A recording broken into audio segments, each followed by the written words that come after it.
As the only boy in the family, I have to worry about my younger brothers and sisters every day, not only to make sure they have enough food and clothing, but also to hope that they can live a better life.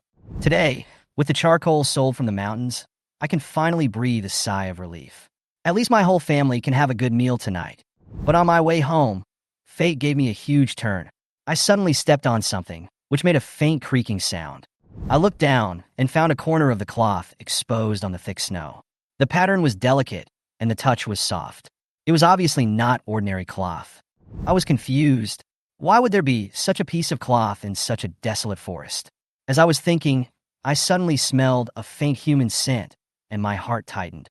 Although the breath was faint, it was enough to make me realize that this could be a life. So I immediately dug the snow and revealed a white arm. When I saw the almost lifeless face of the girl, I was frightened. I tried my best to rescue her from the snow and checked her breathing anxiously. Fortunately, she was still breathing faintly. I decided to carry her home for treatment. I prayed silently in my heart, hoping that she could survive. Her clothes were incredibly thin, not at all suitable for wearing in the severe winter, and her freezing body temperature made me shiver. Hurry up, faster, I urged myself, gritting my teeth and squeezing out every bit of strength. The journey was still long, and her condition made me more and more anxious. Just when I was almost desperate, a familiar voice came from afar. Grandpa Sanlang. I couldn't help but shout. I turned around and saw that it was Grandpa Sanlang. He leaned out of the window and saw the girl on my back. His eyes changed, and he said, "Come in." I hurriedly took her into the hut, and the warmth inside made me feel a little relieved. Grandpa Sanlang wrapped her in a blanket and put the kettle on the stove to heat it up. I helped wipe her body and try to keep her body temperature. Grandpa Sanlang looked at my nervous look and comforted me. Although her breath is weak, she should be fine. I nodded, hoping that she would wake up soon. Finally, after a long wait, the girl slowly opened her eyes. Her eyes were golden and unusually bright. I breathed a sigh of relief and smiled. "Great, you finally woke up." She forced a smile and thanked me in a hoarse voice. "Thank you." Although the voice was a little weak, it carried a clear temperament, as if spring water flowing through my heart, which made me blush. I asked her how she ended up there, and she briefly recounted her experience, saying that she had been attacked while on a family hunting trip and that her family and servants had all been killed, leaving her alone to escape.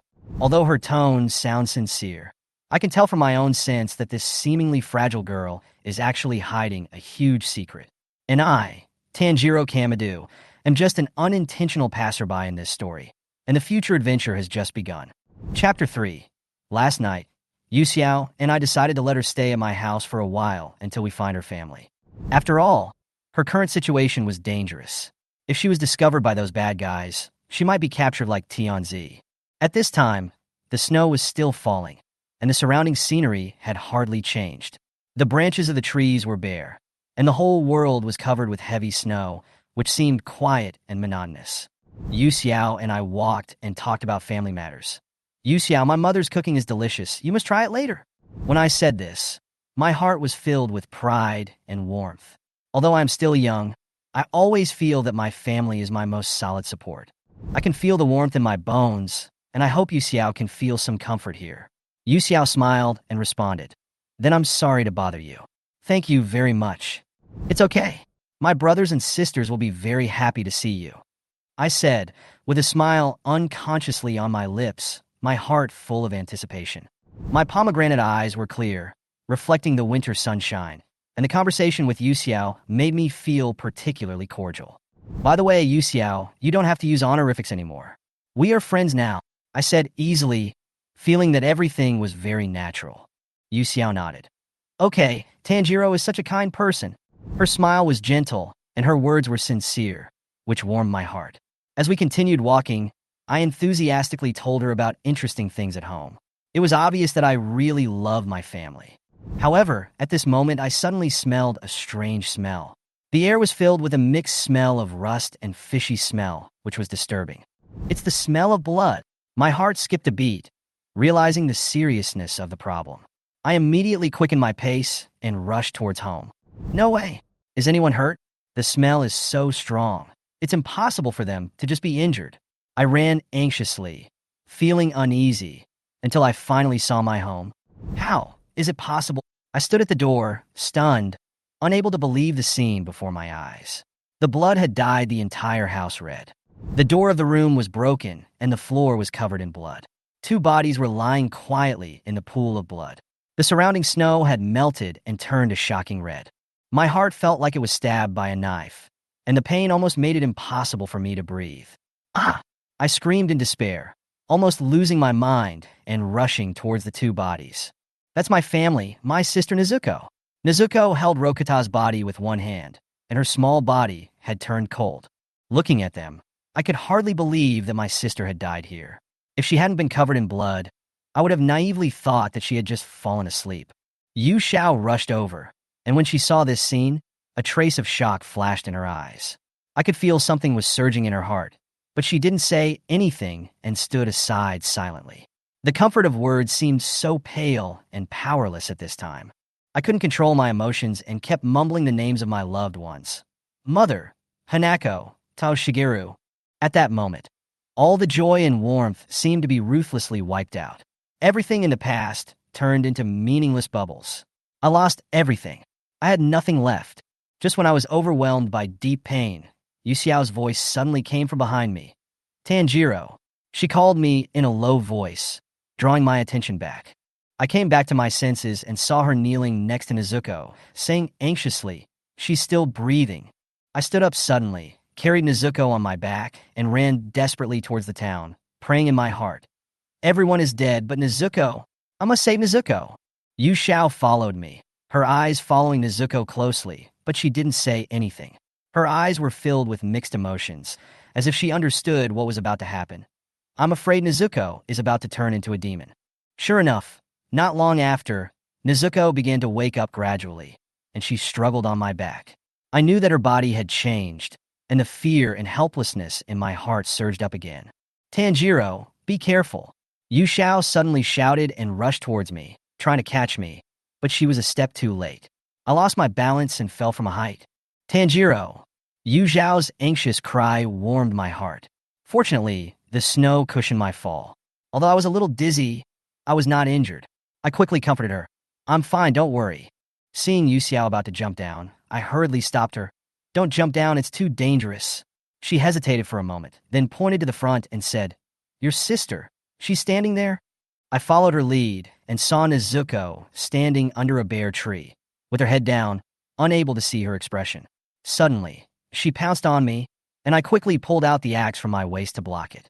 Nezuko grew sharp nails and exposed sharp fangs in her mouth. She lost her mind and attacked me madly. Although I fought hard, her strength was too great, and I couldn't resist it at all. Nezuko, don't turn into a ghost. I cried out in pain, my heart filled with reluctance and fear. Nezuko, wake up. Don't give up. Just then, I heard hurried footsteps behind me, and a young man hurried over, holding a sun blade, and swung the sword towards Nezuko on my back. No! I was shocked and quickly pushed Nezuko away, protecting her and rolling to the side.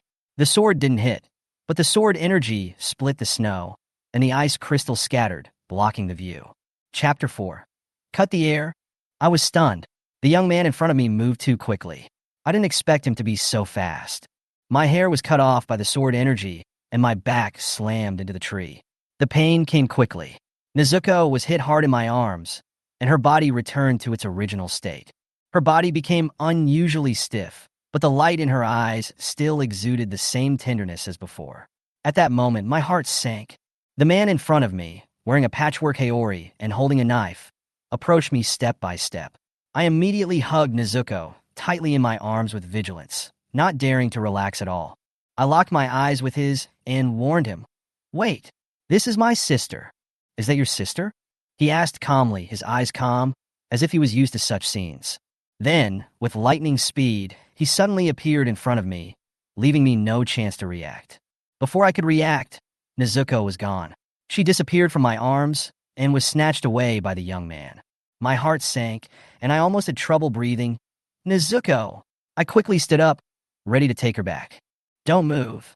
The young man's cold voice sounded like an icy blade, entering my ears. My job is to kill ghosts, including your sister, of course. He spoke briefly and to the point, without a trace of emotion in his tone, as if the difference between life and death was only a matter of seconds. I shouted anxiously, "Please wait. Nezuko has never killed anyone. There is a smell in my house that has never appeared before. It was that ghost who killed our family. It was not Nezuko." I hoped he would hear me out, understand my predicament, but his gaze didn't waver. It's a very simple reason. His voice was still cold as he spoke. If a wound is stained with ghost blood, it will become a ghost. This is how the number of man-eating ghosts increases. His tone was refutable. I looked at Nezuko. She was still struggling and howling in pain. At that moment, my heart was almost torn apart. I knew that her current state meant that she had become a ghost, and there was no turning back. "No, Nezuko won't eat people," I retorted, my eyes full of firm and unshakable belief. I remember when I called her just now, she responded. She even recognized me. I couldn't believe this was the truth and couldn't accept the changes before my eyes. Tomioka-ju looked at me. A complex emotion flashed in his eyes, but it quickly disappeared, and his words fell ruthlessly. "It can't be cured. People who become demons can never return to being human again." I dare not listen, nor do I want to listen. The hope in my heart makes all the pain blurred. I will not allow this to happen to me, and I will not allow my sister to be lost forever. No, I will definitely cure her. I won't give up, I pleaded, my voice filled with tears, earnest and helpless. He raised his knife and chopped at Nezuko's neck. My eyes went dark, and my heart felt like it was pierced by thousands of needles. I rushed over and tried my best to stop him. No. Tears blurred my vision. I picked up the axe that had fallen to the ground, my heart filled with a crazy impulse. Nezuko can't die. Absolutely not. I threw a stone hard to try to distract him, and sure enough, he turned his head quickly, and the stone hit the tree trunk with a loud bang. My heart was beating so fast that it almost jumped out of my chest. That was a close call. I gritted my teeth, my whole body filled with resentment and anger. I held the axe tightly and rushed towards Tomioka-ju head-on. I knew I had almost no chance of winning, but I was desperate. Iyong's eyes revealed a trace of contempt. He raised his hand and hit me with the back of the knife, knocking me out. My consciousness instantly fell into darkness. My head was dizzy, and my body fell to the ground. At the moment I fell, Tomioka-ju seemed to notice something and froze for a moment. Suddenly, a cold wind blew past. His eyes were fixed on me, and his expression changed slightly. "Where's the axe?" His question was not answered yet, but he felt a chill coming over him. His mind instantly became alert, and he dodged to the side reflexively. Then, I heard a loud collision sound, and in an instant the tree trunk made a heavy pop sound, and the bark flew everywhere. I regained consciousness, looked up, and saw that my axe had sunk deeply into the tree trunk, almost hitting him. If I had been slower, today would have been my last battle. Tomioka-ju frowned slightly, obviously shocked by my action. For a teenager like me who had no fighting power, such resistance seemed so insignificant, yet full of perseverance. "This guy," he whispered to himself, as if he was beginning to reevaluate the determination of the young man in front of him. Chapter 5. As I fell, Nezuko took advantage of the fact that Ju Tomioka was still in a daze, broke free from his control, and pounced on me. "Oh no, I'm going to be eaten." I panicked and nervously prepared for a bloody scene. However, unexpectedly, Nezuko did not rush over as I expected, but stood in front of me, protecting me. Her figure was firm, and her eyes were extremely determined, which was unbelievable. There was a flash of astonishment in Tomioka-ju's eyes. Obviously, he did not expect Nezuko, who had turned into a demon, to behave like this. At that moment, he seemed to be shocked by what she did, as if it had inadvertently touched a memory deep in his heart. Perhaps he had encountered a similar situation before, which made him suddenly think, can humans and ghosts really get along well? He did not attack immediately, but fell into a brief thought. Finally, he made a decision, attacked quickly, and knocked Nezuko unconscious. Maybe this time it will be different, he whispered, as if he was talking to himself, or making some kind of judgment on the situation before him. At this time, I had not fully recovered and my head was dizzy. I saw Yu Xiao walking slowly towards me from a distance, looking relaxed and without a trace of urgency. Her movements were like the leisurely steps of a cat, lightly crossing the snow, leaving almost no trace. Her movements were neither hurried nor slow, appearing calm and natural. Seeing that Ju Tomioka let Nezuko go, Yu Xiao finally breathed a sigh of relief, and it was obvious that she had put aside her worries.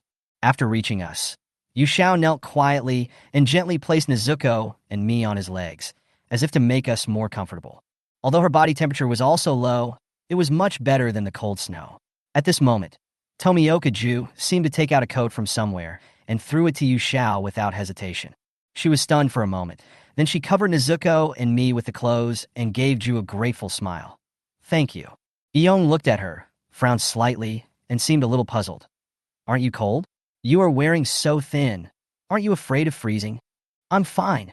Yu Xiao shook her head gently, seemingly not caring about the cold. She brought up the matter between me and Nezuko again. "You're from the Demon Slayer Corps, right? I heard about it from my brother. Thank you for not killing Nezuko. She is Tanjiro's only family." I watched her stroke Nezuko's hair softly, the emotion trembling in her voice. "Last night, Tanjiro was delayed in returning home because he tried to save me. This morning, we discovered that his family had been killed." Her voice was low, as if she was blaming herself. "It was me who killed him." Listening to her story, I was also a little moved. Tomioka Ju listened to her quietly and finally said softly, "You didn't hurt him. Because of you, he survived."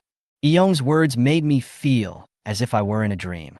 Indeed, if it weren't for Yu Xiao, I might have been dead long ago, and I wouldn't have been able to fight for a glimmer of hope for Nezuko's life. Ju continued, "If this boy named Tanjiro returned home as usual, he would probably become one of those lying in a pool of blood." Hearing this, I was silent. Yu Xiao raised his head and looked at him gently. "Thank you for your comfort, Tomioka Ju." When Tomioka Ju heard his name, he couldn't help but feel a little unhappy. "You don't have to be so polite. I don't like people calling me sir." Yu Xiao chuckled and nodded. "Thank you, Mr. Tomioka. Can I call you that?" Her voice was soft and gentle, as if it soothed the cold air. Tomioka Ju didn't respond, still keeping a serious expression. Yu Xiao didn't seem to care, and gently put down his hand. Just when I was about to make a formal self-introduction, I finally moved slightly. My eyelids trembled, and I let out a slight groan. My voice was a little weak. Yu Xiao immediately leaned over and gently called, "Tanjiro, wake up. If you continue to sleep, your sister will not want you anymore." Chapter 6. Tanjiro felt as if he had experienced a long dream. In the dream, his mother was still gentle and loving. Her hands, rough from hard work, gently stroked his face, her eyes full of reluctance and love. "Tanjiro, wake up." A familiar voice came to my ears, crisp and gentle. I slowly opened my eyes, and what came into view was Yu Xiao's beautiful face. She lowered her head with a concerned look, as if she was checking if everything was okay for me. I turned around and saw Nezuko lying quietly with bamboo strips in her mouth. It seemed that she was safe now. I breathed a sigh of relief. Seeing that Nezuko was fine, I finally put down the burden on my heart, but soon, I realized that I was actually resting my head on Yu Xiao's legs. No wonder they were so soft. I quickly sat up and pulled Nezuko into my arms. My cheeks became hot, and I felt a little flustered. "You finally woke up? How do you feel? Are you okay?" Yu Xiao asked with concern. "I'm fine. Thank you. I'm sorry for causing you trouble." I hurriedly thanked her and looked around, and saw that the young man who had tried to kill Nezuko was still standing under the tree, staring at me coldly. I couldn't help but feel nervous and quickly protected Nezuko in my arms, just like a hen protecting her chicks. Tomioka Ju still had that cold expression on his face. When he saw me wake up, he said directly, "Let's go to the foot of Mount Sajiri to visit an old man named Urokodaki Sakanji." His words were concise, without any change in tone. "Tell him that it was Tomioka Ju who asked you to come. It's dark now, so don't bring your sister into the sun." After saying that, he turned around so fast that I could hardly see him clearly, and he disappeared in front of me in an instant. Yu Xiao suggested, "Why don't we go back first?" "Yeah." I nodded. Since Nezuko has turned into a ghost, there is no point in going back to the town, and treatment is no longer effective. I put the coat that covered us just now on Yu Xiao's shoulders. "You're wearing too thin clothes. Try this first," I said. "I was planning to go home and find you a Haori." Yu Xiao poked my face and smiled. "Didn't I say before that I'm not cold? But thank you anyway." Her smile made my heart beat faster involuntarily, and I could smell her fresh fragrance on my body. She leaned a little close, and the touch of her cheek made my heart beat faster, and my mind became confused. I didn't feel this way when I carried her on my back yesterday, so why did it become so wrong today? I lowered my head in embarrassment. My ears felt slightly hot, and I tried my best to control myself from looking at her. Putting Nezuko on my back, I hurried away and whispered, "Let's go back quickly." So, with Nezuko, we returned to the Kamadu family. Yu Xiao buried my family with me, and then she asked me to go to Sajiri Mountain with her to visit the old man who lived in seclusion in the mountains. I did not refuse. Yu Xiao explained that if the situation at home stabilized, her father would definitely find a way to find her. Although she didn't say much, I felt that she had many unspoken secrets. Nevertheless, I believed her. Her kindness and politeness made me trust her involuntarily. "I'm sorry for lying to you," Yu Xiao whispered to me in his heart. Before the sunlight broke through the clouds, we found a cave and settled Nezuko down. I found a tattered bamboo basket nearby, repaired it, and let Nezuko crawl in. To avoid sunlight, I wrapped the bamboo basket with thick cloth, which solved the sunlight problem.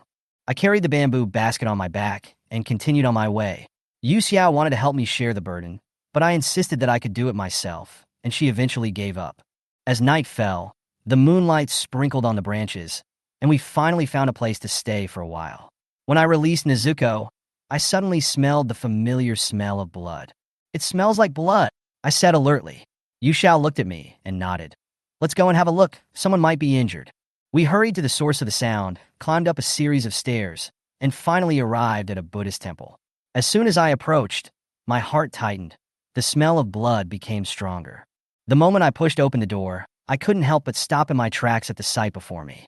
The room was in a mess. Blood was all over the floor, and the table was tilted all over. It was obvious that there had been a fierce fight. 2 bodies fell to the ground, blood still gushing out. The most chilling thing was that a ghost was gnawing on the arm of a corpse, making a creepy, crunching sound. When the ghost saw us coming in, it showed its ferocious face, and its mouth was covered with blood and flesh residue. It licked the blood unhappily, turned around slowly, and a fierce look flashed in its eyes.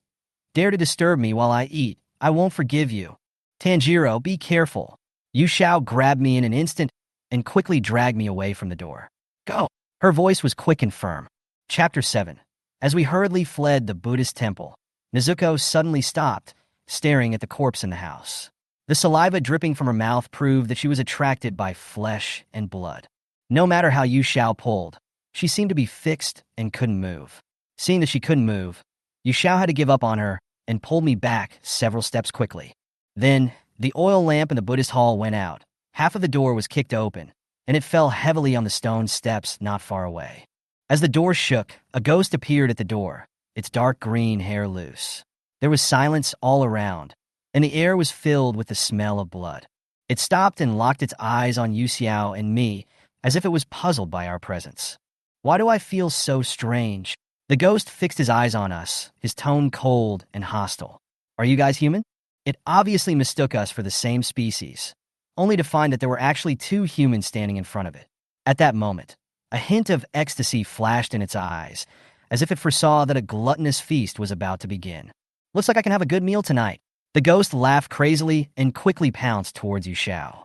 It was so fast that it seemed as if the whole world was under its control. Yu Xiao was ready to give it a taste of sweetness, but just as she was about to make a move, I hurriedly pushed her away and pulled her back to a relatively safe place.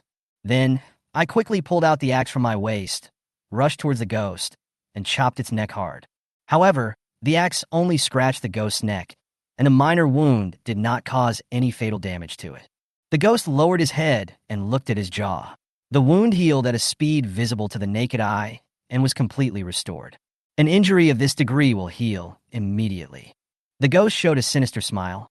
"Okay, look." I was horrified, watching its wounds heal in disbelief. Even with all my strength, this attack only caused superficial injuries. This ghost was much more powerful than I had imagined. The ghost started to become more violent. "Since you are so eager to die, let me break your neck first." It pinned me to the ground with one hand, and its powerful force made it impossible for me to resist. Its hands were like iron pliers, tightly gripping my neck.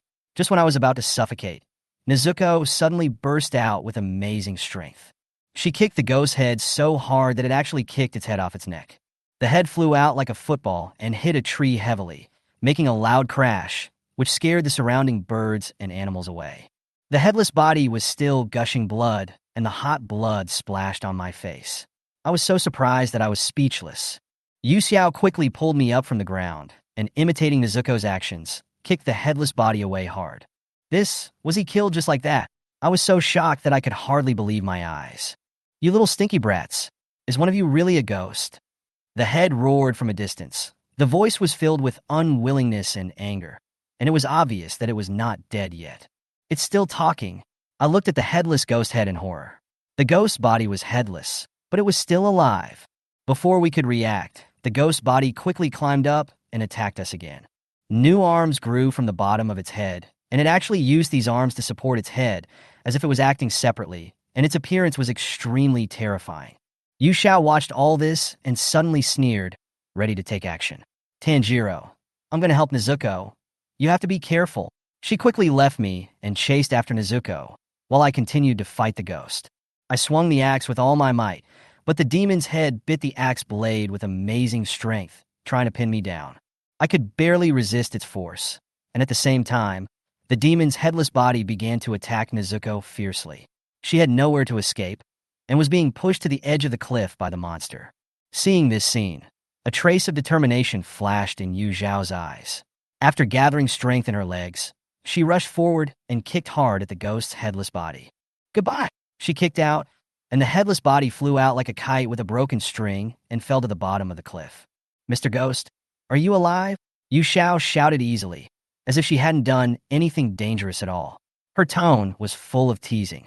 There was only dead silence coming from the bottom of the cliff. No response. Yu Xiao wiped the non-existent sweat from his forehead and said with a smile, well, not answering should be a tacit consent. It seems that this ghost gentleman has no problem. Phew, how rude. Nezuko looked at Yu Xiao with her innocent pink jade eyes, looking a little confused.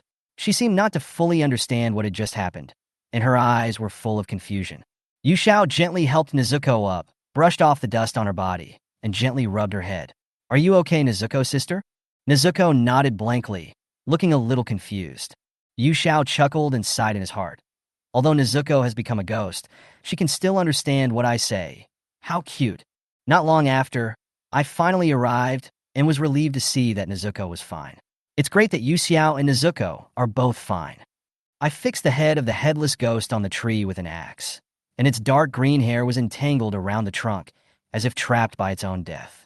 Chapter 8. I stood there, the knife in my hand, trembling slightly, my heart full of hesitation and uneasiness. The ghost in front of me, although it had lost its mind, was once a living being. When I faced it, I actually felt a trace of pity in my heart. I don't know what to do. Should I kill it? Is that the only way? Just when I was confused, a big hand suddenly patted my shoulder from behind, and I was startled. I turned around and saw an old man wearing a mask standing behind me. His eyes were steady, as if there had never been a fluctuation. That kind of thing can't give him the final blow. The old man's voice was low and deep, with a sense of vicissitudes of life. It turned out that he had been standing here quietly, as if he had been observing us in the dark for some time. I was stunned for a moment and looked at the old man carefully. He was already very old, and his gray hair and red Tengu mask made him look particularly serious. The blue coat he wore was embroidered with auspicious clouds, and he had an extraordinary temperament. Yu Xiao looked at him and immediately recognized the old man. Urokodaki Sakanji. Yu Xiao whispered with a hint of respect in his eyes. She obviously knew that this old man was the former water pillar of the Demon Slayer Corps, a master of water breathing, who had retired from the Demon Slayer Corps due to his age and became a mentor to train future generations. I listened to the old man's words. My heart was full of doubts, and I couldn't help asking, then how can we kill it? Don't ask others. Use your own head to think about it. The old man scolded me sternly and seemed not to intend to give me any more answers. I quietly found a big rock, raised it, and aimed it at the ghost's head, intending to smash it down. However, my hand did not fall. I thought to myself that it would probably take several hits to completely crush its skull, and the pain was so great that I could hardly do it. This is too painful. I thought to myself, is there no way to kill him with one blow? Even when facing a ghost, I still have a trace of sympathy and compassion in my heart. Looking at the evil ghost in front of me, my heart has not completely cooled down. Yu Xiao walked up to me and said softly, Tanjiro, Being too understanding of other people's pain is sometimes not necessarily a good thing. Her tone was calm and gentle, as if she could see through my heart. She took the stone from my hand, raised it, and smashed it hard on the ghost's head without any hesitation. The ghost's head was smashed to pieces, brain and blood splattered everywhere. The whole process was bloody and shocking. Yu Xiao wiped the blood off his face, looked at me calmly, and said comfortingly, "Don't pity them. When they can't help but eat people, they are doomed to be beyond help." She looked at me and said more firmly, "If we don't exorcise the man-eating demon, more innocent people will get hurt." This series of actions was seen by Urokodaki Sakanji. He nodded silently, full of admiration for Yu Xiao's judgment and decisive action. He whispered, "He has excellent judgment and is not panicked when facing the man-eating evil spirits. He is a good candidate." He looked at Yu Xiao again and had made a decision in his heart. Seeing that I still didn't speak, Yu Xiao gently touched my head and said softly, "Sorry, did I scare you?" I shook my head, feeling a bit complicated. Rather than being scared, I didn't expect Yu Xiao to be so decisive. Yu Xiao is much more decisive than me. I lowered my head, feeling a bit ashamed. Hearing what I said, Yu Xiao covered her mouth and chuckled. "Tanjiro, it may be a bit rude to ask this, but how old are you this year?" "Huh? I'm 13 years old." I was a little stunned. I didn't expect her to ask this question.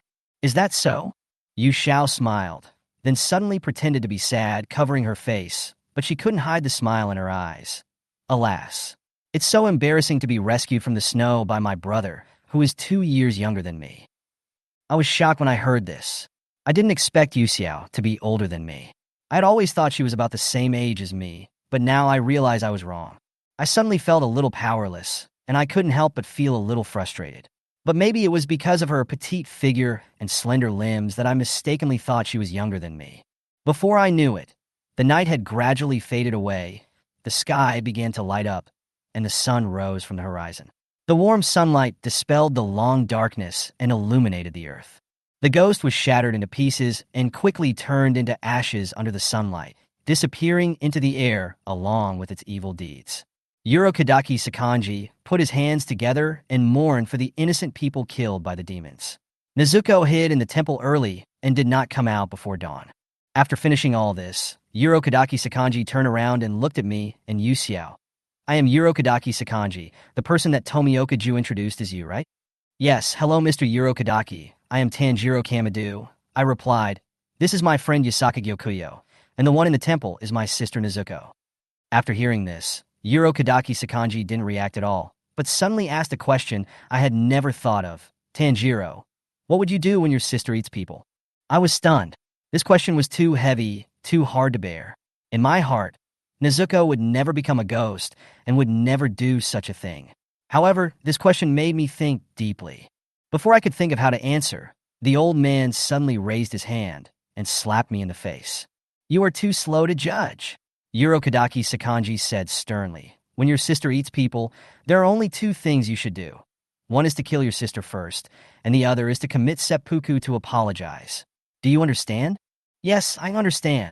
I was stunned by the slap, but the old man's words made me unable to refute, although my heart was still full of pain. I couldn't escape from Urokodaki Sakanji's stern gaze. He continued, "Okay, take your sister and friends and follow me." He turned and left quickly, while Yu Xiao lowered her head obediently. Although she was not sure whether Tomioka-ju mentioned her in the letter he wrote to Urokodaki Sakanji, from Urokodaki Sakanji's attitude, she seemed to have been tacitly accepted as his disciple. She breathed a sigh of relief, knowing that the journey ahead would be smoother. We put Nezuko back into the bamboo basket, and then together we chased after Urokodaki Sakanji, ready to continue on our new journey. Chapter 9. I was exhausted, gasping for breath, and trying my best to catch up with Urokodaki Sakanji, who was walking fast in front of me. Every step he took felt extremely heavy, while Yu Xiao, who was following closely behind him, seemed to be taking steps effortlessly, lightly, and even leisurely. This distance was nothing to her. The training she had received since childhood was far beyond my imagination. When Urokodaki Sakanji finally stopped, the sun was already high above his head. The light was blinding. There was a small house not far ahead. Urokodaki Sakanji pushed open the door without any hesitation and said coldly, "Don't think it's over. The trial has just begun." Hearing this, my heart sank suddenly, and a look of pain appeared on my face unconsciously. Could this be just the beginning? Will there be more challenges waiting for me next? Although Yu Xiao didn't look very tired, her stomach had begun to growl. Apparently, she began to realize that as an ordinary person, her body needed food to replenish energy. She complained silently. Damn, I really want to eat some heavy-flavored food. I could relate to her. Thinking that I might not be able to eat desserts and delicious meals for a while, I couldn't help feeling a little frustrated. As if aware of our predicament, Urokodaki, Sakanji sighed slightly and said, "You come in first." His words were no longer so cold, but contained a hint of imperceptible concern. Yu Xiao and I walked into the wooden house together. The space inside was moderate. The decoration was simple, but full of warmth. The furniture is complete and it doesn't look gorgeous, but it makes people feel a little peaceful. If you live here for a long time, you may really enjoy some peaceful time. Urokodaki Sakanji started to prepare the meal, and I walked aside and saw Nezuko still sleeping quietly in the bed. She didn't wake up and seemed to be too tired. I felt relieved. At least she could have a good rest. Recalling the scene of being scolded by Urokodaki Sakanji in the morning, Yu Xiao put down the teacup, pointed at my swollen face, and asked with concern, "Does it still hurt?" "It's okay." I smiled and shook my head. My face did hurt a little, but it was nothing to me. I knew I wouldn't fall down. Seeing me like this, Yu Xiao's eyes softened and seemed a little moved.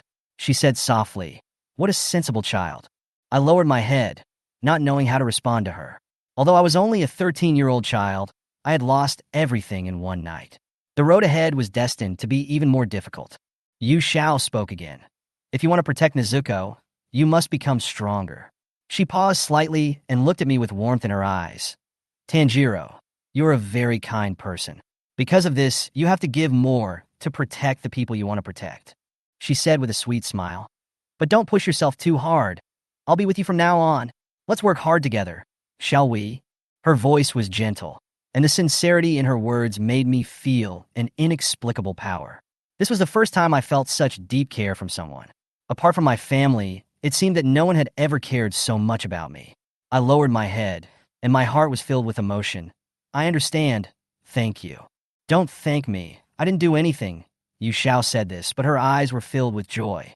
She was obviously very happy to see that I could understand her feelings.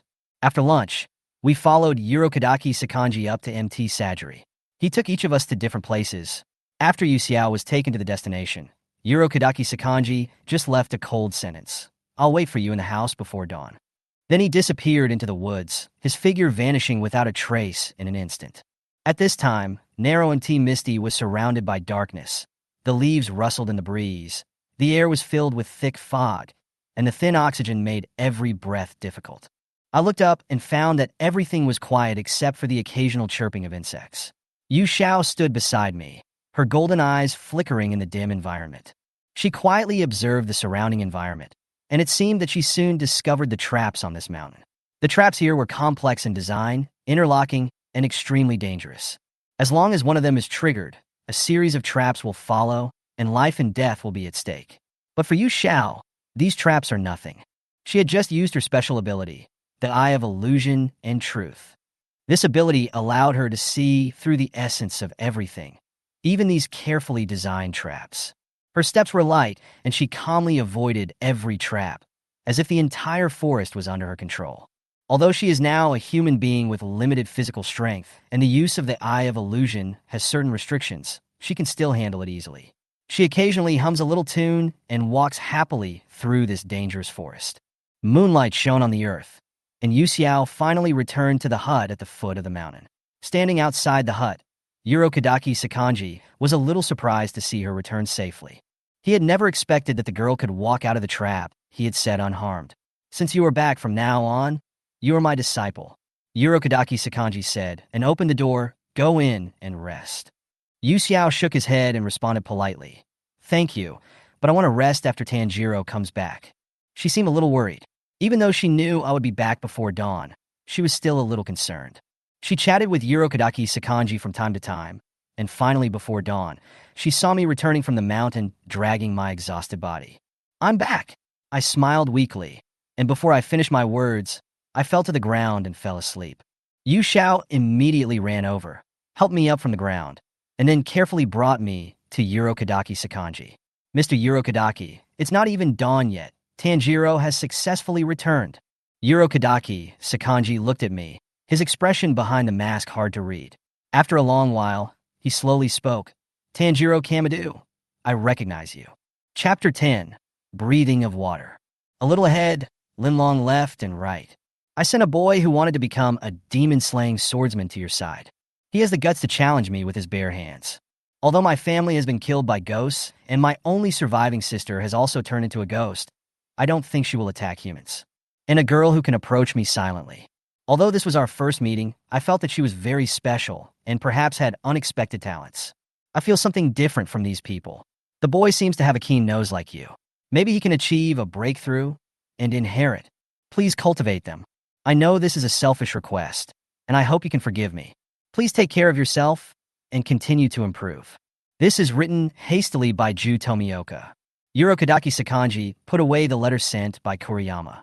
He turned around to look at the three children sleeping on the couch and remained silent for a long time.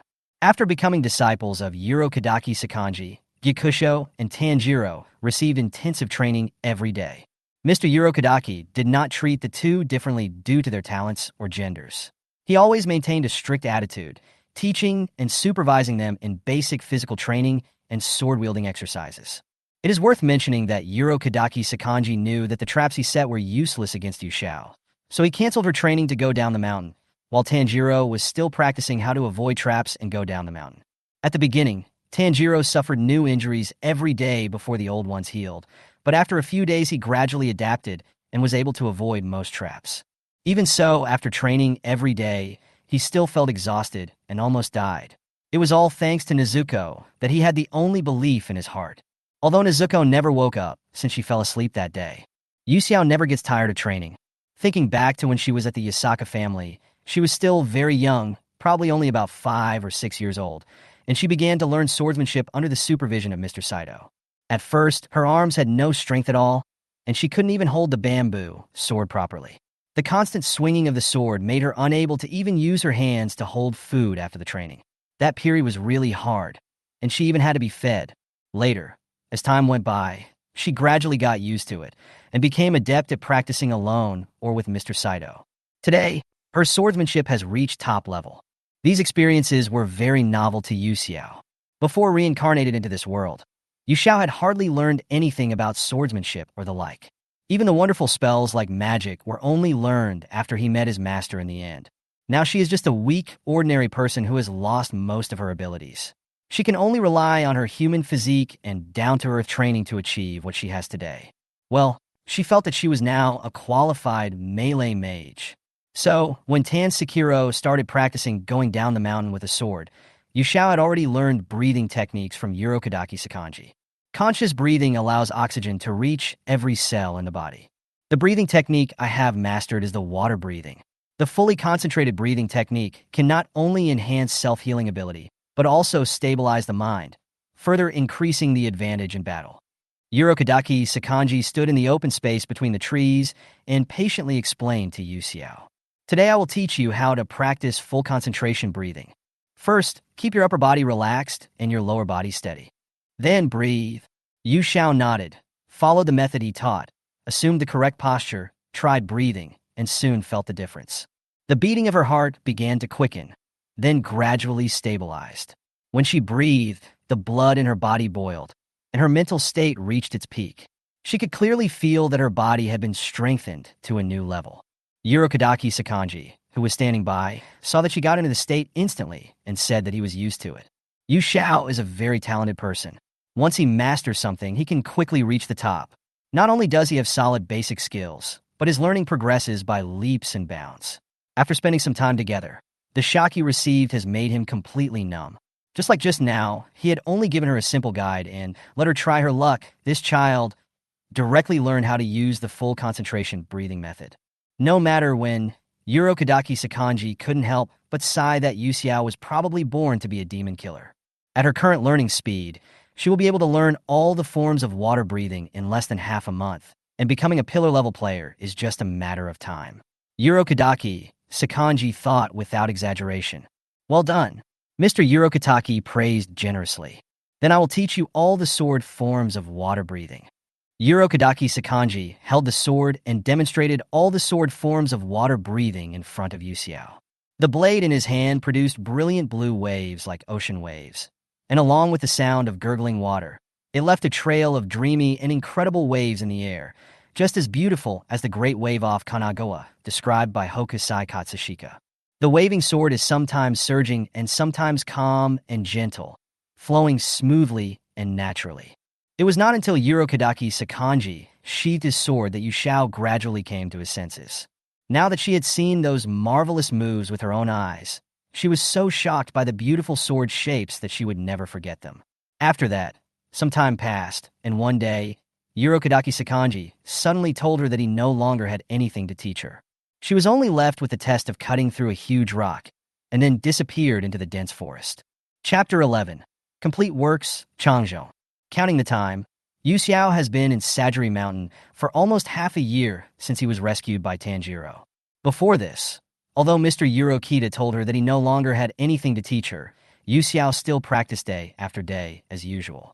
Improving sword skills is always a daunting task, and ever since she learned the full concentration breathing method, her overall level has reached an unprecedented height. In the past, under the most extreme conditions, she could use a knife to cut down a tree with a diameter of more than 1 meter. Even if she didn't go for the experiment now, she would probably be able to complete the rock test left by Mr. Urokodaki easily. Secondly, Yu Xiao found that whenever she used water breathing, although it was smooth, she always felt uncomfortable. How can I describe this feeling? It's like wearing a piece of ill-fitting clothing. The pattern and style of the clothing may be trendy and beautiful, but only the person who wears it knows whether it is comfortable or not. Yu Xiao also considered creating a breathing method of his own, but this idea was quickly abandoned. The breathing techniques she is using now are all derived from the sun breathing of Yorichi Tsugumi 100 years ago. These breathing techniques have undergone years of improvement and adjustment and have long since settled into their most perfect state. Even if Yu Xiao was extremely talented, it was impossible for him to develop a new breathing method overnight. Maybe I haven't encountered the right opportunity yet. Yu Xiao sighed quietly and stopped thinking about it. He planned to continue trying to practice the full concentration Changzhou today. In the original work, Tanjiro and his crew discovered that they had obvious shortcomings after the battle at Nada Spider Mountain. So they underwent a period of recovery training at the Butterfly House and mastered the breathing method in the complete works. Full concentration and constant concentration is a higher level than the full concentration breathing method. Its most important feature is that it can maintain a state of full concentration even in sleep. As long as you maintain this state continuously every day, your basic physical strength and reaction speed can be improved. Most importantly, the normal neutral state can improve the accuracy of breathing and identify damaged blood vessels in the body to stop bleeding. This is the first step to practice in entering the pillar level. Yu Xiao has tried to practice since yesterday. Everything was going well, but after falling asleep at night, my body would always relax unconsciously, and when I woke up I found myself back to the starting point. It is very difficult for ordinary people to do this subconsciously while in a dream state. So if you want to become a pillar, you must do what ordinary people cannot do. Yu Xiao is not interested in pillars or not. She just wants to become stronger. Only by becoming stronger can she complete the final mission. That is, to exorcise the root of disasters and destroy all evil spirits in the world. With the help of the hazy moonlight, Yu Xiao flew to the top of the narrow mist mountain, then found a secluded and open place, sat down quietly, and began to meditate. Meditation can improve your concentration, and it can also help you summarize the mistakes you usually make during meditation. At this moment, Yu Xiao's mind was full of the movements from the daytime training, and he observed every move and every form of his own in the third person. The water-breathing method she used was exactly the same as that of Mr. Urokodaki in her memory. She also mastered the details such as how to exert force in sword moves, the angle and posture of swinging the sword, etc. accurately. There is really nothing to summarize. What should I do? For the first time, Yu Xiao felt the emotion of distress. Should she find a way to learn sun breathing in the future? No, it's not about the breathing method. This idea made Yu Xiao feel like he had found a breakthrough. No matter how powerful the breathing method is, it will vary from person to person. She does not have the temperament of Mr. Urokodaki, nor is she as calm as water. After all, it was her own fault. But what kind of problem does she have? Is it because my body has turned into a human? Yu Xiao murmured to himself. She didn't know why, but she always felt like she had forgotten something, but she couldn't remember it no matter what. Yu Xiao simply gave up on meditation and stared in a daze at the mist that lingered in the narrow mist mountain all year round. Seemingly tangible, but in fact intangible. Both true and false. Both real and unreal. Yu Xiao suddenly thought of something. She immediately adjusted her posture, feeling the movements of the surrounding grass and trees, blending into the flowing air, and soon entered a state of complete selflessness. He didn't notice at all that Urokodaki Sakanji, wearing a Tengu mask, was standing not far away and observing him. Urokodaki Sakanji stood with his hands behind his back, looking at Yu Xiao, who was sitting cross-legged in the open space meditating. He probably guessed in his heart why she had been unwilling to cut down the boulder. This child, even though he has mastered all the sword forms, is still constantly improving. I'm afraid that only when she reaches self-recognition will she complete the task assigned to her by me. It seems that I need to prepare some special training for her. Urokodaki Sakanji shook his head helplessly and then disappeared into the night. I have to say that Mr. Urokotaki's imagination is a bit too much. Yu Xiao was reluctant to cut the rock just to wait for Tanjiro. After a night, Yu Xiao opened his eyes. The sudden inspiration last night allowed her to vaguely figure out a new breathing method. Although she hasn't fully comprehended it yet, it's not a big deal because she has other plans. The state of full concentration also lasted for a day and a night. Even when she fell asleep, her body still maintained a normal state. By now she had adapted to it. It seems that all that's missing is practicing my reaction ability and lung capacity. There's no need to rush about these things. She returned to the mountain cabin. It was just dawn, and Urokodaki Sakanji was already standing at the door. Mr. Urokodaki had a knife on his waist and said calmly, "Get the knife and follow me." Chapter 12. Confrontation with the former water pillar. Yu Xiao held a knife and followed Urokodaki Sakanji to the place where they usually trained. The sunlight shines through the dense leaves in the forest, but is blocked by the thick fog in the morning, and in the end, only mottled and gradient light fog remains. Mr. Urokita's expression was unrecognizable under the mask. He issued an irresistible order to Yu Xiao. "Now, use all you have learned so far to fight against me." As if he was worried that she would have some reservations, he added at the end, "Don't think too much, just treat it as a normal sparring with me." Yes. Although he didn't know why Mr. Jilantaki suddenly asked for a sparring match, Yu Xiao felt relieved after hearing what he said. She wanted more than anything to fight against her former water pillar. This is a good opportunity to see how strong she is. Yu Xiao put away the faint smile that was always on his lips, and a rare serious look appeared in his expression. "Well, I'm sorry, but I hope you can teach me, Mr. Urokodaki." She slowly drew out her long sword and took the lead in launching an attack. The blade went straight for Urokodaki Sakanji's neck at a terrifying speed. Urokodaki Sakanji took the attack, and the two blades collided, making a clanging sound. Yu Xiao's movements were extremely fast, and Urokodaki Sakanji also got serious about it. The two of them almost disappeared in the bamboo forest. All that could be seen was the shining blades constantly colliding, with each collision making a crisp sound and sparks flying. The air around began to distort, and wherever the blade passed, a sharp sword energy would burst out, cutting through the surrounding bamboos and causing them to fall all over the place. Water breathing, Form 3, flowing dance. Along with Yu Xiao's voice, blue waves appeared on the sword in her hand, leaving a winding trail in the air. With the help of the high mobility of Liliuwu, Yu Xiao dodged Urokodaki Sakanji's attacks while launching surprise attacks on Urokodaki Sakanji from all angles. Seeing this, Urokodaki Sakanji used his body skills to move into the air and said in a deep voice, "Water breathing, 9th form, water foam flying."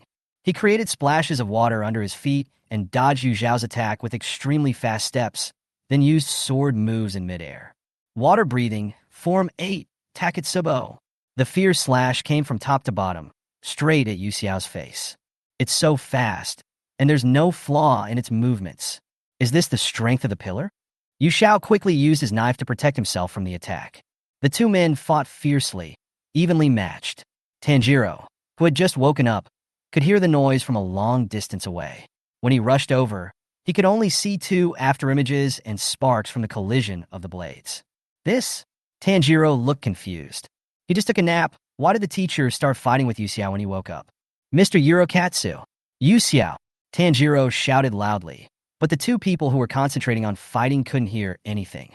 Yu Xiao knew very well that he could not defeat Mr. Urokita. The breathing method they used came from the same source.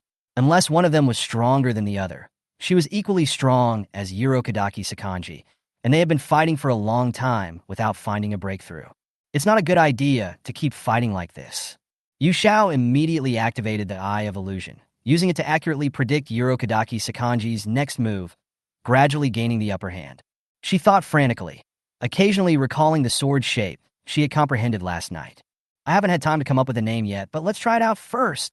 Yu Xiao immediately adjusted his posture and changed his breathing method. His originally rising body temperature dropped rapidly, and bursts of cold mist came out from his mouth. The waves on the blade in his hand disappeared, and then appeared as icy mist. This was the concrete manifestation of the sword's shape. As her breathing method changed, the temperature around her dropped rapidly, and ice crystals condensed on the blade. Yu Xiao attacked with all her strength, slashing straight at Urokodaki Sakanji. A crescent-shaped slash was made, and there was a clanging sound when metal clashed with metal. Urokodaki Sakanji's sword was knocked away on the spot, while the tip of Yu Xiao's sword only stayed 1 centimeter away from his throat. Wherever the blade passed, it was covered with a thin layer of frost. The winner has been decided. Yu Xiao sheathed his sword, his bright, golden eyes filled with smiles. Mr. Urokodaki, I won. The blow just now made Urokodaki Sakanji's palm numb. He picked up the knife that fell to the ground and sighed. You have already comprehended your own sword style and breathing method. In just one night, Urokodaki Sakanji originally wanted to see to what extent Yu Xiao had reached, but he didn't expect that in just half a year, this child defeated him and also comprehended a completely new breathing method. Go and take part in this year's selection. If the Lord of the Demon Slayer Corps knew how outstanding you are, he would definitely be very happy. You are the best disciple I have ever taught in my life. I am afraid that even Ju, who has become a pillar now, may not be able to defeat you. He stretched out his broad palm and gently rubbed Yu Xiao's head. To have a disciple of your caliber join the Demon Slayer Corps, I will be proud of you in the future. Faced with Mr. Urokita's extremely high evaluation, Yu Xiao felt a little subtle after listening to it. In the battle just now, if she hadn't secretly opened the Eye of Illusion and foreseen Mr. Urokodaki's next move a few seconds in advance, she wouldn't have won so easily. As a price, Yu Xiao's head is now aching like crazy. Using the Eye of Illusion for a brief foresight would greatly overdraw her mental energy. Although she looked fine on the surface, she was actually so weak that even her legs were shaking. As for Tomioka Ju, that man's use of the water-breathing technique was even better than his master's, and he truly became one with the water. It is no exaggeration to say that he is stronger than his master, Urokodaki Sakanji. The 11th form, Nagi, created by Ju, means calm. No matter what means of attack, as long as you enter his attack range, all damage will be immediately reduced to nothing. This move, which is as terrifying as the barrier, is basically unsolvable. However, it was not difficult for Yu Xiao to break his move. After all, the only thing that can defeat magic is magic. Without answering Mr. Urokodaki immediately, Yu Xiao walked straight to Tanjiro's side. She won't go until Tanjiro participates in the final selection. Not only did she want to avoid unexpected events, she also had other plans. Tanjiro finally reacted now. The battle just now was so exciting that it dazzled him. He couldn't even see the movements and moves of the two people. He only saw Mr. Urokodaki's sword fly out, and then the battle was over. All this gave Tanjiro a new understanding of Yu Xiao. I didn't expect that the seemingly weak Yu Xiao could actually defeat Mr. Urokita. Oh my god! Chapter 13, Letter from Chibamaru. Although Tanjiro knew that Gikusho was very strong, he didn't expect that she could defeat Mr. Urokodaki after only studying in Sajiri Mountain for half a year. Comparing myself to myself? It's not easy to survive Mr. Urokodaki's trap every day. Yu Xiao is so awesome. Tanjiro was happy for her from the bottom of his heart. He still has a lot of shortcomings and needs to study harder. Nezuko is still waiting for him. It's not as exaggerated as you say. Looking at the young man in front of him who was as tall as himself, Yu Xiao reached out and rubbed his head. I've told you before, I've been learning kendo at home since I was a child. It's amazing that you've made such rapid progress in such a short period of time, like Tanjiro. Then she looked at Urokodaki Sakanji. Isn't that right, Mr. Urokodaki? There was nothing wrong with what he said, and Urokodaki Sakanji nodded in agreement. Yeah, not bad. He has seen Tanjiro's hard work over the past 6 months. It is already very good that he has made such great progress in a short period of time, especially without any foundation. Although it seems insignificant compared to Yu Xiao's extraordinary talent, Urokodaki Sakanji still likes Tanjiro very much. Really? Hearing Mr. Urokodaki's affirmation of him, Tanjiro was ecstatic. Thank you, Mr. Urokodaki. I will definitely do better. Unfortunately, before Tanjiro could be happy for a few seconds, Urokodaki Sakanji's next words were like a basin of ruthless cold water poured on him. Don't get carried away. Practice water breathing right now. Tanjiro instantly wilted with a sad face. Yes. Pucci. Although he felt sorry for him, Yu Xiao still laughed unkindly. These two are so funny. At this moment, bursts of eagle cries suddenly came from the sky above narrow MT. The cry was rapid and sharp, as if warning that something bad was about to happen. Yu Xiao paused when he heard the voice. She recognized the eagle's voice. It is a falcon trained by the Yasaka family for emergency communications. Its name is Chibamaru. Whenever a major event occurs in the family, it will be sent to contact family members outside. I didn't expect that they would be found even in such a secluded place like Sajiri Mountain. The Yasaka family is really well connected. So, your sneaking away earlier was approved by your father? After thinking for a moment, Yu Xiao looked up and called out, Chinyawan. The falcon that was hovering overhead and appeared and disappeared quickly flew through the dense woods, came straight to Yu Xiao, and landed on her arm. Chibamaru has sharp eyes and is much larger than an average eagle. Its silver-gray feathers are shiny and glossy, making it look both majestic and beautiful. It stood on Yu Xiao's arm and raised its left paw, which had a piece of paper wrapped around it. Yu Xiao took the note down and opened it. There were only a few words written on it. My father is seriously ill. The handwriting is clear and neat. It is the handwriting left by my brother. What's wrong, Yu Xiao? What happened? Tanjiro, who was standing by, obviously noticed something wrong with the girl. From the moment the eagle appeared, Tanjiro keenly noticed that the originally lively expression on Yu Xiao's face lost all color in an instant. Even those golden eyes became dull and lifeless, as if they had lost all vitality and turned into a living puppet. Tanjiro remembered that Yu Xiao had told him before that there was a way to get in touch with his family. Could it be that Yu Xiao's family had sent him a letter? But her expression. Tanjiro pursed his lips unconsciously and looked at the girl with worry in his eyes, desperately hoping that she could give an answer. It's just that there are some things at home that need to be dealt with. It's not a big deal. Don't worry about me. Yu Xiao raised his hand and released Chibamaru, letting it flap its wings and fly away. Then he said to Urokodaki Sakanji, Mr. Urokodaki, I have to go home. I'm afraid I have to leave now. Okay, be careful on the road. If you need any help, just come to me at Narrow Mist Mountain. Urokodaki Sakanji guessed that something bad might have happened to her family, so he gave her a few simple instructions without asking any further questions. Yu Xiao was extremely grateful for Urokodaki Sakanji's understanding. Well, thank you, Mr. Urokodaki. When Tanjiro heard Yu Xiao say that he wanted to go back, his eyebrows were twisted into knots. So urgent. The daily companionship of the past 6 months has made him develop somewhat different feelings towards a girl in front of him. Now that she is suddenly leaving Sajiri Mountain, Tanjiro can't help but feel reluctant. Maybe after she leaves, we will never meet again. Even though he knew this was very likely, Tanjiro didn't ask any further questions, but just hung his head in disappointment. Seeing this, Yu Xiao bent down, looked into his eyes, and asked with a smile, What's wrong? Are you reluctant to leave me? I. Tanjiro's face turned red in an instant, and he stammered for a long time without being able to form a complete sentence. Yu Xiao, why bullying kids is so much fun, he. After saying goodbye to the two of them in a hurry, Yu Xiao set off to leave Shiwu Mountain. Yu Xiao was not worried about the news from Qinyawan that his father was suddenly seriously ill. She was concerned about something else. Has the medicine that delays the curse lost its effect? Yes, it's a curse.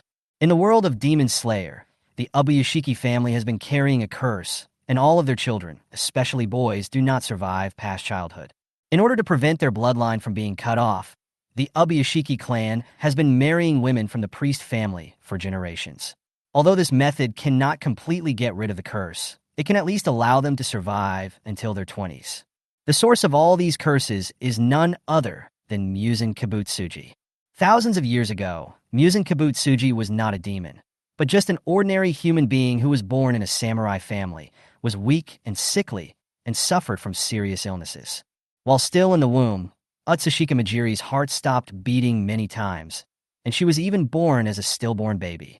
He tried desperately to stay alive and eventually managed to survive with his strong determination.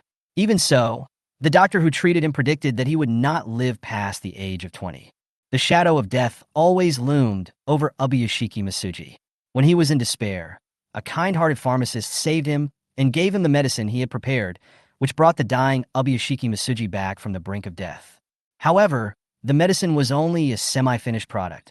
Due to the side effects, Ubuyashiki Matsuji could not be exposed to sunlight, which made him think that his condition had worsened, and he killed the pharmacist in anger. It was not until a long time after the death of the pharmacist that Ubuyashiki Matsuji discovered that not only had all his illnesses been cured, but he also had a strong physique and special powers. Although he could not be exposed to sunlight, he really survived. At the same time, he also began to crave human flesh and blood. But this is nothing to Ubuyashiki Matsuji. Bedridden for a long time and afraid of death, he has no human emotions at all. As long as he can survive, what does it matter if he eats humans? In this way, Ubuyashiki Majiri became the original demon, changed his name to Kibutsuji Musen, and started a new life from then on. The innocent pharmacist who had no idea what he had done wrong until he was killed was named Yasaka Shinden. As if it were a joke, the Yasaka family that cured Ubuyashiki Maji was also cursed. Regardless of whether the child is a boy or a girl, they will not live beyond the age of 25. Yu Xiao was born in the Yasaka family. Chapter 14 Family Legend. When Musen Kibutsuji was still a human, doctors from all over the world had tried to treat him, but all ended in failure. More than 10 years have passed, and only Yasaka Shinden can cure Musen, which makes Yu Xiao curious. Until one day, Yu Xiao found an old book in the family ancestral hall and got the answer after reading it. It all started with an ancient legend. Legend has it that since the Yayoi period, the Yasaka family has worshipped an immortal from the Qin state. His name has long disappeared in the long river of history, and later generations respectfully called him Teratian. The immortal braved the dangers and traveled across the ocean to Punlai to find the raw materials for making the immortality pill for the emperor.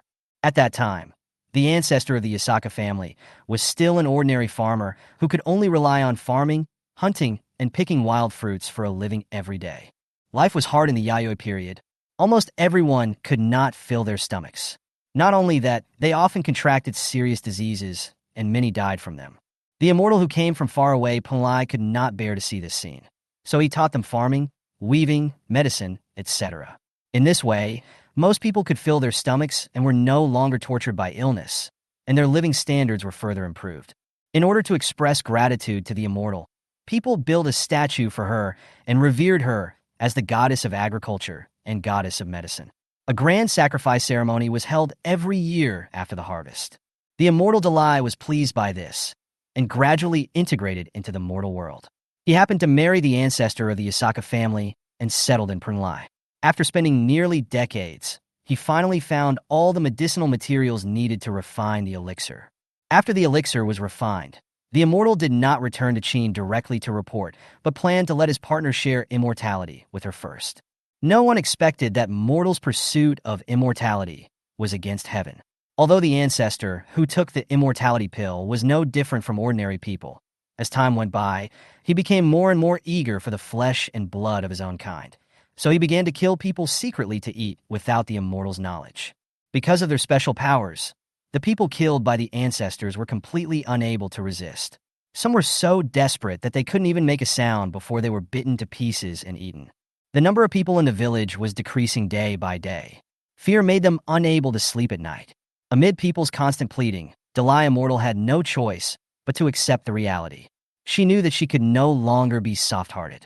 One day, the ancestor was caught eating people by an immortal. The immortal was both sad and angry. He chopped him into pieces and threw them into an alchemy furnace, where he burned for 7 days and 7 nights, finally reducing him to ashes, destroying both his soul and his body.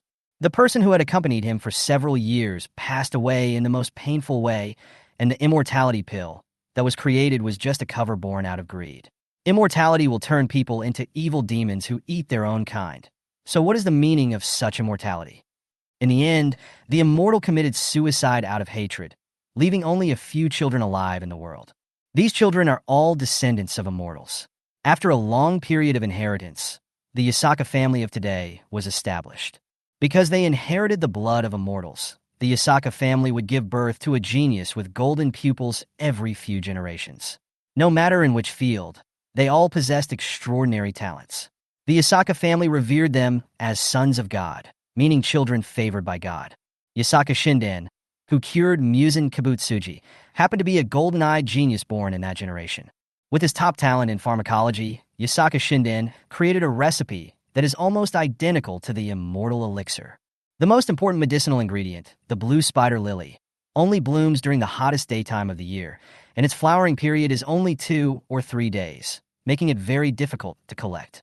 At that time, Yasaka Shinden was eager to save people, so he first gave Muzan a half-finished medicine, and then planned to wait for the flower season to come before getting the medicine and curing him completely. But he didn't expect that Muzan would kill him himself. As a result, more than 1,000 years have passed, and Muzan Kibutsuji has created countless evil demons, but he still cannot find the blue spider lily. Ghosts living in the night are looking for flowers blooming in the day. This can be considered a kind of retribution. After learning the news of Yasaka Shinden's death and Ubuyashiki Maji's transformation into a demon, the entire Yasaka family disappeared overnight. In order to avoid being discovered by Muzan and discovering the family's secrets, the Yasaka family lived in seclusion in the deserted mountains and forests and continued to develop in secret. This made the Yasaka family seem to have disappeared overnight, but today, it has already owned countless assets and all channels are unobstructed, becoming an ancient family with a long history. Even Muzan Kibutsuji, who is still alive today, has not been able to obtain any information related to the Yasaka family. It would take at least 2 days to walk from Sajiri Mountain to the Yasaka family. Yushao didn't want to go back and had no intention of accelerating at full speed. Anyway, his father wouldn't die for a while. After crossing the fields and leaving the village, Yushao walked for a long time before entering the town. It was late summer and early autumn, and the weather in Tokyo was always hot. The cicadas in the trees were chirping annoyingly, and the ground was scorching hot. There were few pedestrians on the street. Yushao originally wanted to find a place to eat before continuing on his way, but when he passed a clothing store, he couldn't help but stop. The clothing store is clean and tidy. Beautiful kimonos are placed on the fitting tables, and the gorgeous patterns are dazzling. Yushao glanced down at the plain old dress she was wearing, so I pushed the door open decisively. "Excuse me." The doorbell rang crisply, and the proprietress, who was originally measuring the fabric, put down the ruler in her hand and came over with a smile. "Hello, guest. What can I do for you?" The proprietress looked to be in her early 30s, slightly plump, wearing a moonlit cherry blossom-style kimono and a moonflower hair accessory on her head. She was kind and amiable, and seemed to be someone who paid great attention to her image. Yushao went straight to the point and stated her request. "As you can see, I need new clothes. Could you please help me pick out a suitable one? The pattern doesn't matter, but silk is best. Also, I prefer the end in hakama." "Okay, please wait a moment." After the proprietress agreed, she looked Yuxiao over carefully, measured her body, thought for a moment, then walked into the inner room, took out a brand new set of clothes, and presented it to her with both hands. "Sir, this is a kimono I just made 2 days ago. It's about the same size as yours. Why don't you try this one? It's cooler in the summer." "Good." Yu Xiao nodded in agreement, and after changing into new clothes in the locker room, he immediately felt much more comfortable. "Let's buy one for Nezuko when we go back. I remember Tanjiro always wanted to buy a new kimono for Nezuko, and this lady boss is pretty nice too." Yu Xiao walked out of the dressing room, and the proprietress who was waiting outside was immediately brightened up when she saw her. "It looks really beautiful on you." It wasn't a compliment. The proprietress sincerely felt that Yu Xiao was very suitable for this dress. Having been in the clothing industry for so long, Yu Xiao is the most beautiful girl she has ever seen. Both her appearance and temperament are amazing, especially those golden eyes, which should have given people a feeling of seduction and charm. But because of the owner's simple and ignorant eyes, they became clear and bright as the full moon. Coupled with her pretty face, she is adorable and exudes temptation all the time, making people feel itchy and giving rise to a desire to destroy. Yu Xiao couldn't stand the eager and strange look from the proprietress. He paid the bill and wanted to leave, but the proprietress suddenly asked a question. Although it may be a bit rude to ask this, sir, are you planning to buy some headwear to adorn yourself? When I was your age, I always liked to pester my mother to buy me some beautiful hairpins. As she spoke, the expression on the proprietress's face became nostalgic, as if she was recalling the good old days, and her face was filled with a happy smile. Head ornament? Hearing what the proprietress said, Yu Xiao was obviously stunned. Then she smiled helplessly. Thank you, but I'm used to wearing my hair like this. Let's talk about it later when we have a chance. Chapter 15. 10 times spicy, lethal dose. After completing the mission, Ju Tomioka found a random restaurant to have lunch. Maybe it was because it was lunchtime, so there were many customers in the store. In this hot weather, the clothes of several store clerks had already been soaked with sweat, and their hands were extremely busy. Seeing this, Eong simply ordered a bowl of noodles and then chose a seat in the corner to sit down. After getting used to being alone, he no longer wanted to sit with others. If it was someone he knew, it would be fine, but sitting with someone he didn't know would only make him nervous. For some reason, ever since Ju Tomioka sat down at this table, there were clearly several empty seats around him, but the subsequent guests did not intend to sit next to him. Eong said he was used to it. Recalling the mission he had carried out some time ago, he was inexplicably misunderstood by the hunter as soon as he arrived at the destination. Even though he explained that he was a member of the Demon Slayer Corps, he was still tied up. Fortunately, Shinobu Kocho was there at the time. I wanted to find the hunter named Ye to learn about the ghosts, but was rejected. Even the Shiba Inu that Ye raised couldn't help but jump on him and play when he saw him. Eong didn't understand, but he won't waver, be it misunderstood or being disliked. As a pillar, there is only one responsibility: kill all the evil spirits in the world. Immersed in his own world, Eong stared at the paintings on the wall in a trance until a bowl of hot ramen was served on the table and the waiter's voice brought him back to his senses. The rich ramen soup was filled with golden fat and paired with fried tofu and seaweed. It was so appetizing that Eong picked up the chopsticks and muttered to himself. I'm starting.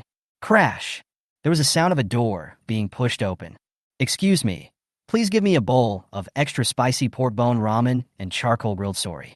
The girl's cheerful voice came from not far away. By the way, I want the noodles to be 10 times spicier, and it would be best if the soup is also red, please. The waiter's exclamation was heard in almost every corner of the restaurant. Except for Ju Tomioka, who was eating noodles silently, almost all the customers who were still eating in the store looked towards the door. The clerk stopped his work awkwardly and looked at the frail girl in front of him in astonishment. 10 times spicy? Even the soup has to be red? The peppers in our store are very spicy. Little girl, are you really okay? The panicked clerk's voice became trembling. It's okay, I'm not kidding, Yu Xiao replied with a relaxed look. In order to find a store that sells chili peppers, she asked many people and walked for a long time. Okay. Then please wait a moment. The clerk wiped the sweat from his forehead. The situation was similar to that of the shop assistant. Almost all the customers in the store looked at her with shocked eyes. Yu Xiao didn't care. She raised her eyes and looked around. It seemed that only the table in the corner had an empty seat, although someone was sitting there. Oh. The haori this person is wearing seems a little familiar. It's not such a coincidence, is it? Yu Xiao raised a nonchalant smile on her lips. She walked to the empty seat at the table and asked the young man politely, Excuse me, can I sit here? Ju Tomioka, who was eating noodles, raised his head. Oops. Yu Xiao tilted his head slightly, revealing a puzzled expression. Then, a smile as bright as a flower bloomed on that bright face. Long time no see, Mr. Tomioka. Tomioka Ju. _ Who is it? Ju looked at her in confusion. The girl in front of him was wearing a kimono with a hydrangea pattern. Her long light blue hair fell to her waist like the finest brocade. Her pair of golden eyes were bright and clear, and she was looking at him with a smile. It was not until he looked into those eyes that Eong suddenly remembered. It's you. There was a hint of surprise in his calm tone. Yu Xiao smiled and sat down next to Eong. Since we last met, I've been thinking about Mr. Tomioka. I didn't expect that I would meet you here by chance today. Having said this, she paused. Oh, by the way, I haven't had time to introduce him to you yet. My name is Yasaka Yu Xiao. If you don't mind, you can call me Yu Xiao. I am very grateful for your care before. Yeah. Eong replied expressionlessly and indifferently. No need to thank me. I just did what I should do. After that, he frowned again and asked, Why are you here? Eong clearly remembered that Yu Xiao was mentioned in the letter he wrote to Mr. Urokodaki, and Mr. Urokodaki also wrote back to confirm. Logically, She should be receiving training in Sajiri Mountain now. So how come she suddenly appeared here? To be honest, if ordinary people heard Ju Tomioka say this, they would probably be eager to beat him up. His tone was too blunt and his attitude was too cold and arrogant, as if in his eyes, everything was taken for granted. But Yu Xiao knew Yong's taciturn character and didn't care much about it. Thank you for your concern, Mr. Tomioka. I have something to do at home, so I need to go back for a while. Yong nodded, stopped asking questions, and continued eating noodles. But I felt a little excited in my heart. This was the first time someone understood what he said and gave a normal response. Looking at Yong, who was eating noodles, Yu Xiao keenly noticed the difference. So when Tomioka Ju is happy, his hair becomes fluffy. This is so cute, huh? Soon, the waiter brought the noodles that Yu Xiao ordered. The whole bowl of ramen is soaked in scarlet noodle soup and sprinkled with a thick layer of chili pepper. Just smelling it can make people suffocate. It is completely a lethal dose. Ju Tomioka's hand holding the chopsticks trembled, and then he saw Yu Xiao happily starting to eat. Some even exclaimed while eating, "Wow, delicious! Sigma, handakten, kamuji vinku."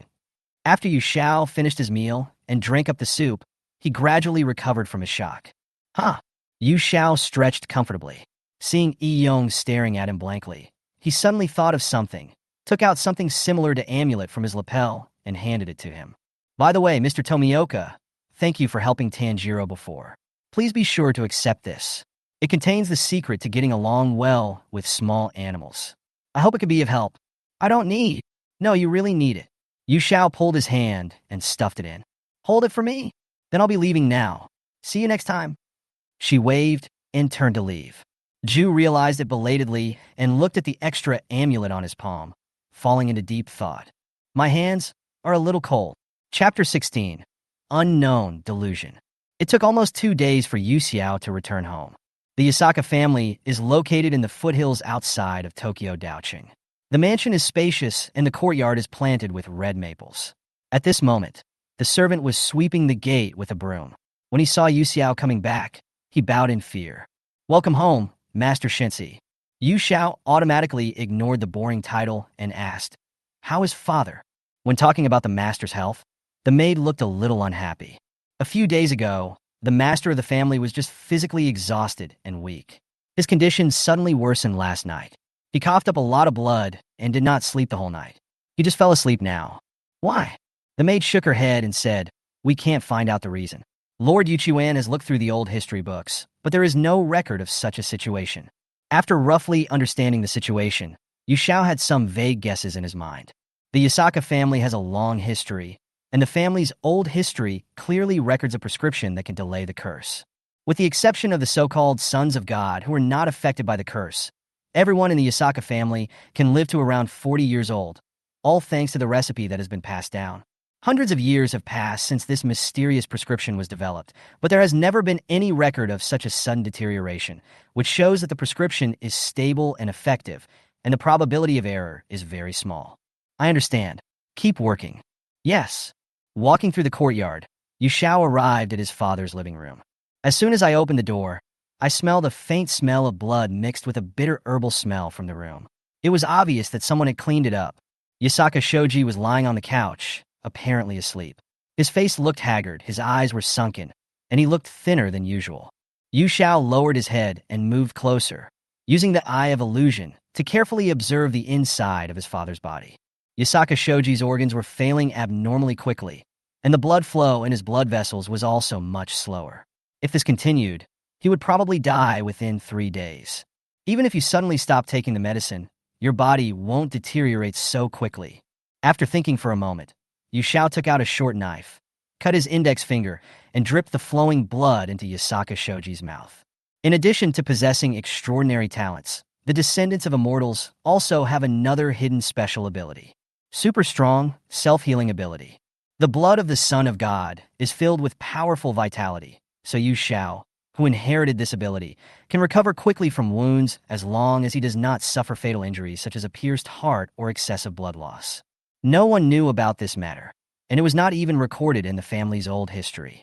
It was discovered by Yu Xiao through the broken ancient books in the ancestral hall. The ancient book that records the legend of the immortal also contains the formula of the immortality pill, but due to its age, the content is no longer clear. However, Yu Xiao was not interested in studying the so-called elixir. If her blood is given to people with weak organs, the repair power it produces will make the person suffer excruciating pain.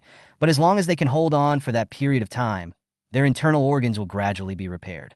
But if you can't bear it, you may die from the pain. Even if he can survive, in the future he will not only have to take drugs to suppress the curse, but also rely on her blood for nourishment in order to survive continuously. After all, it is not a long-term solution. All this indicates that Yasaka Shoji's life has come to an end. The cut on his fingertips healed instantly, and Yu Xiao quietly looked at his father, lying on the bed. His body gradually began to twitch, his face was in pain, his whole face was twisted into a ball, and intermittent wails came from his throat.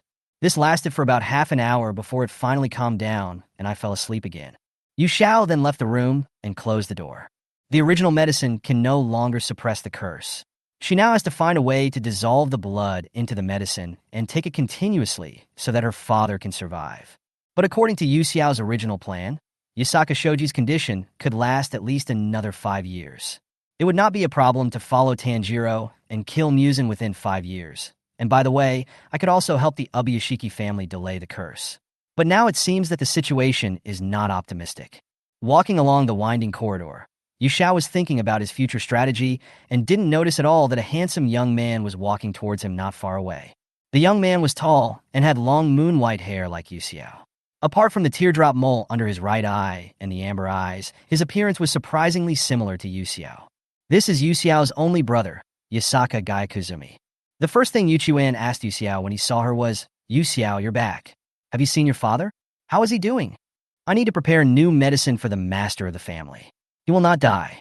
Yu Xiao answered calmly, as if he was explaining something that had nothing to do with him. "Is that so?" Yu Chuan's eyes flickered, and after a moment of silence, he said, "Yu Xiao, you didn't obey your father's arrangement and sneaked out secretly, just to learn the breathing method from the old man wearing a Tengu mask, so as to join the Demon Slayer Corps? If you had told your father at the time, I don't think he would have objected. After all, the Yasaka family is also secretly assisting the Demon Slayer Corps. Many of the Fuji family and logistics are secretly managed by us." "Brother," Yu Xiao interrupted him. "Have you been monitoring me?" Hearing this, Yu Chuan smiled awkwardly, his amber eyes full of apology. "I'm sorry, I didn't consider your feelings, but I was really worried about you. Instead of worrying about this, brother, you should think about how to manage the affairs of the family. Also, since the master of the family has acquiesced to my actions, you should stop interfering in my affairs in the future." Yu Xiao had a blank expression on his face, and his words contained a threat. "I don't want to hate you, brother." Yu Xiao neither likes nor hates his brother Yu Chuan. Although they were born in the same family, they seldom see each other. The Yasaka family is wealthy and has a lot of rules. Yu Xiao has golden eyes and a special identity, so she is treated differently from others and has to bear the responsibilities of the son of God. The memories of Yu Chuan only stayed in her childhood, but Yu Xiao had not recovered her memory at that time. All she had was boring and endless training, nothing else. However, Yu Chuan didn't think so. "Yu Xiao, are you angry with me?" The young man's smile remained unchanged, but his gentle voice gradually became deeper. "I know that no matter how I apologize, it's useless. It's reasonable for you to be angry. But I don't want you to be trained as a tool because of the so-called curse. A tool without self, only able to follow orders and used to kill Muzan Kibutsuji. I even thought you finally couldn't stand it anymore and chose to run away." He suddenly grabbed Yu Xiao's shoulders and shouted almost hysterically, and he was completely different from the elegant and graceful young man just now. It seemed that this side of him was the real him. Yu Xiao let him hold her shoulders, her golden eyes devoid of any emotion as she stared at him quietly. "So what?" The girl opened her cherry-colored lips and spoke slowly. "Don't you want to live anymore, brother?" Yu Chuan was shocked and stood there in a daze. Yu Xiao didn't care about his reaction. Be it a curse or a family, past experiences and memories are of no importance to her.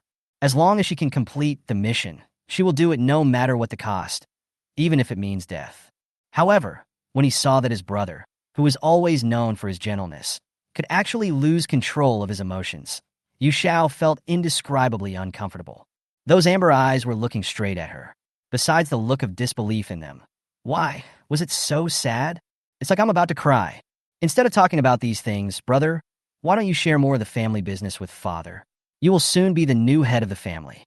Yu Xiao felt a little uncomfortable being stared at by him, so she walked away without looking back after she finished speaking, for fear that he would look at her again.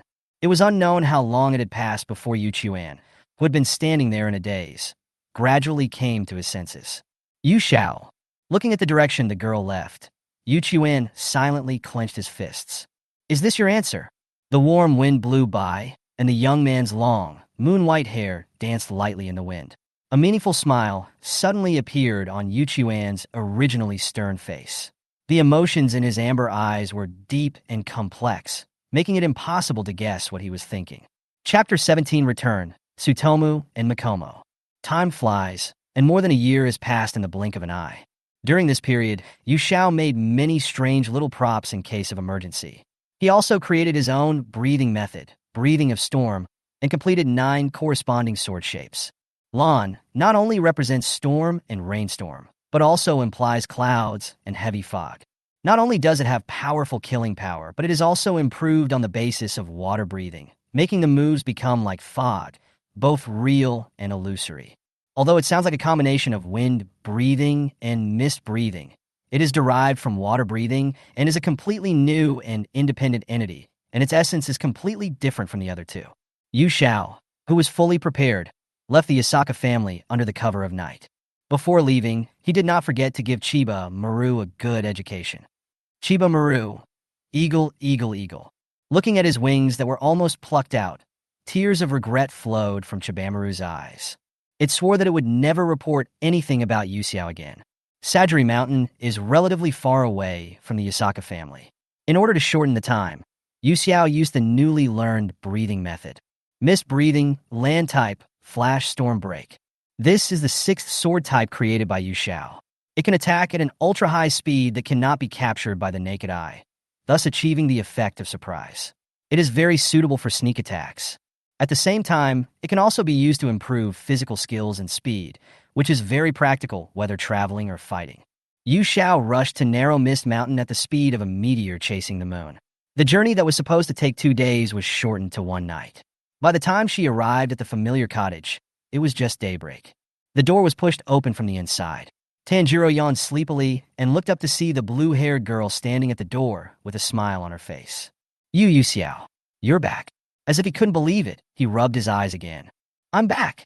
After not seeing him for such a long time, Tanjiro seems to have grown taller than before, and the hair that was originally cut off by Tomioka-ju has also grown a lot longer.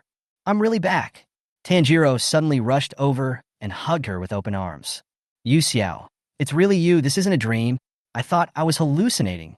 Yu Xiao hugged him back and patted his back gently. Whether it's true or not, you should be able to feel it, right? I didn't expect you to miss me so much. Tanjiro's face flushed instantly, and he quickly let go of her hand. All right, we have to tell Mr. Urokodaki this good news. He talked to himself and went into the house in a flash. Yu Xiao had no choice but to follow in with a smile. The room was basically the same as when she left. Nezuko was still asleep, but she would probably wake up soon. You're back. Urokodaki Sakanji walked out from the inner room. He had just heard the noise outside the door. Seeing this clever child again after many days, he couldn't help feeling a little happy. Yeah, I'm back, Mr. Urokodaki. Yu Xiao gave him and Tanjiro a large number of gifts she brought, including Nezuko's, which was a kimono she had customized with the best fabric in a clothing store. Mr. Urokodaki didn't refuse much. Given his temper, he probably planned to keep it as a souvenir. But Tanjiro refused to accept it, thinking that these things were too valuable. In the end, he reluctantly accepted it only after Yu Xiao pretended to be about to cry. After they chatted and had breakfast, Yu Xiao followed Tanjiro to the mountain. Because it is winter, the weather is not very good, and fine snowflakes keep falling from the sky. Tanjiro told Yu Xiao that 2 of Mr. Urokodaki's disciples had been helping him train during this period of time, and today he was going to challenge the man named Santo. After arriving at the destination, Yu Xiao indeed saw 2 people standing in the snow waiting for them. Even without Tanjiro's introduction, she knew the identities of these 2 people, True Rice and Black Rabbit. The 2 were not disciples of the same class, but both died at the hands of the hand ghost in the final selection. When Jungu met the hand ghost, he was irritated by its words and his breathing became disordered, and the hand ghost took the opportunity to tear off his limbs and eat him. During the final selection, Santo protected almost everyone in Fujixi Mountain, but because he killed so many demons, his Nichiren sword gradually became blunt and his physical strength decreased. Finally, when he tried to behead the hand demon, the Nichiren sword suddenly broke and Santo was killed before he could dodge. Both of them were wearing fox masks made by Urokodaki, Sakanji himself. They were not surprised at all when they saw Yu Xiao, and it was obvious that they had known about Yu Xiao's existence for a long time. "I'm here," Tanjiro spoke first, and then introduced the two. "This is Yasaka Yu Xiao, my friend. She is also Mr. Urokodaki's disciple. Because of something at home, she just came back today. Hello, both of you." Yu Xiao greeted them politely. Sengo nodded in response, and Makomo smiled and said, "We know you. Today Tanjiro is going to challenge Sengo. Come watch the fight with me." Okawa. Yu Xiao is still very interested in the duel between Tanjiro and Sanito. Half a year has passed, and you've finally become a bit of a man. Tanjiro's voice was low and magnetic. He slowly drew out his long sword. Tanjiro did not dare to be careless and immediately got into position. "I must win today." The battle was fleeting, and the outcome was decided in an instant.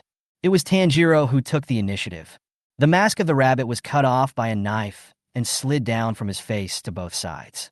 There was a hideous scar from the right side of the boy's face to the corner of his mouth, but even so it could not hide his originally handsome appearance. A sad and desolate arc appeared on his lips, and his eyes were as deep as autumn water. His mixed look showed both the joy for Tanjiro's growth and the sadness for the impending separation. Jingu beside him also showed the same smile. "Tanjiro, you did a good job, but don't forget what you did just now. You must defeat that guy." As they were talking, thick fog appeared in the forest, and Shinkamo and Satsuki disappeared.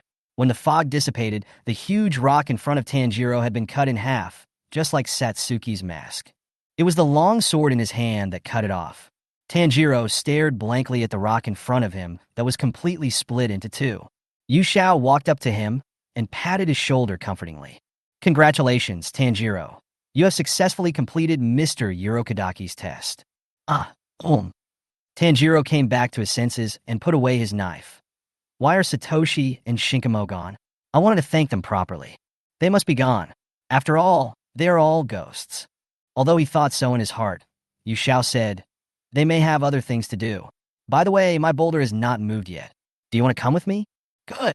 Then Tanjiro watched in amazement as Yu Xiao smashed the stone into pieces with just a casual stroke of his knife. The stone head broke. Yu Xiao disagreed. The broken stone was so fragile that she hadn't even used the sword yet. It broke into pieces with just a casual chop. The quality was too poor. You can't blame her for being Versailles. After all, her strength and talent are there. Yu Xiao smiled and said, "We can participate in the final selection together, Tanjiro." As expected, he is Yu Xiao, much more powerful than him. At this time, Urokodaki Sakanji, who had witnessed everything, slowly walked out. He stretched out his calloused hands and rubbed Yu Xiao and Tanjiro's heads lovingly. "You did a great job, especially Tanjiro. I have always thought that you could not cut this boulder, so I never planned to let you participate in the final selection. But you did it, Tanjiro. You and Yu Xiao are both the most outstanding disciples I have trained so far, so you must come back alive." Mr. Urokodaki's voice seemed to have aged a lot in an instant. He hoped so much that Tanjiro and Gyakusho could pass the assessment, survive the final selection, and then return to him again, instead of being like those children before who never came back.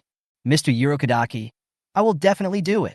Perhaps because the process of cutting the boulder was too difficult, or perhaps because he was moved by Mr. Yulinlong's heartfelt words, this strong and kind-hearted boy's eyes turned red, and he cried like a child. Looking at Tanjiro crying in Mr. Urokodaki's arms, Yu Xiao sighed silently. Is it finally starting? Chapter 18. Participate in the final selection. In the evening, Mr. Urokodaki specially prepared a hot pot dinner for Yu Xiao and Tanjiro to celebrate the end of their training. The firewood gave off a warm glow, with a few grilled fish stuck next to it. The aroma of food filled the whole house. Everything was so beautiful, and winter didn't seem so cold anymore. After enjoying a sumptuous hot pot meal, Tanjiro took out his scissors. "Do you want to cut it off?" Yu Xiao looked at his shoulder-length reddish-brown hair. Her brows unconsciously frowned slightly, and she felt a little pain in her heart. As a long-hair lover, Yu Xiao thinks that Tanjiro with long hair looks cuter and feels furry to the touch. Well, if I keep my hair long, it might be troublesome in the future, so I plan to cut it off.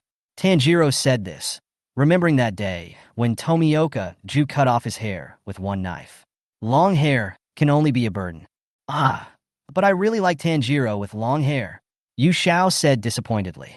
She was also looking forward to seeing Tanjiro dressed as a girl in Yugoku in the future. A Tantan girl with long hair, just thinking about it is great. Hey!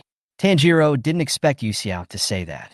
His face quickly turned red and he said hesitantly, well, since Yu Xiao likes it, why don't you keep it? Really? Yu Xiao rushed over and hugged him. Tanjiro, you are so nice. I didn't expect that Tanjiro agreed just because I said it casually. This is really great. She has already imagined what Tantanzi will look like in the future with waist-length hair and wearing a women's kimono. Tanjiro, who was suddenly hugged, felt that all the blood in his body was concentrated on his face, which was hot. He was so nervous that he was at a loss, and his heart was pounding. Yu Xiao is too close. Yu Xiao pretended not to hear and rubbed his face. Wow, Tanjiro is like a little heater, so warm. She finally understood why so many people like Tanjiro. It is so healing, like a little sun. Yu Xiao, stop it now. The two of them were in a mess. Cough, cough. Urokodaki Sakanji couldn't bear it any longer and coughed twice to remind him. Yu Xiao let go of Tanjiro upon hearing that and looked at Urokodaki Sakanji seriously. Mr. Urokodaki, is your throat uncomfortable? Fortunately, he was wearing a Tengu mask. Urokodaki Sakanji's face, under the mask, almost couldn't hold back. He cleared his throat and tried to look serious. I want to tell you something. Humans grow and gain power as they eat more food, and ghosts are the same way. The more people they eat, the stronger they become, and they can even change their bodies and use special powers. As he spoke, he took out two beautiful fox masks from the cabinet and handed them to the two people in front of him. This is a disaster-removing mask. I cast a spell on it that will protect you from disasters. Yu Xiao took it with both hands. Thank you, Mr. Lin Long. Urokodaki Sakanji has great craftsmanship, and the fox masks he makes are light, smooth, and particularly beautiful. The fox mask in her hand has a blue hydrangea painted on the right side of its face, while Tanjiro's has a sun pattern painted on the upper left forehead. Disaster-repelling mask. Or maybe it's a disaster-inviting mask. In the original world, none of the disciples trained by Urokodaki Sakanji were able to return alive from the final selection, and a big reason for this was because of this mask.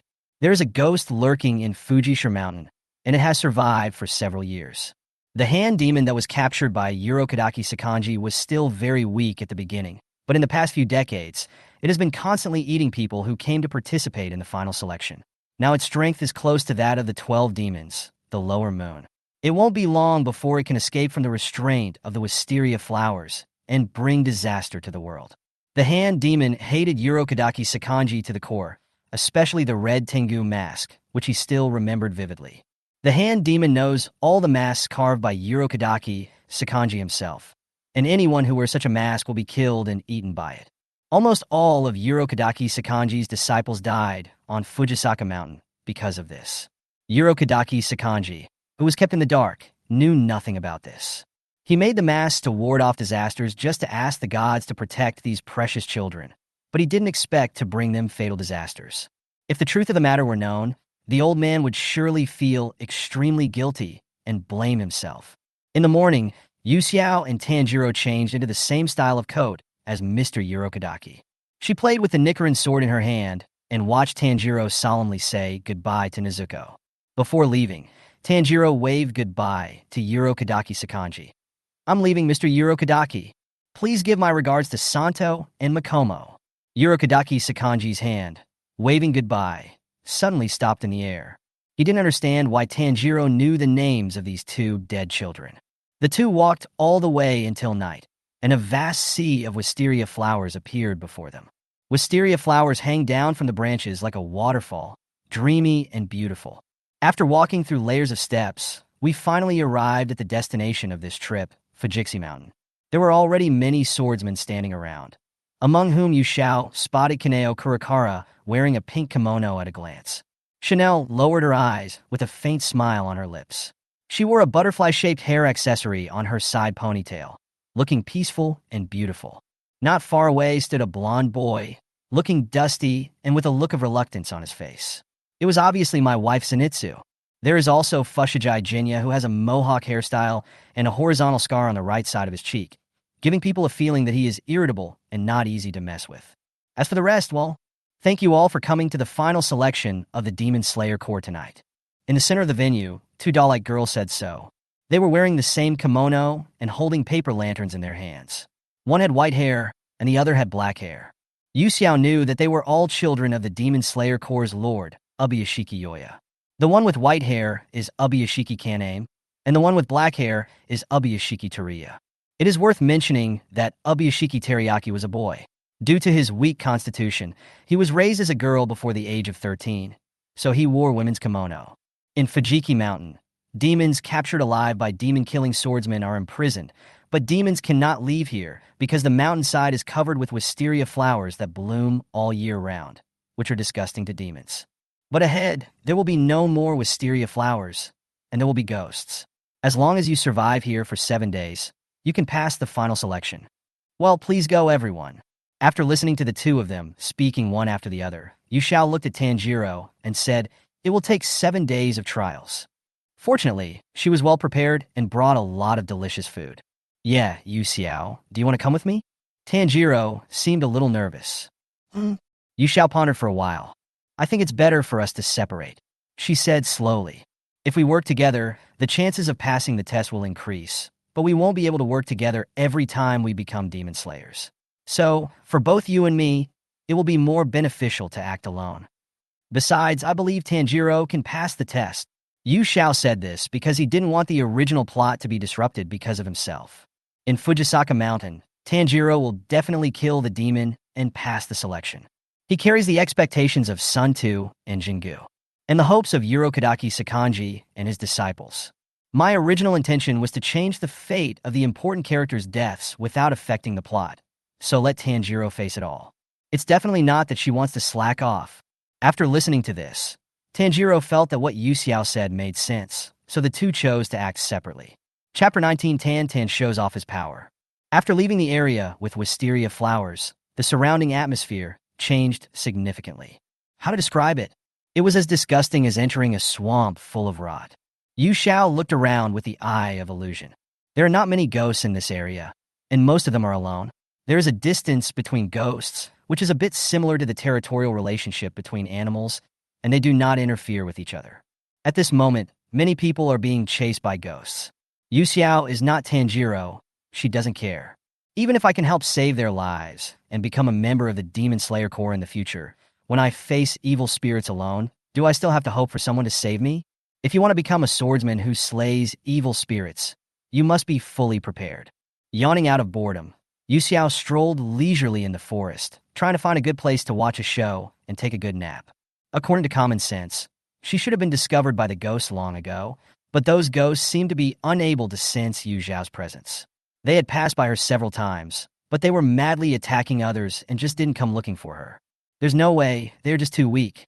Even if the 12 ghost moons were here, it would be difficult to detect Yu Xiao's breath for a while. Even the foolish Tomioka Ju didn't realize where Yu Xiao came from when he first saw her. This is enough to show how powerful Yu Xiao is. Yu Xiao, who has learned the breathing technique, is now completely among the top players in the ladder rankings. After reaching the maximum level, he will return to the level of frying fish in the novice village. On the way, he finally ran into a ghost head-on. Before it could make any move, Yu Xiao kicked it away, breaking many trees. Before he woke up, he was discovered by other swordsmen and his neck was cut off. At the same time, Tanjiro had just killed 2 small fish demons when he suddenly smelled a strong and pungent stench. He covered his nose and turned around to see a young man holding a knife running nonstop, looking behind him in horror. How could this happen? I have never heard of this before. Tanjiro followed his gaze in confusion, and his face turned pale instantly. It was a ghost with a huge body and countless arms wrapped around it. With every step he took, the ground shook. The ghost was still holding a fainted boy in his hand, and then he was sent into the bloody mouth. After chewing for a few times, its body size increased at a speed visible to the naked eye. The boy being chased was panicked and accidentally tripped and fell to the ground. The arms of the hand ghost behind him tangled together and became incredibly long, and they caught him easily. Seeing that the boy was about to face death, Tanjiro's body couldn't stop trembling, and he tried to steady his breathing. You must save him. You must save him. He suddenly jumped out from behind the tree and drew his sword to perform sword form. Water breathing, an I-type, water wheel. Tanjiro's body flipped in the air at an extremely fast speed and made a circular slash that cut off the demon's arm, causing the boy to fall down. The hand ghost, whose meal was interrupted, narrowed his eyes after seeing the fox mask on his head. Here we go again, my lovely little fox. Again? Tanjiro looked at the ghost in front of him in confusion. Fox boy, what year is it in Meiji now? Tanjiro was a little confused about the question raised by the hand ghost, but he still answered it kindly. It is already the Taisho era. Taisho. The hand ghost's expression became ferocious. The arms coiled around it scratched its flesh out of anger, but soon recovered. The year number changed again while I was imprisoned. Damn Urokodaki. Damn Urokodaki. The hand ghost roared angrily. How do you know Mr. Urokodaki? Mr. Urokodaki is a retired trainer. How could this ghost know his teacher's name? Because that guy's the one who arrested me. 47 years ago, a time I will never forget when that guy was still killing demons. During the Edo period, during the KO era. How is that possible? The boy who fell down and sat behind Tanjiro said in disbelief. There can't be a ghost who has lived for so long here. There should only be ghosts who have eaten 2 or 3 people. But I survived. In this prison full of wisteria flowers, I probably ate about 50 little ghosts. And you are the 14th. The hand ghost pointed at Tanjiro and gave an evil laugh. Let me think. The one that impressed me the most was the little ghost with flesh-colored hair and a scar at the corner of his mouth, and the girl in a kimono with flower patterns. Although she was petite, she was agile. It's talking about these 2 people. Tanjiro suddenly thought of Satsuki and Mikomo, who had coached him for almost half a year in Sajiri Mountain, and their voices still seemed to echo in his mind. Were they killed by this ghost? How is that possible? It appeared yesterday. The terrified expression on his face was very useful to the opponent ghost, so he continued to add fuel to the fire. The mask on your head is a mark. Because everyone wearing this mask was killed by me, it was as if Urokodaki killed them personally. Haha. These words stimulated Tanjiro's spirit, and the anger almost swallowed him. The powerful Tsutomu and the gentle Mikomo. No wonder they never tell me where they come from. No wonder they only show up when I'm practicing. It's all because of this guy in front of me. It's all because of it. Tanjiro gripped the hilt of the sword tightly and cut off the arms that were grabbing towards him, vowing to kill the demon. However, the hand demon's arms were endless, and they grew back immediately after being cut off. He was not paying attention for a moment and was grabbed by the legs and thrown out, hitting the tree heavily, and the fox mask on his head cracked. The boy who had just been rescued by Tanjiro took this opportunity to escape without looking back.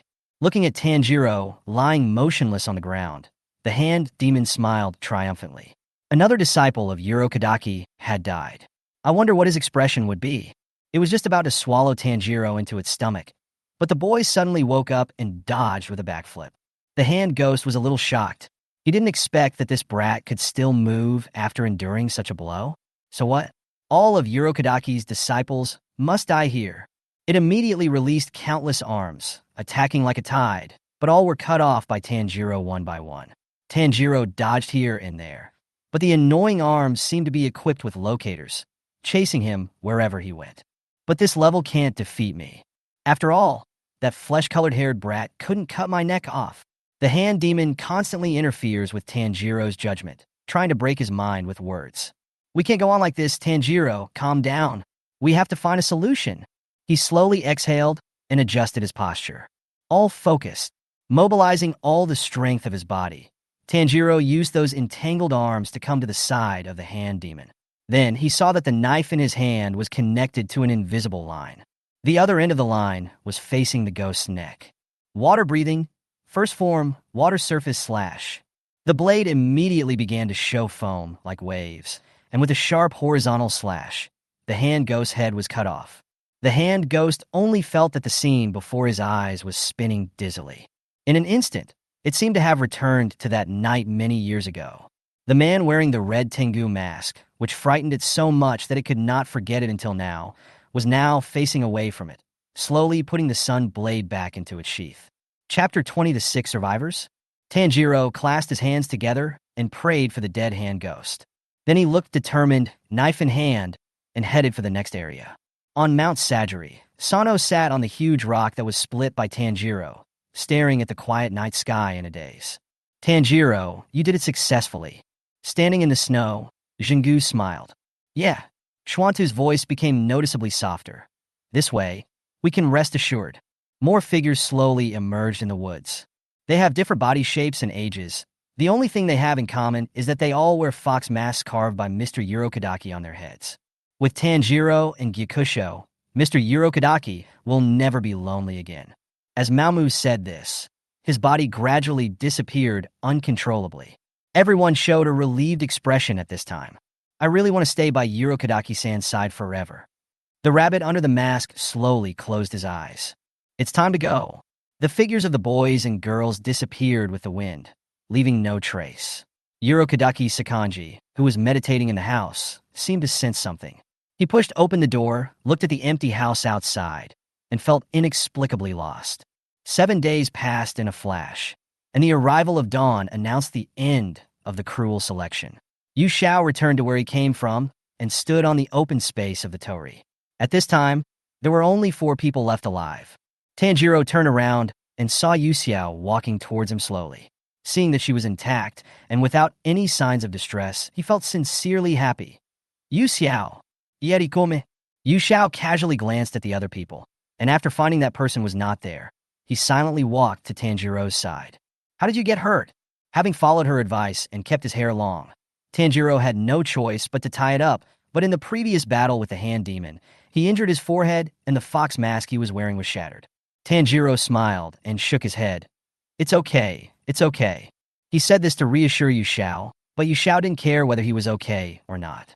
He took out a bandage from his arms and bandaged him tightly before revealing a satisfied look. You always get hurt. You have to take good care of your body, okay? If Nezuko knew, she would definitely be worried about you. Yeah, I know. Tanjiro touched the bandage on his forehead and felt warm in his heart. Yu Xiao is so nice. At this time, the 2 little girls in kimonos slowly walked out. Bifong spoke first. Congratulations, everyone. It's a blessing to be able to come back safely. Walia said immediately. Huh? And then? The irritable Fuzugawa Shunya had no interest in what they said and asked with an unhappy look on his face. Where is the knife? Where is the knife? We will first distribute team uniforms to you. Before that, we will measure your body and then engrave your class on it. After explaining, Bifong clapped his hands and several black crows flew out of the forest. One of the crows rushed towards Yu Xiao at an extremely fast speed and quickly landed on her shoulder. Yu Xiao? This black crow, with its 2 big eyes that never blink, seems a little bit unintelligent. Yu Xiao poked its neck and asked, Little guy, do you have a name? G-A-G-A-G-A. The crow was so excited that it seemed like it had taken the wrong medicine, and it jumped back and forth on Yu Xiao's shoulders. Is this crow a mute? Aren't all the crows in the Demon Slayer Corps trained? The little guy seemed very happy, so Yu Xiao didn't think much about it and just gave it a random name. So, you'll be called Xiaohei from now on, right? Xiaohei quacked, showing no sign of objection. It saw Yu Zhao's strange long hair and eyes shining like gems from a distance, and immediately rushed up as fast as it could and got to the front. The other crows had no choice but to choose someone else. There's nothing you can do about it. It's crow's nature. They just like shiny things. What's the difference between a crow and a crow? Fuzugawa Shunya swung his hand to scare away the crow, walked up to her angrily, and grabbed her hair. What I want is the sword. The color-changing sword of the Demon Slayer Corps. Hurry and give it to me now. Kanata remained expressionless, like a puppet, as if he felt no pain. Seeing this, Hulia did not stop him and just looked at everyone expressionlessly. Hey, what should I do? Agatsuma Zenitsu, who had just been pegged for a long time by Jotaro for saying the word sparrow, was instantly panicked when he saw this scene. He wanted to stop it, but was a little timid. Shuanya had a fierce look on his face, so he didn't dare to provoke him. Kaneo Lawayuo was completely unconcerned about what was happening in front of her from beginning to end. She just stood there quietly with a smile on her face. Let go of the kid. At this time, Tanjiro stood up, grabbed Shuanya's wrist, and stopped his behavior. Huh? Who do you think you are? Why should I listen to you? If you don't let her go, I'm going to break your wrist. The atmosphere between the two was tense, and they were about to fight. Suddenly, Shiemi shuddered. He then noticed that there was a girl wearing a fox mask standing behind the red-haired boy. There was no emotion in the girl's golden eyes, as calm as a pool of stagnant water. Shinmi, who was not good at dealing with girls, was frightened by her stare, and a layer of cold sweat soon broke out on his back. Yu Xiao had a smile on his face, but his words were as cold and piercing as the snow in winter. Sir, can you please not bully the child? It will hurt her. What does it have to do with you? Before Mi could finish his words, Yu Xiao's knife handle hit him directly on the elbow. Suddenly, the arm that Tanjiro was holding went numb, lost its strength, and let go of Kanata's hair. The rescued Kanata looked at Yu Xiao and Tanjiro with gratitude. You bastard. Shimi took a few steps back, covering his elbow and looking at Yu Xiao angrily. Yu Xiao did not shy away from his frightening gaze and said calmly, "The two children just said that it takes 10 to 15 days to forge a sword. There is no point in you being so anxious. You will get the sword sooner or later anyway, so why rush it?" Snort! Xianmi snorted coldly and said nothing more. Although there was no head-on confrontation, he could feel that the girl in front of him was extremely powerful. What's more, what she said was not without reason. He was indeed too impatient. He was eager to get the knife, just hoping to get his brother's approval as soon as possible. Have you finished what you wanted to say? Kalia pulled back the black cloth covering the table, revealing stones of various shapes and sizes. Then please come and choose your own jade steel. TSK. This is totally incomprehensible, Shimi said angrily. Even if I pass the selection, I will definitely die. Zenitsu Agatsuma's attitude was very negative. Kaneo said nothing, just stared at the jade steel on the table, without any intention of choosing one. After a brief observation, Yu Xiao found that there was nothing special about these jade steels. They just absorbed sunlight to slightly different degrees. There was no need to pick and choose, so she just picked up a piece at random. After everyone had been selected and their bodies measured, they left Tingshi Mountain. A crow with a purple scarf around its neck flew across the courtyard and landed on the young man's wrist. The young man gently stroked the crow's feathers. The upper half of its face was covered with terrible purple scars, and its eyes had lost their luster, but the corners of its mouth were filled with a warm smile. Really? 6 people survived. That's great. I have more children. His lonely figure looked particularly desolate in the huge mansion. Chapter 21: A Visit from the Swordsmith. On the way back, Tanjiro's physical condition had reached its limit. He could only walk with a limp, and had to rely on Yu Xiao to cut a branch for him to use as a crutch. Is it really okay, Tanjiro? Do you want to take a break? Seeing his miserable appearance, Yu Xiao really wanted to carry him back. She has always been so gentle, kind, and sensible, which makes people feel distressed. Tanjiro's smile was a little forced. I'm fine. I'm sorry to bother you. Come to think of it, I have to thank Yu Xiao for what happened just now, otherwise I might have really broken that person's wrist. It would have been bad if he got hurt. Even though he is in this state, he still has the mind to worry about others. Yu Xiao really doesn't know what to do with him. She pursed her lips and snorted. That's nothing. Didn't I tell you not to be so polite to me? I know. Tanjiro scratched his head embarrassedly. By the way, Tanjiro. Yu Xiao took out a small glass bottle from his pocket and handed it to him. This contains medicine that can heal injuries and relieve pain. You can try it. Yu Xiao made this medicine when he was free at home. In addition to normal herbs, it also contains blood diluted by Yu Xiao, which can achieve the effect of rapid healing and pain relief. Tanjiro is often injured, so this is the perfect thing for him. Okay. Tanjiro took the glass bottle and opened it, and a fresh fragrance rushed into his nostrils.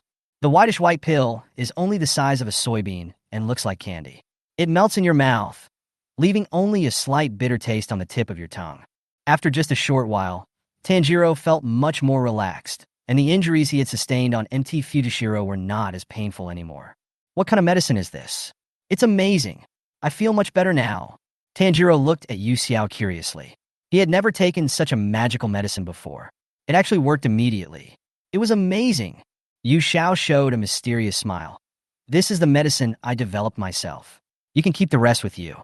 Remember to use it if you get hurt. Although I don't want to see you get hurt. I didn't expect Yu Xiao also knows pharmacology. So amazing. Tanjiro admired her so much, but then he changed his mind and asked worriedly. If you give this to me, what about Yu Xiao? Fool! Yu Xiao poked his forehead unhappily. I made all the medicine. How could I be short of it? Yes. So Tanjiro carefully put the medicine away as if it were a treasure. Be sure to keep it well. Speaking of which, after being with Yu Xiao for such a long time, he has never found anything that Yu Xiao doesn't know. If I have to say, well, it seems like the only thing I haven't seen is cooking. Don't you think Yu Xiao can cook? I have to say, Tanjiro guessed this correctly. Not only can Yu Xiao not cook, he is also a complete kitchen killer who can blow up the kitchen by just lighting a fire. The kitchen was reduced to ashes before the meal was ready. In the evening, the two returned to Sajiri Mountain. There was light on in the window, probably because Mr. Urokodaki had not rested yet.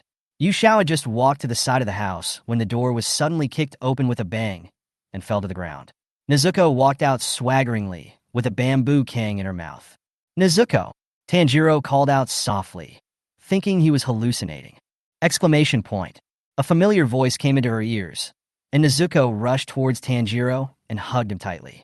Although her mind has become that of a child, Nezuko knows that the boy in front of her is the most important person to her. Tanjiro's voice was choked with sobs, and he cried, "Why didn't you wake up for so long? I almost thought you were dead. 2 years. 2 whole years." Ever since arriving at Sajiri Mountain, Nezuko has been in a deep sleep with no sign of waking up. Now she has finally woken up, and all the worries that Tanjiro had accumulated over the past 2 years have disappeared without a trace at this moment. Urokodaki Sakanji, who had just come back from chopping firewood, saw that Gikusho and Tanjiro had returned safely, and the firewood in his arms fell to the ground with a clang. The eyes beneath the mask were wet with tears. Both children came back alive. The room was as warm as ever. Mr. Urokodaki sat opposite the two men, patiently listening to them explain what had happened on Fujiki Mountain. After hearing that the giant hand demon was killed by Tanjiro, his heavy mood of losing his disciple was comforted. Only then did Urokodaki Sakanji realize that the dead children had always been by his side. After Tanjiro finished speaking, he asked about Yu Xiao's situation. Yu Xiao sighed helplessly. "I didn't have it as hard as Tanjiro. I didn't do anything during these 7 days. I didn't encounter any ghosts and I got through it smoothly. It can be said that I slept for 7 days." What she said was absolutely true. She really slept on the mountain for 7 whole days. "When I wake up, I either eat snacks or watch the fun. When I feel sleepy, I tie a hammock and sleep on a tree, completely like a transparent person." Although he completed the game in a lazy way, Yu Xiao knew exactly what everyone else was doing. By the way, during this period, I saw a boy wearing a pig mask who also passed the selection. He was very brave, shouting "pig charge" while killing several demons, but I didn't see him when I was selecting the Tamagotchi at the end. The person Yu Xiao was talking about was Inosuke Hashibara. Huh? So there are actually 6 people who passed the selection? Tanjiro thought about it, and it seemed that there were indeed only 5 people in the end, and he did not see the young man wearing a mask that Yu Xiao mentioned. "Yeah," Yu Xiao nodded. "Maybe I'll meet him in the future." More than 10 days of relative peace passed like this until 2 swordsmiths came to visit. At that time, Yu Xiao was sitting in the house drinking tea. She heard Tanjiro talking to someone outside, so she put down the teacup and walked out. "What's wrong?" Yu Xiao asked. 2 people wearing fireman masks were standing outside the house, one of them wearing a conical hat covered with glass wind chimes. Seeing this scene, Yu Xiao remembered that it was the swordsmith from the sword forging village who came to deliver the sun wheel sword. She has been living a very comfortable life these days. The one wearing the hat with glass ornaments is Tetsuzuka Hataru. He is talking to Tanjiro. As for the other one, I have never seen him before. Noticing Yu Xiao's puzzled look, another swordsmith spoke up. "I am Kirigane Riku, responsible for forging Lord Yasaka Yu Xiao's sun blade." "Excuse me, sir. Is this Yasaka Yu Xiao?" Mr. Haidalu's voice is exceptionally gentle. Although he is wearing an ugly fireman mask, he does not make people think that he is a rude and uncultured person. Yu Xiao bowed slightly and said, "Well, thank you for taking the trouble to come all the way here. I am Yasaka Yu Xiao." Haidalu took out the knife from his back and handed it to her. "Try it. I am also looking forward to what color your sword will turn into." Chapter 22, The Untalented Swordsman. The Sun Blade, also known as the color-changing sword. It is made of Gorilla Scarlet iron sand and Gorilla Scarlet ore, materials that absorb sunlight. It is the only weapon that can effectively damage ghosts, except for the poison made from wisteria flowers. A demon beheaded by the Nichiren sword will lose all regenerative abilities and turn into ashes. The Nichiren sword can produce different colors depending on the attributes of the user. The Sunwheel sword made by Hei Tialu for Yu Xiao was bright and shiny, and the snow-white blade was glowing with a clear cold light in the sun. There was a quadrilateral guard embedded between the handle and the blade. The silver guard was hollowed out and engraved with flowers, birds, wind, and moon, which was exquisite and ingenious. Yu Xiao fell in love with the sword handle at first sight. She took the sun wheel sword from the swordsmith and held the handle, which was quite heavy. Carefully observing the blade, Yu Xiao waited for a long time, but the sun wheel blade did not undergo any changes. Can this knife really change color? She couldn't help but doubt her life. How come the color-changing knife became ineffective in her hands?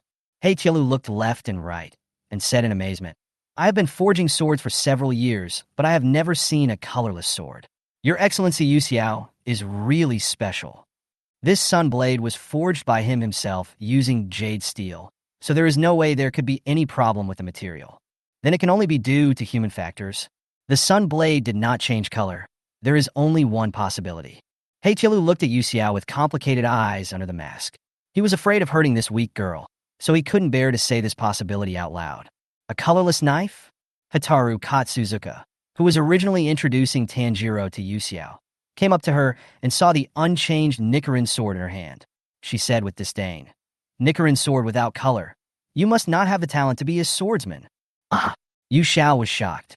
Although she knew that the Nichiren sword in the hands of an untalented swordsman would not change color, she had learned swordsmanship for many years under the guidance of Mr. Saito, and she had also learned the full concentration breathing method. Why didn't the sword change color? Hearing what Kodetsuka Hataru said, Tanjiro immediately retorted loudly, Mr. Kodetsuka, Yu Xiao is not someone who doesn't have the talent of a swordsman. She is very strong. She can smash huge rocks with one blow. She's much better than me. Without saying a word, Hataru Katsuka put the 7-day lock of love stronger than gold on Tanjiro. Stop talking nonsense, kid. Let me see what color the knife of the son of Hijue is.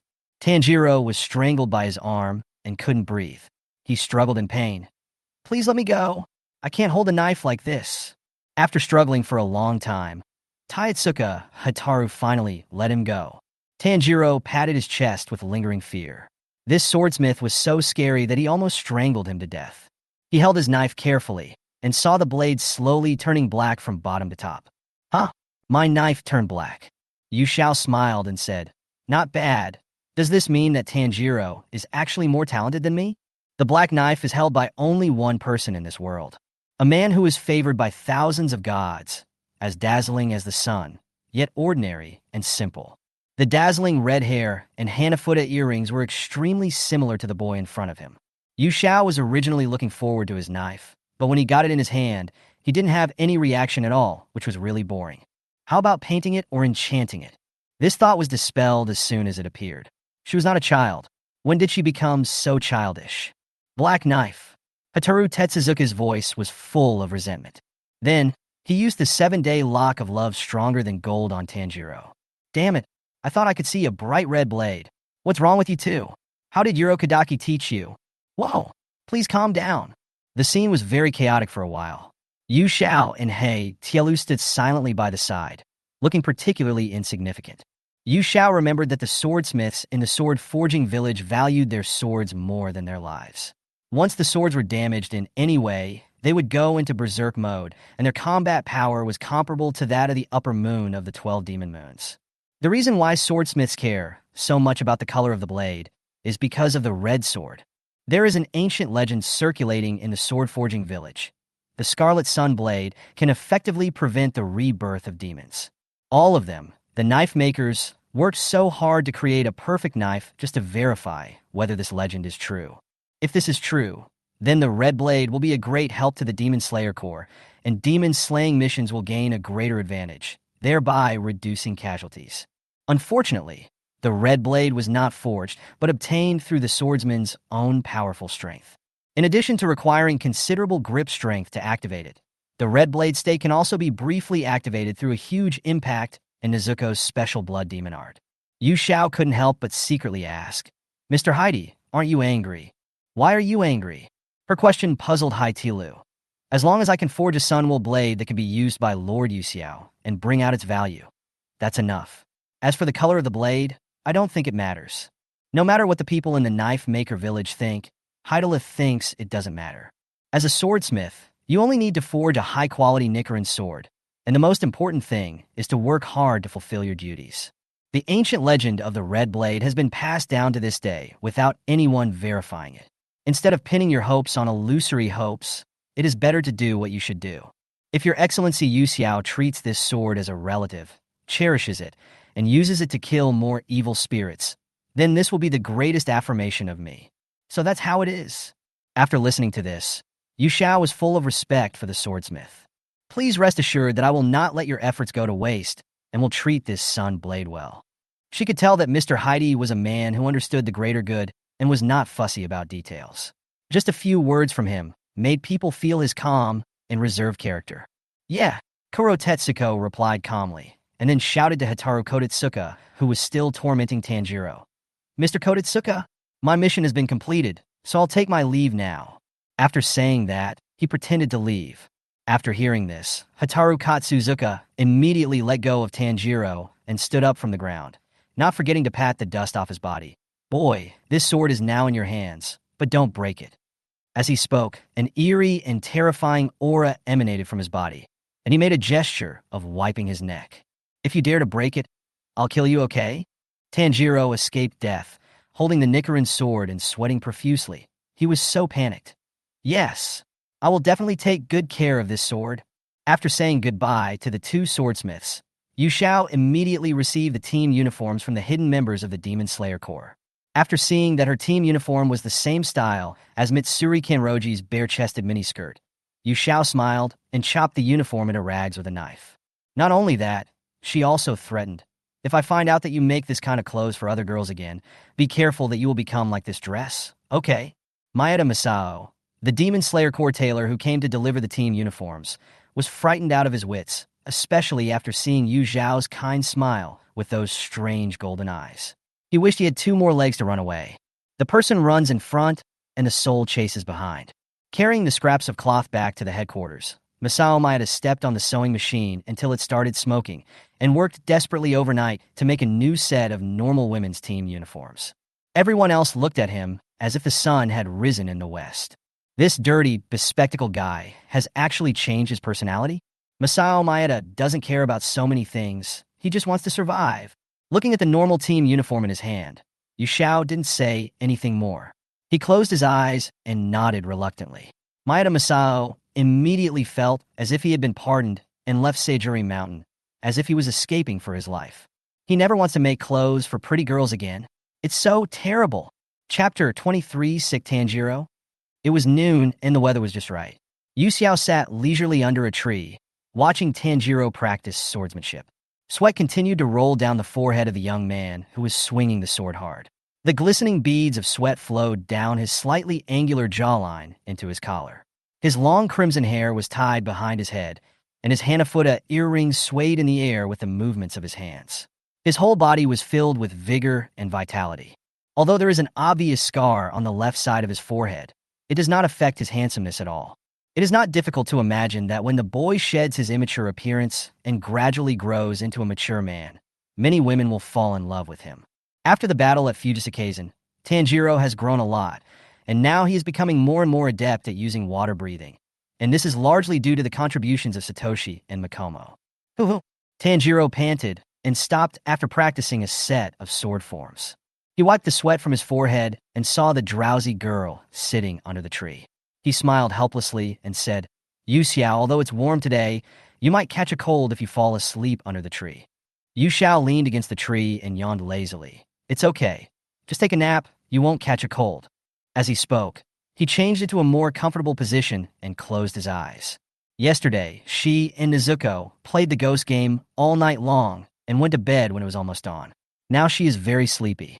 The sun feels warm on my body, and from time to time, there are breezes blowing through the woods.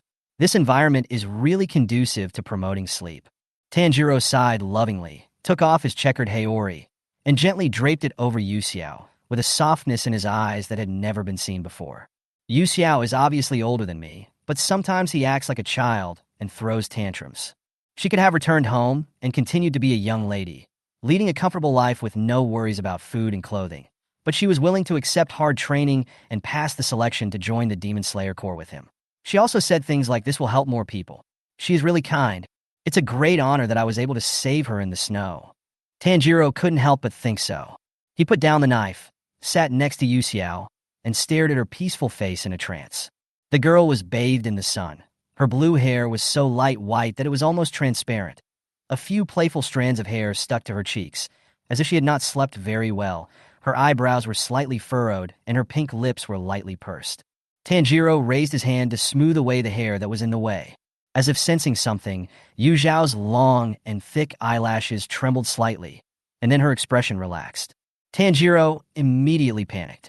What was he doing just now? Because of the close distance, the cool and sweet scent unique to Yu Xiao lingered at the tip of his nose, making Tanjiro, who had a very sensitive nose, almost indulge in this pleasant smell.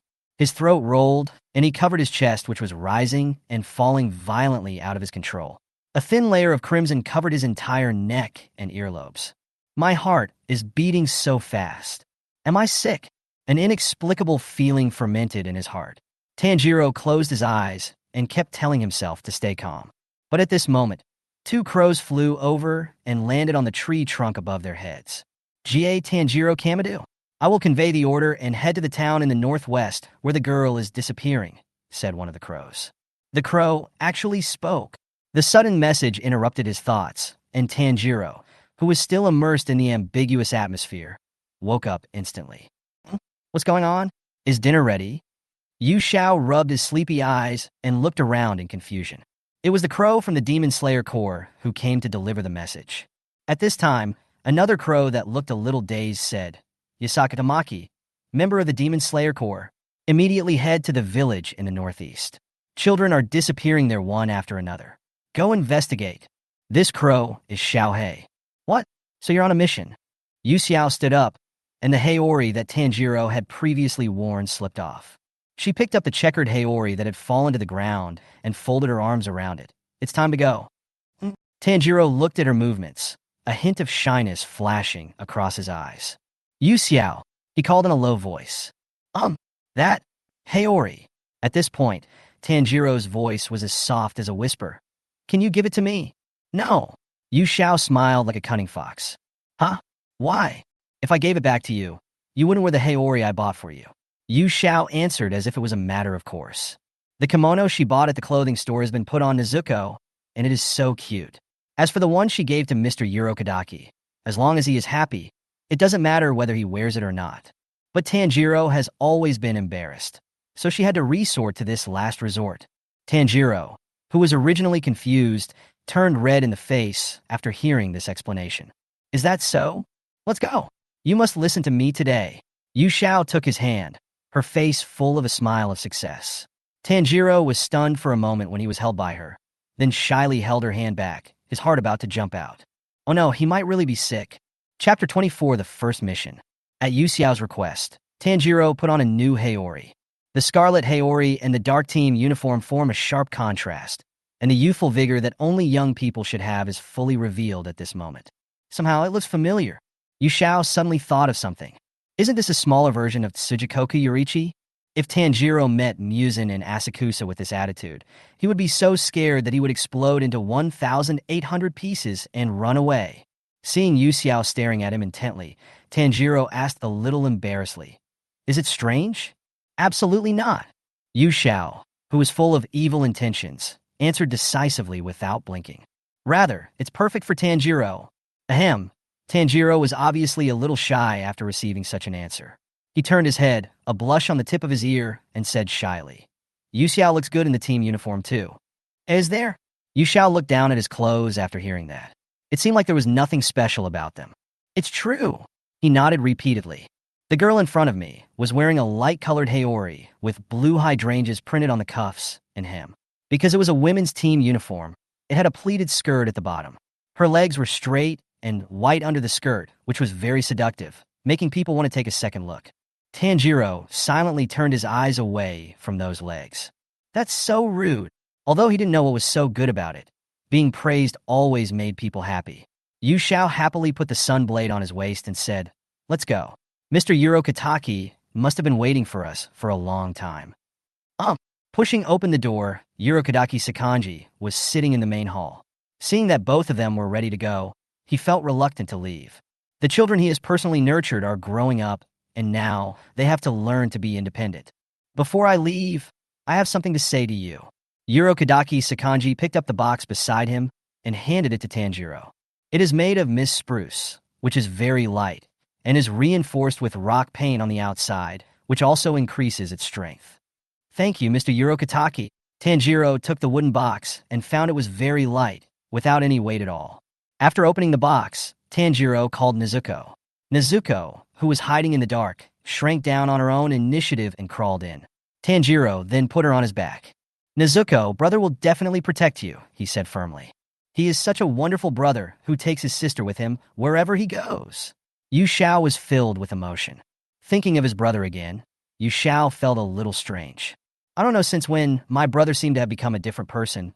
A drastic change took place. He started to maintain a well-behaved appearance with his head lowered, gentle and polite, smiling and talking. He suddenly became much more reserved. The brother in the past was like an undisguised sharp blade, but now the blade has retracted its edge and is hidden in the sheath, unable to be seen. It is only inlaid in the soft jade on the outside. As clear as water, a flawless jade. Compared to the current him, Yu Xiao still has more favorable impressions towards the former noble and proud brother. Even if the memories of the past are meaningless to her. Yu Xiao. What's wrong, Mr. Urokodaki? No matter whether the opponent is strong or weak, you must take it seriously and never take it lightly. Otherwise, it is easy to fall into a trap. The stronger the ghost, the more cunning it is. You must remember this. Through the Tengu mask, Yu Xiao couldn't see Mr. Urokida's expression at the moment, but he could hear the cautiousness in his words. She knew that Mr. Urokodaki was concerned about her, so she answered seriously, I understand. Please don't worry. Urokodaki, Sakanji nodded. This child is extremely talented, but he has never experienced failure or setbacks. Although Yu Xiao did not show any pride or complacency because of this, Urokodaki Sakanji could sense that Yu Xiao had absolute confidence in himself. He was worried that Yu Xiao would be misled by this confidence and get hurt due to negligence.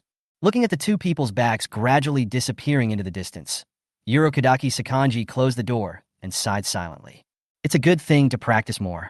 I just hope my worries are unnecessary. Before parting with Tanjiro, Yu Xiao gave him a talisman.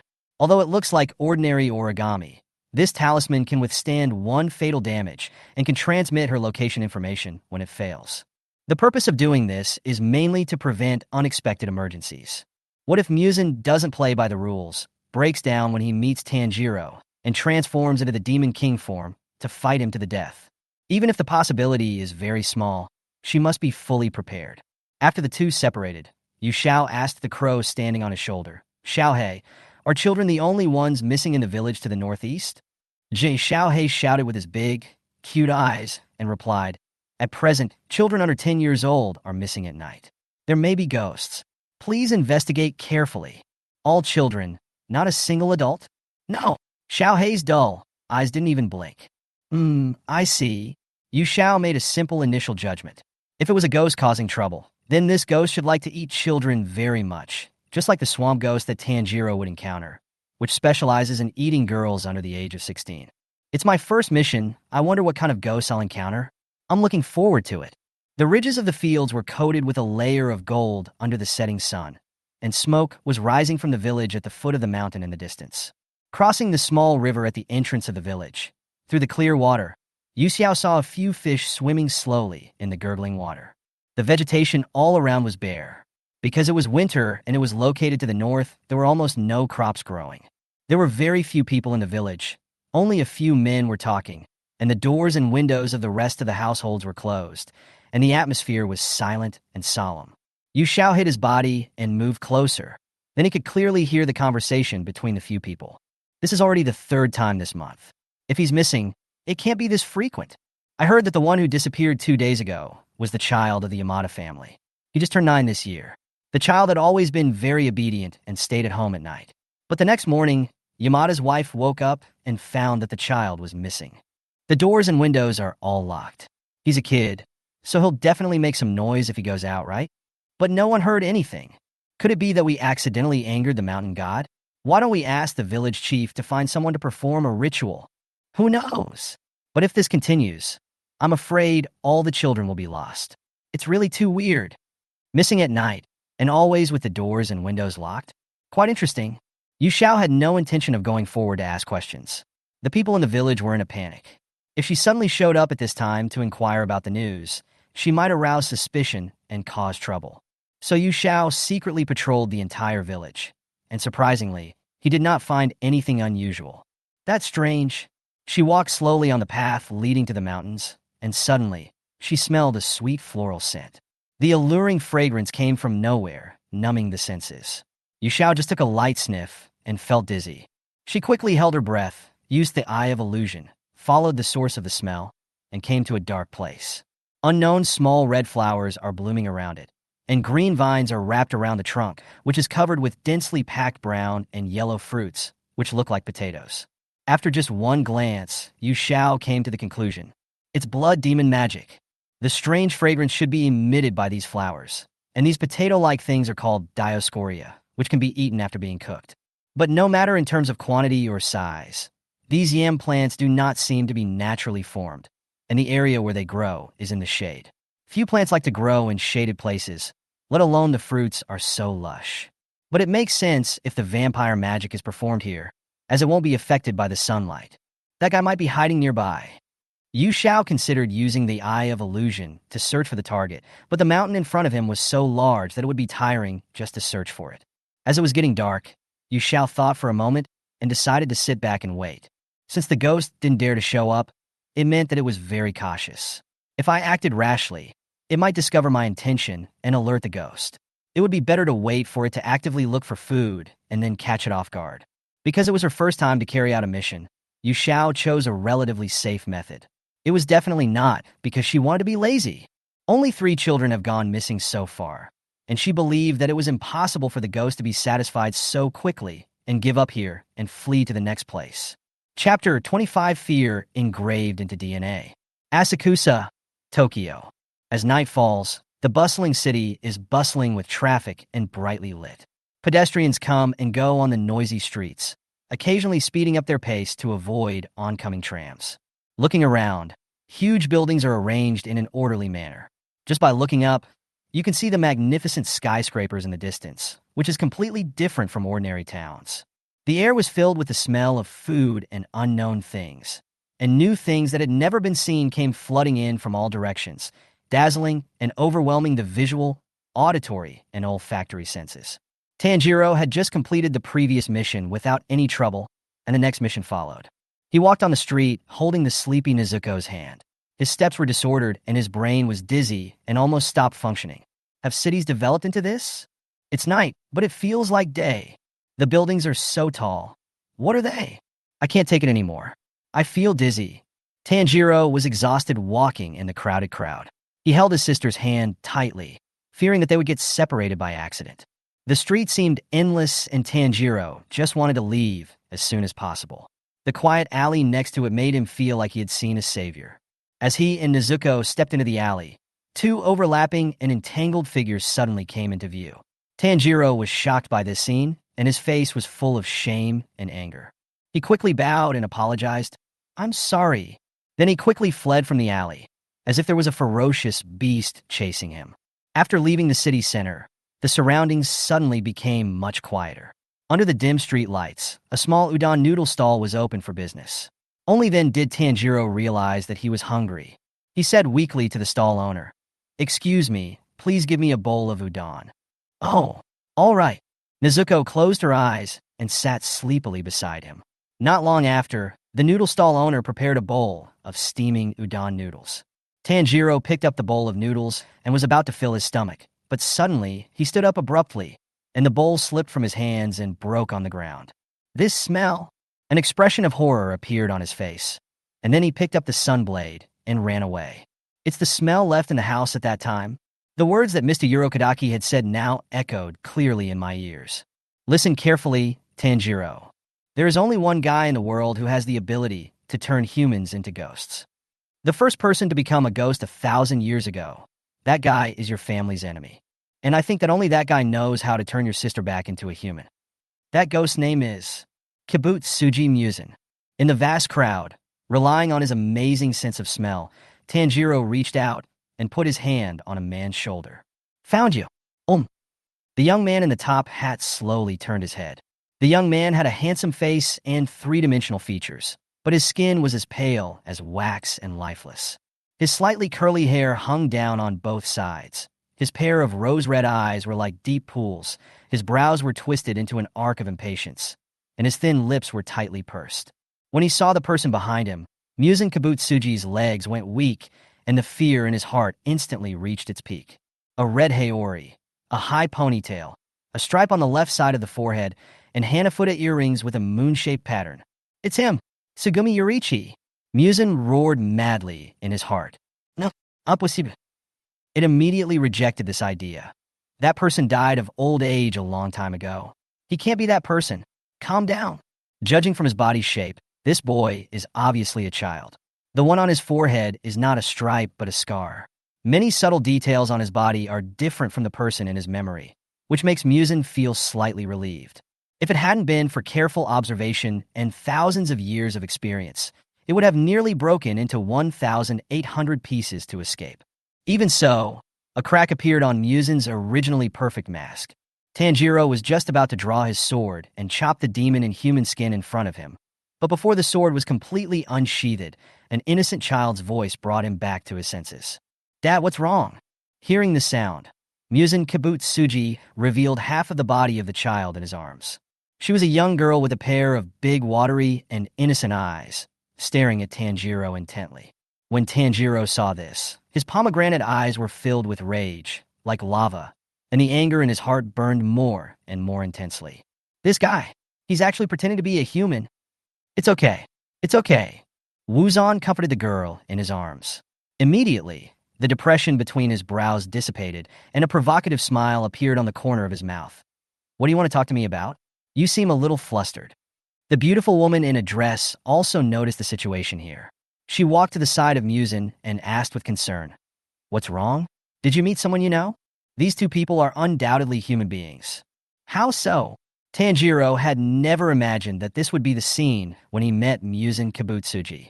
Do we have to kill it in front of its relatives? He can't do it.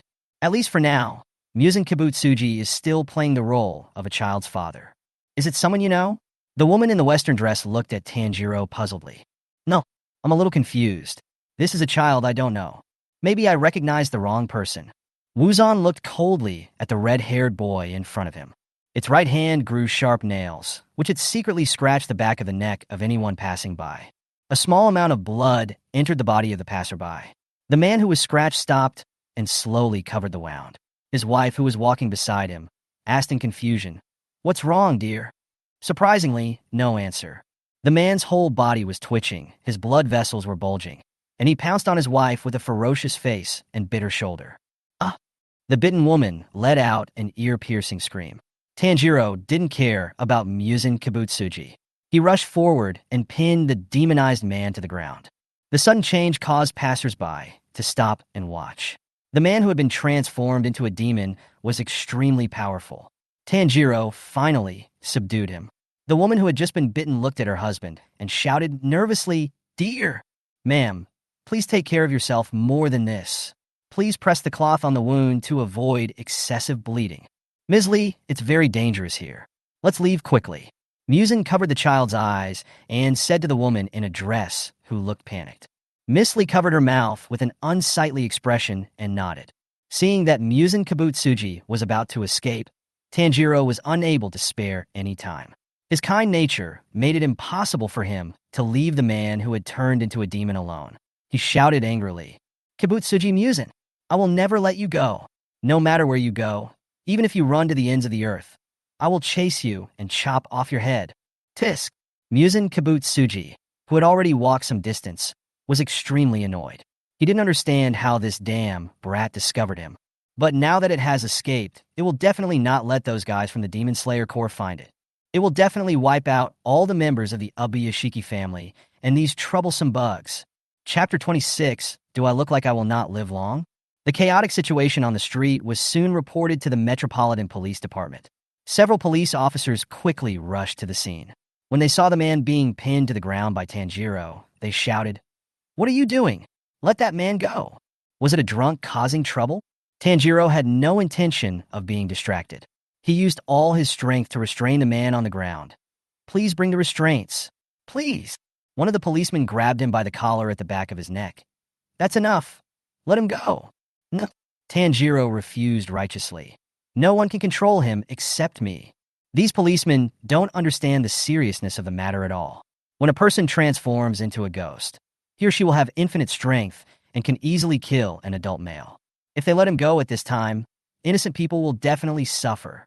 Tanjiro was already struggling to resist the man's struggle, and these policemen kept dragging him.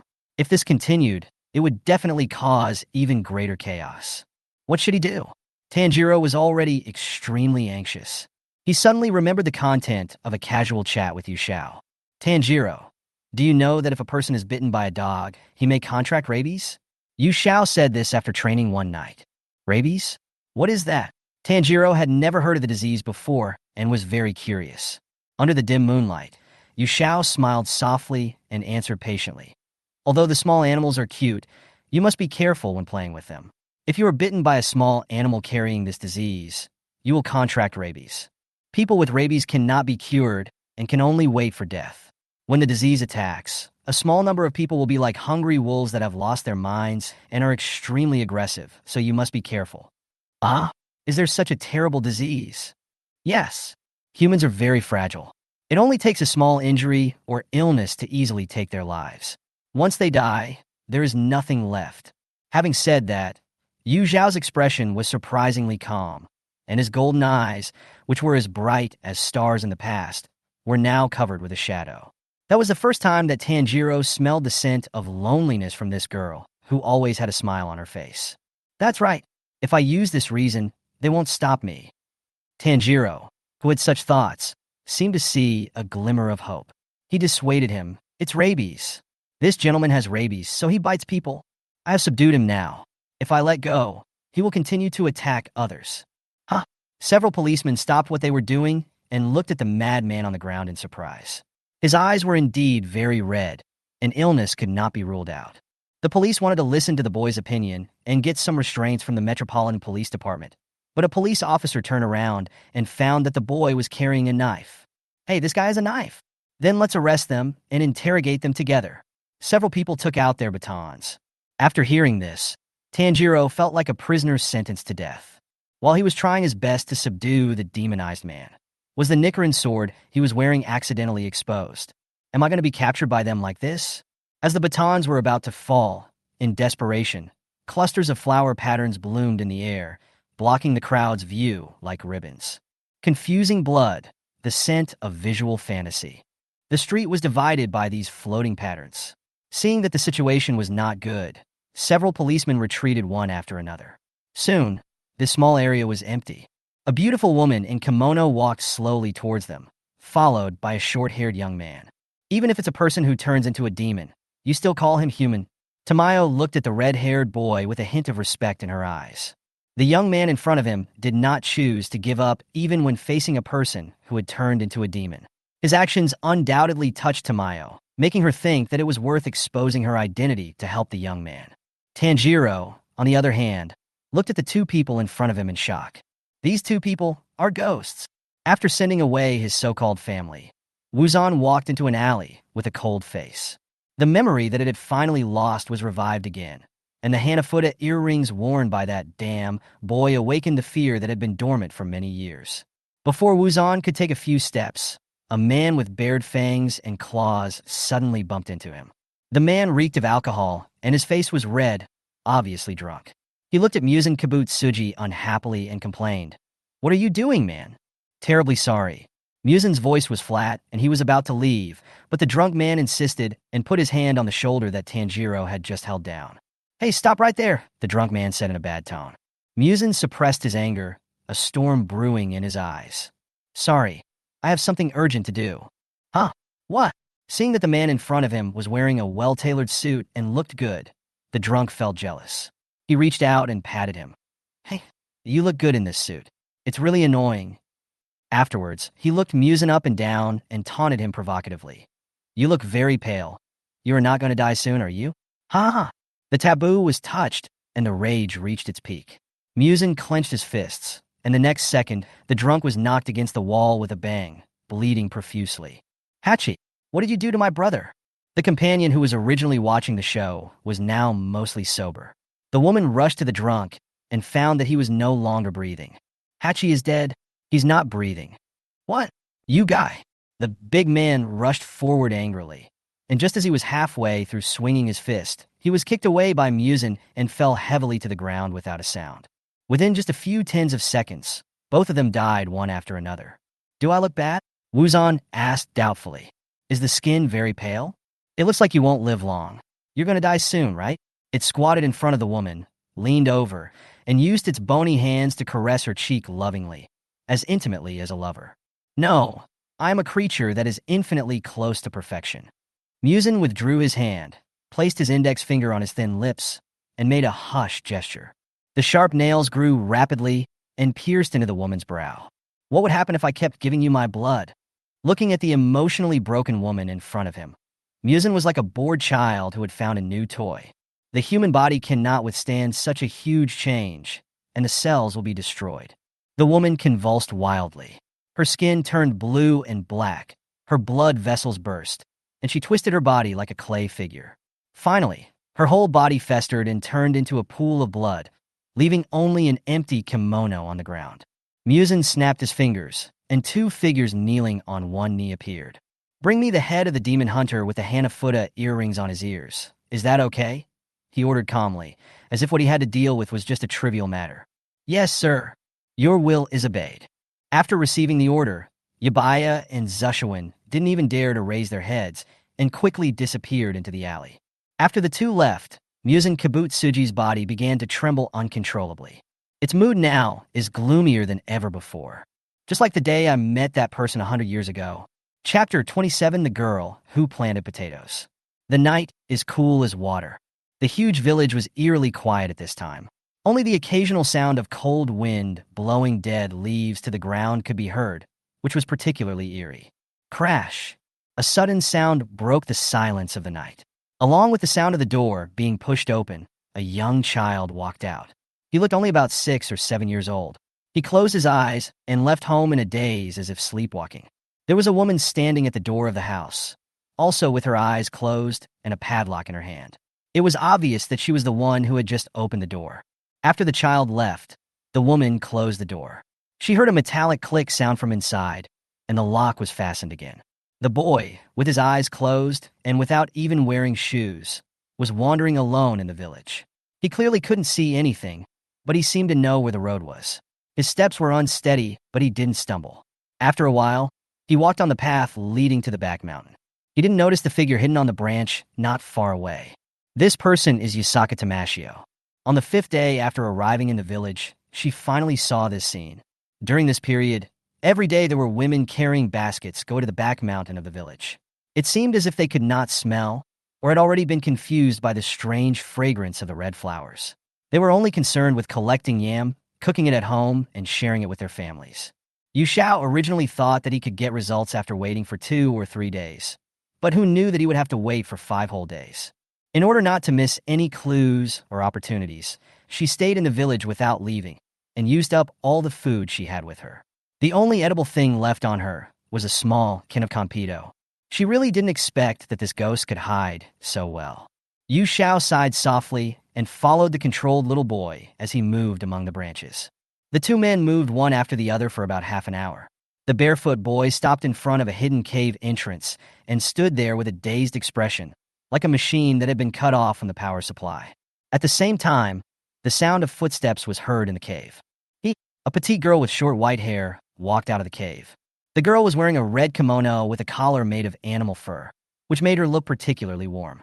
She had a pair of sharp horns on her forehead and 2 symmetrical red lines on her face. The word Xiaxi was engraved on her left eye within her gray-purple pupils. When Xiao Hei on the tree saw the words in its eyes, he immediately flapped his wings and flew away. It's great that I can fill my stomach again. Ling Yuzi stared at the little boy in front of her, greedy light flashing in her eyes. She licked her lips and pounced on him impatiently. Just as it was about to touch the boy, a sharp cold light flashed, and then a sharp and neat cut appeared on Ling Yuzi's wrist, and blood gushed out from the cut. Ling Yuzi screamed in pain and retracted her arms. She looked at her hands that had fallen to the ground and looked around in horror. Who is it? Get out now! Because she was afraid of being killed by ghost hunters, she had always been careful to hide in the dark and secretly eat people, and she would change her hunting area every once in a while. She has used this method for a long time. As long as the ghost hunter is not a pillar level 1, it can easily kill the opponent even if it is discovered. When encountering a pillar level demon hunter, Ling Yuzi will choose to escape without hesitation, which is why he has been able to survive until now and become the lower moon of the 12 demon moons. Good evening, potato-growing girl. What? Someone patted his shoulder from behind. Ling Yuzi was frightened and turned to look behind him. Yu Xiao held the sun blade in his hand, with a kind smile on his face. Hi, the moonlight is so beautiful tonight. Do you want to enjoy the moon together? Hearing this, Ling Yuzi subconsciously looked up. There was no moon, only rolling black clouds. He quickly stepped aside and took a defensive stance with his newly grown hands. How did you find this place? As he spoke, his eyes were fixed on the girl in front of him, and cold sweat continued to seep out of his forehead. It's okay. This guy looks very weak. She doesn't have the oppressive feeling of a pillar-level ghost hunter at all. I was just careless for a moment and was ambushed by her. Don't be afraid. Ling Yuzi kept comforting himself in his heart and controlled the instinct to escape. A ghost hunter of this level cannot possibly be its opponent. Hee hee. Yu Xiao chuckled and pointed at the little boy standing at the entrance of the cave, his tone full of sarcasm. Didn't you bring me here? Poor fellow. Is he so hungry that he can't even speak clearly? She covered her mouth, looked incredulous, her eyes full of pity. You damn guy. Faced with such naked ridicule, Ling Yuzi roared in frustration. His emotions were controlled by anger, and he completely ignored Yu Zhao's previous silent appearance. This damn ghost hunter secretly followed her food and dared to speak so shamelessly. I must kill her today. Blood demon art, entanglement. Vines as thick as buckets rose from the ground. Yu Xiao jumped lightly and dodged the vines that attacked from under his feet. As soon as her front foot landed on the branch, vines followed closely, whipping at her with a strong wind. Seeing that the child who was controlled and stunned in place was about to be affected, Yu Xiao quickly adjusted her body shape. And at the critical moment, she grabbed the collar of the child's neck and took him away for a long distance. The next second, the tree was broken by the vines and flew out due to inertia, hitting other trees hard, making a loud boom. Phew, that was a close call. Yu Xiao patted his chest and almost forgot that there was a little kid here. Go to hell? Ling Yuzi roared angrily, veins bulging on his forehead. More vines sprouted from the ground and whipped towards Yu Xiao like the tentacles of a sea monster. However, no matter how many vines there were, they were chopped into pieces before they could even touch an inch of the girl's clothes, not to mention that she was holding a child in her hands. Ling Yuzi is very familiar with his blood ghost magic. The vines he created are extremely tough. Ordinary ghost hunters cannot cut these vines even if they break their knives. Sensing that something was wrong, Ling Yuzi began to have second thoughts. It's too dangerous. What if I get killed here by accident? It is timid and afraid of death, and it is a ghost that acts alone. It does not have the strong strength like Gulu, nor does it have as many family members as Lei to help it. It can survive until now entirely by hiding, otherwise it would have been killed by the pillar-level ghost hunters long ago. We have to run. We have to run. Ling Yuzi made a quick decision and stopped using vines to attack and instead used illusion. Blood demon art, flower mang. A large number of blood-red flowers bloomed one after another, and the air was filled with rich floral fragrance, so sweet that it made people dizzy, and soon a layer of light crimson mist formed. Yu Xiao knew Ling Yuzi's little tricks. She held her breath, put the child in a relatively safe place, put away her playful thoughts, and a serious look flashed in her eyes.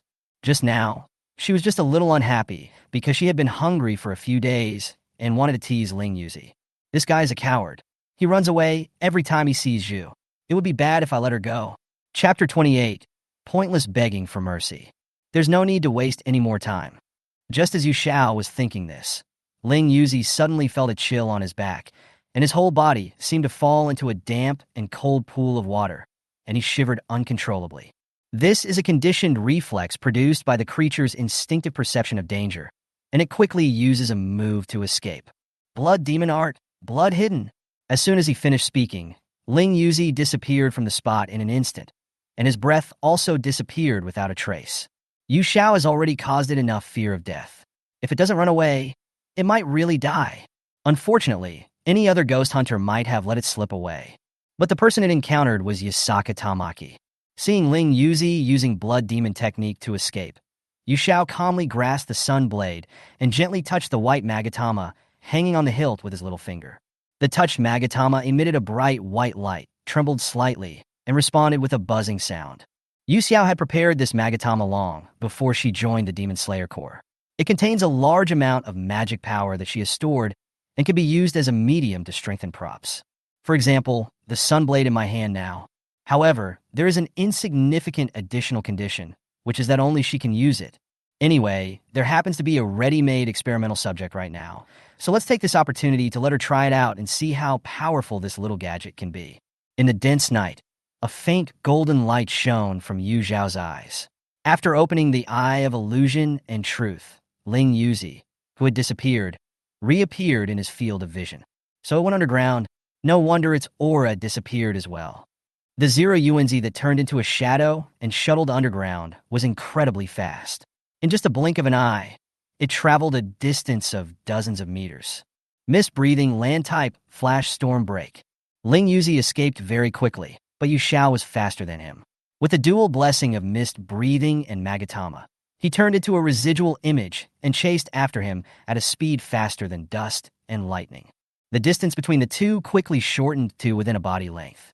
Yu Xiao raised the sun wheel sword and, without changing his expression, slashed fiercely at the black shadow. Suddenly, a huge deep pit was cut into the ground.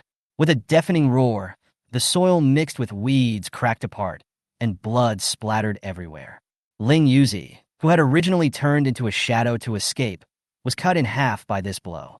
He let out a shrill wail and rolled out of the ground. Seeing the snow-white blade in Yu Xiao's hand gradually approaching, Ling Yuzi lay on the ground with his broken body, begging for mercy. "Please, don't kill me. I was forced to do this. Please give me a chance. I'm hungry every day after becoming a ghost. I'm really, really hungry. I just want to fill my stomach." Its crying voice gradually became hoarse, and tears flowed down, looking so pitiful. Having expected it to beg for mercy, Yu Xiao slowly wiped the blood off his face and smiled. "I saw it before. There seemed to be 3 skeletons in that cave, right? I'm curious. Why do you only eat children? Is it because the meat is softer than that of an adult? Or is it that children are easier to control than adults, and even if they wake up in the middle of eating, they are powerless to resist your behavior?" With every word she said, Ling Yuzi's expression became more desperate, until his face looked as pale as death. Yu Zhao's words undoubtedly hit upon its true inner thoughts. Ling Yuzi's body began to tremble as if he were sifting through chaff, and he denied it flatly. "No, it's not like that. Why don't you admit it?" Yu Xiao interrupted. "You have always done this, right? First, use the fragrance of flowers to confuse the minds of the women in the village, and then let them pick yams and take them back to eat. At night, you can use vampire magic to control the children who eat yam to bring you food. When a certain number of children are eaten in an area, they will move to the next place and repeat the same trick. Am I right?" When she first saw those flowers and fruits, she had made a certain judgment in her mind, and now Ling Yuzi's reaction undoubtedly confirmed that all her guesses were correct. It was timid enough, and although the tricks it used were not very sophisticated, they were still quite cautious among ghosts of the same type. If it were not for my strong strength, I would have let it escape. No wonder the Demon Slayer Corps couldn't kill it. As for the children who were eaten by Ling Yuzi, Yu Xiao didn't feel much. To her, no matter whether it is a ghost or a human, what either side does is just a difference in standpoint. Just as humans can hunt other animals for survival, and ghosts can eat humans because they are hungry. There is no point in talking about right and wrong, justice and evil. But after seeing the pile of small white bones, Yu Xiao suddenly felt a heavy and oppressive feeling in his chest. The passing of life is a natural cycle for this world and cannot be violated. Death and rebirth overlap and alternate, and all things cycle endlessly. So why feel sad about it? Just like the Ling Yuzi in front of us. Even though it has turned into a ghost, it is still a living being with flesh and blood. It has warm blood like humans. No. I did that because I was really hungry. Please give me a chance no matter what. I will never eat anyone again. After being exposed, Ling Yuzi refused to admit it and secretly recovered his body in secret, ready to launch a sneak attack with blood ghost magic at any time. It finally became the lower half of the 12 demon moons. How could it die here? However, how could its little trick be hidden from Yu Xiao? Looking at Ling Yuzi, who was still trying to argue, Yu Zhao's gentle face still had a faint smile as always. Good night. The next moment, the sharp blade cut off its neck. Ling Yuzi's head rolled to the side. His gray-purple pupils suddenly dilated, mixed with fear and unwillingness. Its body began to gradually dissipate, and the things in front of it became blurry. Why? I don't want to die. I want to live. Memories from before becoming a ghost flooded into its brain like a tide, and it remembered them all. Chapter 29, Let's Go Home Together. When did I start forgetting? Probably it was the moment I became a ghost. I forgot myself, my family, and everything. The only thing that remained constant with me was the endless burning sensation and pain in my abdomen. Linguzi, how could this plant be named after me? My name was given by my mother when I was born. It sounds like a catchy little poem, and it means longevity and good health. My name is Sito Chio. It was spring when everything was reviving and flourishing.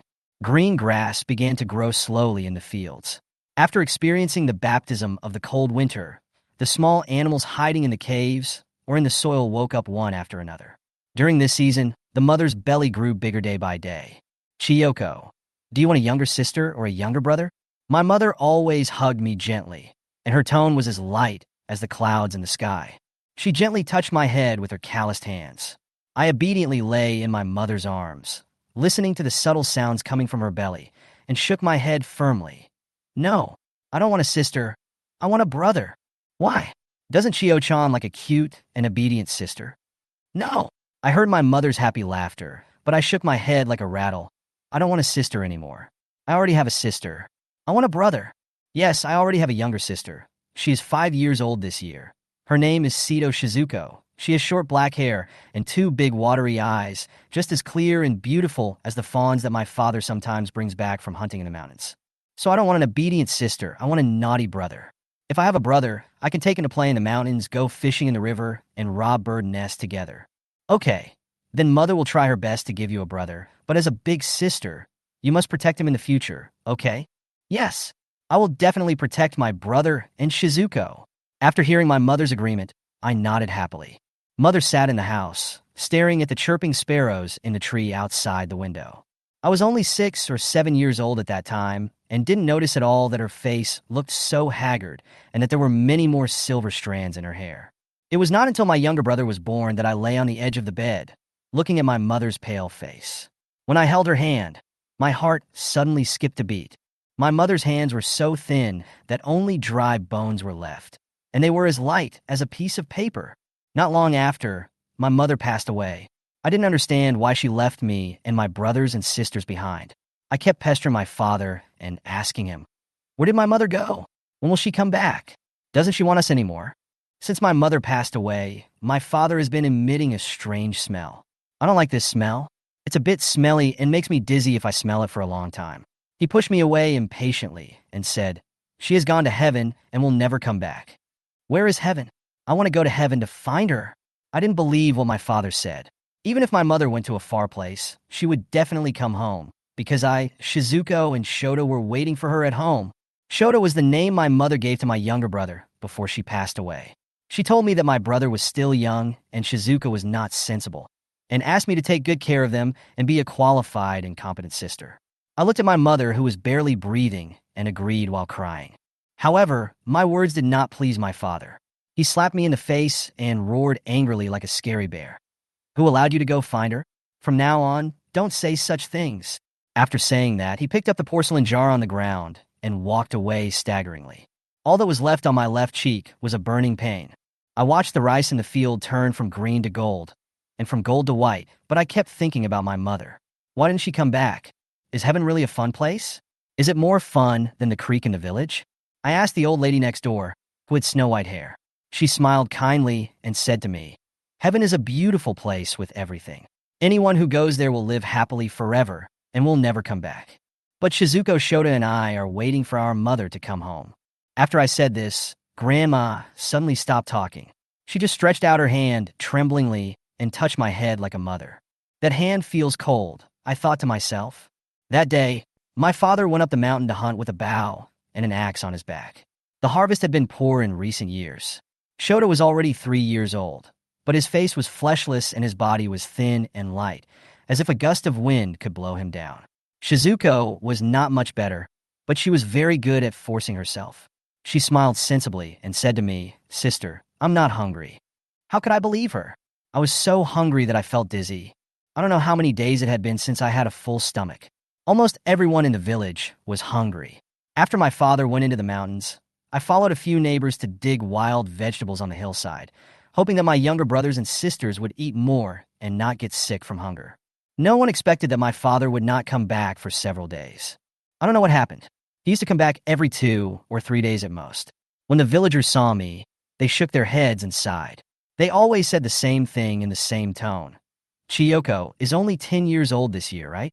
I have an 8-year-old sister and a 3-year-old brother at home. My mother passed away a few years ago. Haijiro went into the mountains last week, and there has been no news since then. There are bears in the forest." Yeah, what a poor child. It would be great if Haijiro could come back safely. I was very unhappy when I heard what they said, because I didn't feel pitiful at all. I still had a brother and a sister. Although my mother was gone, my father would definitely come back. He would never abandon us. Later, I realized how ridiculous my thoughts were. The father who looked strong but had a rough voice never came back or appeared again. Life becomes more difficult without my father. In order to give my younger brothers and sisters something to eat, I went to the mountains to dig wild vegetables every day. Among them, the most delicious was a kind of potato that grew on vines. The adults call it linguzi. It is very simple and convenient to prepare. You just need to put it in water and cook it before eating. It tastes soft and sticky when you put it in your mouth and chew it, making you reluctant to swallow it. It is the favorite wild vegetable for the three of us. As usual, I followed the path to the mountainside and looked for something to eat in the woods. As there had been a heavy rainstorm last night, the mud was very slippery. I accidentally stepped on empty air and rolled down the mountain. After waking up, I found that one of my legs and one of my arms could no longer move, and the blood could not be stopped from flowing.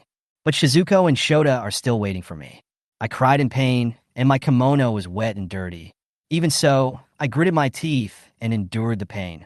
I grabbed the branches with one hand to drag my body and used my other leg to push off the ground to crawl. I know I must look very miserable now, but even if I have to crawl, I will crawl back to see them. We must never abandon them like our father and mother did. When the originally bright sky turned dark, I knew that I could never go back. It takes a long time just to walk from the village to the foot of the mountain. Now I have spent so much time just to leave the mountain. How can I get back? So I cried again. I have never cried so hard before, not because of the pain, but because I will never see Shizuko and Shota again. How will they live without me? I can't leave them. I can't die. Maybe God finally had mercy on me. At this time, a man in a suit appeared, like a god. He looked at me with a pair of beautiful rose-red eyes in the dark night. The color was as bright as if it had been ground and smeared with blooming hibiscus flowers. He asked condescendingly, "Do you want to live?" I nodded without hesitation. As long as I can see Shizuko and Shota. His index finger pierced into my brain, and the piercing pain made me think that I was going to die. But I couldn't die, no matter what. I don't know how much time passed before the painful torture gradually came to an end. So I became a ghost. But the funny thing is, the moment I became a ghost, I forgot all of this. I was so hungry that I could no longer distinguish anything. There was only one voice in my heart calling out, "Go home, go home." I returned to my so-called home. I was half conscious when two little kids rushed up to me crying after seeing me. They asked with concern, "Ah, what cute children. I'm hungry, right? Eating them will surely fill my hungry stomach, right?" Just thinking about this, saliva began to flow out of my mouth unconsciously. So, under their horrified gaze, I successfully ate my first full meal. From then on, I had a new name, Ling Yuzi. I only eat children under the age of 10. There is a familiar feeling about them. Every time I eat a child, that familiar feeling makes me feel very satisfied. So that's how it is. Ryuko, no. Sito Chio shed tears of regret and closed her eyes. Ah, when did this start? I actually turned into a complete monster. In the end, there is no way to escape death. In a trance, she seemed to see two small figures appear in front of her. "Sister." It was Sito Shizuko's voice. Next to her was Sito Shota, and both of them were looking at her. Shizuko Shota. Sito Chiyo stretched out her hands to hold them, but suddenly pulled them back as if she had been electrocuted. She is no longer qualified to touch them. Shizuka took the initiative to hold her hand. Sister, we don't blame you. We've been waiting for you, huh? Come on, let's go home together. Shizuko's childish voice was like a ray of light shining into the darkness. Sito Chiyo broke down and cried. Shizuko, Shota, I'm sorry. I'm so sorry. I'm a useless and cowardly sister. I failed to protect you and did that kind of thing. I'm sorry. I'm so sorry. Shota hugged her with his thin arms. Sister, let's go home. Okay, let's go home. Let's go home together. As the severed head completely dissipated, the sharp horns on Sito Chiyo's forehead faded, and her hair turned back to normal black. She walked in the middle, holding Shizuko with her left hand and Shota with her right hand, and walked towards the distance together. Poor fellow. Looking at the disappeared Ling Yuzi, Yu Xiao shook off the blood on the knife and put it back into the sheath. Chapter 30 Fox Fairy. Thinking of the little boy who was left in the woods before, Yu Xiao hurried back. The child was lying on the ground. He must have accidentally inhaled the fragrance of flowers during the battle just now. His face was pale, his eyes were closed, and he was curled up into a ball. The influence of the blood vampire magic will gradually dissipate after the caster dies. However, considering that the person who was affected by the magic was a child, Yu Xiao still fed him a pill. The medicine took effect quickly, and the little boy woke up soon. He rubbed his eyes and slowly sat up from the ground. How do you feel? Are you feeling uncomfortable anywhere else? Yu Xiao's voice was like a clear spring, gentle and soft. When the boy heard it, he stopped rubbing his eyes and looked up. The evening breeze blew past, and the long light blue hair swayed slightly.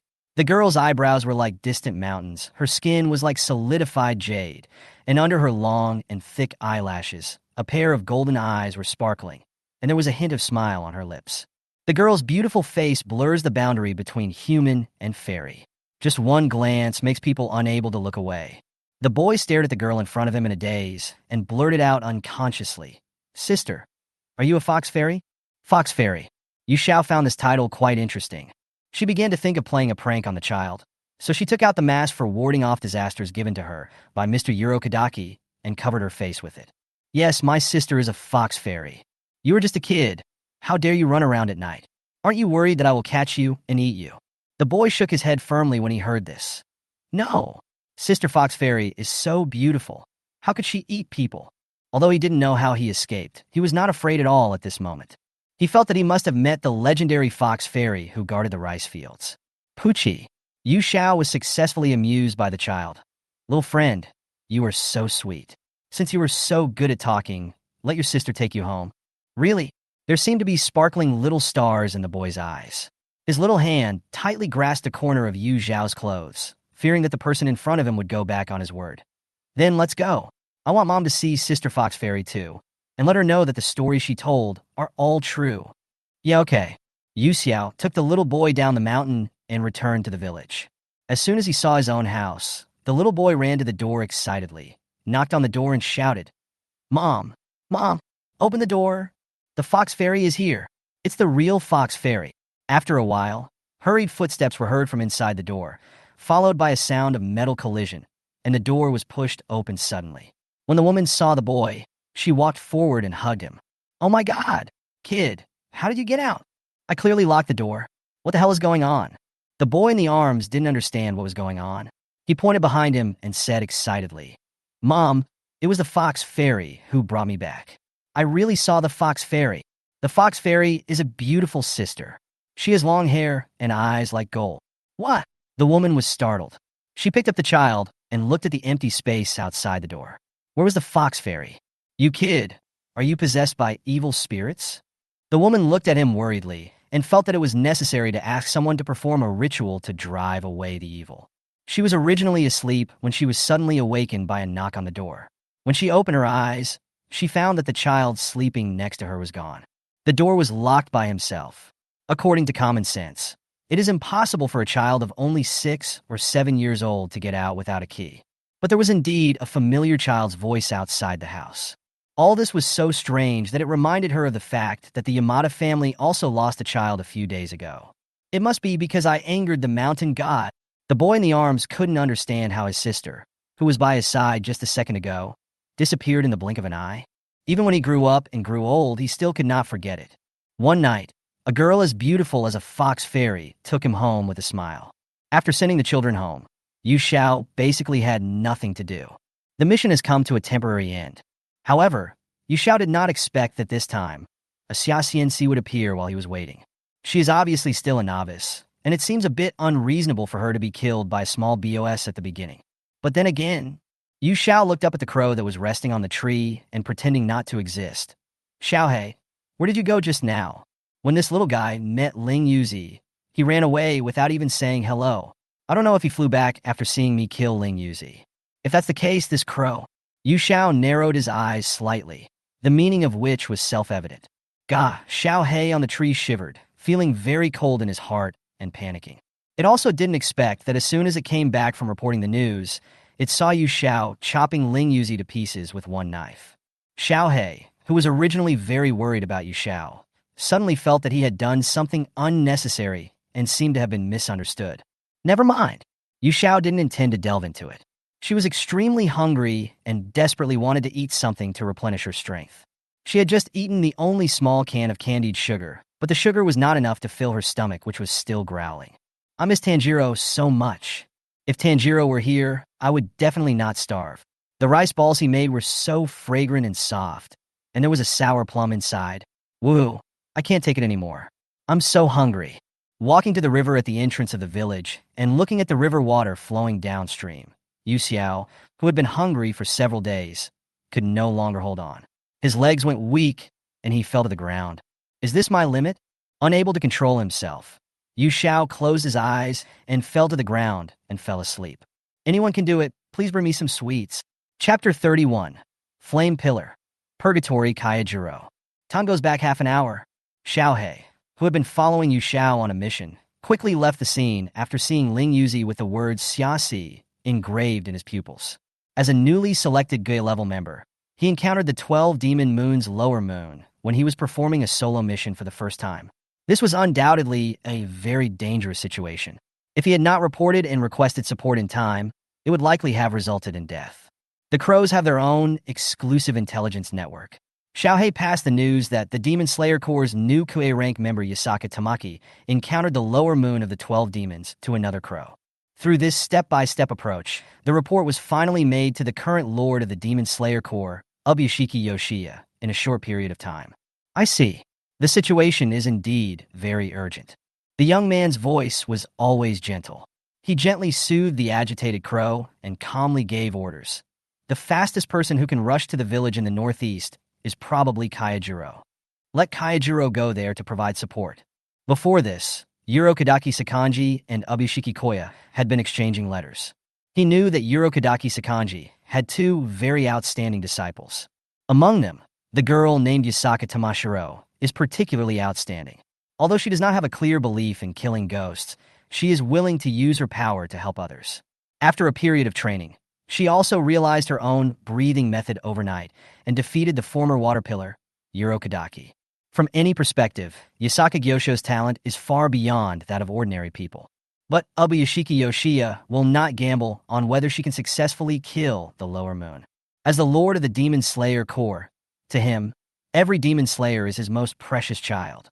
Upon receiving the order, Rengoku Kaijiro immediately rushed to the village in the northeast to provide support. He ran at almost the fastest speed, turning into a fireball that streaked through the night sky, shuttling across the rugged path. When he arrived at the village entrance, Rengoku Kaijiro suddenly stopped. There was a person lying by the river. Judging from her figure, she should be a girl. She was wearing a team uniform. There was a crow standing next to her, pecking at her hand with its beak. Are you still late? Rengoku Kaijiro looked around with a heavy face, but strangely, there were no signs of a fight nearby. He walked over to the girl, squatted down, and checked her breath. Still alive? Girl, wake up! Kaijiro shook the girl lying on the ground. His voice was particularly loud in the silent night. Yu Xiao, who had entered energy-saving mode because he was too hungry, was almost torn apart by the shock. I'm dying. Stop now. I'm dying. Yu Xiao had been hungry for several days and had no food to eat. so her voice was weak, like a kitten whose tail was stepped on. However, Xingjiro's hearing was not very good, so he only saw her mouth moving but could not hear any sound at all. Yu Xiao had no choice but to open his eyes with difficulty, and found that an enlarged version of an owl appeared in front of him at some point. "Isn't this Rengoku Kaijiro? Why are you here?" Rengoku Kaijiro has long yellow hair with bright red ends, as beautiful as a burning flame. His facial features were sharp and angular, giving people a feeling of determination. Under his dark, sword-like eyebrows, a pair of bright eyes were staring at him closely. Seeing the girl wake up, Kaijiro no longer looked serious and asked with concern, "Girl, how do you feel? Are you injured? Where is the lower-ranked demon?" Yu Zhao's eyes were dull, and she looked like she hadn't woken up yet. She looked at Xiaohei, who was standing beside her, and thought for a long time before she finally understood. It turns out that the little guy was worried that she couldn't defeat the lower rank, so he went to ask for help. Facing Rengoku Kaijiro's long list of questions, Yu Xiao did not answer all of them. "I'm fine." "Excuse me, sir. Do you have anything to eat?" "No," Kaijiro answered decisively. After receiving the message, he rushed here immediately. If it were normal, he might even bring 2 roasted sweet potatoes to eat while walking. After hearing such a capable and concise reply, Yu Xiao fell silent. Jie Xiaohei shouted, "The lower string demon has been killed." Master Yu Xiao was very hungry after being hiding in the village for 5 days, so he fainted here. "So that's how it is." Xiaohei's explanation made Kaijiro suddenly realize, and he helped the girl lying on the ground up. "I'm afraid it will take a while for the members of the Umbu to arrive. Since the Yasaka girl is hungry, let's go eat first." Yu Xiao really wanted to bring Xiaohei over to keep Qinyewan company. I guess the 2 bald birds must have a lot of common topics, right? Jie. Feeling the danger, Xiaohei flapped his wings quickly and fled from here. He had a bad premonition. "How's it going, Yasaka girl? Can you still move normally?" Yu Xiao, with Rengoku Kaijiro holding half of his shoulders, shook his head and replied slowly, "No, I'm sleepy." As he spoke, he half closed his eyes, looking like he might fall asleep at any time. "Is that so?" Rengoku Kaijiro nodded seriously. "I understand. Excuse me then?" As soon as he finished speaking, he picked up Yu Xiao and carried him sideways. This sudden movement scared Yu Xiao, and when she came to her senses, she was already tightly hugged by Kaijiro. Kaijiro's arms are strong and powerful, and his tight muscles make people feel reassured. He smells as warm as the sun, and even through his uniform, you can clearly hear his heartbeat coming from his strong chest. Yu Zhao's pupils trembled violently. Isn't this right? In this situation, shouldn't we just find some food nearby to make a fire and cook? There's a river nearby, so we can definitely catch some fish. Oh, Rengoku Kaijiro can't cook either. That's okay. Kaijiro had never expected that the girl in his arms was so light that he could lift her with one hand. He looked at Yu Xiao with a bright smile on his face and said in a loud voice, "Yasaka girl, it's time to eat well. I'm leaving. Hold on tight." Having said this, he ran along the path in the field like an arrow. Yu Xiao grabbed the cloak on his shoulders, fearing that he would fall down accidentally. But she soon discovered that this was really fun. It was just like riding in a car. The scene before my eyes kept changing. The sound of the wind whistled in my ears, and my previous sleepiness was much reduced. The cloak with flame patterns behind Kaijiro fluttered in the wind. He was moving so fast that even though he was carrying a person with him, he was not affected at all. In less than half an hour, he brought Yu Xiao to the nearby Tung House. Chapter 32, Wisteria Pattern House. The Wisteria Pattern House, or Fuji House for short, was built by those who had been helped by the Demon Slayer Corps. They usually mark the doors of their homes with special wisteria flower patterns and provide free assistance to the Demon Slayer Corps with food, clothing, housing, and transportation. They serve as a base for the Demon Slayer Corps to rest while traveling around the world. Kaijiro raised his hand and knocked on the door. Bang! Bang! Soon, the door opened and a woman who looked to be around 40 years old came out. "You two, please come in. I'm sorry for disturbing you so late at night," Kaijiro said as he walked into the mansion, holding Yu Xiao in his arms. In fact, Yu Xiao is not that weak. There is definitely no problem for him to walk a few steps. However, adhering to the idea of not standing when you can sit and not sitting when you can lie down, Yu Xiao leaned towards Rengoku Kaijiro again. "It's warm and comfortable." Kaijiro felt a little strange when he noticed that the person he was supporting had snuggled into his arms. He didn't notice at all that the distance between them was unusually close. A faint and cool fragrance lingered at the tip of his nose, and the girl's long hair was soft and cool, making Kaijiro feel a little itchy. He glanced at Yu Xiao, who was lowering his head and leaning quietly on his shoulder. As if he was aware of the gaze, Yu Xiao slightly raised his head, and the watercolor in his golden eyes turned into tiny waves, hiding a barely perceptible smile. What's wrong? Being caught peeking, Kaijiro was unusually flustered. He immediately turned his head away, feeling extremely embarrassed. It's okay. I just don't know if the Yasaka girl is injured. The Yasaka girl looks so cute and small, a bit like Senjuro. Yu Xiao thought he was worried about the injuries he had just received in the battle with Ling Yuzi, so he smiled and replied, "Thank you for your concern. I am not injured at all." Really? That's good. After entering the house, Kaijiro put Yu Xiao down. Yu Xiao thanked him and sat down obediently. When the cool touch left, Kaijiro felt inexplicably lost. He sat down and planned to have dinner before leaving. After all, he had consumed a lot of energy just now. The woman brought hot tea. Yu Xiao took a sip to moisten his throat and asked, "Thank you for helping me just now." "Thank you very much. If possible, can you tell me your name?" I'm Rengoku Kaijiro. I came to support you after receiving a message from my lord." Kaijiro's voice is loud and penetrating, and just listening to him speak is enough to make people feel inspired. He looked at the frail girl in front of him without leaving any trace and praised, "It's amazing that the Yasaka girl can kill a lower-ranked demon." "Well, it's not like what you said. I still have a lot to learn. I was just lucky this time," Yu Xiao said modestly. The lower moon of the 12 demon moons cannot be compared with the upper moon. Killing Ling Yuzi is a piece of cake for her, but if she encounters an upper moon tonight, it would be hard to say. It takes at least 3 pillars to resist an upper-ranked demon. Even Yu Xiao himself is not sure how much strength he can currently exert to fight. But even if she encounters it, she is not afraid. There are still many gadgets that have not been used. Kaijiro nodded, looked at her seriously, and encouraged her. "If there are any shortcomings, then keep working hard. I believe you can do it." "Well, I will keep working on it." While they were talking, the food was already prepared. Looking at the plum tea rice and tempura fried shrimp in the bowl, Yu Xiao was so moved that she almost cried. Although it was not her favorite food, she could finally eat. Although you are very hungry, the hungrier you are, the more you should chew slowly and be careful not to overeat. Otherwise, it will place a great burden on your stomach. Tasty. It doesn't take much thought to know that this is the voice of Rengoku Kaijiro. Perhaps out of respect for food and to express his gratitude to the person who cooked it, he would loudly say that the food was delicious every time he ate. After the meal, there were various refreshments. Yu Xiao's eyes lit up, and he quickly browsed through them. Sweet dessert? Oh yeah. Yu Xiao ate the dessert bite after bite, with happiness written all over his face. He looked as cute as a little squirrel, and Zingjiro couldn't help but laugh. Thinking back to the time when Mitsuri was still studying at the Rengoku family, whenever she ate her favorite sakuramochi, she would happily cover her face with her hands and show a satisfied expression. The Yasaka girl and the Kenroji girl might get along well. If there's a chance, let's let them get to know each other.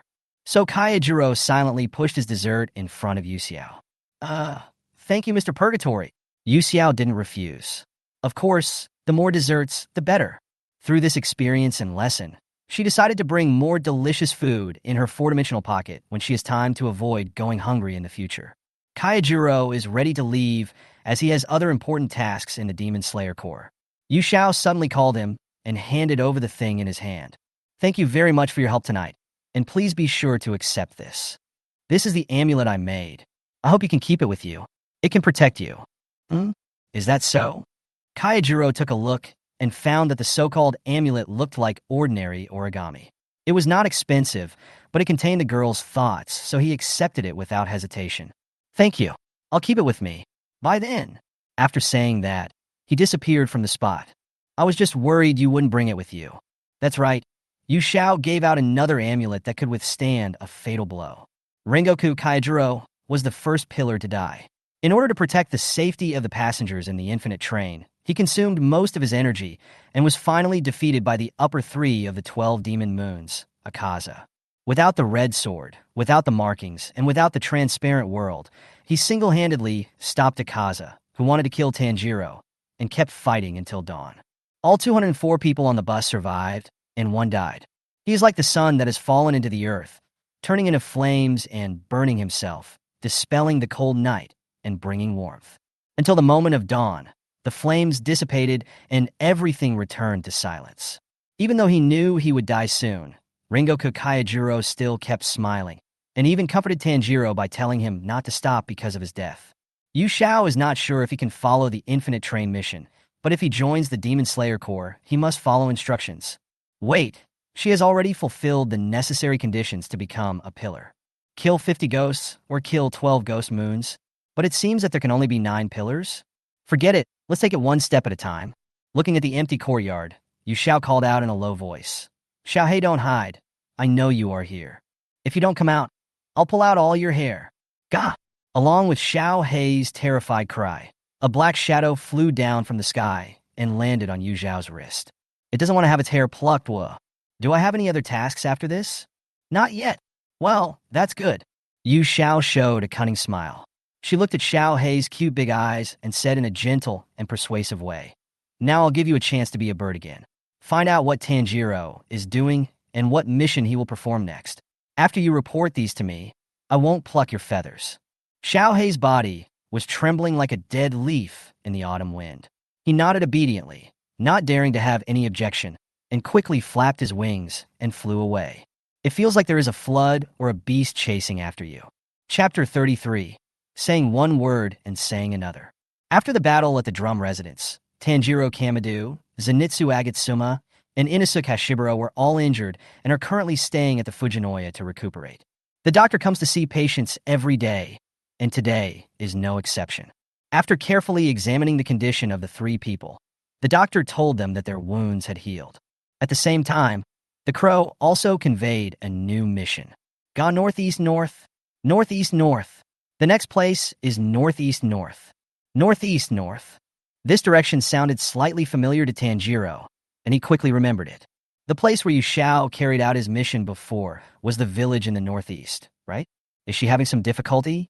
Tanjiro immediately asked nervously. Is it Yu Xiao? How is she? Tenoji Matsuman was so angry that he yelled, No! All 3 of you head to Nada Spider Mountain. All 3 of you go together. Hearing it say this, Tanjiro breathed a sigh of relief. Yu Xiao is so strong, my worries are definitely unnecessary.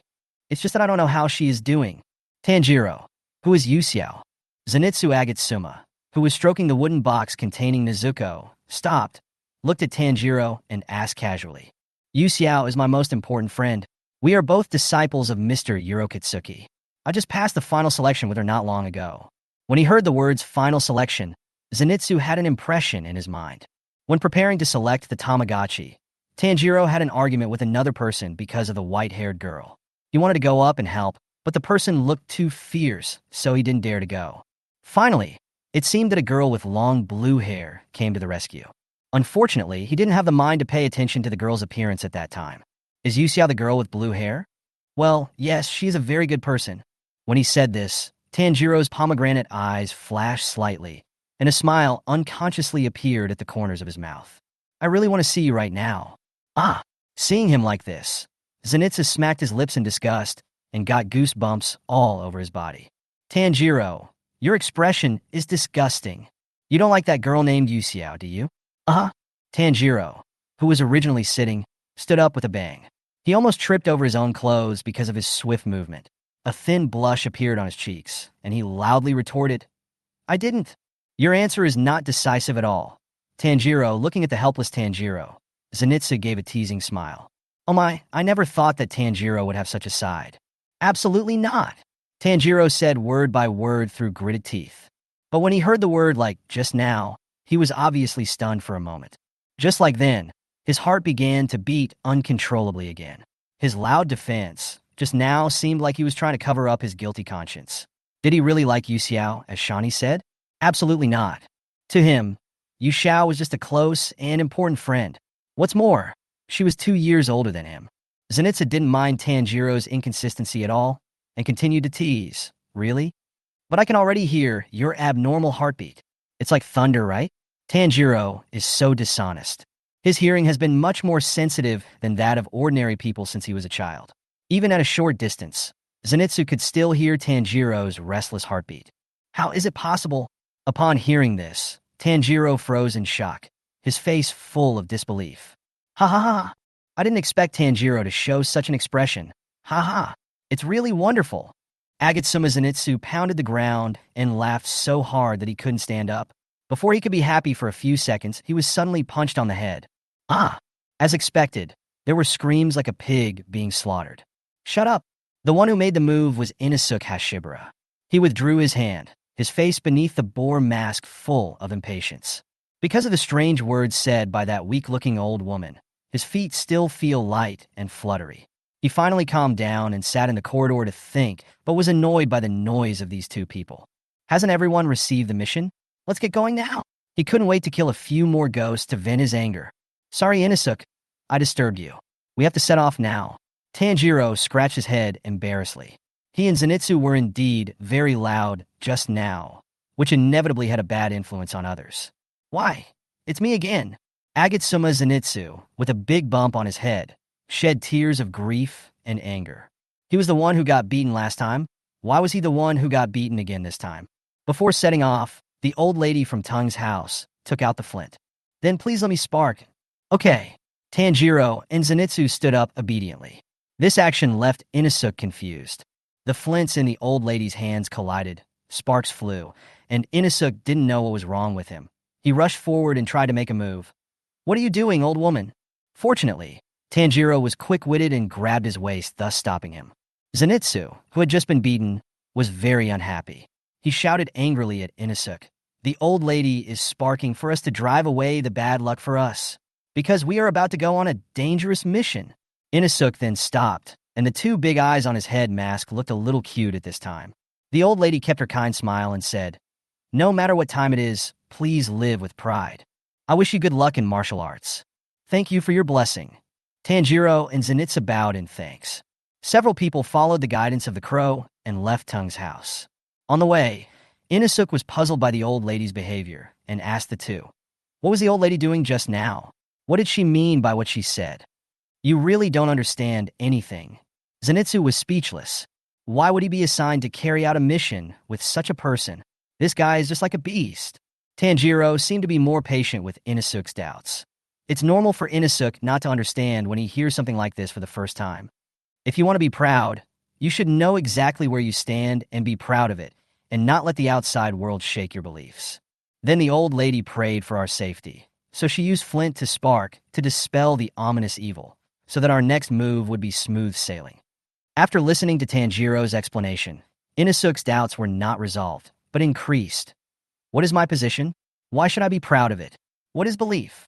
Why would the old woman pray for our safety? It obviously has nothing to do with her. What is her reason and purpose for doing this? What is the position of that old woman? Tanjiro really didn't understand why Inosuke would say such a thing.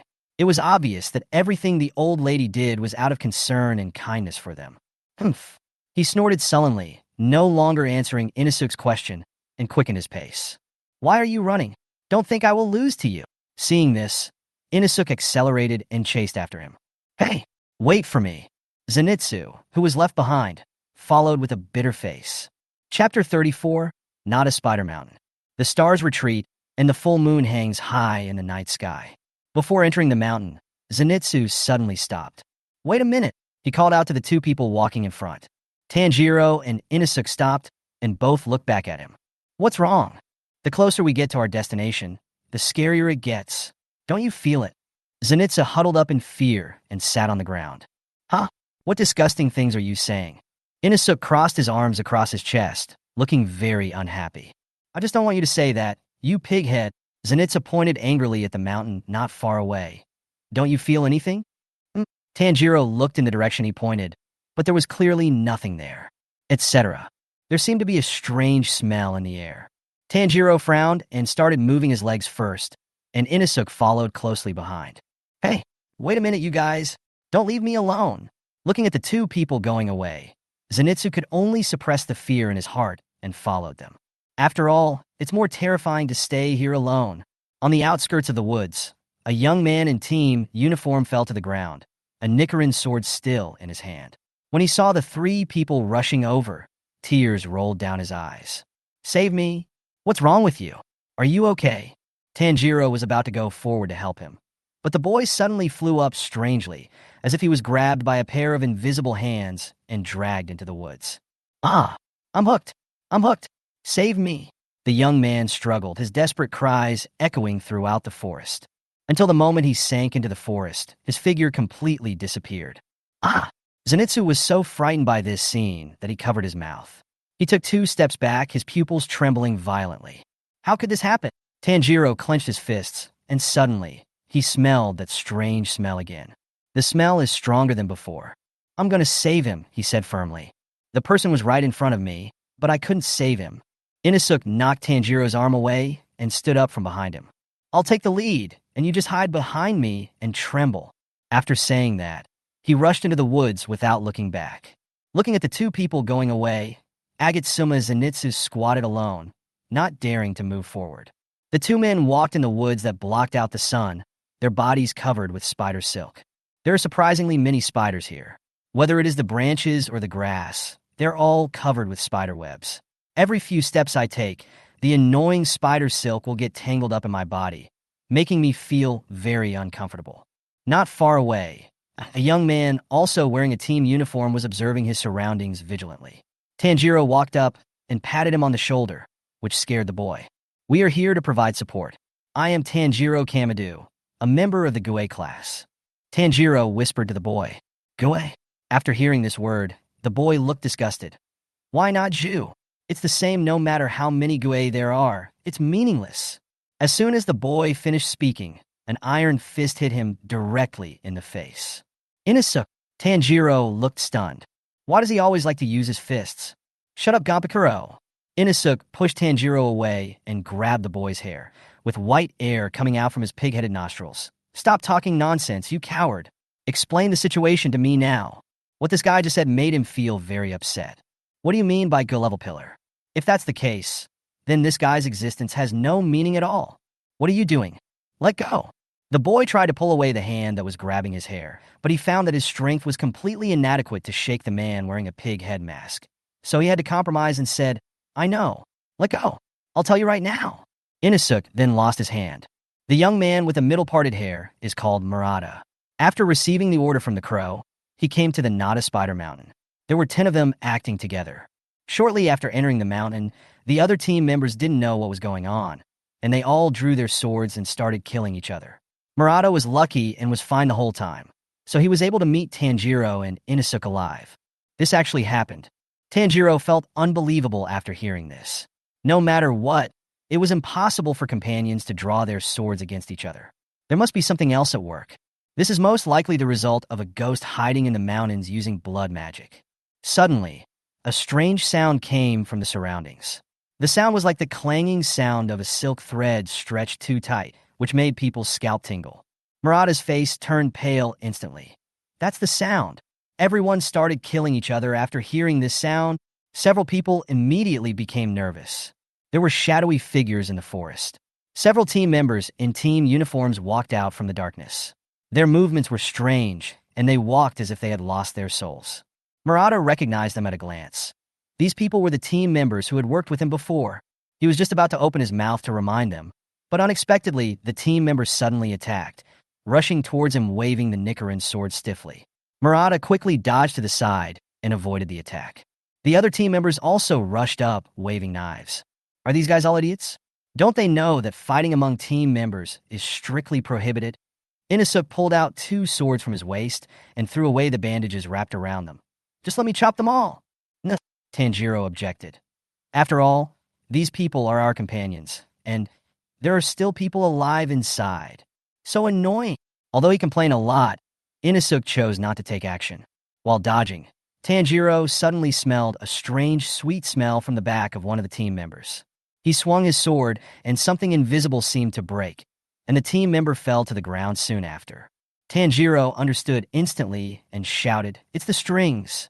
They're being controlled by invisible strings. All we have to do is cut the strings. After receiving the news, Ino's assistant used 2 swords to cut the strings behind the other people one by one. Looking at those who fell, he proudly put his hands on his hips and said, Humph! I noticed it a long time ago. Just when a few people thought it was over, those who fell to the ground slowly stood up again, and a large number of white spiders appeared at their feet from some unknown time. If the thread is cut by a knife, the spider will entangle it again. This will make you tired to death. It will never end. The irritating smell in the air disturbed Tanjiro's sense of smell, so he had to ask Inosuke for help. Inosuke, there is a strange smell in the air that disturbs me. Do you have any way to find a ghost that controls these people? If you can, please help me. The one who responded to him was not Inosuke, but a strange voice. Don't disturb the peaceful life of me and my family. Tanjiro looked up and saw a short, white-haired boy standing in the air. No, to be precise, it is standing on an almost transparent silk thread. The boy had pale skin. The whites of his eyes were completely blood red. His hair covered his left eye, and there was a strange polka dot pattern on his face. People like you will be killed by your mother in no time. It looked down at Tanjiro coldly, its tone full of contempt. Damn you! Inosuke stepped on the body of a team member and tried to jump up and chop it, but he fell to the ground because the distance was not enough.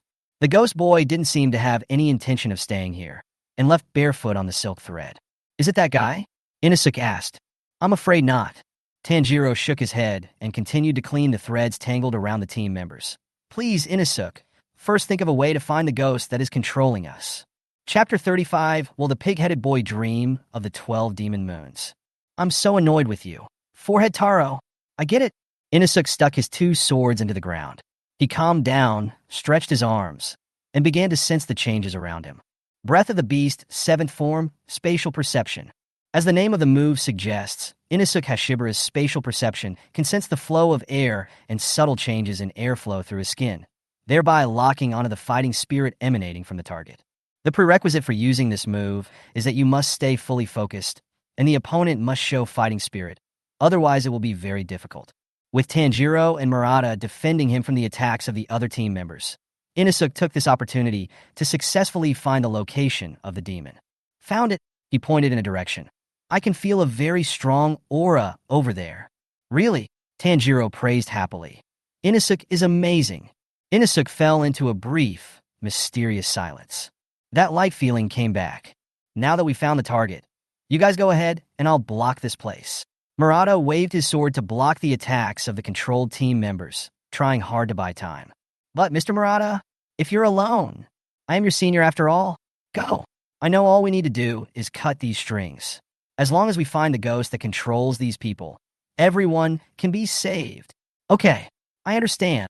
Tanjiro gripped the Nichiren sword tightly, and he and Inosuke tracked the direction where the demon was.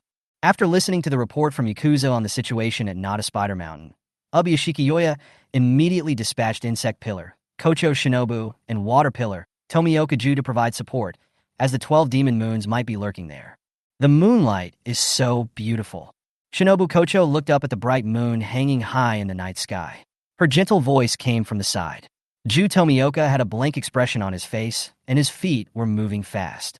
It's rare for us to be on a mission together, so let's get along well, right? To her friendly offer, Ju replied indifferently. I'm only here to slay demons. Mr. Tomioka is really cold.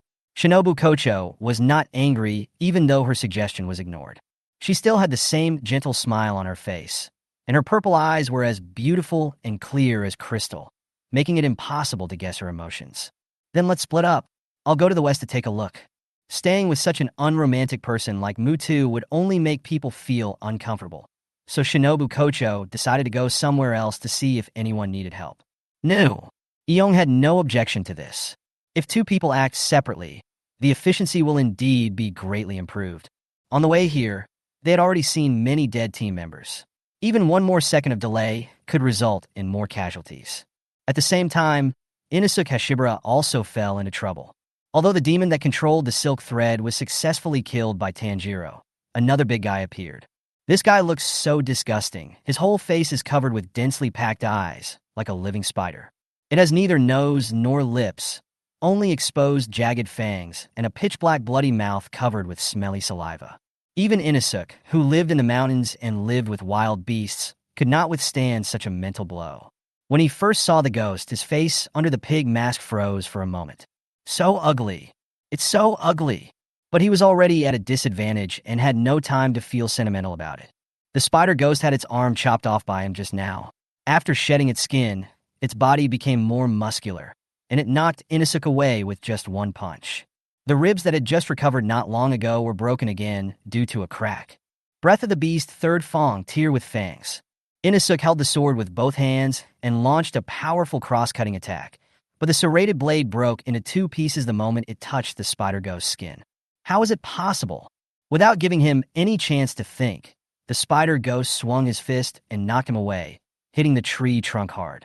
The force was so great that the tree behind him broke and collapsed. Ahem! Inosuke's body was covered with wounds, and he felt that his internal organs were dislocated. A mouthful of blood suddenly spurted out of his mouth. It's over. The spider ghost lifted his head with one hand, and the huge grip made Inosuke's eyes go black, and he felt that his head was about to be crushed. But, Breath of the Beast, one Fang, piercing shot. Inosuke raised his two swords again and stabbed them into the demon's neck. Don't give up yet. You can't just die like this. Unfortunately, no miracle happened. The knife without a blade only managed to penetrate the ghost's skin, and then got stuck inside, unable to move at all. His action successfully angered the spider ghost, causing it to increase the strength of its hands. The severe pain forced Inosuke to spit out more blood. In a trance, he seemed to hear a woman's voice, constantly calling his name. You have to survive on your own, Inosuke. The voice was so plaintive and heartbreaking. Unable to think, the boy under the hood closed his eyes in despair. Unexpectedly, death did not come as expected. The long sword was unsheathed with a soft hum and a flash of cold blue light. In an instant, the spider ghost's thick arm was cut off, and Inosuke fell to the ground with him. His squeezed head felt lighter, and when Inosuke opened his eyes again, he saw a person wearing a colorful haori standing not far away. That thing, was it cut off? The person who hurried over was none other than Ju Tomioka. The spider ghost let out a deafening roar, and its severed arm grew back instantly. It opened its arms and rushed towards Ju Tomioka with its huge body. Water breathing, type 4. Accompanied by the young man's indifferent voice, the foamy waves drew gorgeous and winding arcs in the air. A wave of blows. The next second, the spider ghost's terrifying huge body fell apart and rolled to the ground. This guy is so strong. Inosuke stood up from the ground, his whole body shaking with excitement. Hey, the guy in a half-and-half coat. He pointed at Ju Tomioka, who paused in his steps. Iyong turned around, his expressionless face showing a puzzled question mark. You just defeated the 12 demon moons. Now I want to defeat you. Then I will be the strongest. Inosuke was so excited that white air came out of his nose, and even the severe injuries on his body didn't seem to hurt so much. Tomioka Ju frowned slightly but said calmly, Relearn it, you nonsense guy. What happened just now was not the 12 demon moons at all. Don't you know that? Of course I know that this small fry isn't one of the 12 demon moons. Tanjiro said so. I just said it according to Tanjiro's words. The pig-headed boy was so angry and embarrassed that he didn't even notice that he pronounced Tanjiro's name correctly. Ju took out a bundle of hemp rope from somewhere, and when Inosuke came to his senses, he found himself tied and hung on a tree. What's going on? It was so fast, I couldn't see his movements clearly. Seeing the young man clapping his hands and about to leave, Inosuke swayed in the air, trying to struggle. Hey, stop right there. Come back. Come back. If you are so stupid that you don't even understand how much you are injured, don't get involved in the battle. Those words were clearly full of concern, but coming out of his mouth, they became a disdainful rebuke. Looking at Tomioka Ju's receding back, Inosuke was so angry that he jumped up and down. Come back here. You expect me to hear you even though you're speaking so quietly? Stop right there. Untie the rope. Unfortunately, the only response he got was dead silence. Chapter 36, Nagi.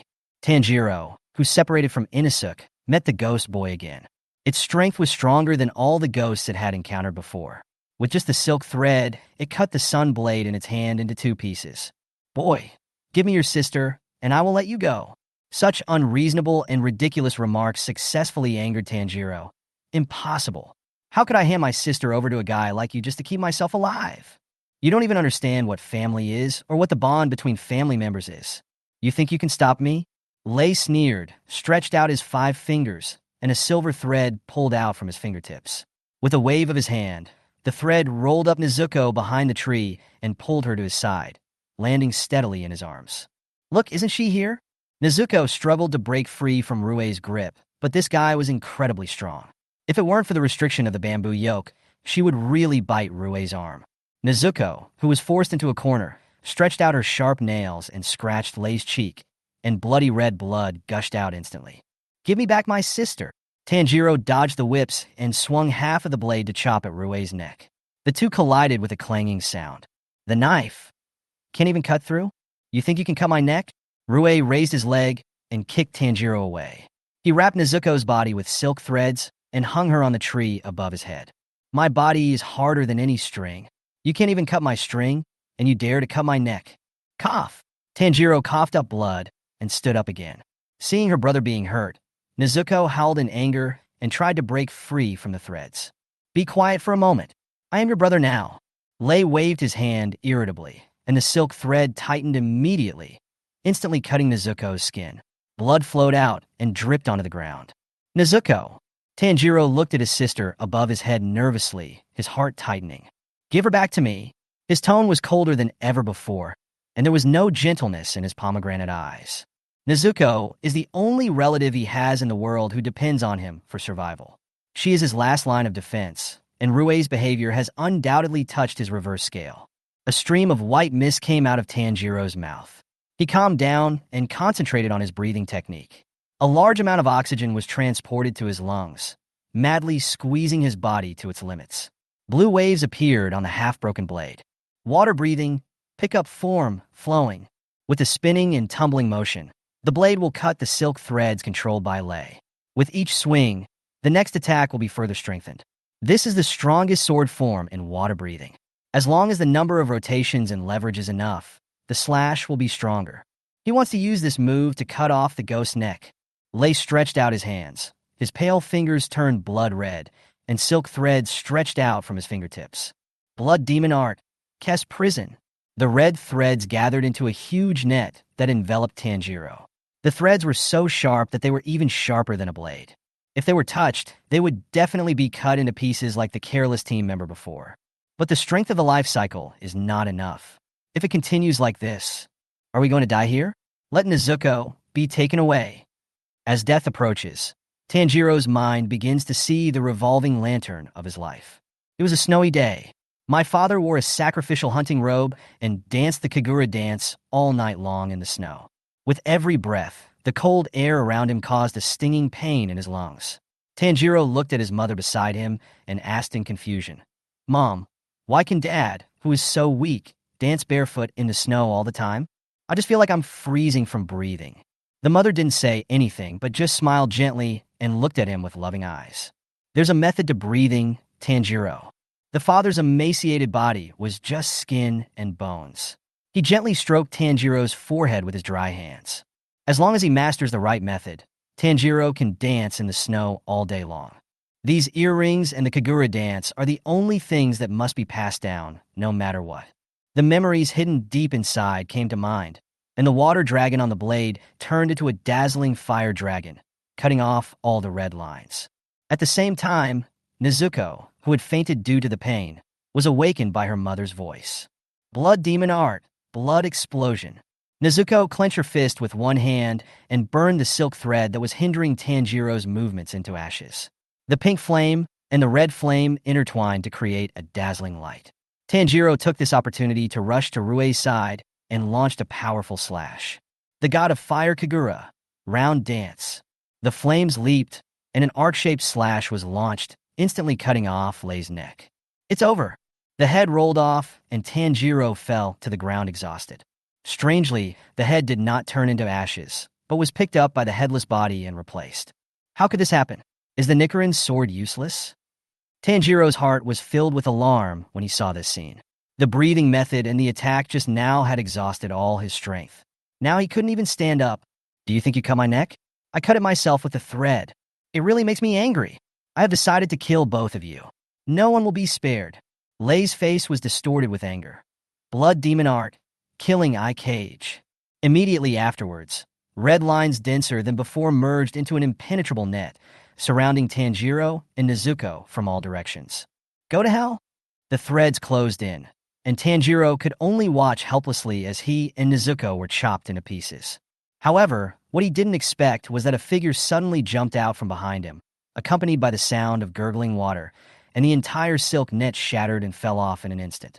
After seeing the figure clearly, Tan, the sister-protecting maniac, Jiro, reacted immediately. It was the man who stabbed Nezuko in the snow 2 years ago. You did a good job holding on until I arrived. Leave it to me after that.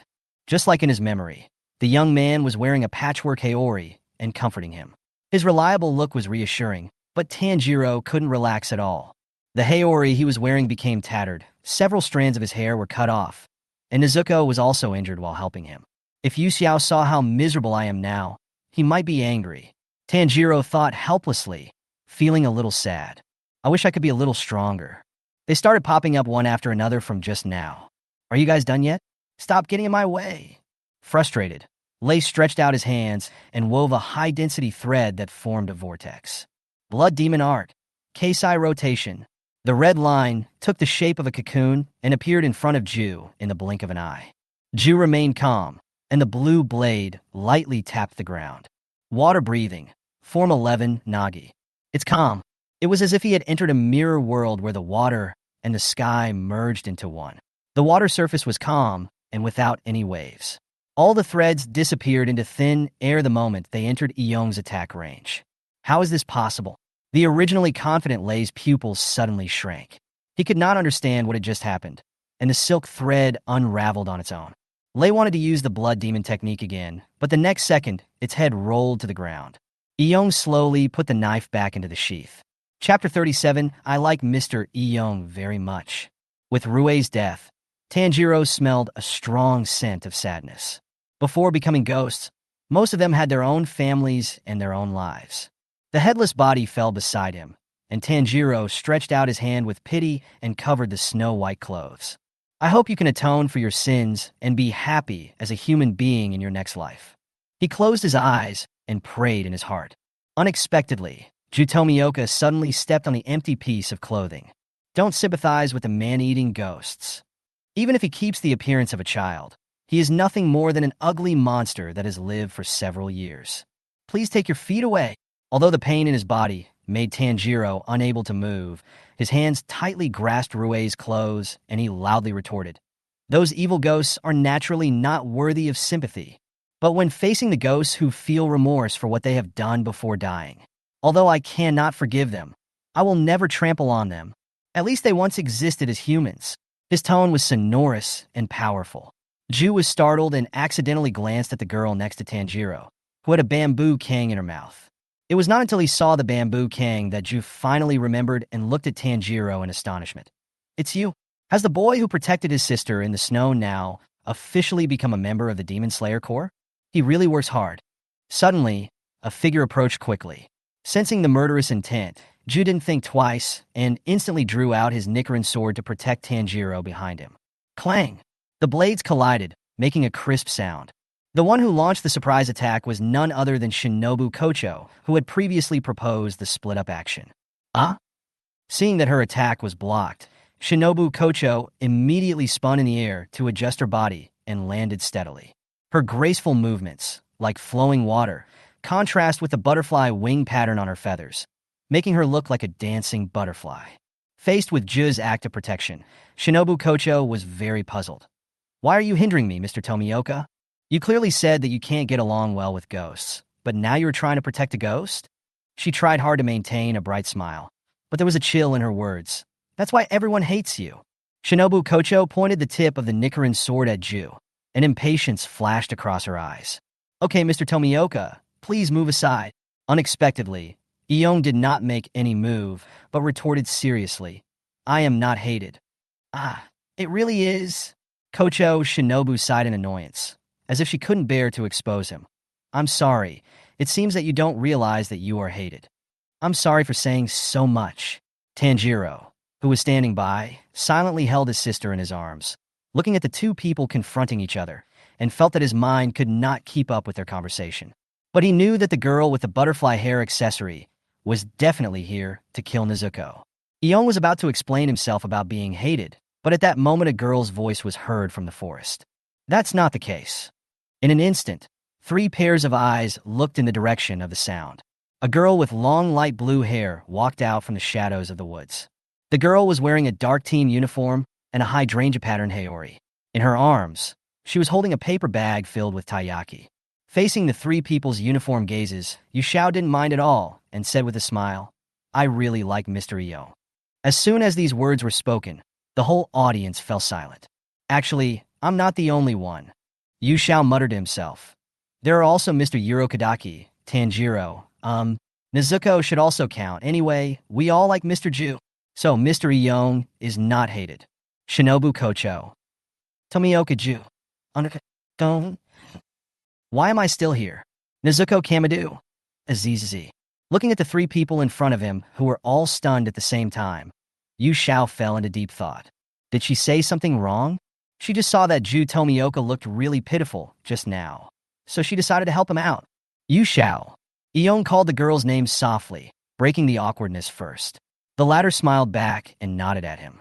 Completely different from his reaction when he saw Tanjiro, the reason why Ju could remember her so clearly was mainly because of the amulet that Yu Xiao gave him. Since he started carrying the amulet with him, many cats have appeared in Ju's house, coming to him every day to ask for rubs against them.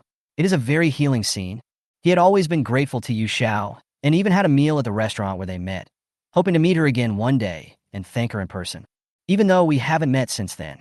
And now he heard what the girl said. "I really like Mr. Iyong. She likes me?" Although it was not visible on his face, Iyong's earlobe hidden under his hair was stained with a light red. Besides shyness and panic, there was also a hint of secret joy in my heart. She just called me Ju. So, Ju Tomioka automatically ignored the second half of the sentence, and his hair became fluffy at a speed visible to the naked eye, like a cat that had just taken a bath and had its hair blown dry. So cute. Why is there a sense of happiness in the air? Tanjiro stared at Ju with a suspicious look on his face. When Tanjiro heard Yu Xiao say that he liked Mr. Ju, his heart suddenly tensed up, but when he heard the next few words, he breathed a sigh of relief. It's like a roller coaster ride with ups and downs in mood. Anyway, Yu Xiao is a very good person. He saw Mr. Tomioka's predicament and helped him out. That's great. Yu Xiao. Tanjiro looked at the girl in front of him, his pomegranate eyes full of surprise. "Why are you here?" Yu Xiao said nonsense in a serious tone. "I heard there are ghosts here, so I came to take a look, and then I met you guys." With the tip-off from Xiaohei, she had actually been waiting at the Spider Mountain for a long time. Yu Xiao saw clearly everything that happened during this period. She sent Xiao Kuro to stand guard at Zenitsu's side, while she herself stayed near Tanjiro, watching the fun and eating snacks. The feeling of watching anime in person is simply too exciting, so she only appeared at the end. Yu Xiao stuffed the taiyaki in his hand into Tomioka Ju's arms. "Please help me take it, thank you." Then he walked straight to Tanjiro, squatted down, pinched his face with both hands and rubbed it. "How come you are injured again? Where's the medicine I gave you?" she asked with concern. This child is like this every time and doesn't know how to feel sorry for himself at all. Being questioned, Tanjiro looked away and stammered, "I forgot." "Okay." Yu Xiao snorted softly, and the two hands pinching his cheeks pulled slightly, causing Tanjiro to grimace in pain. "Yu Xiao, be gentle. It hurts. Do you feel the pain now? You broke the Nichiren sword too. Do you remember what Mr. Katsuka said to you before he left?" As soon as the name of Tetsuzuka Hataru was mentioned, Tanjiro's original joy at seeing Yu Xiao was instantly like being poured with a bucket of cold water from head to toe. He had a bitter face like an eggplant hit by frost. "It's over. Mr. Tetsuzuka will definitely kill me." "Huh? Are you scared now?" Yu Xiao laughed. Looking at Yu Xiao and Tanjiro's playful faces, and Tomioka Ju holding taiyaki in his left hand and taking a bite, I appeared on Shinobu Kocho's forehead. "Can you please stop for a moment?" She gave an appropriate reminder, and the smile on her face completely turned cold. Chapter 38, Don't Panic. Let's break the team rules together. This is not a place where you can laugh and play around. Shinobu Kocho couldn't understand why Ju was protecting the demon. She suppressed her anger and said to Tanjiro in a deep voice, "Young man, the one you are protecting is a demon. It's very dangerous, so please stay away from it." The ghost she was referring to was naturally Nezuko Kamadu. The atmosphere that had eased earlier became tense again. Tanjiro tried to explain. Sorry. This is my sister." "Ah, so that's how it is. It's really pitiful." Upon hearing the news, Shinobu Kocho covered her mouth in disbelief, and then she smiled an extremely gentle smile. "Then let me use a painless poison to send it to where it should go." After saying that, She flashed and instantly came to Tanjiro's side, with the tip of the knife stabbing straight at Nezuko. Clang! Ju held the paper bag of taiyaki in one hand and used the other hand to hold the knife and easily took the blow. There was red bean paste at the corners of his mouth, and his whole face looked very cute. Take them away. Yu Xiao was stunned for a moment and pointed at himself. Are you talking to me? Eong nodded. Mr. Tomioka. Tanjiro felt extremely guilty for repeatedly dragging down the person who kept helping him. Seeing the tension between Ju and Shinobu Kocho, Yu Xiao sighed inaudibly. The only demon-slaying swordsman in the world who could tolerate a demon-slaying swordsman with a demon is probably Ju. No matter which other pillar, it is impossible for him to protect Tanjiro and Nezuko like he does. Yu Xiao can understand Shinobu Kocho. After all those who joined the Demon Slayer Corps were hurt by evil spirits and chose this path. Their hatred cannot be resolved with just a few words. In particular, the death of Shinobu's sister, Kane Chocho, was a devastating blow to her. Kane, who has always had sympathy for demons and wanted to live in harmony with them, accidentally encountered Doma and died while on a mission.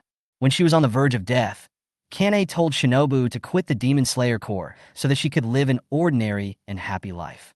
She didn't want her to bear too much and eventually die alone like herself. But Shinobu Kocho went against her sister's wishes and continued to kill demons. Shinobu Kocho could not forgive these evil spirits who could easily destroy the happiness of others, and she could not forgive herself for being too weak to protect her sister. After Kane's death, the originally serious and irritable Shinobu Kocho underwent a drastic change. She inherited almost everything from her sister. The butterfly wing-patterned Haori, the four-leaf-shaped sword guard, and even her smile and behavior became exactly the same as Kane's. The cause of his sister's death became Shinobu's obsession to live. Explaining to her that Nezuko wouldn't eat people was as ridiculous as saying that people can live without eating. After all, there are only a few ghosts that do not eat people, and Nezuko relies solely on sleeping to restore her physical strength, which is completely an exception. Yu Xiao was a little confused. If she ran away with Tanjiro and Nezuko now, she wouldn't be able to see that dramatic scene. I wouldn't have come out if I had known. In the end, I still couldn't bear to see Tanjiro running away with his sister while being seriously injured. Yu Xiao helped Tanjiro stand up and then held Nezuko in his arms. Take the medicine first, and leave Nezuko to me, she said to Tanjiro. Tanjiro seemed a little worried about this, but if this is the case, Yu Xiao will be considered to have violated the team rules. Then, it's okay. Don't you believe me? Yu Xiao smiled and ruffled the boy's long hair, then said to Tomioka Ju, who was standing in front of him, Then I'll go first. Mr. Ju, you have to hold on, okay? Ju responded with a Seeing that Kocho Shinobu was staring at him, Yu Xiao winked at her playfully. I'm sorry, Miss Shinobu. Although you are very beautiful, I can't hand Nezuko over to you right now. As she thought so, she disappeared in the blink of an eye while holding Nezuko. So fast. Tanjiro realized it later and quickly took out the medicine bottle, took a pill, then ran away carrying the wooden box. The two of them ran away. Shinobu Kocho picked up a sword and wanted to chase them, but was stopped by Ju again. Mr. Tomioka! Her face turned cold and her brows slightly frowned. You're violating team rules by doing this, right? Eong had a blank expression on his face and didn't say a word. He just stood in front of her, and his intentions were obvious. Forget it. Even if you want to protect a ghost, I don't want to waste time here with you. Goodbye, then. Shinobu Kocho put her sword back into the sheath, exerted force with her feet, and suddenly jumped to the top of the tree. Her figure shuttled between the branches and soon disappeared from sight. Jiang glanced down at the taiyaki in his hand and chased after him. Yu Xiao ran through the lush woods holding Nezuko. Because she did not conceal her breath, she soon discovered that someone was chasing her. When he was about to turn, Yu Xiao deliberately slowed down, and then a sound of breaking through the air came from above his head. A girl with a ponytail attacked from above, with the sole of her shoe aimed directly at Yu Xiao's head. If you get kicked, there will definitely be multiple shoe prints on your head. Yu Xiao raised her eyebrows and dodged gracefully by turning sideways. She flipped in the air while holding Nezuko and instantly jumped a distance of more than 10 meters. The girl with a ponytail and a butterfly hair accessory landed steadily. Dodged it? So fast. From the beginning, Kaneo has been chasing the blue-haired girl.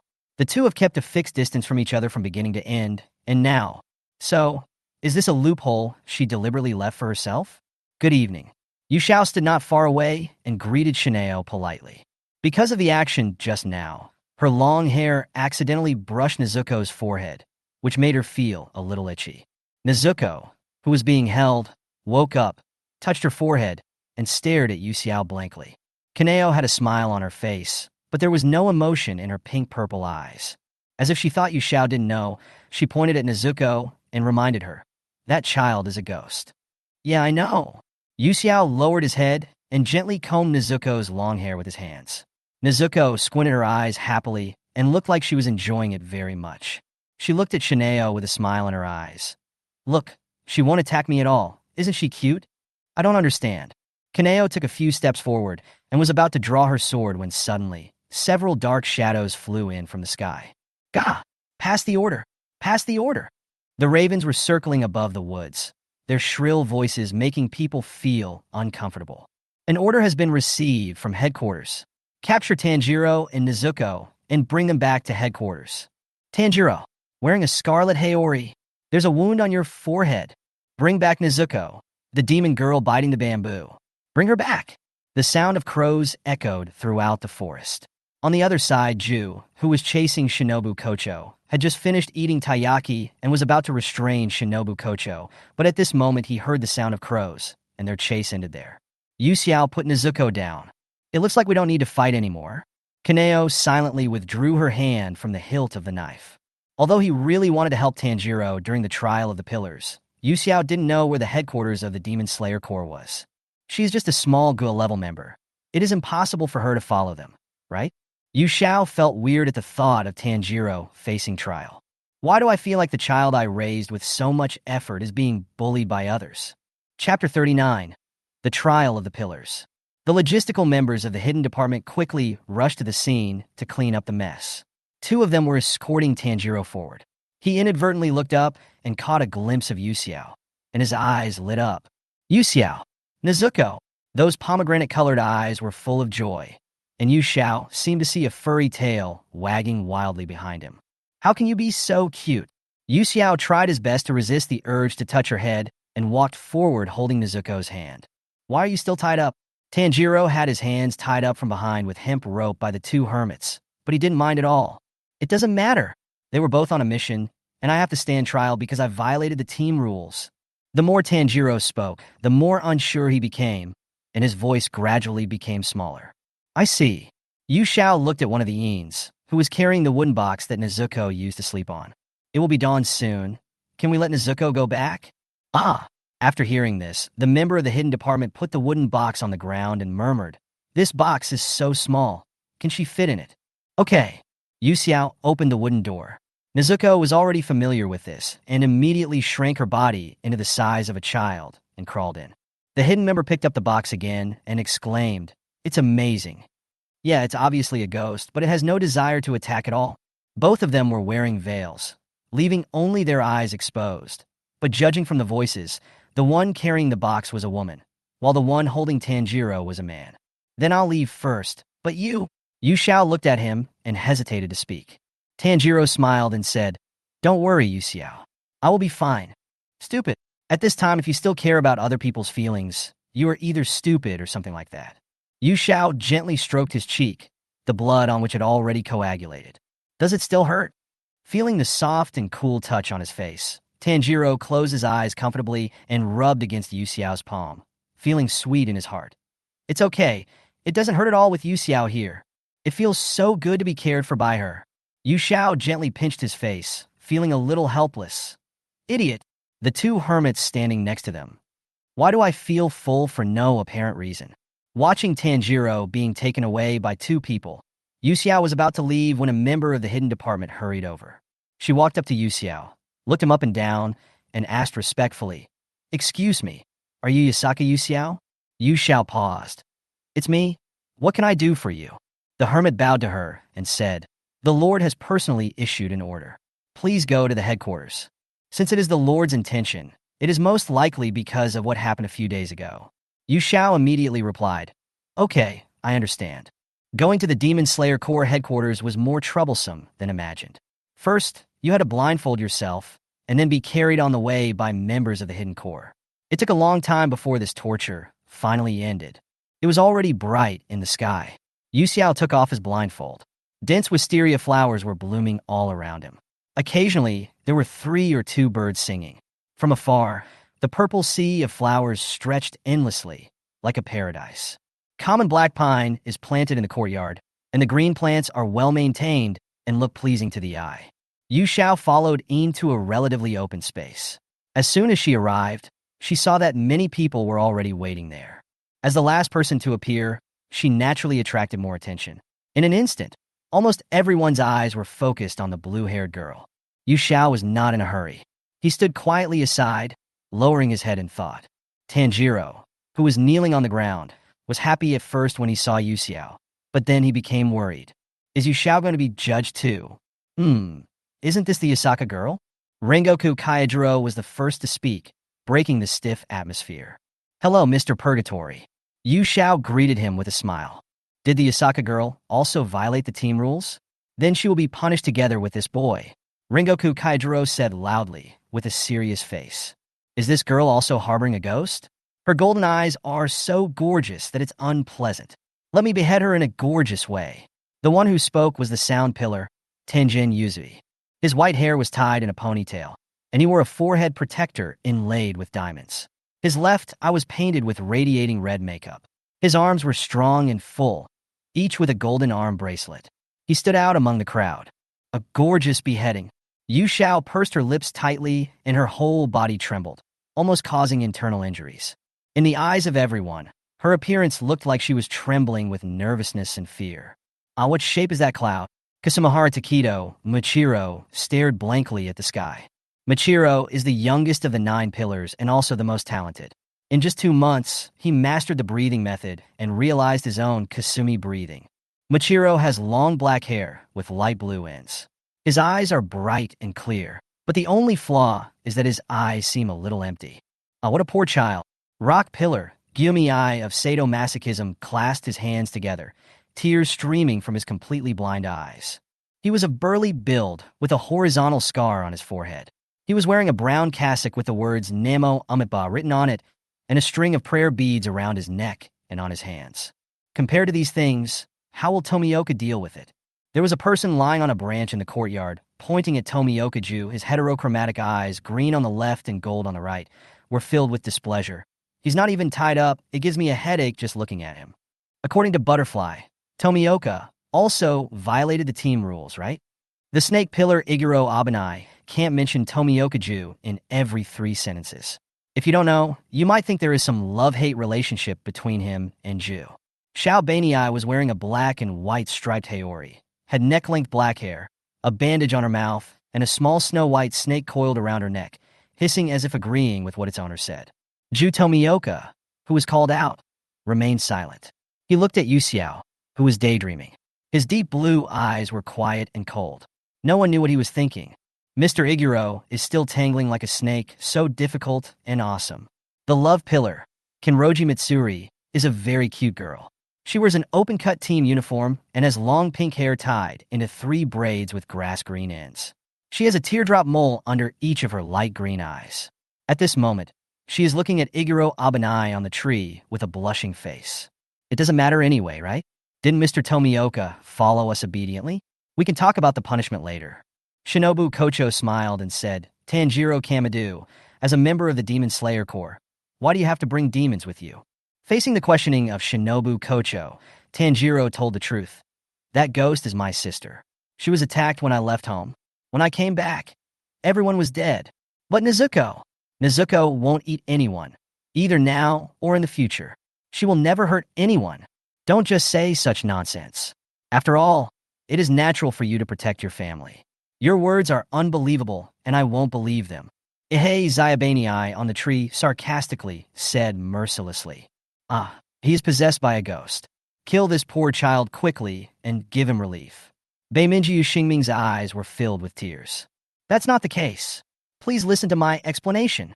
Faced with everyone's misunderstanding and distrust, Tanjiro seemed speechless. He was thinking anxiously in his mind, and suddenly caught a glimpse of Yu Xiao staring at him quietly. Yu Xiao put his index finger against his lips, made a hush gesture, and shook his head. Yu Xiao, are you asking me to stop talking? Although Tanjiro didn't understand, he felt relieved instantly. Seeing that he suddenly fell silent, Ganlu Temple Mitsuri said weakly, well, I think that the Lord doesn't know about this matter yet. Can he really punish them without authorization? After these words were spoken, almost everyone present fell silent. Chapter 40. Fuzugawa Shiya suffers a big setback. Mitsuri Kenroji's words are very reasonable. It is inappropriate to make decisions on Tanjiro and others without the approval of the Lord. Just when the pillars were at a loss, a wild and unruly voice came from not far away. Hey, it seems like something interesting happened. As the words came down, a young man with white spiky hair walked out from the side of the mansion. He held the wooden box in one hand, and his exposed skin was covered with hideous scars, without a single intact piece of skin on his body. Just looking at it makes people feel unbearable pain. Master Fuzugawa, please put down that box. I'm going to be in trouble. Inu, who was in charge of guarding Nezuko, looked at the wind pillar, Fushigi Miya, at a loss, not knowing what to do. Hearing this, everyone looked at the wooden box, especially Tanjiro, fearing that the person in front of them would do something bad to the box. Mr. Fuzukawa, please do not act on your own. Shinobu Kocho knew that Nezuko was sleeping in the box. She suppressed her smile and spoke in a deep voice.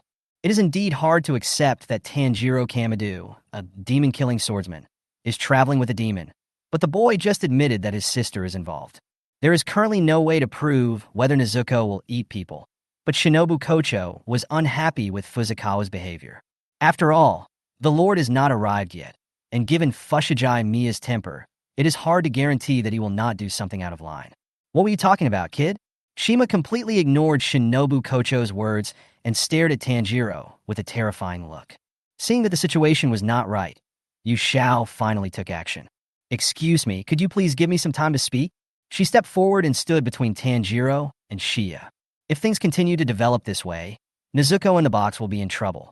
Although Yu Xiao and Nezuko have not been together for a long time, this does not hinder her love for Nezuko. In her heart, Tanjiro and his sister have long been considered on her side. Yu Xiao is extremely protective of his own people. You are an accomplice of the evildoer, just like that kid. It's okay for Tomioka, but why are you still standing here? Shimi glanced at Een behind him, and the meaning of blame was self-evident. He pointed at Yu Xiao and said in a bad tone, "Tie her up for me." The hidden member hesitated, but no need to go through so much trouble. Yu Xiao said calmly, "My lord asked me to come, so I came." Yu Xiao gave Fuzukawa Shiya a faint smile. "So, I can't be considered an accomplice in shielding the ghost? How could the Lord possibly summon someone like you?" Looking at the weak little girl in front of him, Shimi opened his mouth, but he couldn't say any harsh words. Damn it, what's wrong with this woman? Why is she smiling at me? I hate bullying women the most. It was like a punch on cotton. Shimi felt a sudden surge of frustration and felt very aggrieved. Tanjiro, who was protected behind him, was confused. Why did the Lord allow Yu Xiao to come to the headquarters together? So that's how it is. It seems that I misunderstood the Yasaka girl before, so I guessed wrong. Rengoku Kaijiro smiled and touched his chin, without any of the embarrassment he had previously felt about having Yu Xiao and Tanjiro punished together. Since Shinobu Kocho recounted the general course of events when she arrived at the scene, it was understandable that he misunderstood Yu Xiao. So, what's going on? Mitsuri Kanroji looked at Kaijiro beside her, hoping to get an answer. She still had some good feelings towards Yu Xiao because this blue-haired girl was very beautiful and had a nice voice. Kaijiro didn't intend to hide it, so he told the truth. It was probably a few days ago. Before he could finish, he was interrupted by Fushigi Shiya. Who would care about that kind of thing? After all, ugly creatures like ghosts can't survive without eating humans. Shimi's eyes were bloodshot. He drew out the Nichiren sword from his waist and stabbed it hard at the wooden box in his hand. Nezuko! Tanjiro shouted in horror. In an instant, Yu Xiao moved. Only an afterimage was left on the spot. Yu Xiao's speed was so fast that it was almost invisible. A gust of wind blew, and the grass and trees in the courtyard swayed. In just a moment, the wooden box changed its owner. The knife naturally hit nothing. What? Shimi looked at his empty left hand in disbelief, then turned around and found Yu Xiao standing behind him with a wooden box in his hand. Shimi was secretly shocked and stared at Yu Xiao with angry eyes. "You guy." Everyone present was shocked, even Michiro, who seemed indifferent to everything. "That's the wind pillar, Fushigi Saniya. His strength is obvious to all. He is the best among the pillars in terms of strength and speed. It is incredible that he could snatch the wooden box from his hands so easily. I understand your hatred for demons, but Nezuko has never eaten anyone in the 2 years since she became a demon. Not only that, she also protected her human brother." Yu Xiao lowered his eyes, a gentle smile rising on his lips. "I think that Mr. Ju recommended Tanjiro to Mr. Urokodaki for this reason. Otherwise, Nezuko would have died 2 years ago." Unexpectedly, Ju Tomioka, who had not said a word from the beginning until now, suddenly spoke. "Yeah." The words were short, but full of affirmation. Iong stared at Yu Xiao quietly, his eyes as deep as the sea, hiding an imperceptible tenderness. Then Yu Xiao saw Tanjiro was so moved that he burst into tears and looked at Tomioka Ju eagerly. "It's a bit funny for some reason. The Lord has arrived." 2 young voices sounded at the same time, coming from inside the mansion. Everyone looked towards the door. Supported by 2 white-haired girls, Ubuyashiki Yoya walked out slowly. The sunlight passed over the eaves and came into the corridor, pouring down on him. Ubuyashiki Yoya had a warm smile on his face, and his gentle voice was as soft as the clouds floating in the sky. "Good morning, everyone. It's a nice day today. The sky should be very blue. I am very happy that we can welcome the semi-annual meeting of the Pillars without any changes to the members. Greetings, my lord." Almost at the moment they saw the young man, everyone present knelt on one knee and spoke respectful words in unison. Yu Xiao also squatted on the ground.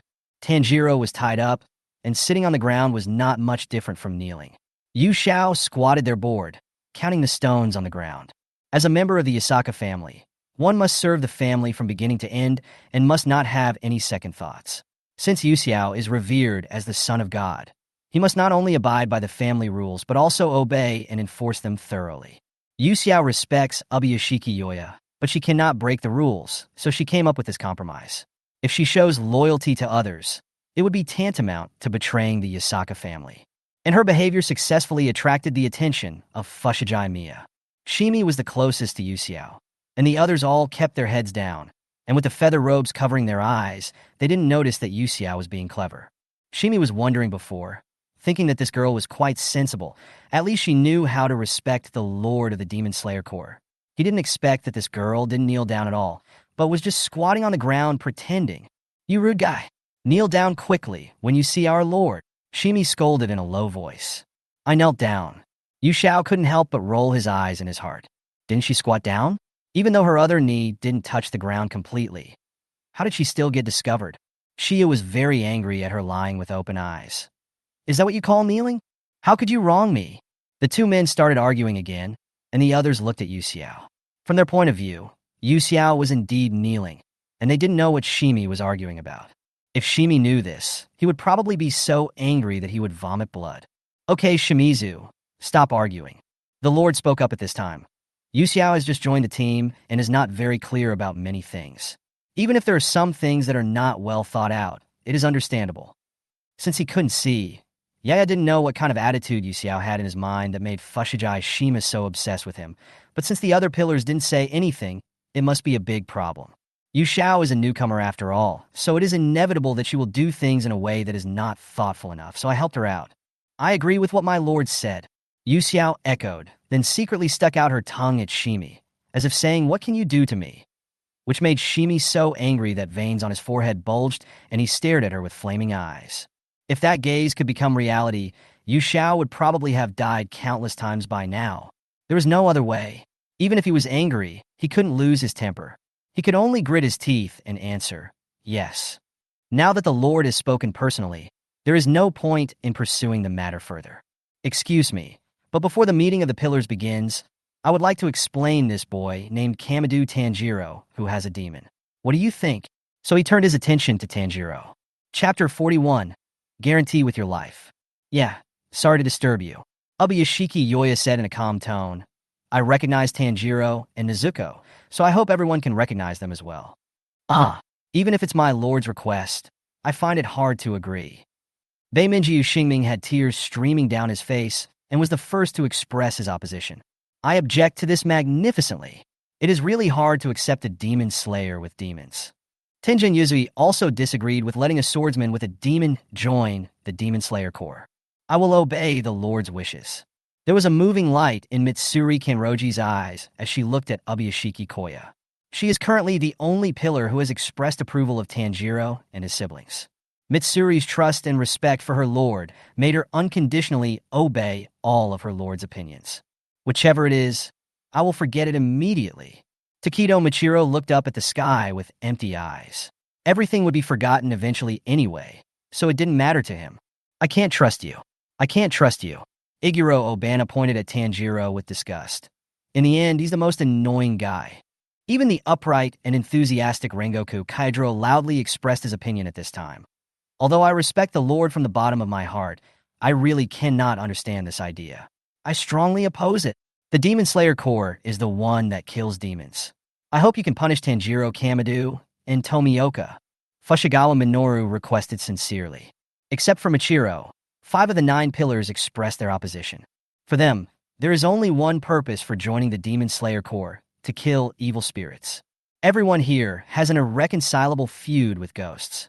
The fight between humans and evil spirits has lasted for thousands of years, and they have witnessed their weaker counterparts being killed again and again in countless battles. Loved ones, friends, family members, or teammates who fight alongside you. There are countless people in the world who have lost their lives because of the evil deeds of ghosts. How many lives have been lost at their hands? And the number of deaths is already countless. Make food and predators get along well? Arabian Nights. This is ridiculous. Ridiculous. Yao Yao knew that this would not help everyone to get rid of their grudges, so he did not try to persuade them. He just said to Hinai beside him, "Take out the letter." Yes. Hinai responded and took out a piece of letter from her collar. This letter is from Lord Urokodaki Sakanji, the original pillar. I will read part of its contents aloud. She looked at the contents of the letter and read, "Please allow Tanjiro to be with his sister, who is a demon. Nezuko relies on her strong mental strength to maintain her rationality as a human being. If Nezuko attacks someone else, Tanjiro Kamadu, Sakanji Urokodaki, Ju Tomioka, and Tamaki Yasaka will commit seppuku to apologize." After saying that, Hinami put the envelope away again. The courtyard fell into an eerie silence.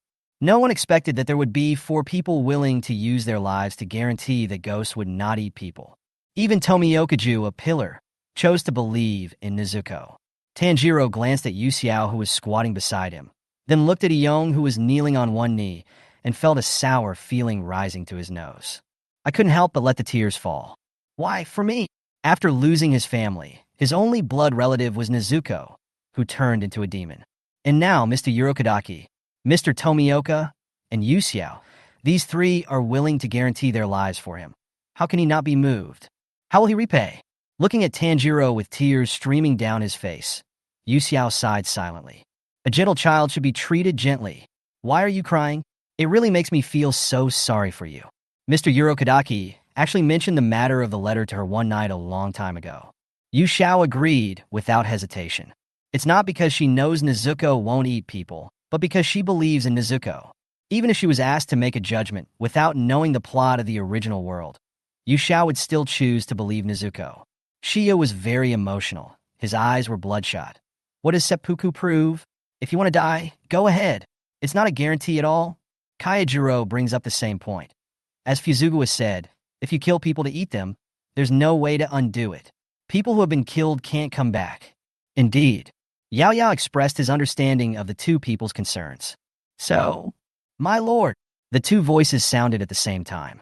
Ubuyashiki Yoya slowly said, there is no guarantee that she will not attack someone. At this point, he changed the subject. But there is no proof that she will attack someone. Shimi felt like there was something stuck in his throat. This is indeed the case. If you want to execute Nezuko Kamadu, you have to prove that she is a cannibal. If you cannot prove that she is a cannibal, then it would be inappropriate to talk about executing her. Nezuko hasn't eaten anyone in over 2 years, that's a fact. And now for people have risked their lives for Nezuko. If you want to deny this, the party doing the denying must also come up with something of higher value. Do you have such a will? Ubuyashiki Yoshiya's words were fair and just, without any favoritism or bias. Although his voice was not loud, it was deeply rooted in people's hearts. There was no further news about Sania and Kayajiro. Ubuyashiki Yoya remained calm and continued. And I have something else to tell my children. Tanjiro once encountered Muzan Kibutsuji. As soon as these words were spoken, there was an uproar, and all the pillars looked at Tanjiro in shock at the same time. How is that possible? Clearly no one has ever touched the pillar. Yuzui Tingen's face suddenly changed, and he asked in disbelief. What does he look like? What are his abilities? Where is he? Have you ever fought? Wichiro asked calmly. Puff! Wuzan was frightened out of his wits just by seeing the pair of earrings. Yu Xiao, who was watching the fun nearby, couldn't help laughing out loud after hearing Wu Ilong say this. Then she was met with Takedo Michiro's puzzled gaze. Ahem. Yu Xiao quickly steadied herself. She waved her hand at Weilang apologetically, her face full of innocence. I'm so sorry. I didn't mean it. Weilang just stared at her quietly without saying anything. At the same time, the Lord put his index finger on his lips, signaling for silence. Muzan Kibutsuji is sending people to hunt down Tanjiro, although his reason may be simply to silence him. But I caught Muzan's tail for the first time and didn't want to let go. I'm afraid something that Muzan didn't expect happened to Nezuko. Does everyone understand? Yoya stated gently, hoping that they could all acknowledge or understand Nezuko's existence. Despite this, Shia was still the first to stand up and refute. I don't understand, my lord. If it's a human, I can let it go, but not a ghost. How much faith have we, the Demon Slayer Corps, fought with so far? And how many people have sacrificed for this? Therefore, I cannot agree. Let me prove it to my lord. Evil spirits cannot resist the desire to eat people. He looked at Yu Xiao with his eyes wide open and ordered, Give me the box with the ghost in it. Huh. Yu Xiao looked at the wooden box in his hand, as if thinking about something. Chapter 42. Ghosts that don't eat people. Veins bulged on Fushigai's forehead, and his knuckles made crackling sounds when his fists were clenched. His emotions had reached a critical point, and it seemed that if Yu Xiao dared to say no again, he would rob her in the next second. Yu Xiao could directly feel the strong, murderous intent of Buzei Kagawa towards demons. She knew that Shimizu wanted to use his blood to test whether Nezuko had the desire to eat humans, so she had no intention of stopping him. Yu Xiao suddenly came up with a more interesting idea, so she readily agreed. Okay, then please wait a moment. After all, ghosts cannot move in the sun. Yu Xiao said to Yao Zai, Then I am sorry, my lord. Ubuyashiki Yoya was blind, and although he didn't know what Yu Xiao was going to do, he still nodded in agreement. Yu Xiao carried the wooden box into the room, made sure that no sunlight could enter, and then opened the box. Nezuko, who was tossing and turning in the hands of Yoshiya and Shima, popped her head out dazedly. After seeing Yu Xiao, Nezuko happily hugged her and rubbed her face affectionately. Be good, Nezuko. Yu Xiao rubbed her black hair and said softly, There will be a big brother coming to see you later. Don't be scared. He is very scary when he gets angry, okay? Aha! Nezuko, who was holding the bamboo yoke in her mouth, seemed to understand what she said and nodded obediently. Yu Xiao raised a meaningless smile. She stood up and said to Fuzugawa Shia outside, Okay, I have released the evil ghost. You can come and prove it. It was Mitsuri Kanroji's laughter. After hearing Yu Xiao call Nezuko an evil ghost, Mitsuri couldn't help but burst out laughing. Realizing that her behavior was inappropriate, she covered her mouth in shame and said, I'm sorry, but that ghost looks like a normal child no matter how you look at it. He's not aggressive at all, and he's so close to Yu Xiao. It's so cute when it's so small. Is it because he's wearing a bamboo cane that he doesn't bite people? She kept guessing in her mind. Yu Xiao's series of actions were extremely ridiculous in Shermi's eyes. However, releasing the ghost did make it easier for him to take his next action, but that didn't stop him from thinking that Yu Xiao was mentally ill. Shia first snorted in disdain, then said to Ubuyashiki Yoshiya respectfully, My lord, I am rude. After saying that, he leaped into the house and came to Nezuko's side. The blade with a light green hue was unsheathed, and Shia cut his arm without blinking. Fresh red blood gushed out immediately, dripping onto the ground, quickly soaking a small area of the wooden floor. Hey, ghost, here's your favorite blood. Come on. He provoked Nezuko with words. As long as the demon girl in front of him dared to show any desire, the blade in Shimizu's hand would chop off Nezuko's head in the next moment. However, unexpectedly, no response. What? Shimi's originally ferocious face now became a little stunned. But the ghost girl was standing in the box in front of him, and her pink eyes looked at him and blinked in confusion, as if she didn't understand what Shia was doing. At one point, Shia began to doubt whether his blood was malfunctioning. Impossible. Absolutely impossible. My blood is the rarest of rare bloods. Even a normal ghost would get drunk if they smelled it. He stretched out his still bleeding arm in front of Nezuko and shook it, shouting, "Hey, come and eat. This is your favorite thing." But faced with the temptation of blood, Nezuko seemed extremely resistant and even took a few steps back. How is this possible? Shimi roared in disbelief. Nezuko completely overturned his understanding of demons. As a ghost, if he has no interest in human flesh and blood, can he still be a ghost? But the girl in front of him was undoubtedly a ghost, which made Shimi unable to accept the reality. His blood had no appeal to Nezuko, and even made her feel disgusted. In this world, there can't possibly be a ghost that doesn't eat people. What happened? Ubuyashiki Yoya asked his two daughters beside him. Hinai answered truthfully. As a demon girl, the girl has no reaction to blood. And he stepped back in resistance, Rishiang added. Yeah, Ubuyashiki Yoya groaned for a moment, then said to everyone in the courtyard, "This is enough to prove that Nezuko will not eat people, right?" Faced with Shimizu's rare blood, Nezuko, who had turned into a demon, not only did not salivate, but instead retreated in resistance. This incident was simply magical and unbelievable, but now they had witnessed it with their own eyes. Some people might still be dissatisfied with it, but they had to accept this fact. Even Tanjiro was surprised. He himself had never thought that Nezuko could actually control her instincts and have no interest in human flesh and blood. Could it be because Urokodaki gave Nezuko a hint before? When the dust settled, Shimizu glared at Nezuko fiercely, then reluctantly retreated out of the house with a knife in his hand. Yu Xiao remained silent, secretly pulled out a talisman from the back of Nezuko's neck, and let Nezuko return to the wooden box. Talisman, synesthesia shield, can temporarily block the senses of the person being cast. Without the smell of blood, Nezuko would naturally not be affected in any way. This is one of the talisman techniques that Yu Xiao has mastered. It allows him to write his own magic power on paper and use paper as a medium to cast various types of spells. All other abilities were basically sealed. Only the talisman could be used normally. Yu Xiao didn't know the reason, but she guessed that it might be because the talisman itself was not strong, so it was tacitly allowed. The goal had been achieved. Yu Xiao picked up the wooden box and retreated out of the house. Tanjiro. Yaya smiled, and his voice, like a spring breeze, was refreshing. Even so, I'm sure there will still be people in the team who can't get over the fact that you are my sister. You have to prove it to them. Let them know that you and Nezuko will fight on the front lines as members of the Demon Slayer Corps and make contributions. Try your best to defeat the 12 Demon Moons. Only by doing this can you have a greater say and gain recognition from everyone. Tanjiro listened carefully to every word of Ubuyashiki Yoya and responded with great determination. I will definitely defeat Muzan Kibutsuji together with Nezuko. We, brother and sister, will definitely slash this chain of sadness with our own hands. After hearing this, Yaya suddenly laughed. It's not a mockery, but a genuine feeling of relief. The current Tanjiro doesn't have that ability yet, so let's start with the 12 Demon Moons. He tactfully told Tanjiro the reality.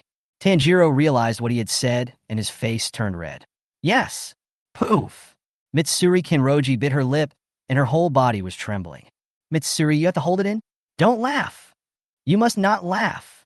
Shinobu Kocho lowered her head silently, making it impossible to see her expression.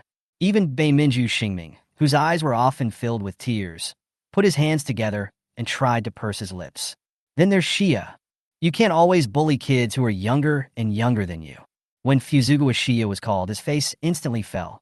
Yes, sir? Well, that's enough about Tanjiro and his sister. You can leave now. Shinobu Kocho raised her hand and suggested. In that case, let them stay in my butterfly house for a while. It's settled. Come, take him away. After saying that, she clapped her hands. The two hermits walked out from the corner of the mansion, bowed to the Lord and the pillars, and then quickly packed up Tanjiro. Yu Xiao also gave them the wooden box containing Nezuko. Before Tanjiro was taken away, he heard Ubuyashiki Yoya say something to him. Give Miss Tamayo my regards. Tanjiro, who was carried on Yin's shoulders, suddenly widened his eyes. Could it be that the Lord also knows those two? Chapter 43. the farce caused by the 10th pillar. Before the pillar meeting officially began, Ubuyashiki Yoya brought up another matter. In fact, the reason we gathered everyone today is not just to hold the semi-annual pillar meeting. I have one more thing to tell my kids. When they heard that the Lord had other things to say, everyone waited quietly for the next words. Yaya said slowly, 3 days ago, Yu Xiao encountered the lower thousand moons during his first mission and successfully killed them alone. This is enough to meet the requirements for promotion to the pillar level. Never before in history have there been 9 pillars present at the same time, and we will be adding a new one. He asked gently, Yu Xiao, what do you think? Yaya did not directly promote Yu Xiao to become a pillar, but respected her opinion and choice. The Demon Slayer Corps is not an official organization, but an unrecognized civilian organization. Except for those who have a blood feud with demons, few people are willing to join it. The first is the difficult training conditions, and the second is the strict selection and assessment. Only those who can persist and survive through all these difficulties can take on the important task of killing the evil spirits. Every demon-killing swordsman fights with his life at risk and may face death at any time. Although the Ubuyashiki family was wealthy and offered generous rewards, no amount of money could buy their lives. Like an unsung hero walking in the dark night, their contributions will never be remembered by the world until their death. It is very rare for someone as powerful as Yu Xiao to be willing to join the Demon Slayer Corps, not to mention that she herself has no firm belief in killing demons. If she is willing to stay, she will be a great help to the Demon Slayer Corps. After all, Yu Xiao can choose to quit at any time. After hearing what the Lord said, all the pillars were upset. He successfully killed the 12 demons' lower moon in his first mission. Could this guy be a newcomer who just passed the selection? And no one has ever been as lucky as her, as she encountered the 12 demon moons on her first mission. In the Demon Slayer Corps, there are only 2 conditions for becoming a pillar. Kill 50 ghosts, or directly kill the 12 ghost moons. You have to know that most of the people present here went through the former, experiencing countless hardships and fights before becoming pillar level. And Yu Xiao directly killed the 12 demon moons as soon as he appeared on the scene. If there was no evidence, it would be difficult to convince everyone. Besides, let's not even talk about how much water is mixed in it. So before Yu Xiao could speak, Shimi was the first to jump out. My lord, this guy actually killed the 12 demon moons? I can't believe it. Please at least tell me how she killed him. She is just a newcomer who just passed the selection. How could she kill the 12 demon moons except by luck? If a person who only has luck but no strength is allowed to become a pillar, I'm sorry, I can't agree with that. Shimi's words sounded like they were directed at Yu Xiao, but he didn't think so in his heart. Although he was very angry about being humiliated by Yu Xiao, it was an indisputable fact that Yu Xiao snatched the box from him, which showed that he was indeed quite capable. But no one has seen how powerful she is. Becoming a pillar not only means reaching the top of the class, but also means taking more risks and working hard to protect more people. Those who can support all of this are called pillars. All of them were prepared to die at any time in order to kill Muzan. As long as the demon's head is not cut off by the Nichiren sword, it can be reborn infinitely. But if people are not careful, they will die. Therefore, Fushigawashima Shima was not deliberately targeting Yu Xiao, but was considering whether Yu Xiao could be competent for this position, and was also worried that she would die due to her lack of strength. Yuzukawa is right. If there is no evidence, I will not recognize her. Iguro Obana said, I also agree with what Busa said. Yuzui Tenjin also thought that this was inappropriate. He looked at Yu Xiao and said, it is not okay to let a woman who only has gorgeous eyes and hair become a pillar. As the center of the incident, Yu Xiao remained silent from beginning to end. As for the reason, help.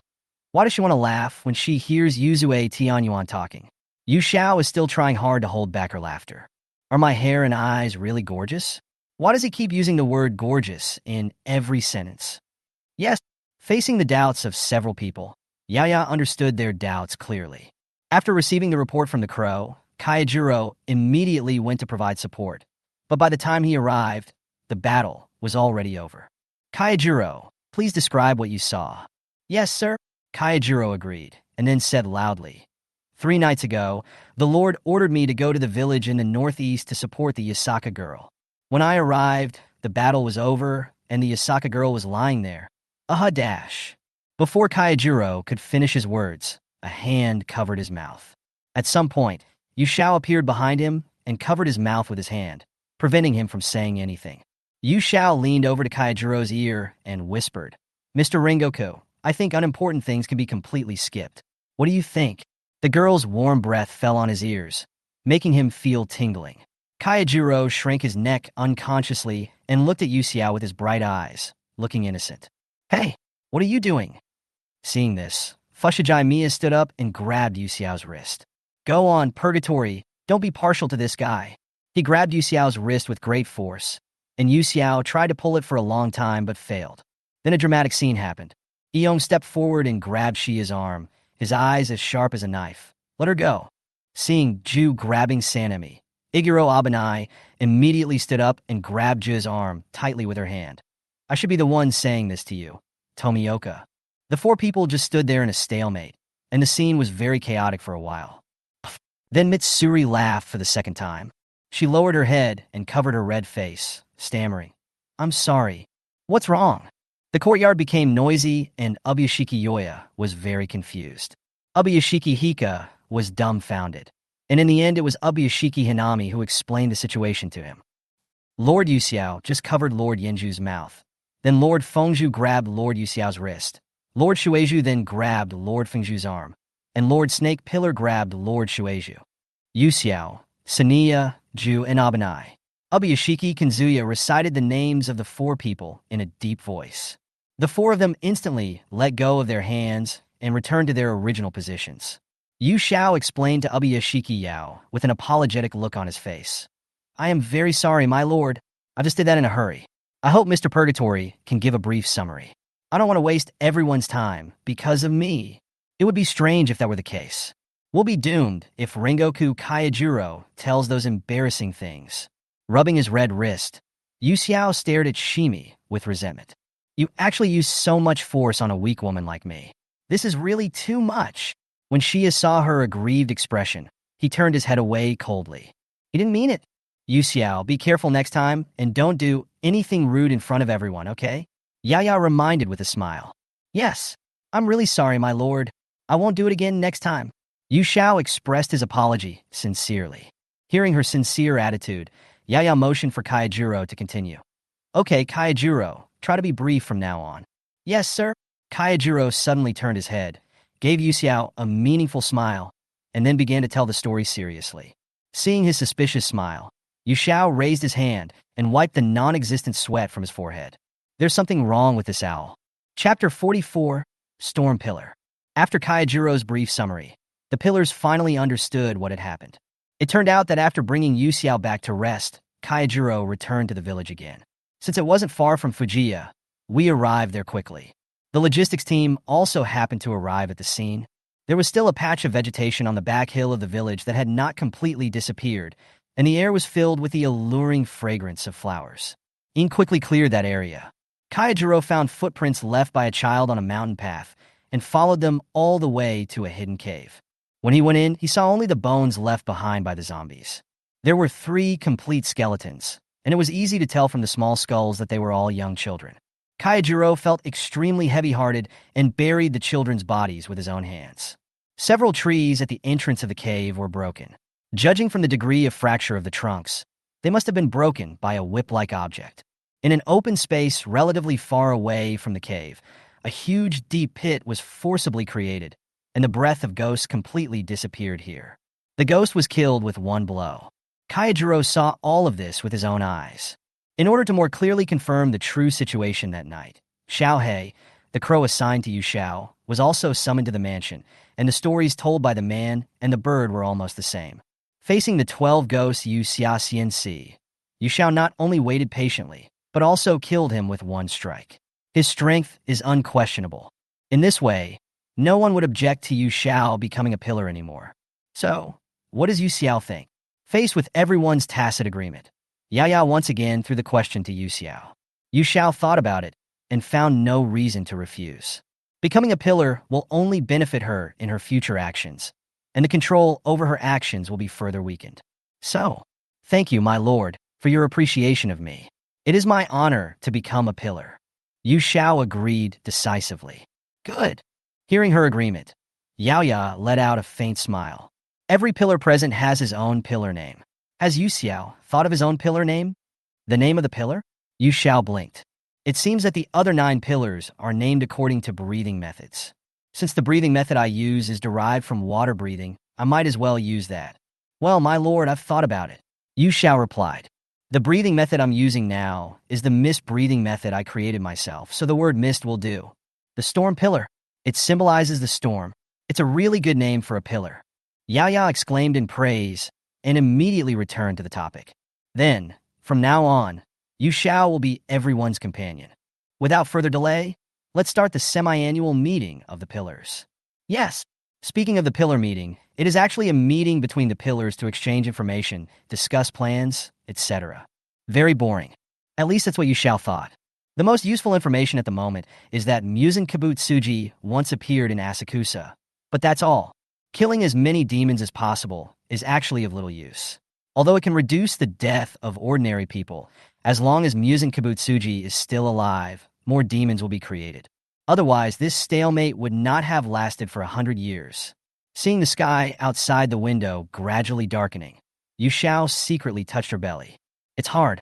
Although he had lunch and snacks during lunch break, Yu Xiao still felt it was not enough.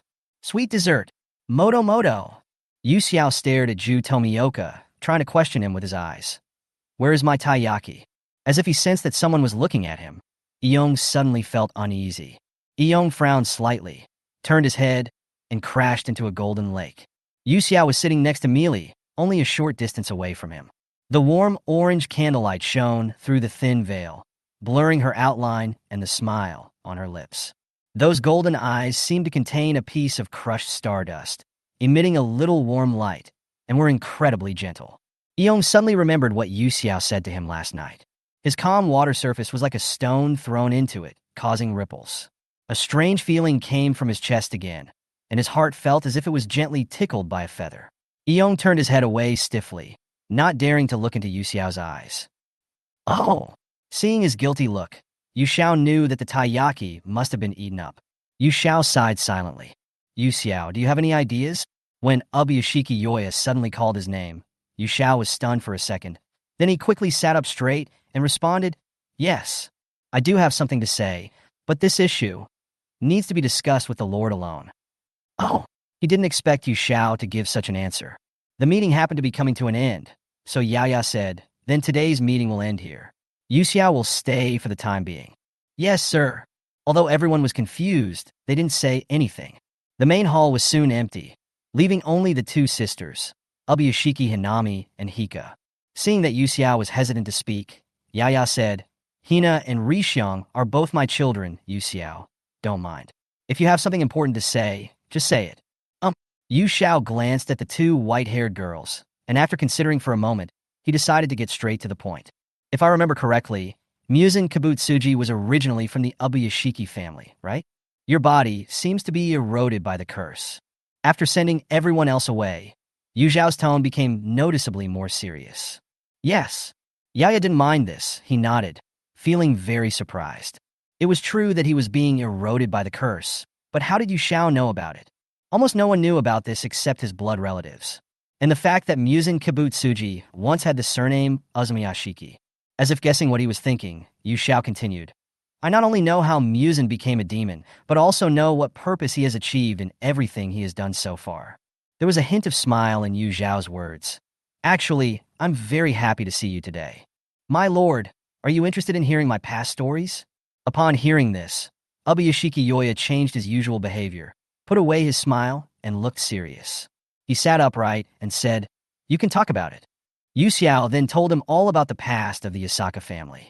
From the legend of the immortal until now, Musen has said every word that needed to be said in order to find the blue spider lily. There's no point in hiding it anyway. There's no need to conceal these things in the first place. After listening to Yu Xiao's story, Yaoya sighed deeply. I didn't expect there would be such a thing. He had never thought about it, or he had never thought at all, that there were people in this world who were like him, carrying the same curse from generation to generation. In fact, I didn't expect it to be like this. If I hadn't accidentally found that ancient book in the ancestral hall, I would probably never know the truth of the matter. What Yu Xiao said was absolutely true.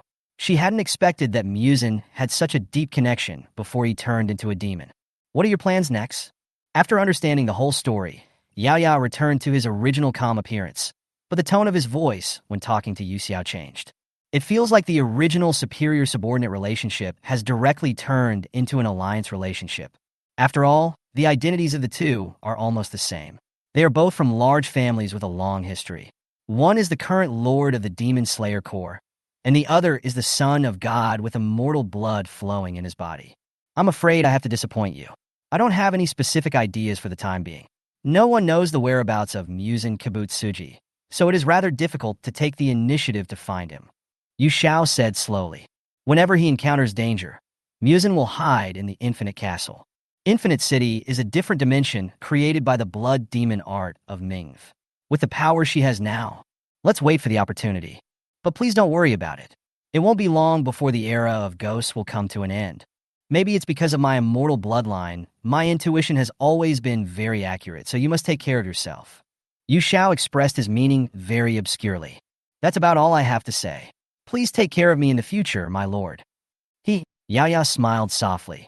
It's me here, please take care of me. Before leaving, Yu Xiao took out 2 doses of curse-delaying medicine from his sleeve pocket and gave them to Hinai, and gave her some serious instructions. As soon as he walked out of the mansion, Yu Xiao met someone at the door. Chapter 45 Gift. Tomioka Ju folded his arms across his chest, leaning against the door frame, apparently waiting for someone. The silver moonlight enveloped his tall body, casting a dark shadow on the ground. His handsome features were like a timeless ink painting, disappearing into the quiet night. Yu Xiao didn't show it on his face, but he was a little confused in his heart. Why is he still here so late? She still had a good impression of Ju Tomioka, but he was not good at speaking and always had a cold face, which made people think that he was aloof and difficult to get along with. But at heart he is gentler than anyone else. He helped me several times at today's Jua meeting. After thinking about it, Yu Xiao walked lightly across the cobblestone courtyard and came to his side. As if he was lost in thought, Yong had his head down and was completely unaware that there was someone beside him. Yu Xiao stretched out 5 fingers and waved them in front of him. Hey, it's so late. Aren't you going home yet? After just a moment of distraction, Yong returned to his serious look. You're here. He left the door frame of the mansion, stood up straight, his dark eyebrows relaxed, his blue eyes calm and gentle. Being looked at so intently by him, Yu Xiao felt an indescribable strangeness in his heart. What's wrong? Are you waiting for me? Yong responded calmly, took out a small box from his sleeve pocket, and handed it to her. Congratulations on becoming a pillar. His words were brief as always. This was not actually a gift for Yu Xiao Qingzhu, but a return gift for the amulet he had received previously. Now, Yu Xiao has become a pillar in such a short time. Yong was in a complicated mood. He didn't know what kind of mentality he should have when facing Yu Xiao.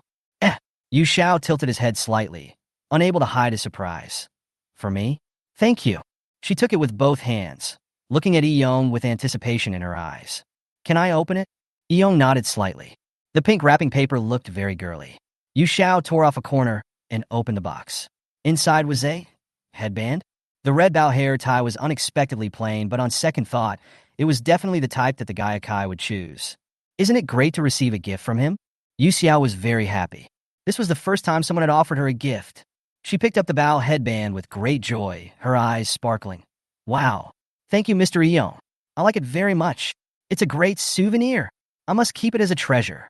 Eon lowered his eyes, and a very faint smile appeared on his lips. As long as you like it. This is a bit funny to say. He had not originally planned to prepare a return gift because he had never thought about it at all. It just happened that Eon saw a small shop by chance one day, and then he remembered it. That day in the restaurant, Yu Xiao had long hair, which was not convenient for her to hold while eating, so she tucked the hair behind her ears, but that strand of hair kept falling down again and again. Maybe even Yu Xiao himself didn't realize it, but this scene happened to fall into Yong's eyes.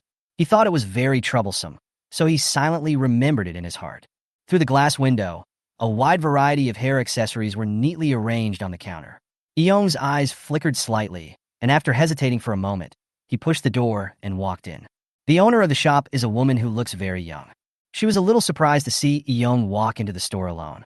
In a shop like hers, the customers are usually young and beautiful women. It is rare for men to come alone. Even if they come here, they are choosing gifts for their partners. The proprietress didn't think much about it and greeted him warmly. Welcome to our store. Sir, are you looking for a gift for your lover? If you don't mind, How about I recommend a few to you? No?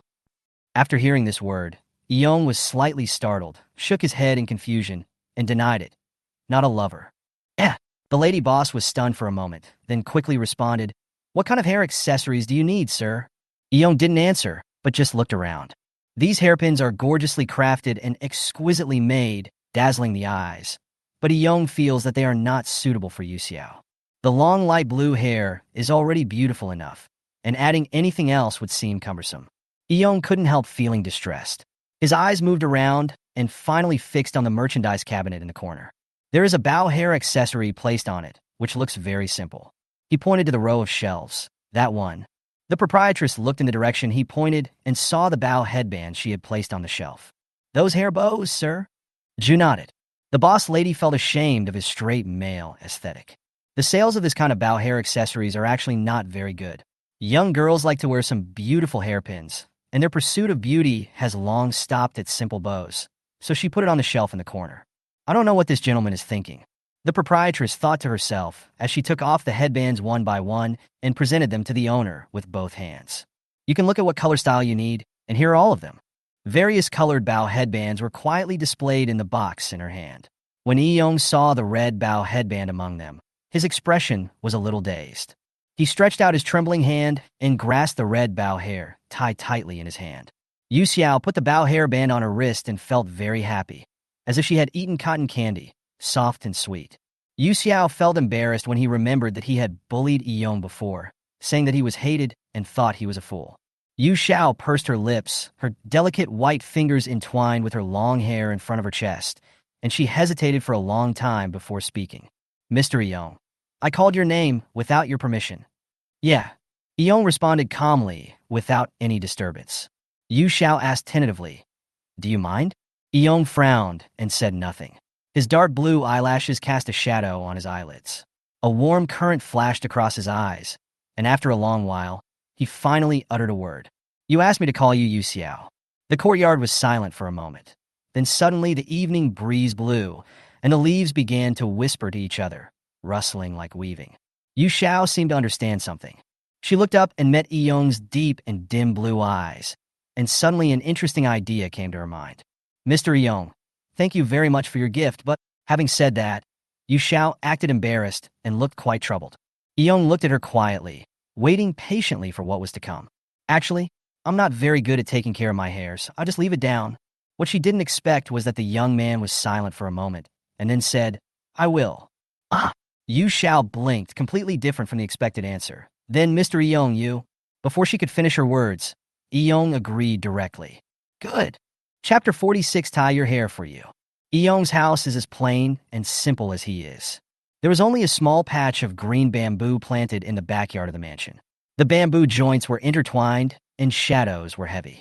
Occasionally, one could glimpse a few slender bamboo leaves falling. Living here alone, he felt an indescribable loneliness. Through the thin veil, the incandescent light illuminates the entire room. Eong held a wooden comb in his hand, sat behind Yu Xiao, and tied her hair. The extremely light blue hair fell to the waist like a waterfall. It was cool to the touch, yet as soft and smooth as water, and could be combed all the way to the bottom. Eong felt a little regretful at this moment, annoyed that he had agreed to Yu Xiao so readily, but he couldn't bear to let her expectations be dashed. Now that things had come to this, he had no choice but to go with the flow. The soft hair fell into the palm of his hand, and the temperature was exactly the same as the one he touched that day.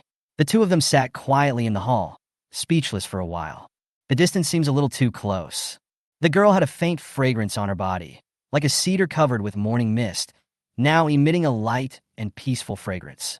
When her nostrils flared, wisps of the faint fragrance came from the back of her neck, intoxicating her heart. Yu Xiao. Finally, he couldn't bear to let this weird atmosphere continue, and the taciturn Eong tried to divert his attention by the simplest way of speaking. "What's wrong?" Yu Xiao was sitting on the cushion and doubting her life. She still didn't understand why Tomioka Ju agreed to her request, and agreed so readily. Since he really didn't know what to say, Eong could only express his confusion. "There was a lot of chili in the ramen that day. Aren't you afraid of spicy food?" Unexpectedly, after a year and a half, Eong could still clearly remember what happened in the noodle shop, which shocked Yu Xiao. You have to know that at that time on the Tadashi Mountain, if Ju hadn't seen the bamboo yoke in Nezuko's mouth, he would not have remembered who Tanjiro was. Could it be that the bowl of noodles left such a deep impression on him that he remembered it so clearly? No wonder Iyong called out her name the first time he saw her at Spider Mountain. It seems that the ramen that day had a significant impact on her. After coming up with a reasonable explanation, Yu Xiao nodded in his mind and explained to Iyong. Thank you for your concern, Mr. Iyong. It's just that level of spiciness. It's totally fine. It's just that my sense of taste is a little bit bad. I can't taste most of the food, unless it's heavily seasoned food. Then I can taste a little bit. So her sense of taste is not very good. I see. Iyong lowered his head and continued to use his bony hands to comb her hair. The light-colored hair flowed through his fingers like a river, and was soon braided into a long braid, which was fixed by wrapping a bow headband around the end of the hair a few times. Iyong finally let go of his hand reluctantly. All right. Hearing this, Yu Xiao combed the braids behind her back to her shoulders. The long hair that was originally loose was braided into a long pigtail by Iyong's hands, and a red bow was playfully tied at the end of the hair, as if showing off his own contribution. I didn't expect Tomioka-ju to be so skillful. Amazing. Why are the ones I make always so messy? Touching her long braid, Yu Xiao suddenly smiled. She turned her head, looked at the young man in front of her seriously, and praised. Mr. Iyong's craftsmanship is really good. I like it very much. Being stared at by that pair of clear eyes, Iyong's heart trembled, and he quickly glanced sideways and turned his head to look away, as if he was avoiding something. Mr. Iyong, why are you hiding? Do I look scary? Am I frightened? Yu Xiao approached Iyong puzzledly and looked into his deep blue eyes, trying to find the answer from his face, not noticing that the distance between them was almost touching.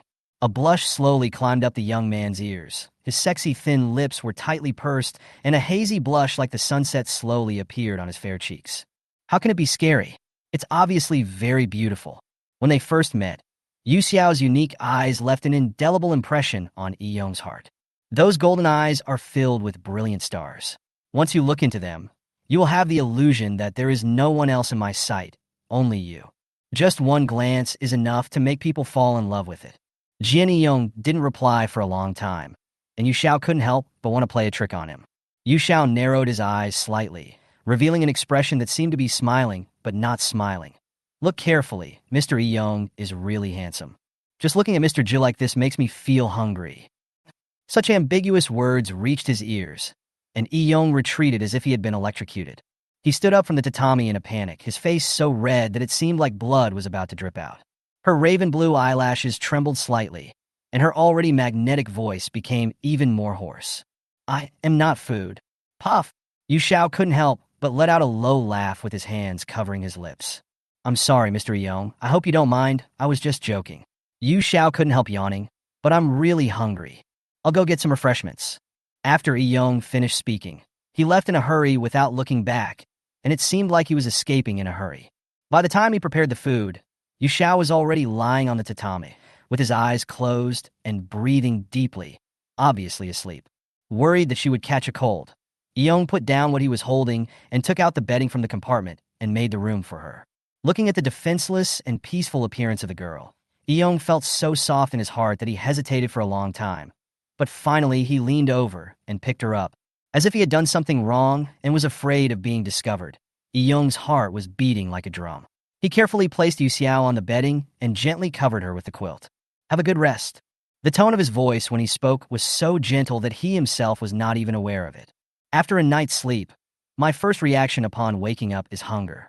Yu Xiao rubbed his eyes, lifted the quilt, and looked around, and found that it was already dawn. Although Tomioka-ju was nowhere to be seen, there was hot tea and Japanese sweets beside him. So she picked one up and put it in her mouth. So sweet. Yu Xiao looked at the Japanese sweets on the plate suspiciously. Could it be that her sense of taste had recovered? Wrong. Her weak sense of taste is her inherent trait and will not change due to changes in her body. Then there is only one answer. The dessert had a high sugar content, so she could clearly taste the sweetness. Also, she seemed to have fallen asleep yesterday, without a blanket. Although he seems to be a taciturn person, Tomioka-ju is really a good person. Looking at the hot tea and dessert in front of him, Yu Zhao's mouth curled up unconsciously, and he suddenly felt his heart skip a beat. Huh. She quickly covered her chest, thinking she was having an illusion. The heartbeat was normal, with no signs of disorder, and there was also nothing abnormal with the body. Yu Xiao shook his head, took the sweets, and started eating happily. Great, it's a sweet dessert. Chapter 47 Butterfly House. After a simple breakfast, Yu Xiao felt much better in his stomach. She really admired Nezuko. She had not eaten for 2 years after becoming a demon and had been resisting her instincts. Not everyone had this kind of perseverance. Pushing open the door, it was a sunny day outside. Yu Xiao turned around and saw Yong sitting in the corridor, surrounded by a group of cats, meowing nonstop. The picture of a beautiful woman and a cat is quite healing. You're awake. Yong stopped stroking the cat's fur and looked at her quietly. Yeah, thank you, Mr. Yong, for the tea. It's delicious. Yong nodded, his dark brows relaxed, and he looked much gentler than usual. In fact, Yong liked small animals very much. When he was a child, he liked Shiba Inu and wanted to get close to it to stroke its fur. As a result, the Shiba Inu thought he was a bad guy and bit his, but with its teeth bared. The pain made little Yong cry and asked Sister Tsuda for help. 2 years ago, during a mission at the Northern Inn, Jim met the Shiba Inu raised by Ye and couldn't help wanting to touch it, but Tyloo bit him on the hand, and he couldn't shake it off no matter how hard he tried. Because he couldn't get along with small animals, Yong gave up his original idea of getting a dog. Now that he has so many furry little cats to keep him company, it will surely change him.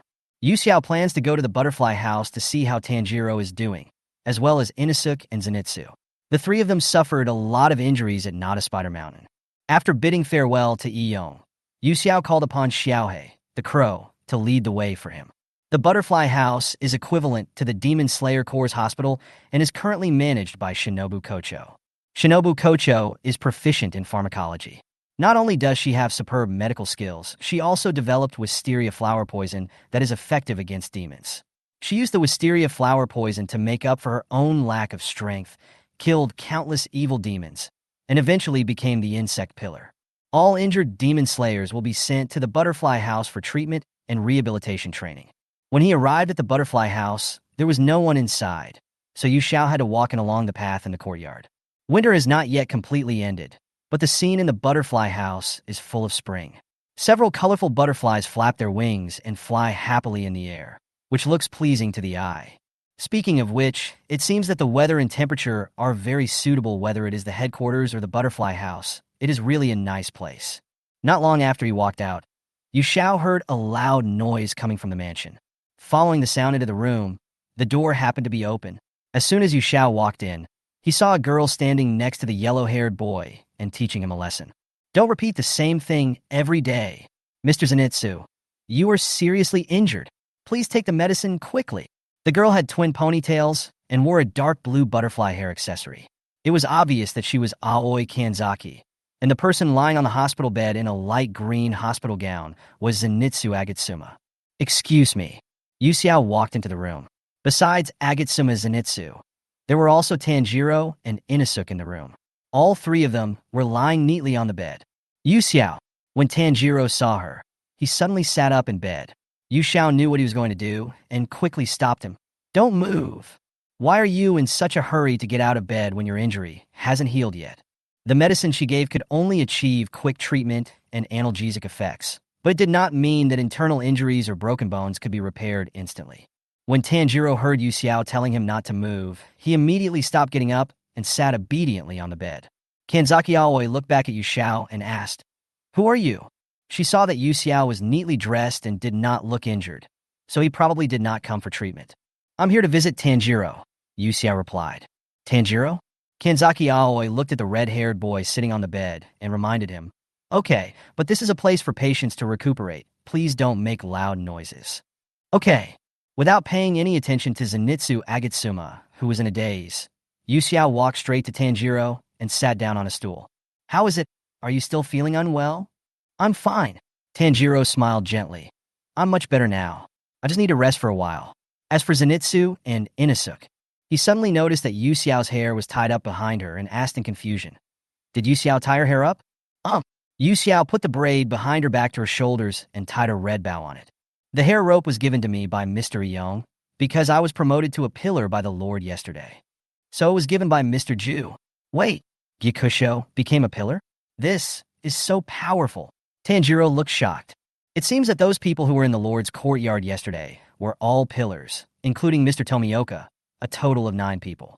Yu Xiao should have only carried out one mission last time and became a pillar after returning. This is so amazing. Oops, I didn't prepare anything. He regretted himself. In fact, I was just lucky. I encountered the lower string right after I received the mission. It was very weak and was no match for me. Yu Xiao smiled and said, I believe Tanjiro can do it too. Anyway, the goal is to kill ghosts, so class and other things are not that important most of the time. Although the remuneration was higher, and she was also allocated a mansion, it was of little use to her, as she had no shortage of money or place to live. Yeah, I'll try my best. Hearing her words of encouragement, Tanjiro clenched his fists and made up his mind. He was very happy that Yu Xiao could become a pillar, and because of this he should work harder. He wants to become stronger. Only in this way can he protect Yu Xiao and Nezuko, defeat Musen Kabutsuji, and find a way to turn the demon back into a human. Hello, lady with blue hair. A faint voice came from behind. Yu Xiao turned around and saw Agatsuma Zenitsu staring at him shyly. Zenitsu has short golden hair and round eyebrows that make him look particularly cute. Yu Xiao waved to him politely. Hello. Wow. Zenitsu sat up happily on the bed. He just heard Tanjiro calling out the girl's name, and she had just become a pillar. So impressive. Tanjiro had mentioned this to him before, so the person in front of him must be the Yu Xiao who was in the final selection. It looks even better from such a close distance. The skin is so white, the legs are so white too. And she has a pair of beautiful golden eyes, and she looks so beautiful when she smiles. Zenitsu looked at Yu Xiao with sparkling eyes. Miss, my name is my wife Zenitsu. Nice to meet you. May I ask your name? How old are you this year? Do you have a marriage partner? Before Yu Xiao could answer, Tanjiro gave Zenitsu a lecture. Zenitsu, don't ask a girl this kind of question right away. It's very rude. Looking at Tanjiro's angry look, Zenitsu shrank his neck. His hands and feet had become shorter due to the poisoning, and his wide sleeves were drooping. He looked weak, pitiful, and helpless. It's okay, Tanjiro. Yu Xiao smiled and said, Mr. My wife looks very enthusiastic. He should be a good person. She introduced herself to Zenitsu. Mr. My wife, my name is Yusaka Yu Xiao. You can just call me Yu Xiao. There's no need to be so polite. As for age, well, I'm 17 this year, and I don't have a husband or wife yet. Yu Xiao patiently answered all the questions raised by Shani one by one. Oh, Zenitsu covered his face shyly. She's really nice. She didn't dislike me at all, and answered all my questions. Zenitsu quickly calmed down, and was not as excited as before, but he still had a happy smile on his face. He always couldn't control himself when he saw beautiful girls, but when he thought of his lovely sister Nezuko, he naturally returned to his normal state after listening to Yu Xiao's words. Hello, Yu Xiao. You can just call me Shani. We will be friends from now on. Okay, Zenitsu, please take care of me in the future. Yeah, please take care of me. Looking at Zenitsu, who has returned to normal, Tanjiro sighed with relief like an old father. Alas, Zenitsu is finally normal. It's not easy. Chapter 48 Sugar is a bittersweet. Inosuke Hashibara was wearing a hood and sleeping on the middle bed. He didn't say a word, exuding a depressed aura and looking depressed. Tanjiro smelled his depressed breath and asked with concern, Inosuke, are you okay? Feel sorry. It's all because I'm too weak. Inosuke, who was in self-doubt, even his voice was not as lively as before. It seemed that the mission at Not a Spider Mountain really hit him hard. You've really tried hard. Don't be discouraged, Inosuke. Zenitsu and Tanjiro encouraged him from both sides. But Inosuke lay on the bed like a salted fish who had lost his dream. I can't even defeat a demon who isn't one of the 12 demon moons. Mr. Wildboar, you have to wear a headgear when you sleep. Don't you feel stuffy? Yu Xiao asked Inosuke, who was lying on the bed. How does the pig-headed boy spend the 4 seasons? Wouldn't he feel stuffy wearing such a heavy headgear in the summer? Don't worry about me. Inosuke replied in a low voice. I can't do anything. Ha ha. Yu Xiao laughed unkindly. Why did Inosuke's words sound familiar? She seemed to have heard it somewhere before. Yu Xiao, leave Inosuke alone. Let him rest in peace for a while. He has become like this since returning from Spider Mountain. No matter how much Tanjiro and I try to persuade him, it's useless. It's not a good idea to keep feeling depressed, Tanjiro advised earnestly. No matter what, Inosuke must cheer up. After chatting with a few people for a while, the cute girl with big eyes, Tarachi Kiyoshi, brought some hot medicine. Under the supervision of Kanzaki Aoi, Zenitsu drank the medicine reluctantly, his whole face twisted into an abstract painting due to the bitterness. Faced with the black medicine, Tanjiro drank it all in one gulp with a calm expression. Isn't it bitter? Even from a distance, Yu Xiao could smell the bitter taste of the medicine. Tanjiro shook his head, a small smile on his lips. It's not bitter. What did the bitter taste of the medicine mean to him? Losing a loved one was 10,000 times more bitter than this. When Zenitsu heard Tanjiro say it wasn't bitter, he immediately started complaining. Hey, why isn't Tanjiro's medicine bitter? How could you do this? There should be a limit to the discrimination. Why is my medicine so bitter? Kanzaki Aoi forcefully retorted. I told you not to make loud noises in the ward. Don't blame me if your limbs can't recover. How can this be? This is too much. Well, Zenitsu was so sad that he was about to cry. I clearly told you that as long as you take the medicine and then go out in the sun, there will be no sequelae. I can't do that. Yu Xiao looked at Kanzaki Aoi, as if he wanted to say something but hesitated. What's wrong? I think the medicine Zenitsu drank seems really bitter. Can't he eat something sweet to relieve it? Kanzaki Aoi pondered for a moment. Of course you can, but it's best not to eat it, otherwise it may affect the efficacy of the medicine. It's okay if I eat less, right? Yu Xiao said as he took out a handful of fruit candies from his sleeve pocket and stuffed them into Tanjiro's hand. Try it. The soft touch on his hand made Tanjiro dazed. After he came to his senses, he opened the wrapper and put a round candy into his mouth. The rich sweetness quickly spread between the lips and teeth.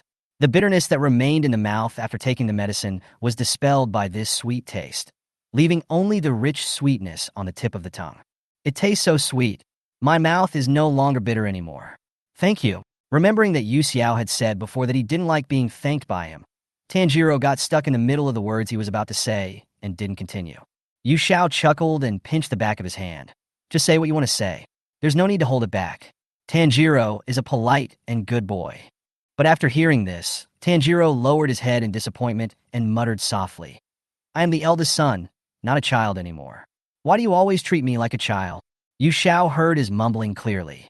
I heard everything, didn't I? Tanjiro immediately sat up straight, with a hint of embarrassment on his face. Sorry, I didn't question Yu Xiao's intention, nor did I say that on purpose.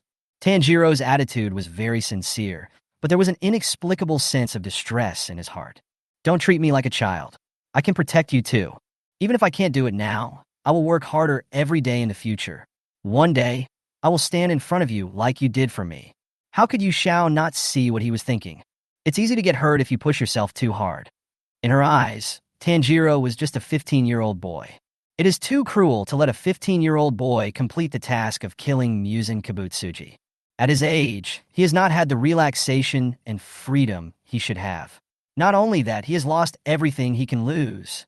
He spends every day in high-intensity training, and he could die if he is not careful while performing a mission. Almost all members of the Demon Slayer Corps are like this. Tanjiro remained silent. He knew Yu Xiao cared about him. It was like this at the beginning, and it is still like this now. My heart is in a mess, but why do I become like this only when facing Yu Xiao? Yu Xiao gave Zenitsu some more candies. After eating the candies, Zenitsu was so happy that he danced like a child, shouting that Yu Xiao was so nice. At this time, a young man with a middle-parted hair walked into the ward.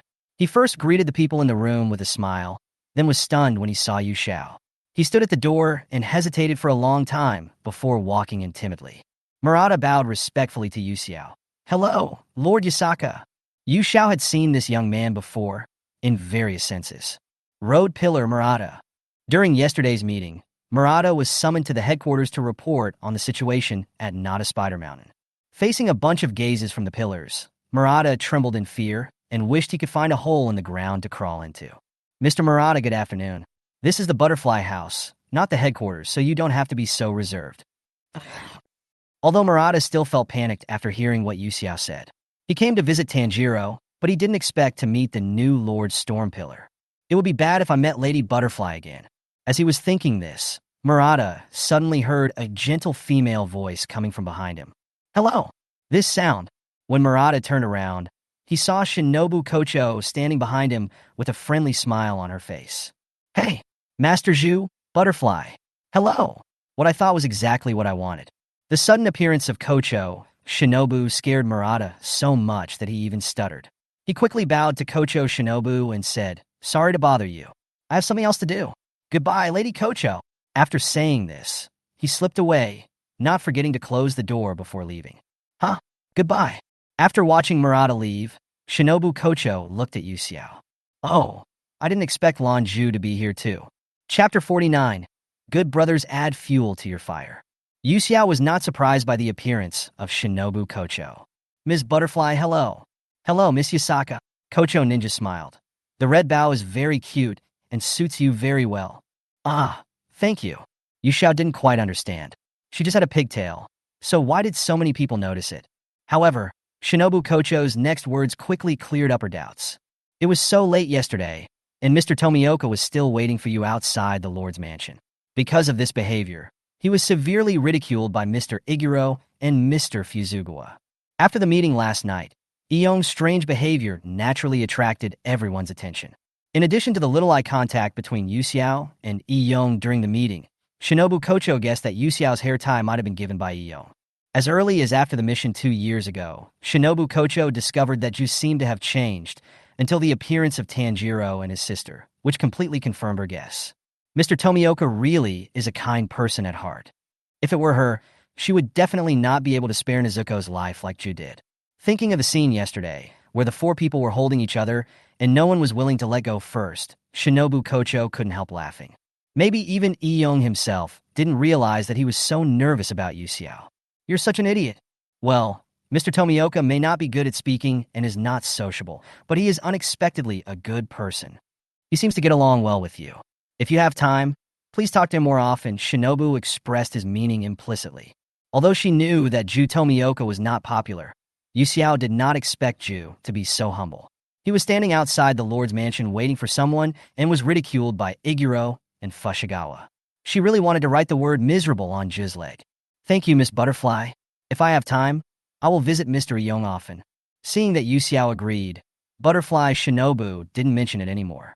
"You have just become a pillar, so there may be many things you don't understand yet. If you have any questions, you can ask me. Let's get along well together." Shinobu Kocho's amiable smile can easily put people down, but the smile doesn't reach her eyes and doesn't seem genuine enough. She hadn't laughed from the bottom of her heart since her sister passed away. Yu Xiao could sense her kindness and nodded. "Thank you, Miss Butterfly, for your care. I will." "That's good." Looking at the 3 people lying on the hospital beds, Kocho Shinobu asked, "How is your recovery?" "It's almost ready," Tanjiro replied. His injury wasn't serious. He just needed a few days of recuperation. "Yeah," Zenitsu nodded rapidly, with a suspicious blush on his cheeks. "Shinobu-sama is so cute. Except for Inosuke Hashibara, the other 2 are in good spirits and are expected to recover soon. Well, since you've recovered well, it's about time to do some physical recovery training." Physical recovery training? Tanjiro had not yet realized the seriousness of the matter. Shinobu Kocho put her hands together on her chest and smiled. "Yes. Since you have been lying in bed for too long, your body will become very stiff, so you need to do some training to recover at this time." "So that's how it is." Yu Xiao calculated the time, stood up from the stool, and said to the few people, "Then I won't bother you anymore." There was still a lot of work to do after becoming a pillar. The area assigned to her by Ubuyashiki Yoya had to be patrolled at least once a day. "Are you leaving?" Tanjiro's eyes suddenly darkened. "Well, there are other things that haven't been dealt with, but you should just stay here and recuperate." After Yu Xiao finished speaking, he nodded slightly to Butterfly Shinobu.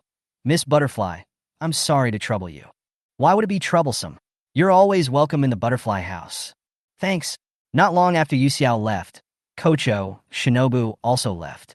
The sun was shining brightly at noon, and the ward was particularly bright. From time to time, you could hear the chirping of birds outside. The ward with only 3 people soon returned to silence. Zenitsu leaned on the pillow. The window behind him was wide open, and the bright and warm light shone on his body, making him feel very comfortable. Tanjiro lay on the bed, looking at the snow-white ceiling above his head, without saying a word. "Tanjiro, why are you suddenly silent?" Seeing that Tanjiro fell into rare silence, Zenitsu became very curious. Tanjiro responded perfunctorily and continued to be in a daze.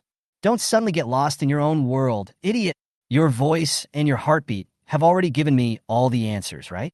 From the appearance of Yu Xiao to his departure, Zenitsu saw all of Tanjiro's reactions. This was also thanks to his excellent hearing. He could now guess exactly what Tanjiro was thinking. Yu Xiao's voice is the same as that of Shinobu Kocho, who just appeared. Both of their voices are very unique, and they're the kind of voices that have never been heard before. Shinobu's voice is sweet, irregular, and sounds a little scary. But the feeling Yu Xiao gave him was very strange, so complex that it was difficult to describe in words. Her voice was clear and pleasant, yet somewhat elusive. It seems as if it is deliberately hidden by something, giving me an unreal feeling of seeing flowers in the fog. In addition, there are a lot of redundant things mixed in, which makes it difficult for Zenitsu to distinguish. But none of this matters, because Zenitsu discovered that Tanjiro, who was always enthusiastic and energetic, seemed to be in trouble. So he decided to help Tanjiro. After all, my future happiness depends on this brother-in-law. Hey Tanjiro, that Yu Xiao is so beautiful. Both her manners and appearance are as perfect as the legendary Princess Kaguya. When I first saw her, I was stunned for a long time before I realized what she meant. Zenitsu spoke to himself, seemingly not caring at all about Tanjiro's reaction. Yu Xiao said that she has no one to marry. She is so pretty, so there must be many people pursuing her. It would be great if I could spend the rest of my life with a girl like her. Upon hearing this, Tanjiro was like a cat whose tail was stepped on, and his fur exploded on the spot. He looked at Zenitsu with an unprecedentedly nervous expression. No. Huh? Why? Zenitsu pretended to be clueless, but he was secretly happy in his heart. Look, it's urgent. Tanjiro stuttered for a long time, but couldn't say a word. What do you mean? Yu Xiao doesn't have anyone to marry anyway, so I think I'm a good fit. Zenitsu continued to add fuel to the fire and kept goading him. And even if Yu Xiao doesn't like me, she will marry someone else one day. Alas, by then, I'm afraid you can only be her ordinary friend and watch her from afar. Just now, Lord Shinobu told Yu Xiao to go talk to Mr. Tomioka. Maybe they will get married in the end. Stop talking. Chapter 50. There is no way to stop the spreading. Zenitsu stopped talking. Tanjiro's tone was almost pleading. He lowered his head and clenched the quilt with both hands, his knuckles turning slightly white from squeezing too hard. My mind began to uncontrollably recall the scenes of when I spent every day with the girl in Sajiri Mountain. After each training session, Yu Xiao always stayed with him, constantly encouraging him to cheer up. Even though his body felt as heavy as if it were filled with lead and his hands holding the knife were covered with painful blisters, as long as he saw the smile on her face, Tanjiro felt that the physical pain no longer mattered. You held my hand with eyes full of pain. There is no one else besides this. The most memorable one was on a winter night. Outside the window, fine snow was fluttering, and the vast white snow dyed the sky and the earth into one color. From afar, the entire narrow, empty sorrow was covered in silver. After finishing the difficult downhill training as usual, the exhausted Tanjiro was sitting by the firewood pile, drinking hot tea. Suddenly, the door was pushed open. A biting cold wind blew. Yu Xiao closed the door and walked into the house. She put her hands behind her back and had a sweet smile on her face. Just looking at the smile on her face, Tanjiro felt inexplicably uneasy. He was just about to pour a cup of hot tea for the girl whose nose was red from the cold, but unexpectedly the collar behind him was suddenly pulled open, and a bone-chilling coldness came from his spine, making Tanjiro dance with joy. Unexpectedly, Yu Xiao actually hit a snowball in his hand and stuffed it into the back of his neck. Yu Xiao. Tanjiro felt both amused and helpless. I knew there must be something fishy going on when she smiled so beautifully. Yu Xiao took out the partially melted snowball again, threw it on the ground, clasped his hands together, and said apologetically, "Sorry, Tanjiro. I just thought it was fun, don't be angry. Next time I'll let you put it in my clothes." "You?" Tanjiro sighed with a smile, his pomegranate-colored eyes so gentle that it seemed as if water could drip out. How could he bear to stuff such a cold snowball into her clothes? Tanjiro didn't know how he had managed to survive the year and a half since she left. Every day was so long that he couldn't help but wonder. Has Yu Xiao returned home? Will she come back? If not, will he be able to see her again? He repeated the boring training, and even Mr. Urokodaki scolded him for not being focused enough. But even so, he could not stop swinging the sword. It turned out that at that time, he had already been shaken and could not control his emotions. Yu Xiao's hands have never been warm, so why can they burn his heart hot when she holds his? Yu Xiao would definitely not hate a man as handsome and powerful as Mr. Tomioka. right? Zenitsu's words seemed to reveal the cruel reality that he was unwilling to face. When he thought that Yu Xiao would spend the rest of his life with someone else in the future, Tanjiro felt so suffocated in his chest that he almost couldn't breathe. What else could he do? What else could he do? He kept his hair long because of her and wore the crimson haori for her. Since they met that day, she was still the one who accompanied him day and night. The warm tears blurred the things in front of his eyes. The tears were like a teacup filled with water, overflowing uncontrollably, flowing along the boy's jawline and sinking into the pure, white bedding. Tanjiro stared blankly at the bed soaked with tears, feeling mixed emotions in his heart. He couldn't tell what he felt. Zenitsu had never expected that he would be so distraught. Realizing that there might be something wrong with his approach, he quickly apologized. "I'm sorry, Tanjiro. I didn't mean to say that." As a friend who has fought side by side with him, he just hopes that Tanjiro can face his own heart. It seems that even he himself doesn't know how important Yu Xiao is in his heart. Phoenix. Tanjiro smiled bitterly and shook his head. "It's not Zenitsu's fault. It's just that I'm useless." Seeing him like this, Shani couldn't help feeling heartbroken. It is really unbelievable that the boy who is as warm as the sun has such a fragile side. He gave all his kindness and gentleness selflessly to everyone, but forgot to keep some for himself. Zenitsu closed his eyes, as if he was planning something. His eyes snapped open and he yelled at Tanjiro. "Don't be so down, Tanjiro. This is not like you at all. The Tanjiro I know is a very powerful person. He will do his best to protect others even if it means getting hurt. Cheer up, idiot." Zenitsu's voice was loud and echoed throughout the ward. He tried to cheer up Tanjiro in such a simple and straightforward way. Tanjiro felt ashamed that he never expected that one day he would be comforted by him. "So, Tanjiro." Zenitsu changed his usual playful attitude and looked more serious than ever before. "Stop running away. Face your heart. You will only live in pain if you continue like this. Do you want Izuko to see a brother like this? If you like her, why not try your best to pursue her?" Zenitsu thinks he doesn't know how to comfort others. He just hopes to help Tanjiro out of the trough through this clumsy way. Even though there was Inosuke between the two of them, Tanjiro could clearly smell the good intentions coming from him. "It would be a lie if I didn't say I was touched. If you like it, just go after it. Do I like Yu Xiao?" Tanjiro couldn't come to an accurate conclusion yet. "But the only thing I want to do is to be with her forever, no matter what." "I see." The red-haired boy finally regained his original brightness. The haze in his eyes dissipated, and the smile on his face returned. "Thank you, Zenitsu. I already know what to do." Zenitsu snorted proudly and tilted his head to the side.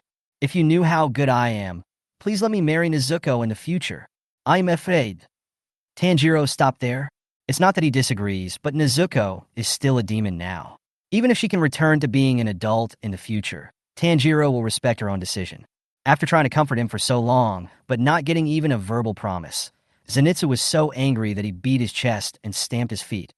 "Okay, this is how you treat me. Tanjiro, you are so hateful." The two people's laughter made the ward noisy again. The pig-headed boy lying on the middle bed clenched his fists secretly. "Are you two done yet?"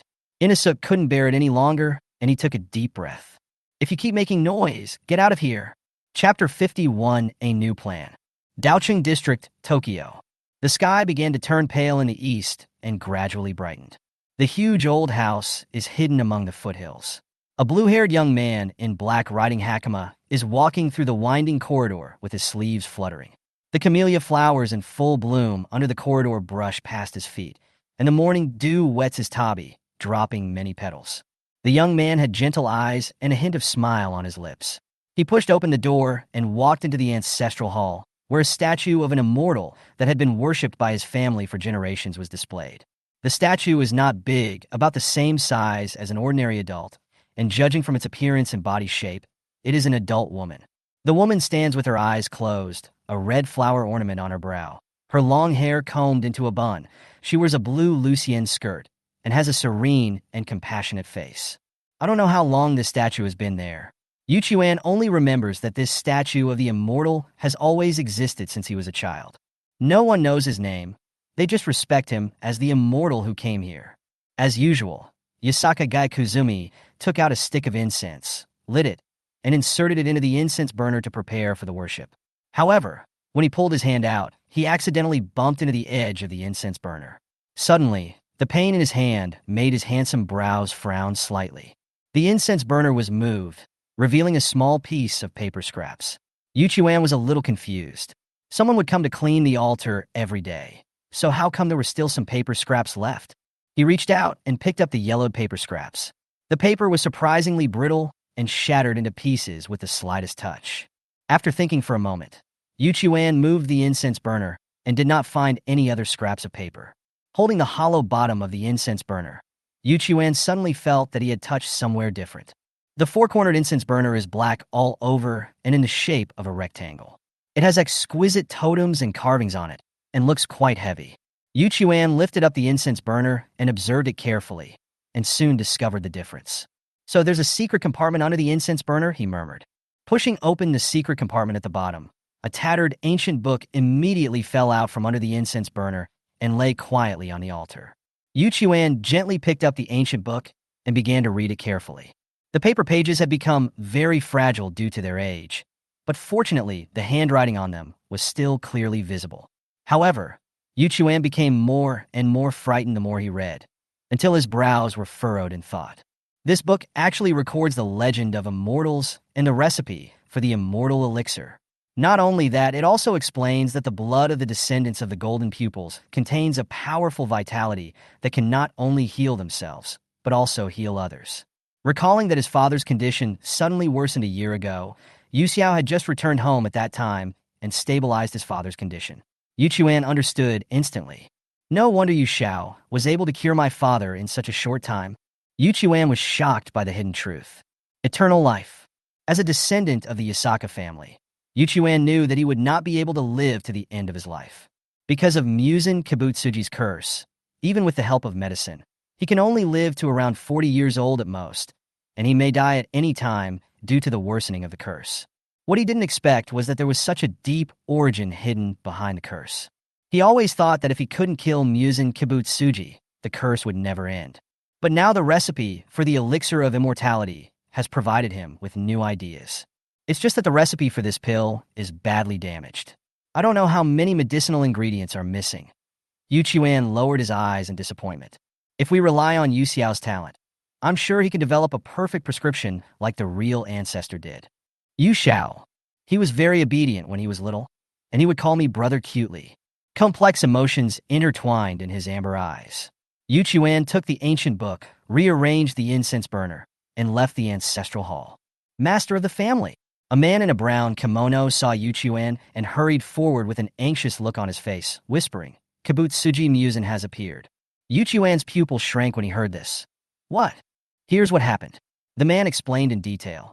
A week ago, news came from Asakusa that a boy wearing Hanafuda earrings shouted the name Kibutsuji Muzan on the street.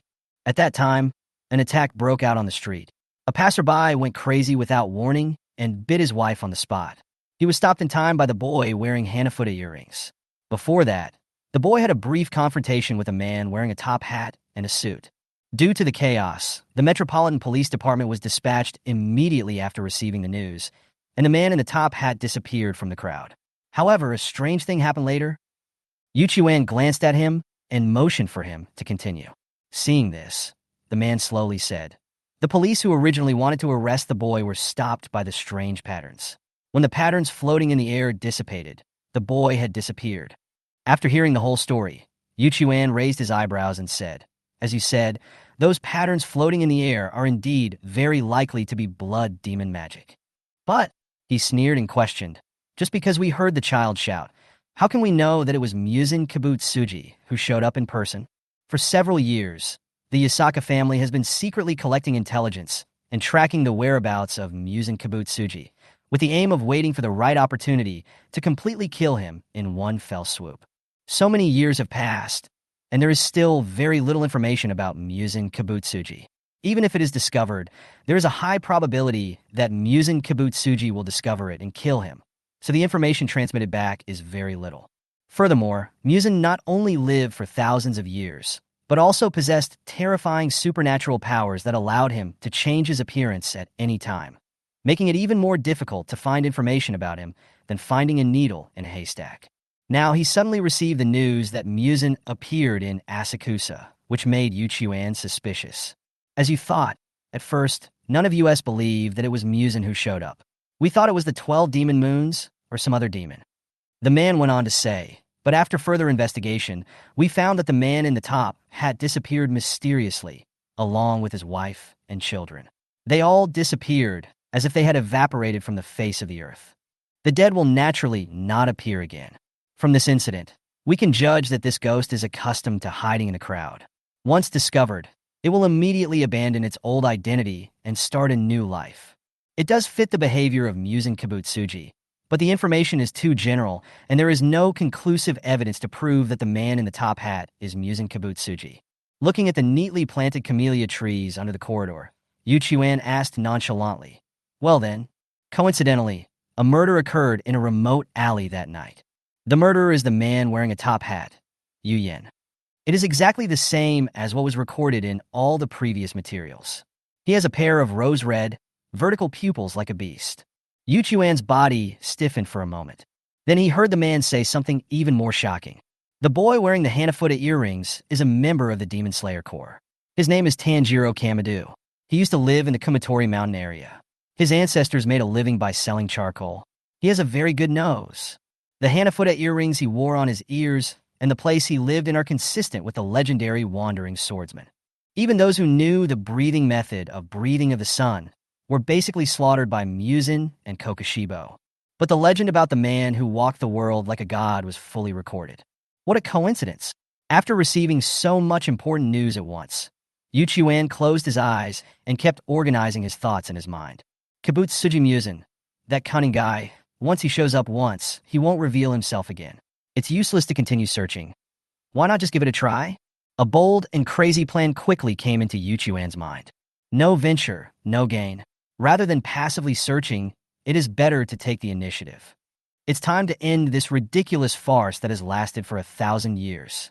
After a little thought, he issued new instructions. No need to look for Musin anymore. The man looked at him in surprise.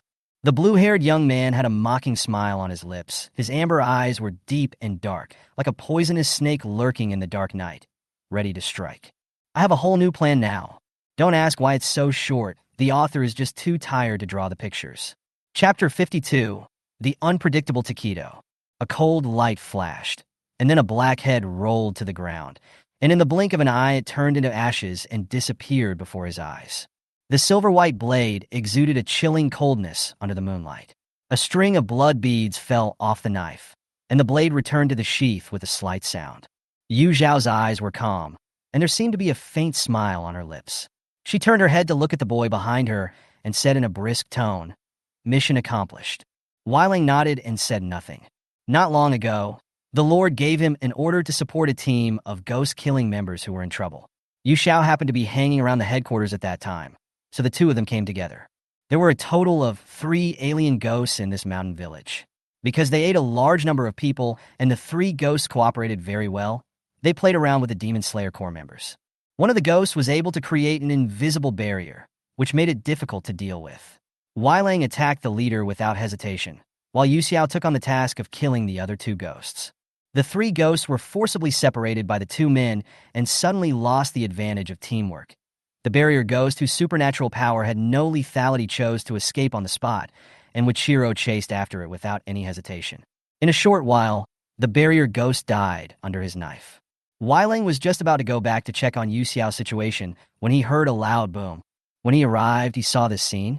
The blue-haired girl stood calmly on the ruins, blood dripping slowly from the blade in her hand to her feet. The 2 ghosts that had been so arrogant before had long disappeared, and only the 2 pools of blood remaining on the ground could prove that they had ever existed. The surroundings were in a mess.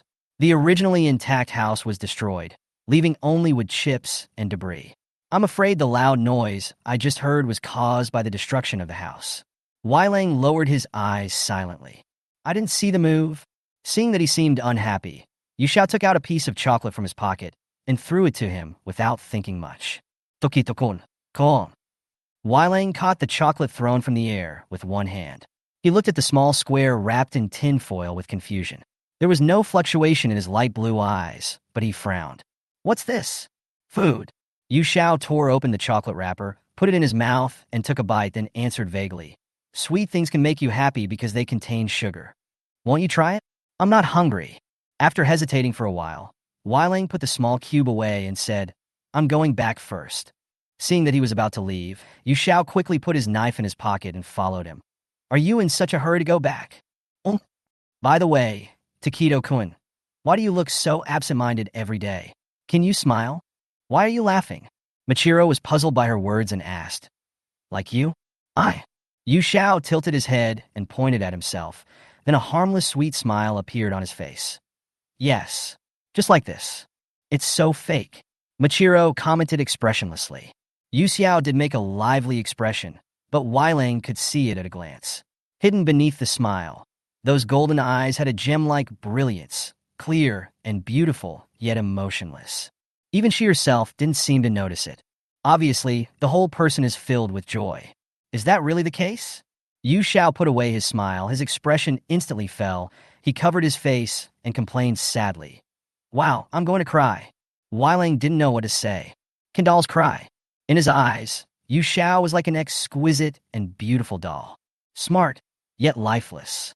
These two completely different feelings made it difficult for Weiling to judge what kind of mood the girl in front of him was in and why she was smiling. However, Yu Xiao didn't take what he said to heart at all. Yu Xiao knew that Weiling looked like a naive and innocent boy who seemed indifferent to everything, but he was actually a hidden sharp-tongued person, just as sharp-tongued as Iguro Abanai. Seeing that Weiling didn't say anything for a long time, Yu Xiao gave up the idea of teasing him.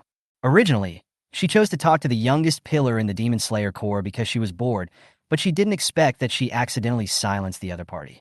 If it weren't for the excessive pain from the past that caused him to forget everything about himself, he wouldn't be like this now. So Yu Xiao asked tentatively, Sure too, June, would you consider sparring with me? Since she's free anyway, she might as well take this opportunity to let her see how powerful this talented young man is. If it was about practicing sword skills, he would definitely not refuse. Sure enough, after hearing what Yu Xiao said, Weiling immediately stopped walking. He stared at Yu Xiao quietly, as if he was in a daze, or as if he was thinking. Weiling didn't understand why Yu Xiao suddenly made such a request, nor did he care. He simply felt that Yu Xiao's swordsmanship seemed good, so he agreed. Weighing the bamboo sword in his hand, Yu Xiao waved it casually and felt it was pretty good. Compared to a real sword, its power is definitely greatly reduced, but it's just a sparring match. The two are simply competing in swordsmanship. Even if they want to fight with real swords and guns, it is not allowed because it is expressly prohibited by the Demon Slayer Corps. Weiling stood not far away, his long black hair swaying slightly in the wind, and the light green ends of his hair were particularly eye-catching. Let's get started. Good. As soon as the words fell, the two figures disappeared from the spot in an instant. Wichiro was very fast, and Yu Xiao was not far behind. Although he did not have the help of the Magatama, the mist breathing technique was still working continuously in his body. Oxygen was transported to the lungs and integrated into the blood, and his physical strength and speed had a qualitative leap. The bamboo swords collided with each other, and the explosive force stirred up the dust around their feet. Weiling's attack was efficient and sharp, hitting Yu Xiao's face directly, with such great force that it seemed to tear even the air. Yu Xiao used the blade to block the attack. The bamboo sword seemed to be unable to bear the weight and made a cracking sound, but fortunately it did not break. Without giving himself too much time to react, Weiling turned the sword and swung it towards Yu Xiao's abdomen again. Yu Xiao quickly caught the sword and remained on the defensive. As a user of Kasumi breathing, each of Michiro's attacks is so unpredictable and hard to defend against. Not only that, after each fight, Yu Xiao can intuitively find that his attack this time will be stronger and more difficult to deal with than the previous one. I can actually continue to grow during the battle. And Weiling also discovered that Yu Xiao only defended and did not attack. There was no way to break Yu Xiao's defense. If the fight continued like this even until dawn, there would probably be no winner. Weiling really didn't understand what Yu Xiao's purpose was in doing this. I can't guess. He unconsciously pursed his lips slightly, as if he was a little unhappy. Why not attack? Of course I'm waiting for an opportunity. Breathing of mist is derived from breathing of wind. In addition to its powerful destructive power, each move is as unpredictable as fog. But Yu Xiao could always accurately predict his next move and resist, which made Weiling feel a little irritated for some reason. No matter how indifferent he appears and how unconcerned he is about everything, Weilang is, after all, a teenager who is still growing up. He is still very young, only 14 years old. Yu Xiao could see that Michiro's swordsmanship was superb, and the strength and technique of swinging the sword were perfect. Unfortunately, he was not as skilled and experienced as Mr. Urokodaki, who had experienced many battles. All sword techniques have their own schools and techniques. Just like divided river water will eventually flow into the sea, all breathing techniques of swordsmen who use breathing techniques come from the breathing of the sun. After becoming familiar with the general routine, Yu Xiao almost figured it out. Then it's my turn to make a move. As she thought of this, a smile suddenly broke out on her face, and her eyes rippled with tiny ripples. Weiling looked at those eyes and was suddenly stunned. Those golden eyes reflected his reflection clearly. Just in this moment of distraction, Weiling's movements slowed down a little, and because of this slight deviation, the bamboo sword that Yu Xiao was going to use to knock off his sword handle hit his right wrist hard. Bang! Yu Xiao's expression suddenly changed. He dropped his bamboo sword in an instant and looked at him in panic. Tokitokun. The boy who was called just stared at those eyes in a daze. Did I see it wrong? Chapter 53. Someone will always get hurt, like you. As Yu Xiao exclaimed, Weiling felt a pain in his wrist, and his grip on the sword suddenly loosened, and the bamboo sword fell to the ground with a click. The pain from his right hand made him tremble uncontrollably. Michiro looked at the bamboo sword that fell to the ground and murmured, I lost. Yu Xiao quickly pulled his right hand over and took a closer look. Sure enough, there was a deep red mark on the boy's soft and white wrist, and it was even beginning to turn purple and swell. How could this happen? I was too harsh. Yu Xiao leaned over and blew gently on Weiling's wrist, trying to help relieve his pain. I'm sorry. I didn't mean it. Does it still hurt? A meaningless syllable came out of his throat, but the long-haired boy didn't even frown. He just looked at her quietly with his green eyes, as if he didn't understand the purpose of her blowing behavior. Seeing that he had no reaction to this, Yu Xiao suddenly thought of Tanjiro for no reason. When I was in Sajiri Mountain, I was covered in bruises after training every day. Whenever asked about it, I would always force a smile and say it was okay. No matter what the time, I was always enduring and forcing myself to learn to adapt. It must hurt a lot even without you telling me, although I can't feel it. A trace of heartache flashed in Yu Xiao's eyes, and she patiently taught him. If you feel pain, just say it out. If you don't tell me when you are injured like this, even if someone helps you treat it, they won't know where you are injured, and it will only make people worry about you more, understand?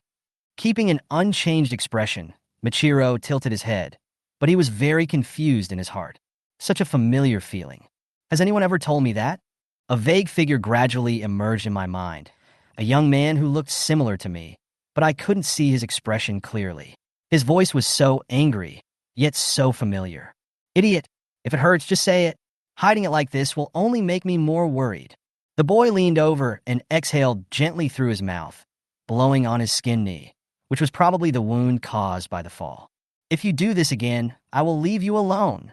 Although he said this with disdain, Weiling could clearly hear the pain in his tone.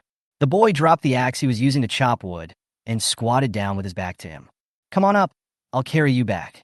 Although his body was so thin, Weiling felt extremely at ease. Who could that be? I can't remember. Whenever he tried to recall the past, he would feel suffocated as if he was being swallowed by water. The dream kept repeating the scenes of being with that young boy, but it was as if there was a thick fog between us, and I couldn't see his face clearly. After waking up, there was only despair, helplessness, and emptiness in my chest. It's easier to forget about it after all. But I forgot everything. The emerald pupils lost focus, and Weiling's eyes unconsciously filled with tears. A drop of crystal tear slid down the corner of his eye, gathered at his jaw, and formed a drop of water that fell on the ground. Click, click. The boy's expression looked lonely and quiet, forming a strange contrast with the surging tears. Tokitokun. Yu Xiao stared in amazement at the young man who was crying like rain. He was stunned for a few seconds before he reacted. He quickly took out a handkerchief and wiped his tears, still comforting him. Don't cry, don't cry. I know you're in pain. This is all my fault. You can make it up to me in any way you want, okay? However, nothing she said could stop the boy's tears. Until Weiling gradually came back to his senses from his memories, he looked blankly at Yu Xiao, who was wiping his tears, and asked, What are you doing? After he said this, Michiro realized that his voice had become so hoarse without him noticing. Yu Xiao smiled helplessly, then shook the handkerchief in his hand. As you can see, I'm helping some poor little cat wipe its face. What are you talking about, weird guy? Weilang wiped his blurred eyes with his hand, and the extra water stains made him very confused. What's this? Seeing that he was completely unaware that he was crying just now, Yu Xiao couldn't help but sigh. She held the boy's hand, and his palms were covered with red and swollen blisters and broken skin, which was heartbreaking. These hands are the same as Tanjiro's hands. It only took a 14-year-old boy 2 months to become a pillar. No one cared how much hardship he had endured behind the scenes. Only he himself knows. My hands are in such a state, and I still have to hold a knife every day. Fortunately, I bought a lot of things that I might need during the year I stayed at home. Yu Xiao fumbled in her sleeves for a while and found a box of ointment in her fourth-dimensional pocket. She quickly opened the lid and applied it on Weilang's hands. He felt a soft and cool touch on his palm. Weilang was a little dazed as he watched Yu Xiao applying the medicine. What are you doing? Yu Xiao replied seriously. You have a lot of wounds on your hands. It will be uncomfortable to hold a knife like this, but it will be fine after using this. As he spoke, he began to apply medicine to the other hand. Weilang stood still like a good boy, letting her pull his hand and apply the medicine on it. The palms that had been coated with medicine felt as if they were soaked in water, and they felt cool. The burning pain from the abrasions and blisters left by sword practice had mostly dissipated. Looking at the girl who was concentrating on applying medicine to him, Weilang couldn't help but ask, Do you always carry this kind of thing with you? Yeah, because someone is always going to get hurt. Yu Xiao wiped his hands, stood up, and gently touched Weilang's nose with his fingertips. For example, you. A light fragrance entered his nostrils, and Weilang's pupils trembled slightly. He looked at the girl in front of him. That innocent smile did not have any extra emotions, but simply expressed his friendliness and kindness.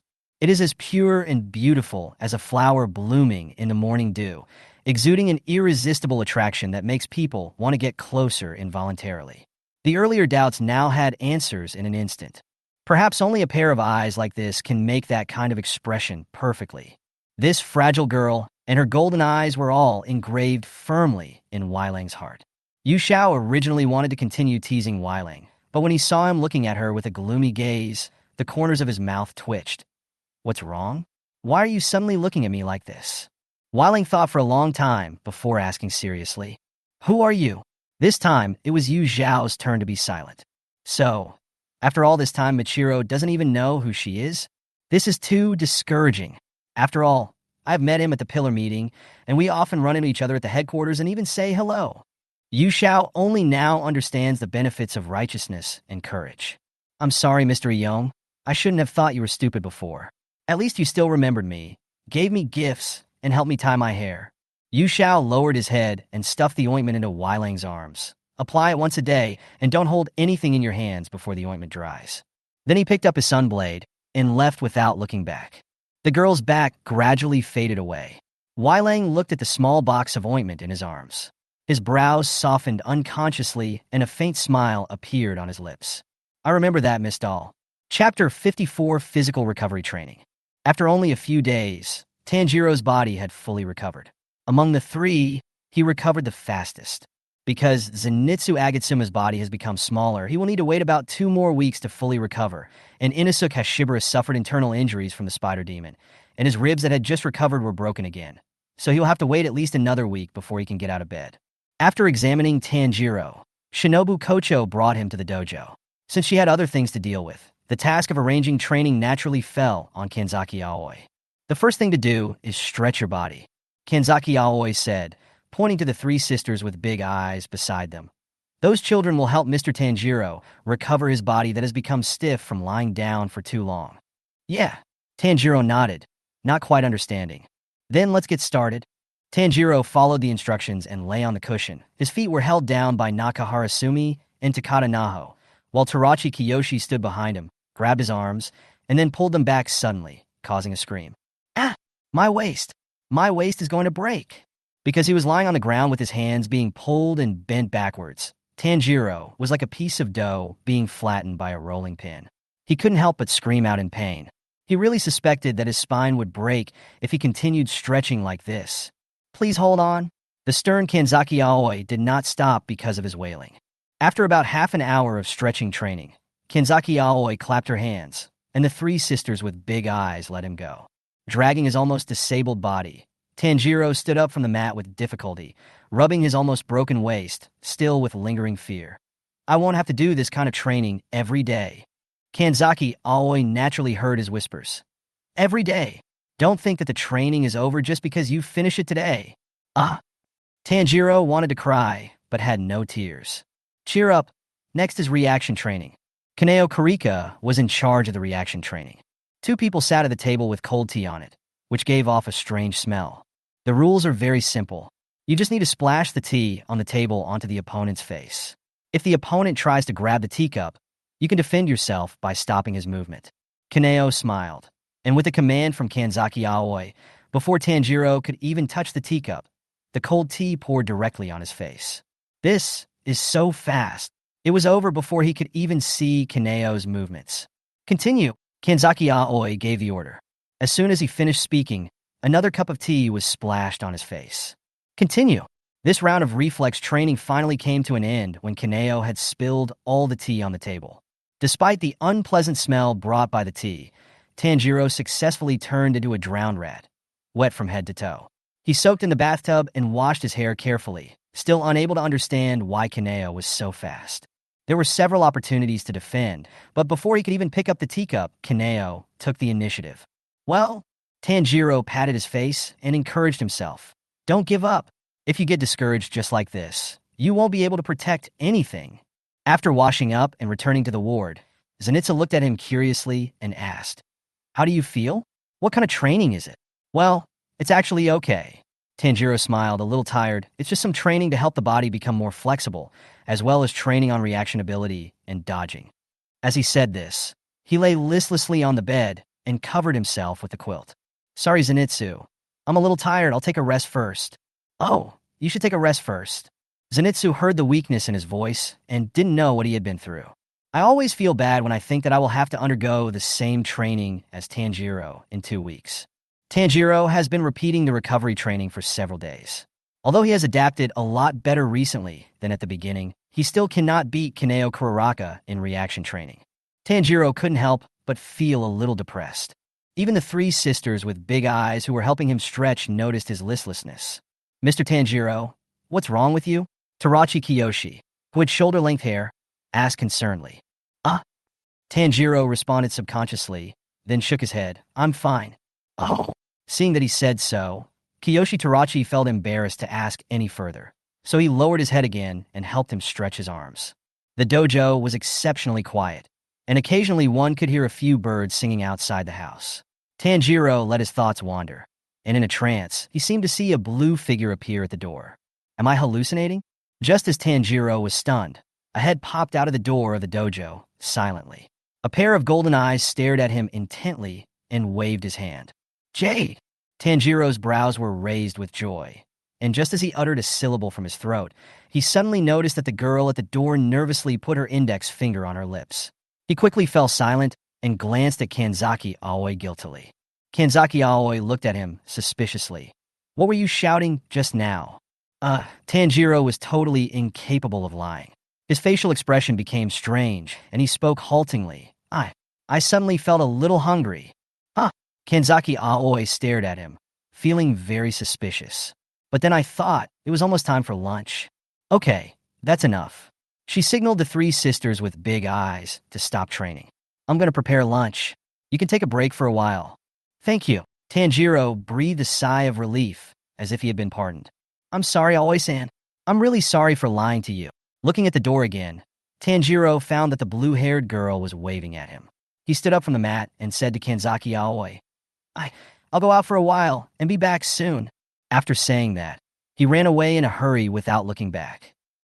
Looking at Tanjiro disappearing out the door, Kanzaki Aoi realized that she seemed to have been deceived. This guy. She shook her head helplessly. I'd better go to the kitchen and prepare lunch.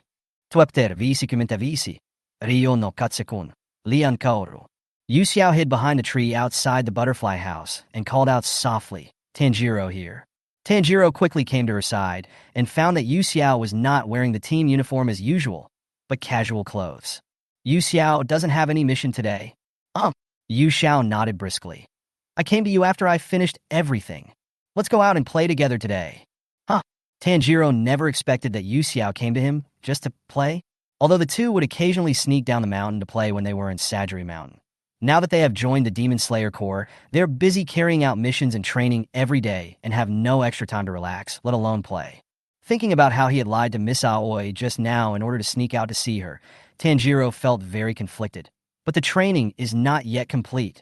Seeing his hesitation, Yu Xiao pursed her lips, held the red-haired boy's hand, and shook it gently, begging, Please, Tanjiro, let's go play together, okay? How could Tanjiro possibly resist such a spoiled child? So he answered decisively, Okay. He was completely different from the hesitant boy before. I'm so sorry, Miss Aoi. I'll be back soon. Yeah. Before Tanjiro could react, he fell into a soft embrace. The cool and light scent of the girl lingered around his nose, and his heart trembled. I know Tanjiro is the best. A gentle voice sounded in his ears, and Tanjiro blushed unconsciously. It was just a brief hug, and Yu Xiao immediately let go of him. Tanjiro looked at his hands that had nowhere to put, and couldn't help feeling a little regretful. Yu Xiao didn't care so much, pulled Tanjiro's hand that was frozen in midair, and said with a smile, Let's go. Tanjiro was pulled by her, and took 2 steps forward, then suddenly stopped. Wait a minute, Yu Xiao. I haven't changed my clothes yet. He was still wearing the light green hospital gown.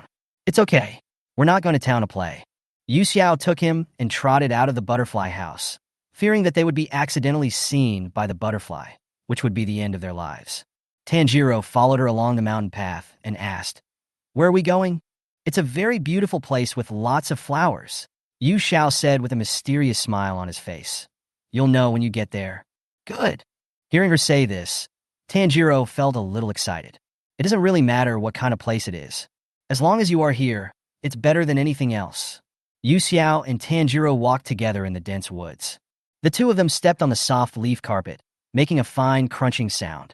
There were gusts of breeze in the forest, and leaves were occasionally blown down by the wind.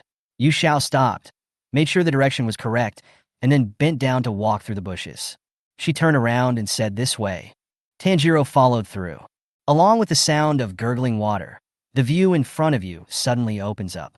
The tender green lawn is covered with colorful flowers, which look brilliant in the distance. On the mountains at the end of the site, the trees are dyed with green from dark to light green according to the height of the mountain. The scenery is picturesque and beautiful. I didn't expect there was such a beautiful scenery hidden here. I just stumbled upon this place by accident, so I wanted to take some time to come and see it with you. Yu Xiao smiled and said, You must be exhausted from the daily training and tasks, right? Why don't you take a good rest today and forget about your physical fatigue? As she spoke, she took a few steps forward, opened her arms, and lay straight on the lawn. The ground is super soft. It's perfect for taking a nap here. Yu Xiao slowly closed his eyes. In order to make some time to have a good rest, Yu Xiao has been very tired these days. After completing one task, he will start the next one and is on the road every day. It was fine at first, but after a while she started to feel a little uncomfortable. Although there is time to rest in the middle, it is not as enjoyable as a vacation. Tanjiro was touched when he heard her words, but when he saw that she was just trying to sleep, he felt helpless and amused. Why are you sleeping again? Didn't we agree to go out and play? Having said this, he still sat down next to Yu Xiao. There are soft clouds floating in the blue sky. The sunlight is sometimes blocked by the clouds, casting a shadow. The breeze is cool, and it is comfortable and cozy. It is indeed a great place to relax. With nothing to do, Tanjiro picked a few brightly colored flowers, twisted the flower stems together, and made a beautiful wreath. Then, put it on the girl's head. Perfect. Before that, he played the game of making wreaths with his younger brothers and sisters, chasing each other, laughing and playing carefree, and looking forward to what kind of meal they would have tonight. But everything is gone. Recalling the past, Tanjiro's expression gradually became calm, and there was a maturity on his face that did not belong to his age. He lay down beside Yu Xiao boredly, looking at her peaceful, sleeping face, and gently poked her cheek with his hand. Yu Xiao, are you asleep? He asked in a low voice. The girl lying on the grass closed her eyes, breathing evenly, and did not respond. Hey, I really fell asleep. Tanjiro supported his chin with one hand, and his mind involuntarily recalled what Zenitsu had said to him. If you like her, why not try your best to pursue her? I like pursuing. An inexplicable feeling took root in his heart. The person who had been haunting him was now so close to him that he could not control the throbbing in his heart. Tanjiro held his breath and leaned over to kiss the girl on the cheek. Just like a dragonfly touching the water, it left immediately, and only the remaining warmth on her lips kept reminding him what he had just done. Just as I imagined, incredibly soft. Tanjiro covered his mouth in a trance. His face was so red that it seemed like blood was about to drip out, and his heart seemed like it was about to jump out. What is he doing? But I really want to do it again. The kiss made his already panicked heart completely out of control. The boy's breathing became more disordered than ever before. His originally gentle eyes gradually dimmed, and the emotions brewing in his eyes were out of control. But the sleeping person was unaware of this. So he took a deep breath and gently kissed those cherry pink lips. In an instant, it seemed as if countless fireworks exploded in my mind at the same time. So sweet. I'm already trapped. When Yu Xiao woke up, she saw the young man lying beside her, supporting his chin with one hand. His pomegranate eyes were looking at her with a smile, which was particularly seductive. It's the same face as usual, but now it looks different. Bee and butterfly trap. Please don't mind my sloppy work. Yu Xiao yawned and suddenly felt like there was something extra on his head. He touched it with his hand and found it was a wreath. You don't have to think about who wrote it. Tanjiro played with a strand of her long hair, a slight smile on his lips, his voice low and charming. Go back, it's getting late. Yu Xiao looked up. It was getting darker and closer to dusk. She couldn't help but wonder, how could she have slept for so long? And she let Tanjiro sleep with her the whole time? Sorry, I slept too long. I'm a little tired recently.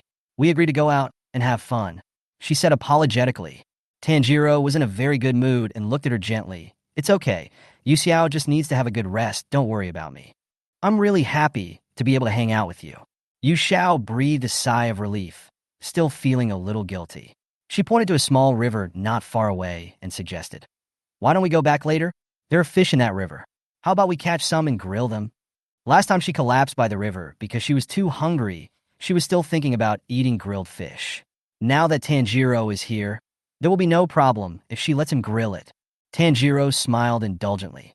Okay, no matter what request Yu Xiao made, he would not refuse, because he has completely understood his own feelings. Chapter 56, No Repentance, continue next time. The two had a clear division of labor. Yu Xiao was responsible for finding firewood for making a fire, while Tanjiro was responsible for catching fish.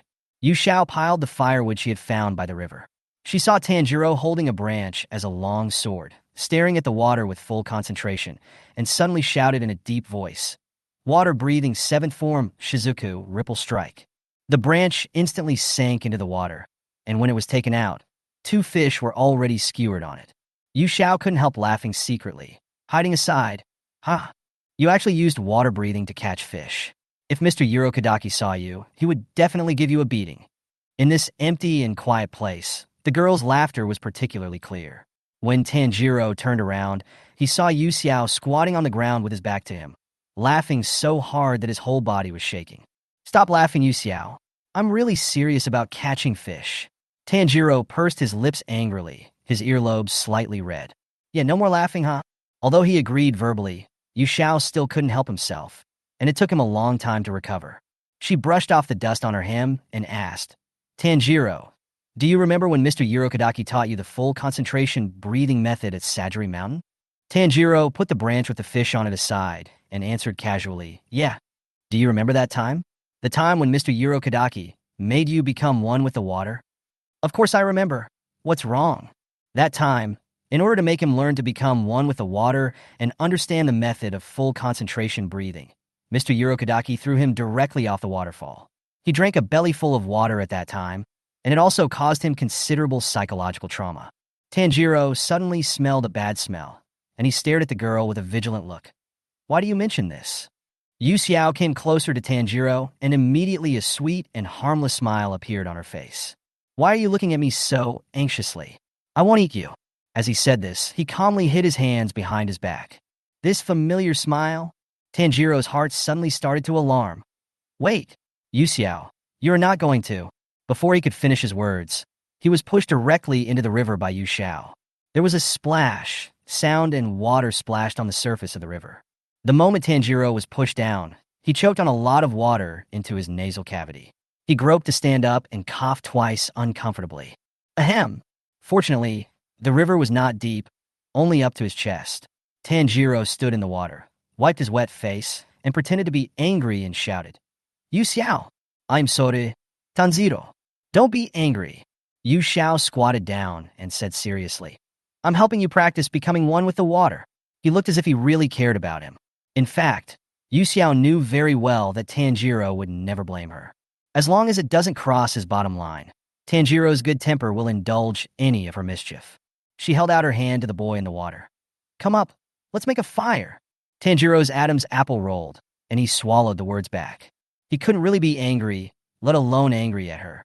Looking at the girl's hand in the air, a dark light flashed in Tanjiro's eyes, and then he held the hand, with an imperceptible smile on his lips. Yu Xiao was just about to pull him ashore, but before he could exert any strength, he felt an irresistible force from the other end of his hand. She was completely unprepared and fell into the river with a splash.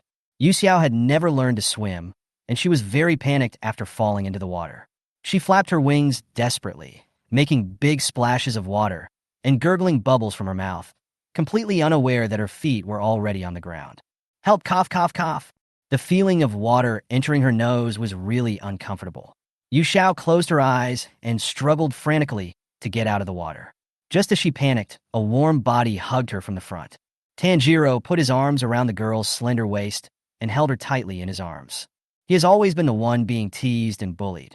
After so much time has passed, he couldn't help but want to see if there would be a panic expression on Yu Xiao's face. But the moment he saw her fall into the water, Tanjiro already regretted it in his heart. I didn't expect that Yu Xiao, who seemed to be able to do everything effortlessly, couldn't swim. He could also be so vulnerable. This made Tanjiro want to protect her even stronger. He leaned close to the girl's ear and comforted her distressfully. It's okay, Yu Xiao, don't be afraid. I'm here. Yu Xiao hugged his neck tightly as if he had grabbed a life-saving straw, breathing heavily, and it took him a long time to come back to his senses. The boy's body was pressed tightly against hers, and through his wet clothes, she could feel the burning heat from his strong chest, which was dizzying. Yu Xiao leaned on his shoulder and blinked, obviously still a little confused. Just now, Tanjiro dragged her into the water? How is it possible? In addition to being incredulous, Yu Xiao also felt a few more doubts in his heart. Come to think of it, Tanjiro has been acting a little strange since she woke up, but she couldn't tell exactly what was wrong. Maybe I'm thinking too much. Tanjiro hugged Yu Xiao quietly, feeling her delicate and soft body, and at this moment, he felt unprecedented satisfaction. As his nostrils twitched, he could smell the cool and sweet fragrance from the girl, which fascinated him for a moment. It would be nice if I could hug her like this forever. Thinking of how he had just fallen into the water, Yu Xiao felt so wrong that he was about to cry. Why are you bullying me like this? I'm going to cry. Woo-woo. Tanjiro suddenly panicked and didn't know what to do for a moment. He hurriedly let go of the girl, feeling extremely guilty. Yu Xiao, don't cry. I'm sorry, it's all my fault. He carefully held up the girl's cheek, ready to wipe her tears, but who knew that face stained with water droplets actually showed a smile of success in a prank. Yu Xiao stuck out her tongue at him, mischievously. I cried. I lied to you. Tanjiro's eyes darkened and he quickly looked away. The water is very cold. Let's go up and make a fire first. After saying that, he took the initiative to hold her hand, and the two returned to the shore. Yu Xiao wrung the water off her dress and asked him curiously, I just lied to you twice. Aren't you angry? Tanjiro laughed and looked at her with eyes as gentle as water. How could I be angry with you? When Yu Xiao heard what he said, his eyes lit up and he said without remorse, Great, let's continue next time. The corners of Tanjiro's mouth twitched. Although Yu Xiao's pranks were all harmless, they were so numerous and so hard to guard against that it was really a headache. I wouldn't have said it if I'd known. Chapter 57, Important Family. The flames occasionally made crackling sounds as the branches burned, and the orange and yellow flames swayed, emitting a blazing light. The two men, both soaked, sat in front of the fire, with a few skewered grilled fish next to them. As the flames burned, the aroma of cooked meat wafted out. Yu Xiao stared at the grilled fish and rubbed his hands secretly. I'll add more pepper and salt later. Tanjiro's red hair fell over his shoulders, and he looked at her tenderly. Does Yu Xiao like grilled fish? Fish is actually pretty good. Yu Xiao answered truthfully. I like snacks the most, like taiyaki, glutinous rice dumplings, and steamed buns. I wouldn't get tired of eating dim sum all day long. Of course, it would be best if I drink it with hot tea. When talking about food, Yu Xiao instantly became much more energetic. She talked eloquently, while Tanjiro listened quietly and took note of everything in his mind. Fortunately, most of it is what I can do. All right, at this point, she seemed to remember something. My lord has arranged a mansion for me. I have almost decorated the house. Remember to come and visit me when you are free in the future. For some reason, the mansion that Yaya assigned to Yu Xiao was quite close to Yong's house. It took about half an hour to walk there. The courtyard was full of blue hydrangeas. Yu Xiao didn't understand why it was always this kind of flowers, so he cleared out a small space and planted sunflowers. The reason is simple, simply because sunflowers are beautiful, and when the flowers mature you can eat the seeds, so it's the best of both worlds. Tanjiro didn't expect that the treatment of becoming a pillar would be so good. The Lord even allocated a house for him. He smiled and agreed. Then I will cause trouble to you when the time comes. Yu Xiao shook his head. We are so familiar with each other, it's no trouble at all. I'm very happy that you can come. After that, she asked another question. How's that physical recovery training Miss Butterfly mentioned going? Is it very hard? Speaking of training, Tanjiro felt a little distressed. I'm almost familiar with training, but he sighed almost inaudibly and said, the evasion and reflex training is a mess. Miss Li Hualuo is very strong. She is very fast and always takes the initiative. I can only be doused with tea by her. I've been training repeatedly this week, but I still can't find a way to defeat her. The feeling of powerlessness when facing Kaneo Kurika made Tanjiro's face become sad. After listening to this, Yu Xiao was silent for a moment and asked, do you want to defeat her? Tanjiro's eyes lit up and he nodded decisively. Yes, does Yu Xiao have any good ideas? He had made big promises in front of the Lord at the beginning, but now he can't even do this level of training. How can he protect his sister in the future? Why should I protect her? Tanjiro clenched his fists silently. I see.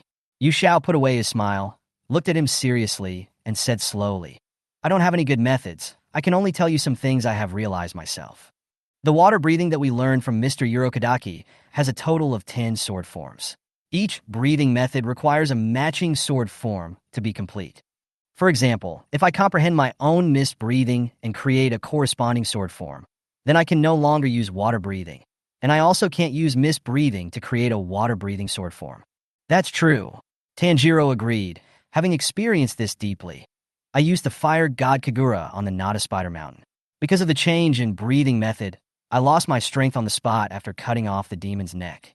My body and lungs were greatly affected, and I completely lost my ability to fight. The god of fire, Kagura, is that the fire I saw on the mountain? The red flames are so beautiful. Yu Xiao, who watched the live broadcast on the spot, praised. Tanjiro scratched his head embarrassedly. Luckily, Nezuko used the blood demon technique to help me at that time. Otherwise, I would not be able to use that move of round dance. Yu Xiao joked. While Tanjiro is protecting Nezuko, Nezuko is also protecting you. You two have such a great relationship. Because Nezuko is my most important family member. When he said this, his voice was as soft as a whisper. The same goes for Yu Xiao. Yu Xiao suddenly came up to him and stared at him with burning eyes. Really? If I just lower my head a little more, I can kiss those moist lips. Tanjiro has not forgotten what he did at noon while Yu Xiao was sleeping. He lowered his eyes guiltily, and a blush slowly crept up his ears. Of course it's true. There was a glimmer of light in the girl's golden eyes. She hummed softly, and no one knew what she was thinking. In this world, since birth, Yu Xiao has been shouldering the responsibility of saving the entire Yasaka family. Her fate was the same as that of the Ubuyashiki family. If Muzan was not killed, she would have to watch her father and brother die, even with the help of medicine. Under strict training day after day, she had no time to play or rest, only endless study and practice. I am so tired every day that I can fall asleep as soon as I lie down on the bed.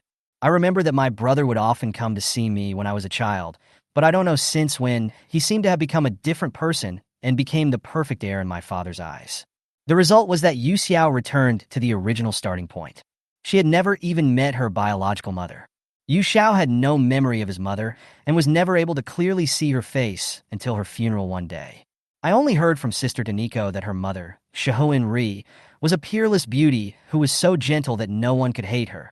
Even her father, who seemed extremely cold, inevitably fell in love with her in the end. It was not until later that Yu Xiao suddenly recovered her true memory and remembered that she was not from this world, but a creature called a witch who had no fixed place to live and wandered around. There are many things in the past that I can't remember clearly, but staying by Tanjiro's side, Yu Xiao felt a warmth she had never felt before, and she learned a lot of different things from this young man. Not only Tanjiro, but also Mr. Urokodaki, Mr. Ju. Everyone she has met so far is a very good person. What exactly is my wish? Does this world really have answers for me? Yu Xiao couldn't figure it out. At least now, she is still happy. Chapter 58, Surrounded by Fire. But then again, Yu Xiao regained his composure and slowly said, Tanjiro, the fire god Kagura and water breathing you mentioned are completely different sword styles, right? Tanjiro nodded. Yes, the fire god Kagura is the Kagura dance that has been passed down from generation to generation in our family. I just recalled it by accident that day. I didn't expect it to be such a powerful sword style. It's a pity that I can't fully master it yet. Okay, let me think about it. Yu Xiao knew that the so-called fire god Kagura was actually the sword form of breathing of the sun, and there were a total of 13 sword forms. Sun breathing was created by Yoriichi Tsugumi and is the original breathing method. Before Yashiichi Tsugikuni joined the Demon Slayer Corps, the pillar-level demon hunters of the Demon Slayer Corps already had the foundation of the 5 major sword types. Later, from the sun breathing taught by Yashiichi Tsugikuni, other breathing methods were derived to enhance their strength. The original 5 breathing methods were breathing of thunder, breathing of fire, breathing of water, breathing of wind, and breathing of rock.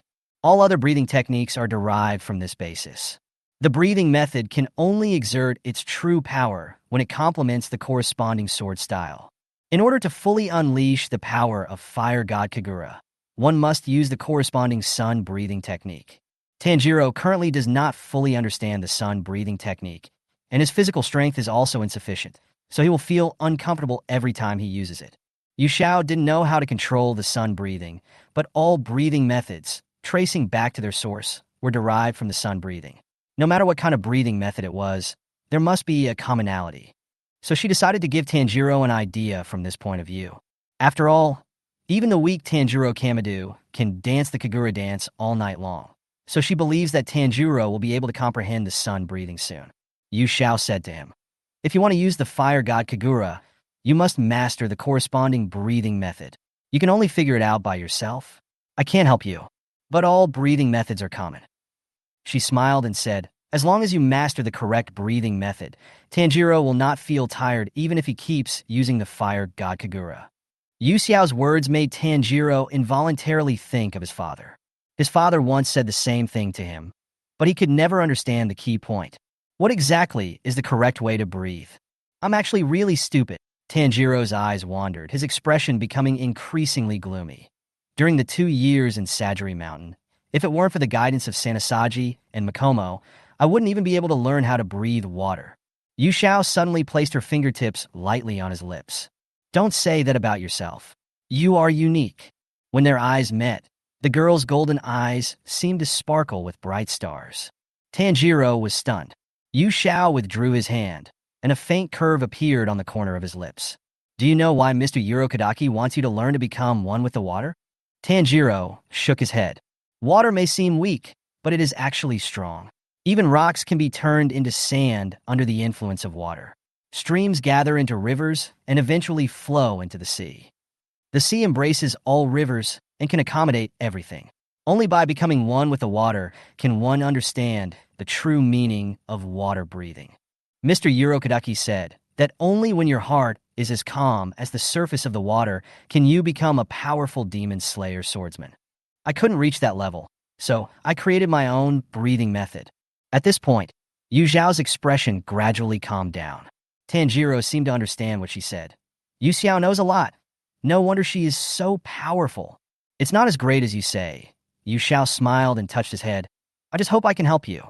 But Tanjiro hesitated, not knowing whether he should say it. What's wrong? If you have anything to say, just say it. There's no need to worry so much. Tanjiro frowned slightly and looked at her with complicated eyes. Why do I always feel that Yu Xiao seems to know everything, but doesn't understand or care about anything? Although there is a smile on his face, it seems that I don't know why I am smiling. Whether it's swordsmanship or other knowledge, Yu Xiao knows much more than me. Even the words he said are completely not like. He looked away, still not having the courage to continue speaking. Yu Xiao took over Tanjiro's words and said them without reservation. That's totally not what a 17-year-old girl should be like. That's what you want to say, right? Tanjiro nodded slightly. I see. Yu Xiao groaned, and then a gentle smile appeared on his face. You found out. Her expression reminded Tanjiro of the smile that Santo gave him after splitting the rock that day. A smile that he would never forget in his life. The atmosphere fell into an eerie silence. No one intended to speak anymore. The only sound around was the burning firewood.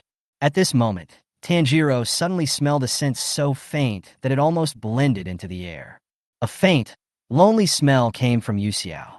He looked at the girl in front of him, his expression frozen for a moment. The tale of the bamboo cutter is a story known to everyone. Kaguya of the Moon Palace was banished to the mortal world because she longed for the human world. She was by chance found by the bamboo cutter Sanuki Zumuro, who took her home and took good care of her. As time went by, the young Kaguya quickly grew into a graceful young girl, whose beauty made everything in the world pale in comparison. Kaguya is famous for her beauty, and there is an endless stream of people seeking to marry her, some of whom are willing to pay any price just to see her. 5 famous princes and grandsons learned of Kaguya's beauty, found Sanuki Zamaro, and asked to marry Princess Kaguya. Facing these 5 people, Kaguya posed a difficult question to each of them. As long as he brings any one of the Buddha's stone winnowing wheel, Punglai jade branch, fire rat fur coat, dragon head's 5-color jade and Xian shell, she is willing to marry him. But in the end, no one got what Kaguya wanted. Later, after experiencing all kinds of things in the mortal world, Kaguya felt depressed and sighed at the moon. The god of the Moon Palace heard her sigh and came to the mortal world to cover her with the feather robe of heaven. Then, Kaguya forgot everything, disappeared from the mortal world, and returned to the Moon Palace. Yu Xiao has nothing to do with Kaguya. She is a completely different person, no matter in appearance or talent. She is more than enough to surpass Kaguya and become the new protagonist with her own story. But her current state is the same as Kaguya's. It is a kind of illusion that even if you can touch it, it will feel unreal, like a mirage in the water. So, Yu Xiao, do you feel cold? Tanjiro asked suddenly. His thoughts were interrupted, and Yu Xiao answered truthfully. It's a little cold. Because the fire can only be used to roast the front, I also wanted to roast the back. As soon as she finished speaking, Tanjiro suddenly hugged her from behind. Yu Xiao was a little slow to react to his sudden action. What's wrong, Tanjiro? Nothing. Tanjiro put his chin on her shoulder. His voice sounded muffled. I want to keep you warm. Only in this way. Only by hugging her truly like this can the uneasiness and illusion in my heart be dispelled. Yu Xiao was held in his arms, her ears filled with his warm breath and the subtle sounds of her Hanafuda earrings swaying slightly with his movements, making her feel a little bit dangerous. She didn't care when they were in the water before, but now that Tanjiro was hugging her from behind, she could clearly feel the scorching heat coming from his chest through her still damp clothes. It felt like a ball of blazing fire was touching my cold back.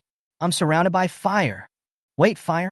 Thinking of the grilled fish by the campfire, Yu Xiao glanced sideways and, sure enough, one side of the grilled fish on the branch had begun to turn black. The fish is going to burn. Chapter 59, Big Black Rat. It was almost late at night when we returned to the butterfly house. Tanjiro sneaked into the mansion, and as soon as he opened the door, he saw Kanzaki Aoi standing at the door with her hands on her hips. Mr. Tanjiro, I have prepared your lunch, so are you planning to have dinner now? Ms. Aoi. Tanjiro lowered his head guiltily. Really? You just recovered and you ran away secretly. You are so irresponsible to yourself. Kanzaki Aoi was very angry about Tanjiro sneaking around. Although she was scolding him mercilessly, every word she said was filled with worry. After the meal was ready, she searched the entire butterfly house, but couldn't find Tanjiro. His portion of lunch was still in the kitchen. Sorry. Tanjiro knew he was in the wrong, so he stood obediently at the door and was scolded. Why did you suddenly slip away? This because he hesitated for a long time, but no further words came out. It's impossible to sell Yu Xiao, right? Xiaokue. At this time, Shinobu Kocho appeared behind Kanzaki Aoi. She looked at Tanjiro with a smile, which made Tanjiro feel his scalp tingling. It's the smell of anger. and it's a little stronger than usual. Master Shinobu, why are you here? Aoi Kanzaki looked at Shinobu Kocho, wondering why she, who was so busy, would appear here. Kamado-kun was called away by the storm pillar, so don't blame him. Shinobu Kocho's tone was gentle, and you couldn't tell that she was angry at all. Lanju. Xiao Kuei was obviously still a little confused. She had heard recently that the Demon Slayer Corps seemed to have promoted a new pillar. It is said that this pillar ascended to the pillar level directly from the lowest level, Gue. Just after passing the selection and carrying out his first mission, he encountered the demon of lower rank 4 and successfully defeated it. His strength is unbelievable. So, is this Lan Zhu the new Lord Zhu? Seeing Xiao Kuei's face full of question marks, Butterfly patiently answered for her. She is the lady with blue hair and golden eyes. She was just promoted to a pillar by the Lord at the recent pillar meeting. She also came to visit Kamado-kun last time. Blue hair and golden eyes? Xiao Kuei thought for a long time and finally remembered. There was indeed a girl with blue hair who came to visit Tanjiro before, and what impressed her most was that there was a red bow tied on the girl's pigtails, which was particularly eye-catching. At that time, she thought it was very strange that such beautiful blue hair was tied with a red bow. The red and blue form a sharp contrast, making it hard not to notice. Therefore, after just one encounter, Kanzaki Aoi remembered Yuxiao's pigtails clearly. That girl who looks so weak is actually a pillar? You know, the buttons on the uniforms of the pillar-level swordsmen are all gold, while the buttons on the uniforms of the ordinary players are all silver. Maybe they didn't have time to change into new uniforms? No wonder she didn't distinguish them in time.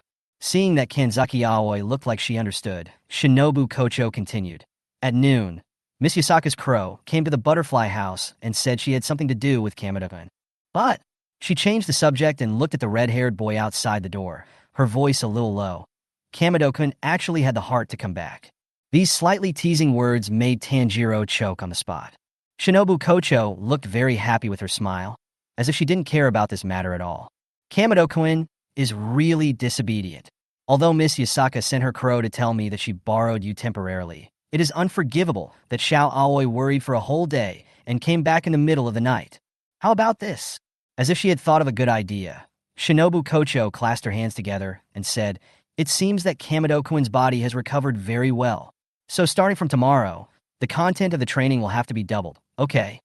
Kochi Shinobu said this with a smile, and although her tone was inquiring, it had an oppressive feeling that could not be refused. Ah! Tanjiro sighed, his face instantly falling. Yes. In the end, it was Kanzaki Aoi who heated up the lunch that turned into dinner and brought it to him. Although Miss Aoi looks serious, she is actually a very gentle person. Humming a light tune, Yuxiao strolled along the street. Because she had slept for a long time at noon, she was in a very good mental state and not sleepy at all. Wandering along the street for a long time without reaching home, Yuxiao was filled with doubts. As long as she walked out of the street ahead, she would be able to return to her mansion, but she couldn't get back no matter how hard she tried. Yuxiao scratched his head in confusion. A ghost wall? The streets were the same as usual, with no difference, except that for some reason there was a rotten stench in the air, with a faint smell of rust. Yu Zhao's eyes turned slightly cold. After looking around, he walked to the fork in the road ahead and turned. The scene in front of her eyes should have been different, but in an imperceptible moment, it changed back to the original state, and she magically appeared again at the intersection she had just walked through. Is this haunted? This was the first time that Yu Xiao had seen a real ghost wall in his long life. But in this world, ghosts are real. Yu Xiao was just about to use the Eye of Illusion to see what was going on, but suddenly he noticed that a dark shadow flashed by at the end of the street at a very fast speed. Big black rat. In the silent night, a strange laugh came from not far away. The sound was as harsh as a sharp metal plate scraping on frosted glass, and Yu Xiao frowned when he heard it. She subconsciously reached for her waist but found nothing. I didn't bring my Nicaran sword with me. I left it at home. Yu Xiao looked around vigilantly, when suddenly a strong wind blew from behind him.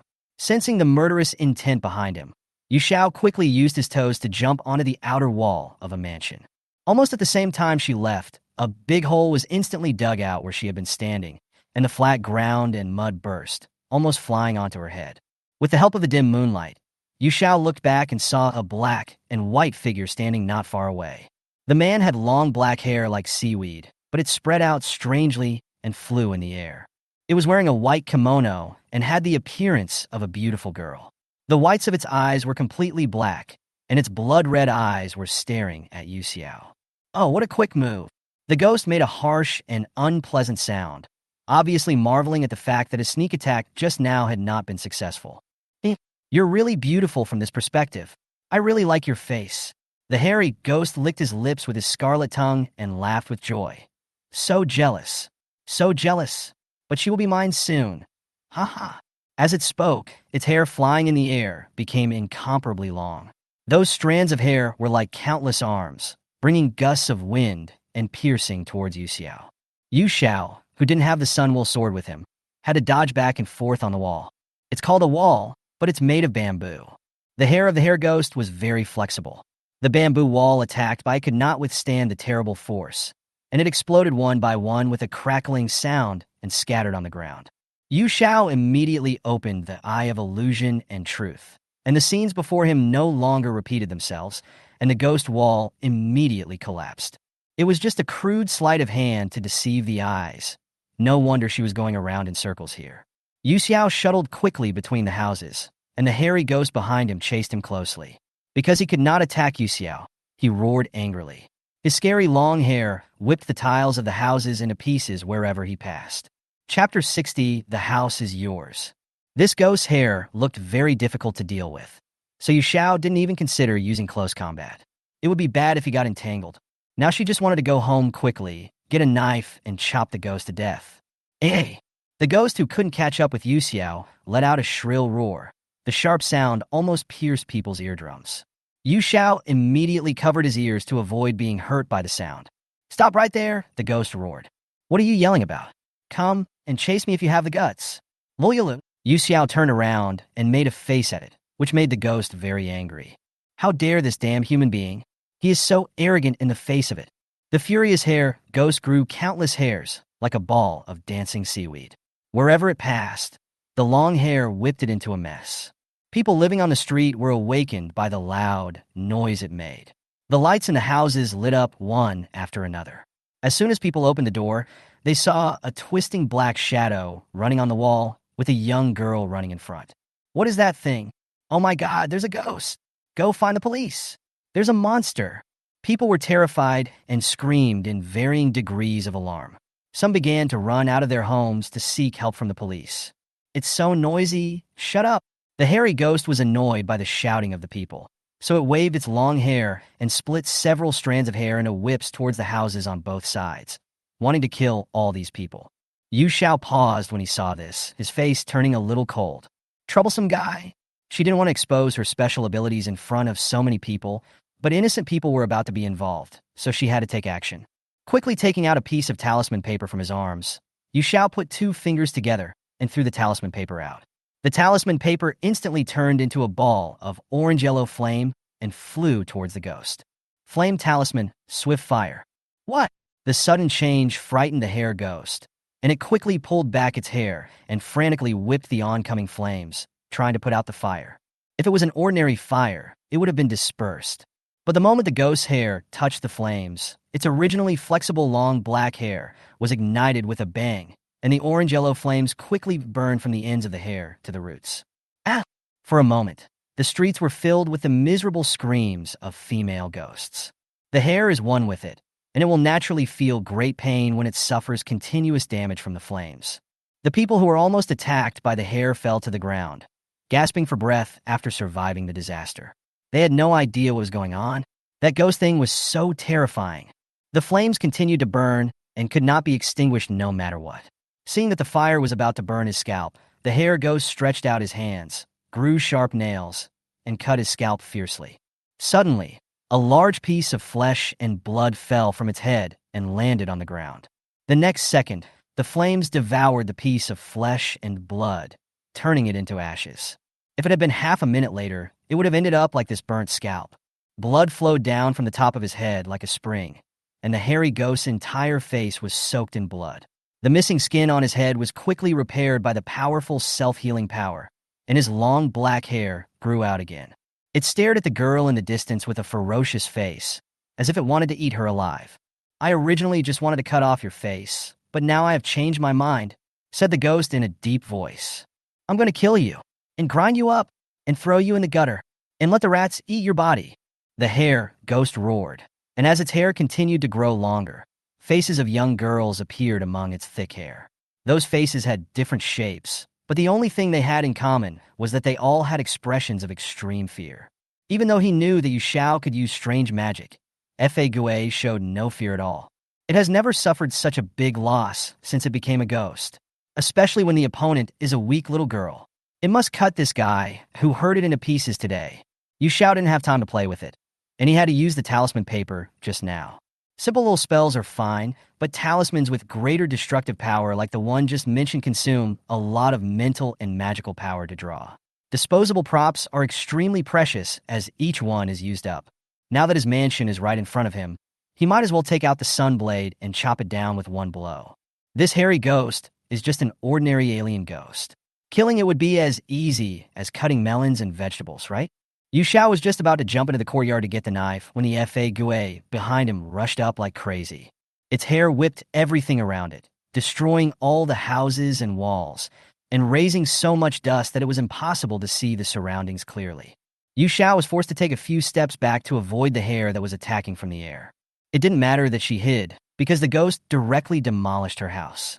The ghost's whip hit the roof fiercely. The house could not withstand the force of the whipping by the evil ghost's hair and broke, and the tiles fell to the ground. The hydrangeas originally planted in the courtyard were also broken, and the blue petals were flying all over the sky, giving a sense of broken beauty. Looking at the house that had turned into ruins, Yu Xiao felt his eyes go dark, and he almost fainted on the ground. My house! Yu Xiao covered his forehead with his hand, looking dull and confused. My super luxurious, soft, and comfortable bed. Her voice was already tinged with despair. In order to live a happy and lazy life, Yu Xiao spent a lot of time on the interior decoration. This is also why she is so tired these days. The mansion that Yaya originally allocated for her had been decorated in advance, with all the furniture and daily necessities. Now Yu Xiao is no longer under her father's control. Yaya will not object to how she decorates the house, so the house is decorated entirely according to her own preferences. Her house was covered with pure wool carpets. The bedroom had a super luxurious soft bed, and even the quilt was lined with velvet. The sofa in the living room was very comfortable to lie on, and there was a beautiful custom-made tea set on the coffee table. Now, we haven't even lived in the house for 2 days, and it's gone? At this time, Fagaway was completely unaware of the seriousness of the matter.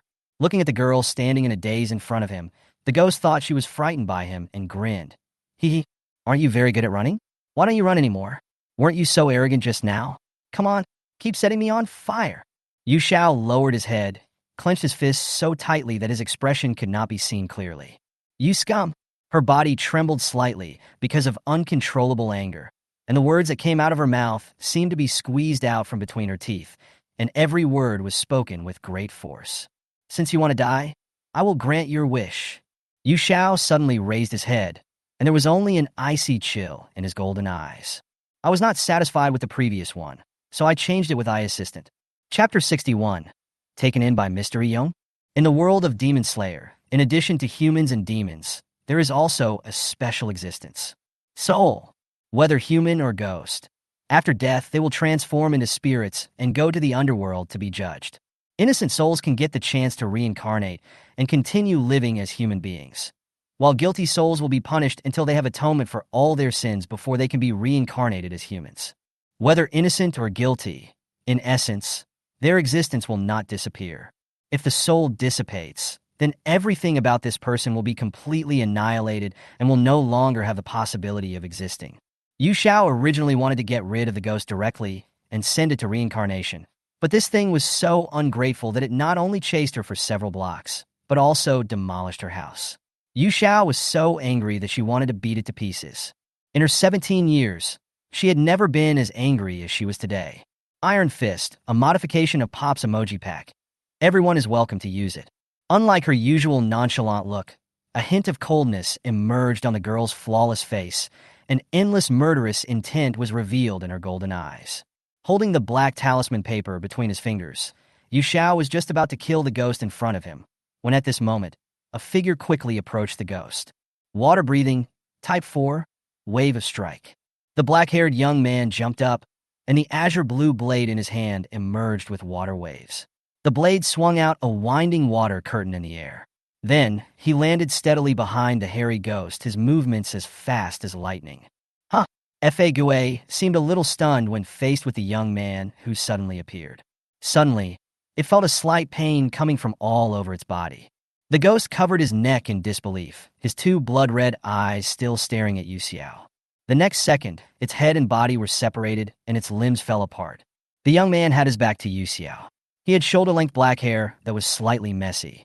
He was tall and had a coat with a patchwork of haori with different patterns on the left and right sides. He seemed to be in a hurry and was only wearing a thin inner garment. Yu Xiao stared at his back, eyes full of confusion. Tomioka-ju, why are you here? Not long ago, when Yu Xiao and Fa Ge were chasing each other, the noise they made startled Xiaohei, who was sleeping in the courtyard. Normally when there is no mission, Xiaohei the crow would stay at the headquarters on standby, but today Yu Xiao was on vacation, so he also took a rest. Demon-slaying swordsmen can apply for leave, and they have 3 to 5 days of leave every month. In case of special circumstances, the leave can be extended, but few people are willing to take a vacation. Yu Xiao naturally wouldn't let go of any opportunity to slack off, so she would take a day off whenever she could, and Xiaohei would be happy with her. After hearing the noise on the street, Xiaohei immediately flew into the air to investigate the situation. Its big, shiny black eyes instantly noticed Yu Xiao, who was being chased by a ghost in the distance. Xiaohei knew that Yu Xiao was wearing casual clothes when he went out and was not carrying the Sunwill sword. It was just a crow, and it was impossible for it to help Yu Xiao get the sword out.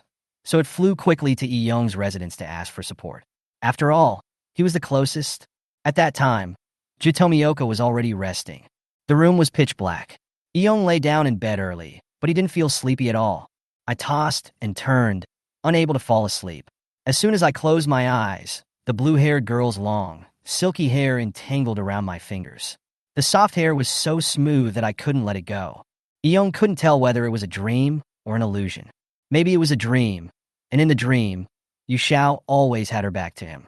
Only when he was tying her hair would that delicate face turn towards him. The girl's golden eyes were filled with joy. Her pink lips slightly opened, and she slowly uttered words that made one's heart tremble. I like Mr. Ju. These words could not be shaken off his mind no matter what. So much so that in the following period of time, he saw Yu Xiao from afar several times at the headquarters, but subconsciously chose to avoid him. As long as he could confirm that she was safe and sound, Yong had no other wishes. People like him only bring misfortune to others. Bang, bang, bang. There was a sudden rapid knock on the window frame. Ju threw back the quilt, put on his haori, and opened the window. Before he could speak, Xiaohei's anxious voice sounded from the window. Lord Shueizhu. Yu Xiao encountered a ghost on the way home and didn't bring his sunblade. Request for support. After Yong heard this, his originally expressionless face suddenly darkened.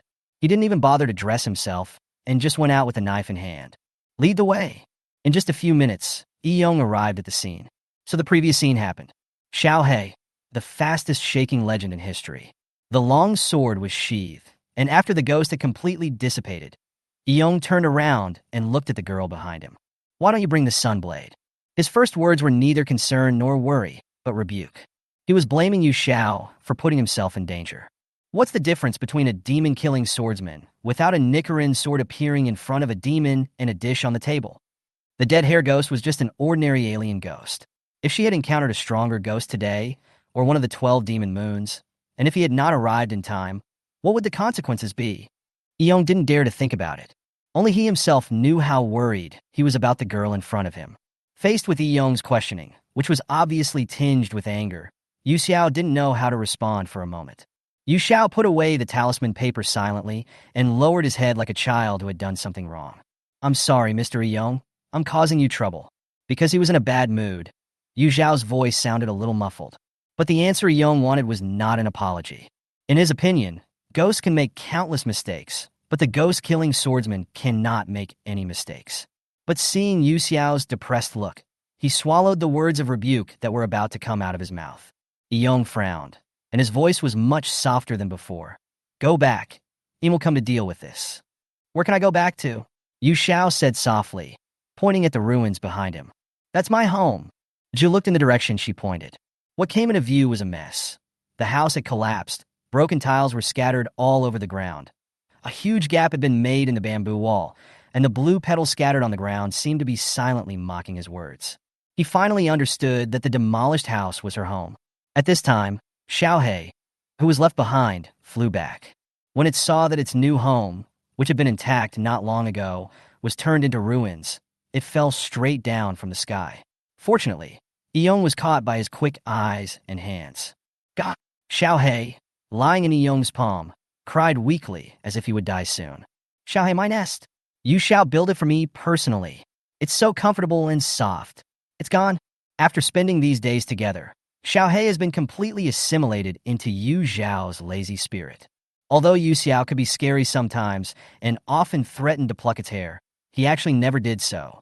Not only that, he also shared delicious food with it every day.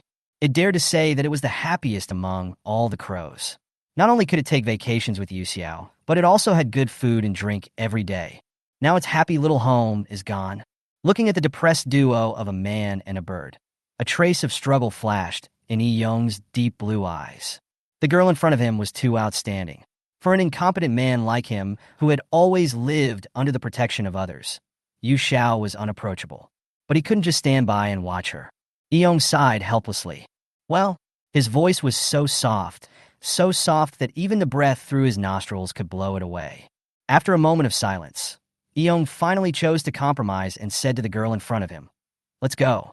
Yu Xiao raised his head, not knowing what was going on. "Where are you going?" "She hasn't decided where to go yet. Why would Ju Tomioka let her go?" Unexpectedly, Eong replied indifferently, "My residence." Yu Xiao was stunned for a moment. Does this count as being taken in? Chapter 62, Mr. Eong is a good man. Yu Xiao followed Eong back to his residence. The lights in the room came on, and Yu Xiao sat obediently on the tatami, hugging his knees. Eong just told her to take a rest and left. Yu Xiao seemed calm, but he was actually a little panicked. Ju has had a stern face ever since he showed up, and although he usually looks like that, no matter how you look at it, Tomioka Ju looks like he's angry. I didn't cause any trouble. Why did he frown so hard when he looked at me that he could kill a mosquito? Yu Xiao didn't feel at all how dangerous it was to not bring the Sunwheel Sword. Instead, he was still wondering what he had done wrong to make this taciturn guy unhappy. Is it because I disturbed his rest that he is in a bad mood? Is he in a bad mood after waking up? After all, I didn't call them here. Thinking of this, Yu Zhao's gaze fell on the crow lying beside him. By the way, it was Xiaohei who called Rengoku Kaijiro last time. Fortunately, she stopped this upright owl from speaking at the pillar meeting. Otherwise, she could have been destroyed on the spot. This time it also found Ju Tomioka. It seems like it's really afraid of me dying. Xiaohei, who was being stared at by Yu Xiao, opened his big black eyes and looked at Yu Xiao confusedly, as if asking what had happened. Seeing Xiaohei's dazed look, Yu Xiao couldn't help but want to tease it. "Xiaohei, I heard there's a delicious soup." She narrowed her eyes slightly and revealed a wicked smile. "All you need to do is strip the bird of its feathers, gut it, clean it, add some seasoning to remove the fishy smell, and cook it in a pot to make a delicious and nutritious bird soup. The method is very simple. Although I don't know how to do it, I can ask Tanjiro to help me. He will definitely agree. I think you're a good match. Why don't you let me try what bird soup tastes like?" As she spoke, she stretched out her tongue and licked her lips gently, as if she was really hungry. Xiaohei.exe has stopped working. After being stunned for about 3 or 4 seconds, Xiaohei suddenly let out a scream of terror. "Gah! Kill the bird! Yu Xiao is going to kill the bird." The excited Xiaohei rushed to the door on his 2 thin legs, and suddenly remembered that he seemed to be able to fly, so he flapped his wings quickly and flew away. Sure enough, we should go back to the headquarters and wait for orders. Although it knows that Yu Xiao might be trying to scare it, its little heart can't bear it. Ha ha ha! Seeing that Xiaohei wished he could grow an extra pair of wings to run away, Yu Xiao lay on the ground and laughed out loud without any image. But her laughter didn't last long and stopped abruptly. As if she had realized something, Yu Xiao sat up straight abruptly, maintaining her ladle-like image, as if everything that had just happened was an illusion. She pretended to be surprised and looked at the young man standing at the door. "Mr. Eong, you are back? Were you laughing just now?" Eong was confused. He had clearly heard the clear laughter of a girl just now. But as soon as he walked into the room, the laughter stopped immediately, and Yu Xiao was the only one in the room. Yu Xiao blinked, her pretty face full of innocence. "No, Mr. Young. Did you hear me wrong? I have lost my house. How can I laugh?" Although his acting skills were superb, he couldn't fool Young. Lie. Even though he knew that this was Yu Xiao's lie, Young still chose not to expose her. Instead, he threw the prepared bath towel and clothes in front of the girl and said indifferently, "The hot water is ready." Ah! Yu Xiao was really surprised this time. She never expected that Young asked her to stay in the room and wait for him to boil hot water. "When I fell into the water with Tanjiro before, most of my hair and clothes had been dried by the fire. Apart from some water marks on my clothes, it didn't matter much." Did he even notice something like this? Yu Xiao thought that she and Young were not very familiar with each other, and they had only met and talked a few times. However, she did not expect that he was so considerate to her, which made her feel touched. "Shinobu Kocho is right. Mr. Ju is a good man. We need to help him communicate with others." Yu Xiao stood up holding the bath towel thrown by Young and buried half of his face in the cloth, leaving only 2 curved eyes exposed. "Thank you very much, Mr. Young." Young felt uncomfortable under her golden eyes. His earlobe hidden in his hair slowly turned pink. He instinctively turned his head to the side and said in a deep voice, "If you want to soak in the cold water, stay here." Still saying cold words, but it's impossible to hate him. As long as you understand him a little, you can feel the gentle heart hidden under Young's cold and indifferent appearance. Hearing this, Yu Xiao pouted in dissatisfaction. "Mr. Young, I'm not as easy to coax as a child. How could the water get cold so quickly?" Young couldn't help but lower his head, a very faint smile rising on his lips. Her serious look is not much different from that of a child. After taking a comfortable hot bath, Yu Xiao changed into the clothes Young prepared for her. The pure white inner garment was soft and very comfortable, but it was a little too big for Yu Xiao. The sleeves just covered her hands, and the hem reached half of her thighs, making her look like a child who had stolen adult clothes. "Why is this dress so big? Mr. Ju didn't have any extra clothes, so he just found one for me, right?" With curiosity, Yu Xiao picked up a piece of clothes and put it to his nose and sniffed it gently. There is a faint fragrance on the clothes, which should be the scent left after washing with detergent. In addition, there is also the warm smell after being exposed to the sun. It smells pretty good. Yu Xiao returned to the room happily and found that the bed had been made. Young was kneeling with a cup of hot tea in his hand. There was a teapot next to him, and hot white mist was constantly coming out of the lid of the teapot. Yu Xiao sat down and wiped her wet hair. She asked casually, "Mr. Young, are you going to take a rest?" "I'm not sleepy." Silently filling a cup of hot tea, Young pushed the tea in front of her, pointed at the bed and said expressionlessly, "You sleep there tonight." "Okay, sorry to bother you then." Yu Xiao was feeling a little thirsty after taking a bath, so without thinking, he threw away the bath towel on his head, picked up the teacup and drank it all. Because the clothes were quite loose, the collar opened slightly as she tilted her head back to drink tea, exposing a small area of Yu Xiao's skin below her neck to the air. Young easily noticed an ambiguous red mark on the girl's snow-white neck. Young widened his eyes and moved closer to Yu Xiao, pushing aside the troublesome hair. This time he could see more clearly. There was a small red mark just on the upper left side of her neck. "This is a hickey." Chapter 63, Are You Lying to Me? The red kiss mark was very light in color, but Young still noticed it at the first moment. Completely different from the marks left by mosquito bites, he often traveled to slay demons, and sometimes would see this kind of kiss mark on the necks of the women he rescued. Ju Tomioka is not stupid, he is just not good at expressing himself. After all, he had lived for 21 years, so he naturally knew what the marks on the girl's neck meant. Only those with a special and close relationship will stay. Was it possible that what she said before about liking him was just a lie? Thinking of this, he felt as if his heart was being tightly gripped by something, and he could hardly breathe. Yu Xiao was startled by his sudden approach. Seeing Young's eyes fixed on her neck, she thought there was something dirty on her body and asked in confusion, "What's wrong, Mr. Young? Is there something dirty on my neck?" Young's expression was frighteningly cold.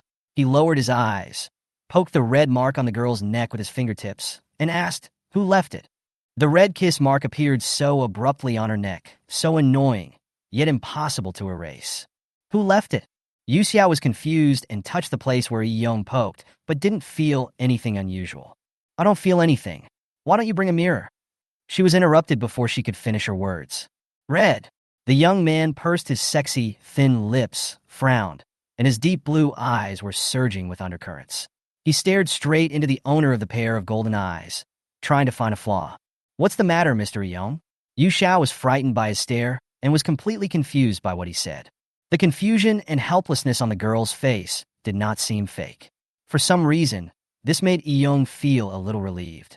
So, he approached the girl inconspicuously, and his magnetic voice revealed a hint of danger. "Where did you go today? With whom? What did you do? Why are you going back so late?" The warm breath fell beside his ears, and Yu Xiao shrank his neck unconsciously, but suddenly noticed that on Young's handsome face, the deep blue eyes were now dark, like the sea in a stormy night, suppressing the raging waves. Seeing him like this, Yu Xiao felt uneasy and answered honestly, "I went out to play today. I was fishing in the river with Tanjiro, but I fell into the water, so I came home a little late." Tanjiro. Young silently repeated the name, feeling jealous. The red-haired boy and his sister who turned into a ghost. Yes, they studied together with Mr. Urokodaki for 2 whole years. Young lowered his eyes and kept reminding himself to always keep a heart as calm as the surface of the water. But no matter what he did, he couldn't calm down. It was like something that originally belonged to me was taken away. Yu Xiao saw that he was not in a good state, so she reached out her hand to pat his shoulder and ask what was wrong. But unexpectedly, the young man suddenly grabbed her wrist, and after a dizzying moment, she was thrown to the ground. Young pressed his whole body on her. The seemingly weak girl had an incredibly soft body. His unique, cool fragrance lingered at the tip of his nose. The distance between them had exceeded the limit, and their warm breaths were entangled together. If he moved a little more, Young would be able to kiss his pink lips. Yu Xiao looked at the enlarged face in front of him, at a loss. Young's facial features are three-dimensional and as handsome as if carved by a knife. His eyes are deep and dark. His dull blue eyes seem to be covered with a layer of mist, making it difficult to see clearly. He grabbed Yu Xiao's wrist with one hand and put the other hand on her waist. Yu Xiao didn't understand what he was going to do and struggled to get up. "Righteous. Don't move." The young man's voice was obviously a little hoarse, as if he was trying hard to restrain something. The scorching heat came from his body. Yu Xiao really didn't move anymore, but a rare blush appeared on her face. Her eyelashes trembled slightly, and she asked nervously, "Mr. Young, I really can't understand why you treat me like this. Did I do something wrong?" She thought it was strange enough that Tanjiro, contrary to his usual behavior, dragged her into the water, but she didn't expect that Tomioka-ju was even stranger. He pressed her to the ground without saying a word, making it like he was interrogating a prisoner. This gave Yu Xiao a headache. Not paying attention to her embarrassment, Ju suppressed the bitterness in his chest and asked, "Who do you like more, Tanjiro or me?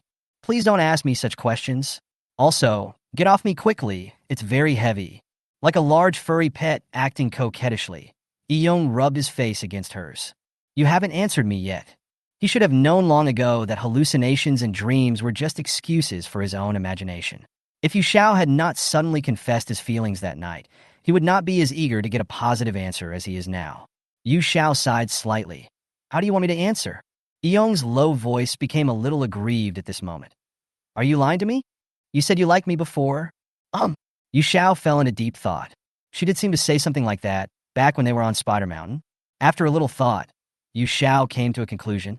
"I didn't mean to deceive Mr. Ju, and what I said that day was true, because not only me, but also Mr. Urokodaki and Tanjiro, we all like you very much." She explained seriously. "It's just that the question asked by Mr. Ju really bothers me. I can't make a choice between you and Tanjiro. Tanjiro is my important friend, and so are you. It was Tanjiro who saved me in the snow. Also, it was because of you that I was able to study with Mr. Urokodaki and join the Demon Slayer Corps. To me, both of you are my benefactors." Ion was stunned. She didn't lie. Those golden eyes were as clear as ever, except there's nothing inside. Ion's heart was gripped hard. He asked unwillingly, "So you call him Tanjiro. Why do you still call me Mr. Ju? Why? You have to use honorifics to me." When this matter was mentioned, Ion felt even more sad. So that's how it is. Yu Xiao suddenly realized, because no matter what, Mr. Ion is a senior. You have outstanding abilities and more experience. I admire you very much, so isn't this what should happen? That's not the same thing. Ion stood up dejectedly, his originally fluffy hair drooping down. Yu Xiao wanted to say something else, but Ion left without looking back. Feeling that his current condition was not good, Yu Xiao quickly stood up and grabbed the hem of his clothes. Mr. Eong, what's wrong with you? If I did something wrong and made you unhappy, please tell me. You can use the room however you want. Eong pulled his clothes back from her hands expressionlessly. Don't bother me with my business anymore. After saying this, his figure completely disappeared outside the door. Chapter 64, Repairing the House. Not knowing what the taciturn Jew Tomioka was angry about, Yu Xiao had to look for the reason in himself. Red? Do I have a red scar on my neck? There's no point in guessing.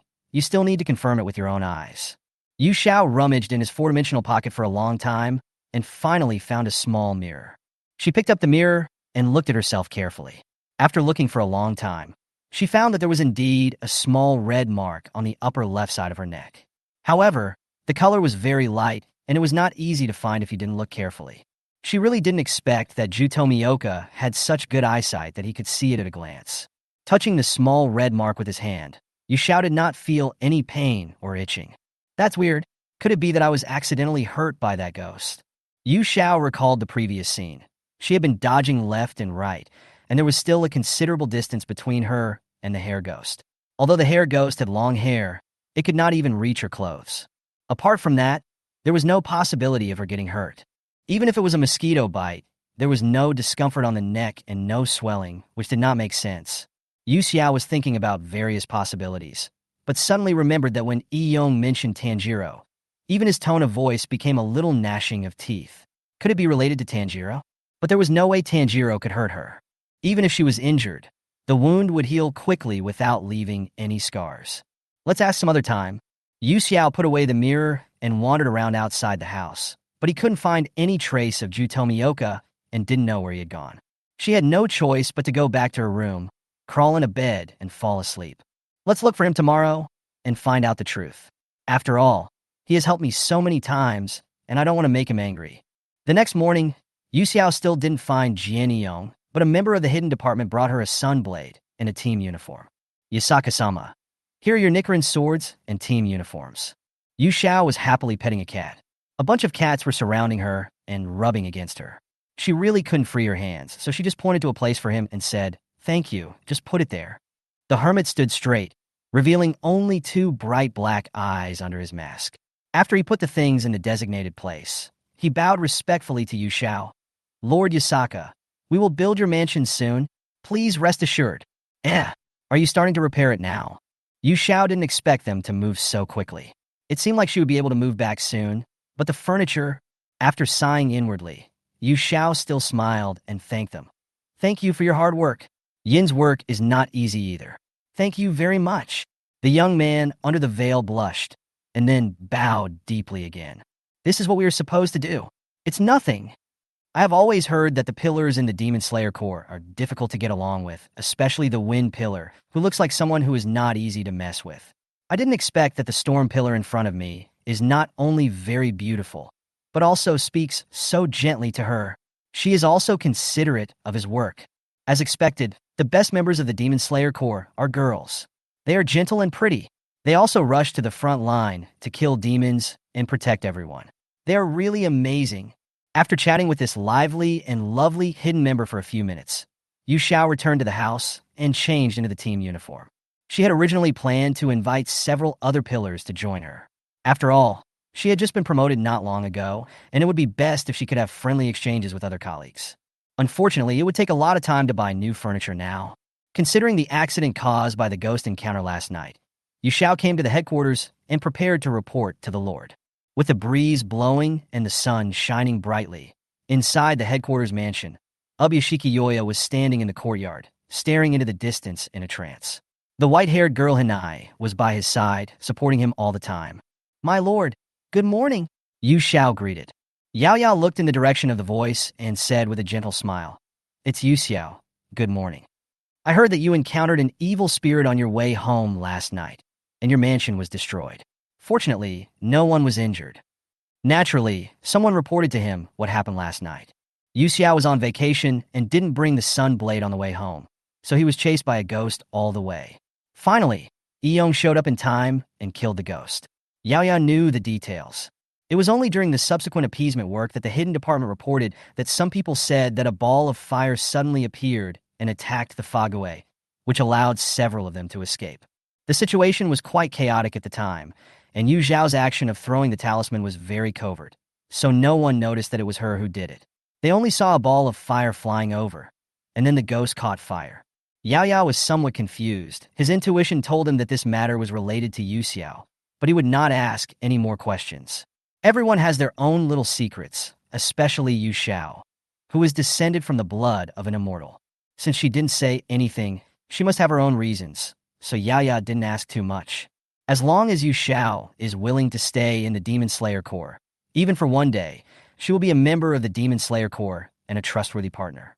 What's more, she never had any problems when performing her tasks and completed them perfectly every time. What Yaya didn't know was that Yu Xiao didn't take the initiative to confess his abilities simply because he didn't want to be treated as an alien. The supernatural powers of an ordinary ghost would be frightening, not to mention that she is still a human. Yu Xiao. Ubuyashiki Yoya warned her gently. Don't let your guard down at any time. Even when you are resting, you must always stay alert. Zhu can't always show up in time. There was no light in his eyes, but his whole body exuded a warm aura like the warm spring sun, which made people unconsciously want to get close to him. The purple scar on his forehead did not diminish, but Yu Xiao noticed that Yao Zai's complexion had improved, and he looked more energetic than before, which proved that the medicine she gave him was effective. Although he knew he couldn't see, Yu Xiao still answered readily, Yes, my lord. This situation was caused entirely by my negligence. I will pay more attention in the future. Yu Xiao gets angry when he mentions this house-destroying ghost. Damned hair ghost, if Yong hadn't chopped you off with a knife, I would never have let you go. Ghost, don't disturb the dead. Yeah, Yaya nodded slightly. Besides that, I heard that the furniture you put so much effort into arranging was all destroyed. I will have someone arrange the furniture for you again. It will probably only take a week to restore it to its original state. As if he thought Yu Xiao might have some concerns, he added with a smile. It's exactly the same as before. Yu Xiao, who was originally complaining about the ghost, became happier at a speed visible to the naked eye. Her face was full of surprise and smiles, and even the tone of her voice rose a few degrees. Thank you, my lord. As expected, the demon slayers are all good people. The lord even offered to help her restore the furniture. This is really great. When leaving the headquarters, Ubuyashiki Hinami waved to Yu Xiao. Yu Xiao's medicine helped her father's health improve, and Hinai's face, which was originally as stiff as a doll, now had a hint of a smile. Yu Xiao also waved goodbye in return. This child is so cute. It would be better if he could smile more often. As soon as he stepped out of the door, Yu Xiao met Buzii Kagawa. Chapter 65. Fuzugawa Shiya explodes instantly. Shimi had great respect for his lord and would come to greet him early in the morning whenever he was free. After the Zhuo meeting, Yu Xiao saw him several times, but they were always from a distance, and neither of them paid any attention to the other. This time they met face to face. Out of politeness, Yu Xiao was the first to say hello. Good morning, Mr. Buzii. Shimi always looks ferocious. Not only does he have several hideous scars on his face, but there is not a single piece of healthy flesh on his body. It makes people feel distressed just by looking at him. He himself didn't care about it at all, because it was rare blood among rare blood, and these scars helped him kill countless evil spirits, so it could be considered a symbol of honor. Shimi glanced at Yu Xiao, but did not stop, and said in a hoarse voice, Morning. Yu Xiao's eyes lit up when he received an unexpected response, and he immediately called out to him. Mr. Buzii, please wait a moment. Shia turned back impatiently, his tone rising to the sky. What else do you want, you guy? Just like he had accidentally stepped on a landmine, Fushigi Mia exploded instantly, and the good mood that seemed to exist just now was blown to ashes in an instant. Shimi's face was full of rage, and his expression looked ferocious and scary. However, Yu Xiao was not afraid of him at all, and said calmly, I want to invite you to my house to play. This decision was originally going to be postponed, but Yaya said that it would only take a week to restore her house, so Yu Xiao didn't plan to postpone it. The expression on Shia's face froze for a moment. Invite him to her house to play? Why? As if he is a child? The more Shimi thought about it, the angrier he became. Coupled with the series of actions Yu Xiao had taken at the Zhuham meeting a few days ago, including making faces at him, he became as furious as a volcano erupting. Are you here to provoke me? Don't think I won't touch you just because we're here near our headquarters. I don't mean to provoke you. I'm serious. Yu Xiao blinked and explained, the Tianzu meeting ended very late that day, and everyone was very busy afterwards, so I wanted to pick a time to get to know everyone properly. Is that not okay? What does that have to do with me? Xia snorted coldly. I won't go. Just give up on this idea. Yu Xiao had long expected that Shimi would not easily agree. She lowered her head, pretending to be lost, and murmured, Is it because of Mr. Eong? Huh. Xia was puzzled. How come you're involved with that dead face again? Facing Xia's confusion, Yu Xiao seemed a little hesitant. Mr. Busikwa, it's because Mr. Ju will also go, so you rejected me so neatly, right? What does that have to do with that guy? When mentioning Tomioka Ju, veins popped out on Shimizu's forehead and his face became even uglier. Yu Xiao tapped her lips with her fingertips and said to herself seriously, Because I heard that Mr. Busikwa seems to be very afraid of Mr. Eong. Every time he sees him, he wants to hide away from him. If that's the case, there's nothing I can do. Before he could finish his words, Yu Xiao was grabbed by the collar by Shirmi angrily. Xia almost yelled at her. Who told you that I'm afraid of him? Who said he avoided Tomioka Ju because he was afraid? He was definitely going to catch that guy and give him a good beating. He was annoyed when he saw that dead face, so he chose to avoid it. He actually said he was afraid? Fushigawara Miya is really going to be mad. The collar was tightly grasped by the other party. Xia's strength was not strong enough to hurt her, but it was very uncomfortable. Yu Xiao grabbed his hand and tried to move it away. She was so aggrieved that she was about to cry. It hurts. The girl's trembling voice with a crying tone came into his ears, and Shimi immediately let go of Yu Xiao, as if he had been electrocuted. A layer of pink covered his neck to the ears at a speed visible to the naked eye. He stared at Yu Xiao, and after seeing the tearful face of the girl, he said incoherently, Yu, I didn't mean it. Only then did Shimi notice that Yu Xiao was not wearing a haori as usual when she came today, but only a pleated skirt team uniform. The girl's petite torso and slender limbs made her look like a doll placed in a window. If he used a little force, he would probably break her. He actually did it just now, to this seemingly fragile little girl. An unprecedented feeling of guilt surged in his heart, and Xia wished he could find a crack in the ground to crawl into, and he subconsciously raised his foot to leave. But before he took 2 steps, he felt something pulling him from behind. It was Yu Xiao who grabbed his clothes. So you really can't come? The girl's pair of golden eyes were bright and clear, and at this moment they were glowing with a touching light. She just looked at him quietly, waiting for him to give an answer. Don't look at me like that, like a cat with its fur standing on end. Xia quickly took 2 steps back, avoiding her line of sight, and said viciously, Let Tomioka clean my neck. After saying these harsh words, Shimi left angrily. Yu Xiao waved at his back. The bright smile on his face couldn't be hidden. How could he look aggrieved at all? I will inform Mr. Eong, and I look forward to your visit. Just saying I'm sorry. This is actually part of the plan. Yu Xiao was also preparing to go back, but before she took a few steps, she met an unexpected person on the road. Wearing a fireman mask and a black mid-sleeve coat. Isn't this the swordsmith who gave me the sunblade before? Haitilu was holding a bundle in his hand and quickened his pace after seeing Yu Xiao. Lord Yu Xiao, long time no see. Is that Mr. Kurigane? Good morning. Yu Xiao saw him rushing over and asked, Do you also have something to do with the Lord? Haitilu was stunned for a moment, then explained, Your Excellency Yu Xiao has now become a pillar. I came here to forge a sword for you, but I was delayed by some things, so I'm a little late. I am really sorry, but you probably don't know this yet, do you? As a swordsman of the pillar, the Nichiren sword can be adjusted according to one's own situation. Ah, I see. Yu Xiao remembered that this was indeed the case. Swordsmen who become pillars can request to have their swords reforged. For example, Shinobu Kocho, who has less power but a very high burst speed, has a specially made Nichiren sword that is lightweight, with part of the blade removed, leaving only the hook-like tip. When the sword is sheathed, the dosage of the wisteria flower poison can be adjusted in the sheath. Mitsuri's soft whip knife, Abanai's curved knife, Tingen's chain double swords, and Jiomiai's meteor hammer have all been improved according to the breathing method and sword type they use.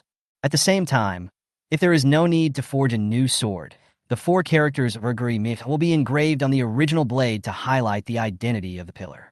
By the way, after becoming a pillar, the original silver buttons on the uniform will be replaced with gold, and the uniform can also be adjusted according to one's own situation. Yu Xiao rarely used melee weapons and had no special needs for swords, so he said to Heidi Lu, Thank you, Mr. Heidi, I don't need a new sunblade now. The one you forged before is already very suitable. Is that so? Heichielu's originally gentle voice now sounded a little happy. I am very pleased to hear you say this. Then please engrave the words Ergri Mirsal on the knife that Master Yuxiao is currently using. Yuxiao handed him the knife at his waist and took another look at the wisteria flowers around him. Would it be inconvenient for you to carve here? Your Excellency, don't worry about it. Just wait a moment. As Haitilu spoke, he untied the bag, took out the carving tools from it, and quickly entered the work mode. It didn't take long before he had carved the 4 words and returned the sun wheel sword to Yuxiao. Then my mission is also completed. I wish Your Excellency Yuxiao good fortune in martial arts. Thank you, Mr. Karatsuchi. You've worked so hard. After Haitila left, Yuxiao discovered that he still had a short ponytail on the back of his head. I didn't pay attention to it when we parted in a hurry last time, but I didn't expect that this swordsmith is quite cute. Chapter 66. Always angry, never clear. After a period of rest, Zenitsu and Inusuke recovered their health and began physical recovery training. The worst among them was Tanjiro. The training content doubled every day. During the reaction training, Kaneo splashed tea all over him. It was so horrible that even Kanzaki Aoi couldn't bear to watch it. Zenitsu and Inusuke were fine at the beginning of their training, but later they couldn't stand the blow inflicted by Kaneo and gradually stopped coming to the dojo, no matter how much Tanjiro tried to persuade them. Today's training didn't end until nightfall. After washing away the strange smell brought by the tea, Tanjiro walked tiredly in the corridor. What should I do to defeat Kaneo? My speed is still too slow. Even if I can defend once, before I can react in time, the next cup of tea will be poured on me. She's really fast, and even her aura is very similar to that of a pillar. Mr. Tanjiro. The red-haired boy was lost in his own thoughts and didn't respond. Mr. Tanjiro. Tanjiro didn't stop until his arm was grabbed from behind. He turned around and saw the 3 sisters with big eyes who helped with the stretching exercises in the morning. I've called you several times. Are you really okay, Mr. Tanjiro? The 3 girls looked at him worriedly. Tanjiro scratched his head sheepishly. Sorry, what's up, everyone? Several people looked at each other, and it was the short-haired Tarachi Kiyoshi who spoke first. Mr. Tanjiro, are you practicing full concentration breathing for 24 hours a day? Huh? Tanjiro froze in place. What is it to practice full concentration breathing 24 hours a day? Seeing his confused look, Tarachi Kiyoshi quickly explained. It is the fully concentrated breathing that is performed during the day, at night, and when you are asleep. No, I've never heard of it.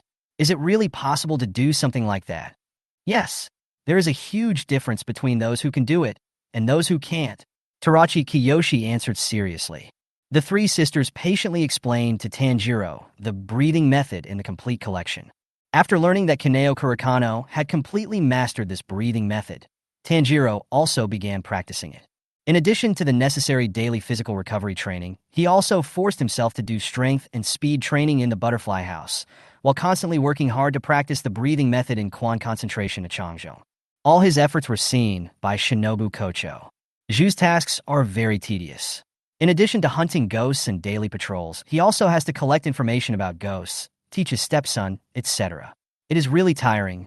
After finally finishing most of the above matters, Yuxiao looked up at the sky. The sun gradually went away, leaving behind its afterglow, and the streets and the sky were coated with a layer of gold. It's already so late. Yuxiao has been unable to find Ju Tomioka these past few days, and has to give up the idea of having a good chat with him for the time being. She has been very busy recently, and has been staying in a hotel outside to rest. There is no other way, because her house has not been completely repaired yet. Sighing helplessly, Yuxiao bought a lot of desserts in the town, as well as bento boxes of pickled ginger vegetables, and packed them all up to take away. I secretly took Tanjiro out to play before, and I haven't apologized to Shinobu Kocho yet. Judging from Shinobu's temper, she probably wouldn't mind it, but it's hard to say about Tanjiro. Don't be afraid, Tanjiro. I'm here to save you. When we arrived at the butterfly house, the sky had completely darkened. As night fell, a waning moon hung high in the sky, emitting silvery light along with the scattered stars. Yuxiao walked into the mansion. Bright lights shone through the window. Just as she was about to push the door open, she suddenly heard a small conversation and stopped. Why did you bring us here? It was Tanjiro's voice. He was currently sitting cross-legged on the roof, pausing his meditation to look at the purple-haired girl sitting next to him. Because Nezuko has been recognized by everyone, and you were seriously injured. Shinobu Kocho smiled slightly and said in a soft voice, I want to place my dream on you. Dream? Tanjiro looked at her puzzledly. Yes. Shinobu Kocho looked into the distance, as if she was lost in some memories. Getting along well with ghosts, if it were you would definitely be able to do it. Although she always maintained a friendly smile, Tanjiro could clearly smell the scent of anger from her. Are you angry? Hearing this, Shinobu Kocho's purple pupils trembled violently, and she looked at the boy in front of her with surprise, wondering why he could clearly know her true emotions. I always feel like you seem to be exuding the smell of anger all the time, even though you are always smiling, Tanjiro said slowly, not wanting to embarrass Shinobu Kocho because of his words. Yeah. Shinobu Kocho paused, and the smile on her face disappeared without a trace in an instant. She lowered her head and eyes and said, Maybe I've been angry all the time, ever since my most important sister was killed. As if recalling a cruel memory that he didn't want to face, Shinobu's voice was a little low. Whenever I see the lives of those most important to me being taken away by demons, whenever I hear their desperate screams, anger will continue to accumulate in my heart. I hate ghosts. Most of the pillars should be the same as me. But this time, they saw Nezuko, who had never eaten a human, and remembered her scent. Plus, with the approval of the Lord and the guarantee of the lives of 4 people, I don't think anyone will attack her. Tanjiro listened to her explanation quietly. Shinobu Kocho knew that recalling the past would only make her more miserable, but it was precisely because of the pain that she could not let it go. Those unforgettable, cruel, and tragic scenes were still vivid in her mind and ingrained into her bones. She closed her eyes tiredly, but I'm a little tired too. Shinobu Kocho's voice became somewhat sad because of her emotions. Demons always lie. They have no reason to protect themselves and will kill people based on instinct. But there's nothing we can do about it, right? A clear female voice came from behind, and the 2 people sitting on the roof turned their heads in surprise at the same time. Chapter 67, I really can't do anything with you. I'm sorry to interrupt your conversation. Yu Shaoxin appeared behind the 2 of them without anyone noticing. She put her hands behind her back and leaned down slightly to keep her eyes level with the 2 men. Seeing that they were still a little dazed, Yu Shao blinked in confusion. What's wrong? I really didn't mean to eavesdrop on your conversation. I was just passing by. After a brief pause, Tanjiro immediately came back to his senses. He looked at the girl with surprise and a smile on his face. Why did you take so long to come? I almost thought you had forgotten me. Suddenly realizing that there were more than 2 people here, Tanjiro coughed twice and quickly changed the subject. Yu Xiao, is there something urgent that brought you here so late? Yu Xiao reached out and tapped his forehead. I already said I was just passing by. The force that landed on his forehead was so light that Tanjiro could hardly feel it, just like a tickle. He covered his forehead and muttered in dissatisfaction. Why is it like this again? I am not a child anymore. Although I am happy to be treated like this by her, but I still want to grow up quickly. Yu Xiao paid no attention to his mutterings. He quickly withdrew his hand and felt a little pain in his fingernail. Why was I so careless? This child's ancestral forehead is harder than iron. Due to Yu Xiao's sudden appearance, the conversation between Shinobu Kocho and Tanjiro was interrupted, which made Shinobu Kocho a little angry. This is nothing. The most important thing is that Shinobu Kocho is very worried that what she and Tanjiro said would be heard by Yu Xiao. Shinobu Kocho is actually a very strong-willed person. If Tanjiro hadn't said that he smelled anger on her, she would never have taken the initiative to tell him her thoughts and past events. Ms. Yusaka, Yu Xiao couldn't tell whether Kocho Shinobu was happy or angry because of her voice. It's very impolite to eavesdrop on other people's conversations, right? Tanjiro clearly smelled the scent of anger coming from Shinobu Kocho, and it was even stronger than before. Shinobu Kocho maintained her unchanging gentle smile. She stood up and turned her back to Yu Xiao. It's getting late. I have other things to deal with. So, I'll take my leave now. After saying that, Kocho Shinobu tried to pull away, but suddenly someone grabbed a corner of her haori from behind. Shinobu Kocho turned around in surprise and found Yu Xiao gently pinching her haori with a lost expression on her face. Didn't Miss Shinobu say that she wanted to get along well with me? No. Shinobu Kocho wanted to say something else, but when she saw Yu Xiao's clear eyes, she swallowed her words back. Yu Xiao let her go and showed the food box that he had been hiding behind him. I really want to get along well with Miss Shinobu. Shinobu Kocho felt a little shaken. Then she saw Yu Xiao looking at her with those bright eyes, and said sincerely, "In order to buy this newly launched ginger pickled vegetable bento, I queued for a long time, so I came so late." Wow! Tanjiro saw the food box in Yu Xiao's hand and said, "No wonder I smelled the aroma of food, and a very strong sweet smell." Yu Xiao nodded at him. "Yeah, I also bought a lot of desserts." After saying that, she took Shinobu Kocho's hand. The cool and soft touch made Shinobu slightly dazed. Yu Zhao's voice was filled with pleading. "Miss Rin, can't you really have dinner with me?" Shinobu Kocho was now beginning to worry that if she was rejected the next second, her beautiful eyes would turn red and tears would fall. She withdrew her hand somewhat embarrassedly and looked away. Her expression seemed to be very embarrassed, but her voice was exceptionally soft. "I really can't do anything with you." Hearing this, Yu Xiao showed a brilliant smile. "I knew Miss Ren was the best." Tanjiro suddenly felt very difficult. Yu Xiao is so cute. Like this, it's impossible not to like her. He jealously held Yu Xiao's hand that had been holding Kocho Shinobu's and pouted angrily. "Yu Xiao hasn't forgotten my share, right?" I don't know why, but seeing Tanjiro like this, Yu Xiao couldn't help but want to tease him. "I'm sorry, Tanzo." She pretended to be annoyed. "I came here mainly to see Miss Shinobu." "You must be lying to me." Tanjiro's heart was broken. Yu Xiao couldn't help but burst out laughing on the spot. Even Shinobu Kocho couldn't help but cover her mouth and laugh when she saw this scene. Puff! Tanjiro realized that he was being teased and his face turned red instantly. He roared in shame. "Ah, really? Yu Xiao only knows how to bully me. It's all because Yu Xiao is so weird. I've been with her for so long, but I rarely smell any scent related to her emotions. Ah, my nose is not working for her, is it? How could this happen? I hate it." The three of them sat on the porch of the butterfly house and ate dinner. "Wow, the bento is still hot," Tanjiro exclaimed in surprise. When you put the wooden lunchbox in your palm, you can still feel the residual warmth that has not yet dissipated. This shows how fast the person who bought the lunchbox rushed over to preserve this temperature. Shinobu Kocho picked up a piece of pickled vegetable and put it in her mouth. The slight spiciness of the ginger and the sweet and sour taste of the sauce made her relax her brows.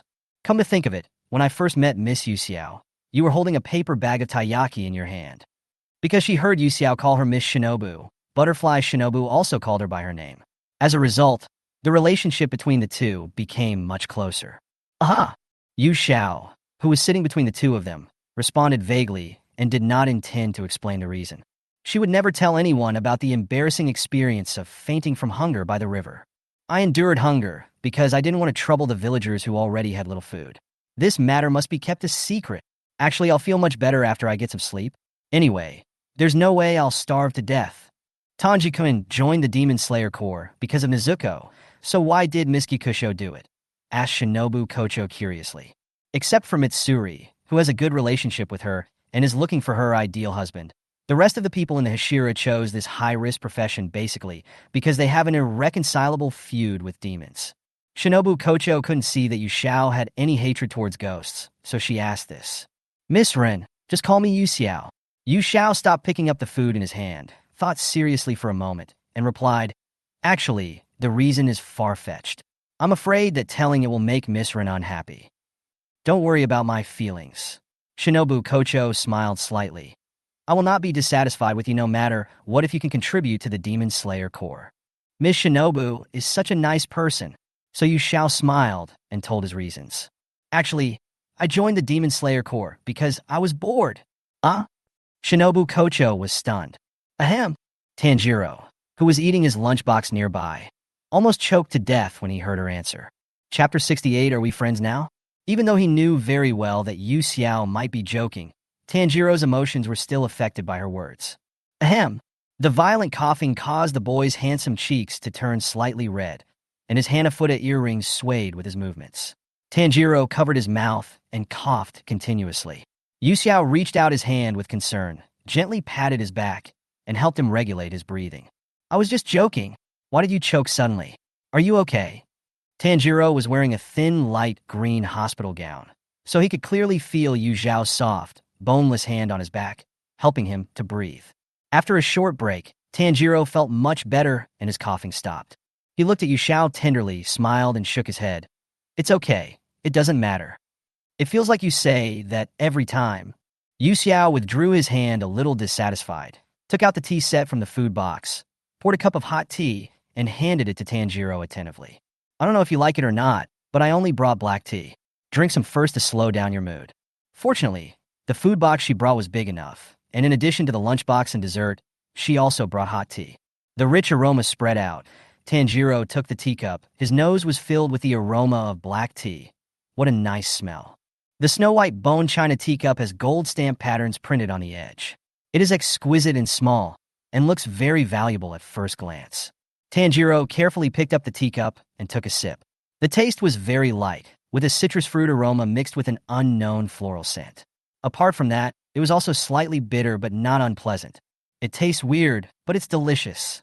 Yu Xiao was originally worried that he would not be used to this taste, but after hearing him say that, she felt a little relieved. Immediately, he showed a happy smile. As long as you don't hate it. Yu Xiao picked up another cup of black tea and handed it to Kocho Shinobu.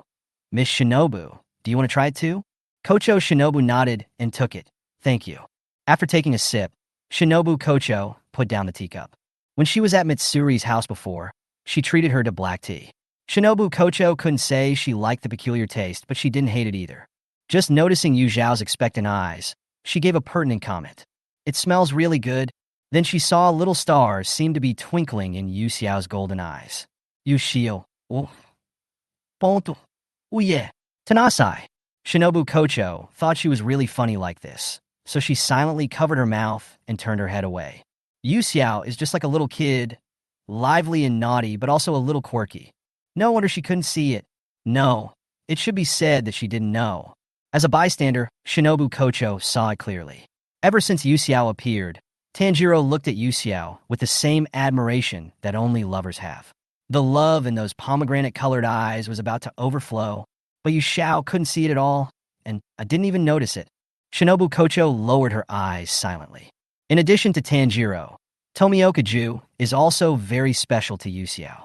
Not only did he speak for her in the pillar meeting, he even fought with Fushigi Miya, resulting in a funny scene where the four of them were holding each other.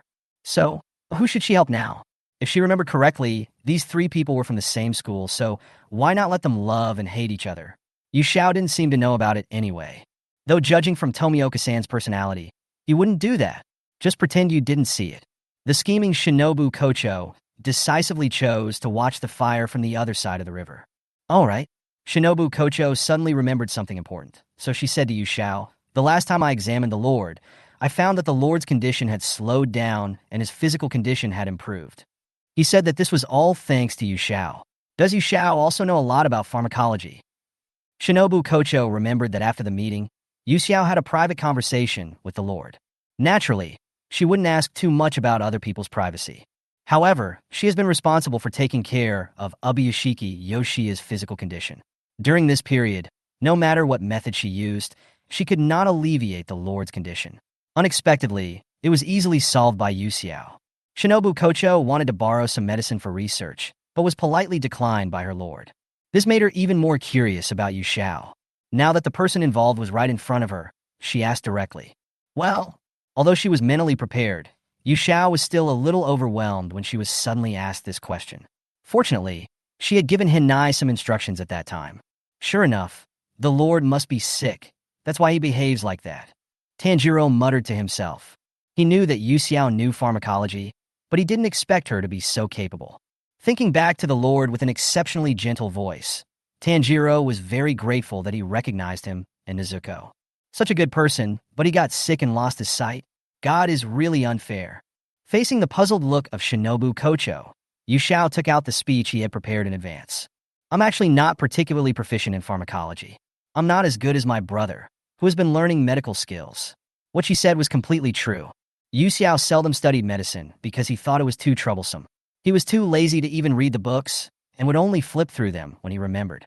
Because of this wonderful talent, Yu Xiao could understand the principles behind something with just a casual glance, and could even apply it to other situations. In contrast, Yu Chuan, as his elder brother, studies hard every day and researches day and night. But even so, he cannot compare with Yu Xiao. But Yu Xiao felt that Yu Chuan studied much more seriously than she did and must be better than her, so she said that.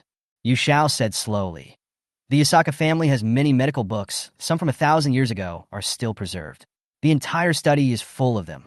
The medicine that helped the Lord was also found by me in the book by accident.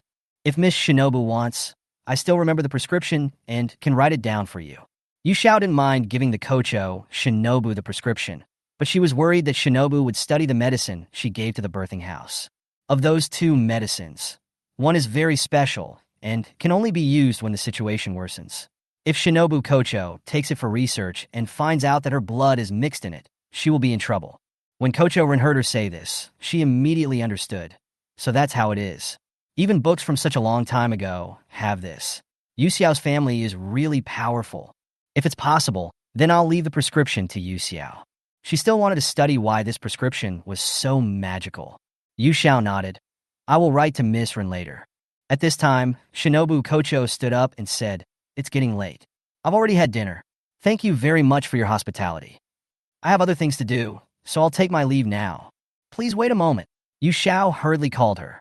What's wrong? Is there anything else? I thought she had other important things to say, but unexpectedly Yuxiao asked, Ms. Rin, are we friends now?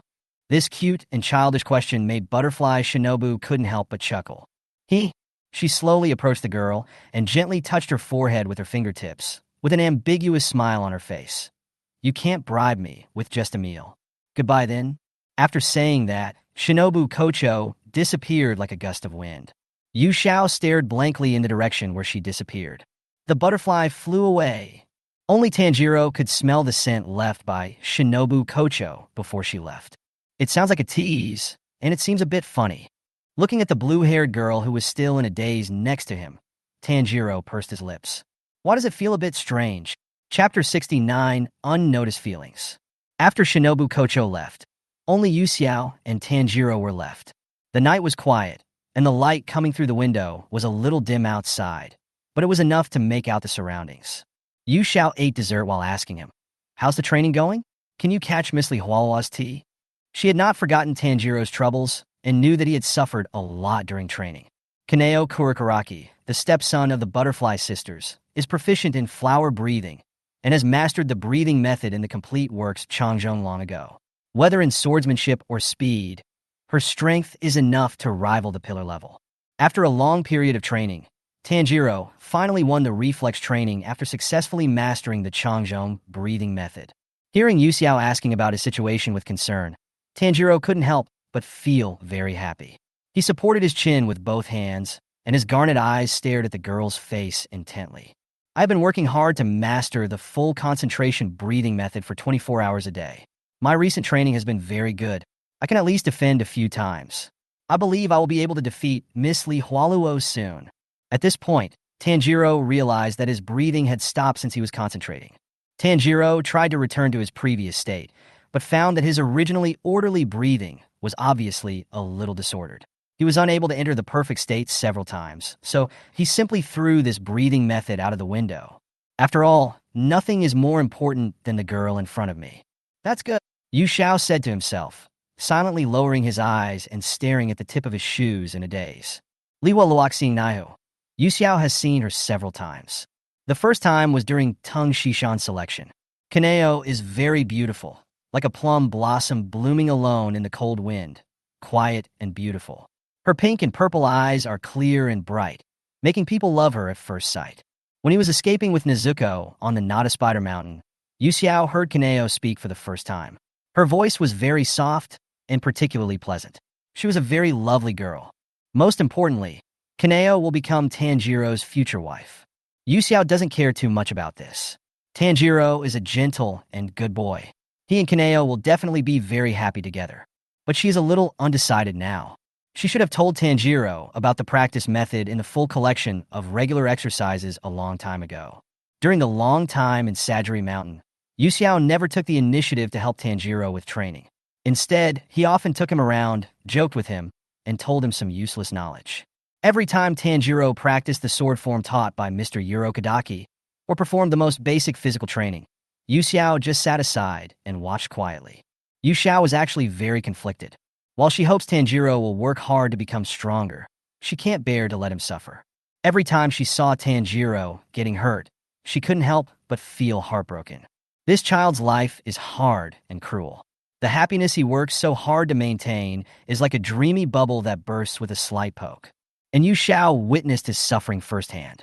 Staying by Tanjiro's side, Yu Xiao learned a lot. Those were emotions she had never experienced before. Anger, joy, confusion, bewilderment. Every emotion felt strange and new to her. In addition to this, Yu Xiao still feels a little guilty towards Tanjiro. So, she thought that Tanjiro was such a good and gentle person and shouldn't have to endure so much suffering alone. Yu Xiao is worried about me. Although he couldn't sense her emotions, Tanjiro knew what she was thinking just by looking at her expression. Yu Xiao's thoughts were all written on her face. Tanjiro was always sensitive to emotions and saw through her hesitation at a glance. Ah! Yu Xiao suddenly came back to his senses and looked at the boy beside him in shock. How did you know? I always knew it. The young man's eyebrows were gentle, and he said in a firm tone, Yu Xiao's been worried about me for a long time. How could Tanjiro not notice it? He could see that Yu Xiao wanted to help him, but he always seemed too hesitant in this regard, so even though he knew it clearly, he never asked. Whenever Tanjiro thought of Yu Xiao caring about him, his heart felt sweeter than drinking honey. The young man smiled gently, with a strange light flashing in his sparkling eyes. When he looked at her, his eyes were filled with endless affection, and his expression was more tender than ever before. I don't know why, but when I saw Tanjiro like this, Yu Xiao felt a little flustered. Should he be like this? Thinking of the previous anomalies, Yu Xiao couldn't help but feel a little confused. What she didn't expect was that Tanjiro actually hugged her from the side. The young man slowly put his arms around her slender waist, like a lover in love, and whispered softly in her ear. But I hope Yu Xiao can trust me and rely on me, even if only a little. The scorching breath surrounded Yu Xiao, making her completely unable to concentrate. Her mind was in a mess, and she didn't know how to make a reasonable response. Tanjiro stood close to her and said in a muffled voice, Yu Xiao hasn't come to see me for so long. You don't know how much I missed you. Yu Xiao didn't hear a single word he said. Whether it was the scorching body temperature or the warm breath falling on his ears, Yu Xiao couldn't help feeling sleepy. For some reason, Yu Xiao felt sleepy very easily recently. She just thought she was simply too tired. Yu Xiao felt that everything in front of her eyes was shaking. She drooped her eyelids weakly, trying to hold back the sleepiness that kept coming. Her voice became smaller and smaller. Don't hug me. It's too warm. I will fall asleep. After saying that, she closed her eyes and fell asleep in Tanjiro's arms. Am I really that warm? Tanjiro smiled helplessly and held the girl's arms a little tighter. As long as you are willing, I can keep you warm for the rest of your life. He walked into the room holding Yu Xiao. The girl in his arms was very light, almost the same as she was 2 years ago. He opened the door quietly. In the room, Nezuko was sleeping soundly on the bed. Tanjiro put Yu Xiao on the bed, took out a new set of bedding from the compartment, spread it out, put Nezuko on it, and said in a low voice with an apologetic look, I'm sorry, Nezuko, the ward is full of boys, and Yu Xiao is a girl, so one bed is too small, so I can only wrong you temporarily. Nezuko in her sleep. So my brother's love won't disappear, it will only be transferred, right? After doing all this, Tanjiro yawned and realized that he was sleepy. It's time for me to rest. Chapter 70, I am responsible for the sneak attack. The room was dark, and when Yu Xiao woke up he thought he had slept until night. The thick curtains blocked the light. Yu Xiao slowly got out of bed and wanted to open the curtains to see what the sky was like, but he noticed Nezuko still sleeping on the floor. Tanjiro actually let her sleep on the bed and put his sister on the floor. Although Nezuko became a ghost, she was not picky about where to sleep. Yu Xiao wanted to laugh, so he squatted down, carried Nezuko back to the bed, and covered her with the quilt. Unexpectedly, Nezuzi suddenly moved, rubbed her eyes, and woke up. Nezuko was wearing a pink kimono with a cherry blossom pattern. She was staring at Yu Xiao quietly with her light pink eyes, with a bamboo yoke in her mouth. Yu Xiao didn't expect that he woke her up. He gently stroked her soft long hair and said apologetically, I'm sorry, Nezuko. I accidentally woke you up. After becoming a demon, Nezuko's mind also became that of a child. She could not quite understand what Yu Xiao was saying. She could only feel that Yu Xiao's tone was very gentle, and the touch of being touched on her head was very comfortable, so she squinted her eyes. Nezuko is so beautiful and cute. I would be reluctant to marry you to Zenitsu, let alone Tanjiro. Yu Xiao teased. Aha! Nezuko stared at Yu Xiao in confusion. Her eyes curved, and she smiled happily. At this moment, there was a click sound from outside the door. Yu Xiao turned his head and saw that the door was opened. It was Tanjiro. When he saw the warm scene of Yu Xiao and Nezuko getting along harmoniously, his eyes flickered and he smiled softly. "You are all awake." Tanjiro walked over to Nezuko and gently touched her head. Then he said to Yu Xiao, "I saw you were sleeping soundly before, so I didn't wake you up. It's almost noon now. Are you hungry? Miss Aoi has prepared lunch." "I'm not hungry yet." As soon as Yu Xiao finished speaking, her stomach growled in dissatisfaction. She looked at Tanjiro with helplessness written all over her face. "I'm hungry now." Tanjiro was successfully amused by her silly and cute look and quickly covered the upturned corners of his mouth with his hands. He took the girl's hand and said, "Let's go have lunch together."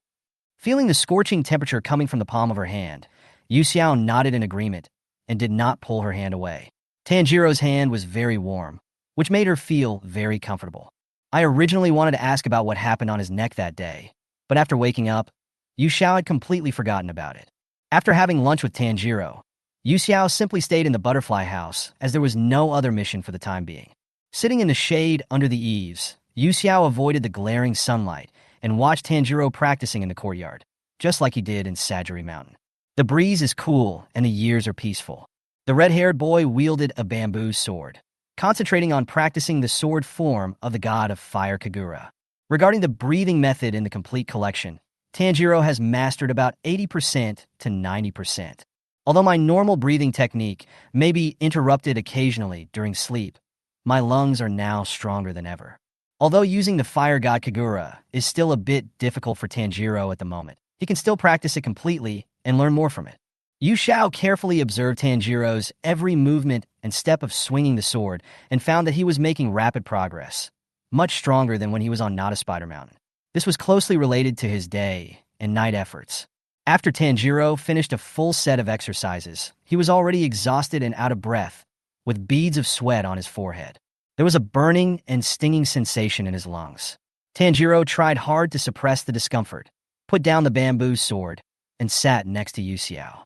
Yu Xiao thoughtfully handed him a dry towel and said, "Wipe off the sweat." The boy's eyes lit up, and he took the towel and wiped the sweat off his forehead while saying happily, "Yu Xiao is so nice." Yu Xiao didn't think much of it. She just did an ordinary little thing. She asked, "Why did you think of practicing the fire god Kagura today?" When asked, Tanjiro paused while wiping his face, then stared at her with burning eyes and said seriously word by word, "Because Yu Xiao is very strong. I want to work hard to catch up with you." He kept the second half of the sentence in his heart. Now is not the time to say such things. Yu Xiao pursed his lips in dissatisfaction. "How can I be that strong? Besides, what does this have to do with my strength?" Compared with the strongest demon-killing swordsman in history, Tsujikoku Yashiichi, Yu Xiao felt that his swordsmanship was totally unimpressive and just a show-off. He was no match for Tsujikoku Yashiichi, who could kill a small group of people with one sword. Even Muzan trembled when he saw it. After listening to this, Tanjiro smiled and said, "Well, Yu Xiao is not strong, so I have to protect you well." "That's right." Yu Xiao nodded with satisfaction, as if it was a matter of course. "You have to stand in front of me, and then I will be responsible for the sneak attack." Puff! Sneak attack. Tanjiro was successfully amused by her. Yu Xiao was just so adorable. What should he do? The more he looked at her, the more he liked her. He had automatically imagined that scene in his mind. When he was fighting the ghost, Yu Xiao suddenly jumped out from the darkness and stabbed the ghost in the neck with a knife. Before the ghost could react, the battle was over. That scene is so funny. Tanjiro lowered his head and covered his face, trying hard to hold back his laughter. His body was trembling, and the Hanafuda earrings on his ears swayed gently with his movements, making tiny sounds. Yu Xiao suddenly wanted to touch his earrings. Thinking this, she did it. Yu Xiao stretched out her hand and gently grasped the Hanafuda earring. The pattern on it was very beautiful. There were 11 lines surrounding the fiery red sun, which looked very similar to the moon on the Hanafuda cards. This pair of earrings represents the will of Yoriichi Tsubikuni. He gave them to Tanjiro Kamado and taught him the so-called Kagura dance. The dance and earrings were passed down from generation to generation in the Kamado family. Until now, they have been passed down to Tanjiro.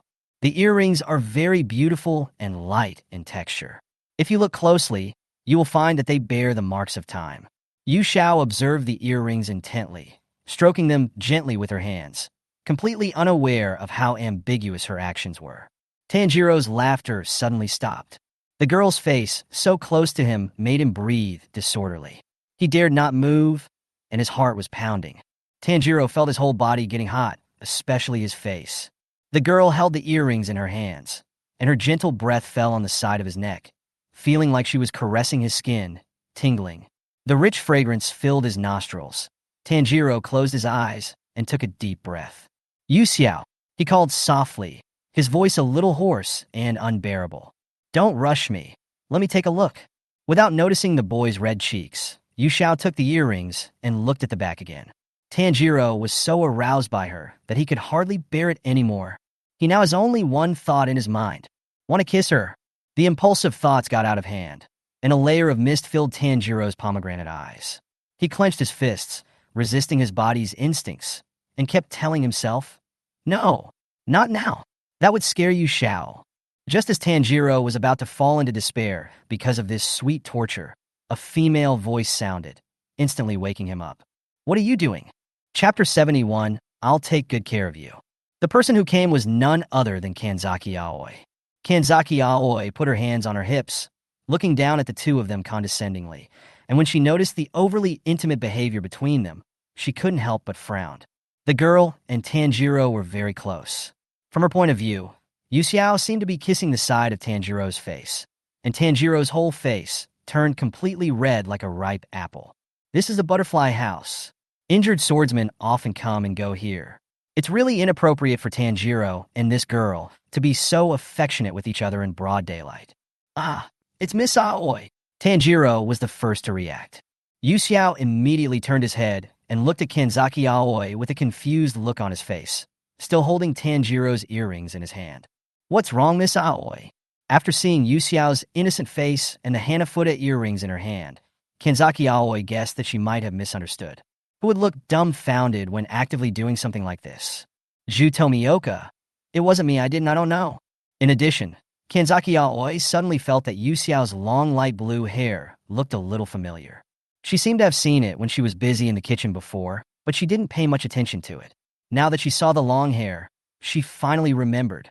"Lord Arishibashi, why are you here?" Kanzaki Aoi's face was full of surprise, and her voice became a little panicked. "The girl in front of me is a swordsman who has ascended from the Gue level to the pillar level in one step. I just spoke to her in that tone. She won't be angry, right?"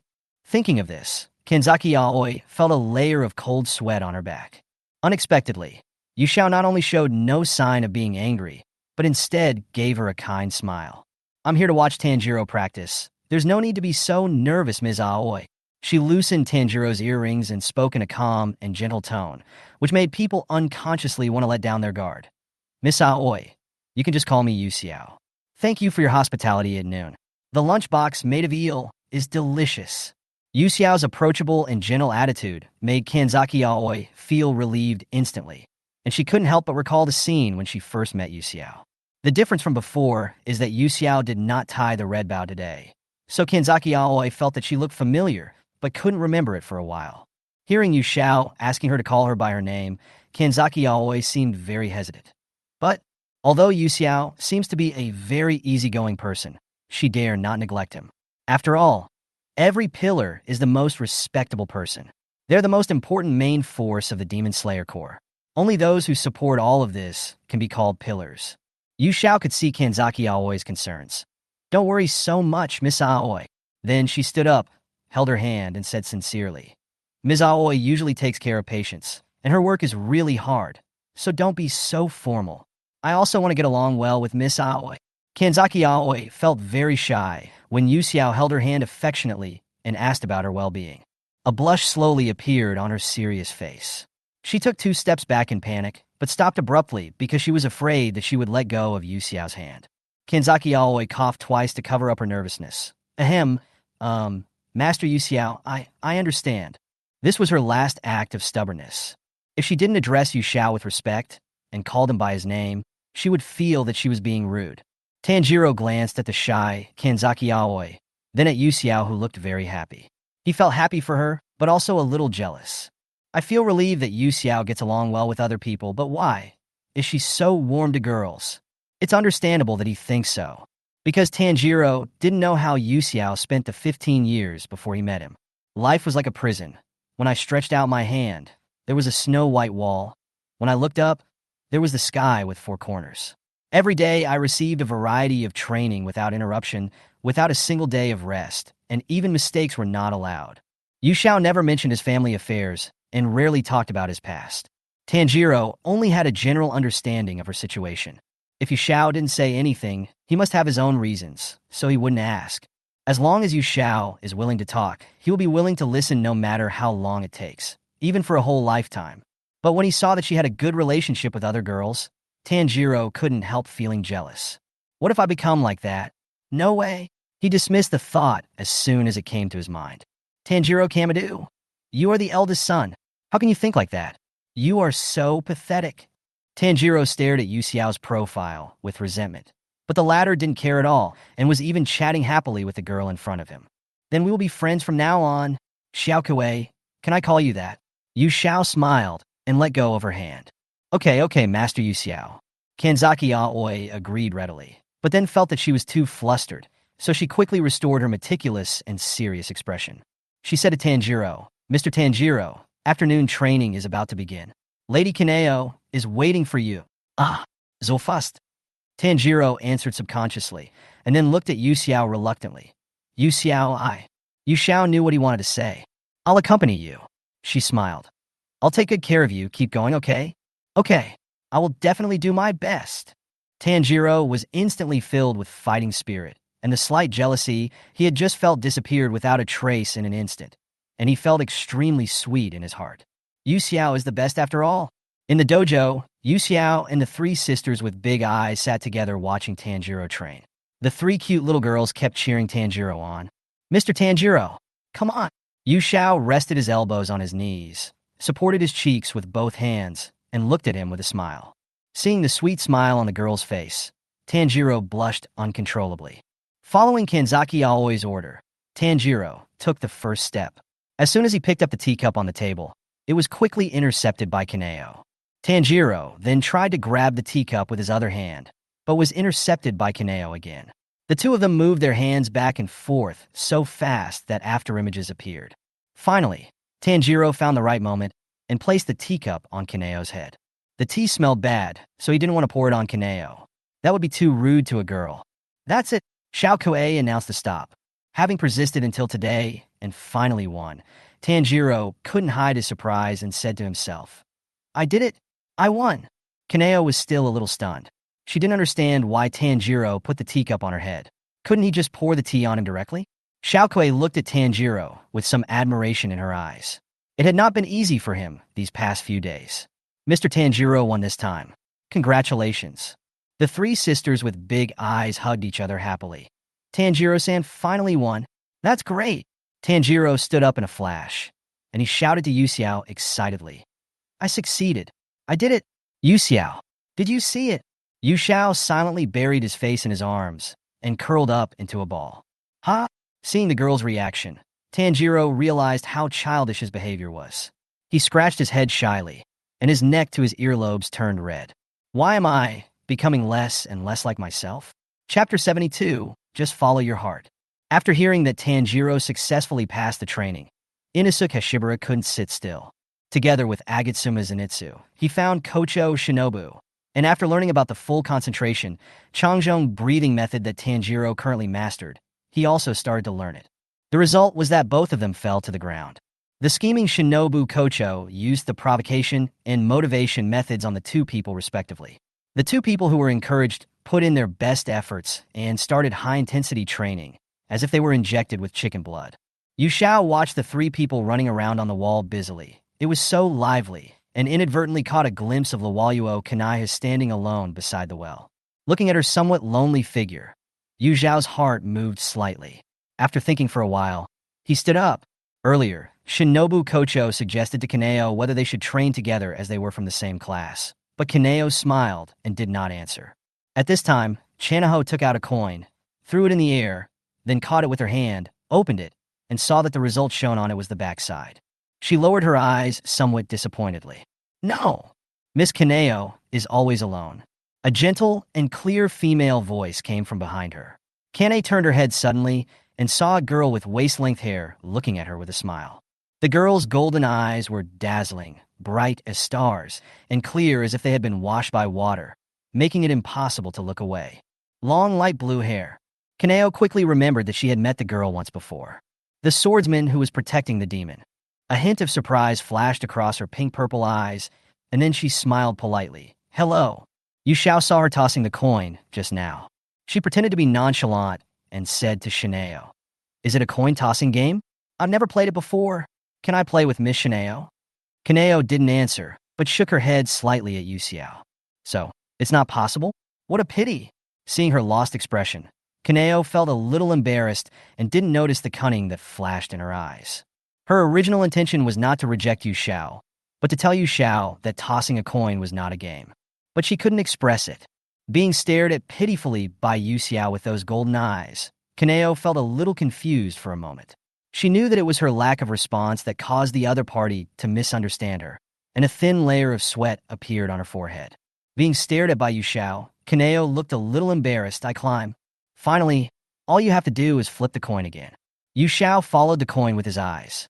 The thrown coin rolled several times in the air and then fell straight into Kaneo's hand. Looks like I'm lucky. Shineo opened her palm and found that it was facing up. She quickly regained her composure and said to Yu Xiao with a smile, This is not a game. So that's how it is. You decide whether to talk to me by flipping a coin, right? Kaneo nodded. Why do we have to decide by tossing a coin? Is it because the choice is difficult? Yu Xiao asked knowingly.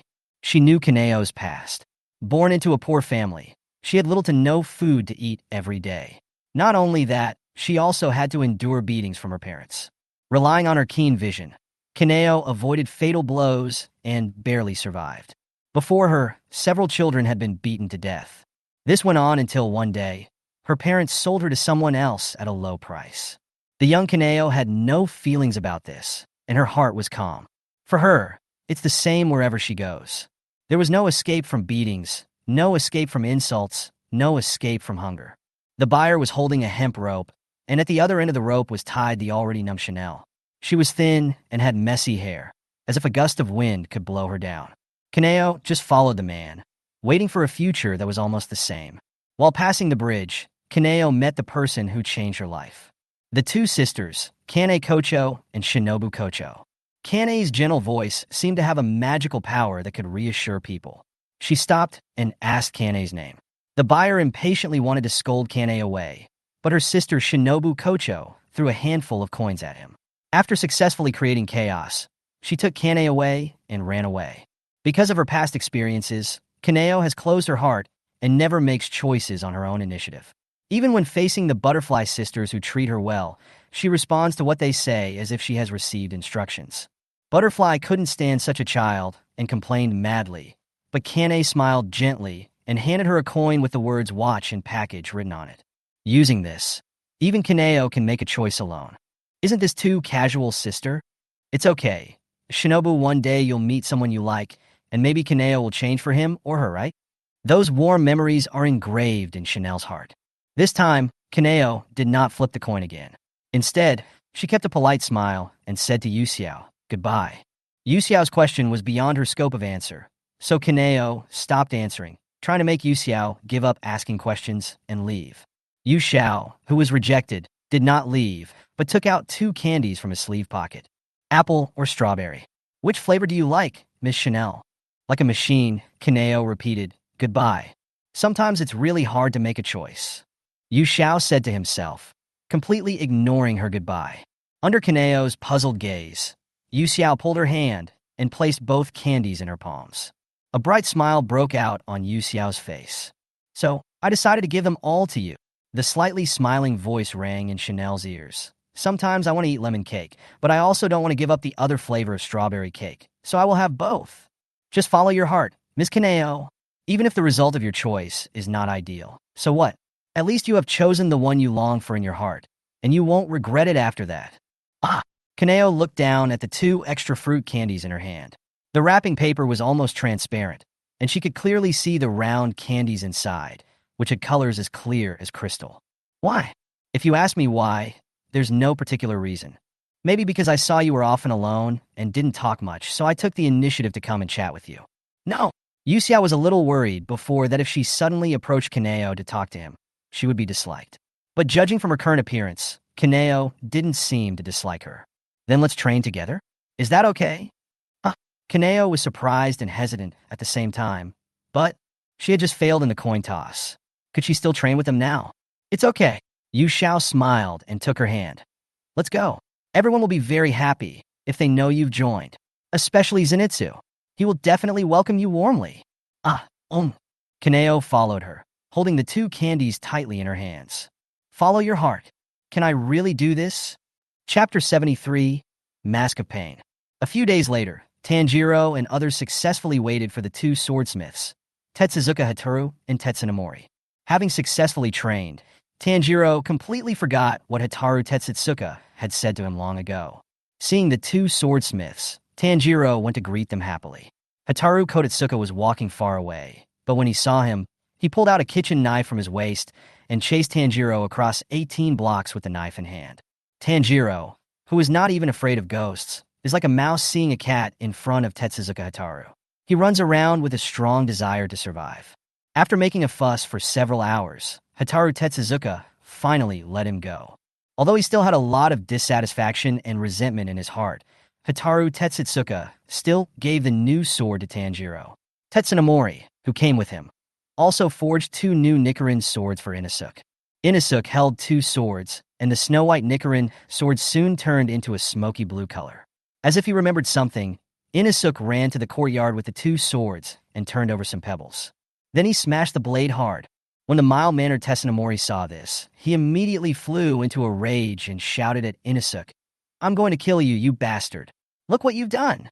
The two new knives soon became tattered, with uneven gaps all over the blades. Ignoring the frantic Tetsunamori, Inosuke waved the serrated double swords in his hands and praised with satisfaction, "Yoshi! Iron Maya!" Fortunately, Tanjiro tried his best to stop him. Otherwise, Tetsunamori would definitely not let Inosuke go. He was so angry that he wanted to roast Inosuke like a pork slice. Sitting in the room drinking tea, the resentment in Hataru Tetsuzuka's heart suddenly dissipated, and he was even a little thankful. Fortunately, Tanjiro did not treat the sword he forged like this. Several people were making a big noise in the courtyard. Yu Xiao, who was hiding aside to watch the fun, covered his mouth and laughed nonstop. Yu Xiao couldn't help but start to imagine, if he treated the sword forged by Mr. Kirigane like Inosuke did, would Mr. Kirigane suddenly change his attitude and chase him and chop him wildly? Thinking of that hilarious scene, Yu Xiao laughed so hard that he couldn't even straighten his back. He squatted on the ground, holding his stomach and shaking continuously. "Swordsmiths are so funny, huh? Miss Doll?" A voice came from behind. Yu Xiao's laughter suddenly got stuck in her throat. She quickly adjusted her expression and stood up. She turned around and saw Wu Yilong's expressionless face. The boy's long hair fell to his waist. The hair on both sides of his ears was a little fluffy, and the ends of his hair were light blue. On his handsome face, a pair of light blue eyes were bright but empty. His gaze seemed to stay on Yu Xiao, but also seemed to pass through her and go into the distance. Yu Xiao didn't expect Weilang to appear here. "What's the matter with Shidakun coming to the butterfly house? Or are you injured?" Weilang and Yu Xiao are about the same height, so they don't need to look up to look at each other like they do with Tomioka Ju. Yu Xiao took this opportunity to look him up and down. Fortunately, he didn't find any signs of injury on him. What am I here for?" When Yu Xiao reminded him of the purpose of this, Weilang looked up at the blue sky. After thinking for a while, he came to no avail. "I forgot." Yu Xiao knew he would definitely say this. "Then take your time to think about it. Don't be in a hurry. If you are injured, go find Miss Aoi. I'm leaving first." After saying that, she was about to leave. Weilang suddenly grabbed her hand. "What's wrong?" Yu Xiao stopped. The touch of her hand was soft and warm. She looked down and found that the palm of Weilang's hand was completely healed. The blisters and broken skin caused by the knife had all healed, as if he had never suffered those injuries. "I remember." Machiro's voice was flat, with a light and ethereal feeling of nothingness. He said slowly, "I can't find you. The crow said you were in the butterfly house." Yu Xiao was a little bit unbelievable. "Are you here to see me?" Could it be that the Lord had arranged some special and important task, so he sent him to find him? Yu Xiao couldn't think of any other possibility. Weiling nodded, thought for a moment, and said, "Accompany me to practice swordplay." Afraid that Yu Xiao didn't understand the reason, he added, "I lost last time." When Yu Xiao heard this, he shook his head like a rattle. "No! I finally have a few days of free time. I don't want to practice sword. Why don't you find someone else?" She rejected Weilang directly. Yu Xiao has been feeling antsy since he accidentally hurt him last time. After joining the Demon Slayer Corps, Yu Xiao has never hurt anyone except for the normal work of killing demons. Michiro was the first person she accidentally injured, so she didn't want to practice with Michiro anymore. But Weiling held her hand tightly and asked in confusion, "Why?" Yu Xiao's swordsmanship is very strong, and he can learn a lot from her. Weiling doesn't understand why she disagrees this time, since it was she who proposed the sword practice in the beginning. Yu Xiao answered decisively, "Because I'm very tired." In addition to the previous reason, another reason is fear of trouble. Leisure time should be used to have a good rest or eat some dessert to relax. Why find things to do when you have nothing to do? She would never agree to that. The two people's hands held together were almost the same size, and even their fair skin colors were very similar. Michiro was wearing a loose team uniform. His wrists and ankles were usually hidden inside his clothes and could not be seen, but now his exposed wrists were particularly conspicuous against the black team uniform. His Kasumi breathing is an unpredictable Kasumi, and in order to conceal the movements of each move, the team uniform was improved. Yu Xiao tried to pull his hand back, but found that Weilang was holding it very tightly. It didn't hurt, but it seemed like, "I won't let go unless you give me a reasonable explanation." She sighed helplessly and said, "I really don't want to practice today. Let's do it another day. I must do it another day." After hearing this answer, Weiling finally let her go. "Okay, I'll wait for you." So the next day, Michiro appeared in the butterfly house again. He stared at Yu Xiao and said as soon as they met, "Practice swordplay." Yu Xiao really didn't want to practice, so he said, "Not today, maybe tomorrow." Weilang pursed his lips in displeasure, but fortunately, he didn't say much. On the third day, Yu Xiao sneaked out of the butterfly house, thinking to himself, "This kid won't come again, right?" Facts have proved that what is coming will always come, and you can't avoid it. As soon as Yu Xiao stepped out of the doorframe, she ran into Takedo Michiro again. While the other party hadn't noticed him yet, Yu Xiao turned around and ran, running all the way home without looking back, quickly closed the door and leaned his back against it. Are you kidding? It's impossible to practice sword skills. As long as you can live a lazy life for a day, there's no need to work hard. Wiping the non-existent sweat from his forehead with lingering fear, Yu Xiao muttered to himself, "They probably won't be able to find me now." Just as she finished speaking, she felt someone holding down her shoulder, and then Weiling's faint voice sounded in her ears. "Why are you running?" For a moment, Yu Xiao seemed to be wearing a mask of pain. "Yu Xiao." Seeing Weiling appearing next to him, Yu Xiao felt a black screen in front of his eyes and almost fell to the ground. Fortunately, Weiling was quick to hold his waist. "Why? How come you can follow me here?" Weiling pointed at the wide-open window and said calmly, "You forgot to close it." Yu Xiao wanted to cry, but had no tears. "Help! She really doesn't want to practice sword." Finally, he reluctantly picked up the bamboo sword, and the two fought to a draw in the courtyard of the mansion, and the matter came to a temporary end. Before leaving, Michiro said to her, "You didn't try your best. I will come again." What is this? Will those who slack off be punished in the end? Chapter 74. Why are the lower-ranked demons so useless? Infinite City. The intricate space is filled with standard Japanese-style buildings. There is no other word to describe the scene except chaos. You can walk on any axial plane. This is a different space and is not affected by external gravity. The stairs are arranged in disorder, the corridors are winding, and the lights are on in the building, which makes the whole space look not too dim.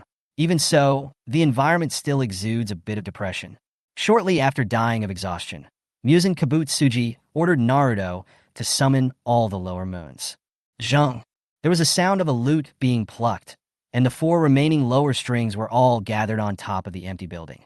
In front of them stood a woman in a gorgeous kimono. Her face was pale and bloodless, with black hair tied up behind her head. In her rose-red eyes were a pair of strange vertical pupils. The beautiful woman opened her red lips. "Bow down to me." Such a deep and magnetic voice is obviously a man's voice. The ghosts were stunned, but their legs fell to their knees uncontrollably. An irresistible strong force pressed down on their backs, making it almost impossible for them to breathe. The four ghosts instantly prostrated themselves on the ground in an orderly manner. It's Master Muzan! Wearing a lady's kimono, Muzan Kibutsuji has a delicate feminine appearance. He looked down upon the lower moons and said expressionlessly, Rue was killed, and so was Ryuko. They are the fourth and fifth lower moons. Muzan didn't care about Ling Yuzi's death.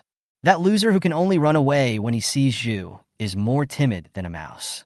Death is his inevitable fate, and he is of no use at all. The most important thing is tiredness. It's very tiring.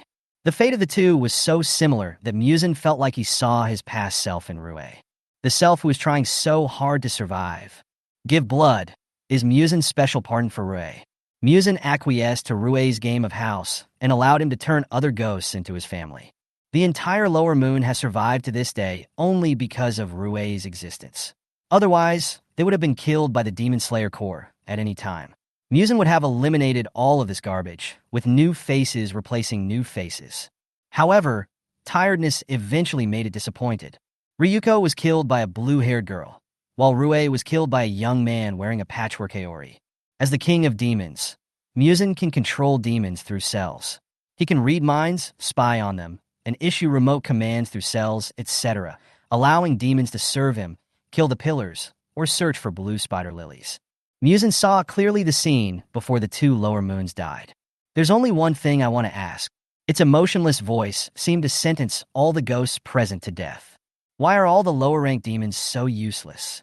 For 100 years, the 12 demons have remained almost unchanged, and those who killed the pillars were all upper-ranked demons. But what's going on with the lower string? Why are they always replaced by new faces? The Ghost King's pressure was coming towards them. The ghosts kneeling on the ground had cold sweat dripping down their foreheads, soaking their clothes. They dared not say a word. The newly appointed lower six is a young man with a foolish look on his face. Facing Muzan's questioning, although Kami did not say anything, he was very dissatisfied in his heart. Even if you say that to us? Wuzan stared at Kaminoyi with his cold, rose-red vertical pupils. My thoughts were red? Not good. What's wrong? Tell me about it, he said coldly. Kamion's back was already soaked with cold sweat, and his pupils couldn't stop trembling.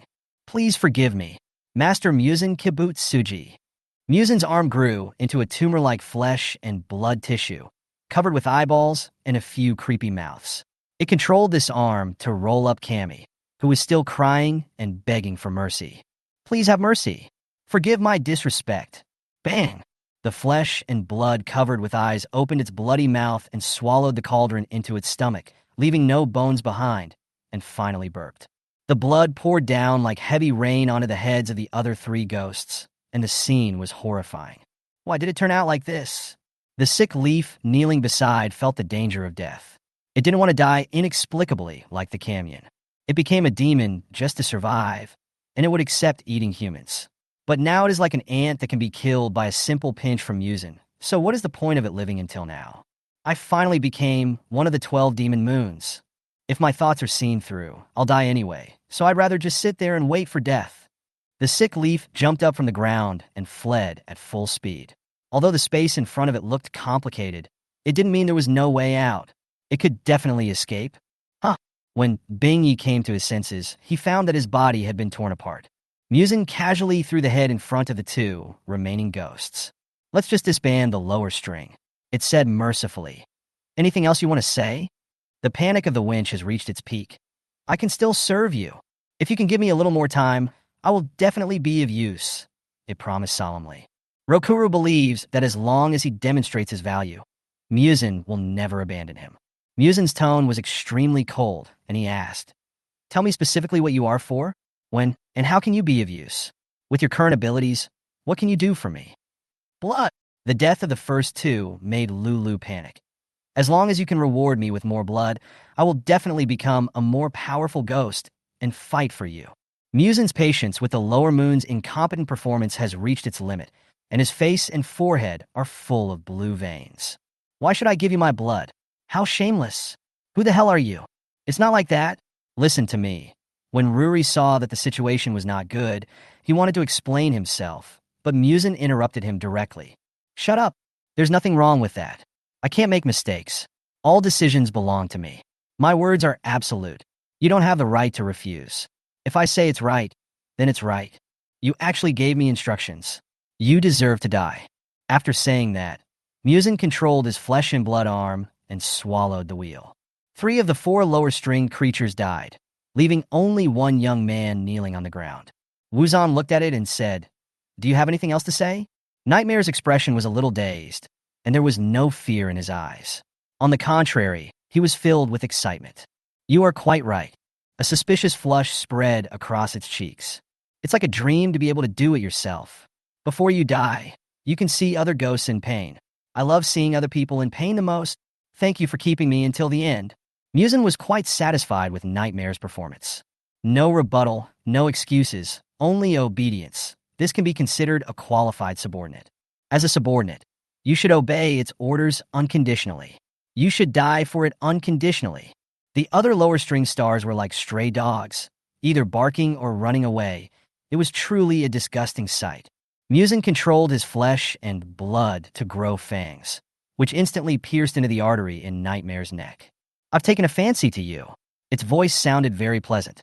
"I will reward you with my blood, but you may not be able to bear it and die. However, as long as you can endure it, you will gain more powerful power and serve me." Blood flowed into the blood vessels through the hollow fangs. Nightmare fell to the ground in pain, twitching. His blood vessels felt as if they were torn apart. Muzan cells entered his body and transformed it. "Kill the pillar among the demon hunters. If you can kill the demon hunter with the Hanafuda earrings on his ears, I will reward you with more blood." The demon hunter that Muzan mentioned was Tanjiro Kamadu. Mingnu gently plucked the pipa and saw the scene in front of her constantly changing, and Muzan Kabutsuji left the infinite castle. Nightmare was also thrown into a dark alley by Mingnu. As Muzan's cells flowed into his body, Nightmare saw the red-haired boy wearing Hanafuda earrings. It covered its stabbed neck in pain, its eyes full of obsession. "As long as I can kill that child, Master Muzan will reward me with more blood." It's like a dream. Chapter 75. Mr. Tomioka, also. Yu Xiao paid his respects to the Lord again. "This is how it all happened. So far, 40 people are missing. I'm worried that the 12 demon moons will appear, so I would like to ask the Lord to let me participate in the mission of the infinite train." Yu Xiao roughly told Ubuyashiki Yoya about the situation that he was worried about. "I see." Ubuyashiki Yoya was a reasonable man. After thinking for a moment, he nodded and agreed. "Then I'll trouble Yu Xiao. I was a little worried about Kayajiro, so after hearing Shinobu's recommendation, I let Tanjiro and the others go together. It is true that we cannot rule out the possibility of the 12 demon moons appearing. Now with you included, there are 2 pillars in total. Even if we encounter the 12 demon moons, we should be able to fight them." He paused, staring with his lifeless eyes in the direction where the blue-haired girl was standing, a smile forming on his lips. "Yu Xiao, I am confident in your strength. But be careful. These days, Yu Xiao has always been able to quickly resolve every mission, and win every time, without even a scratch on her body." This made Ubuyashiki Yoya trust her, but also a little worried. However, Yu Xiao did not take Yaya's worries to heart. She bowed deeply and said, "Yes, thank you very much, my lord. Then I will take my leave." Ubuyashiki Yoya nodded slightly. Xiao Hei flew down from the tree in the courtyard and landed on Yu Xiao's shoulder. Yu Xiao scratched the soft feathers on its head with his hand. "Let's go. This is a big event." "Got what big scene?" Yu Xiao smiled mysteriously. "You will know when the time comes."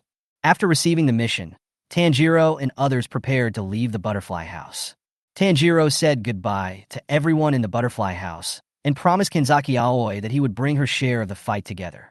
He searched in the butterfly house for a long time and finally found Kaneo Karika. "Miss Li Hualuo is here alone."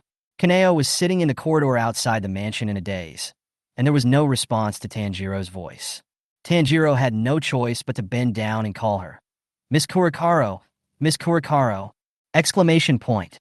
Kaneo suddenly came back to her senses, looked at the boy beside her, smiled slightly, and said nothing. Tanjiro saw that she had finally come to her senses, so he explained, "Miss Kurikaro, thank you for your care during this period. I have received a new mission, and I came to say goodbye to you." Kaneo's mind echoed with Yu Xiao's words to her before. She resisted the urge to toss the coin and said slowly, "I wish you good luck." That day, Yu Xiao dragged Kaneo to train with a few people. After the training, Kaneo often sat alone in a daze. Just as Yu Xiao said, those people were very enthusiastic towards her, especially the boy with blonde hair. Although she was not able to adapt to chatting with so many people, she felt happier than ever before. Recently, when faced with decisions, she has been trying very hard to restrain the urge to toss a coin. Every time she wants to toss a coin, she always thinks of Yu Zhao's words. She also kept the two candies carefully. After a brief chat with Kaneo, Tanjiro left. Before leaving, the three sisters with big eyes saw them off at the door of the butterfly house.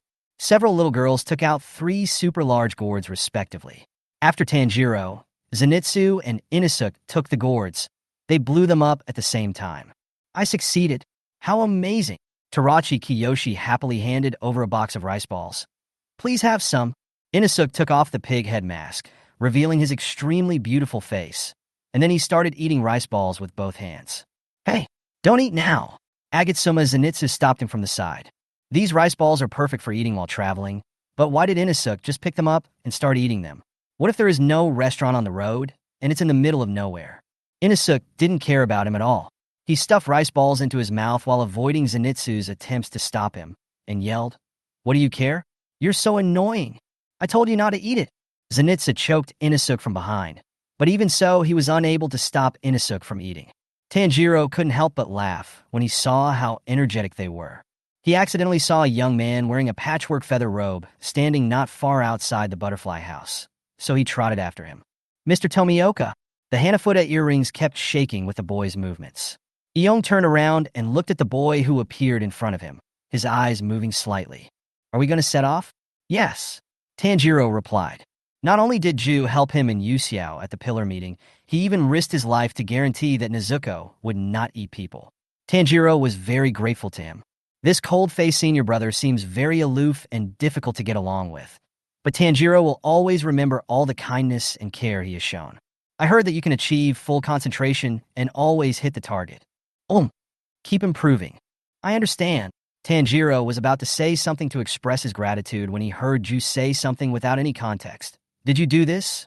The emotions revealed in Ju's deep blue eyes were obscure and difficult to understand, making Tanjiro confused. "Mr. Tomioka, did I do something?" "Yuxiao-nek." The young man's tone was calm, and it was impossible to tell whether he was happy or angry. After hearing these words, Tanjiro's eyes suddenly widened, and he looked at him with an extremely shocked expression. "Mr. Tomioka, I sneaked out to play with Yuxiao that day, and ended up lying on the grass and taking a nap while we were supposed to play. He really couldn't help it at that time, so he kissed Yuxiao secretly, and then he kissed her neck very lightly, leaving a faint mark there. Even Yuxiao didn't notice this, so how did Iong know about it?" After seeing the panicked look on the red-haired boy's face, Zhu confirmed it. That night, despite his questioning, Yu Xiao still couldn't explain the reason, and Yong almost guessed it. So what right did he have to be angry at that time? And what right did he have to be aggressive towards her?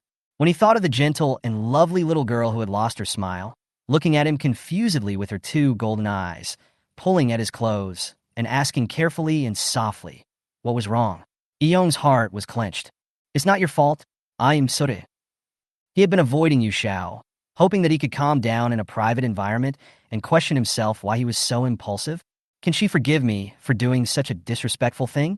Tanjiro didn't know why Ju suddenly became silent, but he could smell the guilt and loss coming from him. "Mr. Tomioka, what happened?" Between him and Yu Xiao. At that meeting, Iong was the only one who stood up and took the initiative to help Yu Xiao. And that red bow hair tie, in his current mood, all these signs led Tanjiro to make a bold guess. "Mr. Tomioka, do you like Yu Xiao too?" Upon hearing this, Iong clenched his fists and his pupils trembled. Suddenly a gust of wind blew by, and the fallen leaves were blown up by the wind and fell with a rustling sound. Tanjiro blinked again, and there was no shadow of the person in front of him. "Is that so?" Tanjiro lowered his eyes silently. Just then, Zenitsu's voice of calling came from not far away. "Hey, Tanjiro, it's time to leave." "Ah, here it comes." Chapter 76, Infinity Train. In the evening, the sky under the setting sun seems to be covered with orange-red dyes on the soft clouds, and the cool breeze blows gently, making people want to relax. Under Xiao Hei's guidance, Yu Xiao arrived at Tokyo Station. People were coming and going in front of the station, and occasionally one could hear the clang of a train passing by. Yu Xiao poked Xiao Hei on his shoulder and said, "Okay, stop staying on my shoulder. You can fly, right? Guy Yu Xiao, stingy guy." Xiao Hei pecked her head angrily, then flapped his wings and flew away quickly. Yu Xiao rubbed the place where it had pecked him with his hands, feeling a little helpless. Why has this guy become more and more lazy recently? Xiao Hei, how dare someone say that to me? Before entering the station, Yu Xiao checked carefully to make sure that there was no problem with the sun blade hidden in the Haori.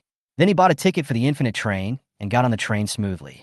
Perhaps because the Infinite Train had only been running again in the last few days, and those who had disappeared inexplicably before had not yet been found. There were not many passengers on the train. Yu Xiao walked alone in the carriage, and her light blue hair frequently attracted people's attention. Most of the passengers looked at her with curiosity, without any ill intentions. After pushing open the door between the carriages, Yu Xiao heard a spirited voice before taking the next step. "Tasty." There was a man in a cloak with flame patterns sitting in a seat. He was holding a lunchbox in his hand and was eating while making loud exclamations of praise. His long, bright yellow hair had a hint of bright red at the ends. Even without seeing him, Yu Xiao could tell who he was just by listening to his voice. The Flame Pillar, Rengoku Kaijiro. When Yu Xiao approached, he found that there were already a pile of beef bento boxes next to Kaijiro. "Mr. Purgatory, long time no see. You look very energetic." Because he was chewing something, Kaijiro's voice was a little unclear, and coupled with his bright eyes, the contrast was unexpectedly cute. His soft and fluffy hair made Yu Xiao unable to resist the urge to rub it. As expected of a humanoid owl so cute, Kaijiro swallowed the food in his mouth, turned his head, looked at the girl standing in front of him, and said with a smile, "Ah, it turns out to be the Yasaka girl. Long time no see." As he spoke, he patted the seat next to him. "Sit here." "Good." There was a mountain of beef bento between the two of them. Kaijiro handed her one and said, "Yasaka girl, have you had dinner yet? If not, let's eat together." "Ah, thank you, Mr. Purgatory." Yu Xiao had eaten a lot of desserts on the way here, so she wasn't very hungry yet. But seeing how happy Kaijiro was while eating, she couldn't help but want to try it. "Is it really that delicious?" Yu Xiao opened the bento with great anticipation. The surface was all beef, covered with a full layer of sauce, boiled eggs, and tamagoyaki. Just looking at it was enough to arouse one's appetite. Picking up a piece of beef and putting it in her mouth, Yu Xiao's eyes, which had been shining just now, quickly dimmed. Her tongue could not taste anything. Even though the beef was mixed with thick sauce, it tasted like chewing wax in her mouth. This bento must be delicious, if she could taste it. Even though I know that I have a problem with my taste buds, I still feel anticipation. Yu Xiao raised a faint smile on her lips. The momentary disappointment in her eyes seemed like an illusion. She looked at Kaijiro in surprise and praised, "It's delicious." "Thank you, Mr. Purgatory." That's good." Kaijiro ate very quickly. He finished one bento in no time and then picked up a new one to start eating.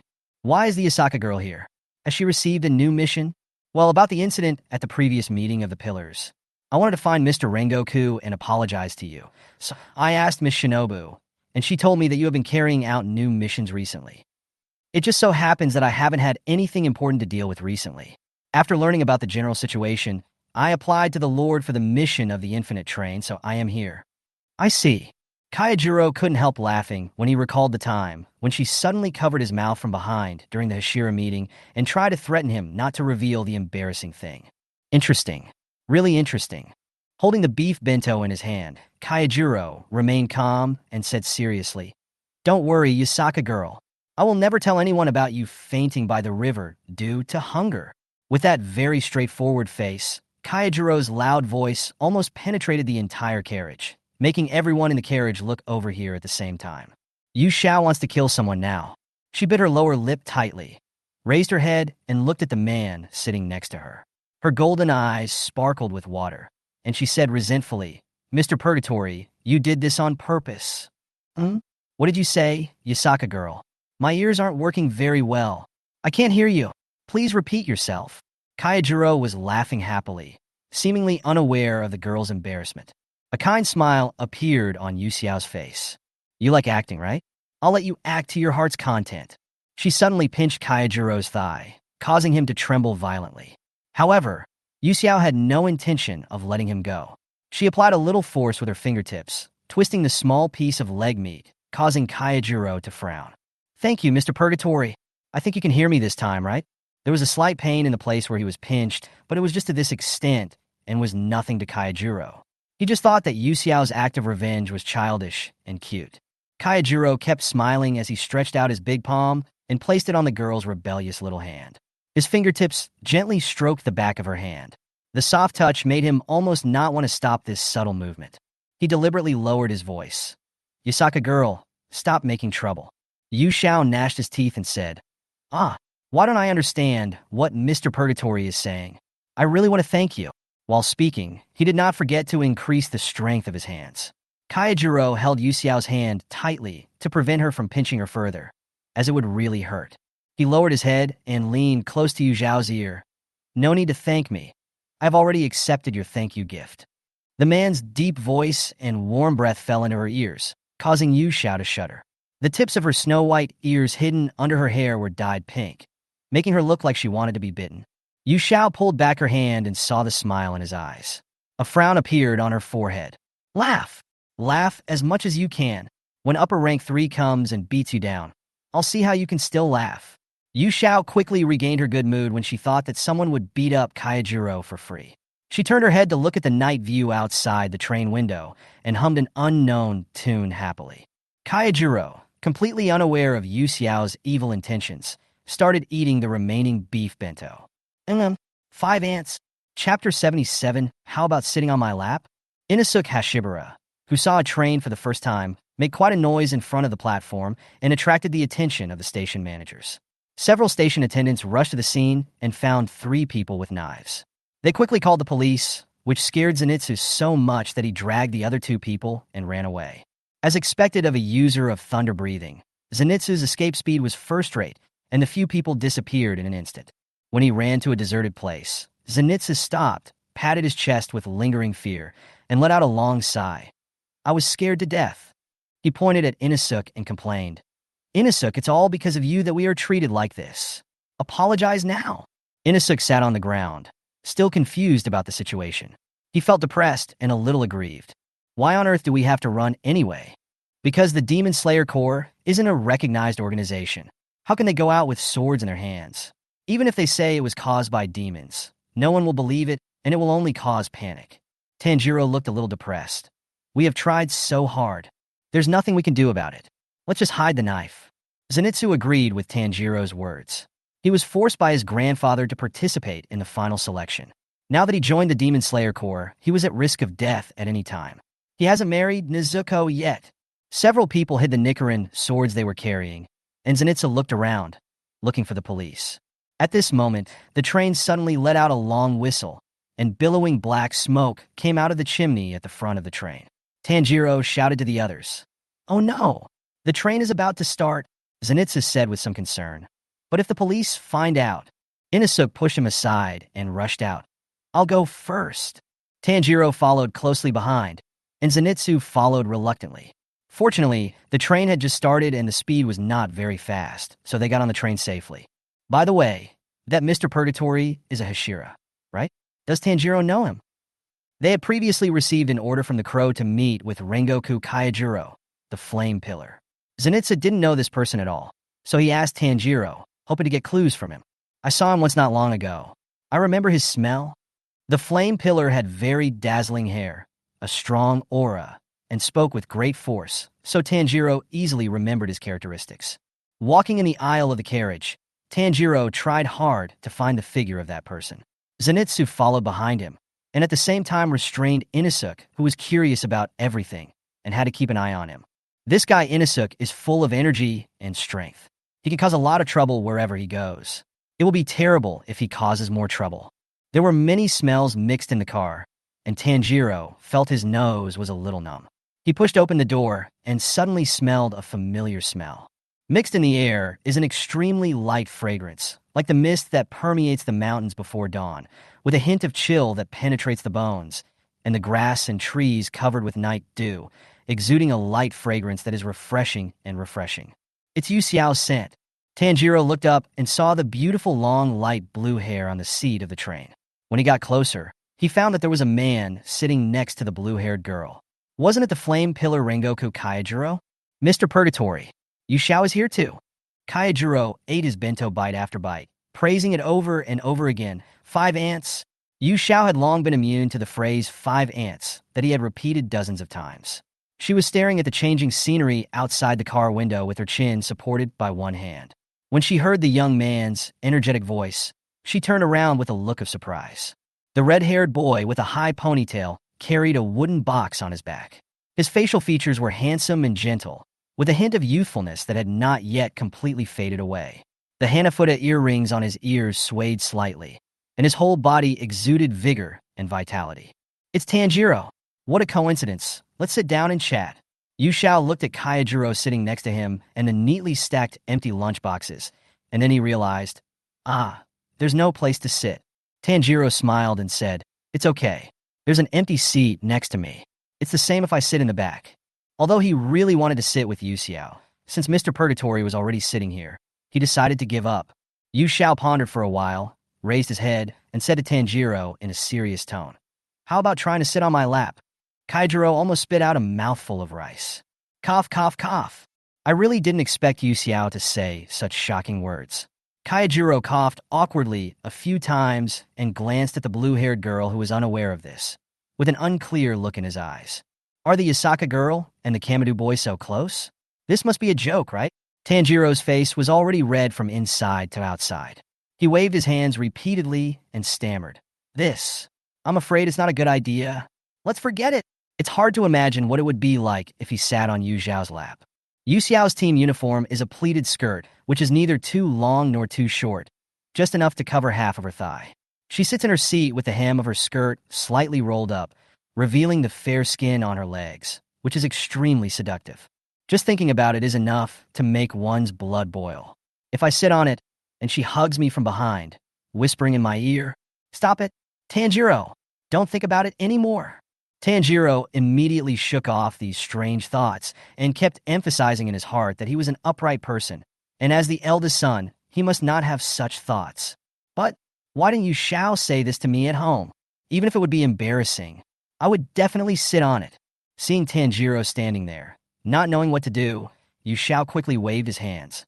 I was just kidding. Don't mind it. She just thought it was fun and said it casually. If she really did that, Tanjiro would definitely be embarrassed.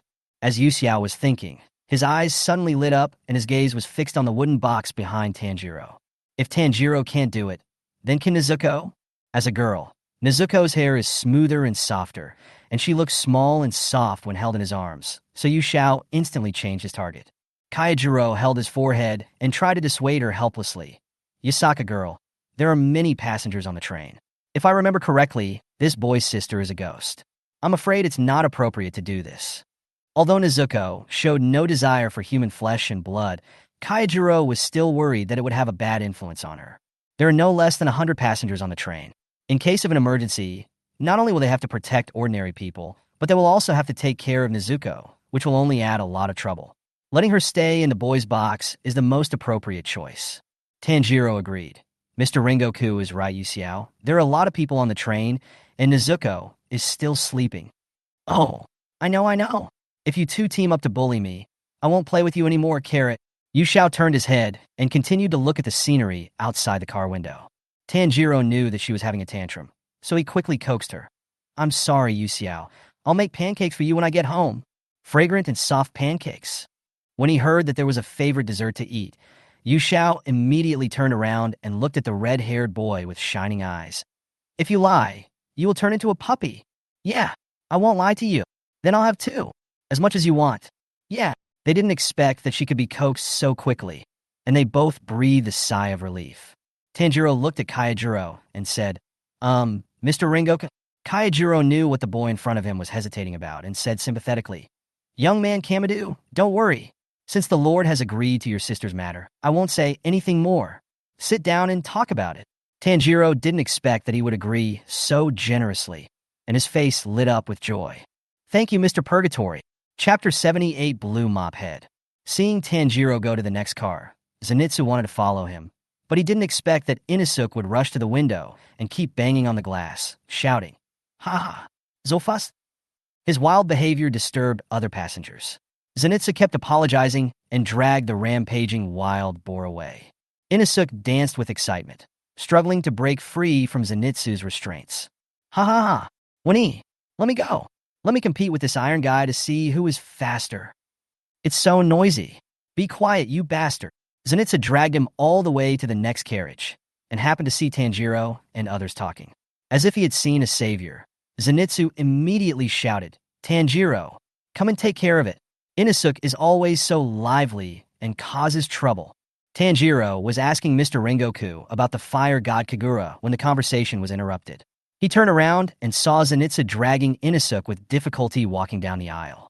"Inosuke, there are still passengers resting on the train. Please be a little quiet." Snort! Inosuke put his hands on his hips, and white air came out of the pig head mask on his head. "I just want to compete with this iron guy to see who is more powerful. The train is running very fast now. It won't stop before reaching the station. You'll be tired to death if you keep running." Zenitsu choked him in annoyance. Seeing that the two were about to quarrel, Tanjiro reluctantly acted as a peacemaker. Okay, don't argue about this anymore. I've found Mr. Purgatory." He pulled the two of them in front of Kaijiro and introduced them. "Mr. Rengoku, this is my wife Zenitsu and Hashibara Inosuke. They are both members of the Demon Slayer Corps. And Yu Xiao, everyone has seen him before in the Butterfly House." Kaijiro nodded and said in a loud voice, Not bad. The boys are very energetic." Yu Xiao smiled and waved. "Zenitsu, Inosuke, we meet again. Yu Xiao-chan, I haven't seen you for several days. What a coincidence." Zenitsu was so excited that his voice rose several tones, and he was so excited that he almost danced on the spot. "Is this our destiny?" Tanjiro was speechless and ashamed. Why did he start again? Even though Tanjiro had just introduced him, Inosuke still couldn't remember the name. "Isn't this the Blue Mop Head? Why is he here too?" "Blue Mop Head?" Yu Xiao was still a little unresponsive after hearing his words, pointing at herself in disbelief. "Are you talking about me?" Except for the time when Tomioka Ju braided her hair a long time ago, Yu Xiao has always kept her hair loose. As a long hair lover, Yu Xiao takes great care of his long hair. Not only does he spend time and effort to maintain it carefully every day, but he also never allows his hair to be stained with blood, even when fighting. Now being called a mop head, she was devastated, and the smile that was always on her face was gone. The air suddenly became quiet. Zenitsu was the first to react. He slapped away Inosuke's hand that was pointing at Yu Xiao. "You pighead, be polite to a girl. How can you call Yu Xiao-chan a mophead? Apologize now." Inosuke, Tanjiro also showed him a disappointed expression. "You are too much to say that. Yu Xiao will be sad." Kaijiro also shook his head. "Pig-headed boy, if you say that to girls, they will be disliked."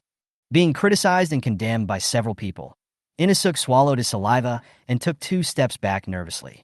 "I don't want to apologize. I'm just telling the truth. Her hair is so long and thick that it looks like a mop."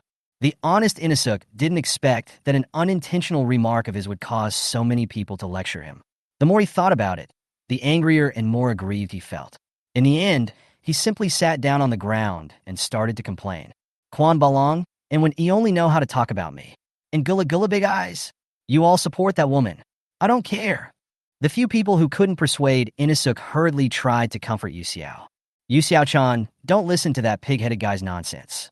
Your hair is the best hair in the world. It's not messy at all. Yes, the light blue hair color is very special and looks beautiful," Tanjiro added. Kaijiro, who was the closest, stretched out his hand, placed it on the top of the girl's head, stroked it gently, and comforted her. "I think the Yasaka girl's hair is both soft and beautiful. There is no need to take it to heart. The pig-headed boy didn't mean it." Yu Xiao turned her head away and dodged his hand. "Don't touch my head." Kaijiro was stunned at first. Then he smiled and withdrew his hand. He knew that Yu Xiao was still holding a grudge against him. Tanjiro, who witnessed all this, secretly added Kaijiro to his warning list. "Yu Xiao, if you need me, I can help you comb your hair every morning." Tanjiro's tone was extremely gentle, and he looked at the girl with eager and focused eyes. "Anytime, as long as you need me." These words, which sounded like a confession but were even better than a confession, made Yu Xiao a little at a loss for a moment. After a moment's hesitation, she looked away somewhat embarrassedly, and 2 faint blushes appeared on her cheeks uncontrollably. "I know, it's okay. Inosuke was just saying it casually. I'm not angry. Tanjiro saw the expression on her face clearly. Yuxiao is actually shy.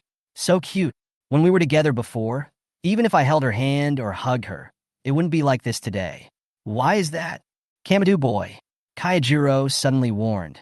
There may be ghosts hiding on the train. It's very dangerous. Hurry up and sit down with the other two boys. Tanjiro could smell the warmth of the sun on his body, but now it was mixed with other scents, which made him more certain that his vigilance was correct. He didn't show it on his face and answered obediently. Mr. Rengoku is right. Inosuke, Zenitsu, let's sit down first. Snort!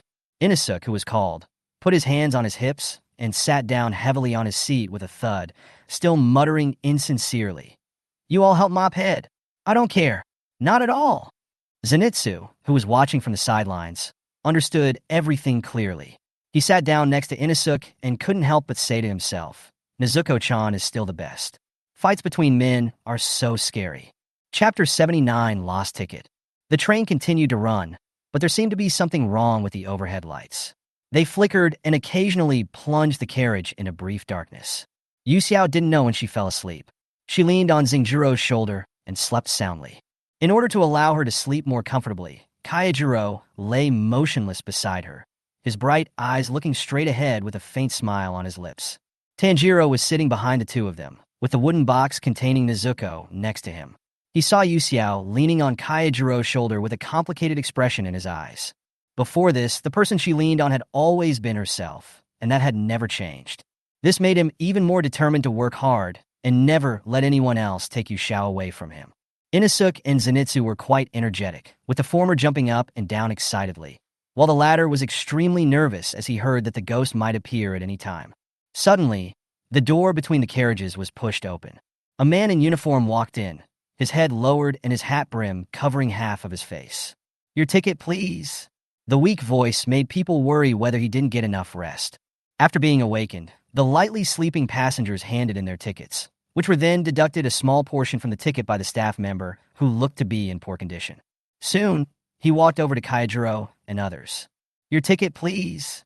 Saying the same thing again, Kaijiro handed over his ticket first, then gently patted Yuxiao on the shoulder. Yasaka girl, wake up. The conductor is here to confirm the ticket. But the girl just whimpered in dissatisfaction, found a comfortable position, and continued to sleep, not wanting to get up at all. Kaijiro couldn't help but smile, and he held her shoulders and shook her slightly like he did when they first met, calling out, Yasaka girl, it's time for dinner. We have your favorite dessert. Sure enough, after hearing the word dessert, Yu Zhao's eyes, which had been tightly closed, opened instantly, and he asked blankly, what kind of dessert is it? Puff! Kaijiro was trying so hard to hold back his laughter that his internal organs were injured and his shoulders were shaking. He lowered his head, trying to hide the smile that he couldn't stop smiling at. Yu Zhao then realized that she had been fooled. She really wanted to beat up Kaijiro, but gave up when she thought that someone would do it for her later. The conductor was standing in the aisle with a ticket clamp in his hand, repeating the same sentence over and over. Yu Zhao saw him and wanted to take out the ticket directly, but suddenly he had an idea. Oh, the ticket! She pretended to be annoyed and fumbled in her pockets. I remember putting it in my pocket. How come it's gone? I'm so sorry, conductor. I think I lost my ticket. Can I buy a new one when I get to my destination? As he finished saying this, Yu Zhao suddenly felt a chill on his back. This is the feeling of being spied on. The nightmare was staring at her. So it has already started to merge with this train at this time. At the same time, the conductor seemed to have touched some taboo. He suddenly raised his head, his eyes were bloodshot, and his gaze was fixed on Yuxiao. The expression on his thin face gradually became crazy.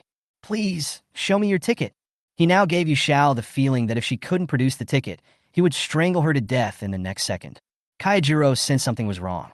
He looked at the man in front of him and said, Mr. Conductor, it seems that the Yasaka girl's ticket is lost. Can we buy a new ticket after the train arrives? Tanjiro also felt that the conductor was a little strange. Since Yuxiao's ticket is lost, use mine first. It will be the same if I buy a new ticket after arriving at the station.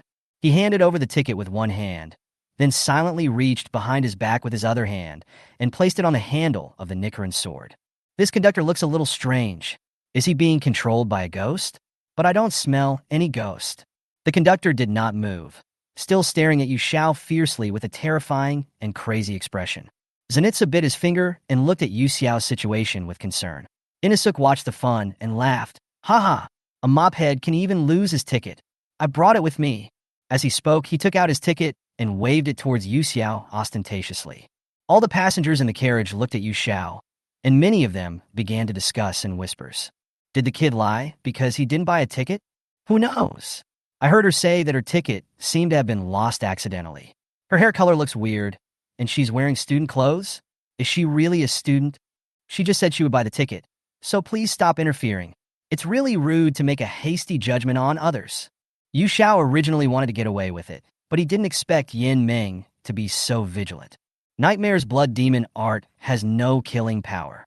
It can only make people dream, destroy their spirits through dreams, and make them lose their ability to fight. The fact that he can reach the position of Lower Moon 1 shows that he may really have some skills. It would be bad if it discovered that there was something wrong with me, causing Akaza to appear early or Nightmare to abandon his car and run away. After a brief thought, Yu Xiao smiled apologetically and said to the driver, "Don't worry, I'll look for it again. I was really too careless." She pretended to search her body carefully, and finally found the ticket in her clothes pocket. "Ah, got it. I was too careless this time. I'm really sorry. Sorry for causing you trouble." Yu Xiao handed over the ticket guiltily. The conductor almost snatched the ticket away, and after cutting off Yu Xiao's ticket, he quickly restored it to its original state and repeated to Tanjiro and others, "Please show your ticket."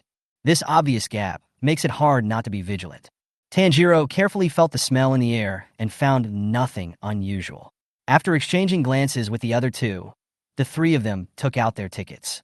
After all the passengers in this carriage had their tickets cut, the conductor pushed open the door and went to the next carriage. However, Nightmare spying did not stop because of this. Yu Xiao knew that this guy had become suspicious of him. Zenjuro looked straight ahead, and without changing his expression, he asked Yu Xiao in a low voice, "Yasaka girl, did you notice?" Yu Xiao naturally knew what he meant by noticed. She opened her clear eyes and asked innocently, "Mr. Purgatory, what are you talking about?" But it seems like a strange guy is coming. As soon as Yu Xiao finished speaking, the lights in the carriage suddenly went out. About a second or two later, the lights came on again, and an ugly monster with horns and distorted features suddenly appeared in the aisle. "Ah, monster! There's a monster!" For a moment, screams rang out in the carriage. The passenger closest to the ghost turned pale and backed away in panic until he hit the wall with nowhere to go. Tanjiro was the first to draw out his Nichiren sword and rushed forward in one step, blocking the evil spirit, and shouted, "Everyone calm down. Please go to the next car. Let us handle this." Inosuke also jumped out, showing his two swords. "Ha! It's time for my favorite fighting part again. No matter how many there are, come on." Only Zenitsu huddled in the corner, trembling in fear. "This is so scary. There really is a ghost in the car. I don't want to die." Kaijiro also stood up at this time. "As a senior, I cannot embarrass myself in front of my juniors." Astonishing fighting spirit burst out from him, and his cloak with flame patterns fluttered in the wind. "Since you want to attack innocent people, I will use this red flaming sword in my hand to burn you to ashes." The evil ghost let out a huge roar and swept over with a strong wind that made people's eardrums numb. In an instant, there was a clanging sound, and the Nichiren sword was unsheathed. In an instant, Kaijiro was beside the evil spirit. Breathing a flame, Type 1, Shiranui. The orange-yellow flames leaped, cutting a straight cross-section in the carriage. The temperature was as hot as the scorching sun, enough to burn everything. The next moment, the evil ghost's head was chopped off, leaving a neat cut on its neck. Just as Kaijiro said, the beheaded ghost was like burning waste paper, turning into ashes in an instant, and only the bloodstains remaining on the ground could prove its existence the previous second. Chapter 80 Happy Dreams. There was another ghost in the other carriage, but Kaijiro would not give it a chance to attack anyone. Breathing a flame, form of an eye, ascending blazing flame.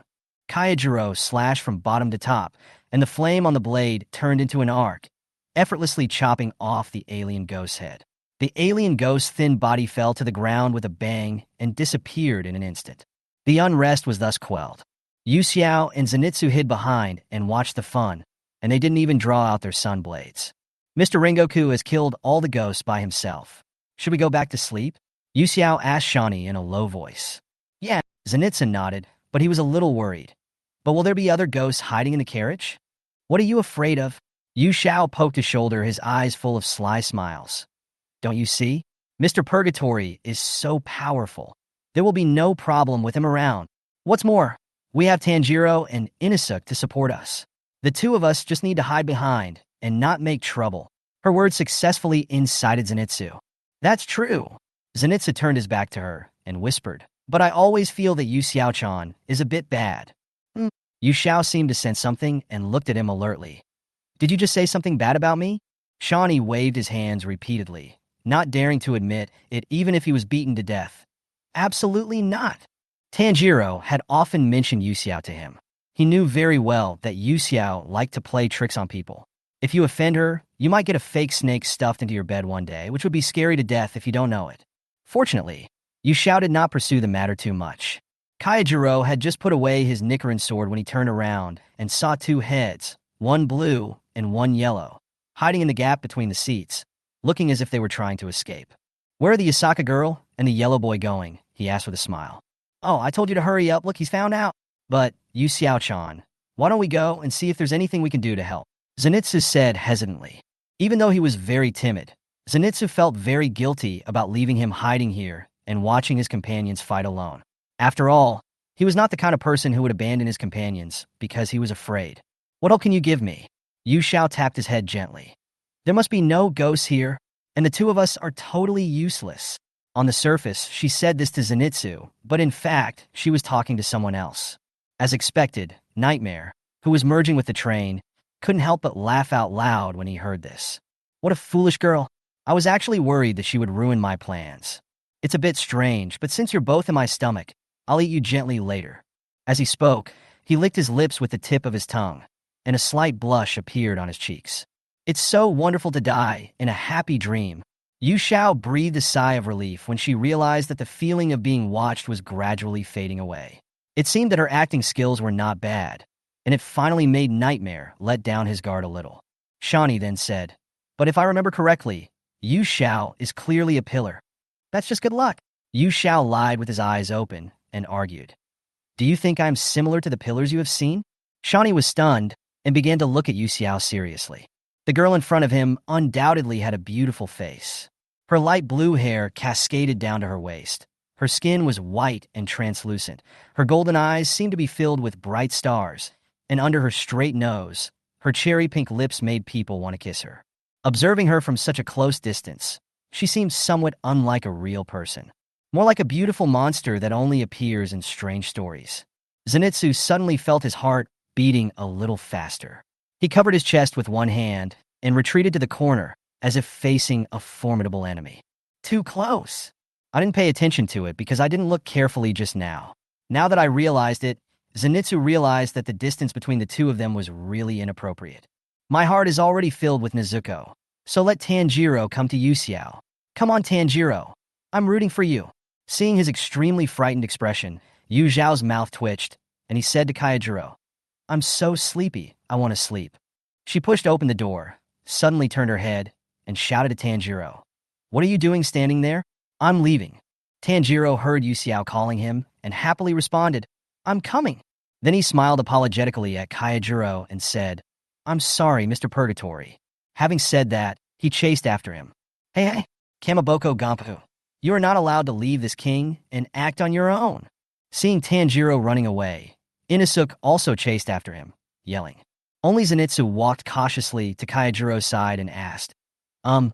Rengoku, now that the demon has been eliminated, let's go back to our seats and rest for a while. You've worked so hard this evening. Kaijiro didn't react too much to Tanjiro's behavior, and the smile remained on his lips. It's my job to protect others. But the yellow boy is right. It's time to rest. Agatsuma Zenitsu stared at him with resentment on his face. Mr. Purgatory, I do have a name. Really? Ha ha ha. Kaijiro laughed heartily. The Kamadu boy's behavior is really obvious. He smiled with interest. But things are becoming more and more interesting. The five people returned to their seats. Tanjiro was just being scolded for a long time by Yu Xiao, who pinched his face and said a lot of things. You are always the first to rush forward without regard for your own safety. What if you get hurt? Why don't you ever think about yourself? And so on. Even though he was the one being lectured, Tanjiro felt so sweet in his heart that he couldn't help but raise the corners of his mouth into a beautiful arc. Suddenly, a strong feeling of sleepiness came over Tanjiro, and he gradually closed his eyes. At the same time, everyone in the car fell into a deep sleep.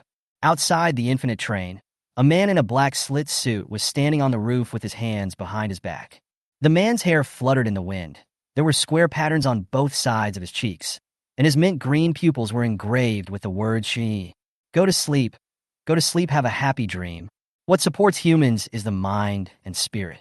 As long as the driving force behind their behavior is destroyed, even the most powerful ghost hunters can be easily killed without exception. The mocking laughter disappeared in the wind. What would the so-called happy dream look like? I'm afraid only those in the dream know. Chapter 81, Past Dreams I. From today on, I will teach you swordsmanship. Inside the dojo, an old man wearing a black riding hakama stood with his hands behind his back. His temples were already gray and his face was covered with wrinkles. On his weather-beaten face, a pair of obsidian eyes were as sharp as an eagle. The old man frowned and looked down at the child kneeling in front of him with a look of deep displeasure. Although he disliked the child, he still said what he needed to say. My name is Saito Nabahiko, and I will teach you everything I have learned in my life. From now on, you can call me Mr. Saito. According to the rules, the person who teaches should be respectfully addressed as master. But Saito Nabahiko looked down on this child from the bottom of his heart. He was unwilling to regard her as a disciple, and even more unwilling to be called master by her. As the most famous swordsmanship master in Japan, Nabahiko Sato's swordsmanship has already reached the grandmaster level, and there are many people who want him to teach them swordsmanship. Nabahiko almost never accepts disciples. If you want him to teach you swordsmanship personally, at least one of two conditions must be met: extraordinary talent, or someone who is also a master and has a unique understanding of swordsmanship. Anything else is out of the question. Now, not only does he have to live in this remote wilderness, but he also has to teach a child swordsmanship every day. How can he calm down? The most important thing is that Yushao not only looks dull and slow, but his body is so weak that he would cough after taking 2 steps. This was undoubtedly a humiliation for Nabahiko, a humiliation to his Taoist faith and swordsmanship. Yushao didn't know what the old man was thinking, and even if he knew, he wouldn't care. She knelt quietly and obediently on the cold floor. Even though she was wearing a loose kendo uniform, it was difficult to hide her thin figure. On the bloodless face, the golden eyes were dull and lifeless. Yushao looked into the old man's eyes, uttered a few awkward syllables from his throat, then bent down and kowtowed to him with stiff movements. Mr. Saito. The old man did not reply, but picked up a bamboo sword from the side and demonstrated the most basic sujun of learning kendo to Yushao in front of her. Then he threw the bamboo sword in front of Yushao and said in a deep voice, "Repeat the movements I just made and practice at least 100 times a day." Yushao stood up from the ground, picked up the bamboo sword, and his hands holding the handle couldn't help but tremble slightly. This bamboo sword is even much longer than her body. Imitating Mr. Sato's movements, Yushao struggled to swing the bamboo sword, but before he could make the second move, he was hit hard on the wrist. Bang! The bamboo sword instantly fell from her hand and fell to the ground. Mr. Saito held a ruler in his hand and sternly reprimanded. Wrong. Don't use your right hand to grab the sword when you are pulling back the force. Try again. It is too demanding for a 6-year-old child to get the movements exactly right after just watching it once. But Yu Xiao is not an ordinary child. From the moment she was born, these golden eyes were destined. She had to do it whether she wanted to or not, and she had to do it whether she couldn't or not. Not only had she to do it, but she had to do it perfectly, without the slightest mistake. Isn't this what a genius is? So even when he was beaten, Yushao did not react too much. As if she didn't feel any pain, she picked up the bamboo sword that fell on the ground without saying a word and continued practicing. Therefore, every time Yu Xiao swung the sword, she would be beaten. Mr. Saito would beat her wherever she made a mistake and would never show mercy just because she was a child. Dragging his already weak body and having to endure the severe pain in his arm, Yu Xiao's face was already covered with a thin layer of sweat. The sweat wet the hair on his forehead, and a few strands of hair stuck to his face, making him look haggard and pitiful. She didn't complain or feel tired, but just silently repeated the action of swinging the knife until she completed the practice 100 times. Finally, his body couldn't bear it anymore. Yu Xiao's legs softened uncontrollably, and he fell to the ground with a thump. Seeing this, Mr. Sato's expression became even uglier. He couldn't even complete this minimal practice. Not only did he make mistakes frequently, but he didn't even know what he was doing. He just kept swinging the knife aimlessly. Can such a person learn swordsmanship? Aren't you afraid of making others laugh? Which child of the same age is not better than her? The old man shook his sleeves angrily, turned around, and left the dojo without looking back. If it weren't for the fact that Yasaka Masaru and Mr. Kondo had a close relationship and had offered him various conditions that were hard for him to refuse, as a master of the Muga Ryumen Kyokaden, Saito Nabahiko would never have personally taught Yusuke to learn swordsmanship. Just after walking out of the dojo, Nabahiko met the current head of the family, Yasaka Shoji, who came to visit him in the corridor. The man had a handsome face with short light blue hair, two sword-like eyebrows like thick ink, and a pair of peach blossom eyes that seemed to be affectionate, but in fact revealed more indifference. After seeing the old man, Jingji stopped and bowed to him respectfully. "Mr. Saito, no need to go through all this formality with me." The old man waved his hand impatiently. "Since I have already agreed to your request, I, Saito Nabahiko, must keep my word and teach this child. But that child is not as smart as you said. Instead, she is like a piece of wood. She can't even do the simplest sujin. She is so weak that she fainted after just a few moves. How can I teach her swordsmanship?" When it comes to Yusuke, Saito Nabahiko becomes furious. A good teacher produces good students. Which teacher doesn't want his students to get excellent grades? A famous swordsmanship master like him, who is well known throughout Japan, is naturally arrogant. Ordinary people are not even worthy of his attention, let alone teaching them swordsmanship. Now that he can come to the mansion to train Yusuke alone, he has already made an exception, not to mention that this child is completely different from the genius that Jingji mentioned, which makes him feel angry and deceived.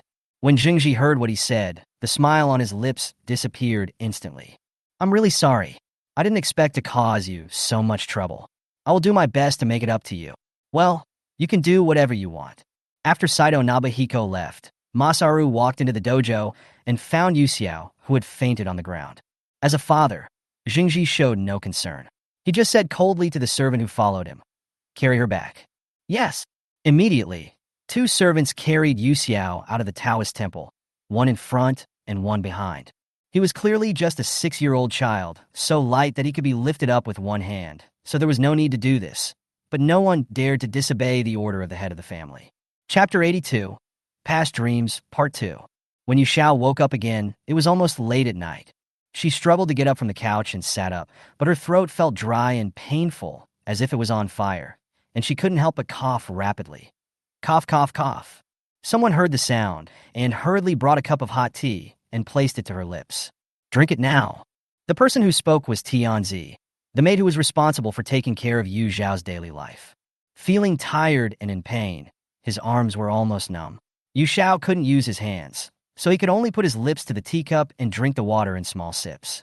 Tianzi looked at the thin girl in front of him and couldn't stop feeling heartache in his eyes.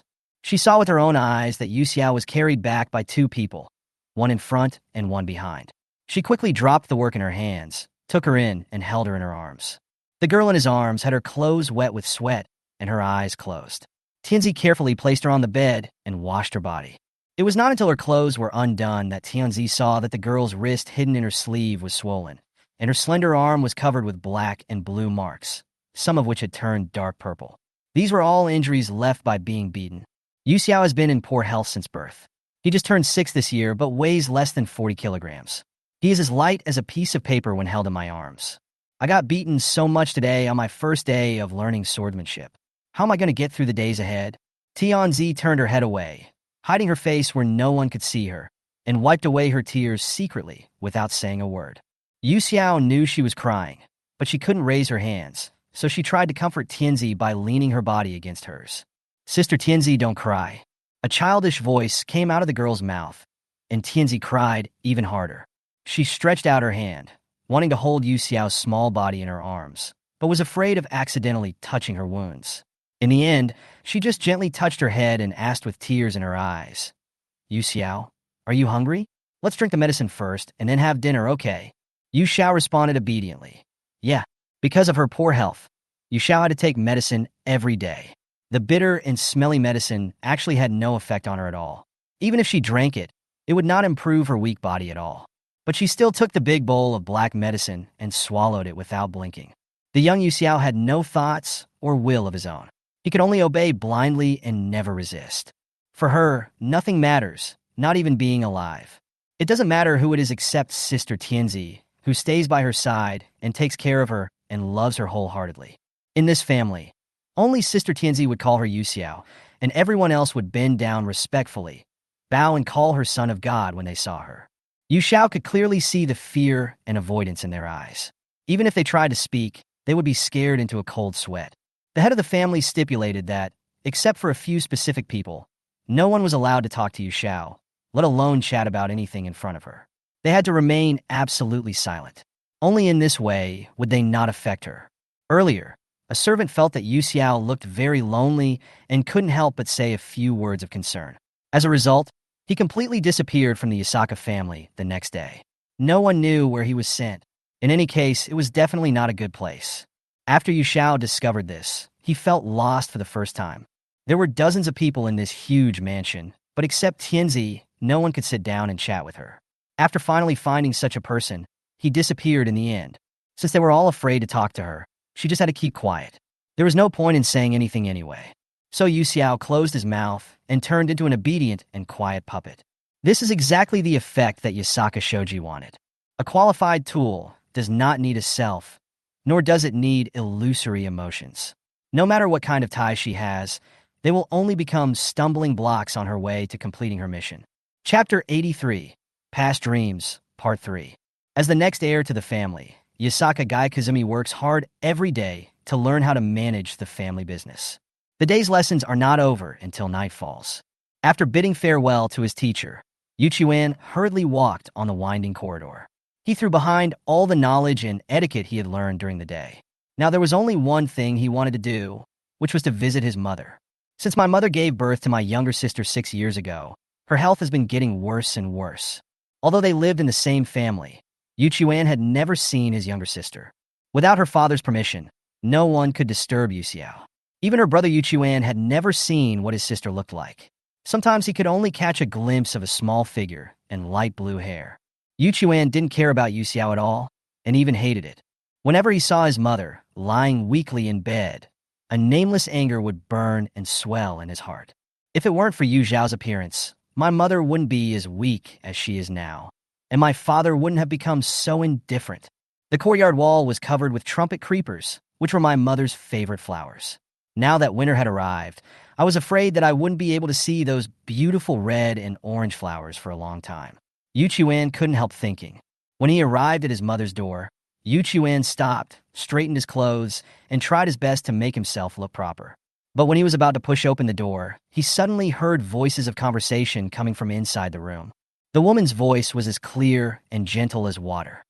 The child was born prematurely. It's a miracle that he survived. Not only did you fail to fulfill your father's duties, but you were also so cold and harsh. Husband, you were not like this before. Why are you so stubborn and persistent? After the woman's voice fell, a man's voice soon came. Don't you know that it has been more than 400 years since the birth of the last son of God? In the past 400 years, the head of the Yasaka family has changed from generation to generation, and countless people have been replaced. Even if there is a prescription to suppress the curse, a large number of people will not live beyond the age of 30. The effect of the medicine is different for each person. If this is not ended, more people will die. The existence of Musen Kibutsuji endangers not only you and me, not only the Yasaka family, but also all living humans. Zheng Ji's face was filled with an expression of indissoluble gloom, and his voice was cold and decisive. Yu Xiao carries the fate of the entire family on her shoulders. If we train her, then we can put an end to all this. Lying on the bed, had a pale face. Her eyes were filled with tears as she looked at him, and there was an unresolved worry between her brows. I know everything. Holding back the tears in her eyes, Li Hui smiled weakly. You place all your hopes on Yu Xiao, but have you ever thought about what if Yu Xiao only has a pair of golden eyes, but no innate talent? Thinking that you can kill Musen with your so-called talent is too unrealistic. If it is possible to kill Musen Kibutsuji, then why do the Demon Slayer course still exist among the people after all these years? It has survived for hundreds of years and has experiences that neither you nor I can match. It hides among the crowd, and very little information has been obtained over the years. Many people have died in the attempt to find Musen Kibutsuji's whereabouts. Besides, Yu Xiao is your child, not a tool for you to use at will. The more Ree spoke, the more excited she became. Suddenly, she felt an itchy sensation in her throat. She quickly picked up the silk handkerchief beside the bed, covered her lips with her hands, and began to cough violently. Cough, cough, cough. The incessant coughing sound seemed as if he wanted to cough out the lungs. Soon, a pool of bloody red blood seeped onto the snow-white handkerchief, as eye-catching as a plum blossom blooming in the snow. Seeing this, Jingji's demeanor suddenly changed. He was about to go forward to check on his wife's physical condition, but as if he realized something, he stopped abruptly and slowly turned his head. Ree wiped the blood from the corner of her lips, her words filled with deep sorrow. We are running out of time. Chapter 84. Past Dreams 4. Everyone can escape death after all. It's just a matter of dying early or late. This is something everyone knows, and it's something that no one can avoid. Ree, I know I can't save you, and I can't save myself, but I want to save Gyokusen. Save the future Yasaka family. What about Yu Xiao? Li Hui asked him, crying. Are you going to give up on her too? Is this fair to Yu Xiao? Jingji was at a loss for words to answer her question. He clenched his fists in his sleeves, but finally relaxed helplessly. It was not fair at all for Yu Xiao to be forced to bear the mission of killing the Demon King and taking responsibility for the Yasaka family just because he had a pair of golden eyes. But there is no other way. Jingji witnessed his father gradually suffering from illness and dying. He will never forget that painful scene in his life. I can still remember clearly what my father said before he died. Shoji, you are undoubtedly the best and most outstanding of all my children. At any time, never forget that as the head of the Yasaka family, everything must be done for the benefit of the family. Never do anything that damages the family's reputation or interests because of any personal feelings. He is not as cold-blooded and heartless as he appears to be. Jingji is actually very scared. He was afraid that he would be soft-hearted, that he would hesitate, that he would waver, and that he would not be able to fulfill his responsibilities as the head of the family. He is a human being, and a human heart is made of flesh, not stone or iron. Yu Qiuan and Yu Xiao are both his biological children, but he is powerless now and cannot even protect the woman he loves most. Even if countless famous doctors were invited, no one could cure Ree's lung disease and restore her to her former health. Masaru also knew that Ree's health could not be cured and would never recover no matter what, but he just didn't want to give up and wanted to find hope that didn't exist. If I could become a demon like Musen Kibutsuji, would that put an end to all this? He had thought about it so desperately, but his human rationality did not allow him to abandon his human identity and abandon himself. If Yu Xiao really had a pair of unique eyes, but no talent as Li Hui said, then everything he had done so far and all the hard work he had poured into it would have been in vain. But he couldn't just give up. Since someone had forced Musen into a desperate situation 100 years ago, then 100 years later, there would be someone who could be like the red-haired swordsman walking in the world, or even surpass him and completely wipe out Musen for him. Therefore, even if there is no hope ahead, he will still give it a try. Yasaka Shoji can be an unqualified father and an incompetent husband, but he can never be an incompetent head of the family. If possible, who would be willing to let their children face such a cruel fate? Jingji would rather bear it all by himself. I have made up my mind. Jingji turned around, with his back to the woman on the bed, and said coldly, Yu Xiao will definitely be able to do it. As a descendant of the immortal, even if she can't do it, she must do it. If you can't find Musen Kibutsuji, then don't look for him. Can't you just let him come to you on his own? Cough, cough, cough. Ree's coughing almost never stopped, and the blood on the handkerchief became more and more as she coughed, until the entire handkerchief was dyed blood red. She tried hard to slow down her breathing, and after a long while, she asked weakly, Husband, do you really have to do this? Ree knew that she couldn't stop him at all. Shoji was particularly persistent in certain things. It was because of this persistence that his eldest sister, Shaifinjuin Yumi, who was originally engaged to him, was forcibly replaced by herself. Ree never regretted marrying him because she has always loved this persistent man. When we first met, he had already left a profound mark in my life, which I could never get rid of and would never forget. If you want to hate, then hate me. The man's words turned into a helpless sigh, and the room soon returned to silence. leaving only the intermittent coughing of one person and the flickering candlelight. Chapter 85, Past Dreams v. Yuchuan, who was hiding outside the door and eavesdropping, heard the footsteps and in a hurry, he dived directly into the grass in the courtyard. Jingji, who stepped out of the door, seemed to sense something and immediately looked up and around. It was late at night, the courtyard was dimly lit, and apart from the flowers and trees, it was empty. Although Jingji was puzzled, he still closed the door gently. Only after his father's back gradually went away and disappeared did Yuchuan fearfully crawl out from the bushes. Fortunately, he reacted quickly. If his father had found out that he was hiding outside and eavesdropping, he would have definitely thrown him into solitary confinement in the ancestral hall again. Before, he was caught red-handed for skipping classes and hiding in the study to read medical books, and was put in solitary confinement for 5 whole days. Now he has learned his lesson and simply steals the books into his room and hides them to read. After he finishes reading and takes notes, he puts them back so no one will know. Anyway, there are so many medical books in the study that even if someone cleans it every day, no one will notice that 1 or 2 books are missing. No one could cure his mother, so he would study medicine himself. As long as he could learn it, he would be 100 times better than those incompetent, mediocre doctors. He would definitely find a way to cure his mother. A woman's cough was faintly heard in the room. Yuchuan's heart trembled. He didn't care about his image and hurriedly opened the door and rushed into the bedroom. Mother! What came into view was the thin figure of a woman, half of her body leaning on the soft bedding, her whole body sunk into it. After seeing the blood-stained handkerchief beside the bed, Yuchuan's nose felt sore, tears blurred his eyes, and he collapsed on the ground and cried bitterly. How so? Yuchuan, don't cry. Li Hui stretched out her hand, placed it on the boy's head lovingly, and stroked it gently, helping him to remove the leaves stuck on it. You will be the head of the family in the future.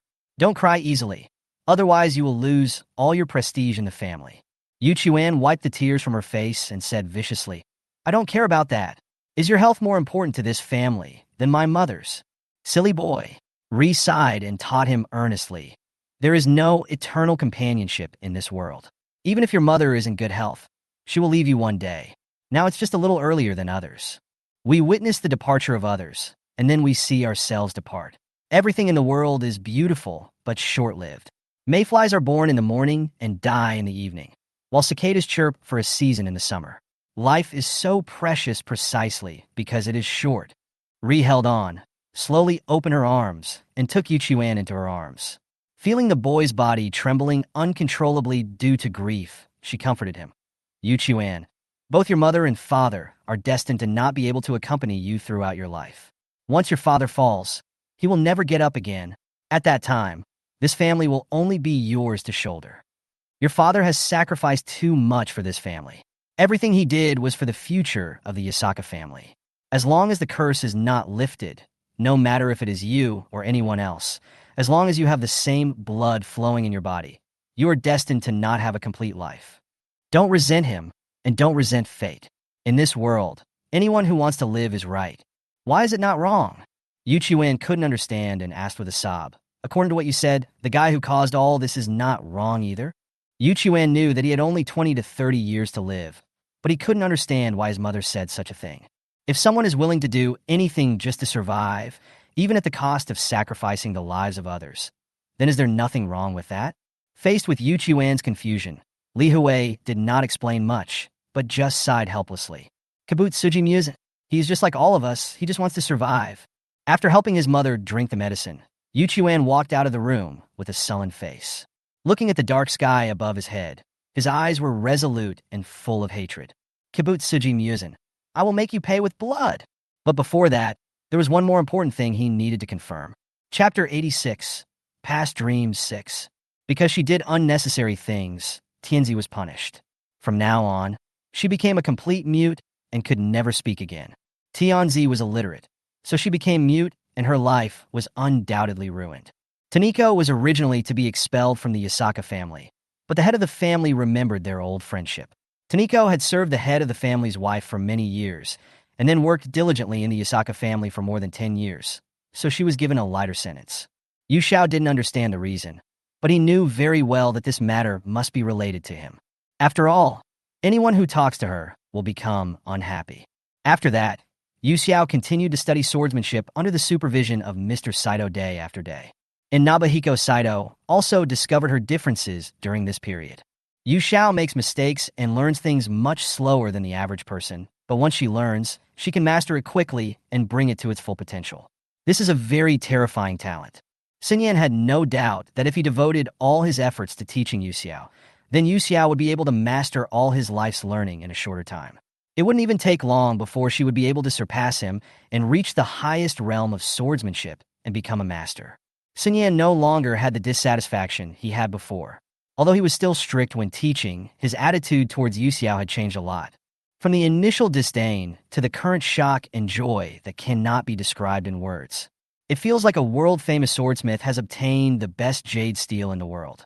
Every time this piece of jade steel is smelted and forged, the sword will become sharper and stronger in the future, and he is the swordsmith who is about to forge the best sword in the world. These peaceful days continued until the day Mr. Saito left for vacation. At that time, Yu Xiao was practicing swordsmanship alone in the dojo, completely concentrating on the movements of swinging the sword in his hand, and did not notice that a new guest had come to the dojo. It was not until the man picked up a bamboo sword and stood in front of her that Yu Xiao stopped and observed silently. The boy is tall, dressed in white clothes and black hakama, and has an extraordinary temperament. His amber eyes were as gentle as jade, and there was a small teardrop mole at the corner of his right eye, which added a touch of charm to his already handsome face. Most importantly, the boy had the same long, light blue hair as her. Yu Xiao didn't recognize him at all and didn't take the initiative to speak. The two of them just stood facing each other quietly. Since entering the dojo, Yu Qiwan has been silently observing this strange sister. The girl was even smaller than expected. The loose kendo uniform looked particularly empty on her. Her exposed palms were wrapped in bandages soaked with blood, leaving dark red marks of varying depths. His arms were so thin that they seemed like they would break with a slight bend. The face that looked 70% similar to his own had a dull expression and was lifeless. The golden eyes were dim and lifeless. Although he was alive, he looked like dead. He asked, "Do you practice swordplay here every day?" Yu Xiao nodded. Yeah. From the conversation that day, Yu Qiwan learned that the sister he had always hated had been abandoned by his father. In order to keep himself alive and for the continuation of his family, he was ruthlessly abandoned. He couldn't help but feel curious. Why would this sister, who was 4 years younger than him and was so miserable that she would probably fall down if a gust of wind blew, just because of her special eyes? Playing with the bamboo sword in his hand, Yu Qiwan looked arrogant and said nonchalantly, "Then let me be your opponent today." Having studied kendo for several years, Yu Qiwan had an absolute advantage. He didn't believe that he would lose to a beginner who had just started swordsmanship. If Yu Xiao cannot defeat him, it will be the best outcome, as it will prove that she has no ability to save the family at all. No matter how her father trains her afterwards, it will all be in vain. His swordsmanship teacher once said that people with mediocre talents can only reach a limited height in their lifetime. After reaching the limit, no matter how hard they try, they will not exceed that sad boundary.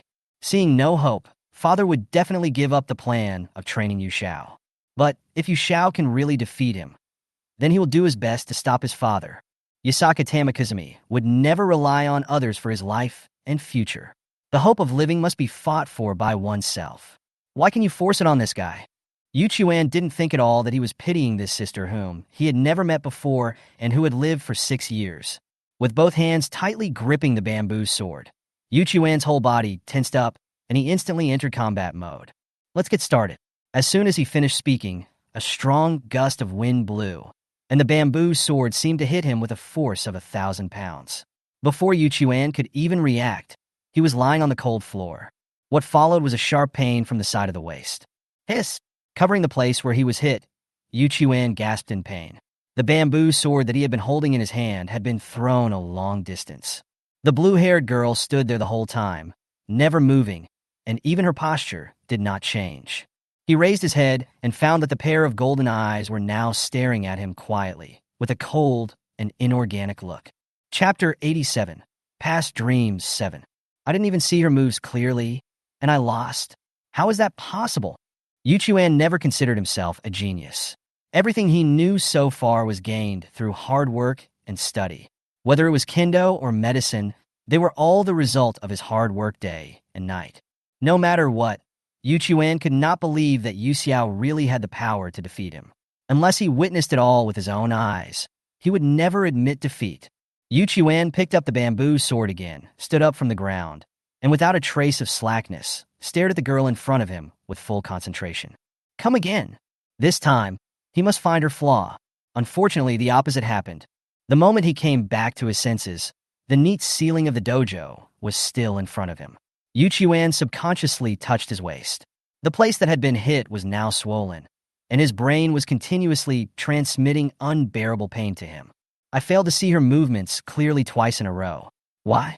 Was it because I was too weak, or Yu Xiao was too strong? Or was it both? Yu Chuan stood up from the ground again, unconvinced, and picked up the bamboo sword. He just doesn't believe it. Come again. After repeating this countless times, Yu Chuan finally saw clearly the movement of Yu Xiao's sword. It was an II slash attack with an incredibly fast speed. The horizontal slash came down in an instant, and there was no way to dodge it. By the time one noticed it, the body had already fallen down. Enduring the pain, Yu Chuan wanted to stand up and try again, but he simply couldn't do it. It was as if all the strength in his body had been drained, and he couldn't even sit up straight. The places where Yu Xiao hit him were all in the same spot, without any shift or change. His waist and internal organs were now hurting, and he couldn't help but want to curl up on the ground because of the pain. This made him start to doubt that if the girl in front of him was holding a real knife, then he might not just be lying here, but would have been completely cut in half. It's clear that she has only been learning swordsmanship for less than 3 months. Damn it, you guy. Why are you so strong? Yu Chuan asked unwillingly while lying on the ground. He really couldn't understand it. It was just that the eye color was different from his. Could this guy really have such an amazing talent? Yu Chuan didn't know, and even if he knew, he wouldn't understand. Kendo can be swordsmanship, but swordsmanship is more than just kendo. The swordsmanship that Yu Xiao learned from Mr. Saito, no matter whether it was every move or the skills that were accumulated day by day, the ultimate goal was simply to kill the opponent, nothing more. In Mr. Sato's eyes, any swordsmanship that cannot cause a fatal blow or huge damage is a useless skill. This competition was wrong from the beginning. One person was trying to decide the winner, while the other was trying to kill the other. The nature of the two was completely different, so there could only be one result. Yasaka Gyokoizumi suffered a crushing defeat. In fact, Yu Xiao had already held back. Although she didn't understand many things, she knew that except for her father and herself, no one else in the family had the same hair color. The boy's light blue hair color was undoubtedly telling her that there was some kind of connection between him and her. But Yu Xiao was not sure what the connection was for the time being. In short, she still did not use her full strength. Otherwise, Yu Chuan would have no chance of standing up from the very beginning. Why? Yu Xiao's calm tone was filled with confusion. She didn't understand why this man was so weak, yet kept getting up after falling down and challenging her again and again. No matter how many times you come, the result will not change. Unable to stand up and feeling pain when moving, Yu Chuan simply lay on the ground until he heard Yu Xiao's slightly hoarse voice, and his amber eyes lit up. So you are not mute? Yu Xiao ignored him and continued practicing with the bamboo sword in hand. However, the pair of hands, soaked in blood and wrapped in bandages, were trembling barely audibly. She couldn't help herself and said something unnecessary. I'm afraid that this person who suddenly appeared will disappear completely after today, just like those people before him. It was she who caused so many people to disappear, and it was she who caused Sister Tianzi to lose her voice. Now, she has killed another person. Yu Chuan didn't know what she was thinking and thought she didn't want to pay attention to him, so he continued practicing sword in silence. He said to himself, if you want to know why, it's probably because I don't want to lose to a younger sister like you. Who made you look so weak? I didn't expect you to be so good at hiding your strength. Upon hearing this, Yu Xiao paused in swinging his sword. Younger sister? Sister Tianzi once told her that in addition to the mother she had never met, she seemed to have a very outstanding brother. So this person? The golden eyeballs turned stiffly, and Yu Xiao looked at the young man lying on the ground, wanting to get a definite answer. The boy grinned at her, revealing 2 snow-white fangs, and looked inexplicably asking for a beating. Your strength is not bad, I admit it for the time being, so from today on, I am your brother. Come on, call me brother. Chapter 88 Awakening. Brother? Yu Xiao suddenly opened his eyes. The infinite train was still running, and all the passengers fell into a deep sleep at the same time. After waking up from the dream, Yu Xiao discovered that a hemp rope had been tied around his wrist at some point, and the other end of the rope was connected to a little girl who was sleeping with her eyes closed on the seat opposite. So, was I just in a dream?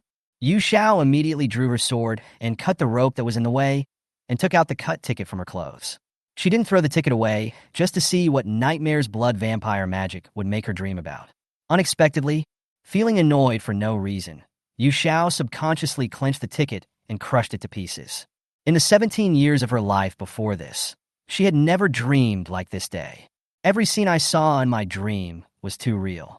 Those days spent with Sister Tanako and under the strict teaching of Mr. Saito, and the scene of her first meeting with her brother, were exactly as if she had experienced them herself. Now thinking back carefully, those past memories seem to be wrapped up by pieces of oil-soaked paper, with only vague outlines and simple life content. Why could she see so clearly this time and experience so immersively the numb, empty, and meaningless life? Why did the nightmare make her dream about these things? Yu Xiao was just about to stand up when she suddenly felt something heavy on her shoulder. She glanced sideways and found that it was Kaijiro, who had fallen asleep on her shoulder.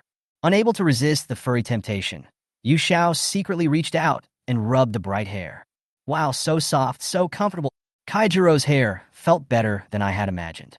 It was not only fluffy and soft, but the color was also beautiful, as dazzling as a burning flame. Only after he had rumpled the orange-yellow hair into a somewhat messy state did Yu Xiao withdraw his hand with satisfaction.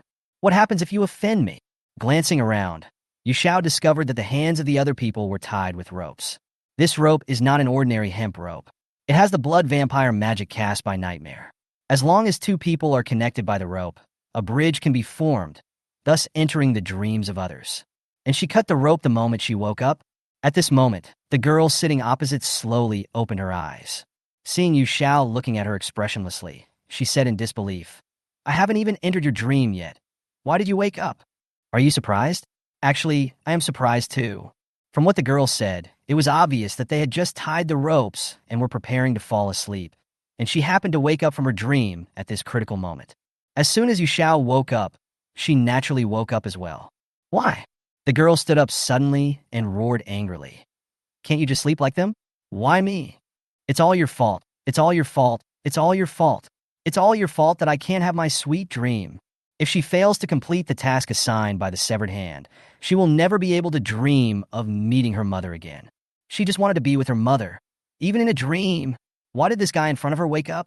"Don't disturb my dream." The girl screamed in despair, raised the awl in her hand, and stabbed it hard at Yu Xiao's head. Yu Xiao didn't even bother to raise his eyelids at such a childish attack. She raised her arm and made a knife move, followed by a plop sound. The girl who was shouting and trying to attack Yu Xiao just now was now sleeping peacefully on the ground. "Congratulations, you can now continue to dream again." Yu Xiao stood up from his seat and stepped over her. "I know you really want to thank me, so you're welcome." Chapter 89, Let Me Have Another Dream. After waking up, Yu Xiao did not help the other people untie the ropes, but let them continue to sleep.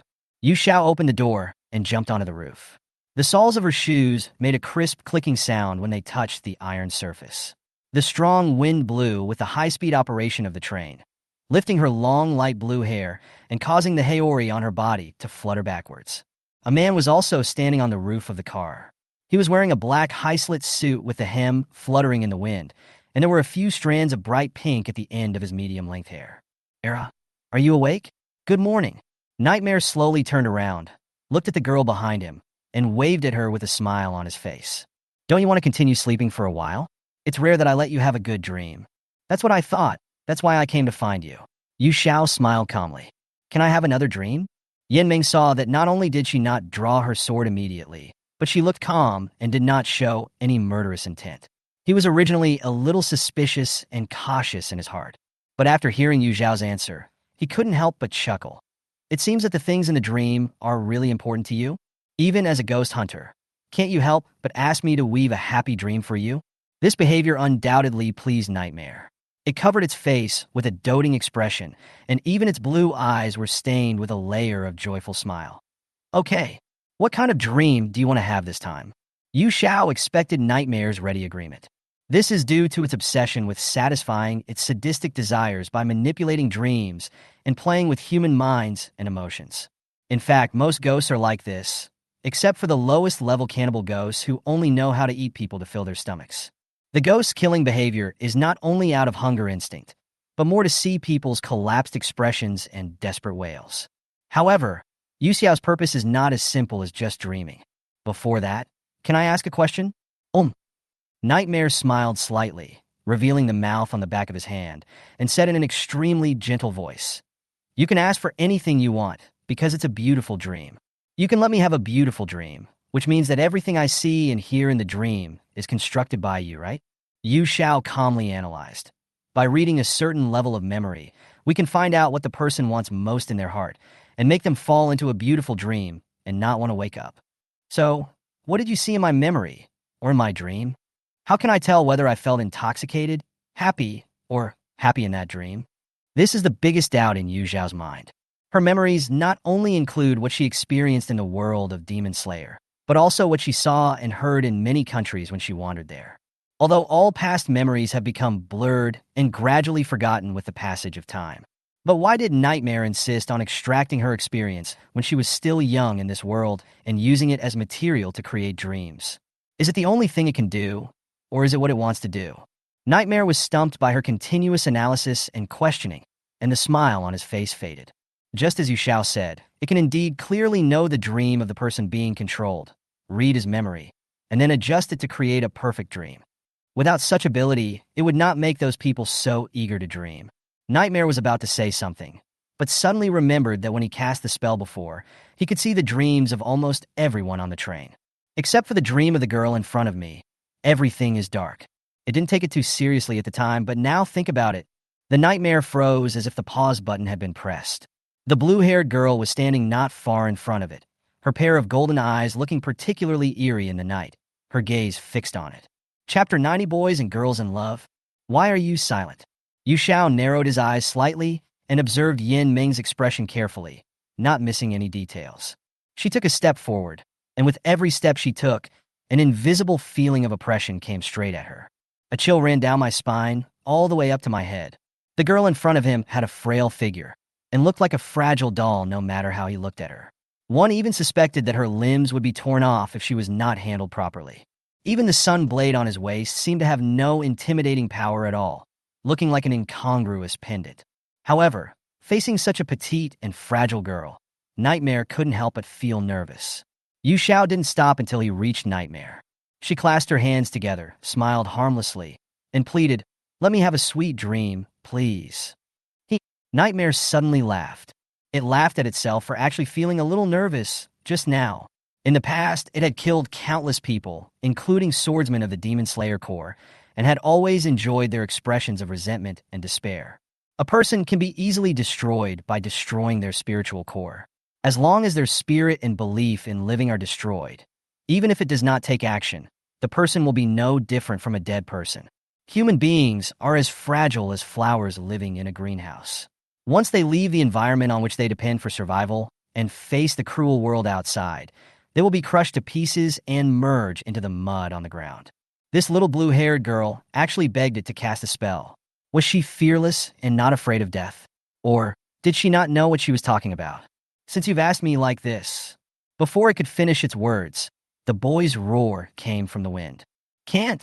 Immediately afterwards, a red figure flashed out from the side of the car and landed steadily on the roof. Yu Xiao looked back following the sound, and before he could see clearly, he was embraced in a warm embrace. The young man held her and stepped away from her. With his other hand, he drew the sun blade from his waist and pointed it directly at Nightmare. You break into other people's dreams at will and use dreams to deceive others. You bastard, I will never let you go. Tanjiro frowned. A vein popped out on his forehead, and his pomegranate red eyes glared at Nightmare. But when he looked at the girl in his arms, the anger in his eyes dissipated and his tone slowed down a lot. Yu Xiao, don't be bewitched by this guy. No matter what kind of beautiful dream it is all illusion. There will always be a day when you wake up. Yu Xiao didn't expect that he would wake up so quickly, and as soon as he appeared, he protected her tightly in his arms like a hen protecting her chicks, as if he was afraid that she would be taken away by a nightmare. She just wanted to confirm one thing. She was not bewitched to the point of losing her mind and indulging in a beautiful dream. Okay, Besides, she was the one who took the initiative to find Nightmare. Little did he know that the moment Tanjiro heard her request for a nightmare, his heart rose to his throat, as if he had been deprived of the ability to think, and he rushed out without even thinking. Not long after Yuxiao woke up, Nezuko crawled out of the box. Seeing that her brother was still sleeping and couldn't be woken up no matter how she called him, Nezuko butted him with her head, but hurt her own head instead. Out of grievance, she burned the rope around his hands with a fire, and Tanjiro realized that he was dreaming. In order to regain consciousness, he cut his own neck without hesitation. The fear of death had not yet completely faded away. When Tanjiro opened his eyes, he found that Yuxiao, who was originally sitting next to Kaijiro, was nowhere to be seen. Instead, the carriage door was wide open and wind was constantly pouring in. Even until the moment he held Yuxiao in his arms, he still hadn't completely let go of his worries. In fact, Tanjiro didn't want to wake up either. I also want to stay in this beautiful dream. But no matter how painful it is inside, people still have to face reality. Simply running away will only make you weaker and weaker, and a weak person will no longer have the power to protect. He didn't know what kind of dream Yuxiao had, but the first thing he did after waking up was to find the ghost and ask it to continue dreaming. It is even more unforgivable that this ghost snoops into other people's past and plays with other people's emotions to create happiness for himself. Yuxiao was held tightly in his arms and refused to let go, so she had to persuade him calmly. Tanjiro, let me go first, okay? I won't let go. When Tanjiro heard this, he hugged her waist even tighter, his face full of stubbornness. He pressed his forehead against Yuxiao's, and the tone that was tough a second ago now sounded almost pleading. Don't let it bewitch you, Xiao, please. No matter what you want to change or what you want to achieve, I can help you do it. Even if I can't do it, I will try my best. Yu Xiao was mysteriously silent. What is this idiot talking about? Let me go. We are not the only two here. Even though I am a ghost, I am still watching you, okay? Yu Xiao couldn't ignore the strange look that Nightmare gave him and Tanjiro. She didn't do anything. However, after hearing this, Tanjiro, whose focus was completely different from hers, couldn't help but feel a little moved. In other words, they can do this kind of thing when they are alone. Then he changed his mind and thought, what if he wanted to do something else? Nightmare, who was watching the show on the side, laughed and sarcastically said, so you are a boy and a girl in love. You two have a really good relationship. It looked at Tanjiro, asking with a hint of temptation in its tone. Young man, do you want to have a dream about your little girlfriend this time? I have to admit, Tanjiro was deeply moved. Chapter 91, Don't Lead Tanjiro Astray. Yuxiao witnessed Tanjiro's face turn from white to red and then to black. Tanjiro opened his mouth and wanted to refute, but when he saw the girl in his arms looking at him in confusion, he suddenly fell silent. Yuxiao, if you don't refute this ghost, then does that mean? Thinking of this, Tanjiro's heart began to beat uncontrollably and his face felt hot. Yuxiao took advantage of his daze to escape from the embrace. Don't talk nonsense. We are not in that kind of relationship. Tanjiro is going to be with Kaneo in the future. How could she possibly become Tanjiro's lover? Not to mention the age gap of many years. Whether it is the witch's true form, her long and boundless life, or the power that only brings disaster, she is destined to eternal loneliness. She was like this in the past, and she is like this now. Human lifespan is only a few short decades. Even if they're connected to each other through different relationships, these relationships will eventually end when their lifespan ends. Perhaps that's why she has forgotten everything in the past. It's good to forget. For her now, she only needs to try her best to complete the mission belonging to Yasaka Gikusho and achieve her wish. At least she still has a goal, right? Tanjiro just looked at her, feeling so sad that he couldn't say a word. Yuxiao was telling the truth. They were not in that kind of relationship yet. Even if he expressed his admiration to others, he would definitely be rejected. No doubt about it. He understands Yuxiao. Those golden eyes, so clear that they contain nothing and cannot contain anything, are the best evidence. So he can only keep working hard. And it has always been like this. Really? But that boy doesn't seem to think so. Nightmare is good at guessing people's minds and can easily detect Tanjiro's loss just by observing his expressions. Besides, he had seen some unspeakable secrets in his memory before, almost all of which were about this blue-haired girl. Young man, whatever your wish is in the dream I control will come true. The dream has everything you want. Nightmare smiled and kept tempting Tanjiro. Even if it's impossible, you can do it, right? It was originally meant to fulfill Tanjiro's wish and make him have that dream. It was only after seeing his pitiful past that he was mercifully allowed to have a beautiful dream of reuniting with his family. Well, it's not too late now, because he noticed that Tanjiro was wearing a pair of conspicuous Hanafuda earrings on his ears. This is exactly the image it obtained from Lord Musen's cell some time ago. As long as you bring this child's head back, Lord Musen will reward it with more blood. At that time, it will be able to launch a bloody battle to replace the upper moons of the 12 demon moons and become one of the upper moons of the 12 demon moons. Nightmare grinned, feeling extremely happy. I'm so lucky. I didn't expect him to show up so soon. It's like a dream. Don't lead Tanjiro astray. Yu Xiao held his forehead helplessly. Nightmare's words sound like a cult organization brainwashing passersby, and the intention of misleading is too obvious. She turned her head to look at Tanjiro and found that the boy indeed had a gloomy face and seemed to be in a bad mood. Yet he had been like this from the beginning. No matter how gentle and kind Tanjiro is, he only treats ghosts well after they die. Even if you feel sympathy for the poor ghosts, you will resolutely cut off their necks. Only in this way can you end their crimes and suffering. It's no use lying and pretending to be pitiful in front of Tanjiro. He was born with a keen sense of smell and could even detect emotions, not to mention distinguishing the smell of ghosts that had eaten humans and those that had not.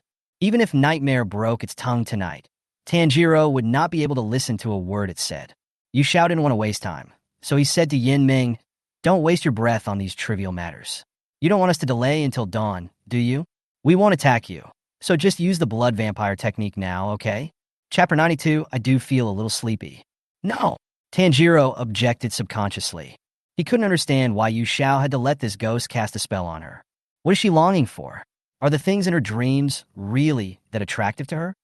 But Yu Xiao didn't seem to be as deeply trapped as those children and couldn't extricate himself. He still looked sober and rational. So, what was her reason for doing this? Yu Xiao knew Tanjiro's confusion and worry. Just confirming it, it's okay. After that, she quietly leaned close to Tanjiro's ear, lowered her voice, and warned him, "Close your eyes and cover your ears later." After Nightmare's blood magic is cast, anyone who is hit will be immediately pulled into a dream. Even if there is interference from the outside world, people in a dream will not realize that they are dreaming. Even if one realizes this, the only way to force oneself to wake up is to commit suicide. The method of not wanting to be pulled into the dream is simple. Just don't look into its eyes and hear the whispers of sleep. Then it will be useless.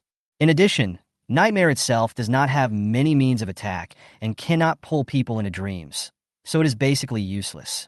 In terms of strength, Nightmare is no match for lower string 4's Ling Yuzi and lower string 5's Lei. The blood magic of these two demons has amazing lethality. One can weave high-density silk threads, and the other can create extremely flexible vines. If they are below the pillar level, they will not be able to get any benefit in a one-on-one fight or a group fight. Unfortunately, his luck was too bad, and he met a stronger ghost hunter, so it was reasonable that he was killed instantly. But when it comes to brains, he deserves the title of Nightmare as a lower moon one. Isn't this just merging himself with the infinite train and wanting to swallow everyone in one breath? Tanjiro was still confused after hearing her say this. But, put the knife away. Or, do you not want to believe me anymore? Tanjiro was rarely met with silence. He didn't say anything more and silently put away the knife in his hand. Yu Xiao knew that this was his tacit agreement. I couldn't help feeling a little emotional. After not seeing him for a few days, this child seemed to have changed quietly. She couldn't say exactly where the change had occurred. It seems you have discussed it all? The nightmares were getting weirder and weirder. Yu Xiao did not draw her sword at the beginning, but Tanjiro put away his sword after her persuasion, although his murderous intent had not disappeared. What on earth are these two ghost hunters planning? No matter what, I have to be careful. If they are hit by my technique, I will kill them immediately and eat everyone on the train. Thinking of this, a trace of caution flashed in Nightmare's eyes. It smiled and stretched out its left hand, pointing it at the two of them. Well, good night. The mouth on the back of the hand suddenly opened, revealing two neat rows of teeth. A bright red tongue came out and made a sound. Blood demon art forced fainting whisper of sleep. The moment the blood demon art was activated, Tanjiro quickly covered his ears and closed his eyes. Yu Xiao didn't move at all. He remained standing and stared at the nightmare quietly. 1 second, 2 seconds. The sound of the wind and the sound of the train moving mixed in my ears. Because he was prepared in advance, Tanjiro was not greatly affected. He couldn't help but lift his eyelids, open them a little, and look nervously at the girl beside him. Her long, moon-white hair swayed in the wind like brocade, carrying a faint fragrance. The girl had a soft expression and a smile on her lips. I do seem a little sleepy, but unfortunately not much. Why don't you try it again? Maybe I'll fall asleep. Nightmare stared blankly at the girl in front of him. Its blood magic actually failed. Chapter 93. Surprised? Unexpected. There is nothing surprising about it. It would be more surprising if Yu Xiao fell asleep. Yu Xiao knew at the moment she woke up, and the current situation only further confirmed her guess. The girl connected the two of them with a vampire rope, trying to use it as a medium to interfere with her. But before she could successfully enter the dream, she suddenly woke up.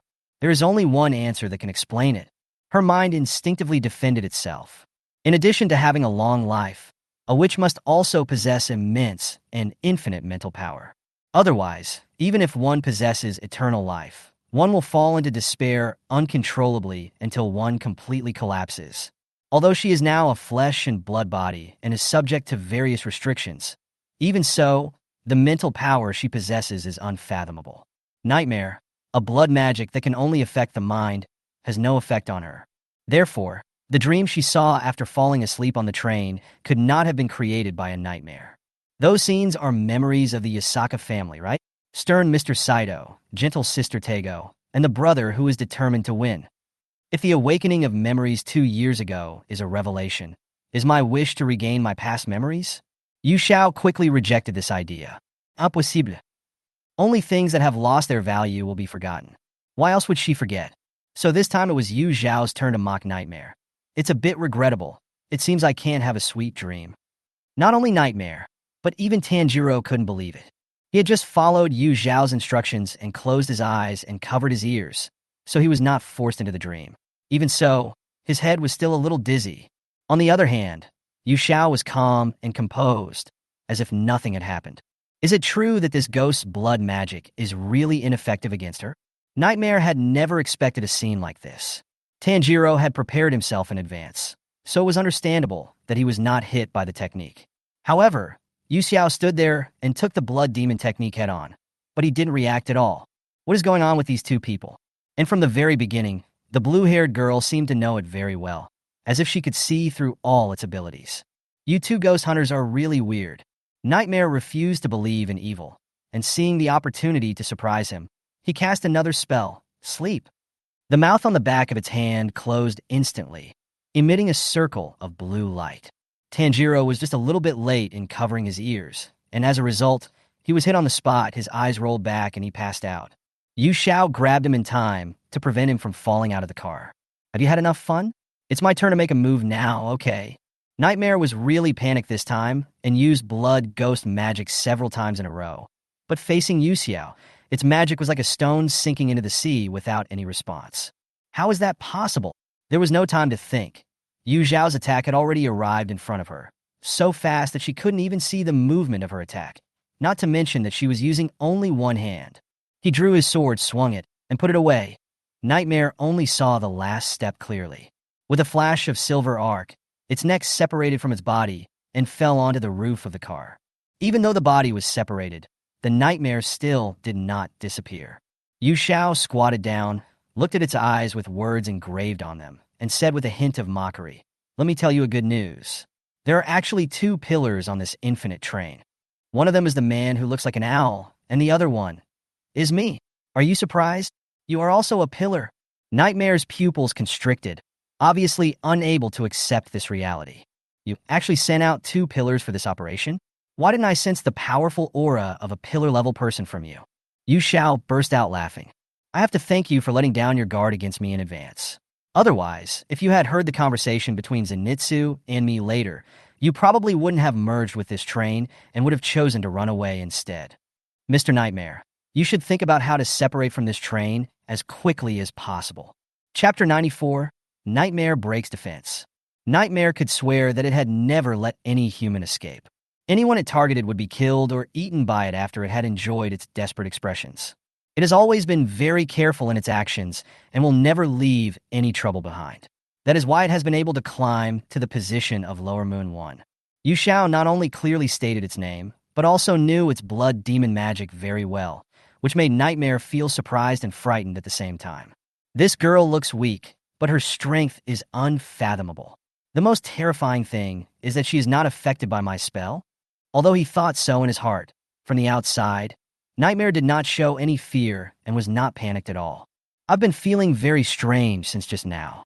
We've never met before, but why do you act like you know me so well? A tumor suddenly grew under its head, connecting the head to form a thick flesh tissue that swayed in the air. Why is this?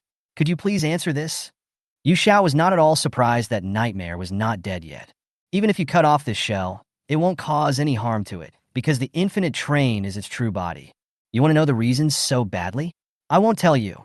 The more you want to know, the less she will say, and she will just ask you if you are angry. You 12 demon moons are really useless. You can only bully ordinary people. Even if there are 100 of you, I can easily deal with them. It's not a challenge at all. Yu Xiao pretended to sigh helplessly, spread his hands, and said, "The lower streamers are just a bunch of good-for-nothings. They are not good enough." Nightmare's face, which was originally smiling, sank at a speed visible to the naked eye, and meridians covered his forehead. It looked at Yu Xiao with bloodshot eyes and roared angrily. "Your mouth should be stuffed with needles and sewn up." The 12 lower moons were disbanded by Lord Musin some time ago. Nightmare didn't care much about this matter. After all, the other lower moons were not very smart, and it was only natural that they were eliminated. But now, being provoked and laughed at by a little girl in front of it, as the lower one of the 12 demon moons, it really couldn't stand it. Those brainless bastards are worthy of being compared with it. It's really embarrassing. I finally understand how that adult feels. Your presence alone is unpleasant, and your anger is so great that it makes me sick. There are more than 200 people on this train, and they will all be turned into food to strengthen me soon. Nightmare sneered. You are fighting alone now. Can you protect them? It's a stretch, right? What a pity. Your teammates are still immersed in a sweet dream and can't help you at all. Who will eat them faster, me or you? Let's wait and see.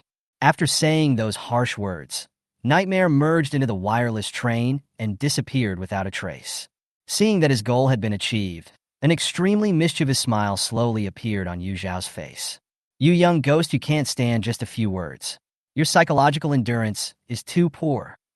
Supporting the sleeping Tanjiro, Yu Xiao gently poked his face. What on earth are you dreaming about? You are sleeping so deeply. Yu Xiao was about to wake him up when his outstretched hand suddenly stopped in midair. The only dream that Tanjiro would want to have is probably the sweet dream of reuniting with his family. Thinking of this, she felt indescribably uncomfortable. Her acquaintance with Tanjiro originated from a lie. The hole created by one lie often requires more lies to fill it up. Once a lie begins, there will be no end, unless the day comes when the truth exposes it. But she didn't want to tell the truth, and it was impossible for her to tell the truth, because she is an outlier, an alien that doesn't fit in with this world. In the end, Yu Xiao didn't have the heart to wake Tanjiro up, so he just cleared the control of the nightmare for him. This way, he can have a good dream peacefully. By the time they returned to the carriage, it was already crawling with pieces of flesh and had grown countless tentacles. The stench spreading in the carriage was disgusting, and every step you took would get an unknown sticky liquid on the soles of your shoes, which irritated your nerves. Yu Xiao frowned, quickly drew his sword and cut off the disgusting tentacles, dodged the splattering blood and broken flesh, cleared a clean seat, and then put Tanjiro on it. Don't worry, Tanjiro. No matter what happens next, I will handle it. Chapter 95, Leading Children Astray. Suddenly, a loud thunder was heard in the carriage at the rear, and then the whole train shook violently, causing the sleeping people to fall all over the place. Yu Zhao's feet were unstable, and her body was shaking. She immediately stabbed the floor with a knife to maintain her balance and prevent her clothes from being stained by the meat. The next second, the door in the corridor was smashed. Accompanied by a gust of scorching hot wind, the pieces of meat in the carriage were instantly covered with countless knife marks, and all the tentacles that had just grown out were destroyed. In the blink of an eye, Kaijuro had already arrived in front of Yu Xiao. "Yasaka girl." Yu Xiao interrupted him before he could finish his words. "I know. Mr. Rengoku and Zenitsu are responsible for protecting the passengers in the car, and I will go kill this ghost. This way, the problem will be solved. The nightmare has merged with the train, constantly growing tentacles in an attempt to swallow everyone. Someone has to clean up these tentacles and protect the passengers on the train. Tanjiro fell into a deep sleep, so the task of killing Nightmare naturally fell on her. Even if Tanjiro was awake, the faster she killed Nightmare, the better. As long as the Nightmare can be resolved in advance, Kaijiro will not expend too much energy protecting the passengers. Even if Akaza comes by then, with both of them present, it will be no problem for them to fight 2 against 1 until dawn, and there is no way they will be wiped out. Yu Xiao had planned this long ago, so he deliberately angered Nightmare.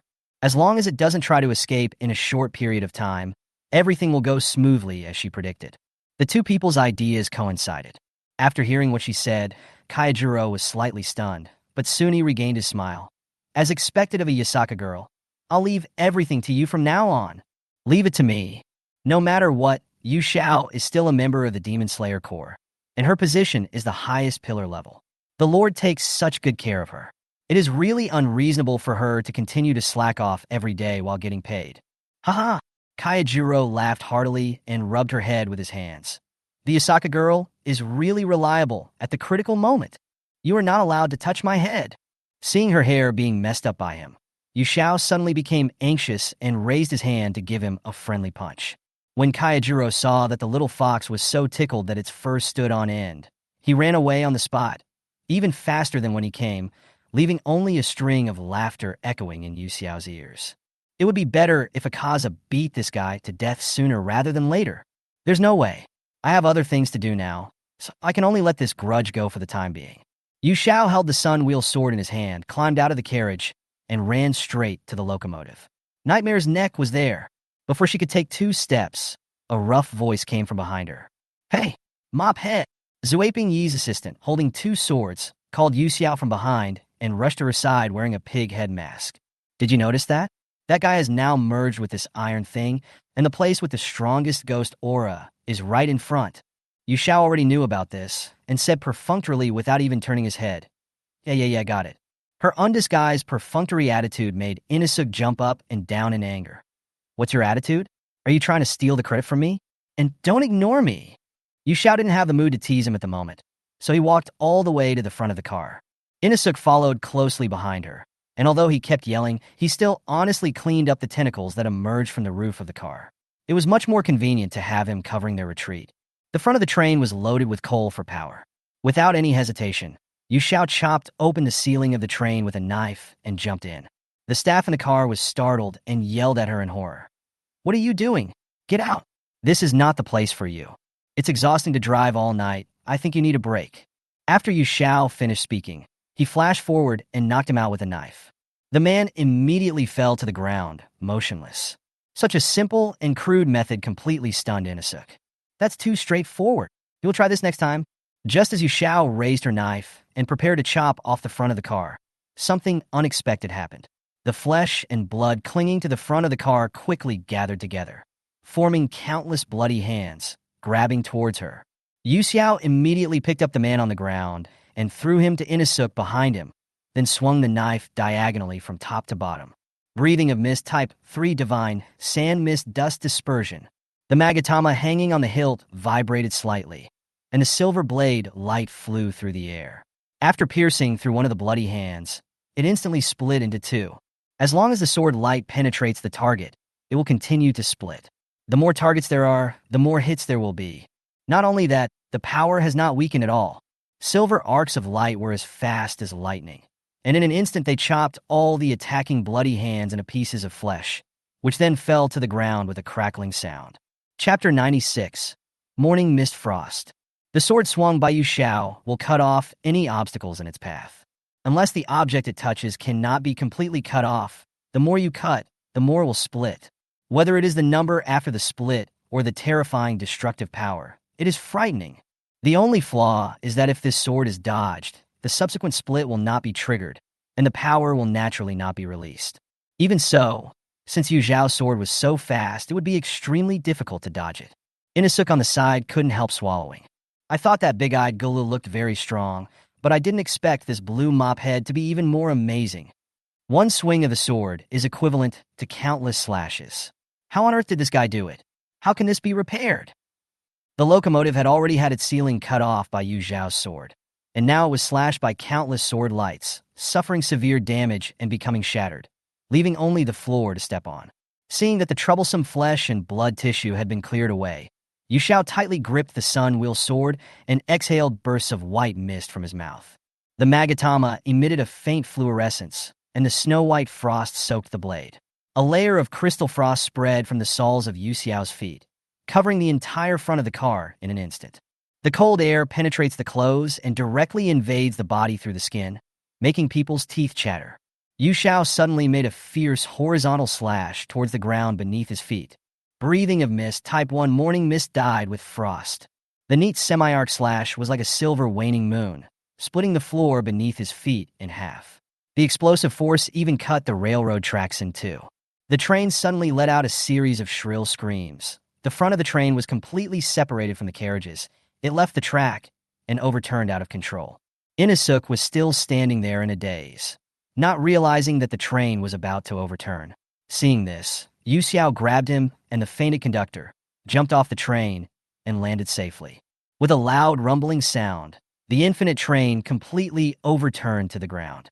The iron carriage rubbed against the track, sparks flew, and a sharp, piercing sound was emitted.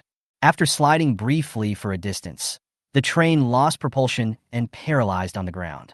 Yu Xiao looked at Inosuk next to him and asked, "Are you okay?" Inosuk was shocked, and then he jumped up and down anxiously. "Don't be so proud. I wasn't saved because of you." Yu Xiao let go of the hand that had just grabbed him and said with a smile, "Okay, then I won't care about you next time. Anyway, you won't be killed by this level of fall, right? I don't need you to take care of me. If you hadn't thrown this thing to me, I could have cut that ghost's neck off. Jumping off the train is a piece of cake." Yu Xiao couldn't help laughing when he saw how crazy he was. As he laughed, he felt something was wrong. The blow that just cut off the front of the car was a little different from what I expected. Although she was holding back and didn't use all her strength, the feeling from the knife was a little strange. Kind of like when I chopped off Nightmare's fake body's neck on the train. Yu Zhao's smile froze on his face. "Oh no." She quickly told Inosuk, "Inosuk, go help Mr. Rengoku and Zenitsu to rescue the passengers on the train. I have other things to deal with now, and I will meet up with you later. Don't give me orders." Inosuk stamped his feet in anger, but in the blink of an eye, Yu Xiao disappeared without a trace. "You damn mophead! How dare you order me around?" He angrily picked up the conductor and ran towards the train not far away. "One day, I will definitely fight you, defeat you, and pull your hair out." Chapter 97 Escape/Hostage. The nightmare flew quickly through the dense forest, holding a person in its hand. The boy had a high red ponytail and Hanafuda earrings, and his eyes were closed, apparently still in a dream. The forest was dark and silent. Nightmare stopped and looked around with lingering fear. After running so far, that little bitch shouldn't be able to catch up. Whenever he thought of Yu Xiao, Yanmeng wished he could eat his flesh alive, and his hatred for him reached the extreme. That damn woman! If she hadn't suddenly woken up from her dream and disrupted its perfect plan, how could it have fallen to such a state? It took a lot of effort to come up with such a great idea, a perfect plan to merge with the Infinity Train and swallow up a large number of humans in one go. As a result, not only did no one get any food, but they also lost most of their strength. If it hadn't been prepared, it would have probably died on the train. As early as when Yu Xiao woke up early, Yanmeng realized something was wrong. But when it saw that Yu Xiao was not affected by its blood ghost magic, it felt timid. When I heard her say in person that there were 2 pillars on the train, my panic reached its peak. Since becoming one of the lower 12 demon moons, Nightmare has never encountered a pillar of the Demon Slayer Corps. It sensed that the aura of the owl-like man was very powerful. To be on the safe side, it also specially selected a few children to enter the dream on its behalf and destroy the spiritual core of these people. The purpose is to hide one's own breath. Otherwise, it will definitely be noticed by that man. Originally, everything was under its control. But what is the result? Those incompetent bastards didn't succeed at all. Instead, they woke up Yu Xiao. At first, Yanmeng thought that Yu Xiao was unhappy about his waking up. Although it didn't know why the woman woke up, it kindly agreed to let her continue dreaming. I didn't expect this woman to be playing tricks on it from the beginning to the end. She let it perform blood vampire magic to test whether she would fall asleep under the magic. The most important thing is that Yu Xiao also mocked it harshly and even said that he was a good-for-nothing. Nightmare was really pissed off, but it could feel the vague aura of terror emanating from Yu Xiao. That girl's appearance was extremely deceptive. No matter how you looked at her, she looked like a simple and ignorant little girl. With her slender body, it seems that she could be killed with just one punch. But Nightmare has lived for so many years and knows that his blood magic has little killing power, so he always acts with great caution. Even though Yu Xiao looked powerless, he still kept his guard up. So after hearing those mocking words, it pretended to be irritated so that Yu Xiao would lower his guard against it and secretly separated a part of its body. While the other members of the Demon Slayer Corps were still clearing the tentacles and protecting the passengers, Nightmare grabbed Tanjiro and ran away with him. The moment the locomotive was cut off by Yu Xiao, it knew that its vigilance was correct, but it still suffered heavy losses. It survived, but everything that was destroyed was part of its flesh and blood. Not only did it abandon the power it obtained after Lord Muzan bestowed its blood, but it also lost a lot of the power it had previously gained by eating humans. Now it no longer has the strength of a lower-ranked demon. Fortunately, it took the opportunity to kidnap Tanjiro. As long as I kill this boy, Master Muzan will reward me with more blood. Although I lost a lot this time, I still have a chance. I am still the 12 Demon Moons? Nightmare laughed crazily. Next time I will make a more perfect plan and eat more people so that I can gain more power and challenge the upper moon. As soon as I become an upper rank, the first thing I will do is kill that damn woman. Make her wish she could neither live nor die. Nightmare had a ferocious face and pulled Tanjiro's hair roughly, with sharp nails growing on one hand. It wants to cut off Tanjiro's head and take it back to Lord Muzan. Before that, it wants to eat his body first, so that it can restore some strength. Just when Nightmare was about to get rid of Tanjiro swiftly, he suddenly felt a bone-chilling chill coming from behind him, and two cold gazes pierced into his back like knives. The terrifying aura caused every cell in its body to sound an alarm. Nightmare made a quick decision and turned around, grabbing Tanjiro and blocking him in front of him as quickly as possible, with his other hand covered with nails pressing tightly against the artery in his neck. The sharp nails pierced the boy's skin, and bloody red blood immediately flowed out. At the same time, a long knife as cold as the moon stopped at Nightmare's neck. The girl's golden eyes were gloomy and her voice showed no emotion. Let him go. Upon hearing this, Nightmare not only did not let go, but instead tightened his grip a bit more. Blood flowed down the boy's neck, soaking a small piece of his shirt. It showed a cruel smile. If you dare to touch me, I will kill him. Yu Xiao slowly exhaled a breath of foul air, as if he was trying his best to endure something. She retracted the sun blade and threw it backwards into the dark woods out of her sight. The ghost hunter would undoubtedly become a complete waste without the sun blade which he depended on for survival. Who would have thought that Yu Xiao would actually end his own life for this young man? Ha ha! Nightmare laughed. Previously on the train, it had been in so much pain from the ghost hunters who chopped off countless pieces of its flesh and blood with knives that it could only reluctantly separate part of its body, abandon most of its strength, and flee in embarrassment. All this is thanks to the girl in front of me. Nightmare held Tanjiro hostage, kicked Yu Xiao viciously, and ordered, "Kneel down." Yu Xiao took a solid kick from it, but her body didn't even shake. She still stood firmly, and her eyes were already cold. Let him go first. Do you think you are qualified to negotiate with me now? Kneel down and kowtow to apologize. Otherwise, I will cut his neck. You will see his head and body separated. Yu Xiao lowered his head, and his expression could not be seen clearly. Her legs were slightly bent under her skirt, moving closer to the ground little by little. Just when Yin Ming thought she was about to kneel down, Yu Xiao suddenly jumped up and grabbed Yin Ming's wrist with an extremely fast speed. Immediately afterwards, the sound of crackling, breaking continued to be heard, and when Nightmare looked again, both of his hands had been broken and twisted into a knot. Ah! In an instant, Nightmare let out a sharp and shrill scream. Before it could finish wailing, Yu Xiao used a series of roundhouse kicks, directly kicking the entire Nightmare ghost flying and hitting it heavily on the tree trunk. The trees fell to the ground with a loud bang. A shining sun blade was thrown in front of Nightmare. The girl's voice was smooth, but every word made it shudder. Will you end it yourself? Or will you let me do it? Cheptur Kilen Svenotskish.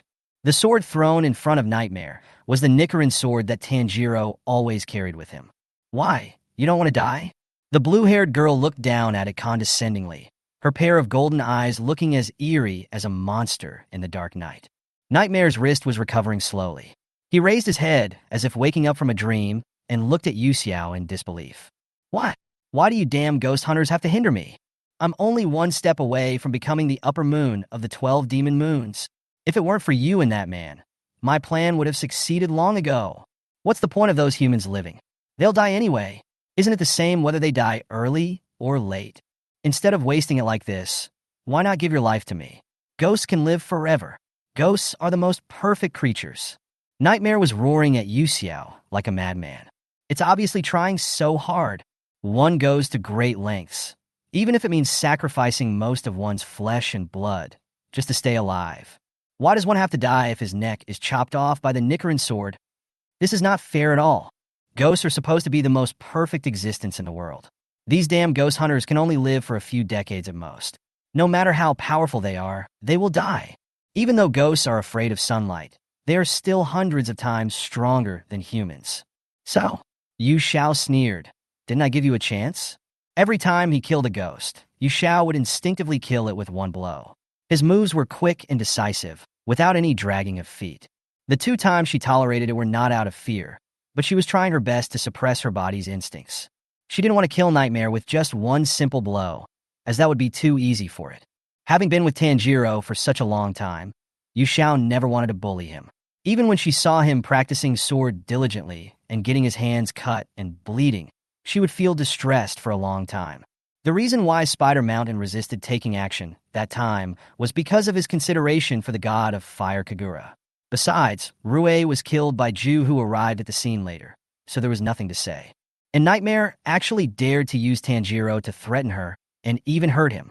No matter what kind of beating or scolding, Yu Xiao can accept it because it is herself and she doesn't care. But for Tanjiro, absolutely not. Since you don't want to do it yourself, let me do it. Yu Xiao picked up the sun wheel sword on the ground. His eyes were as deep as a cold pond, and his tone was terrifyingly calm. You forced him to use this knife to commit suicide in his dream. Now I will use this knife to let you experience the taste of death.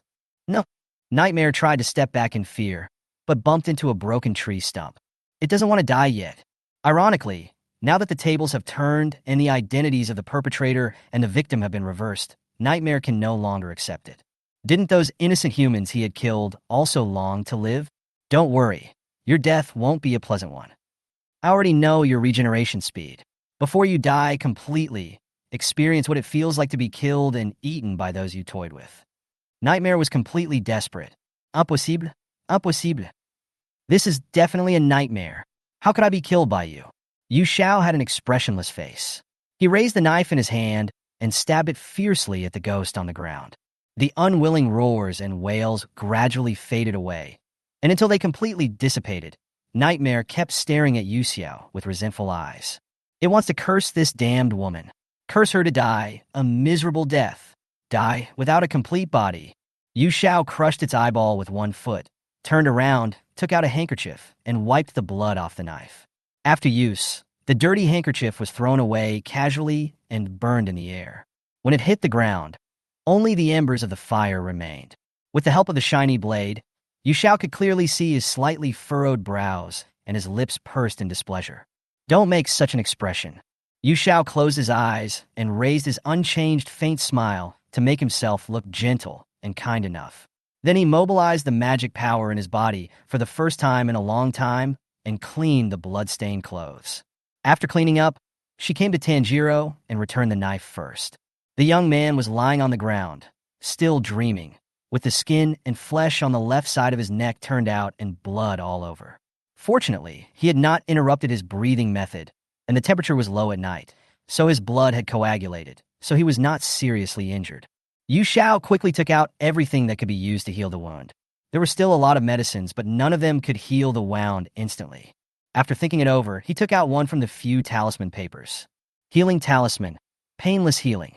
As long as the damage is not extensive, it can be healed instantly without leaving any scars.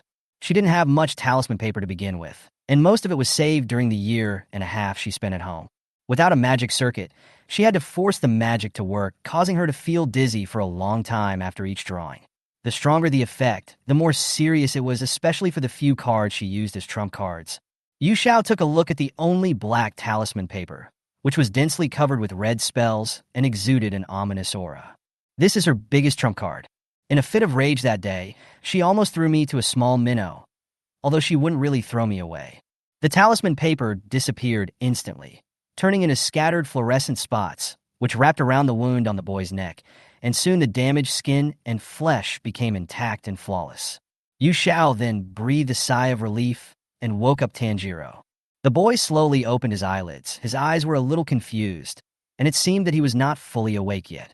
Yu Xiao smiled at him, which was completely different from the indifference and coldness she showed to Nightmare before. She called softly, "Tanji." Before she could even finish saying her name, Tanjiro suddenly threw her to the ground without any preparation. "Oh, oh." Yu Xiao was about to ask, but his lips were blocked. Instead, there was a soft and warm touch, and the words that had not yet been uttered turned into ambiguous syllables, and the other person's breath could be heard within a short distance. Yu Xiao stared blankly at the face that was pressed against his own. Tanjiro is kissing her. Chapter 99. Confession not taken seriously. Before the situation could escalate, Yu Xiao pushed Tanjiro away and stood up from the ground. His face was red as blood, and it was unclear whether he was angry or ashamed. "What are you doing, idiot? Look carefully. I'm not some tasty food." After being pushed by her, Tanjiro sat directly on the ground. After rubbing his still confused head and taking a closer look at his surroundings, Tanjiro was very surprised. "Huh? Wasn't I still in bed just now? How did I get here in the blink of an eye?" As soon as the words came out of his mouth, Tanjiro realized something was wrong. He subconsciously stretched out the tip of his tongue to lick his lips, but unexpectedly tasted a faint sweetness. It tastes like candy, and it's more real than in a dream. Tanjiro suddenly felt his face burning hot, as if his whole body was on fire, burning from head to toe. He really kissed Yu Xiao. He was not dreaming. What should I do? How could this happen? Why am I so impulsive? Tanjiro's heart was beating fast, and he just kept apologizing. "Yu Xiao, I'm sorry. I'm so sorry. I really didn't mean it." He was really afraid that the girl in front of him would get angry about this. If Yu Xiao never paid attention to him again, it would be more painful than having a knife stabbed into his chest. Yu Xiao said in an almost commanding tone, "No apology." She thought Tanjiro was sleepy and pounced on her like food. But what he said just now has proved that it is completely different from what I guessed. Considering what Nightmare had said before Tanji's surgery and his strange behavior during this period, even if Yu Xiao was slow-witted, he sensed something was wrong. "Explain what you meant by that last sentence. Also, why do you do this?" Tanjiro wanted to sew his mouth shut with a needle. How could he have let it slip? That's because..." Yu Xiao asked. "Why?"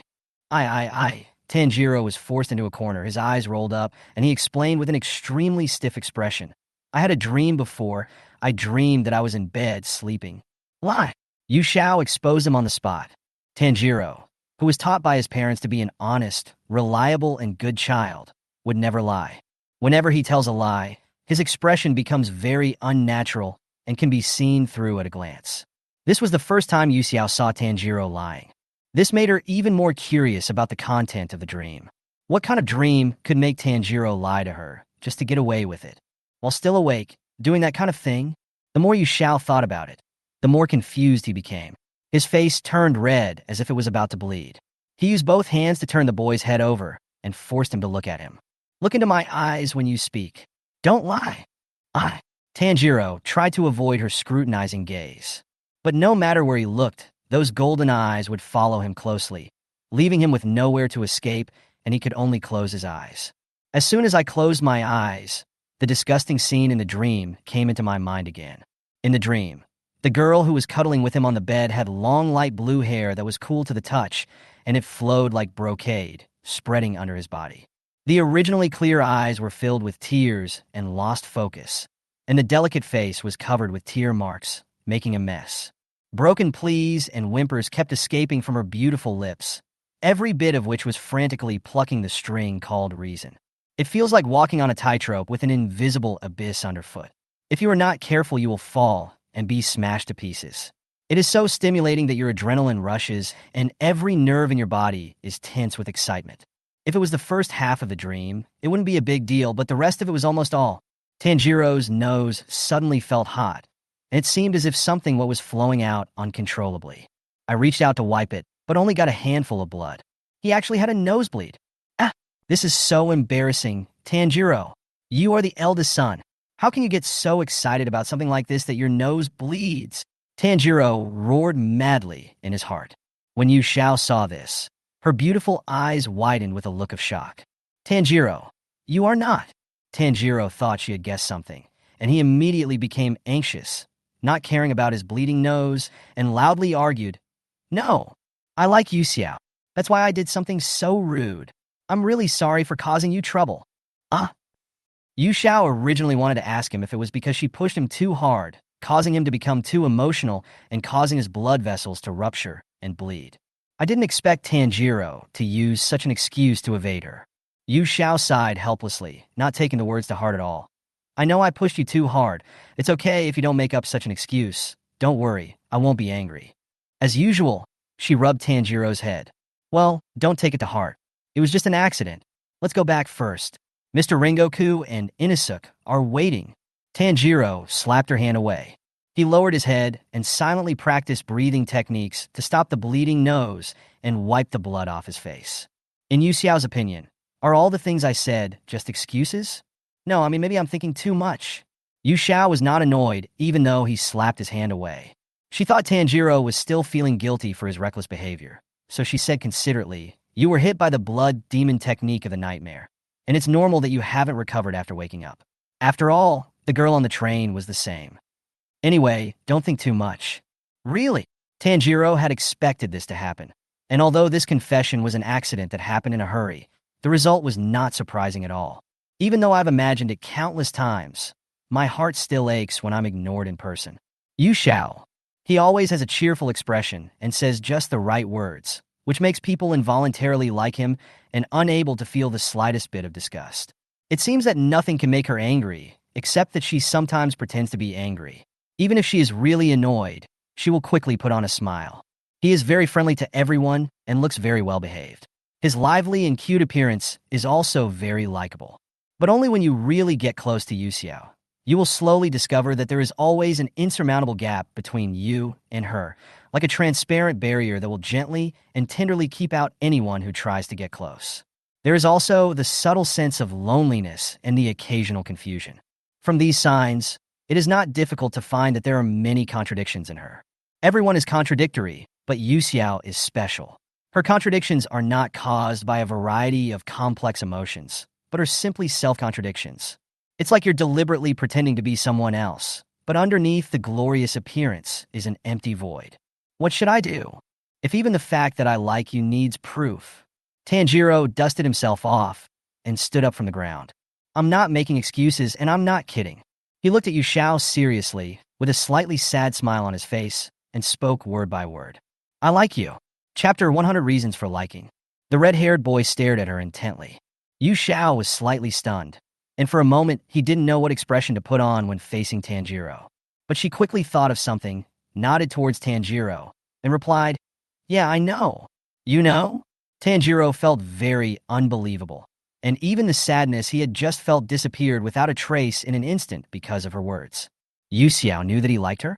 So? A hint of hope arose in his heart, and his hands unconsciously clenched his sleeves nervously, and there was a hint of expectation in his eyes as he looked at the girl. "I think I understand what you mean."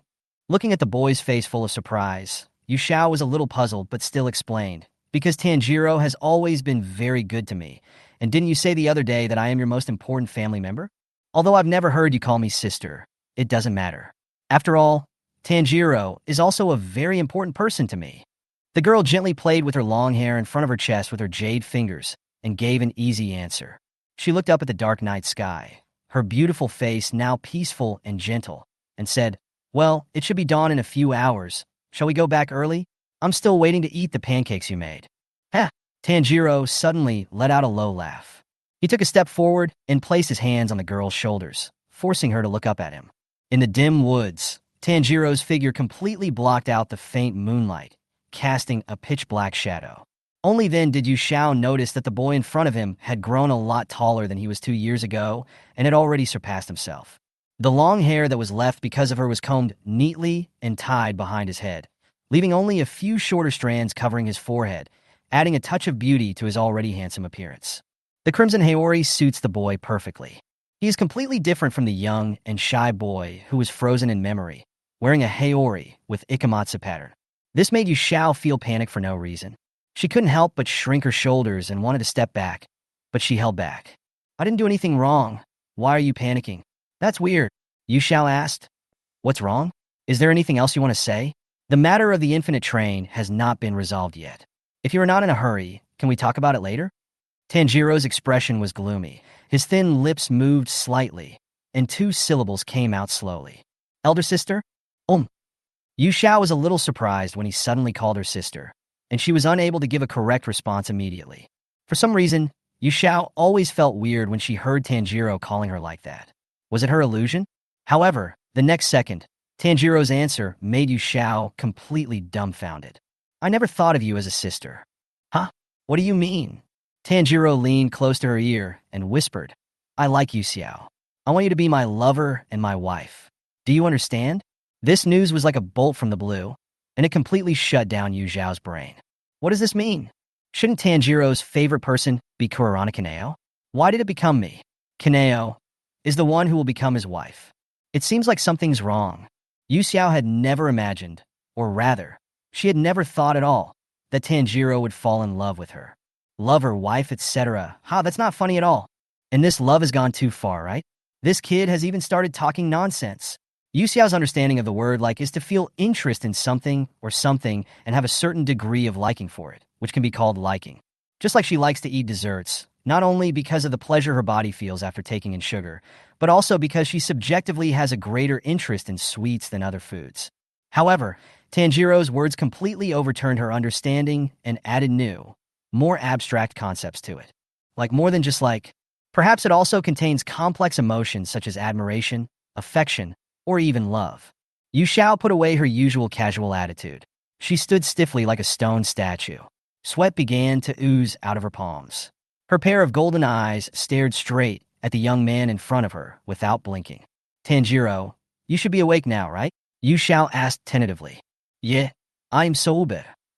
Then, why do you say that? Tanjiro replied as a matter of course. Because I like you.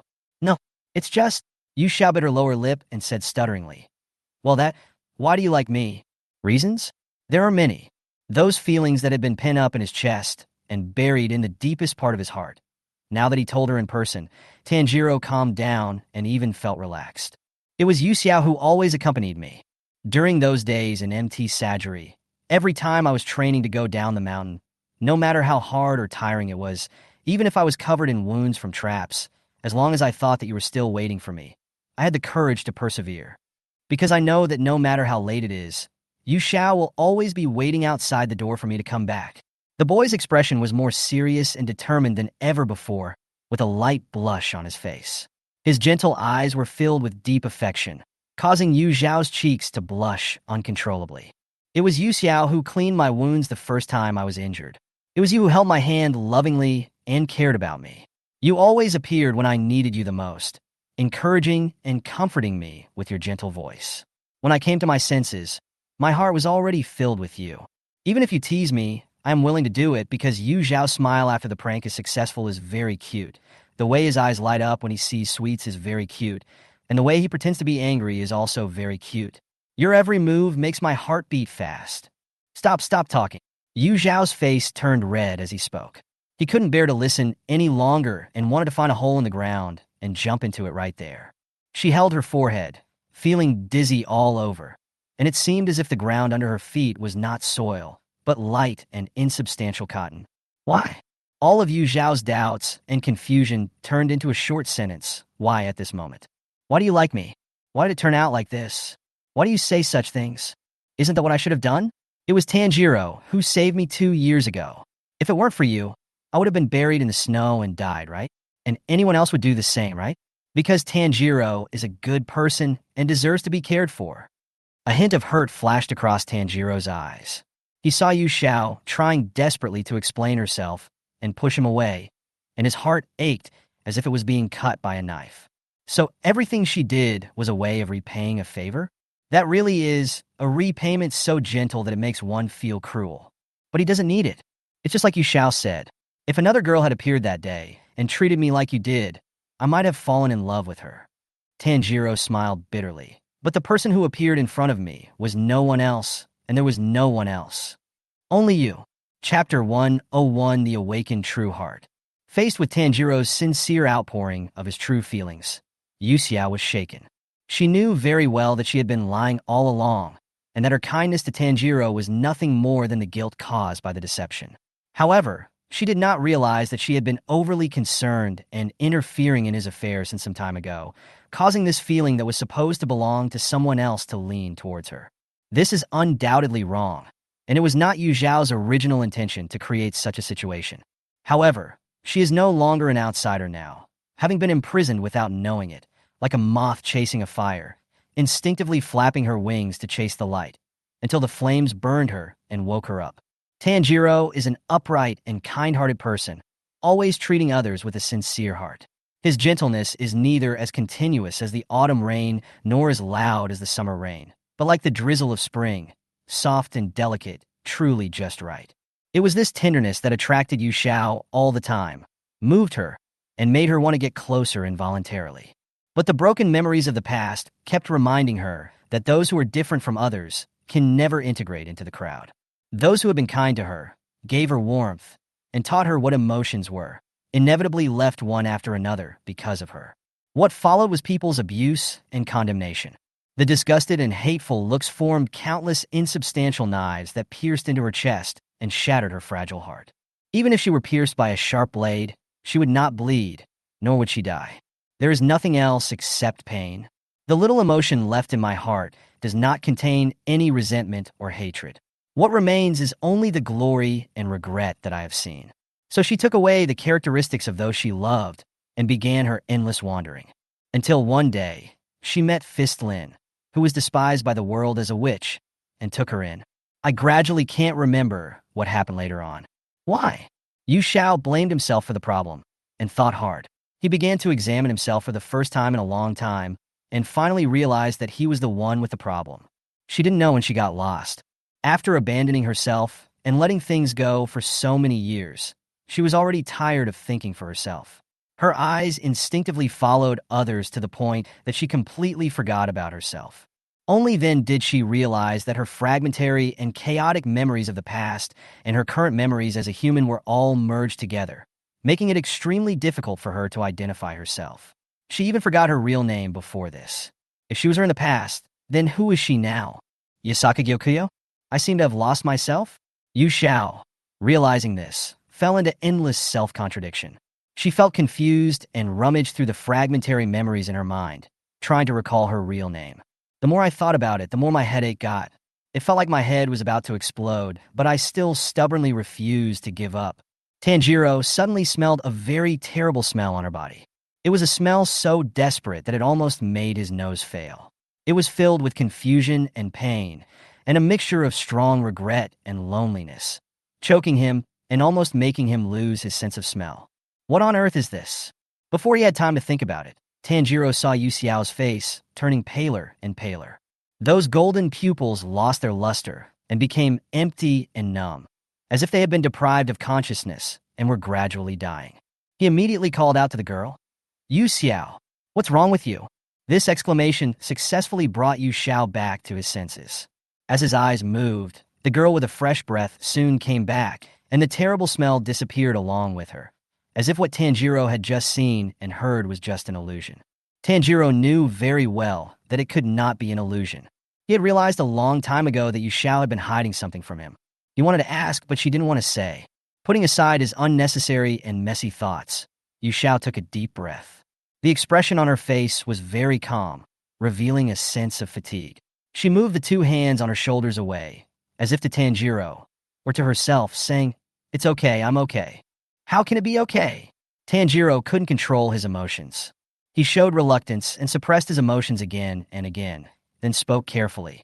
"If there is anything sad or heartbreaking, please tell me. No matter what it is, I will listen carefully." Yu Xiao pursed her lips and said nothing, feeling extremely conflicted. "I can't go on like this," she kept telling herself in her heart. This kind of feeling is wrong. I have no right to enjoy or desire things that do not belong to me. I just need to do what I should do. Yu Xiao turned her head away, her hair covering her face. She closed her eyes and quickly adjusted her state. When she opened her eyes again, she was as radiant as a flower bathed in the morning light. It's okay. Don't worry about me. I just didn't get enough rest, but I'm afraid I'll disappoint you. Yu Xiao smiled softly and rejected the boy with words that were not so hurtful. I'm sorry for saying those things that made you unhappy, but I can't respond to your feelings, and I'm not as good as you see so. I don't care, Tanjiro interrupted her. I like Yu Xiao, not because I am attracted by your appearance, nor because I am greedy for your kindness to me, but because Tanjiro paused and said slowly. Whenever I recall what Muzan did, I can't suppress my anger, but as long as I think of Yu Xiao, I can naturally calm down. Although I am still angry, it always helps me regain my rationality when I am furious. When I am with Yu Xiao, I feel an unprecedented peace of mind. Tanjiro frowned and smiled. That smile was as gentle as a spring breeze, as if he was recalling the past, and the expression on the boy's face showed a little more nostalgia. A long time ago, I asked my father why he married my mother and gave birth to me and my brothers and sisters. My father looked at my mother and said nothing, but my mother covered her mouth and laughed secretly. Then she rubbed my head and told me that when I meet the person I want to spend my life with, I will naturally have the answer in my heart. At that time, I didn't understand the meaning of my mother's words, and I gradually forgot about it over time. It was not until now that I remembered it that I finally had the answer in my heart. Tanjiro didn't say anything more. After joining the Demon Slayer Corps for some time, Tanjiro figured it out. Killing ghosts is a life and death battle. No one can guarantee that they can survive this endless battle. Perhaps the next mission will be the last day of their life. He had already prepared for this.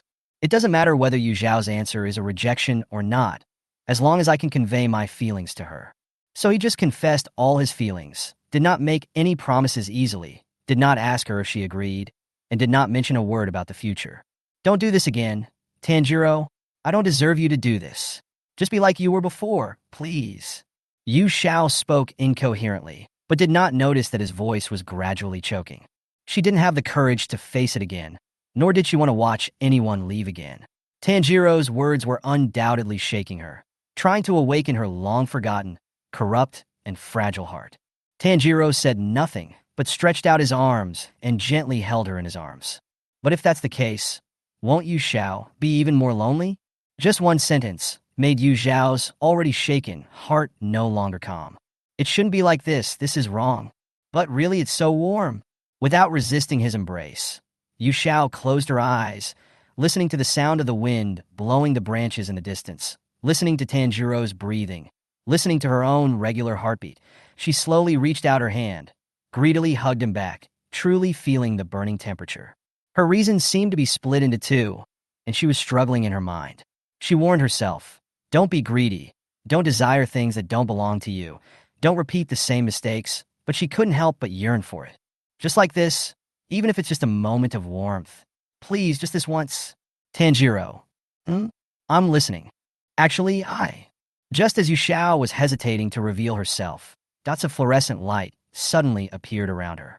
The tiny light was like broken stars scattered in the sky, flickering and disappearing in an instant. Yu Xiao suddenly came to his senses and quickly let go of his hand. Tanjiro also noticed those twinkling lights. What was that just now? A firefly? Go back quickly. There was no time to explain further to him. After leaving these words, Yu Xiao turned around and disappeared. The talisman she gave to Kaijiro was triggered. If she didn't rush back, Kaijiro would be beaten to death by Akaza. Taking back the sun wheel sword that he had thrown out earlier, Yu Xiao rushed back as fast as he could. I'm really doomed this time. Why am I just... Owl, you must hold on. Chapter 102, Upper Rank 3, Akaza. Kaijiro jumped out of the carriage immediately before the infinite train derailed and overturned. Is it resolved? It went even smoother than expected, and Yu Xiao killed the demon almost immediately after meeting him, which made Kaijiro more certain of his thoughts. Although Yu Xiao looked casual and had no hostility towards ghosts, once he got serious, his attacks were quite efficient. Her strength is indeed impressive. Otherwise, she wouldn't have been able to kill Lower Moon 4 intactly and snatch the box from Buzii in public.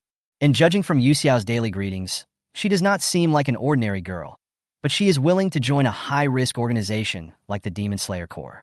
After the Juha meeting ended that night, he took the initiative to stay and chat with the Lord alone. The Lord seems to value her very much. Otherwise, he would not have allowed the two pillars to participate in this mission. Although Yu Xiao has no hatred towards ghosts, he is ruthless when he attacks them. He carries out his tasks diligently every day without any complaints. Kaijiro had no reason to doubt her. He was just curious. Most people who join the Demon Slayer Corps do so out of hatred, and only a small number do so for money or other reasons. His former stepson, Mitsuri Kanroji, chose to join the Demon Slayer Corps in order to find her ideal husband. So what is Yu Xiao doing this for? She and Ju Tanjiro are from the same school. Could it be for Tanjiro? If you think about it carefully, Yu Xiao not only protects Nezuko everywhere, but also has an unusual relationship with Tanjiro. Anyone with a discerning eye can see that Tanjiro has feelings for Yu Xiao. Could this be possible? Kaijiro found himself gradually understanding everything. But for some reason, I feel a little unhappy.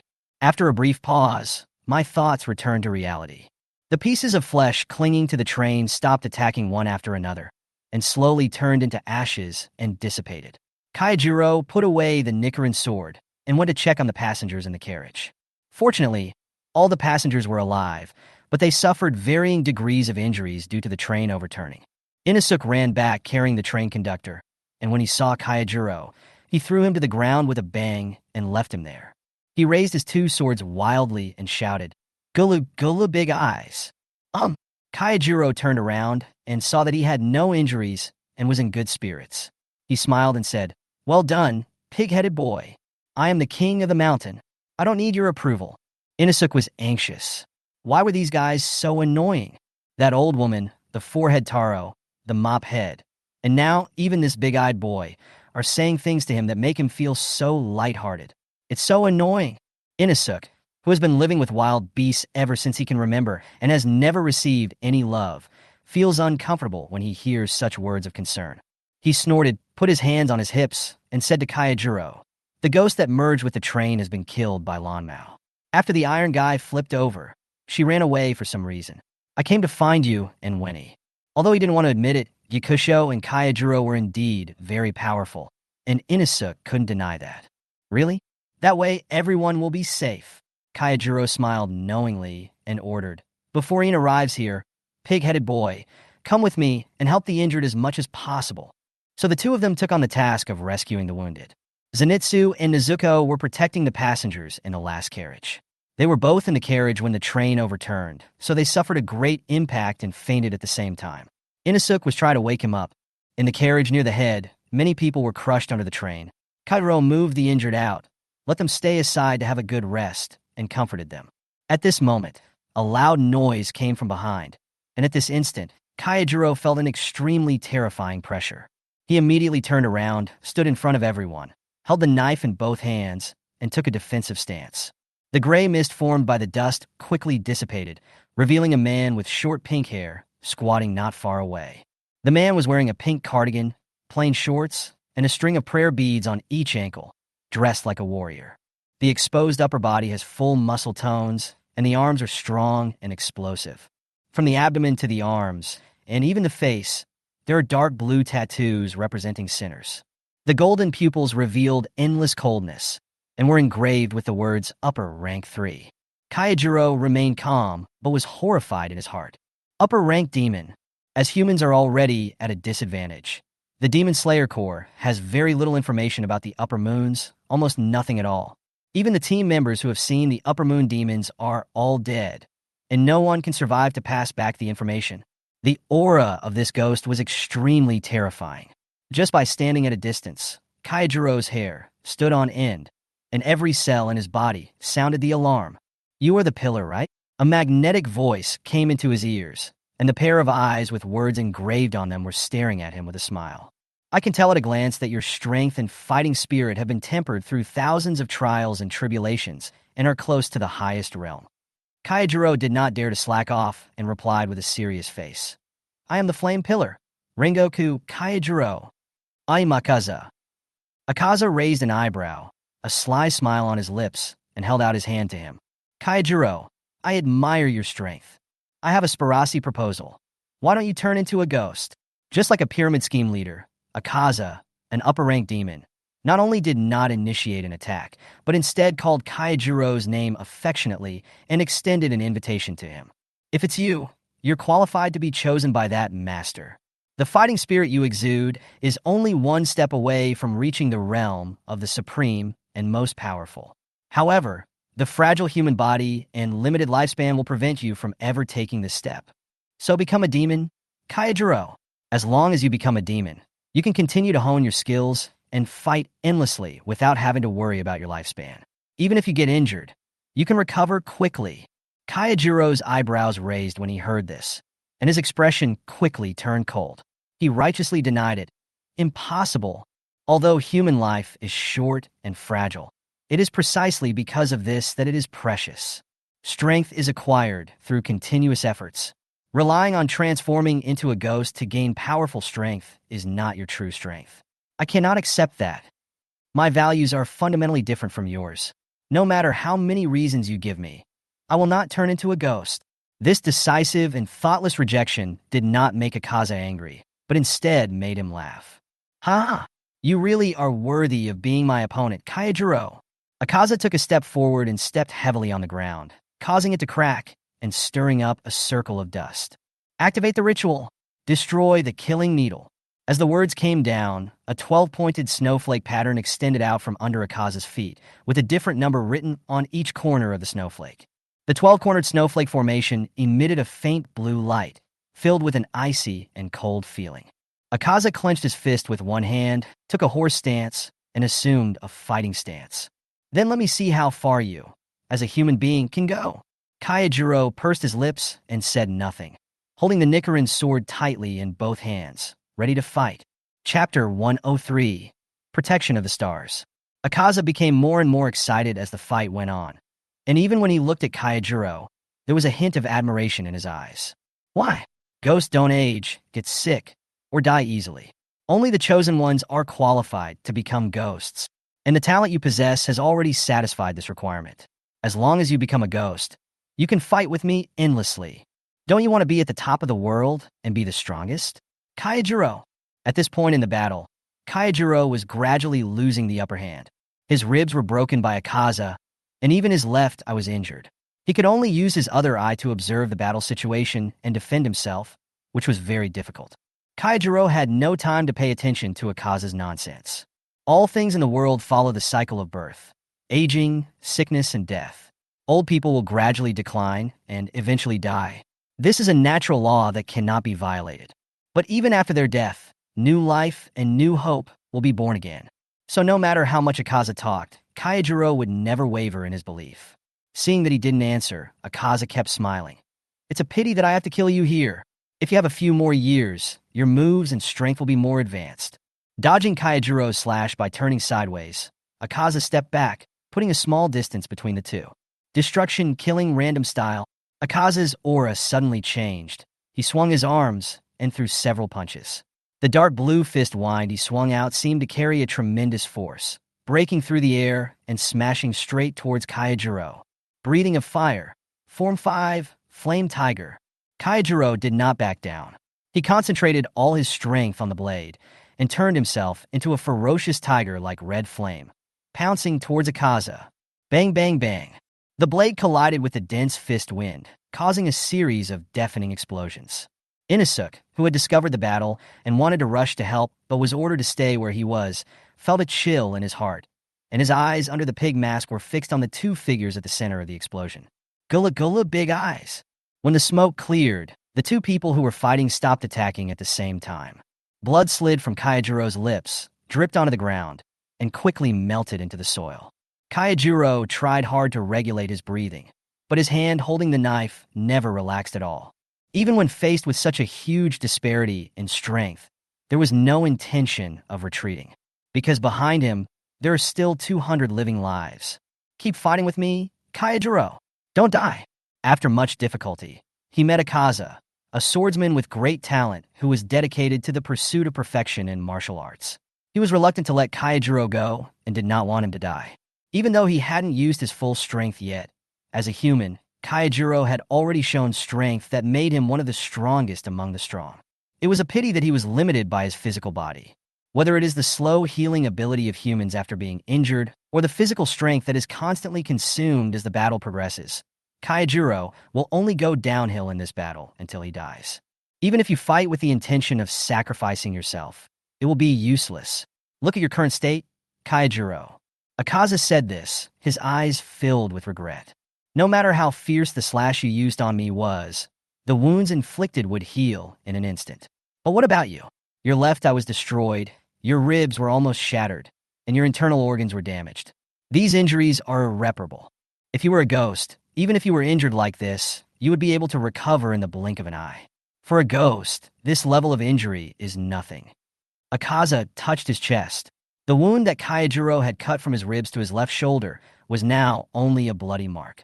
Compared to the embarrassed Kaijiro, he was intact and didn't even consume much physical energy. Humans cannot defeat demons. You're just wasting your efforts. You might even risk your life. As long as you are willing to turn into a ghost, these injuries will be healed immediately. Then you can fight me however you want. Not only will no one of us die, but we will also continue to become stronger in endless battles until we reach the pinnacle of martial arts. Akaza said excitedly. He admired Kaijiro's extraordinary strength, so he repeatedly and tirelessly invited Kaijiro to become a ghost. For Kaijiro, this was absolutely impossible, and Akaza's words undoubtedly angered him. No matter how many times you say it, I will never agree to it. I will never give up my identity as a human being. The reason why strong people exist in this world is to protect the weak from being bullied, to maintain order in the world. That's why people can live ordinary and happy lives. This is a feeling you, as a ghost, will never be able to understand. Kaijiro held the sword with both hands and assumed a fighting stance once again. His eyes were extremely determined, and his entire body seemed to have completely transformed into a burning flame, bursting out with a magnificent fighting spirit. It was even several times stronger than at the beginning.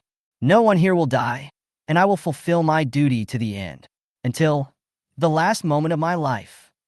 The high-pitched voice, as well as the conviction and fighting spirit expressed in the magnificent momentum, made even Akaza tremble involuntarily, which made him more determined in his decision. It would be such a pity if Kaijiro died here. Even though you're seriously injured, you can still maintain such momentum. Even your posture is flawless. Kaijiro, it really is more suitable for you to become a demon. Just keep fighting with me forever. Kaijiro remained unmoved, with only one goal in mind. Only if we cause him extensive damage in an instant will we have a chance. Breathing of fire secret. At this moment, all you need to do is burn your soul and surpass your limits. Flames rose up from Kaijiro's side like rolling waves, and the sword in his hand turned into a fire dragon. The fire dragon swept across the blade was as brilliant and dazzling as molten flames, briefly illuminating the long night. Then, Kaijiro broke through the night sky like a meteor and rushed towards Akaza without hesitation. 9-type. Purgatory. Seeing this, Akaza's heart surged, and his expression could not hide his excitement. He decisively raised his fists and went straight to meet the enemy. Destruction killing annihilation style. Boom! The moment the two collided, a huge explosion resounded through the sky. The soil under the feet sank and cracked on the spot, and gradually spread to the outer circle, and dust flew up for a while. Kaijiro's blade cut through Akaza's arm, pierced through his chest from top to bottom, and then turned the blade halfway and slashed upwards. At the same time, Akaza's devastating blow hit Kaijiro's abdomen hard. A smell of rust surged out of his throat uncontrollably, and Kaijiro spat out a mouthful of blood on the spot. He felt as if his internal organs were shattered, his feet were unstable, and his vision went dark. But just when the punch was about to penetrate his body, starlight floated, and a sea of stars suddenly bloomed on Kaijiro's chest. Star sign, blessing of the stars. The purple nebula and the twinkling stars formed a thin barrier, as fragile as a butterfly's wings, but it blocked Akaza's terrifying punch and directly bounced his fist away in the next second. What? Akaza looked surprised and immediately pulled his hand back and jumped back, instantly putting a large distance between himself and Kaijiro. Kaijiro was equally shocked. What on earth is this? Before you can touch it, The sea of stars disappears in an instant. As if he had thought of something, Kaijiro reached into his pocket, but found nothing. Could it be the Yasaka girl? The pocket near his chest contained nothing else but the thank you gift he received when he first met Yuxiao, a purple origami paper called a talisman. Since then, he has been wearing this amulet and never taking it off, but now it has disappeared. At this moment, Kaijiro seemed to have guessed something. There seems to be one more secret and mystery about Yuxiao. Kaijiro, what kind of move is that? Akaza asked in confusion. This strange sea of stars suddenly appeared, like a different dimension. It not only blocked his attack, but also bounced his hand away. He had never seen such a strange phenomenon. Even among ghosts, I have never seen this type of blood magic. This, Kaijiro himself couldn't answer. Perhaps it is the effect of the amulet that contains the girl's true feelings. Right? What is this? A young girl's delicate voice came from the woods not far away, and the three people present looked in the direction of the sound at the same time. Suddenly, a blue shadow jumped out from the dense bushes. Then a girl wearing a light-colored haori stood in front of Akaza. Thank goodness we made it. Before the others could speak, Yuxiao pointed at Akaza and said indignantly, as if he was defending Kaijiro, a ghost who is hundreds of years old is beating up a man who is only a few dozen years old. This is really unethical. At least he should wait until he is 200 years old before beating him, right? Akaza? Chapter 104. Surrender if you can't win. Akaza looked impatiently at the girl who had barged into the battle rashly. Is your brain okay? If he hadn't turned into a ghost, it wouldn't have taken 200 years. He would have turned into a pile of ashes in a few decades. He showed a cruel smile. It's better to die here while you are still young. Yasaka girl. Kaijiro wiped the blood from his mouth and said to the girl standing in front of him with difficulty, this guy is the third of the upper moon, and is completely different from the demon of the lower moon. Although I really wanted to say, I'm afraid you are no match for him. I swallowed the words back when they came to my lips. Yuxiao is the pillar. If I hadn't been injured, even if I joined forces with the Yasaka girls, I'm afraid I wouldn't be a match for Akaza. From the battle just now, Kaijiro already knew that Akaza had been using words to persuade him to join the demon camp without using his full strength. If Akaza had given it his all, he wouldn't have made it this far. At this time, Inosuke could no longer hold back, raised his two swords, and shouted angrily at Yuxiao. Blue hair, I will go with you. I don't believe that we can't kill this upper-ranked demon. Inosuke said this, but he had no idea what he meant. In the battle at Spider Mountain, he experienced firsthand how powerful the 12 demon moons were. The Spider Father alone beat him up without any chance of fighting back. If the guy in the half-coat hadn't appeared, he would have almost died. He then stayed in the butterfly house for half a month to recuperate from his injuries. Even though he had mastered the Changzhong breathing method after a period of training, every inch of Inosuke's skin was in a state of alarm when facing Akaza, knowing full well that he was not on the same level as that guy. Now that Zenitsu is unconscious and Tanjiro hasn't come yet, there are only two of them who can fight on the field. They have to go up. Fight him. Thinking of this, Inosuke tensed up all over, and the hand holding the knife secretly exerted force. His eyes under the hood were fixed on Akaza, looking like he was ready to strike. So what is Blue Fur? Her new nickname? Yu Zhao's mouth twitched slightly. Very good. I'll remember your habit of giving random nicknames. Sooner or later, I'll teach this rampaging wild boar a lesson. Ignoring him, Yu Zhao silently glanced at Xing Sholan behind him. The ribs are shattered, there are multiple soft tissue contusions, internal organs are damaged, and the left eye is blind. It's like this after I was away for a while. It really makes me worry. But it's not a big problem. It can be cured. There should be about an hour until dawn. During this time, I should be able to stop Akaza by myself, but after a brief thought, Yu Zhao came up with a good idea. She turned around and saw Kaijiro covered in blood. She was immediately horrified and exclaimed in a pretentious manner, Oh my God, Mr. Purgatory, how did you get beaten like this?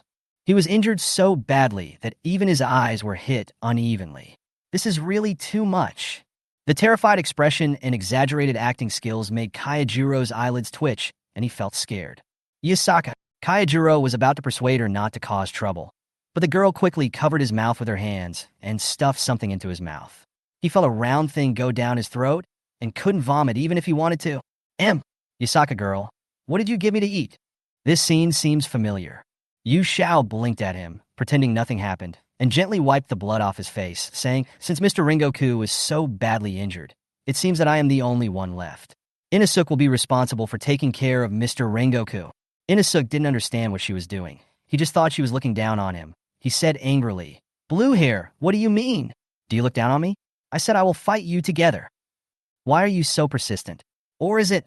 Yu Xiao deliberately prolonged his tone and said disappointedly, "You can't even do such a small thing as looking after Mr. Purgatory. It's really too much of a stretch." Inosuke got angry at that time. "You really are looking down on me? I can handle 10 of them, no. 100 of them? Then I'm relieved." Yu Xiao patted his shoulder with a smile. "Work hard, otherwise we'll have a roasted whole pig tomorrow. You should know who will get the raw materials from, right? You. I'm a human, not a real pig." Inosuke was furious, angry, but a little scared at the same time. Yu Xiao is very similar to the old woman in Fujiya's house. Inosuke can hardly sense any fighting spirit from her, so he acts so repulsed by her. Leaving Inosuke furious behind him, Yu Xiao drew out the Nichiren sword, threw the scabbard aside, and faced Akaza. "Then let me be your opponent. Just you." Akaza didn't even bother to look at her, and said with contempt, "Have you guys in the Demon Slayer Corps run out of people, or what? Each one is weaker than the other. It's really disgusting. Just looking at me makes me want to vomit." In his eyes, the girl in front of him was so weak, even weaker than a chicken kept in the fence by the old lady at the entrance of the village. The fact that she could wield the Nichiren sword alone made Akaza look at her with new eyes. He was really afraid that he would smash her to pieces with one punch. He waved his hand in a dull manner. "I don't kill women. You can go, but Kaijuro and the pig must stay." "How can that be possible?" Yu Xiao rejected him without even thinking. "You want to let me go alone, but leave my companions behind. I can't agree to that unless you are willing to let us go together." "This girl actually dares to bargain?" Akaza immediately scolded coldly. "You don't know how to live or die." The conversation failed. Yu Xiao picked up the Nichiren sword, rushed forward, and slashed at Akaza's neck without any skill or method. No matter how weak this sword is, Akaza will not let her do whatever she wants. He raised his hand and grabbed the blade. The sharp blade didn't even cut his palm. With his other hand, he clenched into a fist and smashed it directly into Yu Xiao's forehead. Yu Xiao was so frightened that he decisively gave up the fight and shouted in panic, "Don't hit me. I'm afraid of pain. I surrender." When the fist was about to hit Yu Xiao's forehead, it suddenly stopped, and then Akaza flicked her forehead with his cold fingers. "I've already told you, women, don't get involved. Just stay home and be quiet." Yu Xiao immediately covered his forehead and said, "I know I was wrong. Please let me go. Actually, my family is sick and needs a lot of money to buy medicine. I joined the Demon Slayer Corps just to get the salary, because they pay too much." As she said this, she used all her strength to try to pull the Nichiren sword back from Akaza's hand. But Akaza's manual control doesn't even work. Yu Xiao immediately looked sad. "Can you give the knife back to me? I can sell it for money." No matter what, the Nichiren sword is a tool for slaying demons. Akaza originally wanted to crush the sword, but when he heard her say that for some reason, his heart softened. Especially when he heard her say that she needed a lot of money to buy medicine. He felt as if something was blocking his chest, making him feel suffocated and almost unable to breathe. Such a familiar feeling. Why do I feel so uncomfortable? Akaza expressionlessly let go of the knife, but his tone softened unconsciously, and he said to her, "Go away, and don't let me see you again." "Thank you. I'll leave now." Yu Xiao put away the sun wheel sword with a grateful look on his face, turned around, and was about to run away. "Blue hair, what the hell are you doing?" Inosuke was stunned. What on earth did Yu Xiao mean by this? You said you wanted to fight, then you surrendered on the spot, and now you want to abandon them and run away? Are you teasing him? Although Zenjiro was confused, he did not say a word because Yu Xiao had given him a look before. After eating the food she stuffed into his mouth, he could clearly feel that his body seemed to be slowly repaired by some force, and the injuries were not as painful anymore. Now that the troublesome guy has left, let's continue the unfinished battle, Xing. Before Akaza could finish his words, a sharp sound of breaking through the air reached his ears. Because he was emotionally moved by Yu Xiao's words, and because she showed incredibly weak strength, Akaza was completely unprepared behind him. He had no time to dodge before his neck was hit by the snow-white blade. In an instant, blood gushed out.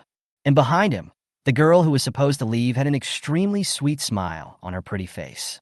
It formed a huge contrast with the blood-stained blade in her hand.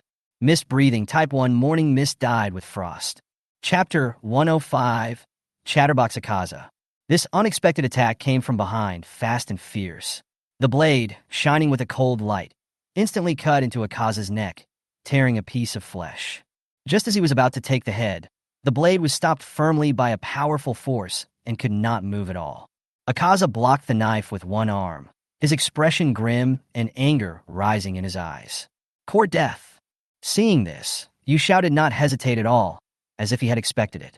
He drew his sword and retreated decisively before Akaza could counterattack.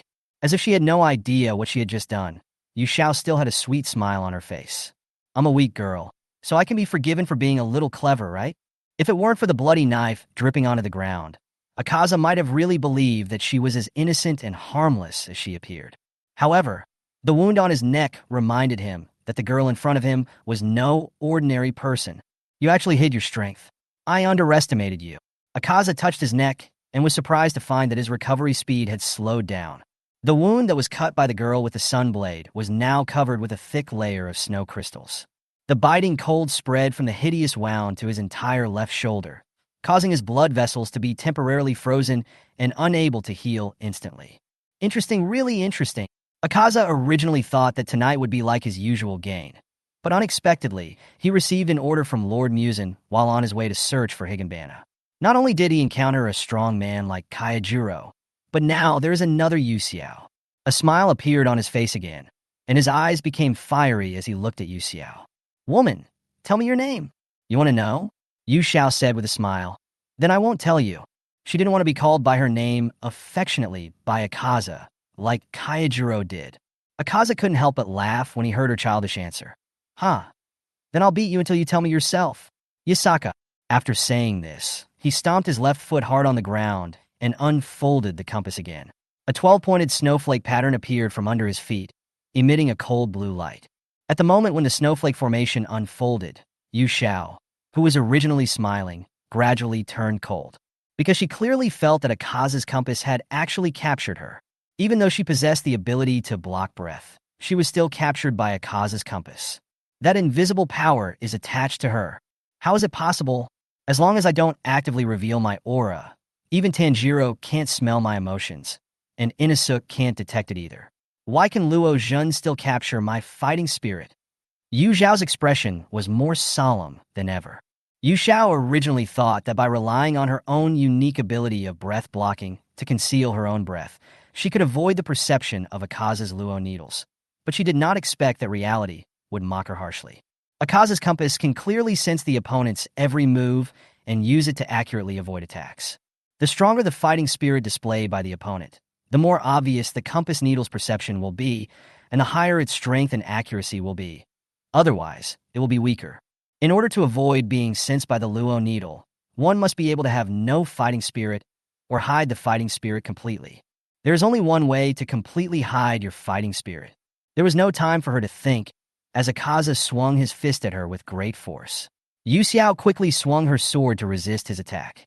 For a moment, the sky was full of sand and dust, and only two figures could be seen flashing by. The snow-white blade collided with the dark blue fist wind, sparks flew, and the speed was so fast that others could not see clearly. Tanjiro, who had been left behind by Yu Xiao before, now arrived beside Kaijiro. Tanjiro immediately noticed the blood on Kaijiro's body. Mr. Rengoku, are you okay? Kaijiro slowly exhaled a breath of turbid air. It's okay. It's just a minor injury. The medicine that Yu Xiao fed him alleviated a lot of the pain in his body. He held up the sun blade and said to the two of them, the strength of upper string 3 is extraordinary. I'm afraid that the Yasaka girl alone is no match for him. I must go to support her. Upper rank 3?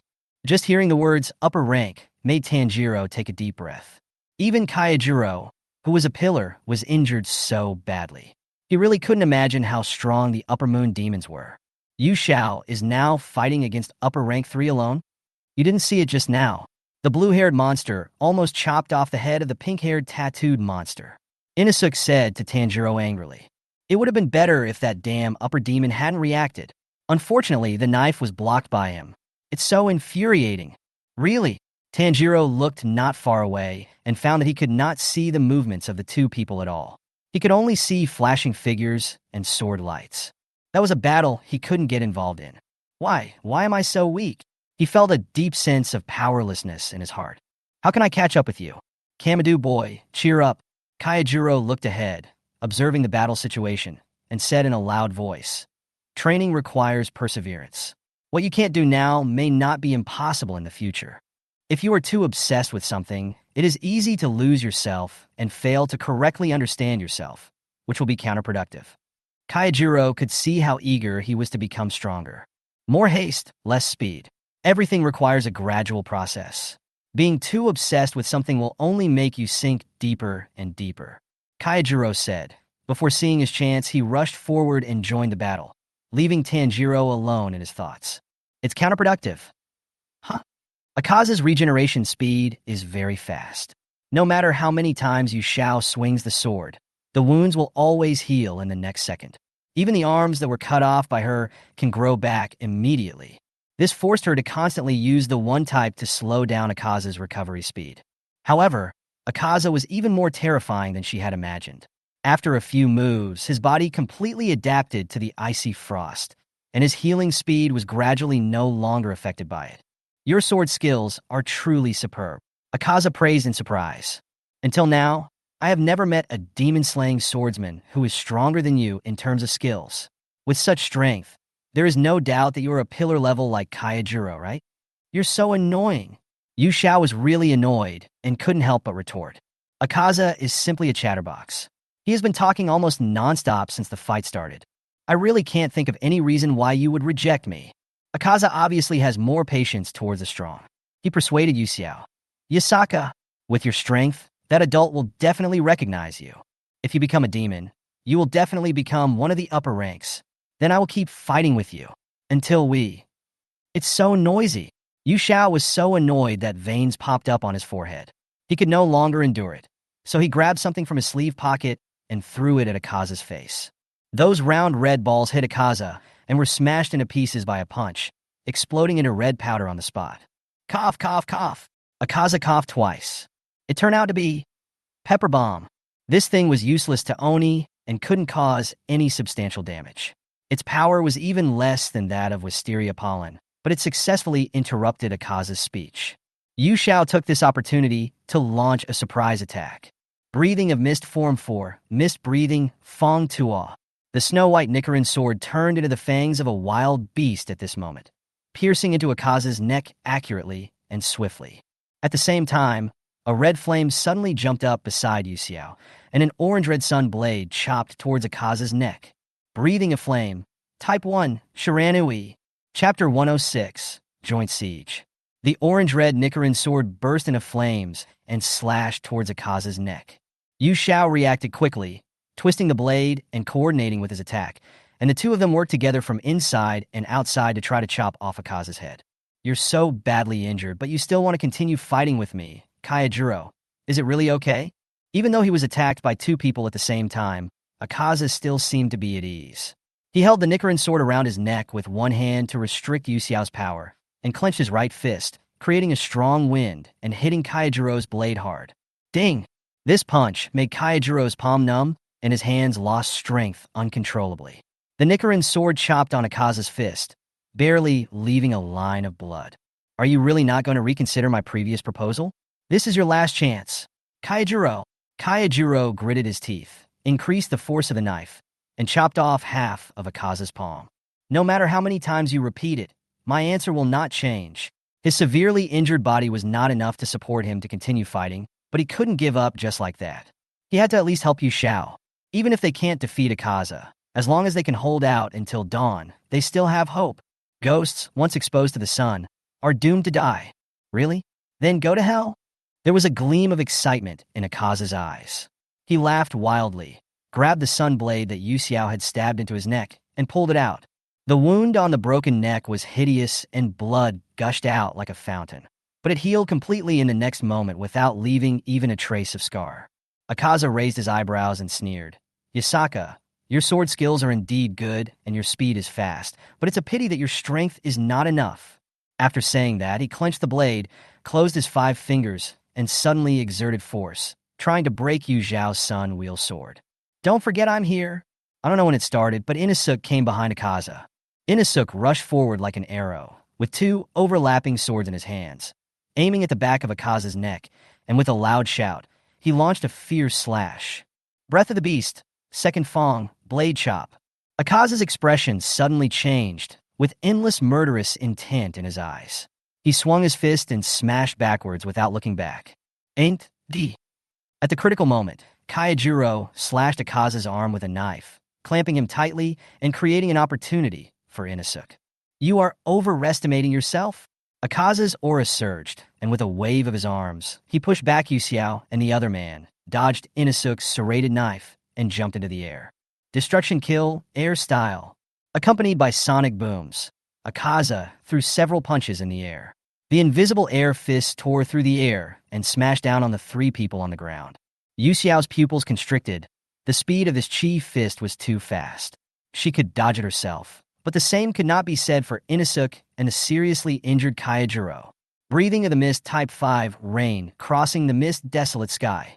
She immediately held her sword in front of the two men and mobilized her magic power to build a wind wall with the sword.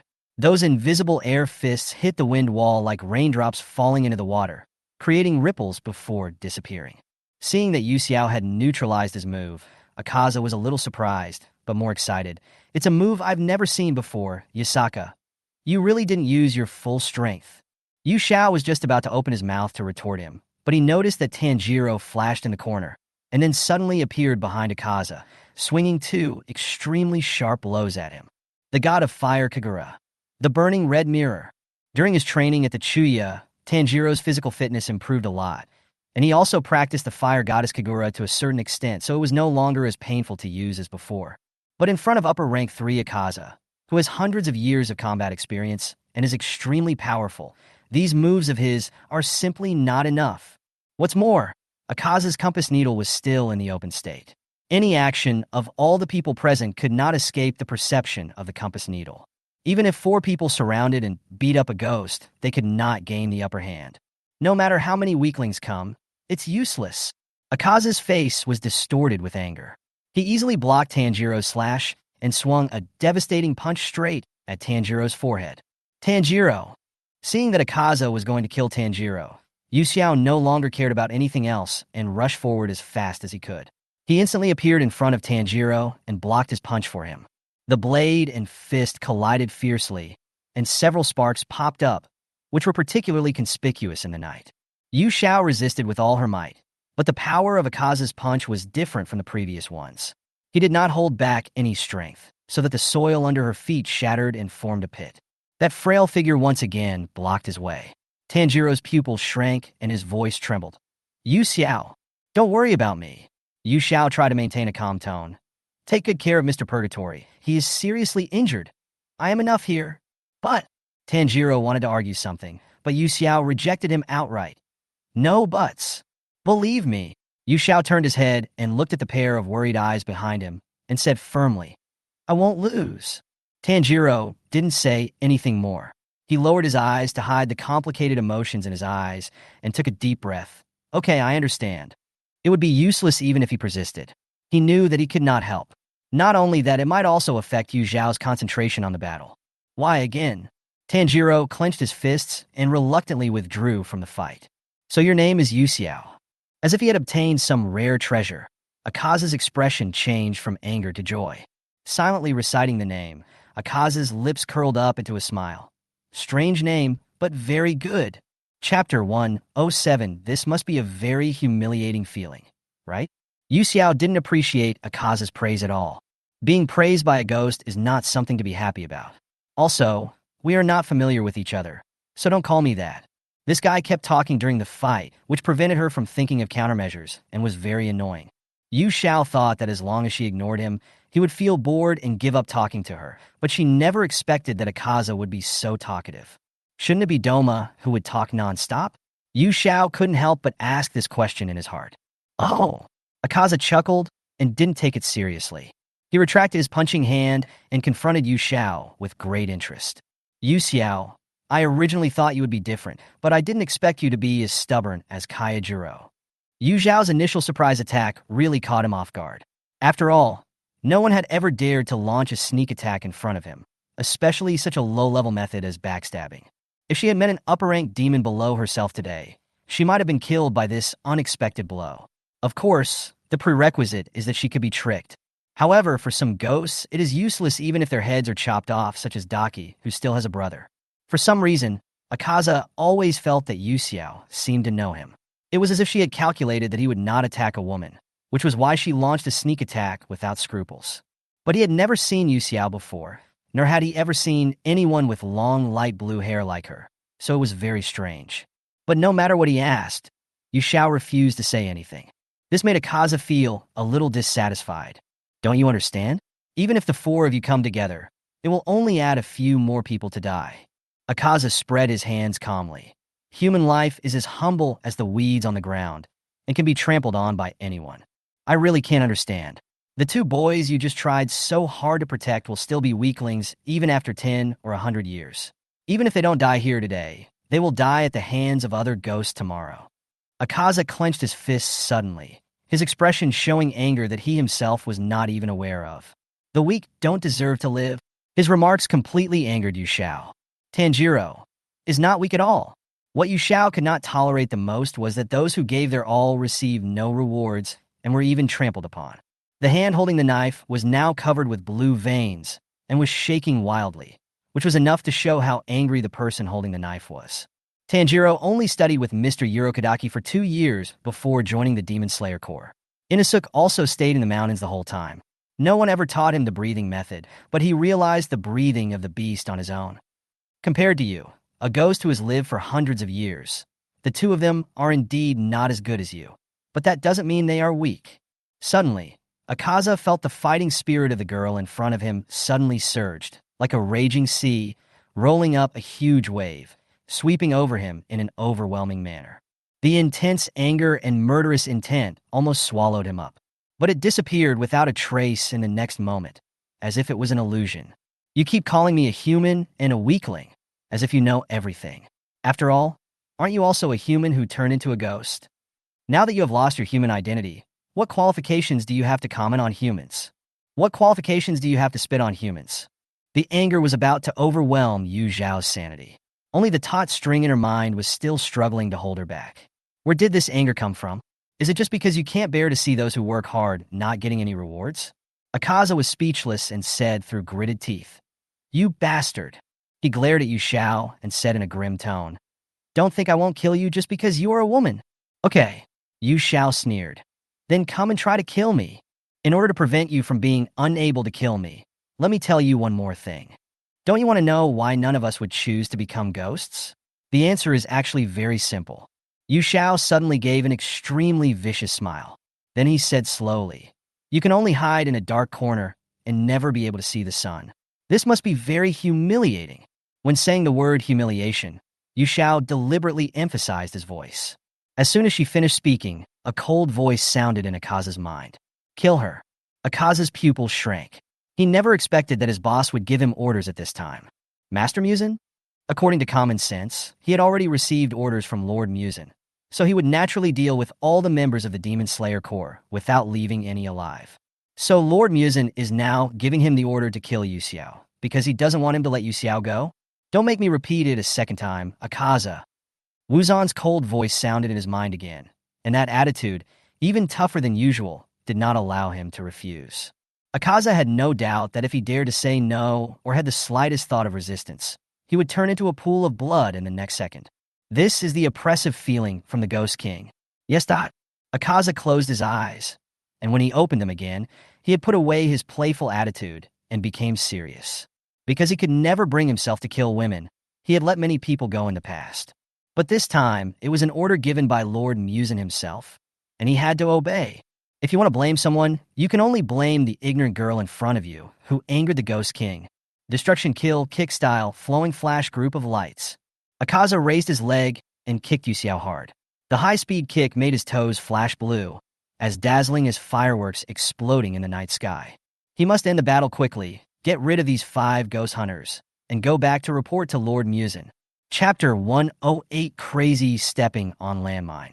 Akaza's stream of flashing lights was as fast as lightning, So Yu Xiao had no time to mobilize the magic power in his body to launch the 5 form again, and was forced to use the sun blade to block the attack. White flashes kept exploding in front of Yu Xiao's eyes. Akaza's high-speed kicks continuously hit Yu Xiao's sun blade, causing Yu Xiao's arms to go numb and his body to uncontrollably begin to retreat. At this moment, Akaza suddenly kicked Yu Xiao directly in the head. Yu Xiao was unable to resist, and she tilted her neck and turned her head to dodge. Although she dodged the kick, the left side of her cheek was still brushed by the airflow created by Akaza's toes. A few strands of light blue and nearly white hair fell, and a bloody wound suddenly appeared on the girl's porcelain white left face. The bright red blood slid down the curve of her face and dripped onto the ground. Just by being brushed by the airflow, a small part of the skin on Yu Xiao's face was cut off, which shows how powerful this kick was. If she hadn't dodged it just now, her head would have exploded by now. When Akaza was giving his all, Yu Xiao was obviously no match for him. There is a huge disparity in power between the two, which cannot be made up by speed and skill. What's more, Akaza's speed is basically the same as Yu Xiao's. In terms of skill alone, she has no advantage at all. Is this the true strength of upper rank 3? He is much stronger than expected. In fact, from the moment they started fighting, Yu Xiao knew that she might not be able to beat Akaza. That's why she said those words. Her purpose was to anger Muzan Kabutsuji, who was behind Akaza. The fact that he cannot see the sunlight is considered a shameful stain by Muzan, and is also the biggest pain for him after becoming the Demon Queen. If he wasn't afraid of the death and fear brought by the sunlight, Muzan wouldn't have gone looking for the blue spider lily. Judging from Akaza's reaction, her words should have played a certain role. There was just one thing that Yu Xiao couldn't understand. Her words had undoubtedly hit Muzan's nerves. According to Muzan's temper that would not tolerate disobedience, he should have jumped out and killed her on the spot. But why was he so reluctant to show up? Why? Weren't the words she said cruel enough? After having this idea, Yu Xiao immediately rejected it. No, there was no doubt that her words worked. Otherwise, Akaza would not have reacted so strongly. After all, he had always been lenient towards women. Master once said that physical pain can be repaired through various methods, but spiritual pain is difficult to heal. Human language is an invisible knife. The blade is made up of a few simple words, which can pierce another person's heart just through sound. When you are stabbed by this knife, there will be no bleeding, nor any sound, but it will only leave a wound that can never be erased. The master said that such a knife piercing the chest is 100 times more painful than a real knife. But today she not only said it, but also said it to more than one person. But Muzan and Akaza are both demons, so it doesn't matter as long as they are not human, right? How about another stab? It's not a human anyway. Yu Xiao looked at Akaza and suddenly smiled. The sinister smile made the latter frown unconsciously. Why? I just said a few words casually, and you can't stand it. As a ghost, your tolerance is too poor, isn't it? I've lived for hundreds of years in vain, but it seems like this is all I can do?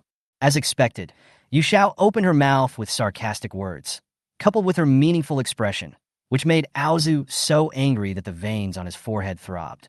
Is this girl crazy? Lord Muzan has already ordered him to kill her, but she is still talking big here. Is she too stupid? Or is she not afraid of death? Or is she just seeking death?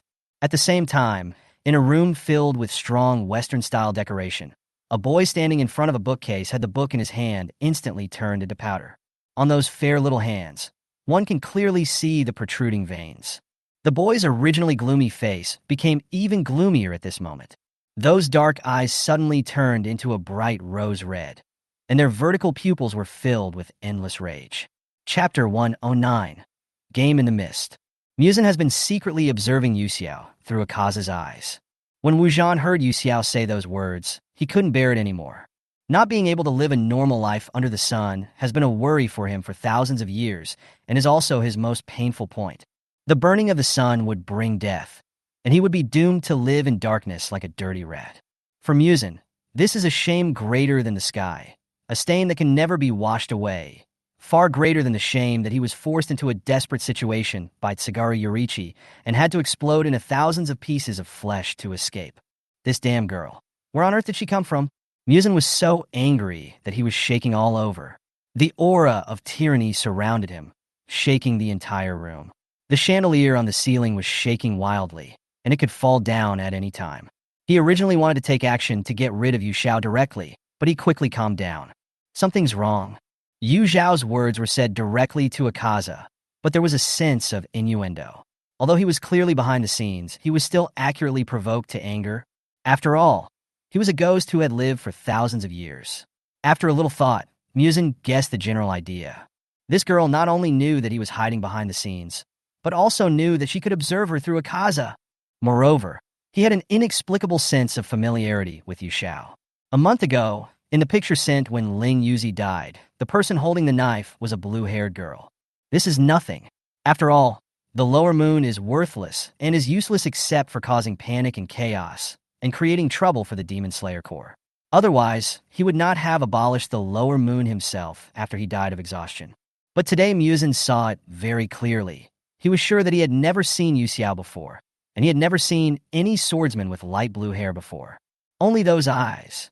The golden eyes had a very special pupil shape, as if he had seen it somewhere before, giving him a sense of déjà vu, but he couldn't remember where. Muzin thought carefully in his mind and found no clues. Taking other factors into consideration, he changed his orders. Akosa, leave her alive and bring her back to me. Yes. No matter from which perspective, Yu Xiao must not be allowed to stay, but at least before she dies, there are still some things that need to be confirmed, and it will not be too late to let her die after that. As for why Muzin suddenly changed the order, Akaza didn't know. He just obeyed unconditionally. The battle wasn't over yet, but Yu Xiao couldn't hold on any longer. It was still daybreak, and Muzin had not shown up as she had expected. Her provocation seemed to have failed and had no effect. Instead, Akaza continued to suppress her and beat her. If the fight continues like this, she will surely be defeated within 10 minutes. But it doesn't matter. This is also expected.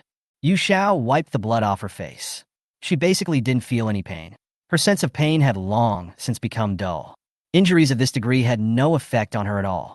So why was she so obsessed with stalling for time until dawn?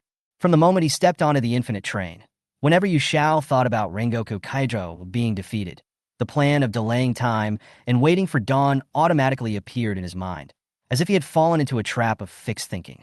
She could have chosen another plan, couldn't she? Thinking of this, Yu Xiao suddenly felt that his thoughts became clear. Wouldn't it be better if we could get rid of Akaza here? Akaza saw a strange smile suddenly appear on Yu Xiao's face. That bloody half-face, coupled with a sinister smile, was particularly creepy in the darkness. Most importantly, Akaza discovered that the wound on Yu Xiao's left face was healing at a speed visible to the naked eye. In just a moment, the face was restored to its original state. This guy, Akaza was shocked. Her recovery speed was beyond the reach of a human. But Yu Xiao is a real human being, and Akaza, who is a demon, is well aware of this. So, my wound has healed. You seem surprised? Yu Xiao still had a mocking smile on his face. After wiping the blood off his face, Yu Xiao acted as if nothing had happened and said to Akaza, "That's right. After all, being able to heal quickly is a privilege exclusive to ghosts. It's impossible for humans to do that." "How did you do that?" Akaza did not hide his shock. He had never bothered to pretend. Yu Xiao shrugged. "It's a very simple truth. I want it to recover, and it recovers. Do you understand what I mean?" Just looking at her casual attitude is enough to make people angry. Akaza thought that he had a good temper among demons, but he couldn't stand being teased by Yu Xiao more than once. If it were Doma, he would probably be happily preparing for dinner by now, right? Seeing that Akaza was about to explode, Yu Xiao continued at this time. In fact, in this world, in addition to humans and ghosts who have high intelligence, there is another special creature. If I say I am neither a human nor a ghost, would you believe me? Boring. Akaza no longer had the patience to listen to her nonsense. It was obvious that Yu Xiao was unable to defeat him and was just trying to buy time.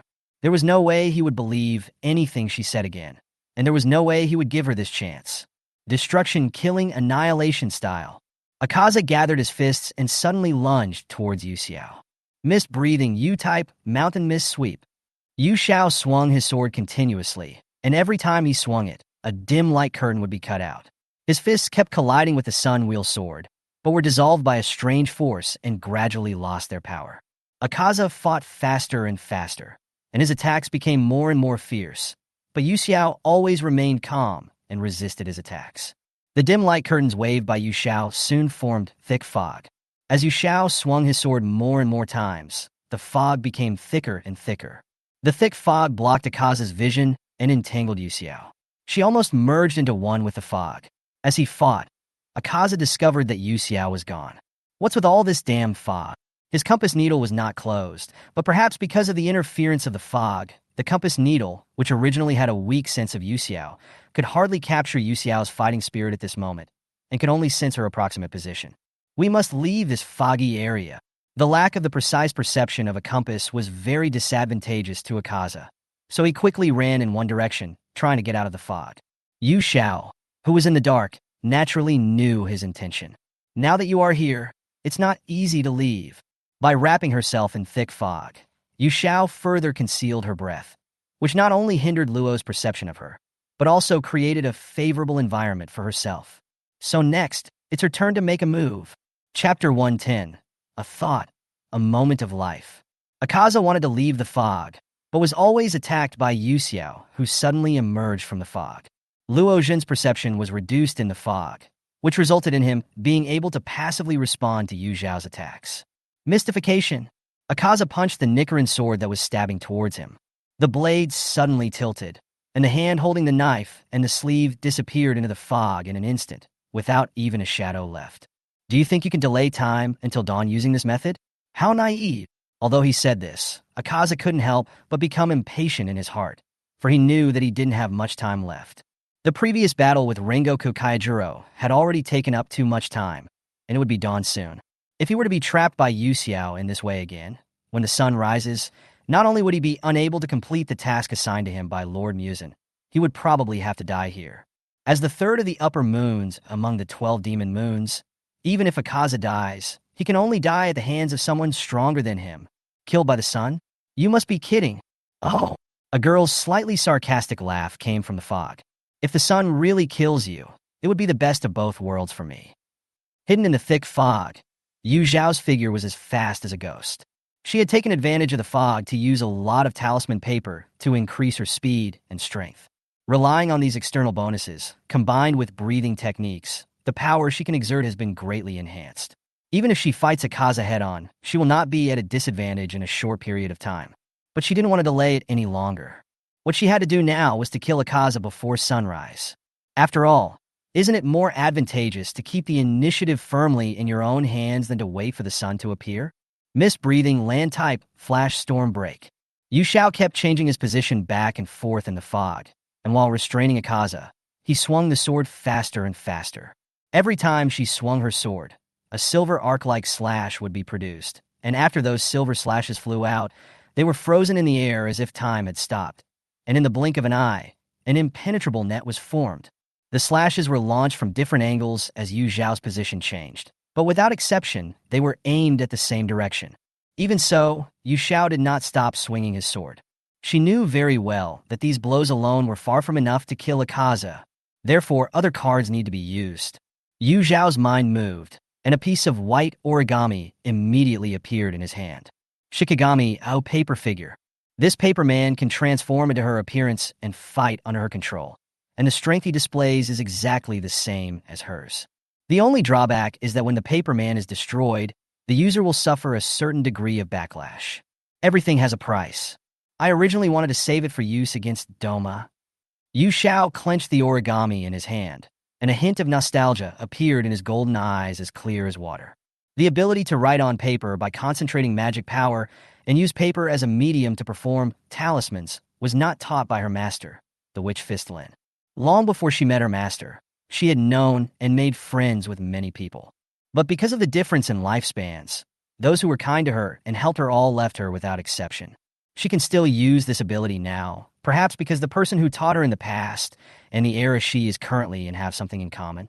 So, no matter what, she won't lose. Yu Xiao swung the last knife, then immediately adjusted his breathing and entered the highest state of concentration. A large amount of oxygen entered the lungs, causing the blood to boil quickly. The usually cold body temperature rose rapidly at this moment. Yu Xiao frantically grabbed every inch of strength in her body. At the same time, a light blue hydrangea pattern faintly emerged on her right cheek. Breathing of the mist 9 form, one thought, one instant life.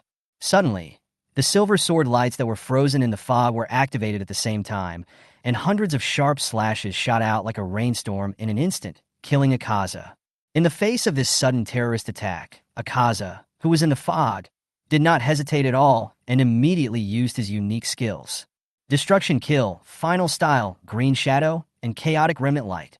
The snowflake formation under his feet lit up blue light, and in an instant, Akaza threw out hundreds of punches at a speed that could not be captured by the naked eye. Green light radiated from Akaza's body like a meteor, constantly colliding with the silver sword light, making a violent explosion that echoed through the sky. The thick fog that originally filled the surroundings was blown to pieces by the shock waves generated by these two terrifying forces.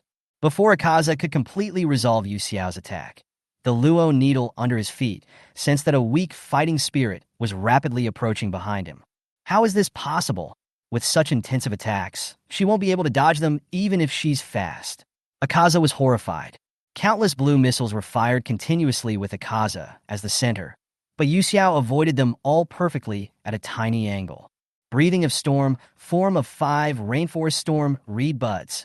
In the sky filled with sword lights and explosions caused by missiles, Yu Xiao was as light as a reed leaf. He almost stuck to the missiles and avoided them by a tiny distance. In a flash, he was behind Inosuk. With a flash of cold light, the long knife in Yu Xiao's hand chopped straight towards the back of Akaza's neck. But he failed to chop off Akaza's head as expected. Do you think I'll fall for it again if you use the same trick? Akaza blocked with one hand, and the long sword slashed along his arm, but the blade was stuck in the bone, and blood spurted out. And the knife that Yu Xiao was about to use to chop off his head was completely shattered at this moment. Because the explosion just now dispersed the fog, the compass was no longer disturbed by the fog and regained its perception. Yu Xiao, who failed to completely conceal his fighting spirit, was nothing more than a high-speed moving target in Akaza's eyes, no matter how fast he was. Akaza raised his eyebrows, raised his hand to knock away the blade that was in the way, and then grabbed Yu Xiao's wrist. The icy temperature and tightness of the hoop were like a venomous snake biting its prey tightly. I got you. Looking at the expression of disbelief and despair on the face of the girl, so close to him, Akaza raised the corners of his mouth and revealed a cruel smile. Then he clenched his other hand into a fist and smashed it into Yu Xiao's abdomen. Phew! The fist hit the soft abdomen, directly breaking the skin and flesh and penetrating into it. Then there was a muffled sound of crackling, and the hard spine broke. In a moment, Yu Xiao's body was pierced by this punch. It's over. Akaza pulled his hand back expressionlessly, half of his arm still stained with hot and wet blood. The surging feeling reached his throat, forcing Yu Xiao to cough up a large amount of blood from his mouth. Cough! She subconsciously lowered her head and looked at her empty, dark abdomen. Bright red blood rushed out of it and fell to the ground along the hem of her skirt. It felt like gusts of cold wind were passing through my body. The next second, the girl's slender body fell straight to the ground, lifeless. The winner has been decided. Chapter 111 Monster Girl. The fog had not yet completely dissipated, but the surrounding scene gradually became clearer as the night faded. A ray of light appeared in the distant sky, announcing that dawn was about to come. Akaza shook the blood off his hands, looked down at the motionless girl lying on the ground, feeling quite regretful. What a pity. It's a rare opportunity to have such a satisfying fight with humans. Although Yu Xiao was a woman, she was stronger than any pillar he had encountered in the past, especially the heavy rain-like slashing attack she had just launched, which even forced him to use his own unique skill, Green Shadow and Residual Light. If Lord Muzin had not specifically ordered Yu Xiao to die, he would never have taken such a heavy hand. It should still be alive. Let's take it back to Master Muzin first. The punch he just threw didn't hit the vital part, so it wouldn't kill the person on the spot. Although Yu Xiao looked very fragile, judging from her strange recovery ability, she shouldn't die so soon, right? As for the other few people, they were not taken into consideration at all. Even if those ghost hunters attacked together, they would not be his match. Even if he let them go today, he could just deal with them the next time he met them. Right now, his priority should be to complete the task assigned by Lord Muzin. As daybreak was approaching, Akaza did not dare to stay any longer. He bent down, stretched out his hand, and was about to grab Yu Xiao and take him away. But at this moment, the compass needle under his feet sensed something again. Akaza frowned, and his outstretched hand stopped in midair. Behind him, an extremely weak fighting spirit suddenly appeared out of nowhere. And judging by Luojian's perception, this fighting spirit was very close to him, hardly more than 20 meters away. Another sneak attack from behind? Akaza almost forgot how many times he was ambushed that night. So many sneak attacks have ended in failure. Why don't these Demon Slayer Corps understand that low-level tactics like sneak attacks are ineffective against him? A cold look appeared on Akaza's face, and there was a murderous intent in his golden eyes. He turned around quickly, clenched his fists, and was ready to launch an air attack at any time. So, who is it this time? Is it the injured Kaijiro? Or one of the other two weaklings? Or someone else who came to support? Etc. After seeing the figure clearly, Akaza was stunned, and his eyes widened in horror. The one who came was not someone else. It's still Yu Xiao. Not far away, a girl was wearing a black team uniform, her long moon-white hair dancing in the wind. On that flawless white face, a pair of golden eyes were staring at him intently. He held a sword in one hand and rushed towards him with lightning speed. That weak fighting spirit could not possibly come from anyone else. The perception from his compass needle could not be wrong. The girl in front of him was undoubtedly Yu Xiao herself. So, Yuozu's face was filled with doubt and uncertainty, and he stared at Yu Xiao, fearing that he would miss any details and lead to a misjudgment. He even used the corner of his eye to confirm the situation behind him again. Behind him, the girl who had fallen to the ground earlier seemed to be completely dead at this moment. She was still lying quietly on the ground, without a sound. So, who is this Yu Xiao? Could it be that she is really a monster? Akaza was shocked by his own thoughts, but the situation before him did not allow him to think too much, as Yu Xiao had already swung his knife at him. She attacked with great speed, and even the force and angle of the sword swing were exactly the same as the previous attack, almost without any difference. Repeated attacks, even the method of attack has not changed. This is simply a silent provocation. Upon seeing this, Akaza sneered, and the suspicion in his eyes quickly turned into murderous intent, and the doubts in his heart disappeared in an instant. Be it a human or a monster, no matter who comes today, he must die here. Akaza seized the opportunity, and when the blade was about to approach him, he took a big step forward, then twisted his waist, used the strength of his waist, and kicked towards Yu Xiao's head from bottom to top. Destruction kill, foot style, crown first cut. This kick directly kicked the knife in Yu Xiao's hand away. Not only that, without the protection of the sun blade, Yu Xiao had no time to dodge and was inevitably kicked in the jaw by Akaza's toes. Click! There was a crisp sound in the air first, and then Yu Xiao's neck was broken by Oz's kick. The broken spine pierced the throat, revealing a piece of white bone, and bloody red blood gushed out. Yu Xiao's entire head lost its support and bent backwards. But because the flesh on her neck was not completely severed, her head continued to hang on her neck in an extremely strange state. What's even more terrifying is that despite suffering such a fatal blow, Yu Xiao not only did not fall down, but instead pounced towards Akaza. Akaza never expected that Yu Xiao's perseverance would be so amazing that he could still move normally even with a broken neck. But he's a ghost after all. Although he has never seen any human being able to fight back when he is almost dead, it is normal for a ghost to be able to move even if his head is smashed and his body is pierced. Seeing Yu Xiao rushing towards him, Inosuk raised his hand and punched him without blinking. The punch hit Yu Xiao solidly, but it felt as light as hitting cotton, without any sense of substance. Akaza was slightly stunned. Not good. He reacted immediately, but just as he hesitated for half a second, something unexpected happened. Yu Xiao, who was hit, shook his body, and instantly turned into countless white ribbons that scattered around. The ribbons followed Akaza's outstretched fist, all the way up, and wrapped him tightly in the blink of an eye. At the same time, the girl's slightly teasing voice sounded behind him. You've been cheated again. Yu Xiao, who was originally lying on the ground pretending to be dead, stood up from the ground as if nothing had happened. The abdomen that was pierced by Akaza was still bleeding, but the condition of her wound was much better than it looked at the beginning, and seemed to be recovering slowly. You despicable woman!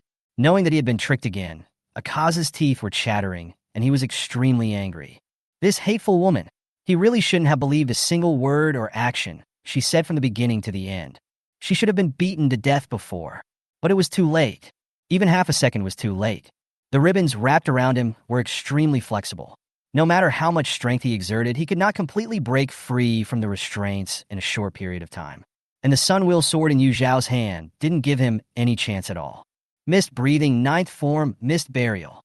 The blade quickly drew a silver arc, leaving a red line of blood. The blood splashed like ink, and a few drops splashed on Yu Xiao's face. A pink head flew out, spun several arcs in the air, and then fell to the ground. And those eyes, with the words upper string 3, were fixed firmly in the same direction from beginning to end. He saw a pair of golden eyes, which were now sparkling with tiny starlight. Chapter 112. Even the wisest man makes mistakes. Successful. Just as her tense body relaxed, a sharp pain came from her abdomen, stimulating Yu Xiao's nerves. She couldn't help but gasp in pain. Hiss! It hurts!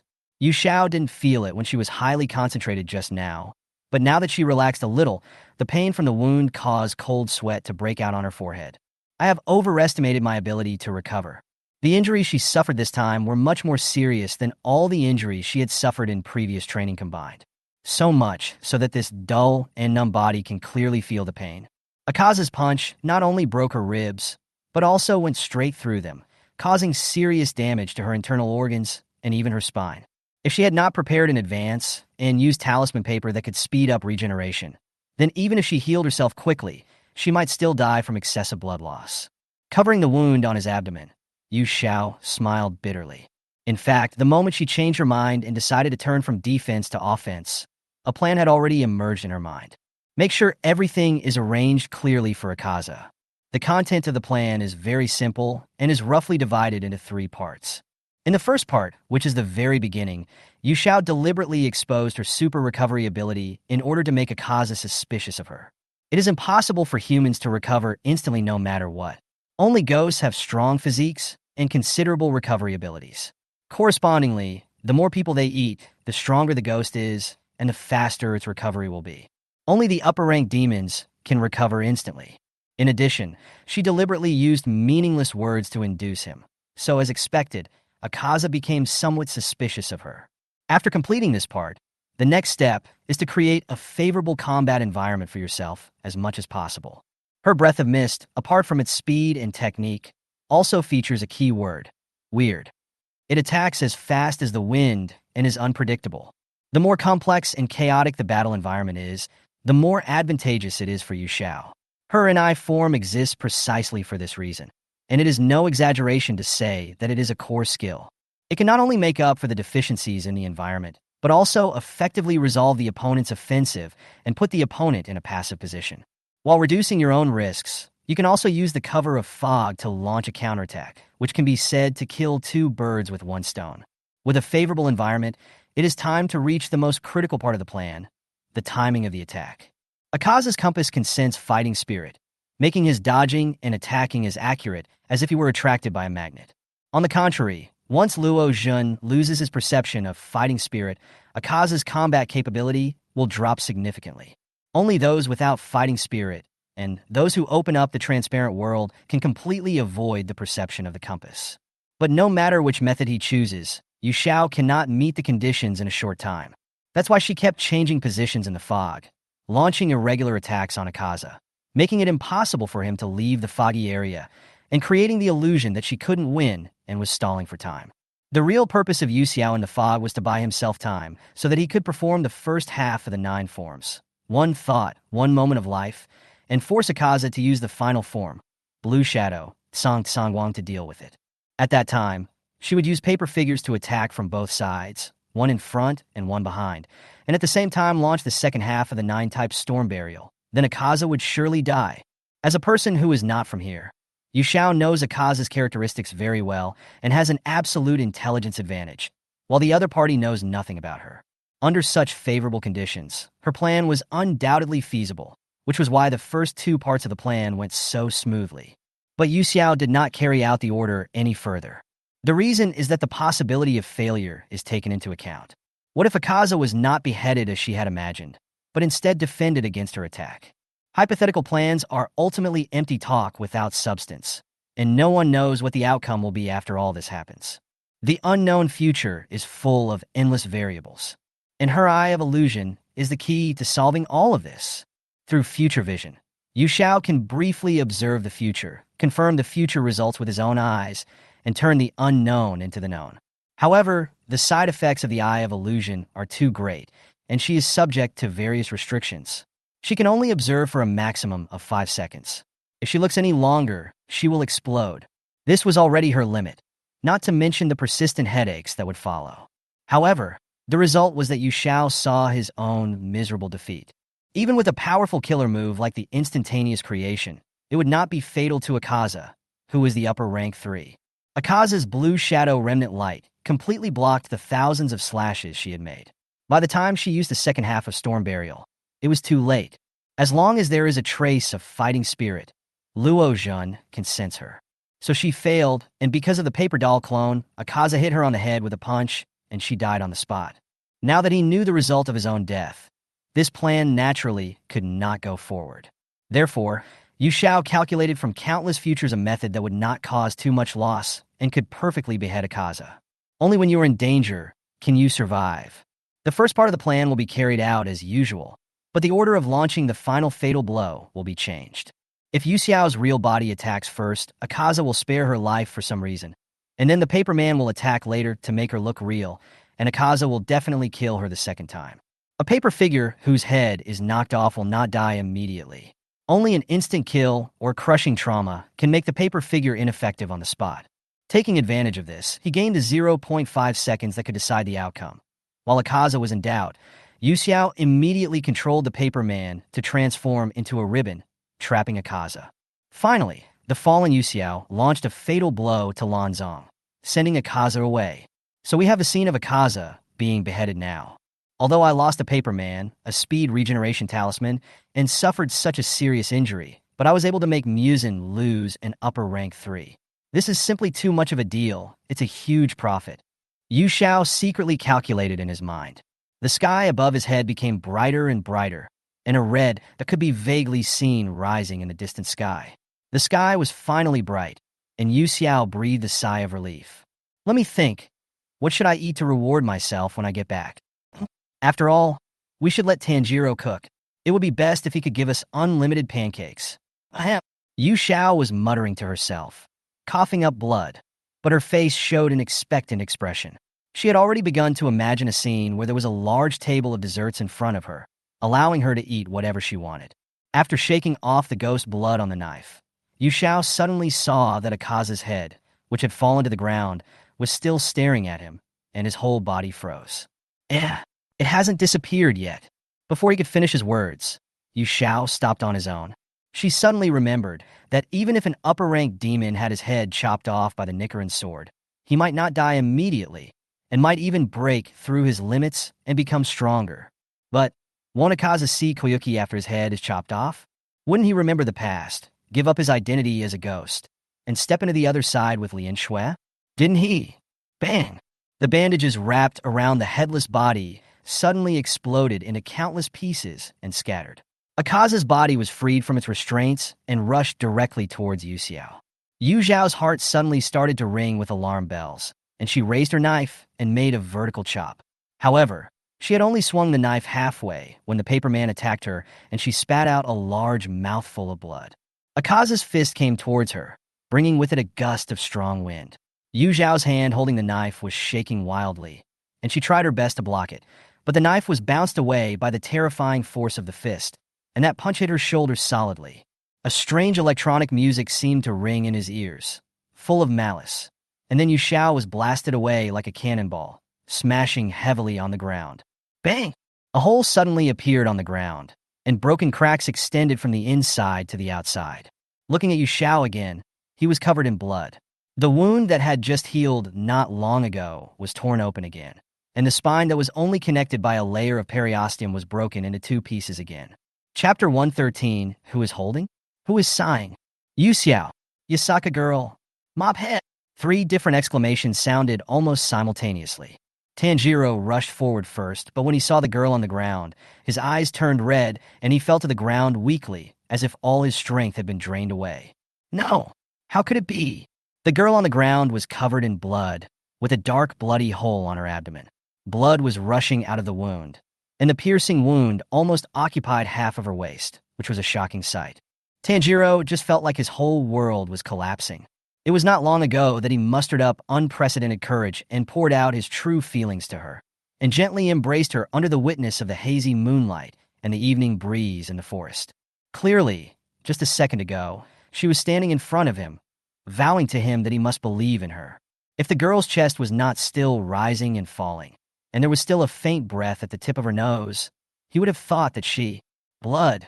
We have to stop the bleeding first, Tanjiro said incoherently.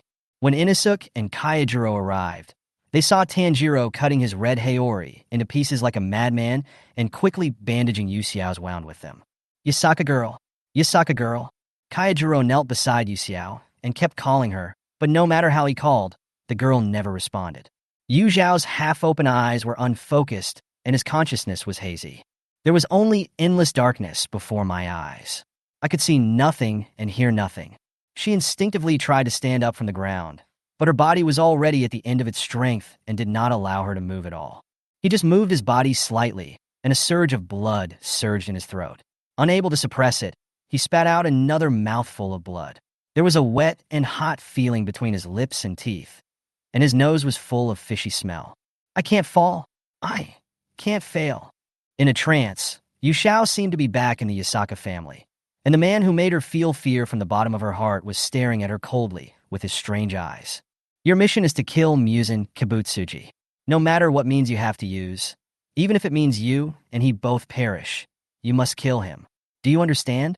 The coldness in those eyes seemed to be able to penetrate the skin and flesh and invade the bone marrow, making people feel cold all over and terrified. If you can't do that— No, I will do it. I can definitely do it. On the bloodstained face, the blue hydrangea pattern reappeared.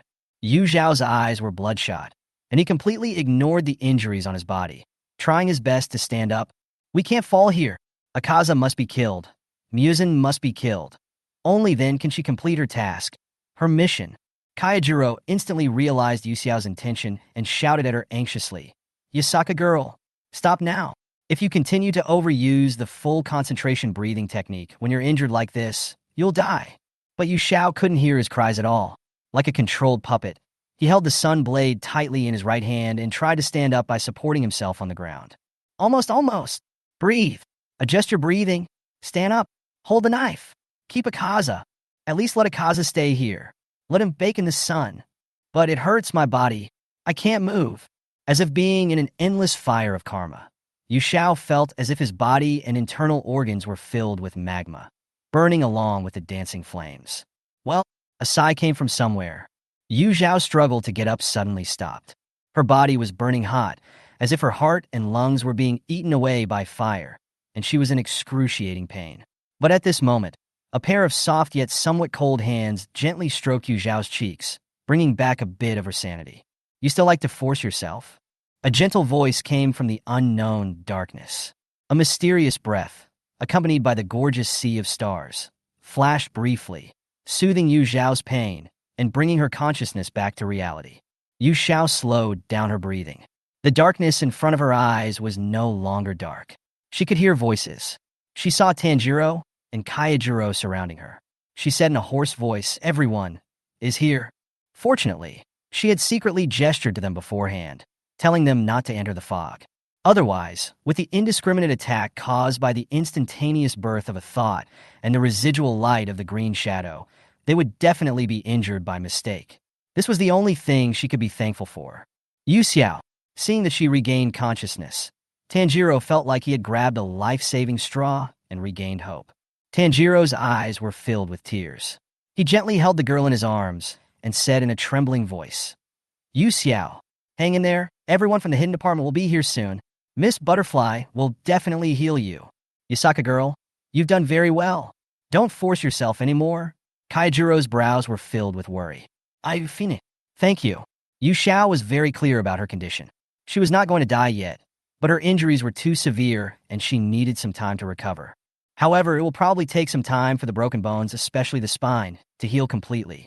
But if we go to the butterfly house— Yu Xiao suddenly thought of something and said anxiously, Mr. Purgatory, please don't send me to the butterfly house. My injury, it's nothing serious. I just need to get some sleep. Kaijiro frowned, thinking back to Yu Xiao's possessed behavior just now. His heart sank, and he did not answer her directly. Yasaka girl, don't worry, someone will take care of the problems later. No, no. Yu Xiao was extremely anxious. She had lost too much blood, and her consciousness would not last long. So she looked at Tanjiro with pleading eyes and held his arm tightly. Tanjiro, don't send me to the butterfly house, please. Yu Xiao was very worried. Butterfly Rin is a thoughtful and intelligent person. If she is sent to the butterfly house for treatment, she will definitely discover the secret of the immortal bloodline. Although Shinobu Kocho would not do anything to herself based on her personality, the most important thing is, this time she not only lost the battle, but was also injured. If her father and that person knew about this, Yu Xiao didn't dare to think about it, but his body was shaking instinctively. He only placed his hope on Tanjiro. Tanjiro pursed his lips, looked at her deeply, then looked away without saying a word. No matter what, he would never agree to this unreasonable request. Yu Xiao was already so badly injured. If she didn't go to the butterfly house for treatment, wouldn't that be tantamount to letting her die? Without waiting for Tanjiro's answer, Yu Xiao's body could no longer hold on. She closed her eyes in despair and fainted. Hey, no way. At this moment, Inosuke, who had been standing nearby without saying anything, suddenly spoke, his tone full of fear and shock. The two looked at him in confusion, but Inosuke stretched out his hand and pointed in a direction. This guy really did it. I saw the mist dissipate not far away, leaving a pool of blood on the open ground, whose owner was unknown. As the red sun gradually rose above the horizon, under the illumination of the brilliant crimson rays of light, a pink head slowly disappeared between heaven and earth like a clear snowy day. Chapter 114, Seriously Injured. No one had expected that Yu Xiao could successfully kill an upper-ranked demon by himself, not to mention that the opponent was Akaza, who was ranked as the third upper-ranked demon. There's something strange about this matter, Kaijiro said seriously, looking not far away. The severed head had completely dissipated at this point, but Kaijiro's solemn expression did not relax. Kamadu boy, pig-headed boy. After a brief thought, Kaijiro turned around and told the two of them, don't tell anyone about this news for now. Wait until the Yasaka girl wakes up before making any final decisions. I understand. Tanjiro understood and nodded. This is also done for Yu Zhao's sake. Although the evil ghost's head was cut off, the headless body was never seen. Yu Xiao was seriously injured, but still wanted to continue fighting. There were many doubts, which made people worry. Killing the upper-ranked demon is undoubtedly an exciting thing. However, if things take a different turn and the upper-ranked demon is not dead, and the news gets out, then even if Yu Xiao is explained clearly, how will others view him? Even if no one would blame her, she would still feel disappointed. Why? Didn't blue hair already kill that pink-haired tattoo monster? Inosuke was full of question marks, not understanding Kaijiro's intention. Inosuke was a little unconvinced about Yu Xiao at first, because he couldn't feel Yu Xiao's breath and was a little scared. He even had a conflict with her on the train. But Yu Xiao not only did not bear any grudge against him, he also stood up when facing such a terrifying enemy as Akaza, and saved him twice in total, including when the train overturned before. No matter how tough Inosuke tries, he cannot go against his own heart. Now he not only recognized Yu Zhao's strength, but also regarded her as a companion fighting side by side. Since Mophead has killed an upper-ranked demon, why not tell others about this good news? In that case, wouldn't more people admire her? Inosuke was deeply puzzled. Although the demon's head was chopped off, its headless body was nowhere to be found. Didn't you notice, Inosuke? Tanjiro reminded. What? Of course I can do such a small thing. Inosuke retorted subconsciously, but the more he spoke, the more unsure he became, and he even broke out in a cold sweat. Could it be? Even if his head is chopped off by the Nichiren sword, he will not die. If this is true, the Demon Slayer Core. Gah! The cry of crows came from the sky, breaking the heavy atmosphere at the scene. Immediately afterwards, the Umbu rushed to the scene and quickly started the aftermath work. Yu Xiao was sent to the butterfly house for treatment. Although her breathing was weak, she was fortunately stable and was not in danger of life for the time being. Zenitsu also woke up from his coma. Nezuko was well protected by him and was not exposed to the sun. However, she consumed a lot of energy and was now sleeping in the box. The three-man team regrouped, and except for Kaijiro, no one was seriously injured, which made Tanjiro, who was almost intact, feel even more guilty, but he did not show it. What happened on the Infinite Train was reported by the crows to Ubuyashiki Koya, and the other pillars. Shinobu Kocho and Kaneo were outside purchasing logistical supplies. After hearing the news from Crow, the smile on Shinobu Kocho's face immediately faded. How did Yuxiao participate in the Infinite Train mission? And he was injured so badly. She had recommended Tanjiro to the Lord before, so why did this girl follow him too? Although I can guess that it was the Lord's order, but an upper-ranked demon, even the combined efforts of Gikusho and Ringo Kisan are no match for him. Shinobu Kocho was in a heavy mood, but more of it was anxious. She handed the list of items on her body to Chanaho and asked, "Chanaho, I'll leave the remaining medicines to you. I have to go back to the butterfly house first." Huh?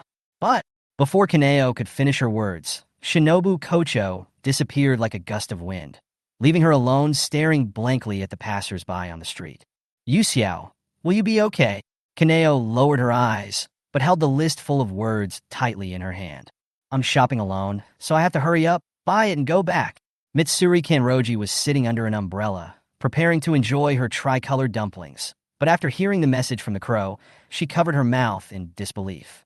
"Master, are Mr. Purgatory and Yuxiao injured?" During that Juha meeting, she only chatted with Yuxiao for a short while during the lunch break, and afterwards, due to various reasons, she was unable to find an opportunity to get along well with her. Mr. Purgatory said that Yuxiao also liked sweets, and he also said that he and Yuxiao would definitely get along well. It was not easy for Julie to have another girl. Mitsuri was thinking about finding an opportunity to visit Yuxiao one day, but she didn't expect. "Don't think like that. Mitsuri, Shinobu will definitely be able to heal her. Yuxiao is just badly injured. She will be safe." Mitsuri suddenly stood up from the bench, causing the towering breasts on her low-cut team uniform to shake. She patted her cheeks, her beautiful eyes sparkling, and she regained her spirits. "Okay, it's decided. I must find a chance to spend time with her this time." The sunlight shines through the dense bamboo forest, casting mottled and sparse shadows. The long-haired boy had an expressionless face and walked slowly among the bamboo forest. The crow flew behind the boy, chattering nonstop. After hearing a certain word, the boy suddenly stopped. His pair of clear green eyes flickered slightly. Can an upper rank actually hurt her?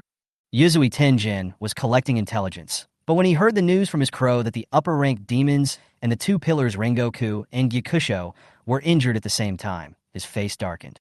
Purgatory and that girl, they can't even defeat an upper rank? Is the upper demon really so powerful?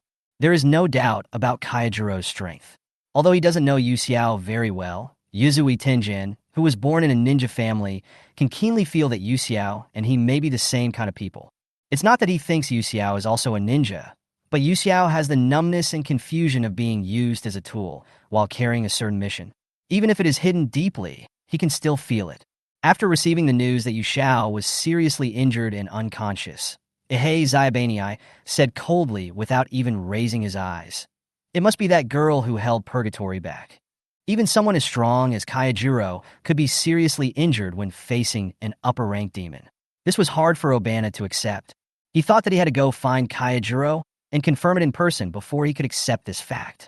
Fushigawa Genya, who was originally in the same class as Tanjiro Gikusho and passed the assessment at Fujisaka Mountain, just completed the special training of his master Jomei Beiminjiu not long ago. Standing on a broken wooden stake, Jiaoyu relayed the general situation of the infinite train to Xingming. Xingming clasped his hands together.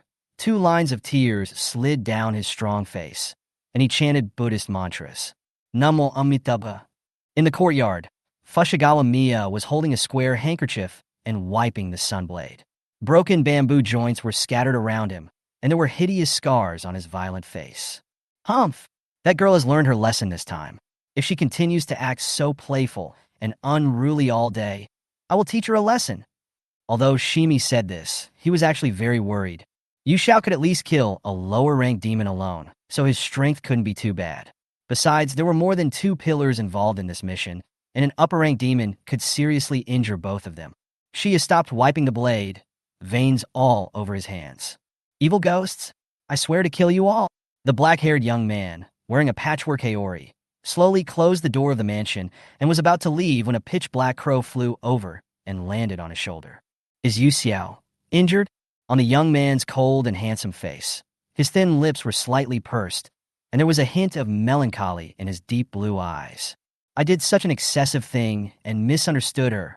Am I still qualified to see her now? I shouldn't have recommended her to Mr. Urokodaki. This thought came to Ji's mind. If he had not sent Yu Xiao and Tanjiro to study with Mr. Urokodaki, Yu Xiao would not have been injured and would not have had to undergo such difficult training, but would have continued to enjoy the life of a wealthy family. If he had ignored Yu Xiao's desire to help Tanjiro and sent her back to her family, would this have avoided happening? Iyong fell into deep self-blame, even though it wasn't his fault and had nothing to do with him. But whenever he thought of the girl covered in blood, Iyong felt as if his heart was being tortured to death. Upper 3. In the courtyard, Ubayashiki Yoya was supported by a beautiful young woman and stood under the shade of a tree. His lifeless eyes stared at the water in front of him, his face as calm and gentle as ever. None of the 200 passengers on the train died. Kayajiro, Gyakusho, and the others worked very hard. It was rare in the past to send 2 pillars to carry out the same mission. But Yaoya believes in Yu Xiao, and that is why he promoted Yu Xiao to become a pillar. Now Yu Xiao not only lived up to his expectations, but also, together with Kayajiro, protected the lives of hundreds of people and brought back information about the upper-rank demons. In some mysterious way, Yaya had a feeling that Tanjiro and Gyakusho would be the variables of the Demon Slayer Corps, the variables that would check and balance the evil demons and eventually overthrow and kill Muzan. Chapter 115. Impotent Rage. After breaking free from his restraints and delivering that punch, Akaza was teleported to the Infinite Castle by the sound of a zither string. It was already bright outside. Even if he left the fog, he wouldn't be able to hide in a dark place in the shortest time possible, and he might even be burned by the sun. It was precisely because of this that Muzan ordered Naruto to use the blood demon technique to teleport Akaza directly back to the Infinite Castle. Muzan Inozeo knelt and kowtowed. On the headless body, a mouth had grown from the neat incision on the neck, and the remaining blood vessels, muscles, and other tissues were gradually recovering. Muzan Kibutsuji is now dressed as a boy, and compared to his last female mimicry, he has a completely new look. The only thing that remained unchanged was his cold eyes, which would turn rose red when he was extremely angry. "Where's the thing I asked you to find?" Wuzan asked with a cold face. The head grew back to a complete state, but Akaza didn't even dare to lift it. "I failed to do my job well. I failed to find the blue spider lily, and I failed to get any accurate information about it." "So what?" A vein popped out on Wuzan's forehead, and the book in his hand was instantly crushed to pieces. He angrily said, "Where is the person I asked you to bring back to me? Where is he?" "Your subordinate." Before Akaza could say anything, a long, thin whip was pulled out from behind Muzan and lashed towards Akaza at such a speed that it didn't even leave a trail in the air. Whoosh! The thorn whip flew diagonally and instantly split Akaza's body in half, and even smashed through the ground. For a moment, wood chips and blood flew everywhere, which was truly horrifying. Akaza was used to this, so he just endured it quietly without saying a word. This time he failed in his mission, and not only did he fail to complete any task, he also lost his head. Lord Muzan did not let him perish on the spot, but also teleported him to the Infinite City. He was extremely generous and merciful. "You couldn't kill any of the 5 ghost hunters. I even sent you there specially, and you got beheaded by a little girl. As a waxing moon, you possess a body far stronger than that of humans. But you were defeated by a human who was even weaker than you. Do you know why this happened? Because of your attitude, your indecision, your kindness to women. It ruined you today." Muzan scolded and roared, and lashed Akaza hard with the whip, sending Akaza flying and smashing into the wall. Puff! Akaza was vomiting blood, his body was covered with wounds, and he was healing slowly, and he couldn't utter a word. This is the fact. When facing Kayajiro, he not only did not make a quick decision, but kept holding back in the fight. His kindness and lack of mercy towards women sowed the seeds of disaster and ultimately led to his being beheaded by a woman. Even though Yu Xiao was full of tricks, cheated him time and again, and even used a strange secret method of splitting himself, all his methods were extremely despicable, but he lost, and no matter how the process went, it all became meaningless at this moment. Although Muzan was angry, he would not really kill Akaza. The waning moons have been completely abolished, and the combat power under his command is only the waxing moon. It is impossible to train new and more qualified ghosts in a short period of time.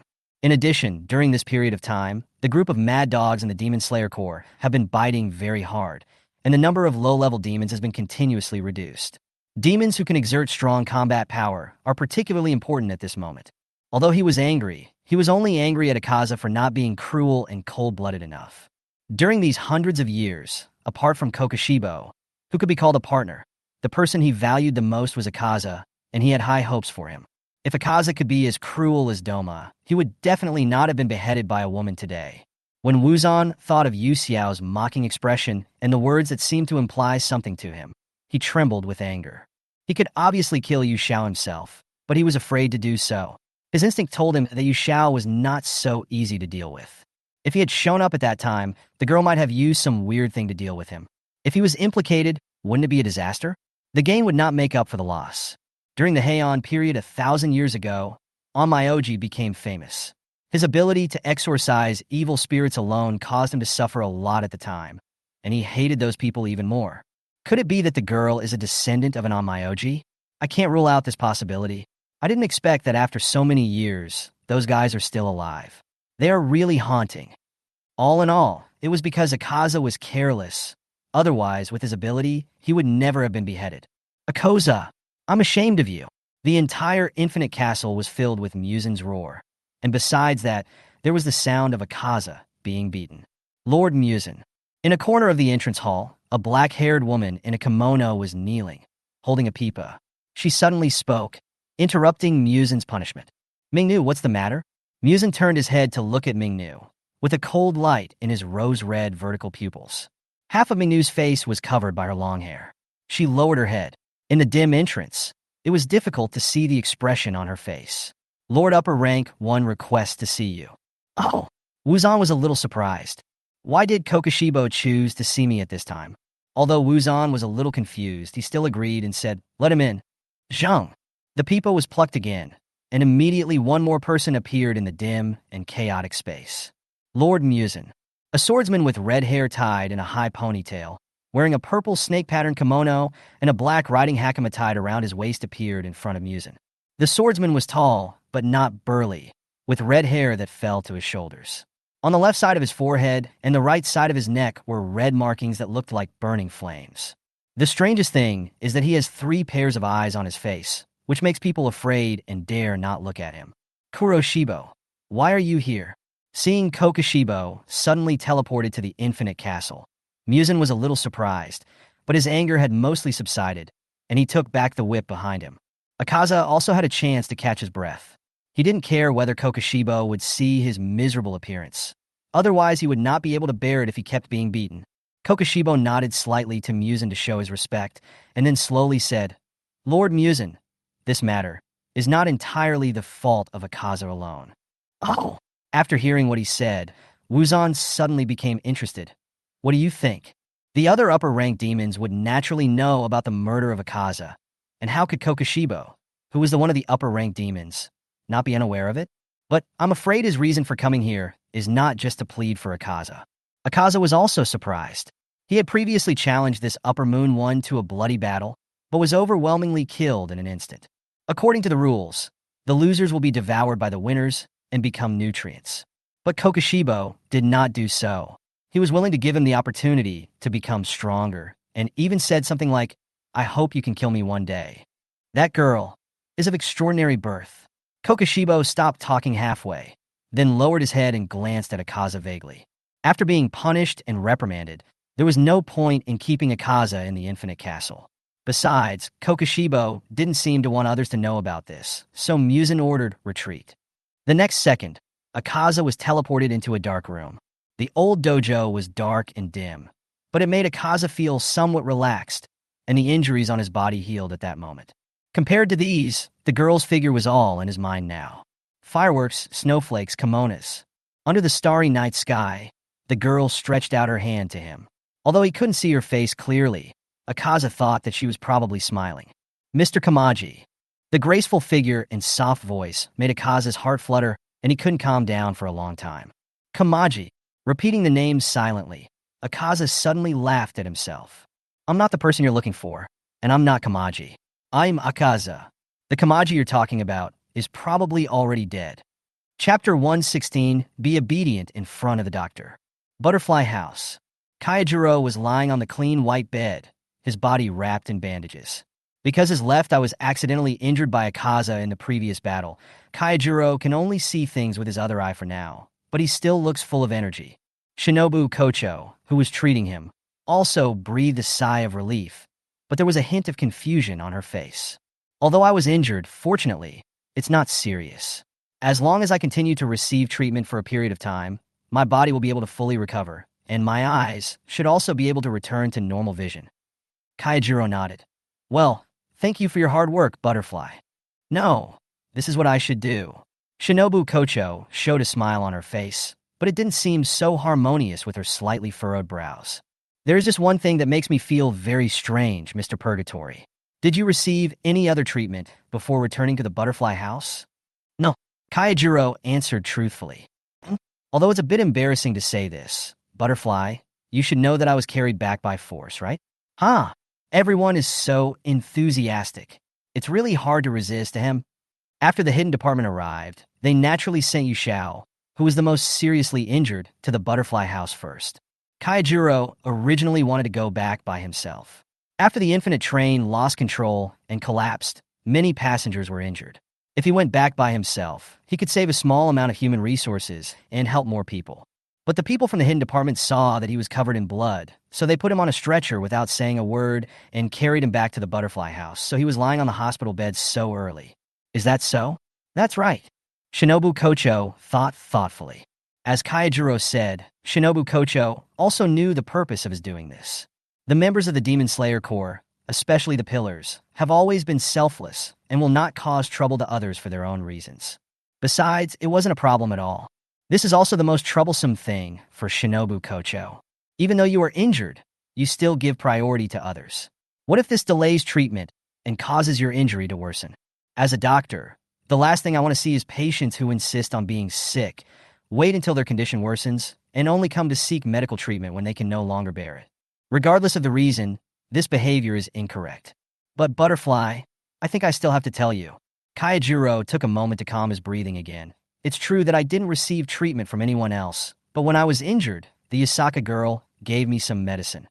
I'm not sure what it is, but I can clearly feel that after taking the medicine, my body seems to be slowly healed by some magical power. Until now, this feeling has not disappeared. Shinobu Kocho was not surprised at all after hearing this. Is that so? No wonder the Lord rejected me at that time and said that if I want to study the prescription, I can go directly to Yu Xiao himself. Although until now, Yu Xiao has not written the prescription to me. But if that's the case, then everything makes sense. What's wrong, Butterfly? Yasaka girl. Is she okay? Seeing her serious expression, Kaijiro couldn't help but ask worriedly. Shinobu Kocho shook her head. Yu Xiao is fine. She just lost too much blood and fell into a coma. It won't take a few days. No, she should wake up soon. This is indeed good news, but I remember that the Yasaka girl was seriously injured at that time. Kaijiro also had some guesses in his mind, but he couldn't be sure yet. Whether it was the sea of stars that suddenly appeared in front of him and blocked Akaza's fist, or the medicine with magical powers, all signs pointed to Yu Xiao as the answer. Kaijiro was not doubting Yu Xiao, nor was there any need to doubt him. The reason is simple. If Yu Xiao is the spy planted by Muzan in the Demon Slayer Corps, then after Yu Xiao becomes a pillar and learns the location of the headquarters, she can bring other Demon Slayers in. Judging from the personal strength of Akaza, one of the upper three, it would probably not be difficult for Muzan Kibutsuji to destroy the entire Demon Slayer Corps. This is definitely not a matter of boosting others' morale and destroying his own prestige. The power of the waxing moon is far beyond imagination. In order to deal with it, strict and thorough countermeasures must be formulated. In this case, it would be great if Yu Xiao really had any special abilities and was willing to help. To put it another way, even if Yu Xiao has no special abilities or is unwilling, as long as she stays in the Demon Slayer Corps to kill demons, she can contribute, not to mention that she also saved herself. Shinobu Kocho's thoughts coincided with his. That's what I wanted to say, Mr. Purgatory. When I was treating Yu Xiao, I found that her body was very special. Yu Xiao's self-recovery speed is simply amazing, many times faster than that of ordinary people. She was almost recovered before I had the chance to treat her. When mentioning this, Shinobu Kocho was a little speechless. She hurried back to the Butterfly House and quickly made all the preparations, even administering the anesthetic. She was about to suture Yu Xiao's wound, but she saw that Yu Xiao's wound was recovering little by little and she was completely useless. When she checked Yu Xiao again later, she found that her injuries had mostly healed. Except for the bones, which could not recover in a short period of time, the rest of her body was basically fine. Such a strong physical fitness is almost comparable to that of a ghost, but there is no doubt that Yu Xiao is a human being. So that's how it is? Kaijiro felt mixed emotions. Was it because he knew he would recover quickly that he ignored his injuries and wanted to continue fighting? If I had ignored her gestures and rushed into the fog. No, the fog was so thick, and I rushed in without knowing the tactics of the Yasaka girl, I would definitely be affected, and it is possible that I would be injured by mistake. So, she was actually protecting me by doing that? Considering the time when Yu Xiao appeared before and after, Kaijiro suddenly felt that he had touched upon the truth. There was an indescribable feeling in my heart. So, Mr. Purgatory, can you tell me now what exactly happened on the Infinity Train? Shinobu Kocho couldn't imagine how powerful the enemy they had encountered must have been to cause each one to be more seriously injured than the other. Breathing a flame is one of the 5 oldest breathing techniques, passed down by the Purgatory family. As the flame pillar, Kaijiro's strength is obvious to all. How terrifying must that upper-ranked demon be to be able to injure him like this? Shinobu Kocho could probably guess that the demon who killed her sister must be one of the 12 upper moons. Otherwise, as the sister of the flower column, she would never die so easily. This matter is a little complicated. Kaijiro told Shinobu Kocho everything about his encounter with upper rank 3. But later, the battle between Yu Xiao and Akaza was shrouded in fog, so he didn't know the specific situation. He could only wait until Yu Xiao woke up. By the way, Butterfly, there's one more thing. Shinobu Kocho guessed what he wanted to say. Are you talking about the pattern on Yu Xiao's face? As expected of a butterfly, that's what I wanted to talk about. Do you have any idea about the pattern that suddenly appeared? Kaijiro saw with his own eyes that Yu Xiao was in a very bad condition at the time. He was seriously injured and had overused his breathing techniques, which was why the flower-like pattern appeared on his face. That pattern looked like a hydrangea. I'm not very clear, and it has disappeared now. Shinobu Kocho shook her head.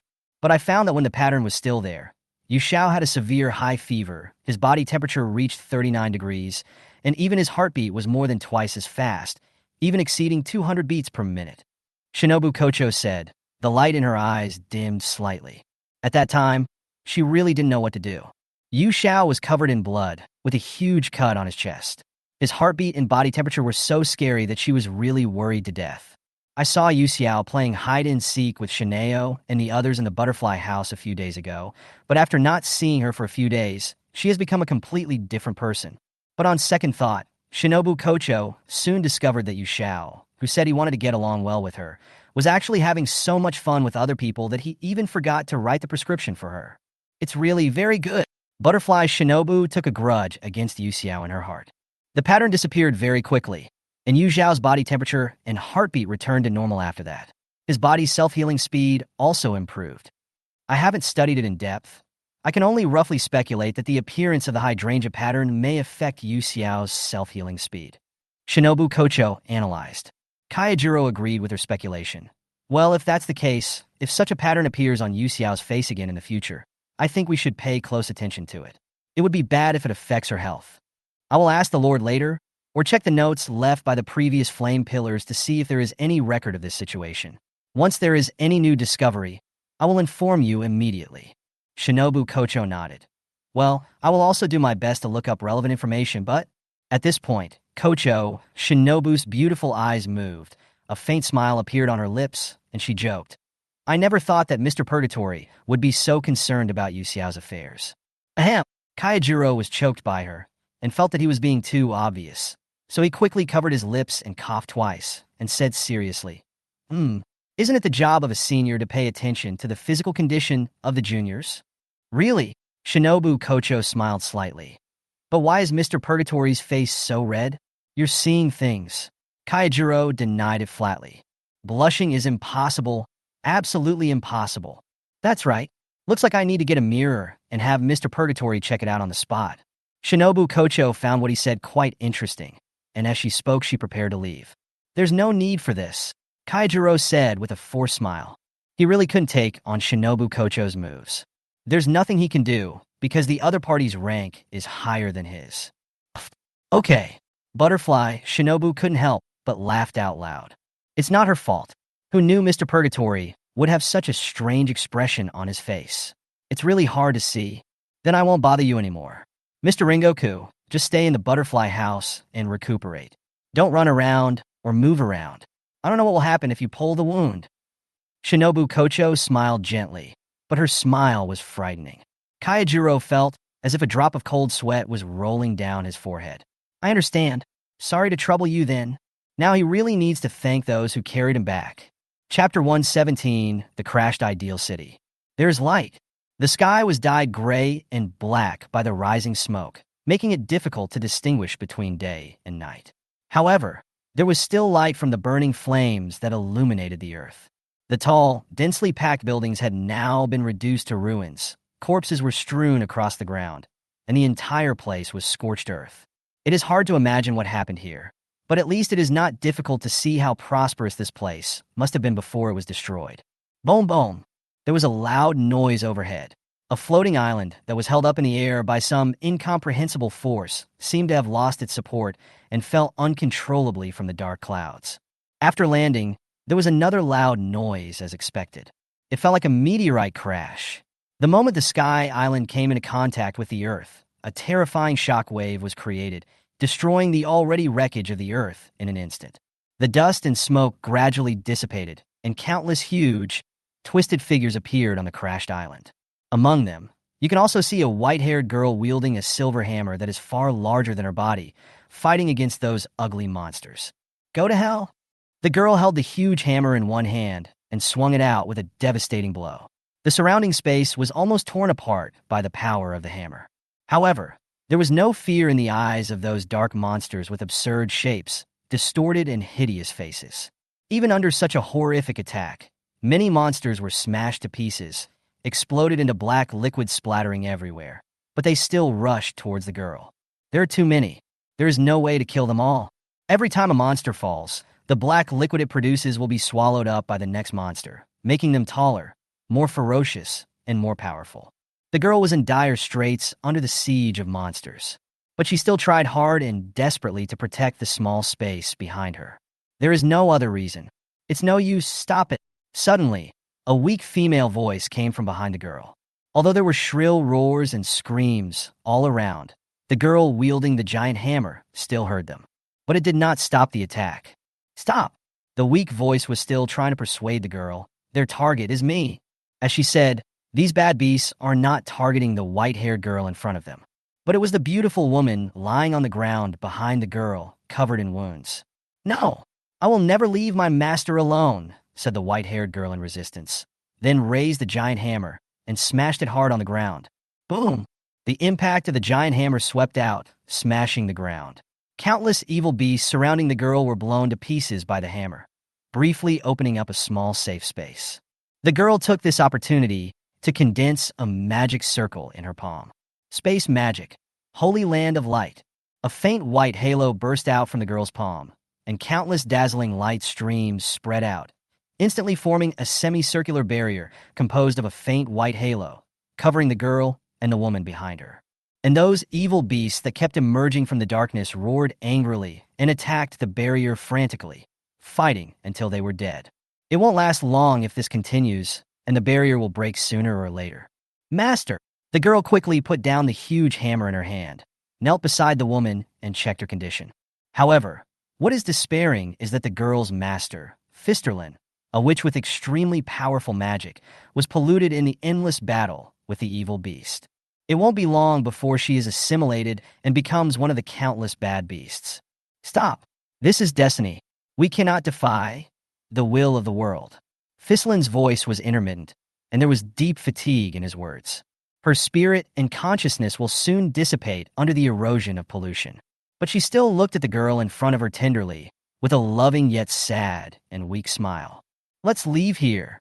Black lines spread from Fistlin's neck all the way up. She could clearly feel that her strength was rapidly draining away and was then swallowed up by another force of violence and darkness. She is about to die. Unlike death, which marks the end of life, once contaminated, there is no room for anything else. The soul will completely dissipate, with no possibility of resurrection. Even if it is transformed into other life, matter, or concepts, it is impossible. It is complete death. Faced with such a desperate and cruel reality, Fisterlin seemed very calm.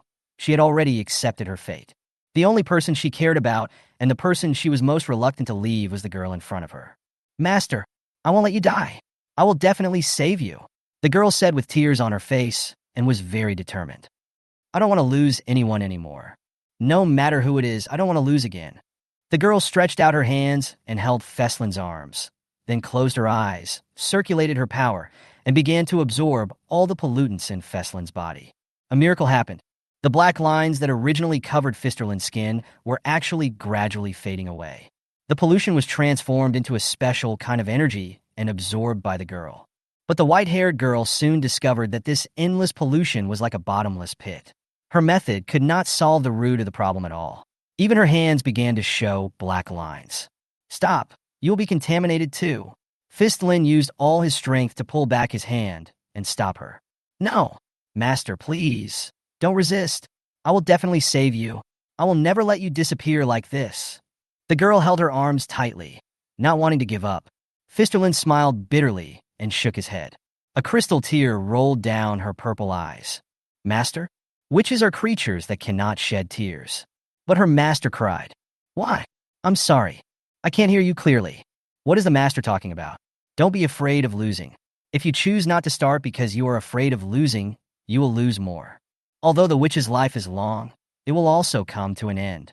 As if in a last gasp, a gentle smile appeared on Fisterlin's face. She gently stroked the girl's cheek with her hand, having already made a decision in her heart. "I'm sorry. I can't stay with you anymore." The next second, Fisterlin's body exploded into countless black liquid streams, and black blood spurted out, instantly splashing onto the girl's face. Unwilling to become one of the monsters, Fistlin chose to self-destruct. This was the last dignity she had to defend as a witch, even when facing death. "Master? Master!" Along with the girl's grief-stricken cries, the evil beasts that were isolated outside the barrier changed their ferocious and fierce attitude, stopped attacking, and began to leave the ruins and wander aimlessly. "Master, no matter how much you cry, no matter how much pain you feel, no matter how many tears you shed, the dead will never come back." "Yu Xiao," a voice called out from somewhere to the girl. "Who? Who is it? Who is Yu Xiao? All life has been destroyed. Where is the life that can be named in this world?" The white-haired girl raised her head in confusion and looked at the dark sky. "Could it be me?" The girl on the hospital bed shuddered and woke up suddenly. As soon as she opened her eyes, she was blinded by the extremely bright light and had to close her eyes again. It took Yu Xiao a while to get used to the light.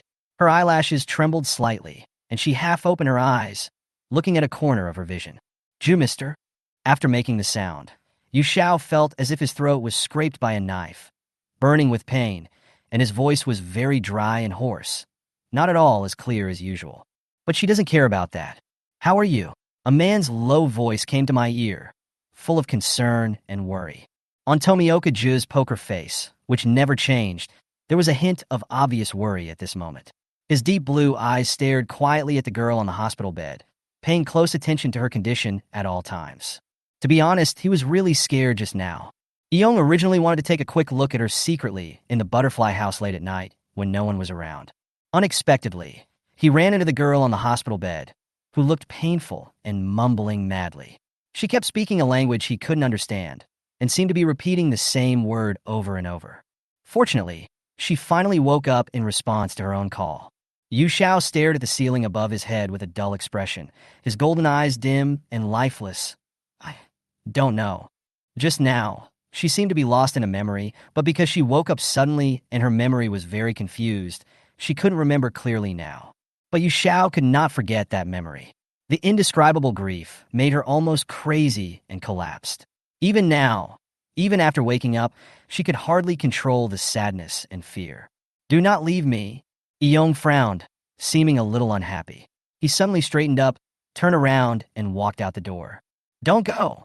Yu Xiao stretched out his hand anxiously and grabbed his sleeve. "Mr. Eong, please don't leave." The girl's weak voice was full of pleading, and even had a barely perceptible hint of crying. Eong turned around and saw Yu Xiao's red eyes sparkling with light. That palm-sized face, which usually had little color, looked especially pale under the incandescent light.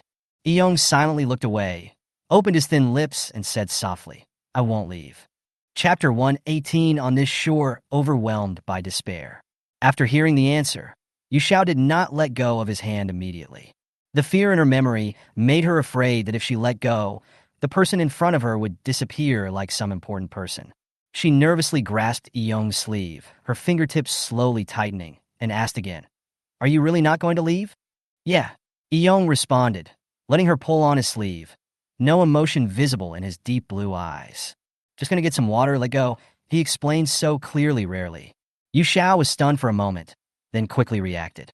It turned out that he was in a hurry to leave not because he was angry, but because he found that his voice was hoarse, so he thought of getting some water? Thinking of this, Yu Xiao's heart, which was originally filled with panic, suddenly rose with a warm feeling. Even though she still felt lost and uneasy, she didn't seem to be so scared anymore. Yu Xiao loosened the corner of his clothes that he was holding tightly in his hand and asked worriedly, "You will come back, right?" "Yeah." Young's expression was indifferent and his tone was affirmative. "Can you come back soon?" Yu Xiao said, his expression unconsciously a little depressed, and his voice became much softer. "I don't want to stay here alone." The thin voice was so faint that even Young, who was standing very close, would have almost missed it if it weren't for the fact that he had been forced to hone his five senses due to years of killing demons. But he certainly heard it, although he was not good at speaking and could not use more words to comfort the girl. Young still answered her patiently in order to make her feel at ease. "Yes, I will. Thanks." The expression on Yu Xiao's face brightened a lot. At this moment, she couldn't find any more words in her heart except gratitude. She looked at Young quietly, watching him leave little by little until his figure disappeared outside the door. "Call!" The lights were still on, but the room was empty.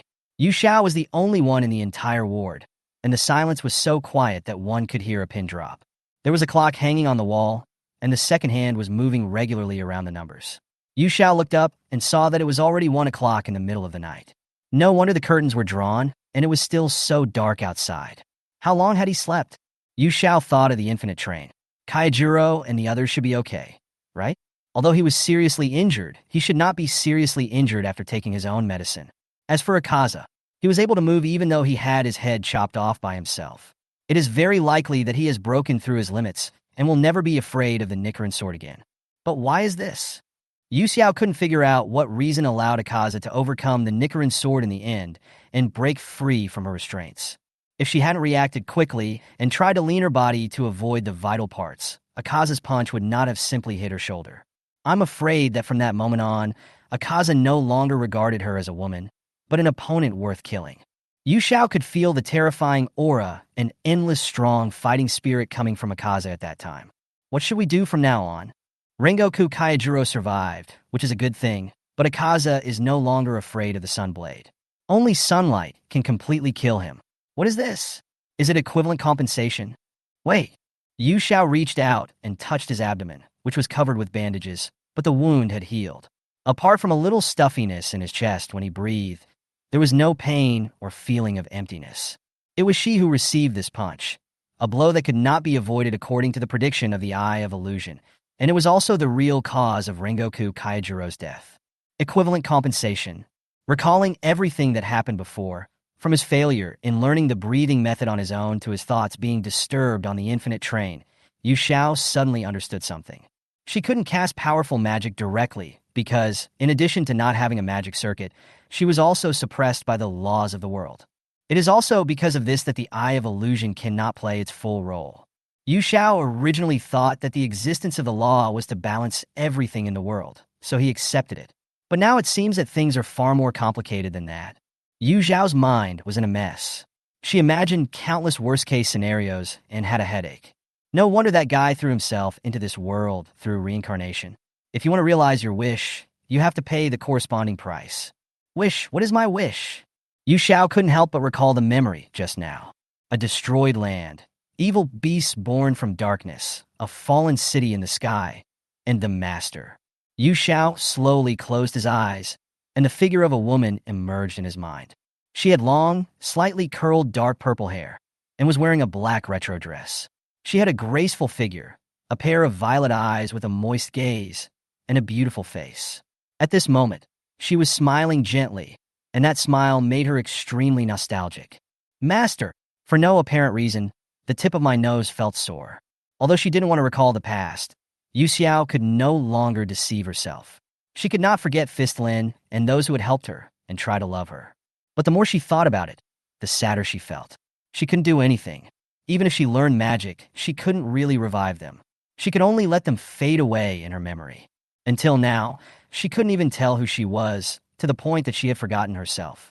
Nothing was left except the qualities she had taken away. And herself. Why am I the only one who survived? What is the meaning of my existence? Who am I? Am I Yasaka Yakusho? Or am I a monster hiding in a human body? For a moment, the despair that grew from the bottom of Yu Zhao's heart was like a wave rising from the sea, rushing over her violently, the dark darkness that boundless the sky, swallowing her up mercilessly. Yu Xiao. A voice broke the silence, and it was this call that pulled Yu Xiao back from the endless darkness. I can't be depressed yet. If I give up because of this, it will be the end of me. Yu Xiao tried hard to control his emotions, and then opened his eyes. So you're not asleep yet. Drink some water first. Ju Tomioka was holding the teacup and could see white-hot steam coming out of it. He came back very quickly, maybe only a few minutes, but in Yu Xiao's heart, it seemed like countless centuries had passed. Yu Xiao was very grateful to Yong for taking such good care of her. She wanted to sit up, but found that the bandages on her body and the wooden pieces tied around her waist and back to fix the bones made her unable to move. After several attempts to get up, all ended in failure. Yu Xiao had no choice but to say to him apologetically, "Sorry, please give me some water, but I can't seem to drink it." Yong did not show any dissatisfaction, but asked in confusion, "Can't move?" "Yeah," Yu Xiao said helplessly. "It can't be said that I can't move at all. It's just that my back is fixed, so I can't use any strength. I can sit up, but—" Yu Xiao didn't say anything more. She didn't want to cause any more trouble for the other party. "Mr. Yong, I'm sorry. Let me help you up." Yong didn't give her the chance to finish her words. Yong said nothing more. He put down the teacup in his hand, leaned forward slightly, stretched out his arms to wrap around Yu Xiao's sides, put one hand on her back, and asked carefully and gently, "Does it hurt?" "Oh no, it doesn't hurt." Yu Xiao was a little surprised, but more nervous. The two of them were very close, so close that Yu Xiao could clearly hear his breathing. She looked at Yong's blue eyes as deep as the sea, and under his straight nose, his thin lips with light color and no curve. Yong ignored her gaze and helped the girl up from the bed as gently as possible. Finally, he did not forget to put the pillow behind her, so that she could lean on it comfortably. Then he picked up the teacup again and handed it to the girl's dry lips. "Drink." "Thank you." Although he was injured, his arms and hands were still able to move, so he didn't need to be fed water. Yu Xiao took the teacup with both hands, but her fingertips accidentally touched the back of Yong's hand. The cold touch lasted only for a moment. Yong's face remained calm, but his heart seemed to be gently scratched by a feather. He quietly stared at the girl in front of him, watching her pick up the teacup, swallow it in small sips, and soon finish the whole glass of water. After drinking the warm tea, Yu Xiao felt her throat felt much better. She put down the teacup, leaned on the soft pillow, and let out a long breath. Alive! Seeing that Tomioka Ju was still standing there, Yu Xiao felt a little embarrassed. There was no stool or anything like that around, so she patted the side of her bed and said, "Mr. Ju, please sit down and talk." Yong nodded and did not refuse. He sat down on the bed. He found that the girl looked much better than at the beginning, so he asked, "Did you have a nightmare?" "Nightmare?" When Yu Xiao mentioned that memory, his eyes darkened again. With just a few words, all her despair, pain, and helplessness were easily brushed aside. Yes, how nice it would be if everything we experienced in the past was just a nightmare.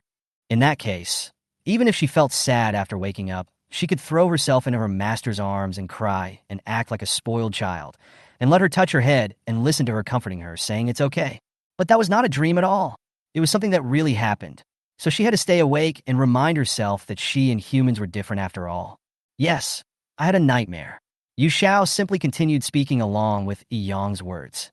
But a warm hand gently covers the back of my hand. Although the palm of that hand was covered with thin calluses and was not soft, it was very warm. The slender white fingers tightened slightly at this moment, holding his hand tightly. Yu Xiao stared blankly at Yong in front of him. Chapter 119, the warmth that can be conveyed by the palm. Yong remained calm, holding her hand without loosening his grip. He looked directly into the girl's golden eyes that were slightly widened in surprise, and said calmly, "It was just a dream." Huh. Immersed in the heat coming from the back of her hand, Yu Xiao responded subconsciously. When she came to her senses and went over Yong's words again in her mind, she was surprised to find that. "Mr. Yong, are you trying to comfort me?" "Yeah." Yong nodded seriously, and there was almost no emotion hidden in his deep blue eyes. "I'm worried about you." Such a straightforward answer made Yu Xiao at a loss as to how to respond. How could I have such a virtue that a person who is not good at speaking would take the initiative to express his concern for others? Not to mention that the other person might be suspected of being disliked. "Well, Mr. Yong, thank you. You are really funny." Yu Xiao held back his laughter for a long time. If he laughed at this moment, it would be too rude.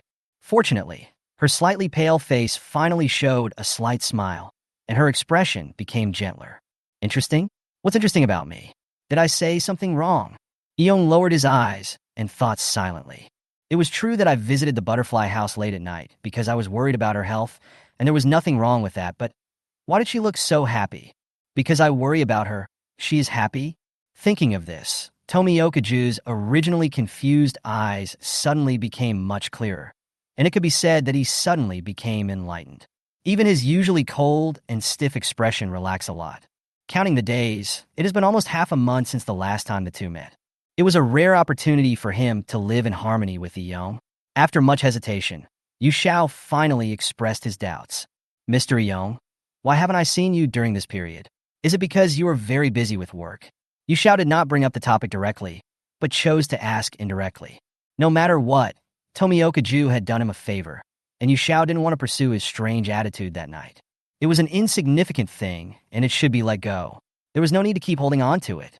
In addition, regarding the previous incident, needless to say, Yu Xiao could guess that the trace must have been left by Tanjiro. Is it okay for a young 15-year-old boy to attack a 17-year-old antique like me? This is not good. It's really abominable. When her injuries are healed, she will definitely give Tanjiro a good beating. When it comes to this, Yong feels filled with guilt. Feels sorry. He was indeed too irrational at that time. As a user of water breathing, and having created his own Form 11 Nagi, he seemed to have lost all his composure and calmness at that time, and he kept pestering her. His heart, which was as calm as the surface of the water, was stirred up by her unintentionally, causing ripples. Now that he thought about it, he might have developed a crush on her even earlier than when he met Tianjima Mountain. What is the reason? Is that the amulet filled with strange powder? Maybe. Come to think of it, that was the first time he received a gift since joining the Demon Slayer Corps. But for someone like me who relies on others' protection to survive, is it really worth it for her to do this? Thinking of this, a trace of pain and sorrow slowly emerged in Yong's eyes. "Sister, Shana, I'm sorry." Yu Xiao saw that he was questioning her and comforted her. "Don't apologize, this is not a serious matter. Instead of talking about these unpleasant things, why don't we change the topic? For example, now," Yu Xiao said, and suddenly took the initiative to hold the warm and strong hand back. The palm of his hand was wrapped by a soft and cold touch, which made the originally depressed Yong tremble slightly. He raised his eyes and looked at the girl with a blank face, and the tips of his ears hidden in the hair turned slightly red. The girl's clear eyes were staring at him impartially, and she smiled back at him. "I'm really happy that Mr. Yong can come to visit me in the butterfly house tonight." In an instant, Tomioka-ju realized that, no matter if it was a gift or something else, just being able to simply listen to her conversation with me like this could satisfy my empty heart. What kind of powerful move is this? It's actually several times more powerful than the word, "I like you." Just relying on the sound and words, he could uncontrollably fall into it. At this point, he began to lose control of himself. Chapter 120 Everywhere is interesting. There was silence in the ward for a moment. Ju Tomioka stared at the two people's clasped hands, his mind distracted, and no one knew what he was thinking. But Yu Xiao now remembered that she had previously invited Fushigawara Shiya to visit her home. After so many days, she hadn't contacted Basukawa again. Did he forget about her? Or did he think she had stood him up on purpose? Yu Xiao thought it was very likely. But no matter what, now is a good reason to invite other pillars. After all, apart from Muse and Kibutsuji, there is nothing more valuable than the information about the upper-ranked demons, right? You know, Zhu is very busy at work. Even if they meet often on weekdays, it is difficult to gather everyone together at the same time. The only way to gather all the pillars is to hold a pillar meeting. Although Yu Xiao could propose to Ubuyashiki Yoya to hold an emergency meeting of the Hashira, she did not want to do so. The Zhuha meeting is held only once every 6 months, and each meeting lasts a whole day. Although there are breaks in the middle, one has to remain in a kneeling position for the entire duration of the meeting. Even Zhu would inevitably feel tired at the end of the day. As the Lord of the Demon Slayer Corps, Ubuyashiki Yoya not only has to maintain the operation of the entire Demon Slayer Corps, but also has to make judgments based on the information transmitted by the crows and issue orders quickly. Once an emergency occurs, if there is even the slightest hesitation or mistake, all the consequences will be borne solely by Ubuyashiki Yoshia. Yu Xiao didn't want Yao Zai to work too hard. His health had just improved recently, so it would be best for him to rest, even for just a minute or a second. Taking drugs to suppress the curse is not a long-term solution after all. Moreover, Yu Xiao's father's health has deteriorated since that illness, and now he is in his twilight years and doesn't have much time left. Even if we kill Muzan in time, I'm afraid my father's life cannot be saved. Even so, Yu Xiao never dared to forget his mission. By the way, Mr. Yong, I have one more thing I want to tell you. Yu Xiao proposed his idea to Yong. I got a lot of useful information from this encounter with Upper Rank 3. I want to share this information with other pillars and discuss with everyone to develop an effective plan to deal with the upper rank demon. Yeah, Yong nodded slightly to show his agreement. The matter is of great importance to the upper moon demon, and we should indeed be prepared for countermeasures. Speaking of which, Rengoku Kaijiro also suffered a lot of injuries this time, and he should be lying next door recuperating now. But he seemed to be so focused on looking at Yu Xiao that he forgot about Purgatory. Purgatory is one of the few people willing to talk to him. But if I want to visit, let's do it another day. Jin Yong did not raise any objections, so Yu Xiao continued. So I decided to initiate the tea, meeting in my personal name this time. There is no need to bother the Lord. As for the content, it is what I just mentioned. As for the time, let's set it to 1 week from now. Taking various factors into consideration, Yu Xiao decided to postpone the time to a week later. Plans cannot keep up with changes. If something goes wrong, she can adjust it. Besides, Yu Xiao has some other ideas. We can finally have a tea party, ****. Since this meeting was initiated by me, the venue will of course be my house. Then everyone can relax and not be so serious, Yu Xiao said happily. Mr. Yong, do you think this is okay? It's up to you. Tomioka Ju naturally had no objection to the meeting. But the time is too short. Do you think you can recover within 7 days? Yong asked, his voice noticeably colder.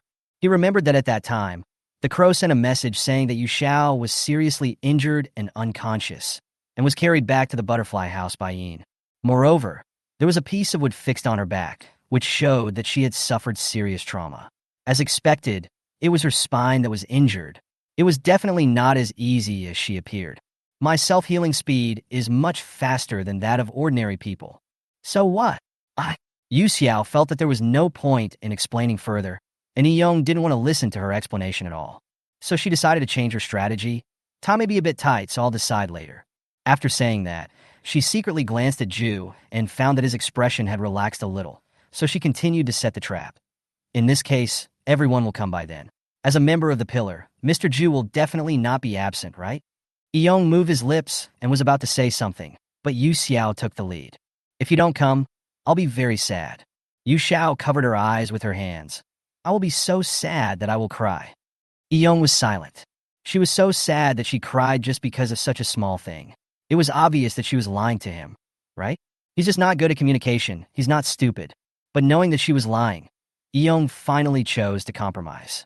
Got it. I'll go. Even if she wasn't really sad enough to cry, if I didn't agree, she might really feel sad. Seeing that he agreed, Yu Zhao's face instantly broke into a sweet smile. Okay, it's settled then. Don't regret it. Yong's eyebrows were gentle, and a faint smile appeared on his lips. Well, I won't regret it.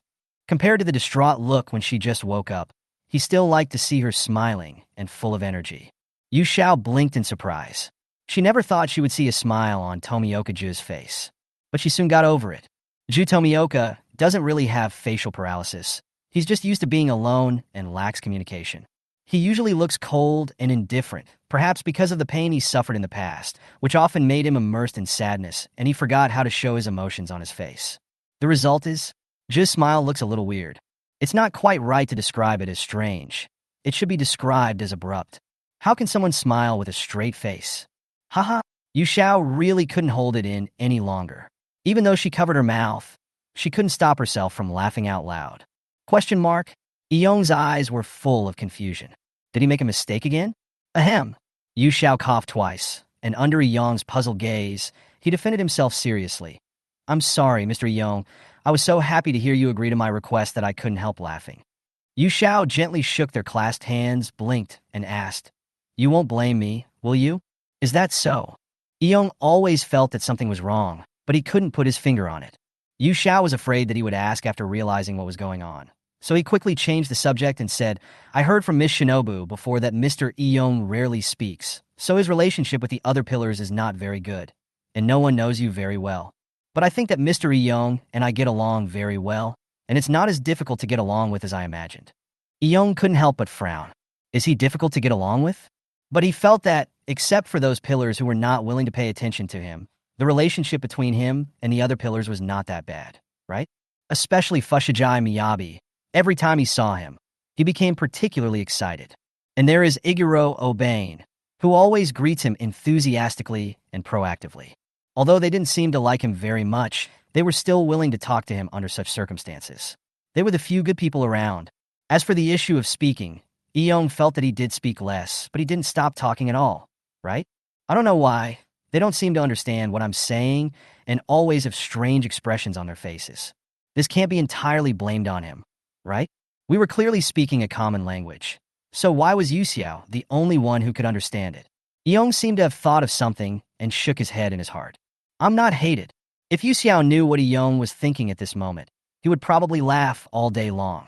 No, maybe I can laugh all year long. The reason is simple. Ju Tomioka is just so funny. Unfortunately, Yu Xiao didn't know what Yong was thinking. Mr. Ju, why don't you try chatting with the other pillars like this normally? Maybe the relationship will get better. No one would reject someone without reason, nor would they like someone without reason. This principle is universal. Then what is my reason? Yong looked in her eyes and asked seriously. It took Yu Xiao a while to understand the meaning of such a short sentence. Reason? Mr. Yong, don't you know? In fact, I have already told you. Yu Xiao didn't intend to hide it from him, so he told the truth. Because Mr. Yong is very interesting. What's interesting? Yong looked confused and didn't think he was that interesting. But why did Yu Xiao always find him interesting? Well, the girl's clear eyes flickered slightly, and she pointed at her lips with her slender jade finger, saying ambiguously, Everywhere is interesting. Yong was startled, and his cheeks turned red for no reason.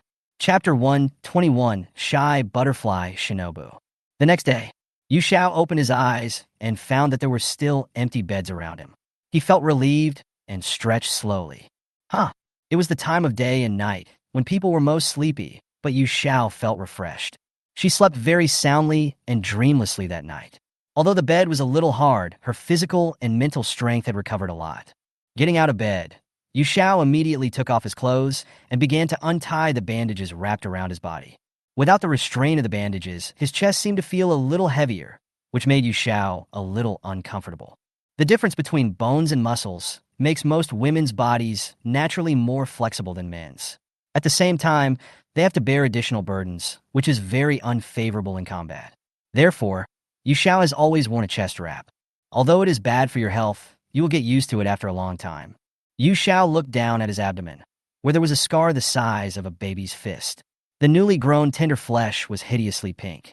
Similarly, there is also such a scar on her fair and smooth back. It looks serious, but in fact, the scar will fade away completely in just a few days. Yu Xiao gently stroked the scar on her back. The broken vertebrae there had grown back, and the injured shoulder was not serious. She believed that it wouldn't take too long before she would be able to continue fighting.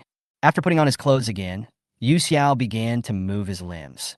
Fortunately, my body is still light and flexible, without any stiffness. I should be able to be discharged from the hospital now. As soon as he finished speaking, the door was opened from the outside, and Shinobu Kocho walked in with a smile on her face.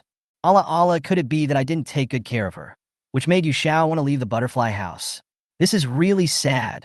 Looking at the amiable smile on Shinobu Kocho's face, Yu Xiao rushed into the bed without hesitation, quickly covered himself with the quilt, and fell asleep in a second. Almost in the blink of an eye, Yu Xiao, who was originally standing, lay back down in the bed, so fast that Shinobu Kocho thought she was hallucinating. This girl! Shinobu Kocho felt both angry and amused. He was eager to get out of bed after recovering from a serious illness. He really didn't take his body seriously at all. However, judging from the speed at which she got into bed, she seemed to have recovered well, which made Shinobu Kocho feel relieved. Or was it my eyes that were blurry just now? Shinobu Kocho came to the bed and saw the bandages all over the floor and the girl sleeping peacefully with a well on her forehead. So Yu Xiao is still asleep, then I feel relieved. As Shinobu Kocho said this, a dangerous light flashed in her purple eyes. She pretended nothing had happened and slowly bent down. Looking at the girl's peaceful sleeping face, so close to her, she curled her lips into a smile and suddenly reached out and pinched her slightly twitching small nose. Exclamation point. Yu Xiao, who was lying on the bed pretending to be asleep, suddenly had a breath stagnation. She was about to breathe through her mouth, but it was as if Shinobu Kocho saw through her thoughts. Then, her mouth was covered by a soft hand. Yu Xiao suddenly opened his eyes. Seeing her wake up, Kocho Shinobu loosened her hand and chuckled. Yu Xiao, aren't you going to continue sleeping? How can I possibly sleep like this? Yu Xiao pouted angrily. How can she sleep if she is not allowed to breathe? Miss Shinobu is so sinister. Facing Yu Xiao's accusation, Kocho Rin not only did not feel guilty, but her smile became even bigger. Then tell me, why did you pretend to sleep just now? I'm just afraid that you'll be angry. Am I the type that gets angry easily in Yu Xiao's eyes? Cutie Shinobu smiled gently, but there was no ripple in her purple eyes. I don't think so. Yu Xiao shook his head and said seriously, I'm sorry. Shinobu Kocho was still a little confused as to why she suddenly apologized, but then she heard Yu Xiao explain the reason. In fact, I heard everything that happened that night. The smile on Shinobu Kocho's face froze, and her pupils trembled slightly. As expected, she knows everything. If Tanjiro hadn't seen through her that night, she would never have mentioned the past. Whenever she recalled her sister's smile and voice, she would feel an uncontrollable rage and hatred for her own incompetence that almost suffocated her. Only the Haori on her body can remind her not to get angry. Since she was wearing this Haori with butterfly wing pattern, she had to keep smiling at all times and present a gentle and reliable image. Only by doing this can Shinobu Kocho feel that her sister has not left and has always been with her. Shinobu Kocho quickly regained her composure, and a smile appeared on her face again. Her originally gentle voice became much stronger now. Really? What kind of conversation was it? I don't quite understand what you were talking about. Her self-esteem made her unwilling to admit her vulnerability, and she didn't want others to see her weak side. Even to Mitsuri, with whom she had the best relationship, she never took the initiative to talk about her past. As for Yu Xiao, Shinobu Kocho has not completely let down her guard, so it is naturally impossible for her to completely open her heart to her. Miss Shinobu, you don't seem to want to talk about this anymore. Is it because I spoke at the wrong time? Yu Xiao knew that she wanted to avoid the matter and did not intend to continue talking about it, so he cleverly changed the subject. Of course, it was the conversation last night. I heard it all. Mr. Ion came to visit me last night, and I happened to be awake. After he left, I heard his voice outside the door. So I guess Mr. Ju must have met Miss Shinobu near the door. Yu Xiao said angrily, because I heard it. Mr. Ion complained to you. He said that I would be discharged from the hospital in 7 days. Mr. Ion is so mean. I will hold a grudge against you. Puff! Her pretended angry look successfully made Shinobu Kocho laugh. She did meet Ju Tomioka last night, but it couldn't be considered a meeting. She knew that Ju was in the butterfly house, so she didn't disturb his visit at the beginning. Before leaving, Ion didn't say much, just said that Yu Xiao had woken up and was planning to invite other pillars in a week. Okay. Now that you know, just lie down in bed quietly. Don't run around or move around until your body has fully recovered. Okay? Shinobu Kocho warned. When he heard that he still had to lie down, Yu Xiao pursed his lips instantly, and the smile on his face fell. Why do I have to lie down again? She really likes the lazy life, but she can't stand it if she has to lie down all day long. Moreover, the hospital bed in the butterfly house was narrow and hard, and was not as comfortable as the super luxurious bed in his own mansion. be discharged from the hospital. You must be discharged as soon as possible. Yu Xiao looked at Kocho Shinobu pitifully and pleaded. I'm really recovered. We need to observe for a while. Butterfly Shinobu remained unmoved. She didn't know why, but she just liked to see Yu Xiao getting anxious and wanted to bully her. It feels like teasing a little fox. Yu Xiao really didn't want to lie down, so he simply lifted the quilt, turned over, and got out of bed. In front of Butterfly Shinobu, he unbuttoned his chest, revealing the scar on his abdomen. Look, it's completely healed here. My ribs and spine have also healed, Yu Xiao said, pointing to the scar on his abdomen. They were both girls, there was nothing to be shy about, and besides, she didn't reveal anything bad. At this, Butterfly Shinobu was speechless, her purple eyes trembling slightly, and a faint blush spread across her cheeks. As a woman and a doctor, Shinobu Kocho had no reason to feel shy. But she didn't expect that Yu Xiao was unexpectedly frank and so honest with her, which made her feel a little embarrassed. You just avoided her words. Cutie Shinobu suddenly felt her cheeks getting hot, and her eyes swept across the snow-white and deep valley on the girl's chest. When she saw the abrupt and hideous scar on the girl's white abdomen, she felt a sharp pain in her chest. I understand. Just do whatever you want. Shinobu Kocho silently looked away, her jade hands clenched in a fist under her haori. But you can't do strenuous exercise. You still have to live in the butterfly house during this period. I will perform routine examinations on you every day until I confirm that your body is fully healed. Great! Yu Xiao cheered with joy. I finally won my freedom from Shinobu Kocho. I'm the first one who can make her make such a concession, right? Yu Xiao, Butterfly Shinobu hesitated to speak. Yu Xiao hugged his arms tightly and stared at her with a vigilant look. Ah, what's wrong? You are not going to regret it. No. Shinobu Kocho blushed and was about to remind her to button her clothes when the door was opened from the outside again. Yu Xiao instantly pulled his clothes tight, wrapped himself tightly, and in the blink of an eye he curled up in the quilt, sitting upright, looking quiet and well-behaved. Master, Yu Xiao? Kaneo Luoyuo, who was behind the door, leaned half of her body out and looked at the two people in the room nervously. Chapter 122, The Real Pillar Level. Behind Kaneo, there are also three sisters standing.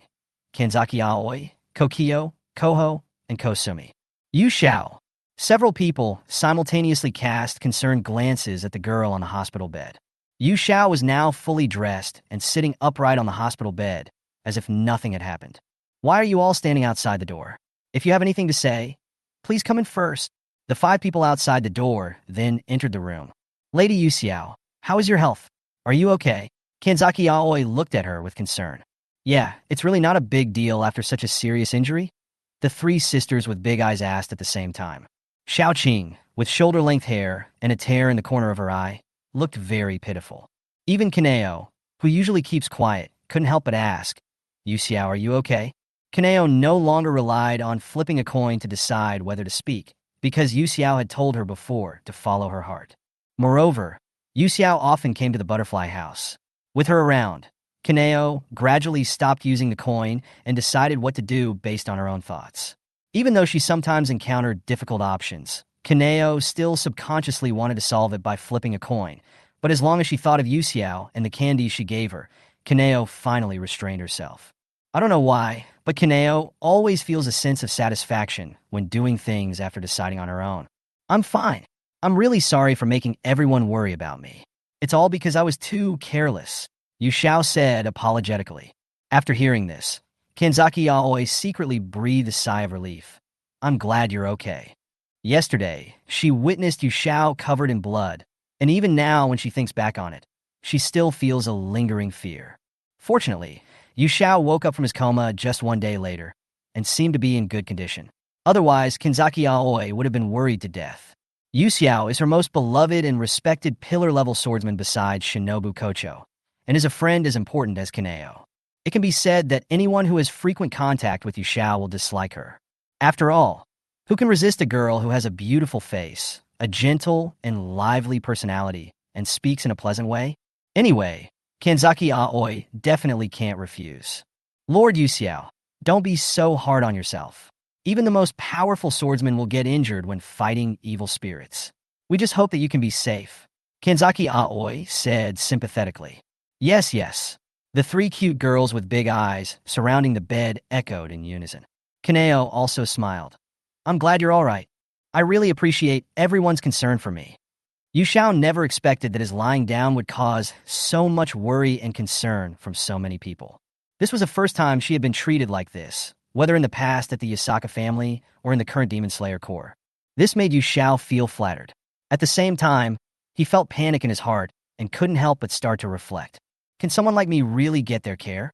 Because of her negligence, Rengoku Kaijiro was injured, and Akaza, who was the third upper moon, broke through his limits and completely overcame the weakness of being beheaded by the Nichiren sword. And she, just lying here with excessive blood loss, can get so much care from people. Isn't it too cunning? Obviously, everyone was fooled by her disguise. Besides, Tanjiro. Thinking of this, Yuxiao glanced at Kaneo silently, and Kaneo was staring at her. The moment their eyes met, Kaneo was stunned at first. A hint of shyness flashed across her eyes, and then she lowered her head, pinching her fingers nervously. No matter how you looked at it, she looked like a shy girl. Yuxiao didn't understand why, but thinking of Kaneo's introverted personality, he thought she was embarrassed by being stared at by him, and felt even more guilty, so he smiled at her apologetically. Kaneo's cheeks were flushed, and her head was lowered so low that it almost shrank into her neck. Yuxiao's eyes are so beautiful. After observing the interaction between the two, Shinobu Kocho laughed even more happily, and decided to make all the medicines that Yuxiao would drink 3 times more bitter in the future. Gah! Suddenly, there was a cry of crows outside, and then a dark shadow squeezed in with difficulty from the half-open door. After seeing the girl lying on the bed, Xiaohei couldn't bear it anymore and pounced on her. Gah! Yuxiao! Hey! Yuxiao was pounced on by it, and looked at Xiaohei, who was crying on his chest, at a loss. This little guy, why is he crying for no reason? Okay, stop crying. I'm fine, right? GA, I'm just crying.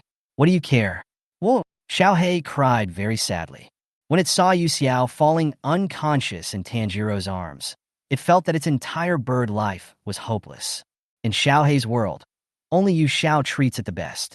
Not only does he build a nest for it, but he also feeds it all kinds of delicious food it has never seen before. Although Yuxiao always likes to bully it for Xiaohei, Yuxiao is the best partner in his life. Xiaohei didn't want to be a pawn for anyone except her. Because of this, it always stays by Yuxiao's side, fearing that something might happen to her. Unexpectedly, this time it only left for a short while, and Yuxiao was seriously injured by the ghost. This made Xiaohei more determined to protect her. Xiaohei swore that if he knew which damn ghost had hurt Yuxiao, even if he couldn't defeat him, he would gather a group of people to kill that ghost. After learning that Yuxiao had awakened, everyone rushed to the butterfly house. Fushigawase was the first to arrive, and with him was Iguro Abanai. Yuzui Tenjin arrived a little later than the other two, but also came to the butterfly house in person. As soon as he saw Yuxiao, Shia sternly rebuked him. How did you kill the lower rank 4 and become a Jotaku? You slept for a whole day, and it's a good thing you still woke up. Iguro Zayabanii said sarcastically on the side. They visited Rengoku Kaijiro yesterday and learned from him what had happened. What is unbelievable is that according to Kaijiro, he was defeated in the battle with Akaza and almost lost his life. Fortunately, Yuxiao arrived in time to save him. Later, because of his serious injuries, he was unable to work together with Yuxiao to repel the enemy, which led to Yuxiao's defeat in the one-on-one battle with Akaza. As for whether Akaza was dead or not, Kaijiro did not say, but asked them to wait until Yuxiao woke up and then ask her in person. Through the contact over the past few days, several people have more or less understood Yuxiao. Even though this girl looks weak and usually acts in a relaxed and carefree manner, once she gets serious, her strength is probably no less than that of any other pillar. Moreover, during the pillar meeting, Yuxiao snatched the wooden box from Mushikawa Shima in front of all the pillars, and the strength he demonstrated made everyone's eyes light up. But they could never have imagined that even someone as strong as Rengoku Kaijiro could not completely defeat Akaza and was severely injured by the other party. Such a terrifying enemy actually suffered a lot when facing Yuxiao, and might even die under Yuxiao's knife. If it hadn't been said by Rengoku Kaijiro himself, Fushigawa Miyabi would never have believed it even if he was beaten to death. Iguro Obane agreed with him on this point. In their eyes, a newcomer who had just graduated from a trainer and passed the trial selection not long ago, who could have such strength, was definitely a top talent. Perhaps some people had previously questioned whether the lower-ranked demon killed by Yu Xiao was too weak and was killed instantly in one blow. But at least now, no one will have such thoughts anymore. There is no doubt that Yasaka Gikusho is a genuine pillar-level combat force. Chapter 1, 23 Shia exploded again. Yuzui Tenjin carried 2 swords on his back and said nothing. He glanced at Shimi and Obana indifferently. He really didn't expect that these 2 people would hold such a grudge. Rengoku Kaijiro said yesterday that Yu Xiao was hit in the abdomen by Akaza's punch, and the injury was fatal. The broken spine alone was enough to cause instant death. It was a miracle that Yu Xiao survived. Even more surprising was that she woke up from her coma and recovered most of her condition just overnight. Even though he knew that Yu Xiao had extraordinary self-healing abilities, Yusue Tianyuan still found it incredible. On the other hand, these 2 guys didn't even bother to exchange pleasantries, but started to accuse Yu Xiao right away. If you didn't know better, you would think that Yu Xiao had violated the heavenly law. Just because she got on better terms with that annoying guy Tomioka, she was inexplicably implicated. What a pitiful girl. I don't know how she got along with Tomioka. Thinking of this, Yuzue Tianyuan suddenly felt a little more pity for Yu Xiao. However, when he shifted his gaze to Yu Xiao, he suddenly felt that his thoughts were completely unnecessary. The reason is, Yu Xiao was in a daze. I only had some light porridge this morning. At least you should make me some delicious food for lunch, right? How can I eat dessert secretly without being discovered? It's really a headache. By the way, where did Tanjiro go again? Why haven't I seen him for a long time? Is he hiding because he's afraid that I'll find out? Immersed in his own thoughts, Yu Xiao seemed to have not heard anything when faced with the questioning from Shermi and the others, and did not react at all. She sat quietly on the bed, without blinking. Her eyes seemed to pass through the things in front of her, going somewhere unknown, as if she was in a trance. It's exactly the same as Takedo Machiro. Is this girl actually a hidden idiot? Yuzui Tenjin was speechless, and the corners of his mouth twitched slightly. Hello? Seeing that the girl on the bed didn't react at all, Fushigi Miyako put on a sullen face and stretched out his hand and waved it in front of her eyes. What are you daydreaming about? Yu Xiao came back to his senses from his daze, and when he looked up, he saw Mi's face full of scars. Excuse me, were you just talking to me? Such a light sentence seemed to ignite a powder keg. A vein instantly popped out on Shia's forehead. He looked at the girl with eyes that seemed to be spitting fire, and gnashed his teeth and said, "You bastard." If Rengoku hadn't said that the girl was seriously injured and the whereabouts of upper rank 3 were unknown, and she was the only one who knew what happened in the end, otherwise, Shimizu would not have come to the butterfly house to see this girl. I get angry as soon as I see her. Although Shimi is irritable and easily angered, he also knows right from wrong. Most of the time, he is not angry. He just seems difficult to get along with. Otherwise, he would have become the second person to be hated. The main reason why Shimi was so angry was that at the pillar meeting, Yu Xiao repeatedly sheltered the evil ghost, not only disrupting the order of the meeting, but also trying to be clever under the nose of the Lord. More importantly, a few days ago, he was deceived by Yu Xiao. Shimi always remembered that he had promised Yu Xiao to visit him. But I was inexplicably stood up for so long, without even an explanation.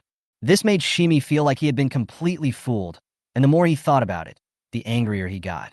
But even in this situation, Shimi still came to the butterfly house, even the first one to arrive. Seeing that Saniya was on the verge of a rage, Yuzui Tenjin finally spoke. Okay, Bijui Chuan, we're not here to hold you accountable, so let's get back to the point. Being able to fight against the upper 3 head-on and not be at a disadvantage in a short period of time. Yu Xiao's strength as a pillar-level being is undoubtedly up to standard.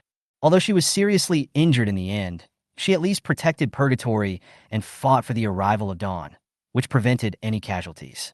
So there is no need to be so harsh on her. Ehei Zyabani pointed at Yu Xiao, his eyes full of indifference. She's already like this. What do you expect her to say? Indeed. Yuzui Tenjin crossed his arms and said with a haughty look, compared to before, it's a lot more rustic. Chapter 124 High attack and low defense are hard to hold. Looking at the furious Fuzugawa Shia in front of him, Yu Xiao thought for a moment, clasped his hands together, and said with sudden enlightenment, "So that's how it is, I completely understand. Because I didn't talk to Mr. Busugawa properly just now, Mr. Busugawa is angry, right? Fuck you." Fuzugawa Shia was furious and shouted, "Who do you think is here to chat with you? Stop being so self-indulgent." Yu Xiao blinked her beautiful eyes, looking puzzled. Eh? Isn't that right? But from the very beginning, it was Mr. Busikawa and Iguro who cared about me passionately. Did I misunderstand? You call that caring? Shimi suddenly felt a black screen in front of his eyes and almost passed out. He admitted that he came to the butterfly house to see how badly Yu Xiao was injured, but his main purpose was to get detailed information about the upper-rank demon and to cause some trouble for Yu Xiao. That's why the scene at the beginning happened. Shimi never expected that even though what he said was so unpleasant, Yu Xiao still felt good about himself. Damn, this is such bad luck. Shia was so angry that his chest, which was covered with several scars, was heaving violently. Xiao Baniai, who was standing nearby, didn't look much better. If your brain isn't working well, you should tell Butterfly and let her help you heal it. Though I don't think she can cure you. Yu Xiao ignored Xiao Baniai and ignored his words. She looked at Shimi with a smile, her golden eyes curved into two crescents. No matter what, I still want to thank Mr. Busugawa. Not only did you not hold a grudge against me, but you also took the initiative to come to the butterfly house to visit me after I woke up. You were such a gentle and kind person. Shimi, who was on the verge of rage in the previous second, looked like a deflated ball in the next second, staring at Yu Xiao stupidly, unable to utter a complete sentence for a long time. Yu Xiao tilted his head, his face full of innocence, and smiled sweetly. What's wrong? Humph. Shia snorted coldly and quickly turned his head to avoid her sight. The originally dark face now had a slight blush on it, and the earlobes were completely red. Yu Xiao had expected this reaction from him, and said these words completely on purpose. Like his younger brother Xuanya, Fushigawa Shigia both look fierce, with thorns all over their bodies and are difficult to approach, and they are even a little tsundere. In fact, they are just shy paper tigers.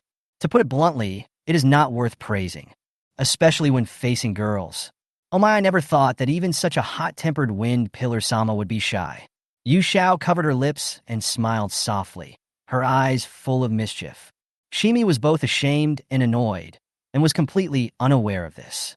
He didn't dare look directly at Yu Xiao anymore, and finally fixed his gaze on the empty bed behind him. He simply sat on it, crossed his arms, and sulked. Seeing this, Xiao Baniai, who was on the same front with him, coldly rebuked Yu Xiao. You are so slick.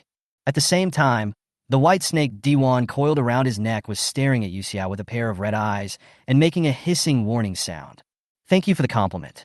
Yu Xiao smiled calmly, not afraid at all. Xiao Baniai was silent. He had never been so speechless in his life. Humph, you're just good at talking. You're even more annoying than that Tomioka guy. The atmosphere in the room was silent for a while, and no one spoke again. The only one who stayed out of the matter was Yuzui Tenjin. He couldn't help but think in his heart that this was the first time that someone other than the Lord and the Rock Pillar was able to suppress Sania. He thought Shia was a barrel of explosives that would ignite at any time, but he didn't expect it to be a dud firecracker. It is really difficult to maintain high attack and low defense. However, Yu Xiao was also very powerful. Not only did he subdue Shimi with just a few words, he also left Xiao Baniai, who was known for her sharp tongue, speechless. This made a hint of appreciation flash across Yuzui Tengin's eyes. What an interesting girl. Adhering to the spirit of watching the fun and not minding the trouble, Yuzui Tenjin said fearlessly, Hey, why are you silent now? It's really tacky. Shia sat on the bed without saying anything, but Xiao Baniai glared at him unhappily. Just shut up. He had just suffered a loss at Yu Xiao's hands and was thinking about how to get it back, but this guy just watched the fun and no one knew which side he was on. Tisk. Yuzui Tenjin touched the diamond on his forehead protector, looking as if it had nothing to do with him. Okay, I know that you all came to the butterfly house early in the morning to get detailed information about the upper-rank demons, so let's get back to the topic. Yu Xiao tried to smooth things over with a smile. You know that? Xiao Baniai retorted with great attack power. If his eyes could kill, Yu Xiao would have died countless times. Yu Xiao didn't care about it at all, and continued. There is a huge difference in strength between the upper and lower strings. For the pillars, it is not difficult to kill the lower strings in one move. However, to deal with an upper-rank demon, I'm afraid at least 3 pillar-level warriors are needed to barely match an upper-rank demon. 3 pillar-level fighters. Xiao Baniai's face darkened when he heard this. Do you think that pillar-level fighters are just cabbages in the field, and you can find them just by saying so? As soon as the ghost was mentioned, Shia instantly woke up from his humiliation. His eyes were bloodshot, and he said in a bad tone, Are you looking down on us? Although he had a preliminary assessment of the strength of the upper-rank demon, Shimi still found it hard to accept what Yu Xiao said. Yuzue Tianyuan put away his smile and did not immediately question Yu Zhao's words. Instead, he frowned, as if he was thinking about something. As we all know, among the 12 demon moons under Muzan, half are upper-rank demons and half are lower-rank demons. If it is true, as Yu Xiao said, to deal with an upper-rank demon, 3 pillars are needed, and the only 10 pillars left in the Demon Slayer Core are not enough. If they can't even destroy the upper-rank demons, what can they do even if they face Muzan Kabutsuji? However, the facts were in front of them. Just facing Akaza alone, Gikusho and Kaijiro were both injured. What's more, Yu Zhao's answer was barely enough to cope with it. If the actual situation is different, wouldn't more pillars be needed? It would take at least 1 or 2 years just to train an ordinary member of the Demon Slayer Corps, not to mention whether he would be killed by alien demons in subsequent missions. Among the Demon Slayer Corps, which consists of only a few hundred people, pillar-level beings are even rarer. Without certain talents and unique skills, how can one become a pillar? In fact, Yu Zhao's statement was very conservative. There is a cliff-like gap in strength between each level of the upper-rank demons. Even if we exclude the most terrifying upper-rank one, Doma, who is the upper-rank 2, could have destroyed the entire pillar class with just one demon, if he hadn't swallowed Shinobu Kocho, who was full of wisteria flower poison. The breathing method can restrain, cause large-scale ice damage, and can also create ice men of equal strength to fight together. Just thinking about it makes people feel despair. Yu Xiao felt extremely upset when he thought about how Shinobu Kocho kept injecting herself with wisteria poison in order to avenge her sister, in order to create an opportunity to kill Doma. No matter what, I won't let you die. Absolutely not. Because of past experiences, Yu Xiao actually has his own selfish feelings towards Shinobu Kocho. She didn't want Shinobu Kocho to sacrifice her own life in exchange for the opportunity to kill Doma. But now we can only take the long view. Yu Xiao closed his eyes, calmed down his complicated thoughts for a short time, and said calmly to the 3 people with different expressions, I am not exaggerating the facts. This is the reality. In order to better deal with the upper demons, I would like to invite everyone to come to my mansion in a week to discuss the intelligence this time and formulate effective countermeasures. Considering that the Lord is ill, I will inform him of this matter in advance and seek his consent. What do you think? Chapter 125, Don't Watch the Witch's Excitement. Be careful of being cursed. It is indeed a big deal to deal with the upper-rank demons. Even if Zhu is difficult to talk to on weekdays, once facing a common enemy, he will always unite and be ready for battle. So no one opposed Yu Xiao's proposal. Iguro Obana found a flaw in this. After all, you still failed to kill upper-rank 3 and let him slip away from your hands, right? Yu Xiao nodded. I guess so. She didn't want to tell them yet about Akaza's rebirth after being beheaded, because Yu Xiao was thinking about something else. In the morning, Shinobu Kocho told Yu Xiao that after being sent to the butterfly house, a mysterious pattern appeared on her face. Considering the immense pain of being burned by the raging fire at that time, Yu Xiao guessed that he might have activated the markings inadvertently. The so-called markings are a special state that swordsmen who have practiced breathing techniques for a long time have a chance to activate. After the markings are activated, special patterns will usually appear on the swordsman's face or neck. At the same time, the combat capability will be greatly improved in this state. Generally, if a swordsman wants to activate the markings, his body temperature must reach 39 degrees and his heart rate must exceed 200 beats per minute. Only a swordsman who can survive in this state can successfully activate the markings. Otherwise, death will occur quickly. Even so, swordsmen who have opened the markings will not live past the age of 25. No matter how you look at it, opening the markings seems to be a powerful force gained by burning your life. Yu Xiao wasn't sure, but she needed some time to confirm her guess. As long as it is confirmed to be correct, she will tell these people all the methods to open the marks. The power of the upper-rank demons is too strong. If the pillars can master the method of opening the marks, the strength of the Demon Slayer Corps will be further enhanced. This way, when facing the upper ranks, at least there is a certain degree of resistance. But what Yu Xiao wants to do is not only that. She also wants to research ways to eliminate the side effects of streaking. The matter of Akaza and Bampi can be left until the tea party in 7 days. As I am now, I must first master the method of opening the markings so that I can conduct research using myself as a sample. If it succeeds, even if the markings are activated, Everyone will be able to live normally in the future. If that fails, then use that method. Thinking of how his master was still looking at him tenderly with those violet eyes before he died, Yu Xiao felt dazed for a moment. Why? Are you reflecting on yourself now? Seeing that she looked a little gloomy, Xiao Baniai said sarcastically, "Don't worry, we didn't expect you to be of any use." He said this simply to find fault. In fact, he did not blame Yu Xiao much for not being able to kill the upper-rank demon. After all, he couldn't even defeat Rengoku Kaijuro, so forcing Yu Xiao to kill the upper moons was too arrogant and unreasonable. Yu Xiao was not annoyed. He raised the corner of his lips, smiled again, and extended his hand to Xiao Baniai. Looking at the white palm in front of her, Xiao Baniai asked in confusion, "What are you doing?" "Comfort items." Yu Xiao still smiled. Xiao Baniai still hadn't responded yet. "What do you mean?" Yu Xiao sighed helplessly and withdrew his hand disappointedly. "How can you bear to come to the butterfly house to see me empty-handed? I am also a wounded soldier after all, right?" Xiao Baniai was silent again. What else can he say? Of course he didn't have that kind of thing, let alone buy it. And why would anyone take the initiative to ask for comfort items? Puff! Yuzui Tenjin was happy, and his tall body was shaking at an amplitude visible to the naked eye. He turned his head to the side and covered his face with one hand to avoid being seen holding back laughter. Seeing how hard it was for him to hold back his laughter, Yu Xiao narrowed his eyes slightly, propped up his chin with one hand, and said lazily, "Mr. Yuzui is so happy. It seems that you didn't forget to bring me some comfort items? You are worthy of being the gorgeous Mr. Yuzui." Upon hearing this, Yuzui Tengin's body stiffened, and the smile that was originally in his heart was suddenly stuck in his throat. He was just watching the fun. How come the fire got to him? But that's just how Yu Xiao's evil taste is. She'll keep teasing people as long as she's alive. No matter who the other party is, no one can escape from her. She even dares to deceive ghosts, let alone humans. So don't watch the witch's fun. Be careful of being cursed. Yuzui Tenjin was speechless. He was inexplicably implicated and had no way out. After all, his two previous colleagues served as living examples to him.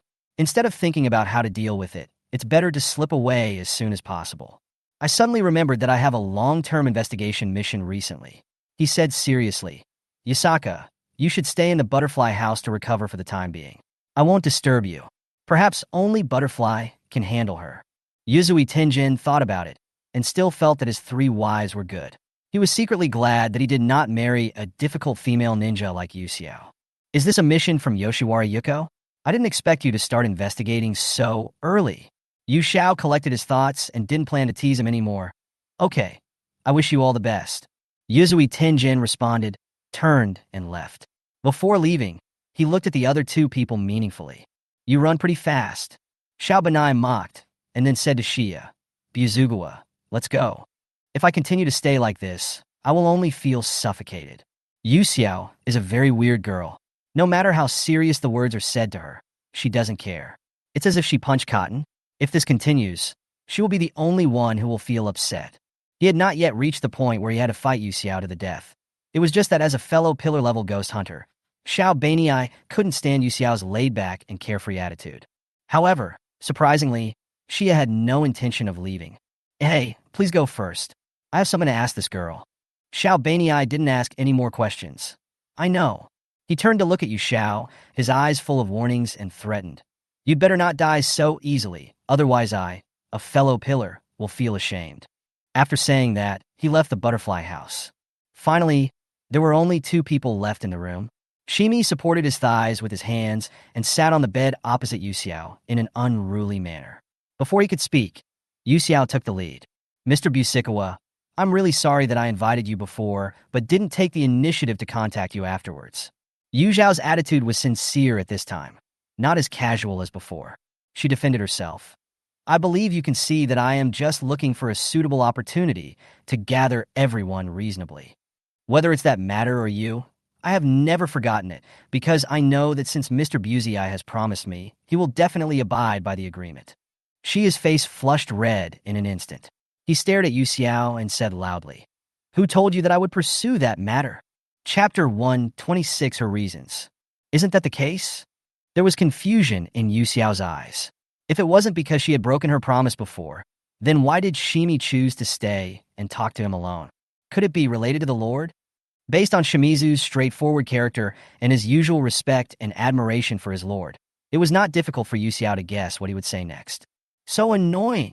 Shi had turned his head and complained to himself, with a slight blush visible on the tips of his ears. Coupled with his not-so-gentle, even somewhat embarrassed face, it looks awkward no matter how you look at it. After a long while, he whispered in a hoarse voice, "My lord, your health has improved recently. Thank you." Maybe he was not very good at expressing his good intentions, for when Shimi finished speaking, his voice was even softer than the rustling wind outside the window. Anyone with a discerning eye can see that Ubuyashiki Yoshiya's physical condition has improved. In addition, he himself intended to eliminate the gap between Yu Xiao and the other pillars, so naturally he took all the credit on Yu Xiao without reservation. Yu Xiao could already imagine the scene where the Lord smiled gently and pushed all the credit onto himself. I guess Abanai guessed that Shimi was going to bring up this matter, so she left so happily. After all, given how sharp his tongue is, it would be harder than climbing to the sky to hear him say thank you. So it's better to leave it to Shimi. At least he can still say it. Yu Xiao smiled helplessly. You don't have to be polite. This is not something to be thankful for. The creator of the prescription was someone else. If we really want to thank someone, we should thank the ancestor of the Yasaka family, who lived 400 years ago. I just did a trivial thing. Don't think I came to you just to say these things. She has suddenly changed his attitude and looked at her seriously. Yasaka, answer me. Why did you try to be clever at the Jua meeting that day? Shia's eyes were as sharp as a knife, and he questioned Yu Xiao without looking away. Or is your respect for the Lord just lip service? At the last meeting of the pillars, Shimizu saw it clearly.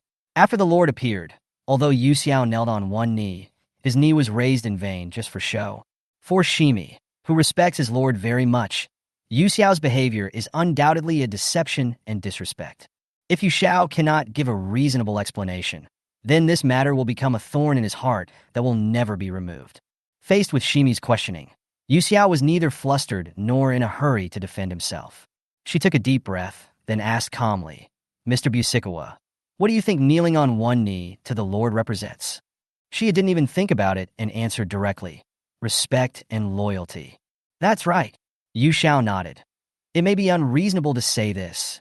As a member of the Demon Slayer Corps, I respect the Lord, but I cannot show absolute loyalty to the Lord. What do you mean? Shia couldn't understand the intention of her words. As a member of the Demon Slayer Corps, is it possible that he is unable to fully pledge his loyalty to the Lord who commands the Demon Slayer Corps? Even someone as hot-tempered and slow-witted as Shimizu quickly reacted. Yasaka Yu Xiao, what exactly are you thinking? What is your intention? Yu Xiao murmured, with a bitter smile on his lips. I also want to know what my intentions are. Before meeting Tanjiro, the girl named Yasaka Gyokuyo was just a ruthless tool born for her family and tasked with destroying the curse. After regaining a small part of his past life's memories, Yasaka Gyosho now has a selfish goal in addition to his family's mission. Desire, lies, deception, flattery. Everything is an illusion fabricated to achieve the goal. Not only did he deceive everyone around him, he even deceived himself. How ridiculous! Looking at the slightly melancholy girl in front of him, Shia felt a sudden sense of panic in his heart. Were the words he just said too harsh? Think about it carefully. If Yu Xiao had ulterior motives, why would he help the Lord to relieve his pain? Why would he fight to the death with Upper String 3? What good would this do for her? Damn it, could it be that her selfish motive is for that red-haired brat? Shia thought randomly, and the stubborn red-haired boy appeared in his mind. What was his name? Kamada? Tanjiro, right? Yes, this girl has been protecting that boy and that demon girl. She joined the Demon Slayer Corps because of that boy, right? But what does this have to do with me? In just a few seconds, Shimi's heart was in great torment. He gritted his teeth, and finally gritted his teeth, trying to slow down his voice. Hey, Yasaka, don't make that expression. Shimi really couldn't stand it anymore. As long as it didn't violate the team rules, Yu Xiao could do whatever he wanted. Don't suddenly show a distressing expression. Yu Xiao blinked in confusion. Under her curled eyelashes, her pair of golden eyes were as clear as glass. Her pink lips were gently pursed, making her look so pitiful. Bionic people are not capable enough, so AI is used to assist in producing pictures, being beaten. Sorry, I got distracted again. Tisk. Shimi curled his lips and said nothing. He suddenly felt a little disgusted with Tanjiro. Yu Xiao was also very puzzled. Ever since she woke up last night, she began to often be in a daze and easily immersed in her own thoughts. Maybe it's because of that memory.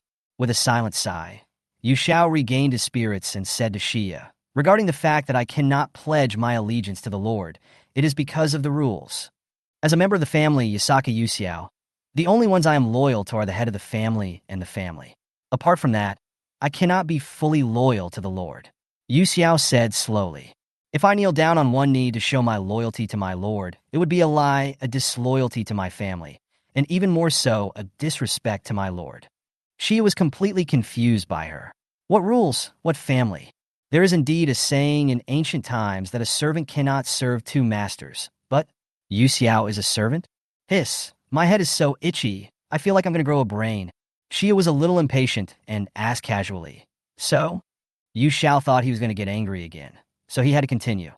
As for what you call being clever, it's because I didn't want to attract attention, so I thought of this method.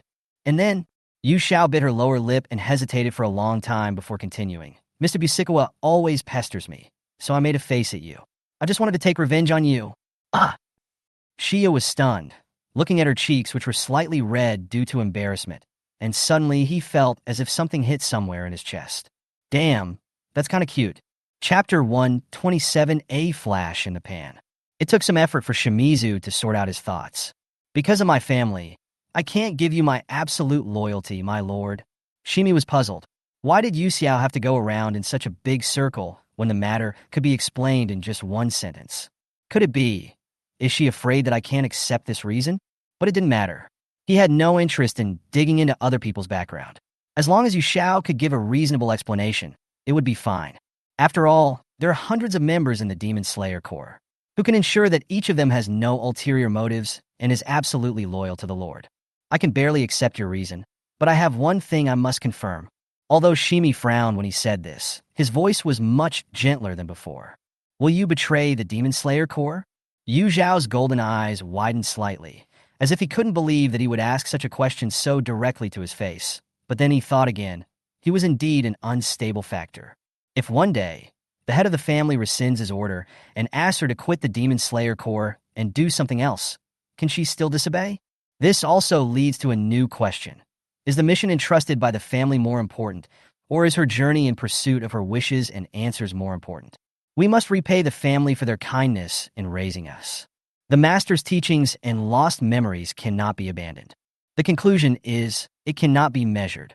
But now is not the time to think about these things. Fuzagawa Miya is still waiting for her reply. Aren't you worried that I'll lie? Yu Xiao asked.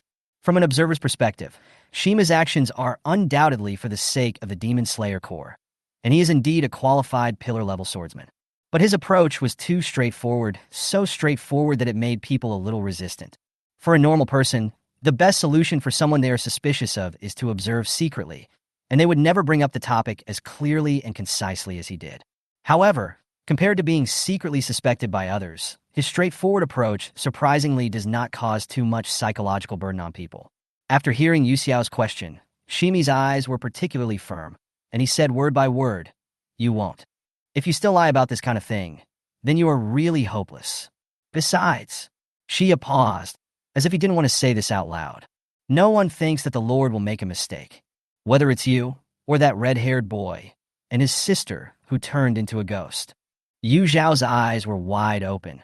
His pupils kept shrinking, and his face was full of surprise. But soon, she smiled with relief. It turned out that she had already been accepted as one of them. But why was she so slow to realize it only now? No, that's just because she doesn't want to face it. While she is resisting subconsciously, she is also avoiding it invisibly. Can I really accept favors from others again? For a moment, Yu Xiao was filled with mixed feelings. The feelings given by Tanjiro alone were enough to make her feel guilty and ashamed. Now there are also the Lord and the other pillars of the Demon Slayer Corps. No matter what, I have to do something for them. After reaching this conclusion, Yu Xiao suddenly felt much calmer. Her eyebrows and eyes were picturesque, and a gentle smile appeared at the corners of her lips. She showed Xia a sincere smile from the bottom of her heart. "Mr. Bisukawa, thank you. Thank you for coming to see me today and talking to me so much. I will try to bully you less in the future, if I can do that." "What is that?" Shimi was dazzled by the smile on her face and was even more confused by this sudden thank you. But I have to say, Yu Xiao looks really good when she smiles. Unlike her usual smile, at this moment she was as brilliant as a flower blooming in the light, with a graceful and lovable posture. Her clear eyes are like morning dew, emitting a gentle glow, so beautiful that one can't take their eyes away. Unfortunately, when she blinked again, the girl's smile disappeared without a trace like a flash in the pan. There was a hint of surprise in Shimi's eyes, and at the same time he felt a little regretful. He knew that it was definitely not an illusion. He looked at Yu Xiao with a strange expression and urged her unhappily. You haven't answered yet. Oh, sorry. Yu Xiao clasped her hands together and winked at him playfully. Because I haven't consumed much sugar all day, my brain is already running low. As for the word betrayal, if you mean joining the demon camp or betraying your companions, then I will never do such a thing. Okay, got it. Shimi waved his hand, accepting Yu Xiao's answer. That's all I have to say. He stood up and strode towards the door, but suddenly stopped, turned his back to Yu Xiao, and said, You take good care of your injuries. Okay, bye. Yu Xiao smiled and waved at his back and said, By the way, Mr. Busikawa, if you meet other pillars, please tell them about the meeting. I'm in good health now, so don't worry about me.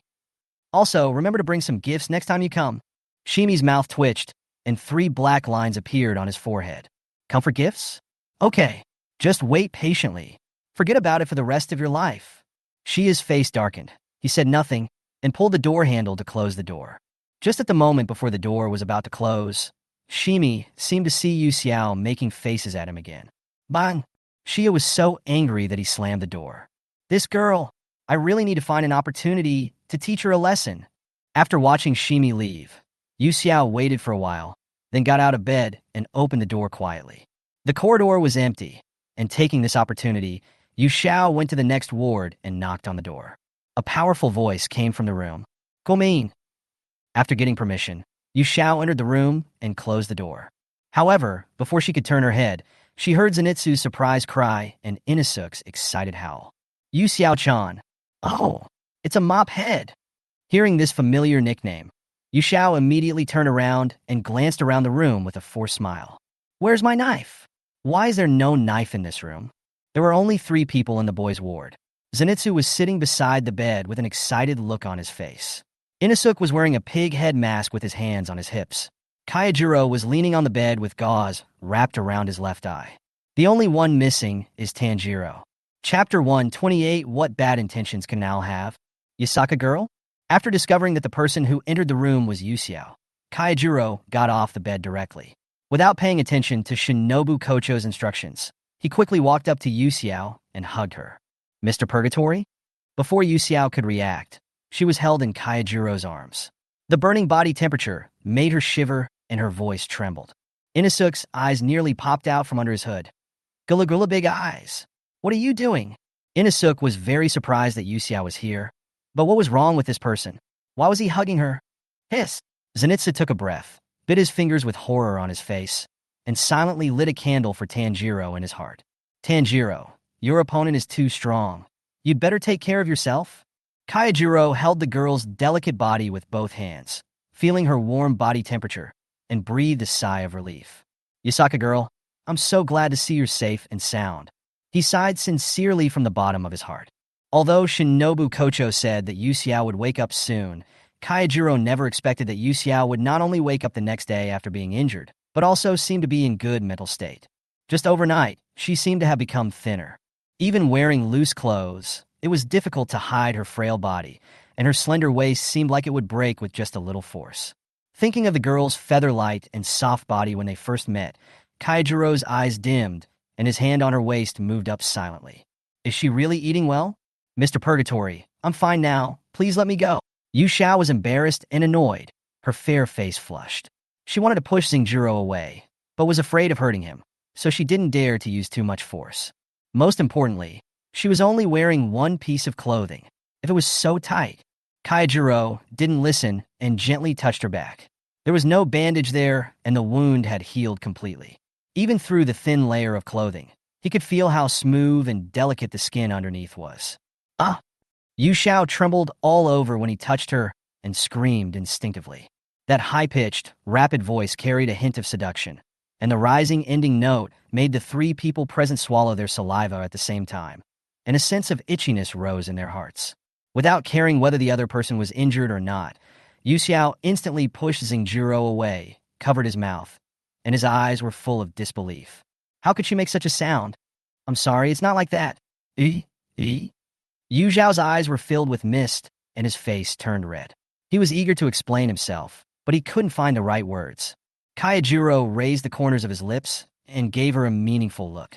He was about to say something, but realized that there were two other people present, so he tried to smooth things over with a serious face. I'm sorry, Yasaka girl.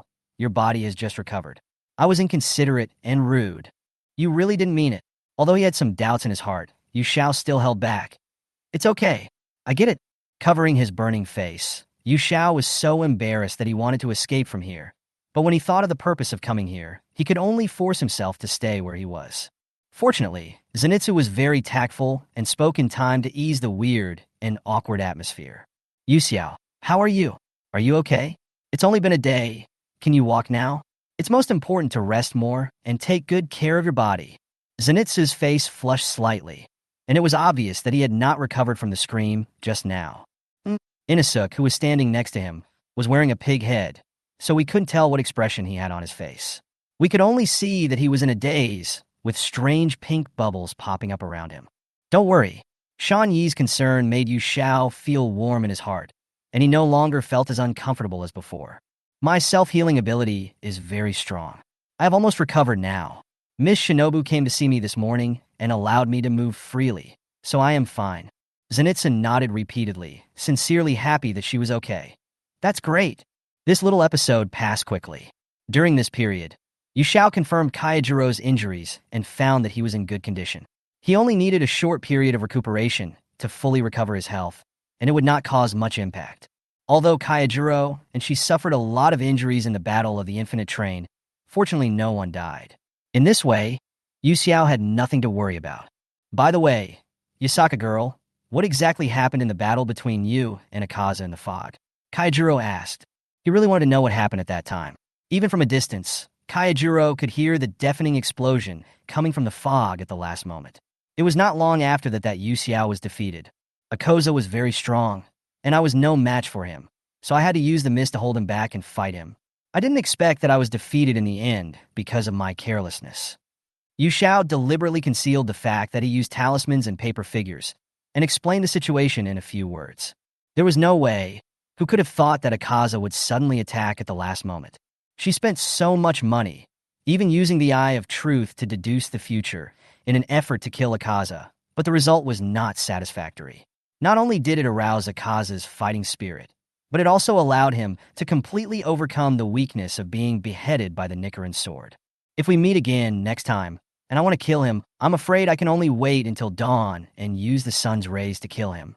It's terrible. Yu Xiao was very upset about this.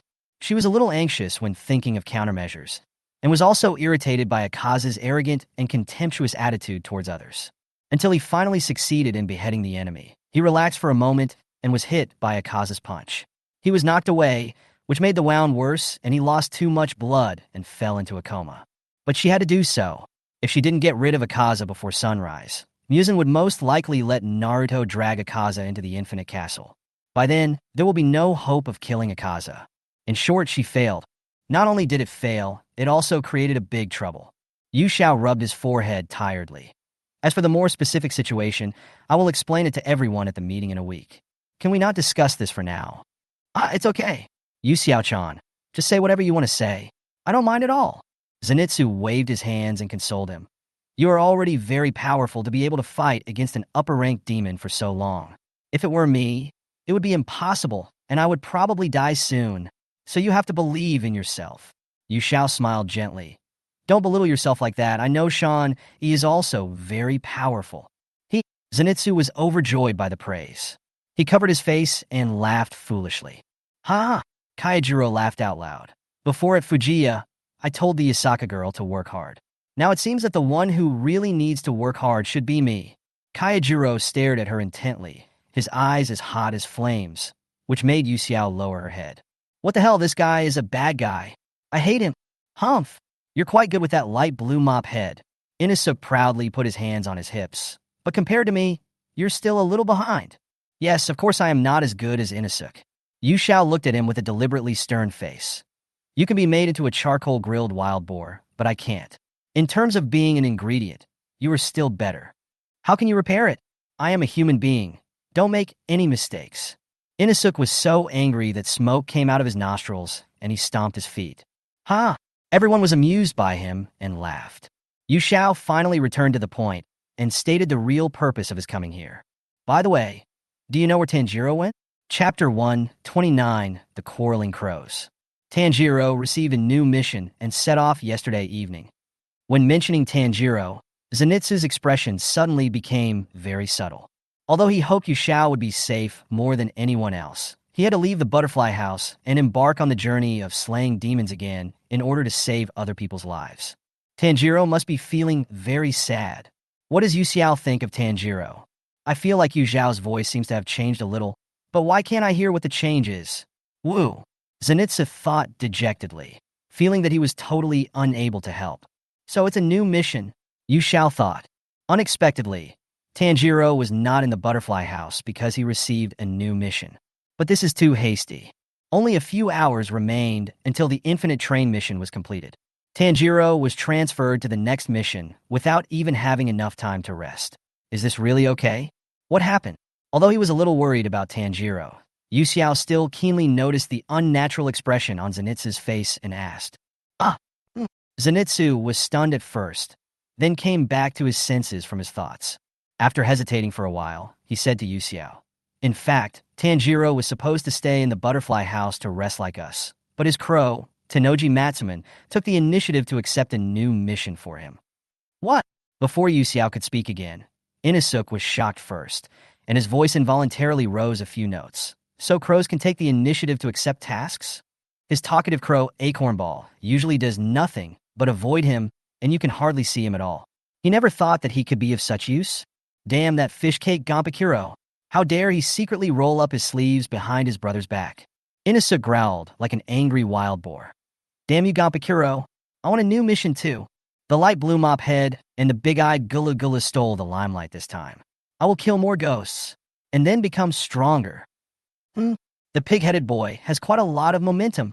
Seeing his high morale, Kayajiro smiled and praised him. Since you are determined to become stronger, you must train hard and never slack off. Only by perseverance can you continue to improve. I saw what the pig-headed boy did on the train. You're very talented. Why don't you become my stepson? Oh. Inasuk's blood boiled when he heard this, even though he didn't quite understand what Kayajiro meant by stepson, as long as it sounded awesome. It was enough. Yu Xiao automatically ignored the two noisy guys and just wanted to figure out what was going on. Zenitsu, do you know why Tennoji Matsuman gave Tanjiro the mission? Shawnee was still worried that if he told the truth, it would cause trouble to Yu Xiao. But since Yu Xiao asked it on his own initiative, there was no need to hide anything anymore. He didn't want to see Tanjiro so tired. Besides, Yu Xiao was so cute, so he should be with Tanjiro as soon as possible, so as not to be missed by others. Zenitsu silently glanced at Kayajiro next to him and found that he didn't notice him, but was chatting enthusiastically with Inasuk. So he retracted his gaze and said to Yu Xiao, in fact, Tanjiro has been doing missions nonstop before and rarely has time to rest. I was also wondering why Tanjiro had so many tasks, but one day later, I heard two crows quarreling in the tree. Shawnee recounted everything he knew in detail. One of the two quarreling crows was Xiaohei. The other one is Tanjiro's crow, Tennoji Matsuman. The reason why these two quarreled was simple. As Xiaohei's partner, Yu Xiao was promoted to pillar not long after joining the Demon Slayer Corps. This also made Xiaohei's status among the crows of the same period rise rapidly, and the bird took advantage of the power of the person and became extremely arrogant. Tennoji Matsuman couldn't stand it because in the final selection, Xiaohei, the sixth one, rushed out first, landed on Yu Xiao's shoulder at the fastest speed in his life, and snatched this shining, beautiful girl. Crows naturally love shiny things. Xiaohei's move of stealing the bird's love made Tennoji Matsuman so angry that he called him a lack of quality. He had no choice but to follow Tanjiro. The grudge had already been formed at that time. Coincidentally, not long ago, Yu Xiao had coerced and bribed Xiaohei to inquire about Tanjiro's whereabouts. Sure enough, the two crows had a big fight soon after they met. During this period, the villain Xiaohei was successful and arrogantly revealed the news that Yu Xiao had killed the lower string demon. Tennoji Matsuman was provoked by this and became anxious. So the two crows stood on the treetop and broke out into a fierce quarrel, which lasted from dusk to dawn. It was not until Tennoji Matsuman could no longer argue that Xiao Hei shook his feathers and walked away with the attitude of a winner. Afterwards, Tennoji Matsuman became more and more angry, so he frantically gave Tanjiro tasks. As long as Tanjiro is not too injured, he can move on to the next mission seamlessly. Until Tanjiro is almost exhausted to death, Tennoji Matsuman will reluctantly let him take a break. The purpose of doing this is to quickly train Tanjiro to kill 50 demons as soon as possible and reach the pillar level, so that it can suppress Xiao Hei's arrogance. As for the 12 ghost months, not everyone has that luck, and even if you do encounter one, you may not survive. The most important thing is to honestly accumulate the number of ghosts killed and combat experience. That's what I heard. Looking at Yu Xiao's face, which had an expression that was hard to describe, Shani couldn't help but shrink his neck. Should I not say that? Yu Xiao-chan will be angry, right? Yu Xiao was silent for a while before he slowly spoke, his voice showing no emotion. I understand. Thank you for telling me. Zenitsu couldn't possibly lie, and his hearing was indeed very good. Not only could he hear very far and subtle sounds, he could also clearly identify the names of the sounds, so identifying humans and ghosts was naturally no problem at all. However, Yu Xiao did not expect that Xiao Hei, who usually looked not very smart and even a little cowardly, actually had two completely different faces in places she did not know. Crow is very jealous. Tennoji Matsuman found so many things for Tanjiro to do because he had a quarrel with Kuro, which is naturally related to her. The matter of disciplining Xiao Hei was also successfully included in Yu Zhao's schedule. I think we should pluck his feathers. I just don't know if Chibamura's feathers have fully grown. If they have, it will be hard for them to keep each other company. But when he thought of how Xiao Hei had been crying and acting coquettishly in his arms in the morning, Yu Zhao's heart softened again. Let's just let this little guy go for now. It's time to reduce the amount of food you feed it. If you keep feeding it like this, it will become as fat as a coal ball. Chapter 130 Stepson.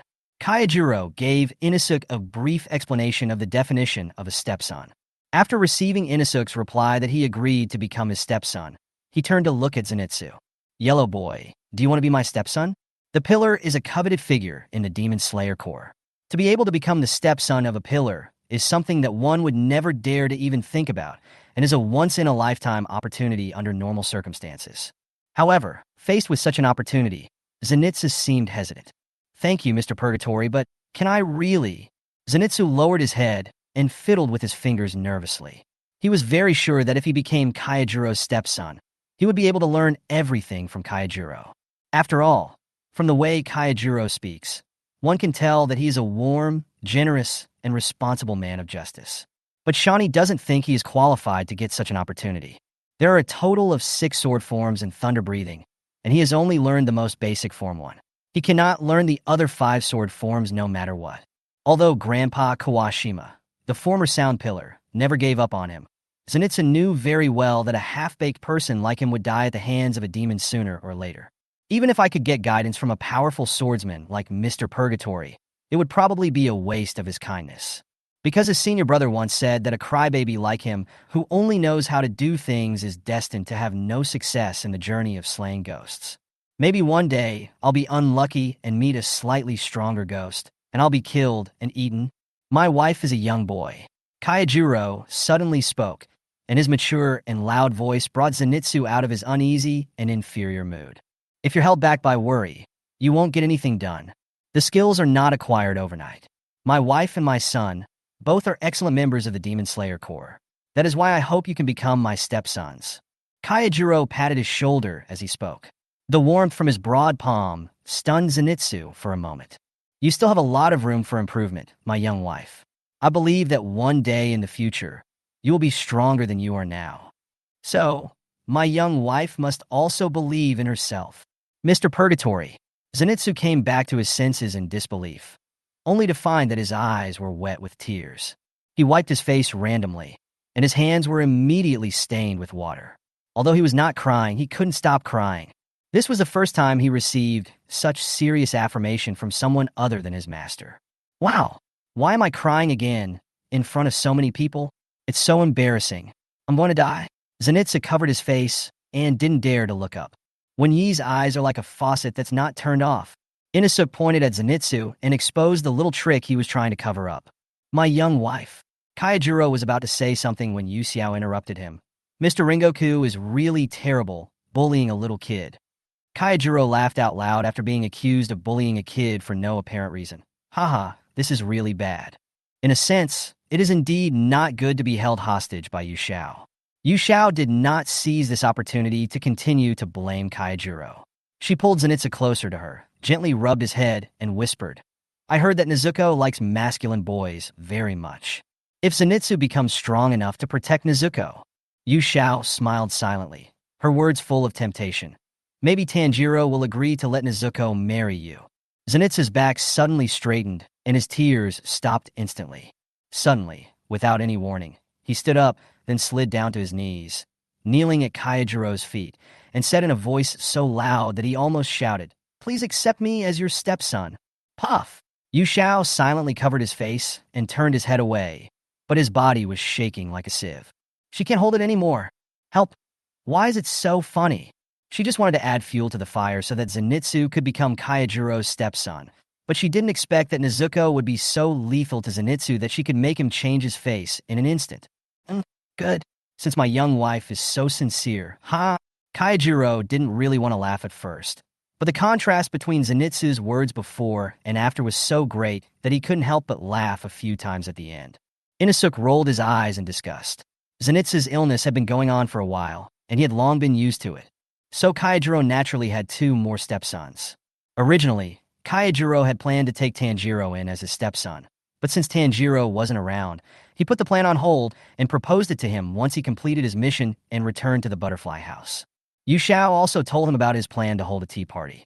The pillar meeting will be held in a week. Mr. Ringoku should be okay, right? Yeah, Kaijiro nodded. It is indeed important to exchange information, but compared to me, the Yasaka girl is obviously more seriously injured. Is this really okay? It's okay, Yu Xiao said calmly. If it weren't for the fact that Kaijiro would need some time to recover, Yu Xiao would even want to change the time to earlier. But when Yu Xiao thought of Tomioka Ju staring at him with a cold face and a chill all over his body, he felt guilty. Hey, it's only a week. Why are you so hard to talk to, Mr. Ju? You're such a stingy person. Having said what she needed to say, Yu Xiao was about to leave when Kaijiro suddenly called her. Yasaka girl, wait. The door stopped halfway open, and Yu Xiao turned around. Anything else? That matter. How did it turn out? Kaijiro asked without any context. Inosuke and Zenitsu, who were standing by, were confused and had no idea what this riddle was about. Yu Xiao understood immediately that the matter was nothing more than the battle between her and Akaza, so the result was naturally to ask about Akaza's whereabouts. But Yu Xiao didn't want to mention it before, so Kaijiro had to change his words. Yu Xiao glanced at the 2 people who were still confused, chuckled, and replied, The result is the same as you guessed. After he finished speaking, the moon-white figure disappeared outside the door. Kaijiro was speechless for a moment. His face remained calm, but his heart was freezing inch by inch. So he's not dead after all? Chapter 131, Leisurely Noon. After going around in circles, he finally got the news that Tanjiro was not in the butterfly house. Yu Xiao had to give up his original plan of settling the score with him for the time being. Yu Xiao touched his back somewhat uncomfortably, muttering to himself, Kaijiro must have touched his back on purpose just now. Although her sense of pain became dull, it did not mean that she had lost her sense of touch. Yu Xiao had tolerated the teasing on the infinite train before. After all, Akaza had beaten up Kaijiro on his behalf, but this time, he embarrassed her in front of Zenitsu and Inosuke. Unforgivable? Next time, if you let me wait for this opportunity, you're done for. Rengoku Kaijiro. Yu Xiao thought with gritted teeth, and when he came to his senses, he found that he had walked to the backyard of the butterfly house. The April wind is full of warmth, the sun is shining brightly, and there are no clouds in the sky, making people feel so comfortable that they can't help but squint their eyes. Kanzaki Aoi was hanging out the sheets to dry. After finally spreading them out and hanging them on the clothesline, they were blown all over the place by the strong wind. She frowned, picked up the clips, and fastened the sheets together. After doing all this, she nodded with satisfaction. That way it won't be blown away by the wind. Yu Xiao was standing in the corridor outside. She wanted to go over and lend a hand, but she was barefoot, so she could only watch Kanzaki Aoi's every move from the sidelines. Unconsciously, Yu Xiao was staring at her intently. When she came to her senses, Kinzaki Aoi was already in front of her. Master Yu Xiao? What's wrong with you? There were still a few sheets that had not been hung out to dry in the bamboo basket in the distance, which showed that Kinzaki Aoi had just spotted her and hurriedly put down the work in her hands and rushed over. Yu Xiao looked at the undisguised concern on her face and wanted to reach out and ruffle the hair of this lovely girl. The fingertips hanging by her side moved slightly, but she did not do so. Sorry, I was a little distracted when I saw you hanging clothes just now. Yu Xiao smiled faintly. Look at me, distracted? Kanzaki Aoi's eyes widened, and a faint blush appeared on her face. She soon realized her gaffe and quickly cleared her throat, returning to her serious look. Master Yu Xiao, your body is not fully recovered yet. Although the weather is warm, it is very windy outside. It would be bad if you catch a cold, but it's so boring staying in the house all the time. I want to go out for a walk. Yu Xiao put on a pitiful expression. Kanzaki Aoi paused, obviously softened, but remained unmoved and said sternly, as a medical staff of the Butterfly House, I have to make reasonable suggestions for the early recovery of Master Yu Xiao. So Master Yu Xiao should go back and rest. Is it really not possible at all? Yu Xiao didn't want to give up, and at the same time he was annoyed at why he was distracted just now. Otherwise he wouldn't have been caught by Kanzaki Aoi, although what the other party did was also for his own good. Can't. Kanzaki Aoi answered decisively, without leaving any room for negotiation. If she hadn't had such firm belief, she would have almost agreed. In order to prevent Yu Xiao from thinking of other ways to make her give in, Kanzaki Aoi sent Yu Xiao back to the door of the room. Only when she saw her walk in obediently did she breathe a sigh of relief. Wait, it looks like I haven't finished hanging the sheets yet. Remembering the bed sheet she had put down halfway through, Kanzaki Aoi hurried towards the backyard. Chapter 132 Mitsuri comes to visit. Yu Xiao was half pushed and half reluctantly led back to the room by Kanzaki Aoi. As soon as she opened the door, she saw a strange scene. A young girl with 3 pink braids was kneeling on the clean floor. The girl lifted the bed curtain with one hand, then bent down and looked under the bed, as if looking for something. Hearing movement from the door, the girl turned her head alertly like a cat, and her pair of grass-green eyes instantly sparkled when she saw Yu Xiao. Yu Xiao, so you are here. Ganlu Temple Mitsuri quickly stood up from the ground and came quickly to Yu Xiao. As soon as she got close to her, Yu Xiao could smell the sweet fragrance of peach blossoms on her body, which made Yu Xiao, who had not eaten any sweets all day, feel extremely hungry, even though she had just eaten the nutritious meal specially made by Kanzaki Aoi not long ago. Mitsuri, why are you here? And what were you looking for just now? Yu Xiao was very surprised by the sudden visit of Mitsuri from Ganlu Temple. Although they had spent very few times together, this did not prevent her from liking Mitsuri. If we have to rank them, then in Yu Xiao's heart, Mitsuri definitely belongs to the highest level of love her very much. Mitsuri covered her red cheeks a little embarrassedly and said, I came here yesterday, but I didn't see you. Today, Xiaoning told me that you woke up, so I came to see you specially. I saw you were not here just now, so I was looking for you. I didn't expect you to walk in from outside. Her face turned even redder. Yu Xiao found Li Shai look very cute, and at the same time, he was amused by her silly behavior of looking for herself under the bed. You can tell she's out just by looking at her. Even a child who has just learned to dress herself knows this. Before Yu Xiao could open his mouth to tease him, a young boy's voice without any emotion came from the corner. Yu Xiao turned his head and saw Takedo Machiro as expected. He was standing in the shadow in the corner of the room like a ghost, staring at him with dim eyes. So it's Machiro, no wonder his aura is so weak. As soon as he entered the room, Yu Xiao felt 2 different auras in the room. Although they are both at the same pillar level in strength, compared to Mitsuri, Machiro's aura is much more secretive, which is closely related to the Kasumi breathing he uses. If it is not a master of equal or stronger strength, it would be difficult for anyone to notice his approach. Why is this happening? I just want to find Yu Xiao. Mitsuri lowered her head with a look of disappointment, obviously hit by Wachiro's words. Although Weilang has lost his memory and looks like an idiot, he still retains some of his sharp-tongued qualities, and Yu Xiao is well aware of this. Takagan, if you talk about girls like that, be careful or you'll become as disliked as Mr. Iyong. Yu Xiao's smile was very harmless, but very aggressive. Just kidding, she had finally had some time to catch some fish, but Weilang pestered her and asked her to be his sparring partner. Even if Yu Xiao had a good temper, she would still feel resentful. What's more, After such a long time, this guy didn't even remember her name. Degree. Snort. Weilang half lowered his eyes, didn't say anything, and looked angry. Yu Xiao heard a cold snort from his throat. The voice was very light and carried a hint of a grieved feeling, as if it was an illusion. Yu Xiao didn't care too much, but Meili, who was originally feeling depressed, laughed out loud after hearing what Yu Xiao said. Ha ha! Mitsuri laughed so hard that she couldn't straighten her back. Yu Xiao, it's too cruel for you to say that about Mr. Tomioka. Chapter 133. The Harsh Ridicule from Michiro. Yu Xiao spread his hands innocently and quickly distanced himself from the matter. This is what Miss Rin said not long ago. If you don't believe me, you can ask Mr. Ion. He heard it at the time, too. You can't blame me. Haha. Mitsuri wiped the tears from her eyes. It sounds like something Shinobu would say. But sometimes Mr. Tomioka is really strange and says some confusing things. It is for this reason that the relationship between him and Mr. Busugawa has become so unharmonious. After saying that, Meili carefully approached Yu Xiao and looked at her carefully.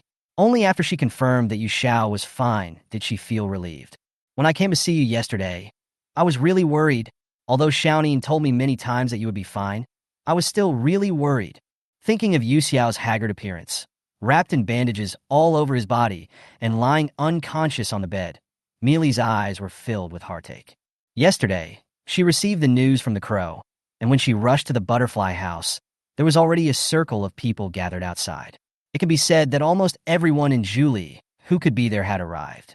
It was not until everyone heard Shinobu Kocho announce that Kaijuro and Gyakusho were not in danger for the time, being that they all breathed a sigh of relief. Even though we are used to separations of life and death, no one dares to think about how painful a blow it would be if we lost a companion again in such a short time. Moreover, according to Rengoku Kaijuro, if Yu Xiao had not stepped forward at the critical moment, he would have been the one pierced by Akaza's fist afterwards.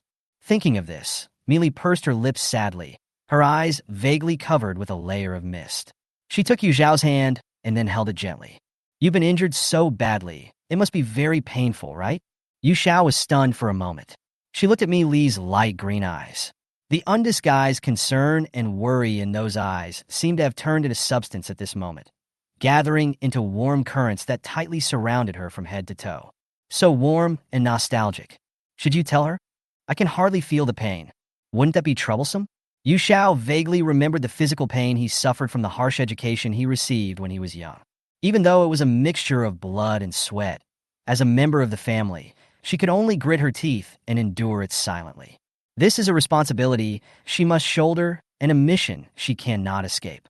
At that time, the only person who cared about her and loved her from the bottom of her heart from beginning to end was Sister Tianzi. However, Sister Tianzi left her in the end.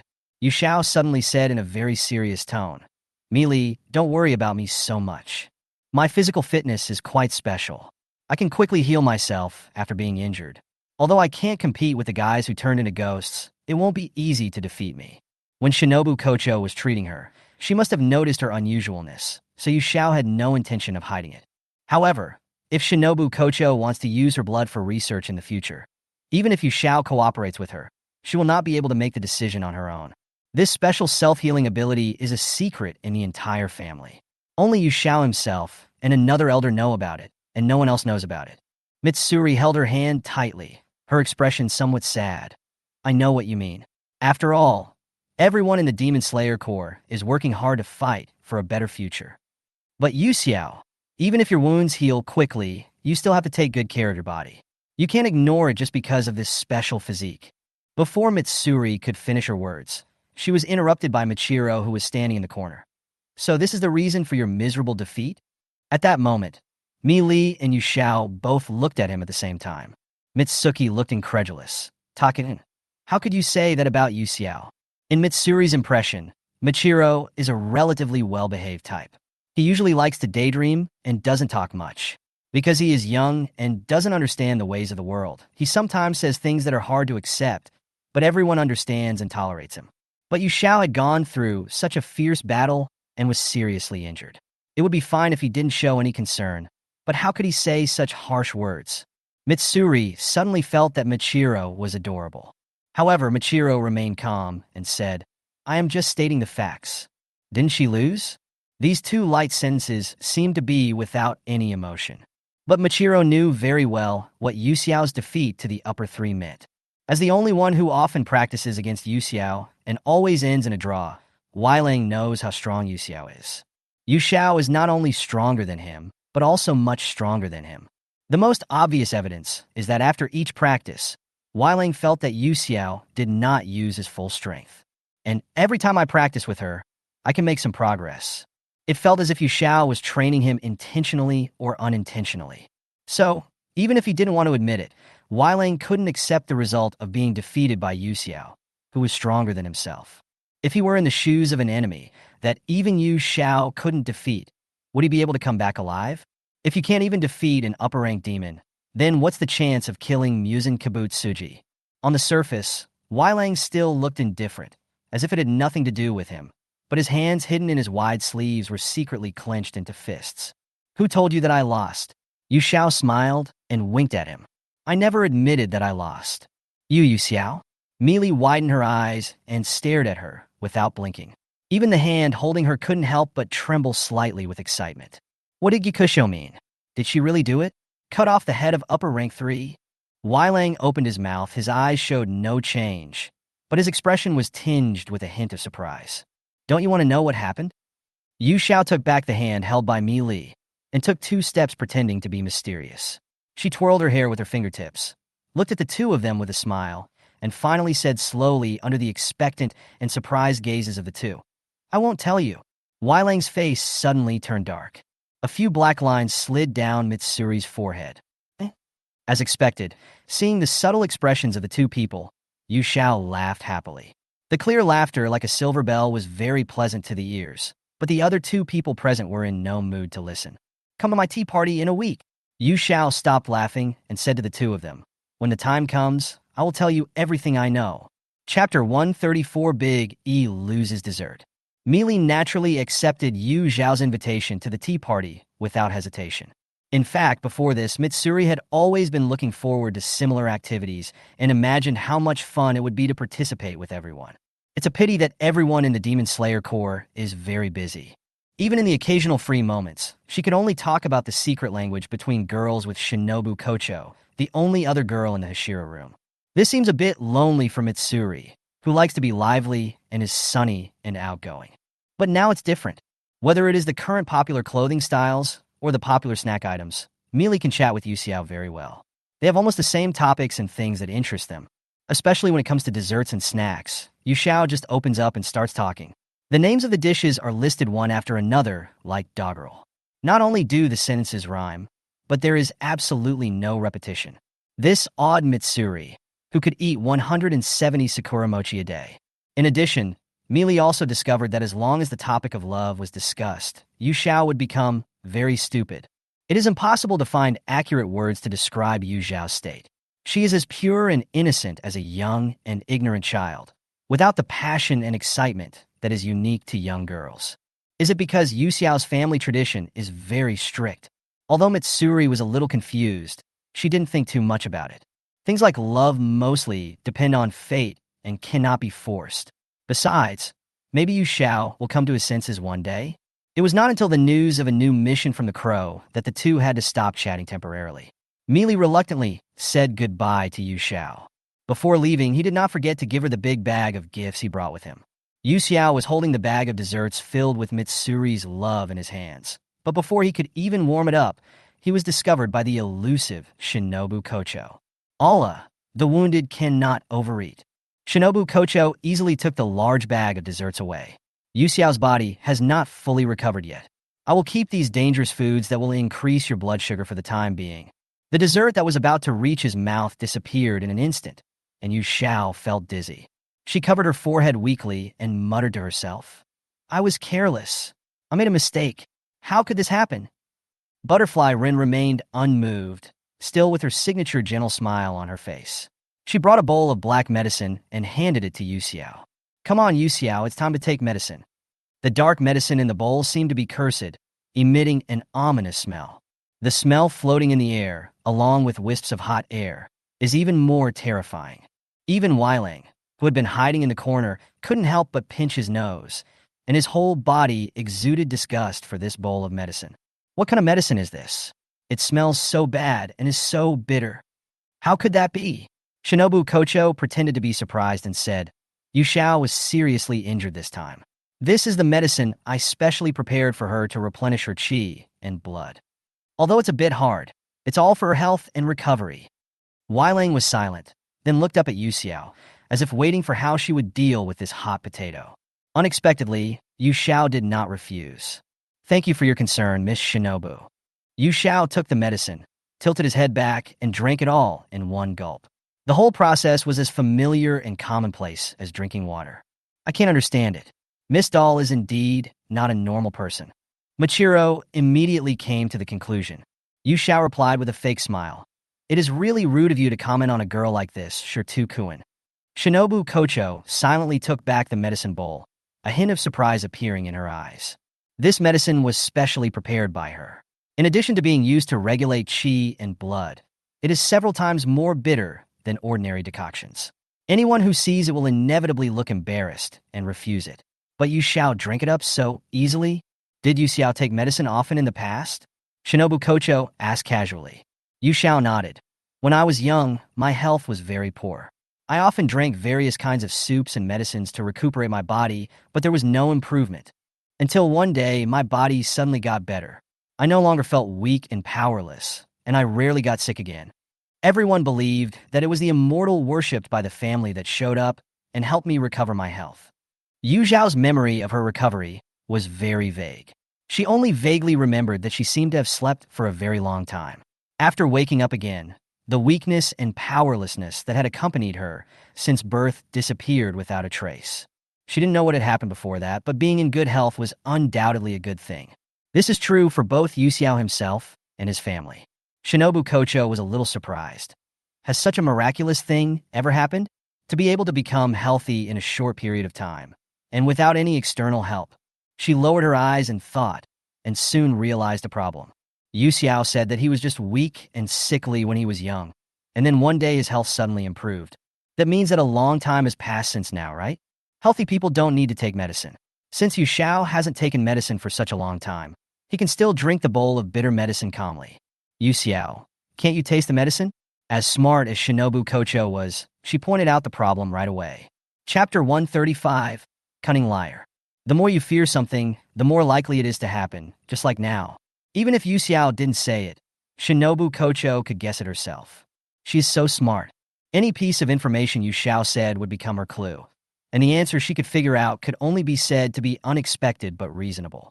Moreover, the fact that she was able to develop wisteria flower poison that was extremely lethal to demons, and to serve as the insect pillar despite her own insufficient strength, undoubtedly proves that Shinobu Kocho is extremely meticulous and resourceful, even as good as the lord who is in charge of the entire Demon Slayer Corps.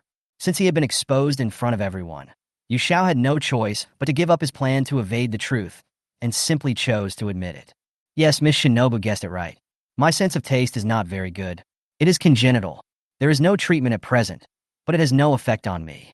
Yu Xiao behaved very calmly, without any sense of guilt about being exposed, and his words were flawless, as if he was talking about a trivial matter. But Shinobu Kocho was obviously not that easy to fool. Yu Xiao, you should know that the feedback received by human sense of taste and pain comes from two different sets of senses. Shinobu Kocho raised a faint smile on her lips. Her voice was soft, but her aura was pressing.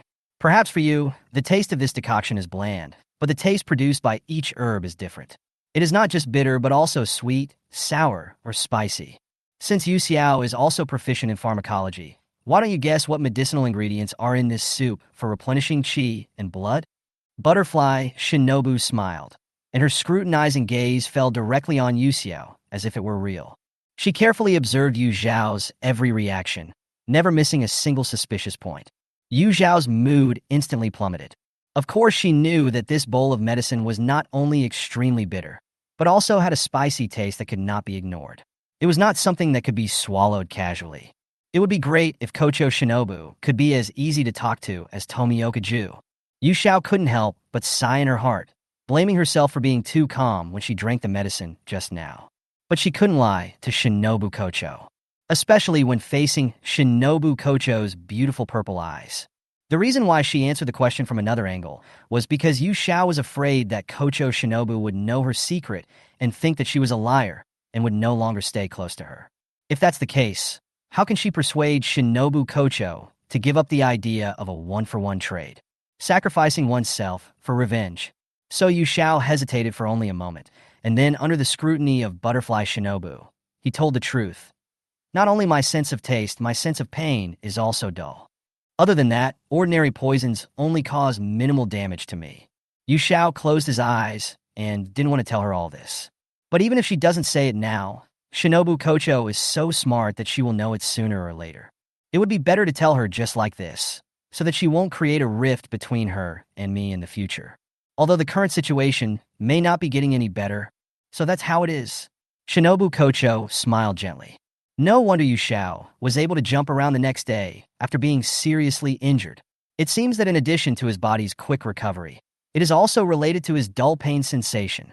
Although Shinobu Kocho was smiling, there was no trace of smile in her eyes, and her voice was as gentle as always, but it made people feel chilled.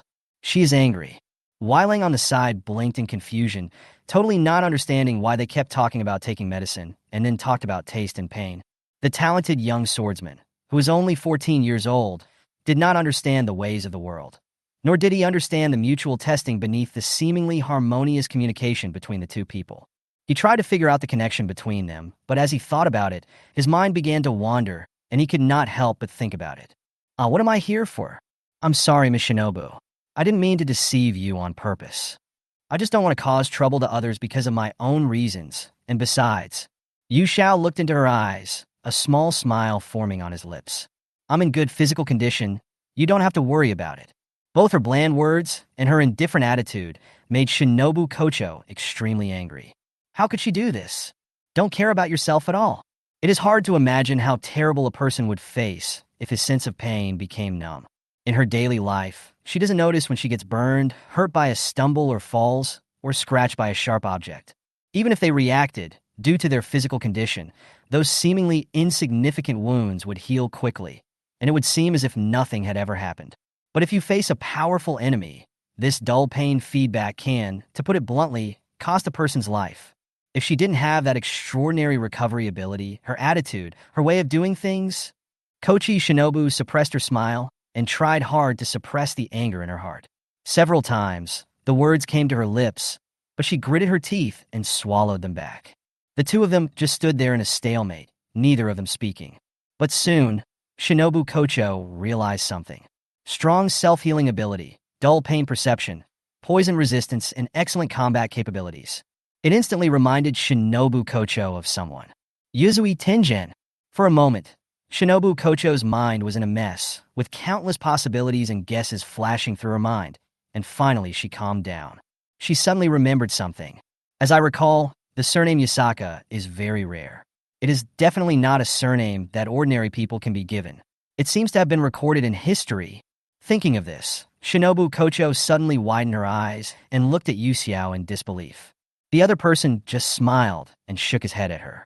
Miss Shinobu, everyone has things they have to do. In this respect, we are all the same. From the moment I gave my real name and joined the Demon Slayer Corps, the position I represent is no longer just my own.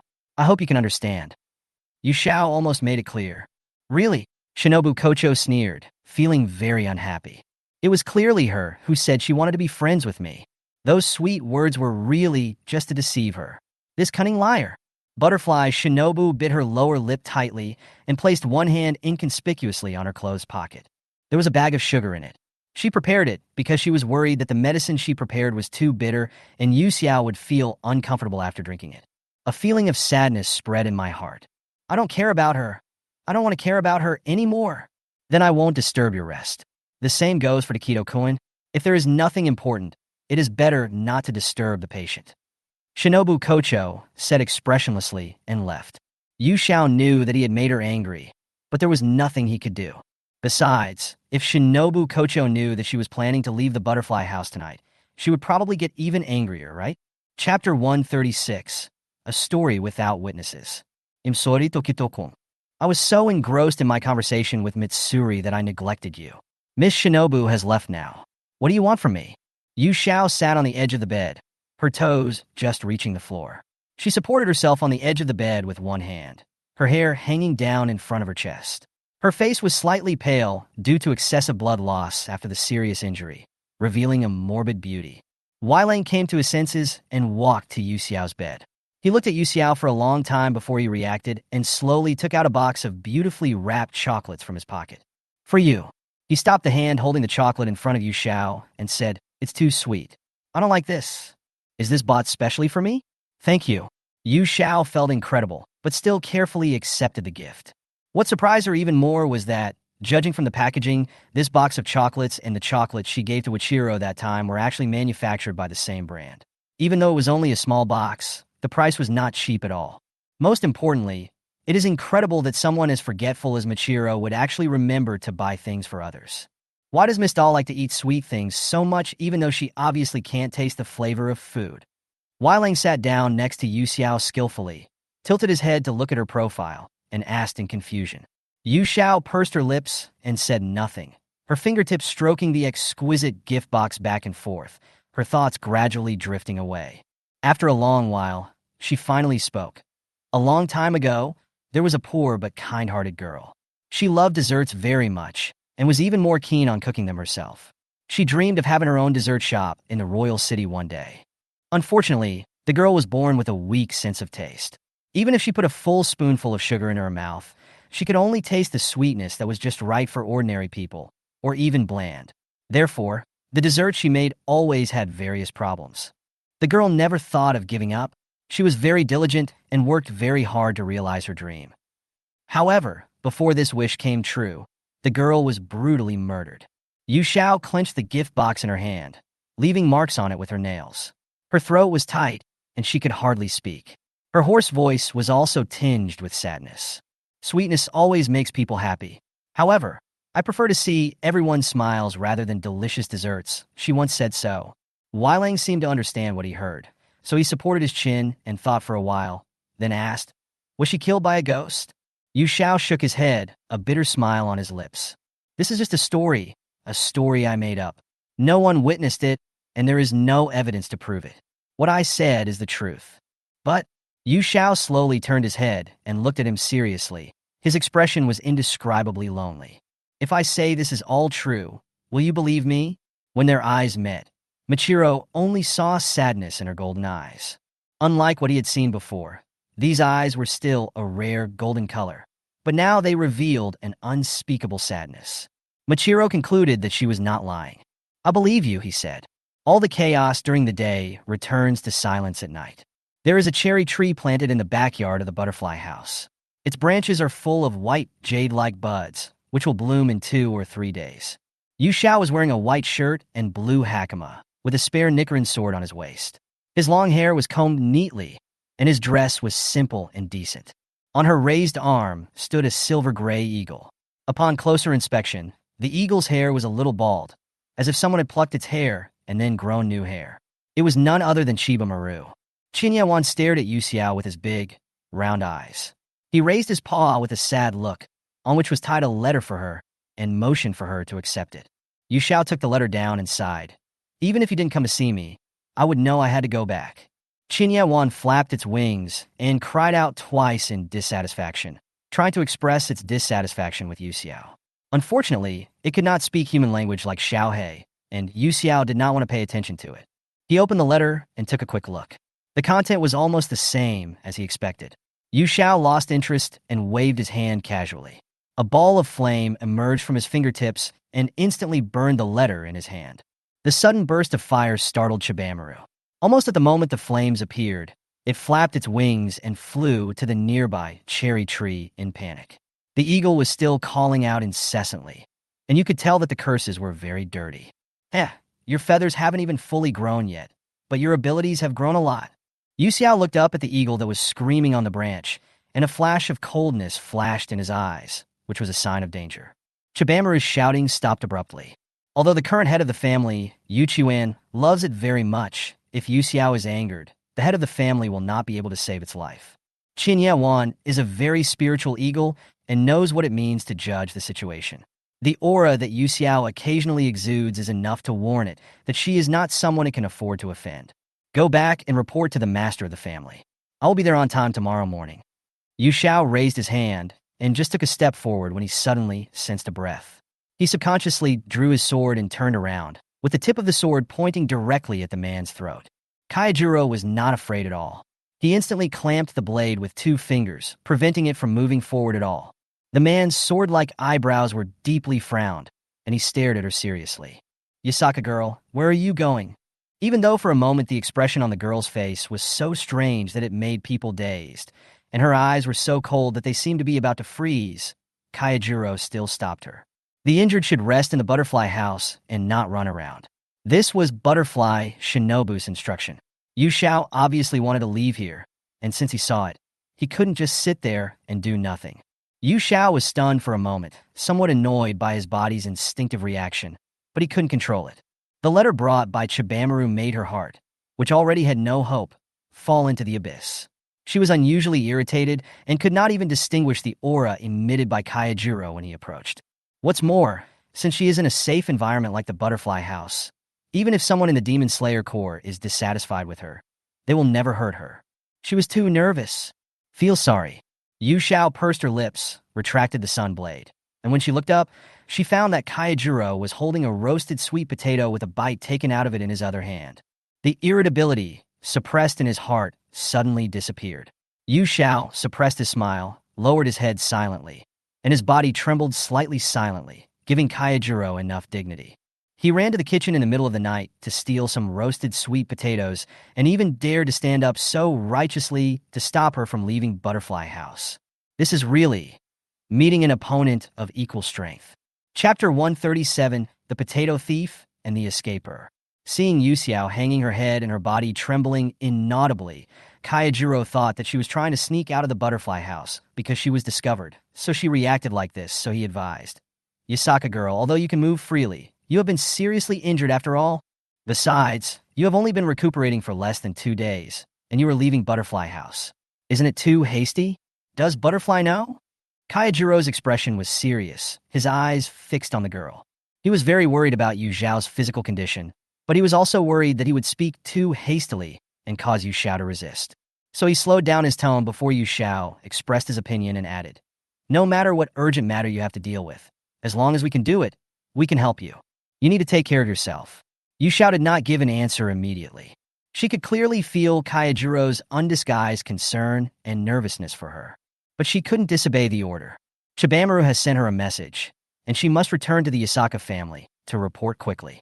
There was no time to spare for explanation. What's more, when it comes to family matters, only Ubuyashiki Yoshiya needs to know about it. We must leave the Butterfly House as soon as possible and find the Lord. I'm not leaving the Butterfly House. Yu Xiao spoke softly, his tone dull and with a hint of grievance. His mood gradually calmed down with the cold wind blowing in the night. She looked up at the man with flaming hair in front of her. Her beautiful face was filled with the same gentle smile as usual, but there was no smile in her golden eyes. "I just couldn't sleep, so I just practiced swordplay here." If he said openly that he wanted to leave Chuya, things would become very difficult given Kaijiro's personality. Yu Xiao gave a seemingly reasonable excuse without hesitation. Kaijiro looked at her with complicated eyes and suddenly read an inexplicable sense of disharmony on her face. Especially at this moment. He was only one step away from Yu Xiao. In the dim night, the girl gave him a gentle smile, which seemed unintentional but could easily make people relax. The first impression her smile gives people is that of a gentle, harmless, and well-behaved girl, very friendly, and at first glance very similar to Shinobu Kocho.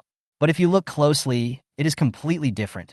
If Shinobu Kocho smiled in order to imitate her deceased sister, then Yu Xiao's smile was a deliberate disguise to better get close to others and make them appear docile without causing them to be wary. Kaijiro couldn't describe it. That feeling, it felt like an unknown creature disguised as a human, trying desperately to imitate humans' every move in order to perfectly integrate into human society, trying to make itself appear as kind as possible so as not to be discovered that it is actually an alien hidden among the crowd. Kaijiro was shocked by his own thoughts, but he was sure that Yu Xiao had no ill intentions. So, what on earth did she go through to become like this? Kaijiro frowned unconsciously. He did not open his mouth to expose Yu Xiao's lie, but just looked up at the eagle perched on the treetop, ready to fly away when he was not paying attention. Crows can be seen everywhere in Japan, but birds of prey like eagles would not appear in such a place late at night. The meaning is self-evident. Yu Xiao followed his gaze, and the next second after their eyes made contact, Qin Yawan flapped his wings and flew away.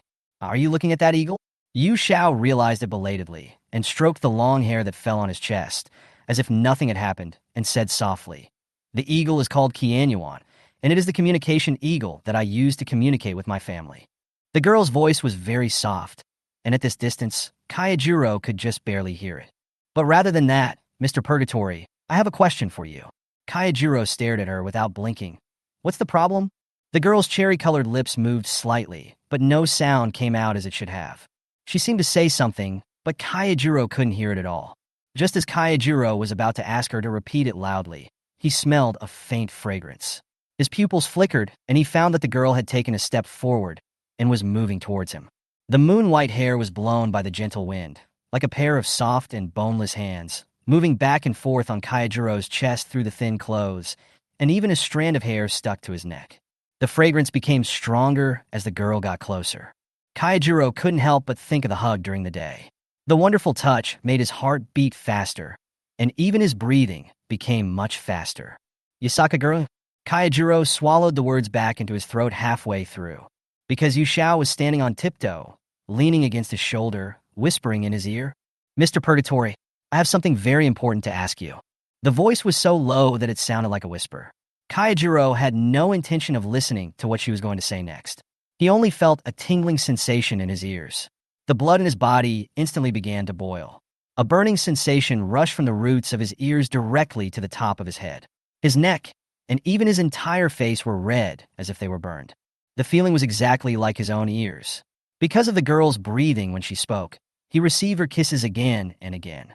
His earlobes were wet, hot, and numb, and Kaijiro trembled continuously. Especially the subtle touch with the girl's soft body. Kaijiro suddenly felt his legs go weak, and he almost lost his balance. Even the picture in front of him began to shake. Before he could react, he heard Yu Xiao's teasing voice in his ears. "How are the baked sweet potatoes, Mr. Purgatory?" The gentleness on Yu Xiao's face had long since disappeared, replaced by a vicious smile. Despite this, her smile is still so beautiful that people can't take their eyes off her. Kaijiro only felt weakness in his limbs. His eyelids drooped uncontrollably, and an intense sleepiness swept through every nerve in his body. In a trance, he realized that he had been tricked. That scent is completely different from the light scent she had before. "I see." As if he had expected this day to come, Kaijiro smiled with relief. As fate would have it, this time it was finally his turn to be fooled. Chapter 138, Zhao's Revenge. "Mr. Purgatory, has anyone ever told you not to try to provoke a lady?" Yu Xiao looked at him leisurely, his cherry-colored lips opening and closing. "Because you can't imagine what kind of consequences will come from angering her. You took the initiative to offer yourself to me this time, so you can't blame me." Yu Xiao narrowed his eyes slightly, raised the corners of his eyes, and smiled cunningly. She had long wanted to take revenge on Kaijiro, but she didn't expect him to come to her on his own initiative.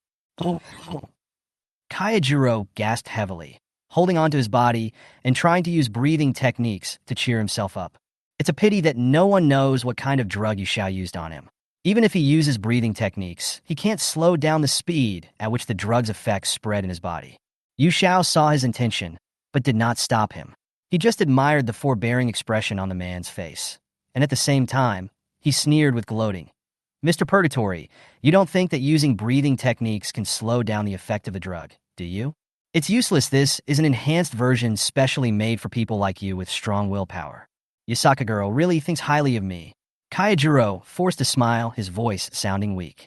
For this honor, should he say thank you first? But at this moment, Kaijiro seemed to be unable to stand steadily.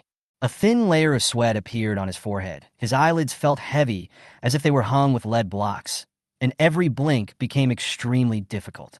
His legs were as soft as if they were stuck in a quagmire. This isn't a good situation. Think of Rengoku Kaijiro, a 7-foot-tall man, a generation of flame pillar, and the eldest son in the family. Unexpectedly, he fell into the hands of the girl in front of him. As much as I don't want to admit it, it's really a bit embarrassing. Seeing that Kaijiro was about to fall to the ground due to the effect of the drug, at the critical moment, Yu Xiao mercifully extended a hand of salvation and grabbed his arm, which enabled him to regain a foothold and avoid falling directly to the ground. She didn't do this out of kindness, but because all the clothes were washed by Kanzaki Aoi, and Yu Xiao didn't want to add to her workload. But in this brief moment, the pulling force brought by Yu Xiao caused Kaijiro, whose legs were already weak and unstable, to pounce on her. Yu Xiao almost instinctively used his other hand to support Kaijiro's shoulder to prevent her from hitting him. However, as soon as her hand touched the other shoulder, her waist suddenly tightened, and then the man's hot body directly hugged her tightly. "What are you doing?" Yu Xiao stared at her with her beautiful eyes and scolded. "This guy is so sleepy that he can't even stand, yet you still want to trap him in this way? Don't go." A man's low and slightly weak voice sounded in my ears. Kaijiro's tall body was almost entirely leaning on Yu Xiao. He buried his head in the girl's neck, his chest rising and falling with his breathing. His bright yellow furry head lightly touched the side of Yu Xiao's face, rubbing against it vaguely, as if he was trying to please her, or as if he was acting coquettishly. "At least explain it clearly. It's very dangerous for you to go out like this." Kaijiro panted softly, his hot cheeks pressed against the girl's cool and soft hair, his half-closed eyes blurred, and he spoke weakly. Yu Xiao's delicate body trembled slightly. She was not used to being so close to others. Moreover, the aura of Kaijiro was too strong. Even through the clothes, she could feel the heat radiating from his body. Irritation, shame, panic, uneasiness, and many other complex emotions all surged into Yu Xiao's heart. She didn't understand why this happened. She just subconsciously wanted to escape, but she was obviously the one who had the upper hand. Why should she admit defeat first? Thinking of this, Yu Xiao seemed to have gained some confidence. "Mr. Purgatory, you are so rude. You seem to have forgotten that I still have the scent of aphrodisiac on my body. You were so close to me. Do you want to be knocked out faster?" The girl sneered mercilessly, her words full of sarcasm, but in fact her earlobe hidden under her hair had already turned pink. "Okay, then I'll help you. Continue using your full concentration breathing method. Inhale all these drugs recklessly. After all, the larger the dose, the faster you fall asleep." Kaijiro's chest trembled, his handsome face turned red, and he held his breath silently without saying a word. "Isn't it too late to remember to hold your breath now?" Yu Xiao suddenly felt a sense of evil and put both hands on the man's face, forcing his face towards him. She carefully studied the expression on Kaijiro's face and couldn't help but sneer. "Ha, Mr. Purgatory, you look really funny right now. I should carry a camera with me and record your expression so that I can appreciate it at any time in the future. Finally, I should let the members of the Demon Slayer Corps pass it around one by one, so that they can all see that the highly respected Flame Pillar actually has such an unbearable side." "Yu Xiao, don't." Kaijiro's mouth twitched when he heard it, and the eyelashes on his half-closed eyes kept trembling. He was so frightened that he even changed the way he addressed Yu Xiao. "If she really did that, my career as the Flame Pillar would be over." Seeing him being humiliated, Yu Xiao felt a flash of pleasure from his successful revenge, and continued to pester him. "Why, Mr. Purgatory, are you not going to continue pretending? I was wrong about what happened before," Kaijiro said weakly. He didn't expect that Yu Xiao would be so aggressive when angry, and his words were so sharp that it made people feel ashamed. It's not that he was afraid of Yu Xiao, but he was afraid that he would not be able to control himself and would want to shut up her chattering mouth. Doesn't she know how seductive her expression is right now? His face was clearly red, but he still pretended to be strong.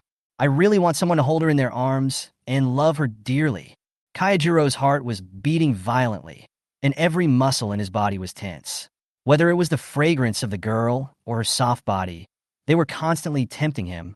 For the first time, he felt strange towards such a girl. Tell Butterfly something, otherwise she will be angry. Kaijiro couldn't resist the sleepiness after all, and he had used up all his strength to say this. Yu Xiao suddenly felt a lightness on his waist. The hands holding him loosened, and the culprit closed his eyes and fell into a deep sleep. However, even when he was asleep, Kaijiro's hand still held the roasted sweet potato tightly, with such force that the surface of the roasted sweet potato was slightly deformed. It can be seen that you really like roasted sweet potatoes. Don't think you can escape just by falling asleep, Purgatory Kaijiro." A dark light flashed in Yu Xiao's eyes, and it was obvious that he had no intention of letting Kaijiro go. Her revenge, is not over yet. Chapter 139, The Lord's Expectations. Yu Xiao finally carried Xingjiro back. Zenitsu and Inusuke were sleeping soundly. Yu Xiao entered quietly, put Kaijiro, who was on his back, on the bed, then let out a long sigh and wiped the non-existent sweat from his forehead with the back of his hand. Yu Xiao would not feel tired at this level, but Kaijiro was tall, with broad shoulders, long legs, and was relatively strong. It was not easy for Yu Xiao, who was only 1.6 meters tall, to carry him. It was not easy for her to carry him all the way. Humph. Be prepared, Rengoku Kaijiro. Now is the time for you to pay the price. Yu Xiao gritted his teeth secretly, took out a delicate brush from his four-dimensional pocket, and began to scribble on Kaijiro's handsome face. His brush moved quickly, and as he painted, he showed a sinister smile. How dare you embarrass me? Wait till you are humiliated. After dealing with Kaijiro, Yu Xiao rushed to the Demon Slayer Corps headquarters without stopping to report to his lord. Although he is in a period of recuperation, Yu Xiao is a member of the Demon Slayer Corps after all, and the highest-ranking pillar level. So even if he wants to leave the Butterfly House, he has to inform the Lord in advance. Since Xiaohei had been informed in advance, when Yu Xiao arrived at the headquarters, she saw Ubuyashiki Yoya kneeling on the platform that was more than 10 centimeters high outside the door waiting for her. Next to Yaya, also kneeling, was a beautiful young woman with white hair and wearing a kimono. That was his first wife, the descendant of the priest family, the priestess Tianyin. To be precise, it should be Ubuyashiki Amain. Normally, the children who follow Yaoya are his biological children. This is the first time that Yu Xiao has seen Tianyin, and he can't help but feel a little surprised. Tianyin was not only beautiful, but also had the dignified and refined temperament that was unique to women of the clergy. She looked at her with her ethereal eyes, as if all her inner thoughts were seen through. My lord, I am sorry for disturbing you by visiting you so suddenly late at night. Please forgive me. Just like before, Yu Xiao knelt on one knee and bowed to the lord on the stage. Even though Tianyin beside her was watching her, she remained very calm. Yu Xiao, there's no need for us to be so polite. Yao Zai smiled slightly. Although he couldn't see, he seemed to be able to sense Yu Xiao's movements and nodded in response. Tianyin, who was kneeling next to him, bowed slightly to Yu Xiao out of courtesy and respect for the pillar and returned a greeting. If my body wasn't too weak, I should have gone to the Butterfly House to visit you and Kaijiro as soon as you woke up. Yaya's tone was calm, and his words came from the bottom of his heart. Every swordsman in the Demon Slayer Corps was his most beloved child. Thank you for your concern, my lord. I am fine now. Yu Xiao stood up, his expression becoming more serious. I came here this time to report to you about the results of Upper Rank 3's battle, and to make you an unwelcome request. I have a general understanding of the mission of the Infinite Train. The strength of the upper-rank demons is definitely not comparable to that of the lower-rank demons. Yaya spoke in a gentle voice and asked, besides that, I heard from Ju that you want to hold an information exchange meeting between the pillars?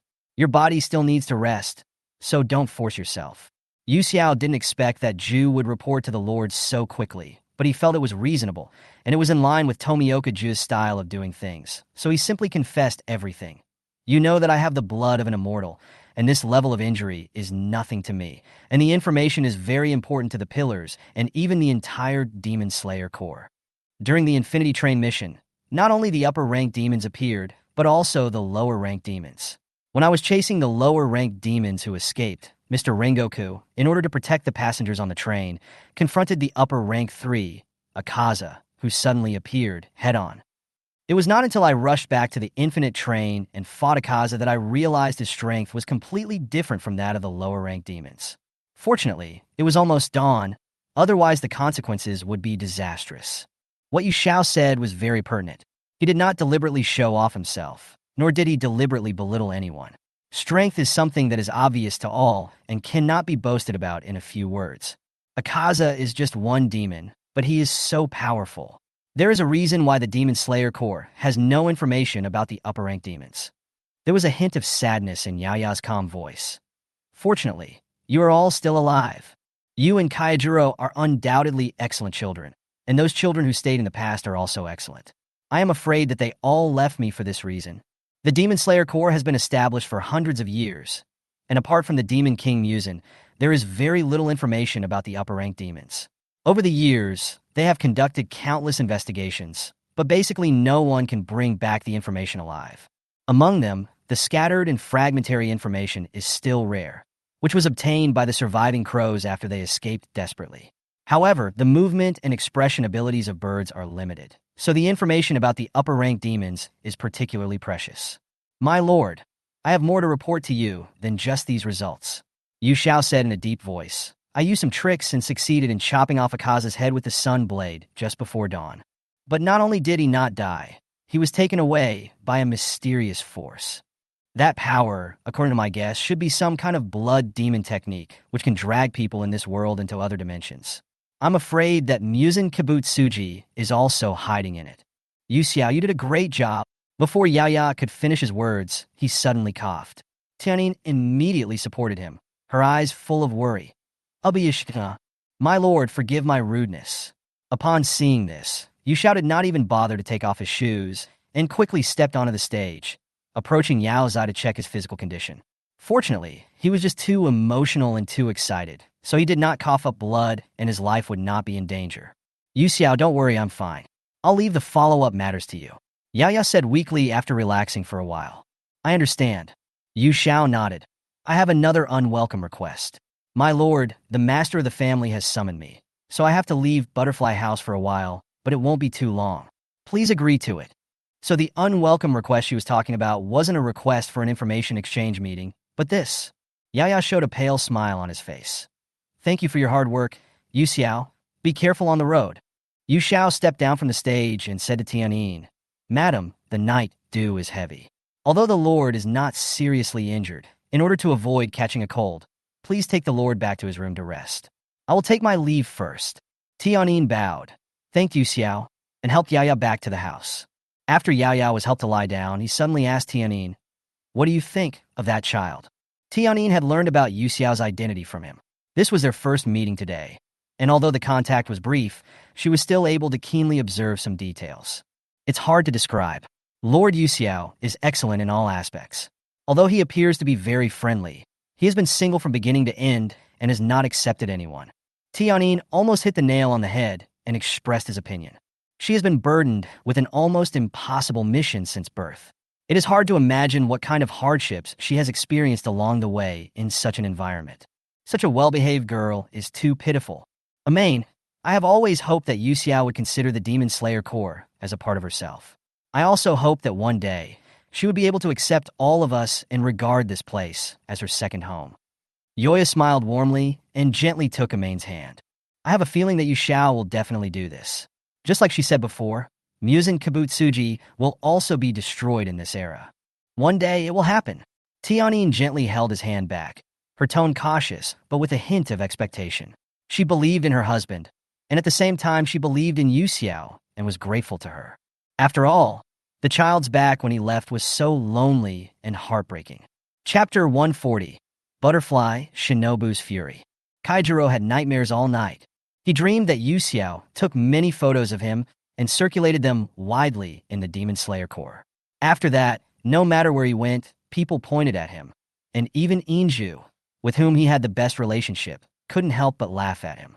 When his father learned about this, he kicked him out of the house and said that he had brought shame to the Purgatory family and that he should never set foot in the house again. Brother!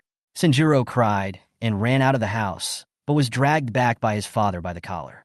Kaijiro could only watch the scene without uttering a sound. Brother, wake up! Why is this sound getting closer? Wait! Sanjuro! Kaijiro threw back the quilt that was covering his head, suddenly sat up from the bed, and looked around with wide eyes. What he saw was a familiar room. He still lived in the Butterfly House, and his younger brother Rengo Kuchijiro, who was almost exactly like him, was standing by the bed, looking at him with a worried look on his face. Luckily, it was just a dream. Kaijiro breathed a sigh of relief, but he noticed out of the corner of his eye that on the cabinet, the cup he used to drink water had a roasted sweet potato that had been cold for a long time on top, as if silently reminding him that everything that happened last night was real. Brother, I brought you the notes of the flame pillars of all generations that you requested. Chishiro was holding a cloth bag filled with thick books. He looked at his brother's face with a strange expression and hesitated to speak. Brother, what's wrong with you? I'm fine, just a little stuffy sleeping in the quilt. Don't worry. Kaijiro laughed, looking in excellent condition, with nothing unusual. "No, brother, I mean, what's wrong with your face?" Sanjuro asked weakly. 2 days ago, he received the news that his brother was injured and sent to the butterfly house for treatment. When his father learned about it, he got very angry and ordered him not to go to the butterfly house to visit his brother. After waiting for his father to calm down a little, Chijiro received another message from the crow. He then hurried to the butterfly house early in the morning with the notes from home. Sanjiro knew that his brother was accidentally injured in the left eye by a demon during this battle. But why was his face so messed up and painted into this ghostly look? At this time, Kaijiro didn't know that his face had been ruined by Yuxiao, and he was too embarrassed to face anyone. Facing Chijiro's doubts, he answered seriously. "As you can see, my left eye is a little injured, but it's okay. Butterfly said it will return to normal after a while, and it won't have much impact on my vision." "I see. No, that's not what I meant."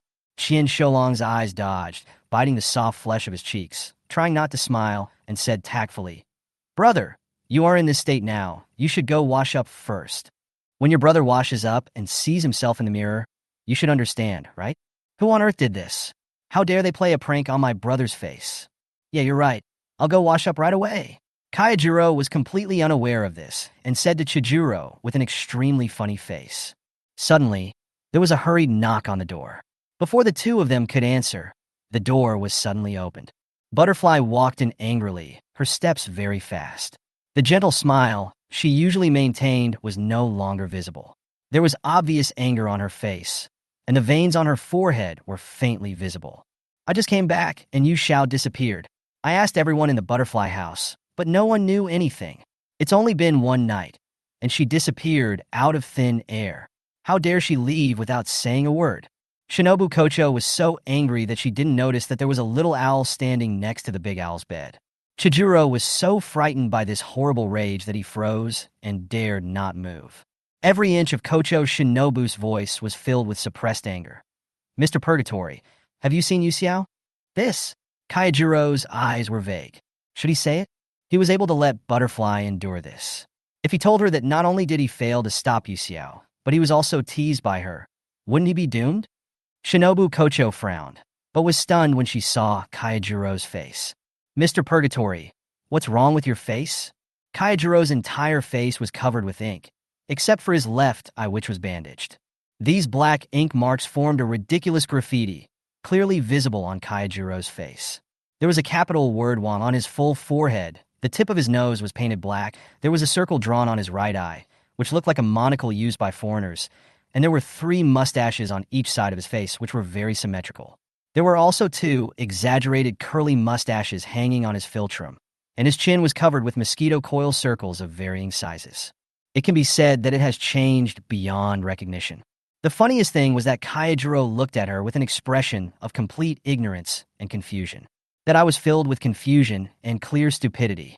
Pucci. Shinobu Kocho was originally full of anger, but when she saw Kaijiro's face clearly, she laughed out loud without any concealment on the spot.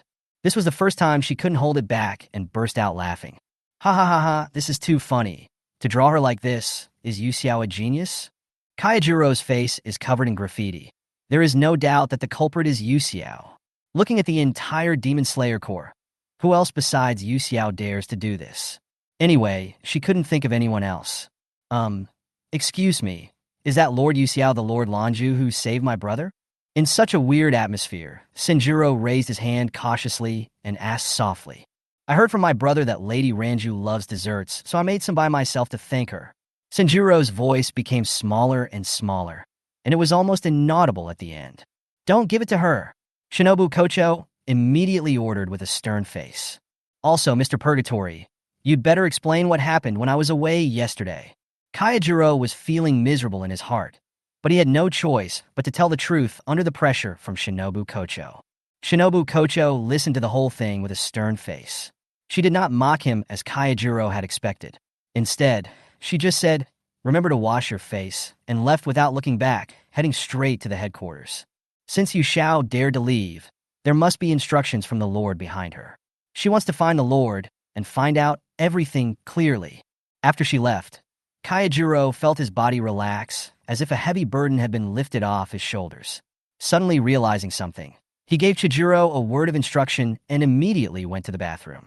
It wasn't until he saw his ridiculous face in the mirror that Kayajiro's smile froze completely. Yasaka girl, she's really ruthless. Chapter 141, Clues and Challenges. The rolling mountains are shrouded in mist, and the morning light is dim.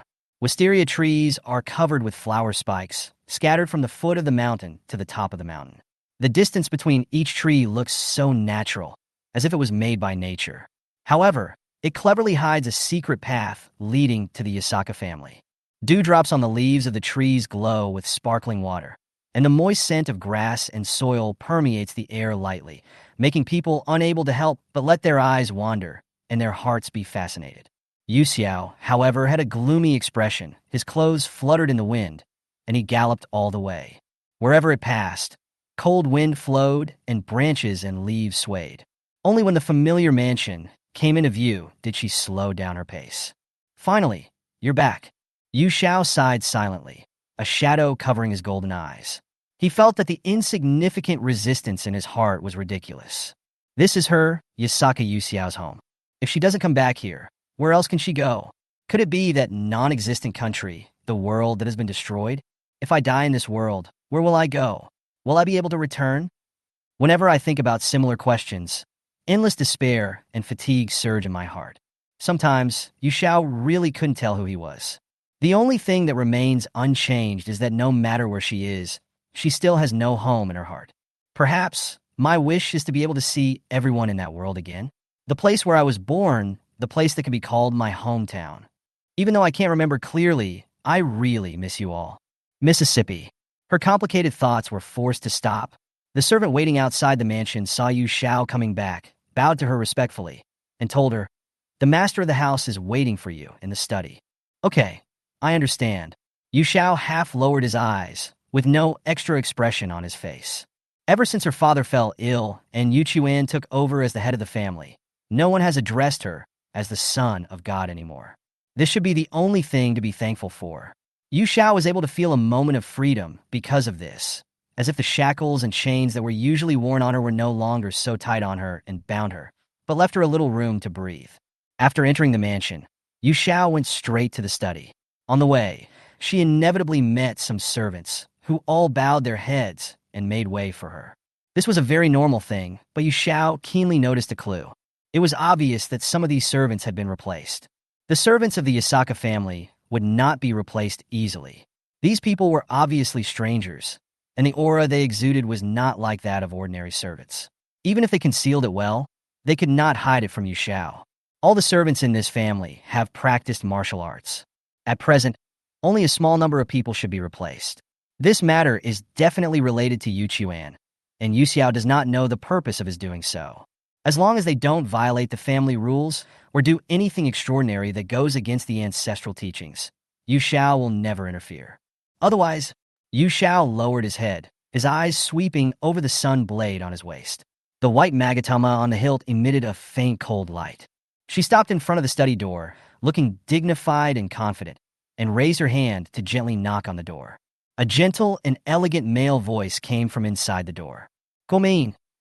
Yu Xiao did not dare to slack off. When he entered the study, he saw the cold figure of a man sitting behind the desk. The room was spacious, with ukiyo-e paintings of flowers, birds, romance, and the moon hanging on the walls, and the bookshelves filled with volumes of books and some rather quaint scrolls. There was incense burning on the table. A wisp of green smoke slowly drifted up from the incense burner, and the faint scent of camellia lingered all around. Yu Chuan was reviewing documents. The pages beside him were piled up like a mountain. He looked very busy and did not even look up at Yu Xiao. "Greetings, master of the family." Yu Xiao had her long hair loose, her hands folded on the ground, and she knelt deeply. Her posture was as standard as a textbook, and she was extremely respectful. This was not the first time she called Yu Chuan the head of the family. But every time he heard this name, Yu Chuan's heart would suddenly ache. His hand holding the pen paused, and he subconsciously increased the strength of his grip on the pen. Then, a slight crisp sound was heard, and several tiny cracks instantly appeared on the smooth pen shaft. Just the simple word "master of the family" was enough to further divide and sever the already distant relationship between them. Yu Chuan raised his eyes and looked at the girl kneeling in front of the table, with a look of sadness in his amber pupils. You and I are so close, yet so far away. Unfortunately, the kneeling Yu Xiao could not see and would not know what kind of complex feelings her brother had for her, which were so difficult to express in words. Yu Chuan calmly withdrew his gaze, showing an unfathomable smile on his face. He deliberately put on the posture of a superior and questioned her. I heard that you encountered the ghost of the waxing moon during the mission of the infinite train. What was the result? Reporting to the master of the family, he is not dead, he is still alive. Yu Xiao did not raise his head, still kneeling obediently, and there was no fluctuation in his tone. Even if she did chop off Akaza's head with a Nicaran sword, that's the fact, and there's no need for too much explanation. Although such an answer might not satisfy the master of the family. Training AI Cake Hand Bionic Man. Sure enough, Yu Chuan smiled. He laughed softly, his voice was not loud, but his smile did not reach his eyes. He put the brush in his hand on the pen holder, making a heavy sound, which showed his anger. You can't even kill the Crescent Moon Ghost, and you still want to kill the Ghost King who has lived for 1,000 years? The family placed all their hopes on you. They spared no effort in spending a great deal of manpower and financial resources to carefully train you for decades. But this is the result you got in return. There was a coldness in Yu Chuan's narrow eyes. He had a handsome and gentle face, but the words that came out of his mouth were completely the opposite of questioning and accusations. You don't have to go to the Demon Slayer Corps anymore. He gave Yu Xiao an order that could not be disobeyed. Yu Xiao's pupils trembled. He never expected that his brother, the current head of the family, would go against his usual behavior and issue such an order that was inconsistent with the style of the head of the family and detrimental to the interests of the family. What else can she do after leaving the Demon Slayer Corps? Since she was born, she was given the mission of killing Muzan, avenging her family and saving her family. For this purpose, she even spent several years learning swordsmanship and all other means to kill demons. Now that the head of the family has given the order, she is asked to give up her mission. Then, what is the meaning of her living? How can her long-cherished wish come true? Yu Xiao felt panic and endless confusion about this. In order to prevent such a hopeless situation from happening again, she spoke for the first time in front of Yu Chuan, words that only represented her own will. Please take back your order, master. Yu Xiao lowered her head, her long hair cascading down onto the ground, and pleaded carefully and sincerely. Yu Chuan looked at her in astonishment. He didn't expect that she would dare to disobey the orders of the head of the family. Please take back your order, master. Yu Xiao repeated. Bang! The incense burner on the table was thrown out fiercely by Yu Chuan, and it hit the side of Yu Xiao. The incense ashes were scattered all over the floor in an instant, and the room was filled with choking smoke and the strong scent of camellia. Some clusters of ashes splashed onto Yu Xiao's hair and clothes, staining her pure white robe. Yu Chuan had never been so angry and was furious. My heart was colder, with sadness and powerlessness mixed in half. Who can tell him why his sister became like this? For that damn mission, she even went so far as to disobey herself and go against the orders of the head of the family. Yu Chuan's nails dug deep into his palms. Every word he spoke was like chewing blood through his gums. He used all his strength to roar hysterically. Don't even think about it. In such a solemn atmosphere, the two men confronted each other silently, and neither of them was willing to give in. The door of the study was opened at this moment, and a slender figure walked in calmly. Nephew, why are you making such a fuss? Chapter 142, Nightmare Existence. The man had medium-length gray-black hair, slightly gray at the roots, as if it had been deliberately dyed. The bangs hanging down in front of his forehead covered the left half of his eyebrows, revealing only one amber eye. He was tall, dressed in a blue-gray suit, with a smile on his face. Although he looked a little old, his appearance and temperament were excellent. Uncle! Yu Chuan immediately suppressed his anger, and in the blink of an eye he turned back into the gentle and aloof head of the Yasaka family. Compared with his furious self just now, his attitude was completely different. Fortunately, I was prepared. I just acted like the head of the family and reprimanded Yu Xiao, so as not to reveal my true intentions. Thinking of this, Yu Chuan's nails almost broke his palms, and he hated his uncle in front of him even more. Yasaka Ryoshi. He is the brother of his father, Yasaka Masaru, who is from the same mother. He is an elder whom both he and Yu Xiao have to respectfully call Uncle Sama. He is also the one who instigated his father and other retainers to train Yu Xiao into a tool of killing. It can be said that most of the credit for Yu Xiao's current appearance goes to Lingshi. Yu Xiao, what's wrong with you?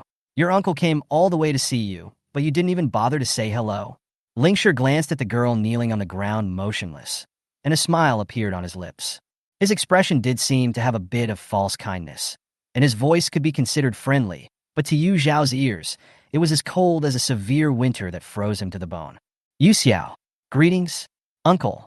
Yu Xiao's muscles were tense, his eyes were filled with fear, and his teeth were trembling slightly when he spoke. She forced herself to hold on and bowed respectfully to the man. But the moment he stepped into the study, a thin layer of cold sweat broke out all over her body, and there was only one thought left in her mind. He's back. He really showed up again. Even when facing a powerful and terrifying being like Akaza, Yu Xiao felt that he had to be on high alert and not take it lightly. However, facing an unarmed, ordinary person like Lingshire, Yu Xiao felt unprecedented pressure and deep fear. My head hurts. I can't remember. No matter how hard Yu Xiao tried to recall, he couldn't remember where the source of this fear came from. He just felt scared instinctively. She gradually found it difficult to breathe, as if someone was strangling her throat. In her muddled mind, several fragmented and obscure images flashed by. The table was filled with delicacies. The richness of the food was dazzling. Yu Xiao picked up the chopsticks expressionlessly, and under the cold gaze of the priest, he chewed the food mouthful by mouthful and swallowed it into his stomach. After a while, he could not help but spit it all out. It was not until she vomited a mouthful of black blood and fell to the ground convulsing uncontrollably from the pain that the priest sighed and slowly fed her the antidote. In a trance, Yu Xiao seemed to hear him say, "If you can't even endure this level of poison, if you meet a ghost who specializes in using poison, how long can you last no matter how high your swordsmanship is? Yu Xiao, you have to work harder and don't let your uncle down." She felt vague phantom pains in her stomach, as if her body was being cut open with a knife again and again, and then sewn up stitch by stitch.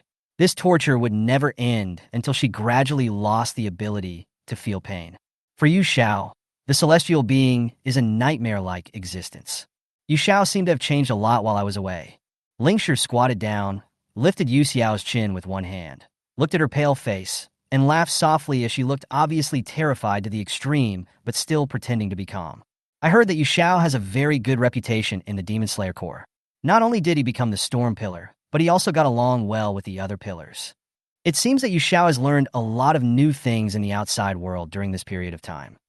Perhaps this is what is called growth? Now, Yu Xiao, you no longer need your uncle to guide you on how to become an obedient and sensible child. Ryoshi said this with a half-smile, as if he was really pleased about it. Through the strands of hair hanging down from the man's forehead, Yu Xiao could clearly see that the left eye covered by his bangs was the same golden color as his own, and the subtle coldness in his heterochromatic pupils. Yu Chuan, who was standing by, witnessed all this happening, but could only grit his teeth and choose to ignore it. With his current power, he is unable to confront the sanctimonious hypocrite Lingshire head-on for the time being. My dear uncle, Yu Zhao's failure in the campaign against Akaza is extremely disappointing.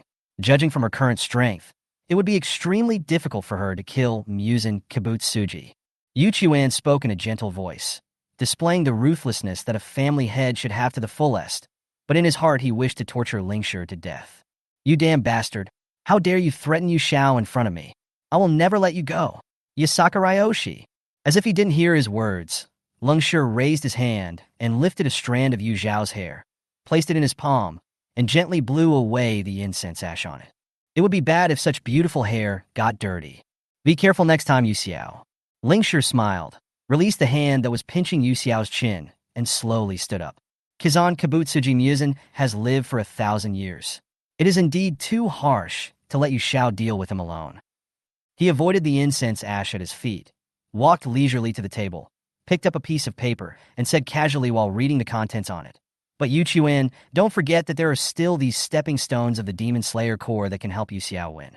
For years, Muzan has been searching for a secret elixir of immortality that can overcome sunlight. If he knew that the descendant of the pharmacist who saved his worthless life was Yu Xiao, guess what he would do? Yu Chuan pursed her lips and didn't reply, but she understood. There is no doubt that if Muzan knew about this, he would dig deep into the ground to find the Yasaka family. At that time, there would be no need for them to look for him, as Muzan would show up on his own initiative. Throwing the paper in his hand aside, a flash of contempt flashed across Ryoshi's eyes. These are all meaningless reports. They are really useless and can't make any waves. So, nephew, you still have a long way to go. He patted Yu Chuan's shoulder seriously and said earnestly, give Yu Xiao another chance. Both she and the person in charge of Ubuyashiki need enough time to prepare. Similarly, our Yasaka family naturally has a trump card that can deal with Muzan. The corner of the Lord's mouth curled up into a sneer, and there was a chilling malice in his eyes. When the time comes, it will be the day for Muzan Kabutsuji to die. Uncle, you are wise. Let's give Yu Xiao another chance. Yu Chuan agreed. Originally, he wanted to take advantage of this opportunity to make trouble and try to make the family give up Yu Zhao's training. Now it seems that he can only use other methods. Yu Xiao, why don't you thank your uncle quickly? Yu Chuan said to the girl kneeling on the ground with a deliberately cold face. Yu Zhao's eyes were numb, and he trembled as he knelt in the direction of the two people. Yu Xiao, thank you, uncle, thank you, master of the family. Yu Chuan waved her away impatiently and said, okay, my uncle and I have something important to discuss, so please leave now. Only after hearing these words did Yu Xiao stand up as if relieved, and left the study quickly and carefully. It was not until the moment before the door was closed that Yu Xiao noticed that Yu Quan was staring at her deeply with extremely dark eyes. Chapter 143, Revelation of Destiny. After returning to his room, Yu Zhao's tense body relaxed instantly, as if he had survived a disaster, and he sat down powerlessly on the tatami. Her eyes were empty as she stared blankly at the home where she had lived for 17 years. She could only feel endless coldness and depression in her heart. For Yu Xiao, who has been subjected to cruel training from his family since childhood, the life of the Demon Slayer Corps is as beautiful and dreamy as strolling in a blooming garden in the warm spring. So much, so that she almost forgot how much suffering she had endured here. Tanjiro, Mr. Rentaki. For the first time, Yu Xiao began to miss the time he lived in Shio Mountain. In addition to practicing breathing techniques and swordsmanship, you can also bully Tanjiro in your spare time and create some trouble for Mr. Urokodaki. Yu Xiao felt particularly happy whenever he saw them at a loss as to what to do after being teased by him, but unable to do anything about it. Only at times like this can the loneliness buried deep in her heart be slightly relieved. No, I've lived here for so long, I've gotten used to it. Why would I think this way? Is it because of the memories of my past life? At this moment, Yu Xiao finally realized the serious sense of separation that existed in him. Outside, she is the gentle and kind swordsman Yu Xiao of the Demon Slayer Corps who likes to play tricks on people. At home, she is the silent, selfless Yasaka Yu Xiao who abides by the family rules and lives for the will of the family. Why is this happening? Yu Xiao was very puzzled. Ever since she woke up in a familiar room one day 2 years ago, everything has changed quietly. From that time on, many memories that did not belong to Yasaka Yu Xiao appeared in her mind. It was also from that time that a mysterious and distant voice began to echo in her mind. Let's go find the boy named Tanjiro Kamadu. Follow him, and you will find the answers you want. So, she left the house without hesitation, and when she was exhausted, she fainted on the snowy Kumatori mountain. By chance, she met a red-haired boy who was returning from selling charcoal. Is it a coincidence? Or fate? Yu Xiao fell into deep thought, repeating the word destiny silently over and over again. At this moment, she suddenly felt something vaguely flashing through her mind, as if it was a clue to the truth. She tried to catch the clue, but it was too fast, like a meteor across the night sky, disappearing without a trace in the blink of an eye. Yu Zhao's intuition told her that the word destiny was very important to her, and perhaps it was closely related to the wishes she had made when she was a witch. Although I failed to grasp the clue, I got a revelation, which is enough. Yu Xiao calmed himself down and quickly regained his composure. After taking off the clothes that were stained with incense ash, Yu Xiao washed herself again, then tied her hair into a high ponytail with a hairband, picked out a solemn and formal furosode kimono from the closet, and put it on before preparing to visit her father.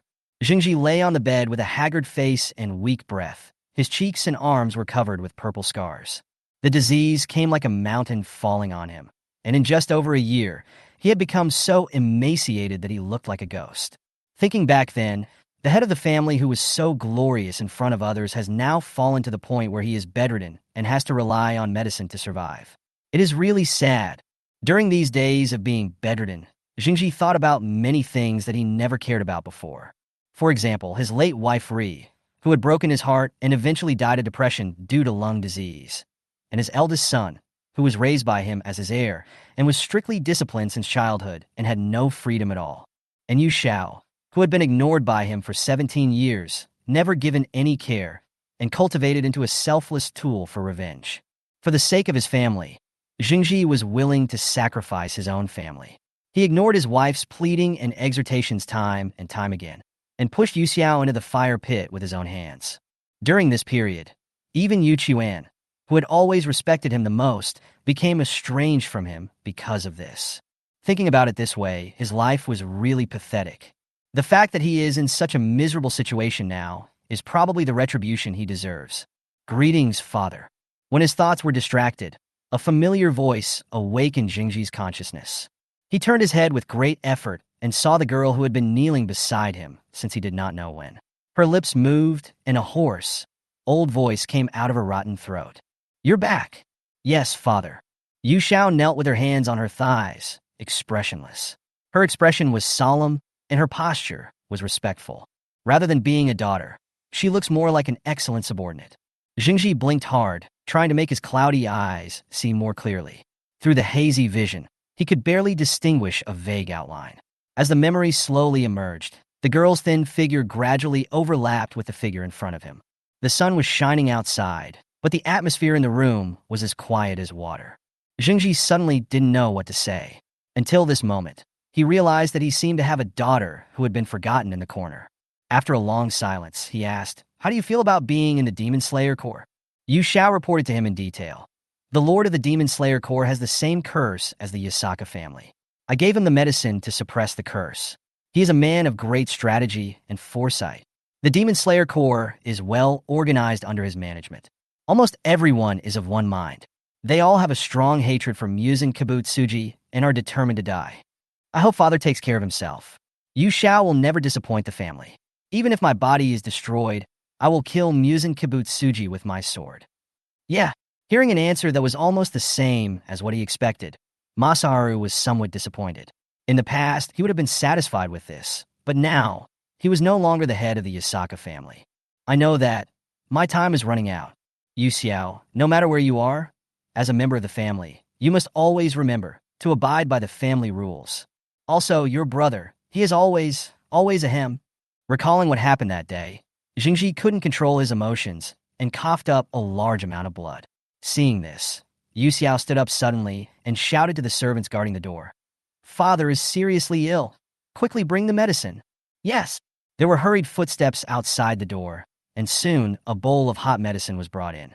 Zheng Ji drank the medicine with the help of the servant and fell into a deep sleep. Yu Xiao checked him carefully again and then left the room. During the time she left Sajiri Mountain, she had been researching and developing an antidote to suppress the curse at the Yasaka family. But no matter what method she used, she could not formulate an antidote that could completely cure the curse, as if there was an invisible force blocking her. The prescription that can suppress the curse seems to be the best solution at the moment. What did father want to tell me just now? And what happened to my brother? During the time on the Infinite Train, Yu Xiao remembered some things from the past. Did anything happen between her and her brother? But why? She can't remember anything now. I'm almost feeling no pain, but why does my head hurt when I think about these things? Yu Xiao covered his forehead with a look of pain. I can't think about it anymore. I have to quickly research how to activate the markings and how to suppress the side effects of the markings. Chapter 144, The Price of Cheating. In the Yasaka family's dojo, Yu Xiao was standing upright in a middle stance, holding a sun blade in his hand. She followed her memory of the Mugaryu sword technique taught by Mr. Saito, first calming her mind and then swinging her sword continuously. Swish, swish, swish. The blade left several silver arcs in the air. Mugaryu swordsmanship, whose full name is Muga Itoryu, is a swordsmanship school created by Mr. Saito based on his many years of combat experience. Waryu swordsmanship may seem simple and unadorned, but in fact, each move is fierce and hits directly at the vital point. Yu Xiao has already memorized every move of it, and Waryu has been practiced to the extreme by her, far surpassing Mr. Saito who taught her swordsmanship. After practicing this set of swordsmanship, Yu Xiao paused for a moment, then adjusted his posture, took a deep breath, and began to use the full concentration breathing method. At that time, when I was fighting Akaza, I used the 9th form of storm breathing, one thought, one moment. But when I first studied this move, I didn't have that special feeling. Why was I able to activate the markings at that time? Was it because the enemy was so strong that I had to go all out? While Yu Xiao was using breathing techniques to practice her own breath of mist, she was also trying hard to think about the details of activating the patterns. By the way, in that battle, I used several spells to further enhance my strength and speed. Could it be that this is why I was able to successfully activate the markings? This guess made Yu Xiao feel that he had found the problem. She immediately stopped swinging her sword, took out the few talismans from her fourth-dimensional pocket, and found the only two remaining strengthening talismans. Talisman, Super Speed Talisman, Power. This type of strengthening spell is the lowest among all the spells. But the advantage is that the threshold for writing is also very low, and it can be completed without consuming too much energy and magic power. Speaking of which, the genius girl who taught her the art of talismans, Jiyuan, could condense an extremely powerful guardian spirit shadow with just a pair of bare hands, without even writing or drawing. In the country where she was at that time, she was a top powerhouse that countless people could not catch up with. The country where Kun lives is also very similar to Japan. But it is more like Japan thousands of years ago, when it was still in a feudal dynasty, a country ruled by aristocrats, and where elegant poetry and music were prevalent. Perhaps it is precisely because of the connection created by this similarity that Yu Xiao can continue to use talismans here. These are two talismans. It's a bit of a waste to just use them for experiments. Although he was reluctant, Yu Xiao hesitated for only a moment before slapping the two talismans on himself. In an instant, a layer of white light like a mist suddenly lit up, covering Yu Xiao's whole body, and disappeared in the blink of an eye, as if it had never appeared. Only Yu Xiao herself could clearly feel that her body seemed to have been forced to unlock its upper limit. Both her speed and strength were far beyond the limits she could originally exert. Perhaps it was an illusion. Yu Xiao felt that his chest was slightly stuffy and breathing was a little labored. It's probably because the wound hasn't healed yet, but it's not a big problem. Her blood has strong vitality and can withstand it. Let's try with the wooden sword first. Otherwise, no matter how big the dojo is, it will be destroyed by the power of the 9 type. The 9th form, an instantaneous birth of a thought, is the strongest breathing method created by Yu Xiao, and it can be regarded as the ultimate trick of mist breathing. In order to use a killing move like one thought, one moment, in addition to speed and skill, one must also have the coordination of space magic, and the timing of launching is the key to victory. It can be said that the 3 are one and the same, and none of them can be missing. After making up her mind, Yu Xiao changed her sword. In order to prevent the wooden sword from being damaged during use, she also reinforced it with a spell, so that even if the wooden sword was hit hard, it would not easily collapse. Call! Yu Xiao's eyes focused. He concentrated all his attention, mobilized all the strength in his body, and his speed was so fast that he flashed on the spot. Breathing of Storm. Type 9. In the empty dojo, the slender figure of the girl appeared almost simultaneously in different positions, either standing on the ground or leaping into the air. It was as if there were countless of her, holding wooden swords and attacking from all angles. She held the wooden sword in her hand, and when she swung it, a metallic sound came out, as if even the air was cut in two. One thought, one instant of life. In just a few seconds, Yu Xiao slashed out hundreds or even thousands of times. Such intensive slashing, combined with space magic launched in an instant, is hard to imagine how terrifying the power is. If the preparation time can be extended and the number of slashes can be further increased, even Musen Kabutsuji would have a headache if he saw it. From the moment she performed the sword move, Yu Xiao felt unwell. Her body temperature rose rapidly. Her heart beat violently, and every beat felt like it was about to explode. Her vision also became a little blurry. What's going on? My chest feels stuffy. Yu Xiao stopped immediately, not caring about anything else, and took out a mirror from his pocket with trembling hands, looking at his face carefully. Sure enough, a blue hydrangea pattern was appearing on her right cheek, but the color was very light, as if it would disappear at any time. Is this the legendary markings? Why is it different from what I expected? Cough, cough, cough. There was a sudden itchy feeling in the throat, and Yu Xiao started coughing violently. He instinctively covered his mouth with his hands, but felt his palms were wet. She looked down, but saw only bright red on her hands. Hot, wet blood flowed through her fingers, dripping onto the floor, mixed with some crystal fragments. What? Yu Xiao looked at the blood in his hand in disbelief. How so? She just used 2 pieces of talismans to strengthen her body and the fully concentrated breathing method of Breath of Mist. The markings did indeed appear successfully through this method, which was enough to verify that her guess was correct. But why? Did she vomit blood? His nasal cavity was filled with a strong smell of blood, and his internal organs felt as if they were burned by flames. Yu Xiao came back to his senses from disbelief and quickly stopped using the full concentration breathing method. Only then did he feel the pain ease a little. How so? Yu Xiao stumbled all the way to the edge of the dojo, leaning weakly against the wall, gasping for breath with his eyes closed. After a long while, she finally opened her eyes with difficulty and looked at the tiny crystals mixed with the blood in her palm. After seeing the structure of those crystals clearly, she couldn't help but let out a bitter smile. Magic crystal. Although magic is convenient and efficient, not everyone can use it. In order to use magic, there must be a circuit in the body that makes it work. Just like a light bulb not only needs electricity, but also a line to connect the two, so as to safely transmit electricity and keep it shining for a long time. Normally, a person who can use magic must have at least 2 magic circuits in his body. One magic circuit is used to absorb external energy and convert it into magic power. The other magic circuit is used to store magic power and release and output it. However, the people in this world do not have magic circuits, and there is no such thing as magic. To use magic by force without a magic circuit is equivalent to using one's own flesh and blood to act as a carrier and complete the work of the above 2 circuits. It is a completely suicidal act. It is a miracle among miracles that one is not blown into fireworks on the spot. Yu Xiao dared to use magic because the blood in her body had strong vitality, which could allow her to hurt herself and repair herself at the same time. Her sense of pain happened to be dull, so a perfect cycle was formed. But it doesn't work now. It was obvious that her body was seriously overloaded and could no longer support her using magic and activating a pattern that had a debuff on her body. She had no choice but to choose one of the 2. In addition, the injuries he suffered a few days ago have not yet recovered, and his physical condition has become even worse. Self-healing is not enough, and there is no way to channel the magic power to complete the self-circulation.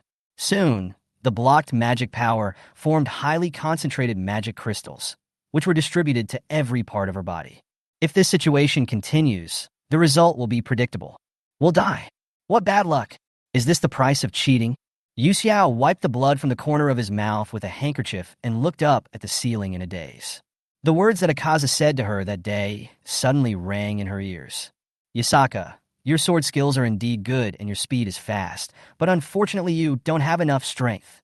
At least Akaza was right about this sentence. Lack of strength is a congenital defect that cannot be compensated for no matter how hard you try later. She was a premature baby and had been weak since she was young.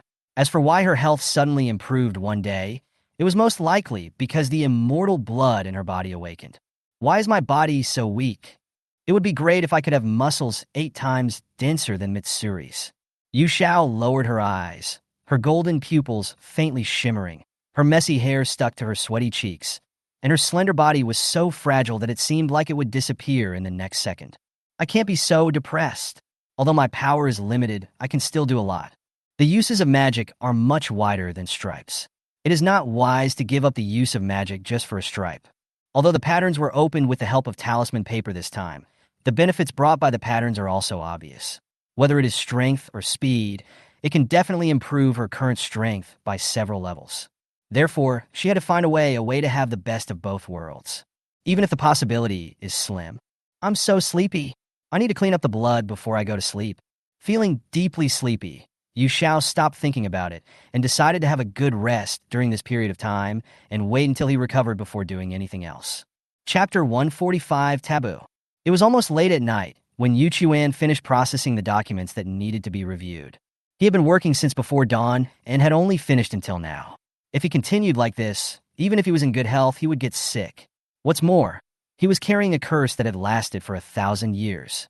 Putting down the pen in his hand, Yu Chuan rubbed his brows a little tiredly, thinking of the beating that Lingshur had given him in the morning, and a sneer appeared on his lips.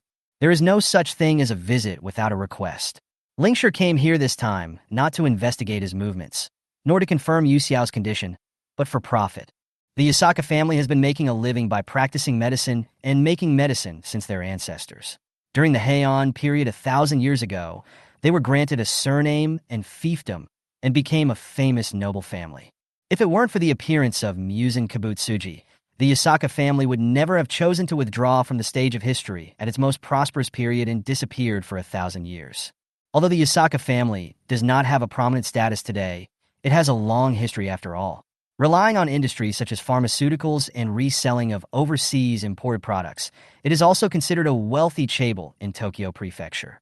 Even so, the Lord was still not satisfied. He had his eyes on the power of the Hojo family, and in order to gain more convenience in the future, winning over the Hojo family became his primary goal. The simplest and most brutal way to establish a cooperative relationship between two families is through marriage. Ryoshi had already chosen his candidate, the second daughter of the head of the Hojo family, Hojo Yuka. This Hojo Yuka has a nice name, making people think she is a lady from a wealthy family. In fact, Hojo Yuka is not only ugly, domineering, but also a lecher. She often hangs around with pretty kabuki actors, and when she is in a bad mood, she will beat, scold, and humiliate them. She is simply a scum among scums, relying on her power to bully others. Because Hojo Yuka had such a bad reputation, other noble children kept away from her. The head of the Hojo family was very angry about this and was very worried about his daughter's life. In this way, if someone can endure the humiliation and marry Hojo Yuka, he will surely be appreciated by the head of the Hojo family and receive countless benefits. Lingshur was a man who would not eat his own cubs. He was reluctant to let his own son suffer, so he let his good nephew bear the burden, and even called it a necessary sacrifice for the future development of the family. When Yuchuan learned about this, no matter how good-tempered he was, he couldn't help but laugh out of anger. It was obvious that the Lord wanted to humiliate him. If he really married Hojo Yuka, would he have a good ending? However, at least for now, Yuchuan has no choice. If he wanted to completely turn against Lingshur and fight him to the death, he would have to plan for some time. So Yuchuan could only pretend to agree with him and temporarily delay the attack. It is absolutely impossible to let him marry that kind of woman. What's more, he had already thought in his heart. Yuchuan's face darkened, his amber eyes filled with sinisterness. Yasaka Ryoshi, sooner or later, I will kill you with my own hands. After a short pause, Yuchuan called in the servant who was waiting outside the door. How is Yuxiao? Reporting to the head of the family, the young lady was practicing sword in the dojo before. When she finished, her face looked very bad. The lights in the room are still on. I wonder if she rested or not. The servant added, the young lady didn't eat or drink a drop of water the whole day. The food that was delivered to her was left untouched on the spot. Hearing this, a hint of coldness flashed across Yuchuan's eyes, and his hatred towards Lingshur deepened a little more. It's like this every time. Whenever he met the priest, Yu Xiao would go on a hunger strike for several days, refusing to eat any kind of food. Even if he was extremely thirsty, he would not even dare to drink a sip of water. My father never asked much about this, and he didn't know how much suffering Yu Xiao had endured at the hands of Lingshur. Even if he knew, he wouldn't react much. For the family, as long as Yu Xiao is still alive and can create value, no one will care about her thoughts or her physical condition. Yu Chuan couldn't stand it. I'll go see her. You leave first. He waved his hand to dismiss the servants, put on a large feather robe, left the study, and stepped into the corridor leading to the courtyard where Yu Xiao was. Yu Xiao's courtyard was located in the westernmost corner of the Yasaka family, very remote. Her father had arranged her there so that she could concentrate on practicing sword skills without being disturbed, and he had never treated her badly in life. From the moment you enter the courtyard, a feeling of decadence and desolation spreads silently in the night, dull and depressing, almost suffocating. Only the light coming through the window can dispel it a little. Yu Chuan stood outside the door and was about to reach out to knock on it, but suddenly hesitant, and his raised hand stopped in midair. What else can I say to her? Should he reprimand her as the head of the family, or should he resent her as a brother for forgetting himself? Even if I don't know how to face her, can I still go see her? After staying for a few days, she would return, back to the demon slayer core that once haunted Yu Chuan in her dreams, and the abyss from which she would never return. Yu Chuan, it has come to this point. Are you still going to continue to be willful? Why are you so stubborn and arrogant? She has completely forgotten you. No matter how angry you get at her, she won't remember you anymore. What are you expecting? But I can't let her go. He finally lost himself and raised his hand to knock on the door. Boom, boom, boom. In the quiet courtyard, The sudden knock on the door seemed particularly loud. Yu Chuan waited for a long time, but received no response. Have you rested yet? Or, thinking of the servant's report just now that Yu Xiao looked very bad after coming out of the Taoist temple, Yu Chuan frowned with some worry, pushed the door open, and walked in. The furnishings in the room were the same as before, almost unchanged, and except for the necessities of life, it was extremely monotonous. On the low table in the middle were a few books and some small porcelain bottles that looked like they were used to hold medicine. Yu Xiao remained kneeling and fell asleep on the table. Perhaps because she was too tired, Yu Xiao slept very soundly. Her long hair was cascading down the table, and only half of her sleeping face was visible from her arms. Her eyebrows were relaxed, her lips were slightly pursed, and her eyelashes cast a shadow on her eyelids. She looked cute and well-behaved, which was not seen on ordinary days. Everything seems to have returned to the way it was before. Yu Chuan laughed dumbly, and his voice became extremely gentle. Only when you are asleep will you show your original appearance. He knelt next to Yu Xiao in front of the low table. His eyes fell on the open pages of the book and flipped through a few pages. He found that they were all handwritten records of research on curses. Even the porcelain bottle on the table was filled with drugs used to delay curses. Yu Chuan was so angry that he was shaking all over. For a moment, he even wanted to overturn these things along with the table and smash them to pieces. He held the porcelain bottle in his hand, resisted the urge to smash it, and put it back intact. You actually put yourself into this state just to study this kind of thing. Do you think that the immortal blood flowing in your body can save them? Naive. They have never cared about your feelings. What right do you have to? Anger took over his mind once again, and Yu Chuan almost roared, but when he saw the girl's peaceful sleeping face, he was silent as if his throat was strangled. There seemed to be thousands of words in my heart, but at this moment, they turned into a sigh. Well, Yu Chuan hugged her from the side, and after a while, he spoke a word. I've lost weight. Yu Chuan's slender fingers traced the girl's face bit by bit, his fingertips moving slowly along her soft facial contours, and suddenly stopped. Yu Xiao, if one day I do something that goes against the family rules, will you forgive me? You won't because your head is full of rocks. Besides, Yu Chuan laughed at himself. If that day really comes, you will kill me without hesitation. The Yasaka family does not allow the same family to kill each other. If he killed Lingshi, Yu Xiao would definitely execute him. Because she was worshipped as the child of God, violating the family rules would be tantamount to betraying the entire Yasaka family. But it's okay. Brother will beat away all the bad guys who bully Yu Xiao. Yu Chuan leaned forward slightly and touched his forehead with hers. His long light blue hair intertwined with the girl's beautiful hair. The colors were exactly the same. For a moment, it was impossible to tell which strand belonged to him. The lips felt soft, but without any warmth. Yu Chuan stepped back silently, putting some distance between them, and glanced sideways at the occasional flickering candlelight on the table. Under the light of the fire, the young man's amber eyes were filled with incomprehensible emotions. That day, he acted on his own initiative and almost made a big mistake, causing her to almost lose her life. When his father found out, he got angry with him for the first time, punished him with family rules, and threw him into the ancestral hall for a whole month. When he came out of the ancestral hall, everything had changed. Not only had Yu Xiao forgotten him, but his mother had also left him. People began to praise him, saying that he had finally matured and behaved more like an heir, and that he had lived up to the family master's painstaking efforts in cultivating him. Only Yu Chuan himself knew that he had gone crazy since then. You are not Izanami. Yu Chuan sneered and left quietly. If it weren't for the faint scent of camellia lingering in the air, it would be as if he had never appeared. Chapter 146, Father's Instructions. Yu Xiao slept very soundly, and when he woke up he felt sore all over. He originally lay prone in front of the low table, but before he knew it, he was lying on the tatami. Because he was lying on his side, red marks appeared on half of his face. The lamp on the table had long since burned out, and it was bright outside the window. It was unknown how long she had slept. After she finished washing and had lunch, she learned from the servant that 5 full days had passed. Yu Xiao couldn't believe that she had slept for 5 days, and during this time, no one came to wake her up. She immediately asked, "Why didn't anyone wake me up?" The servant was in a dilemma. "Miss, this is an order from the master of the family. We dare not disturb your rest without permission." Why did the master of the family give such an order? Yu Xiao was puzzled.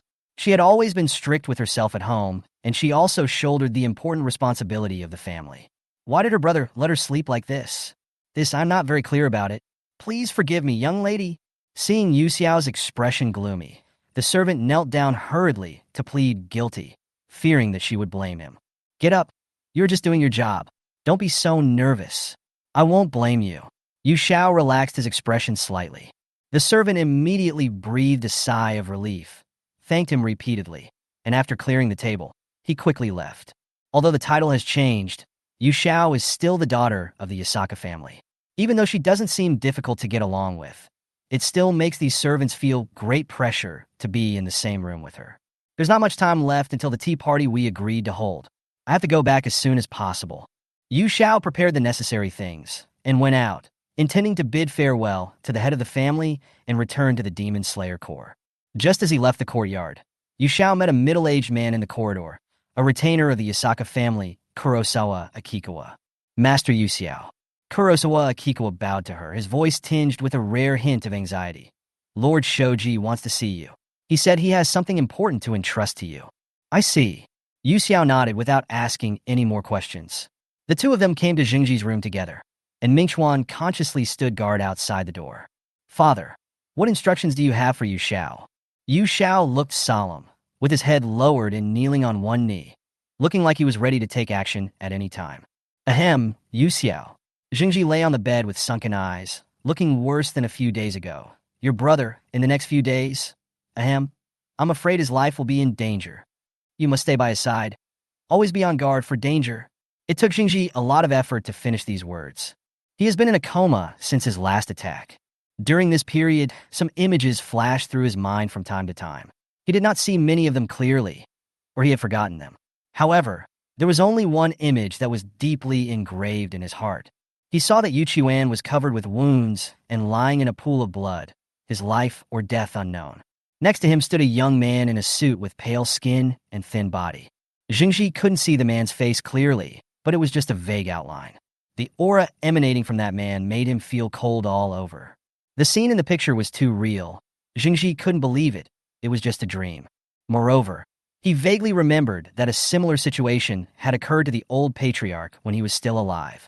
Therefore, Jingji concluded that the images he saw must be warnings before something was about to happen. As you command, I will ask the master of the family for instructions immediately. Yu Xiao had no doubts about it. She would obey her father's orders unconditionally. Yu Xiao, you must protect your brother. In the future, he is the only relative you will have. This was the first time that Jingji gave her such sincere instructions. Father, please take care of your health. It is Yu Xiao's duty to protect the head of the family, and Yu Xiao will definitely live up to his mission. There was no emotion in Yu Xiao's eyes. After he finished speaking, he bowed to Zheng Jing, then turned around and left, heading straight for the study. At that time, in the study, Yu Qiuan was sitting at the desk, combing Chibamaru's hair in a rare leisurely manner. Master of the family. The door was pushed open, and Yu Xiao walked in quickly, lowered his head, knelt on one knee, and said, Father ordered me to stay by your side from now on. Do you have any instructions? Yu Qiuan paused his hand movements. Qinya Wan, who was originally immersed in the enjoyment and squinted his eyes in comfort, suddenly opened his eyes and stared at Yu Xiao, as if expressing dissatisfaction. Mr. Mingchuan has already told me. Father is just too ill and was haunted by nightmares when he was unconscious, so he is still frightened. It's useless to worry. Yu Qiuan had a dull expression on his face. He threw the comb in his hand aside and lost his interest. But Yu Xiao wanted to say something else, but was interrupted impatiently by Yu Qiuan. What? You have objections? He raised a sarcastic smile. Or, you can't tell who is the current head of the Yasaka family? Yu Xiao lowered his head a little when he heard this. I dare not. Really? I think you're getting bolder and bolder. Yu Qiuan held his chin with one hand, examining her with a half-smile. His extremely handsome face looked as if ice and snow were beginning to melt, and warm spring was approaching. The teardrop mole at the corner of his eye added a touch of charm to him. After that night, he seemed to have found himself again, and even when facing Yu Xiao, he would no longer reveal the slightest bit of his feelings. It was as if overnight, all his thoughts, his obsessions, anger, and complaints were completely gone as she forgot about them. Even though my heart is still tormented, you are not needed here. Go back to where you should go. Yu Qiuan waved his hand without raising his head. He would not let Yu Xiao stay with him. because he was about to start preparing for a marriage with the Hojo family. Letting Yu Xiao witness him getting engaged to another woman. What a joke. It would be better to kill him with one knife. Yu Xiao was helpless, but there was nothing she could do. In the Asaka family, the head of the family had the final say. Even her father could not bypass the head of the family and send her directly. Yu Xiao obeys your command. I hope the master of the family will take care of his health, and don't overwork yourself. Thinking of his father's words, only relative, Yu Xiao couldn't help but expressed his concern. Yu Chuan was slightly stunned. It seemed as if something had begun to burn again in the dark and damp corner. He stared at the girl in front of him calmly, but was caught off guard and met the girl's golden eyes. Rather than being as cold and empty as he had expected, the girl looked back at him dimly with a hint of worry in her eyes.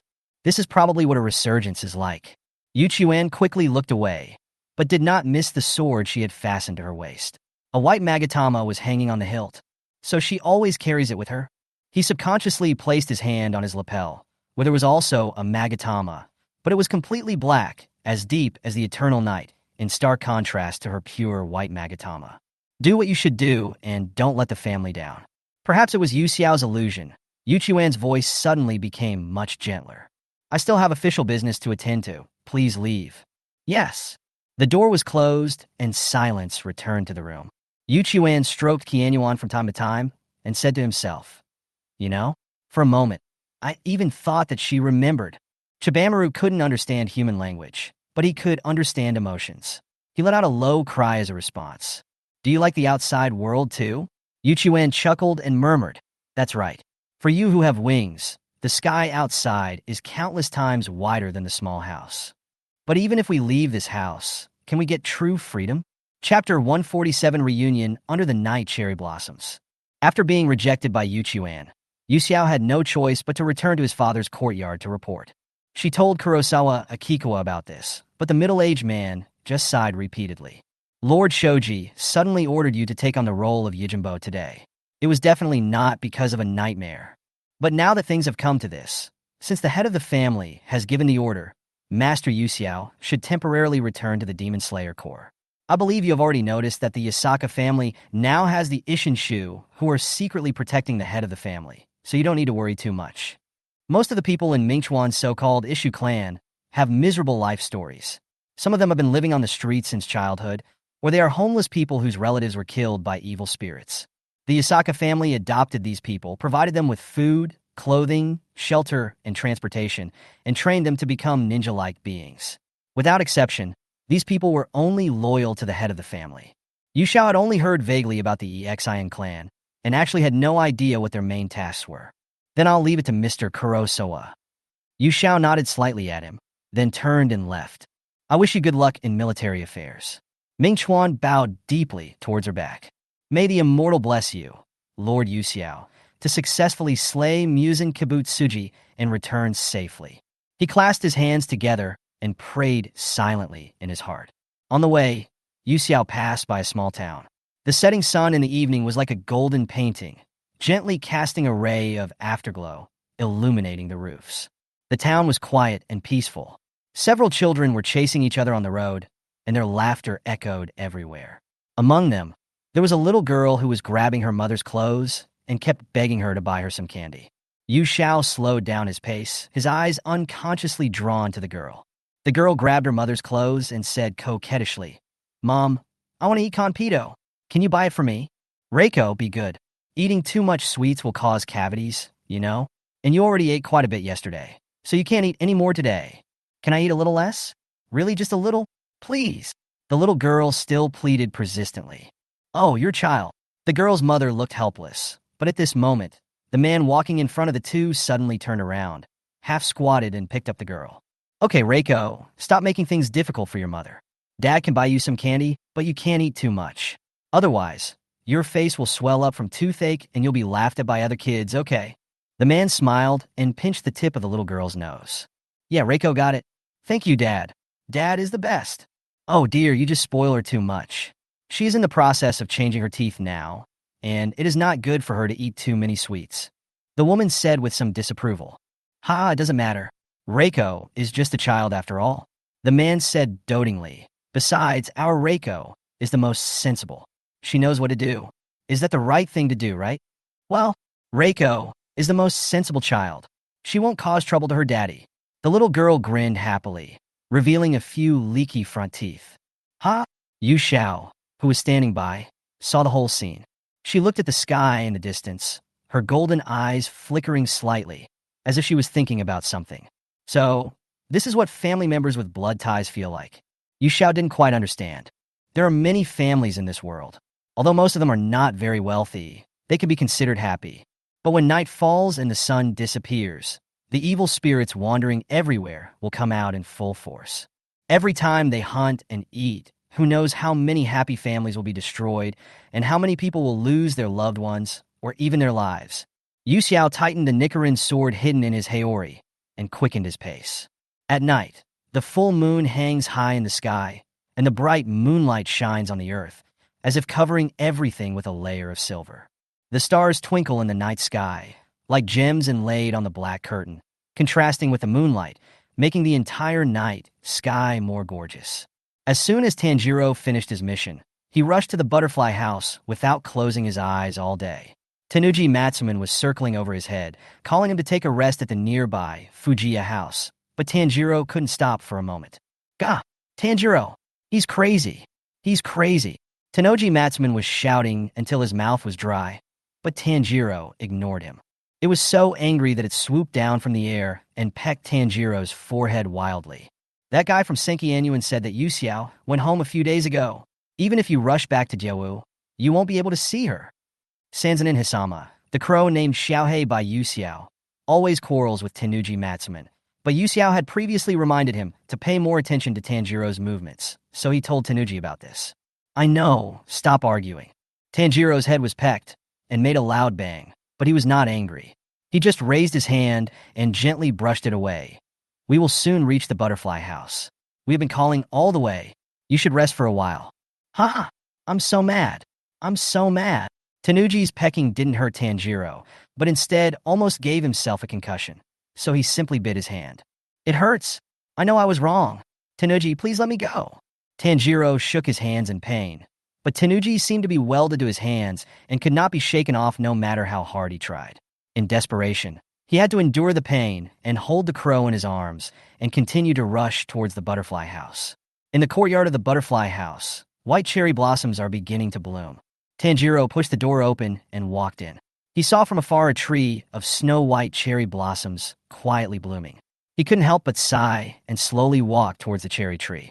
When he got a little closer, he discovered that there was a figure standing under the snow-white cherry tree. The person had her back to him, her long hair falling to her waist. The moonlight enveloped her like a silver veil. A few petals fell quietly on her shoulders, reflecting a little pearl-like light. White cherry blossoms are falling, and everything around is silent. Tanjiro stared blankly at the pretty figure. His breathing quickened uncontrollably. He could hear his heart beating nonstop, and for a moment he seemed to be frozen in place, unable to move. But the girl turned her head at this moment, and in a quick glance, the white cherry blossoms covering her shoulders fell like snow. It's you. Yu Xiao looked at him with a smile, her golden eyes as gentle as if filled with dewdrops. Chapter 148 Escape. Only 7 days have passed since the Infinite Train mission ended. During these 7 days, Tanjiro missed Yu Xiao all the time. He worked like a possessed man to complete the task, not daring to stop for a moment on the way, just to be able to return to the butterfly house as soon as possible and see her again. Now, the person he had been thinking about day and night was standing quietly in front of him, showing him a flawless smile, but Tanjiro seemed to have something blocking his throat. He stared at her stupidly, unable to utter a word. What's wrong, Tanjiro? Are you so surprised to see me that you can't even speak? Cherry blossoms fell under the moon, and the girl smiled softly. The overflowing thoughts were like a tide, drowning him in an instant. Tanjiro could no longer suppress the throbbing in his heart. He left Tenuji and ran towards her, throwing himself into her arms, and his arms instantly wrapped around her tightly, like vines. The girl's soft and slightly cool body, with the scent of morning dew and flowers, filled his nostrils. At this moment, Tanjiro forgot everything. He forgot that he was a member of the Demon Slayer Corps, forgot his mission, forgot his responsibilities, and only remembered her existence. Yu Xiao, Yu Xiao. Tanjiro's voice was hoarse and choked with sobs. Every time he called out, he expressed his longing. What's wrong with you? We've only been apart for a few days, and you act like you've been bullied. Do you want to complain to me? Yu Xiao didn't know whether to laugh or cry. His arm, which was about to be raised, froze in midair. After hesitating for a while, he finally couldn't bear to push him away. Tanjiro's eyes instantly turned red. I'm sorry, Yu Xiao. I'm really sorry. It's because I'm too weak that you were injured by a kaza. It was supposed to be a mission for everyone, but I wasn't able to be of any use. I'm really sorry for not being able to help you. Tanjiro burst into tears, his tears pouring out like a flood that broke through a dam, soon soaking her shoulders. Are you stupid? Yu Xiao felt a sudden pain in her chest. She bit her lip and muttered softly. You're crying for someone like me? That's not the case. Tanjiro retorted loudly. Yu Xiao is the best person in the world. I would rather be the one who gets hurt than see you get hurt. So please don't say such self-deprecating words. It's a wonderful feeling. The young man in front of him was clearly still shedding tears of sadness, but the sound coming out of his mouth was like a roar, and every word was extremely sonorous and powerful. Yu Xiao remained silent and did not respond. Instead, he gently rubbed his head with his hand. Is it my illusion, Tanjiro? I haven't seen you for a while, and you seem to have grown taller again. She looked at the boy who was already half a head taller than her and found that he was not in good condition at the moment, even a little embarrassed. His red hair was disheveled, and his clothes were stained with a lot of dust and torn in several places, as if he had just experienced a fierce battle. Even the red Haori that I had given him before disappeared. Tanjiro changed back into the green Haori with Ikamatsu pattern. For some unknown reason, Yu Xiao asked cautiously, Tanjiro, where's the Haori you wore before? Did you accidentally get it dirty? Or do you no longer like it?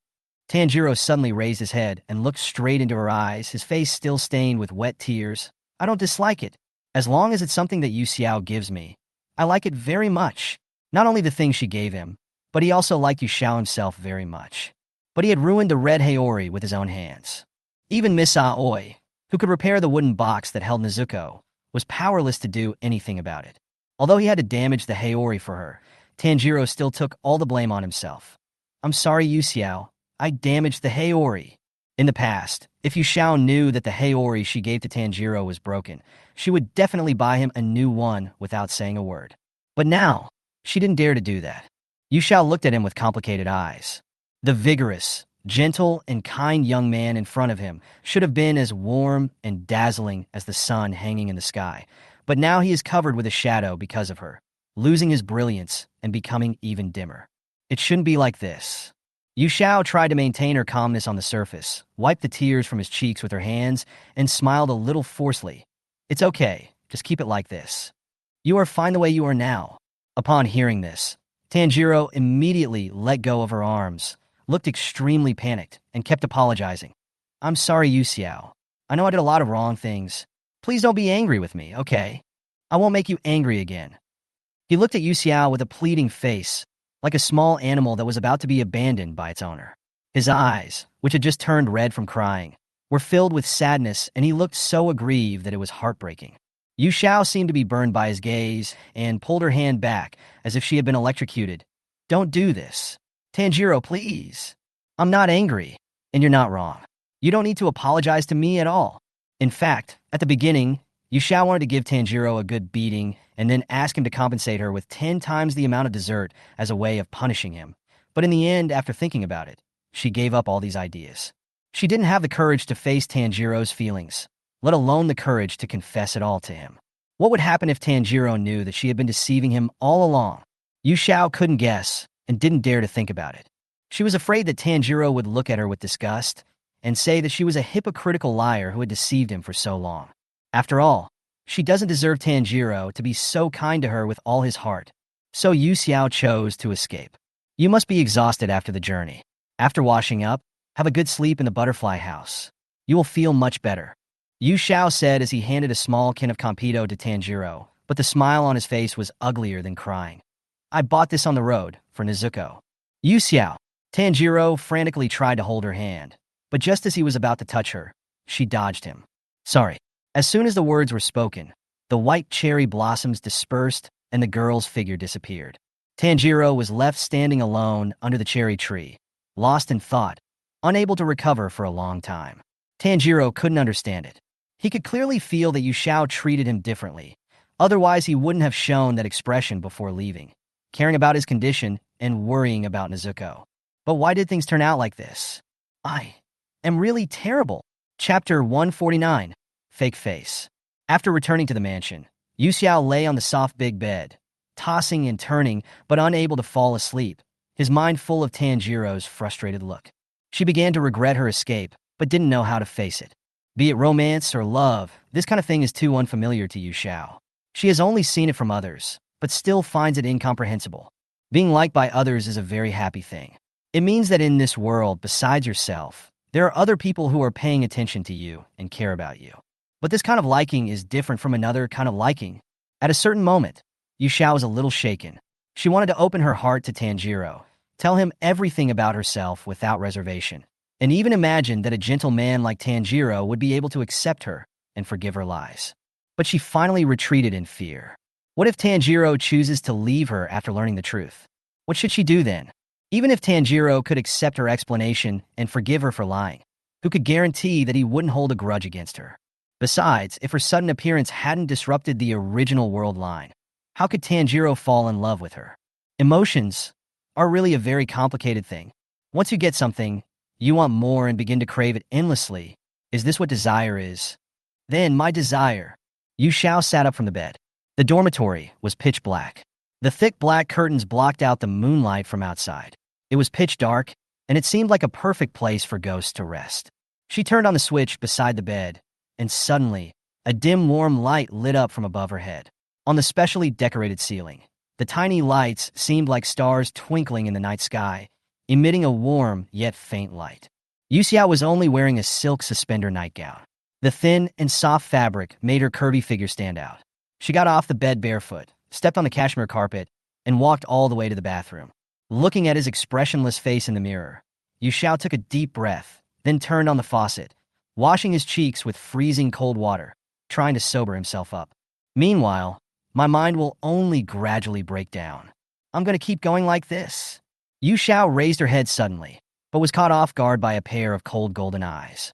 Her pupils trembled, and drops of water rolled down her wet cheeks, flowing along the edge of the sink into the dark vortex.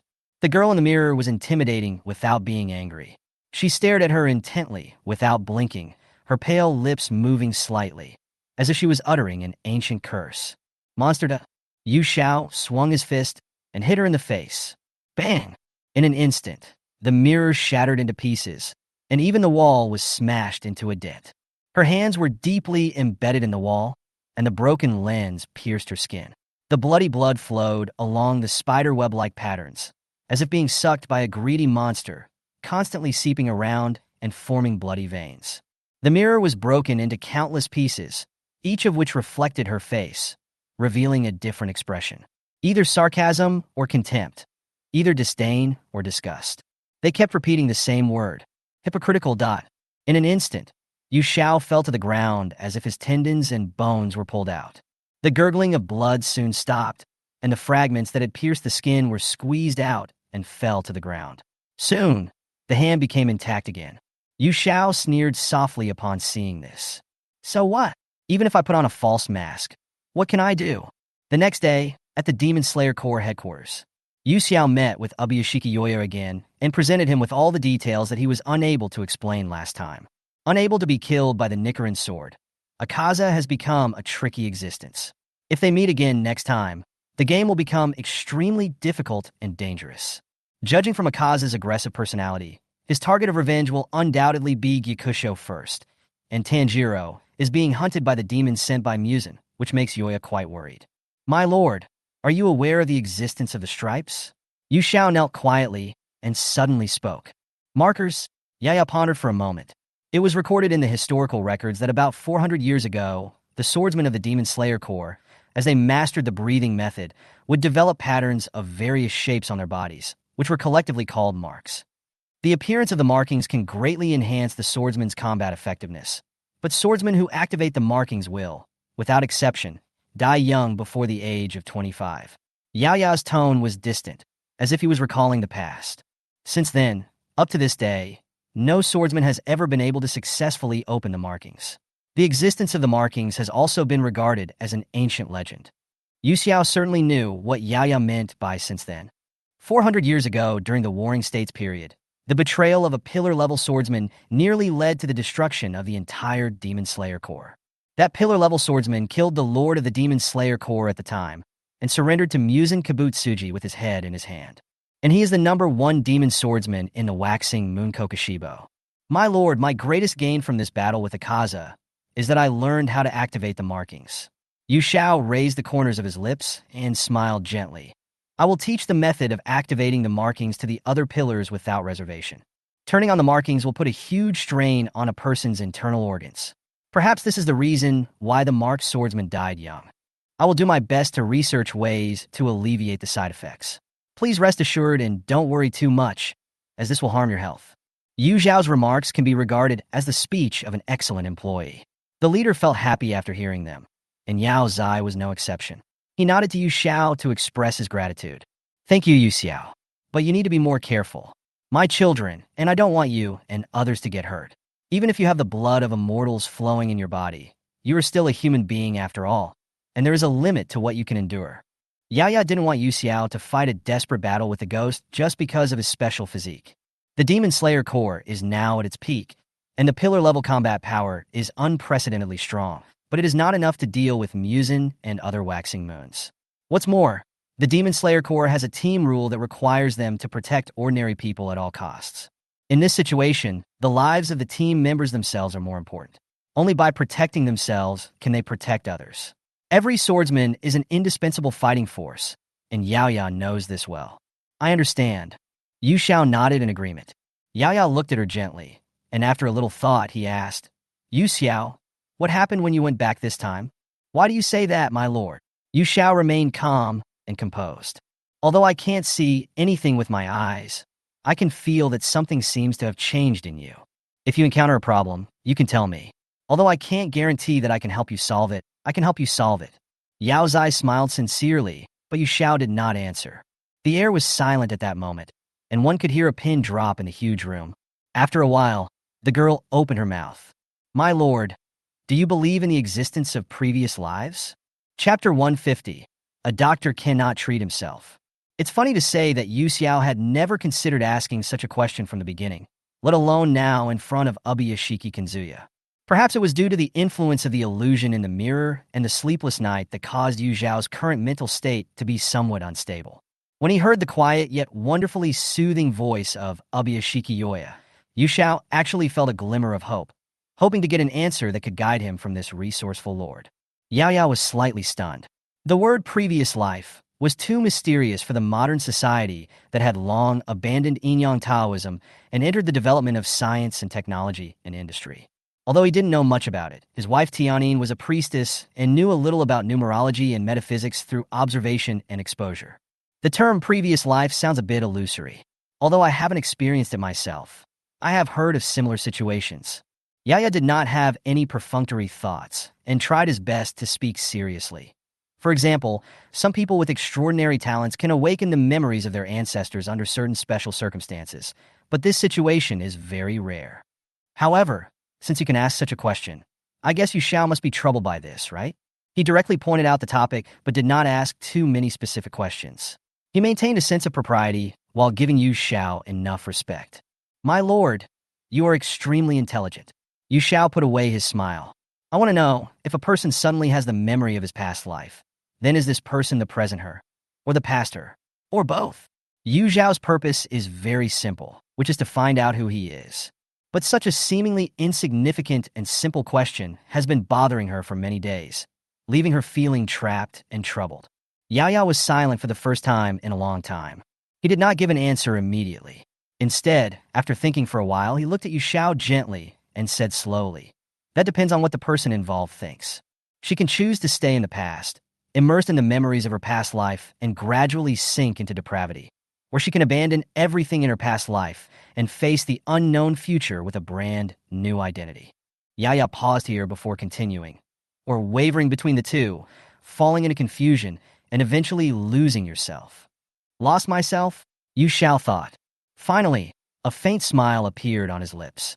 But no matter how you look at it, This smile seems to be somewhat self-deprecating.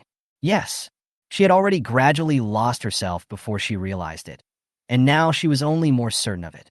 A past that cannot be let go and a future that you don't want to face. She was like a fish stuck in a dry ditch, unable to save herself. A doctor cannot heal himself. Don't be afraid of losing. If you choose not to start because you are afraid of losing, you will lose more. This was the earnest instruction her master, Fisterlin, left to her before his death. But master, I lost you too. Yao Ya couldn't see Yu Xiao's facial expression, but he could clearly feel that the girl in front of him was showing some emotional fluctuations. Just as he was about to say something else, Yu Xiao spoke first. Thank you, my lord, for clearing up my doubts. Yu Xiao set his gaze on a corner of the room. Can you come out now, Miss Shinobu? As soon as he finished speaking, the door of the compartment in the hall was opened, and then a petite purple figure walked out from the darkness.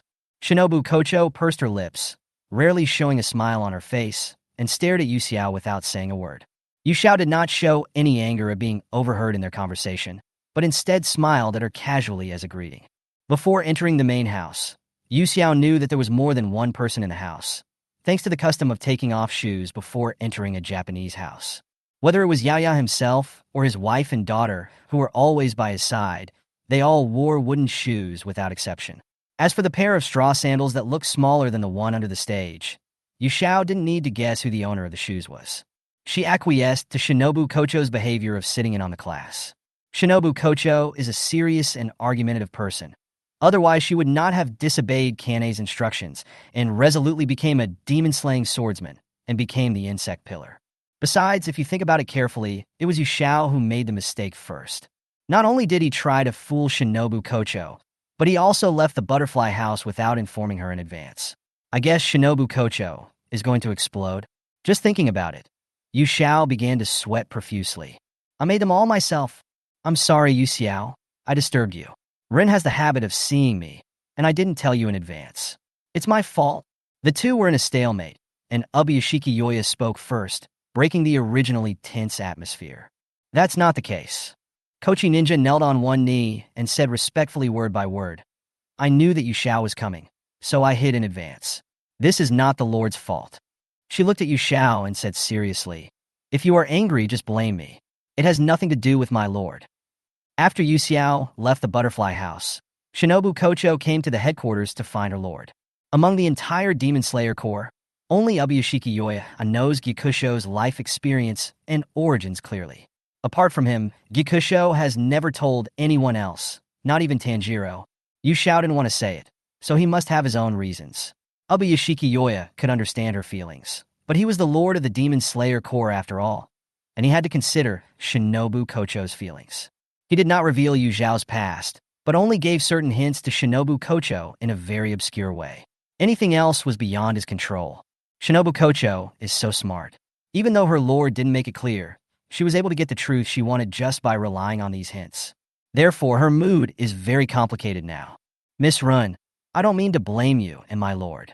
Yu Xiao smiled faintly and said, as long as you are not angry with me.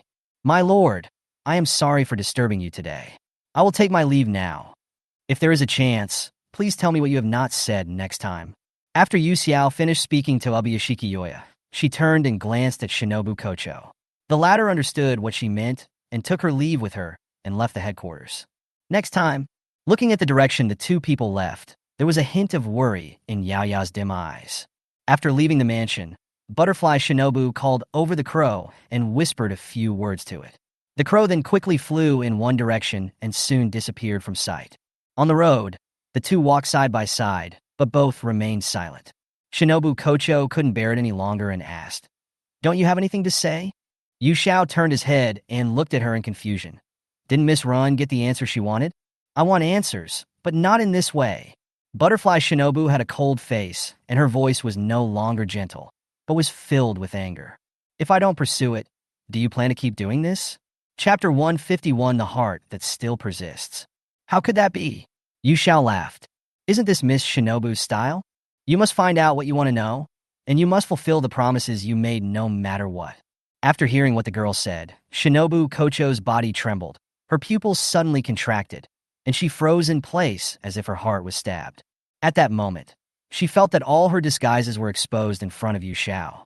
Don't talk like you know me so well. She pursed her lips in displeasure. Her tone was cold, her eyebrows raised, and she didn't know if it was because she was exposed, but her expression looked even angrier than before. But I just know it. Yu Zhao's smile remained on his face, and his tone was so firm that Shinobu Kocho was a little dazed for a moment. Why can you still laugh? She accidentally asked what was in her heart. Shinobu Kocho really couldn't understand what kind of mentality Yu Xiao had when smiling until now. From birth, he has been burdened with family hatred, exploited, and forced to undergo cruel training. Even his body has been tortured in poison resistance experiments and has lost most of his sense of pain. She looked like she had crawled out of hell, covered in blood. Not only did she not notice anything, she even continued to be gentle and polite in front of others. Did she have any self-awareness? Even the former ninja, Tenjin Yuzui, chose to leave because he could not accept such a cold and cruel family. Yu Xiao is different. Even though she has joined the Demon Slayer Corps, she is still working for her family. This made Butterfly feel cold in her heart. Yeah, why is this happening? Yu Xiao nodded indifferently and made a distressed expression. I have never thought about such a question, but since Miss Shinobu has asked, I must give an explanation. Yu Zhao's eyes curved with laughter. The reason is actually very simple. It may be a little confusing to explain it, but I believe that as long as it is you, you will understand it. The girl seemed to possess a magical power that could affect other people's emotions. Butterfly, Shinobu couldn't help but be attracted to her. Her purple eyes flickered slightly, and for some reason, a hint of nervousness rose in her heart. I think you must have heard the questions I asked my lord just now. Yu Xiao asked in a statement tone. Yeah, Shinobu Kocho nodded slightly. She heard the conversation between Yu Xiao and the lord clearly in the compartment, and even if she was asked to repeat it word for word, she could do it. Okay, this is going to sound strange, but I still have to tell you that the me in the past is not the me now. In other words, the person you see now cannot be considered the true Yusaka Yu Xiao. Yu Xiao lowered his eyes, and his gorgeous eyelashes as long as black feathers concealed the emotions in his eyes. People's personalities can change due to various factors, but most of these factors come from the outside world, not from within. Even from a psychological point of view, no one's personality will suddenly change for no reason and become two completely different people. But I'm different. She raised the corners of her mouth and smiled faintly. I have two memories. Although both memories were incomplete, the memories from the previous life did repair Yu Xiao to some extent. At least it makes her look like an individual with independent self-awareness, rather than a numb puppet at the mercy of others. Shinobu Kocho pursed her lips. Then, as if she had figured something out, there was a hint of seriousness in her eyes as she looked at the girl. What was your past life like? Keep it secret for now. Yu Xiao winked at her and made some witty remarks leisurely. If Miss Shinobu really wants to know, you must pay an equal amount of secrets in exchange. Exchange? Shinobu Kocho had a blank expression on her face. She clenched her fists secretly and remained silent for a long time. Finally, she adjusted her expression and showed a gentle smile again. I'm afraid you'll be disappointed. I don't have any secrets. Just as Yu Xiao said before, she would do what she decided to do no matter what the cost. The wisteria poison had already corroded every inch of her flesh and blood. Even her originally black hair had turned purple at the ends due to the accumulation of toxins. However, this dosage is far from enough to kill the upper-rank demons. She won't give up. Hatred and anger were like a prairie fire, burning away her last bit of rationality, until the poison penetrated deep into her bones and completely integrated into every meridian in her body. That would be the day when she would get her revenge. Seeing that she had made up her mind, Yu Xiao said no more. Compared to the last attempt that ended in failure, at least she could go one step further this time, although the result was still failure. She no longer had any extra time to conquer Shinobu Kocho's heart. The longer the time goes, the more serious the damage the wisteria flower poison will cause to her body. So Yu Xiao can only find another way and start with the person closest to her, Kaneo Lihua. It just so happened that she still had a lot of things she wanted to discuss with Kaneo. After making up his mind, Yu Xiao completely gave up the idea of testing him. She spread her hands in a helpless manner. If there is no secret, then there is nothing I can do. If I tell you unconditionally, then wouldn't I be at a disadvantage? After saying that, she suddenly ran forward a few steps, turned her head, and stuck out her tongue at Shinobu Kocho. But now you know one of my secrets. As a price, I will rush back to the butterfly house, mess up your pharmacy, and then take the opportunity to escape. Let's see what you can do to me. Oops. Veins popped out on Shinobu Kocho's face, and she threatened with a fake smile. You can try it. Miss Ren, are you angry? Yu Xiao pretended to be surprised and said, I didn't expect that in your eyes, the pharmacy is more important than me, she said as she sped up in the direction of the butterfly house, with Butterfly Shinobu chasing after her, giving an ambiguous reply. You guess. Yu Xiao smiled brightly. Of course I am more important. Butterfly held back her laughter and said nothing. Compared to before, maybe she has become a little more important now. Just a little bit really. Chapter 152. The escaped Lan Zhu was caught on the spot. Yu Xiao, who said he wanted to destroy the pharmacy and return to the butterfly house first, actually waited obediently in the examination room and cooperated with Butterfly Shinobu to complete a full-body examination. Well, except for the low temperature and blood pressure, everything is normal. Shinobu Kocho took off her stethoscope, and a ripple appeared in her calm, purple eyes. Your recovery speed is truly amazing. Under such circumstances, it would be extremely difficult for ordinary people to survive. This is the only thing that can be of some use. Yu Xiao muttered softly, lowering his head to button his shirt. The hideous scar left on the abdomen by the piercing wound has also faded a lot with the passage of time. Oh, Yu Xiao is really strict with herself. She has to wear a bra binder every day. This will affect the development of her breasts. Butterfly Shinobu curled the corners of her eyes and smiled softly with her hands covering her lips. Yu Zhao's cheeks flushed instantly, and even her voice became louder. This kind of thing doesn't matter. Although she can't be compared with Kanroji Mitsuri, her figure is pretty normal, right? Why do you tease her about this? However, Shinobu Kocho seemed to be enjoying it. Seeing Yu Xiao looking shy, the smile in her purple eyes deepened a little. However, she discovered that Yu Xiao not only had a strong self-healing ability, but even the scars left after the wounds healed would fade, and in the end there might not even be a trace left. Is this also the reason why Yu Xiao looks intact all over? He has been practicing sword skills for many years, but there is not a single callus on his hands. How many unknown scars are hidden in her seemingly intact body? Where will the flowing blood lead her to? Her family really doesn't care at all? Butterfly couldn't show any emotion. She felt sad at heart.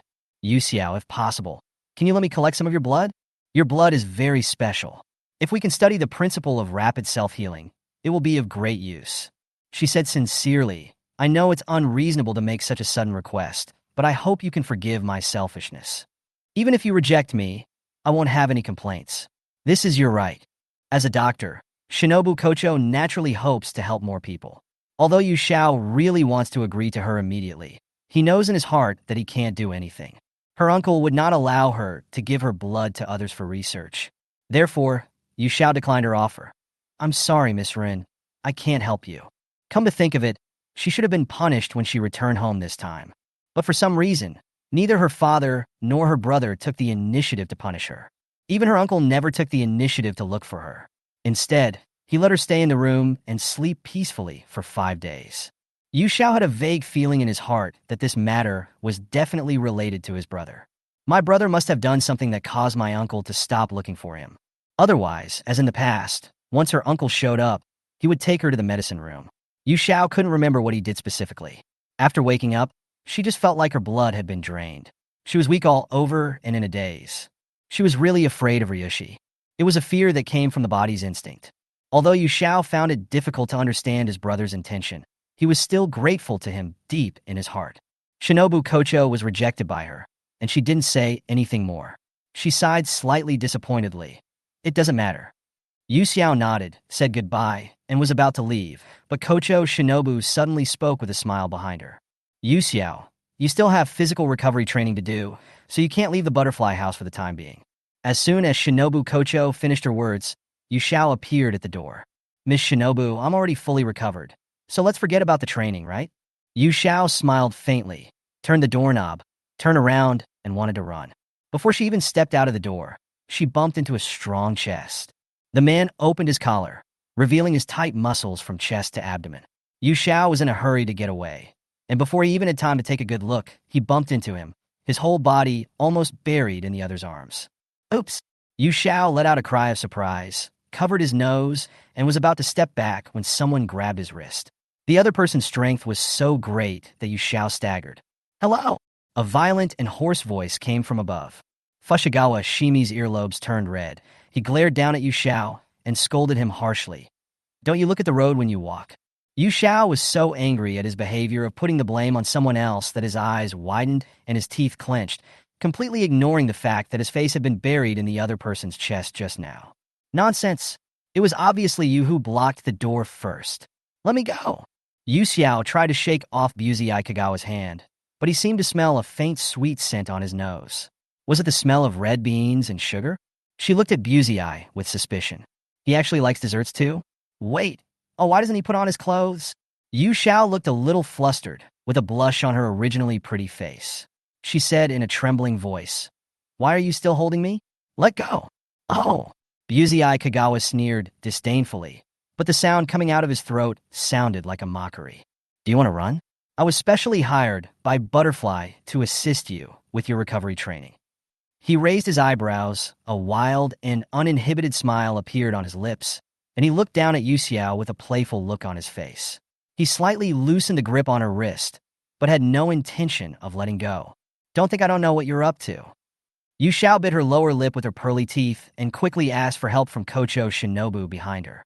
Miss Shinobu, isn't Mr. Busikawa too unreasonable? Don't you plan to intervene? Mr. Bijui has always been like this. There's nothing I can do about it. Butterfly stood aside with a smile on her face, looking like she was enjoying the show. Mr. Busikawa, you've arrived just in time. Without further ado, let's go to the dojo and start training together. Shinobu Kocho clasped her hands together and walked out of the examination room with a smile on her face. Shinobu Buzei grabbed Yu Xiao's wrist like a jailer and dragged him away by force. Yu Xiao was extremely reluctant and scratched the wall hard all the way, leaving almost 5 scratches on the wall with his nails. She glared at Yuzui Kawaki with gritted teeth.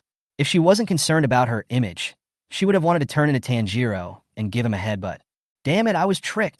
Seeing this, Fushigi Miyabi laughed even more wildly, feeling a sense of satisfaction as if he was about to get his revenge.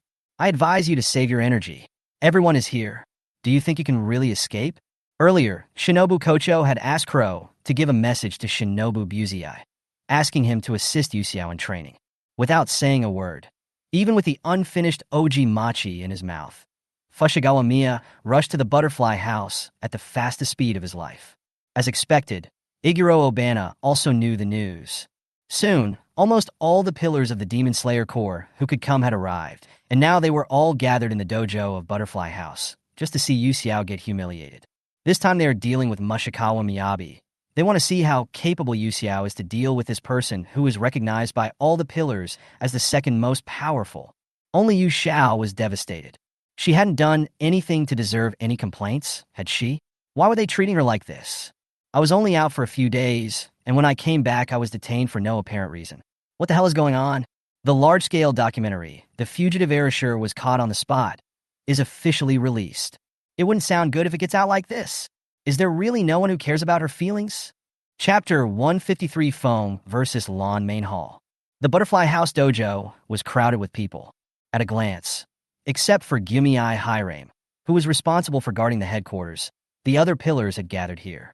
Among the crowd, only Ju Tomioka lowered his head, standing in the outermost corner, a long distance away from everyone else, and was very conspicuous. Yu Xiao was dragged inside by Fushigawara Miyako with a hopeless look on his face, just like a death row prisoner before being executed. When she saw Ju Tomioka in the corner, she seemed to have seen her savior, and her golden eyes lit up instantly. Mr. Ion! The girl's cry made everyone on the field focus their attention on Tomioka Ju. Ion looked up when he heard the voice. His eyes passed over the crowd and fell directly on the girl. Mr. Ju, Mr. Fuzukawa is bullying me. Come and save me. Yu Xiao looked at him for help, her golden eyes flashing with tears. Her gaze was dark and full of sorrow. Her figure was slender and weak, and she looked pitiful and as if she had suffered a lot of grievances. Just looking at her made people feel distressed. Eong's heart trembled violently, and he stood there in a daze for a moment. An incomprehensible emotion slowly emerged in his deep and cold eyes. He opened his mouth with difficulty, but couldn't utter a word. Yu Xiao isn't expecting Mr. Tomioka to save you, is he? Shinobu Kocho smiled and added mercilessly. Not only did you not take good care of yourself, but you also left the butterfly house without permission. Everyone knows about it. Mr. Tomioka is angry now he can't save you. I'm not angry. Tomioka Ju spoke indifferently, shifting his gaze away from Yu Xiao. No matter how you looked at it, it seemed like he was trying to cover up something. Yu Xiao is so pitiful, but Tomioka-san is so cute when he's upset. I took the initiative to help Yu Xiao at the last meeting, but now it's Yu Xiao's turn to ask for help, but I pretended not to see it. I'm really angry, right? Mitsuri Kanroji had a gossipy look on her face and was hiding in the crowd, eating melon excitedly. Yu Xiao gritted his teeth secretly, and seeing that his request for help had failed, he had to change his target immediately. Mitsuri, I know you're the best. You can't bear to see me get beaten up by Mr. Busugawa, right? Hey. Mitsuri was stunned for a moment when her name was suddenly called. Then she showed reluctance and weakly suggested to Hyuri-rin. Xiao-rin, why don't we change someone else? I can also help you Xiao with his training. Oh, Mr. Bijui has already decided to help, so I can't interfere. Shinobu Kocho looked embarrassed, but there was a hint of gloating in her voice. You really don't give up. Seeing that Yu Xiao dared to take advantage of Mealy, Ehei Zayabani immediately said sarcastically with a cold face. Are you going to ask everyone here who can help you? Mr. Iguro is still as difficult as ever. So handsome and cool. Mitsuri looked towards Iguro Abanai with a blushing face. Go on, see who else can help you today. Shimi raised his eyebrows and smiled with a rogue look on his face. He felt so relieved to see Yu Xiao being humiliated. Yu Xiao tried hard to maintain his expression, but he was actually roaring madly in his heart. Don't feel good about yourself? Don't you know why you still can't have a stepchild? Because you're too ruthless and can't keep anyone, idiot. Why didn't the Yasaka girl ask me for help? Rengoku Kaijuro's loud voice almost reached every corner. Everyone looked at him with puzzled eyes. Because I never counted on you. Yu Xiao finally couldn't hold it anymore, and the smile on his face began to crack. I think I've been disliked by the Yasaka girl, without realizing it. Kaijiro stood straight with a smile on his face, not feeling anything was wrong at all. Let's start quickly. It's really not cool at all to keep dragging your feet, Yuzui Tenjin said impatiently, flicking the gem on his forehead protector. No clouds, so boring. Takedo Machiro stood quietly aside, looking up at the brown ceiling in a daze. Aren't you usually very busy?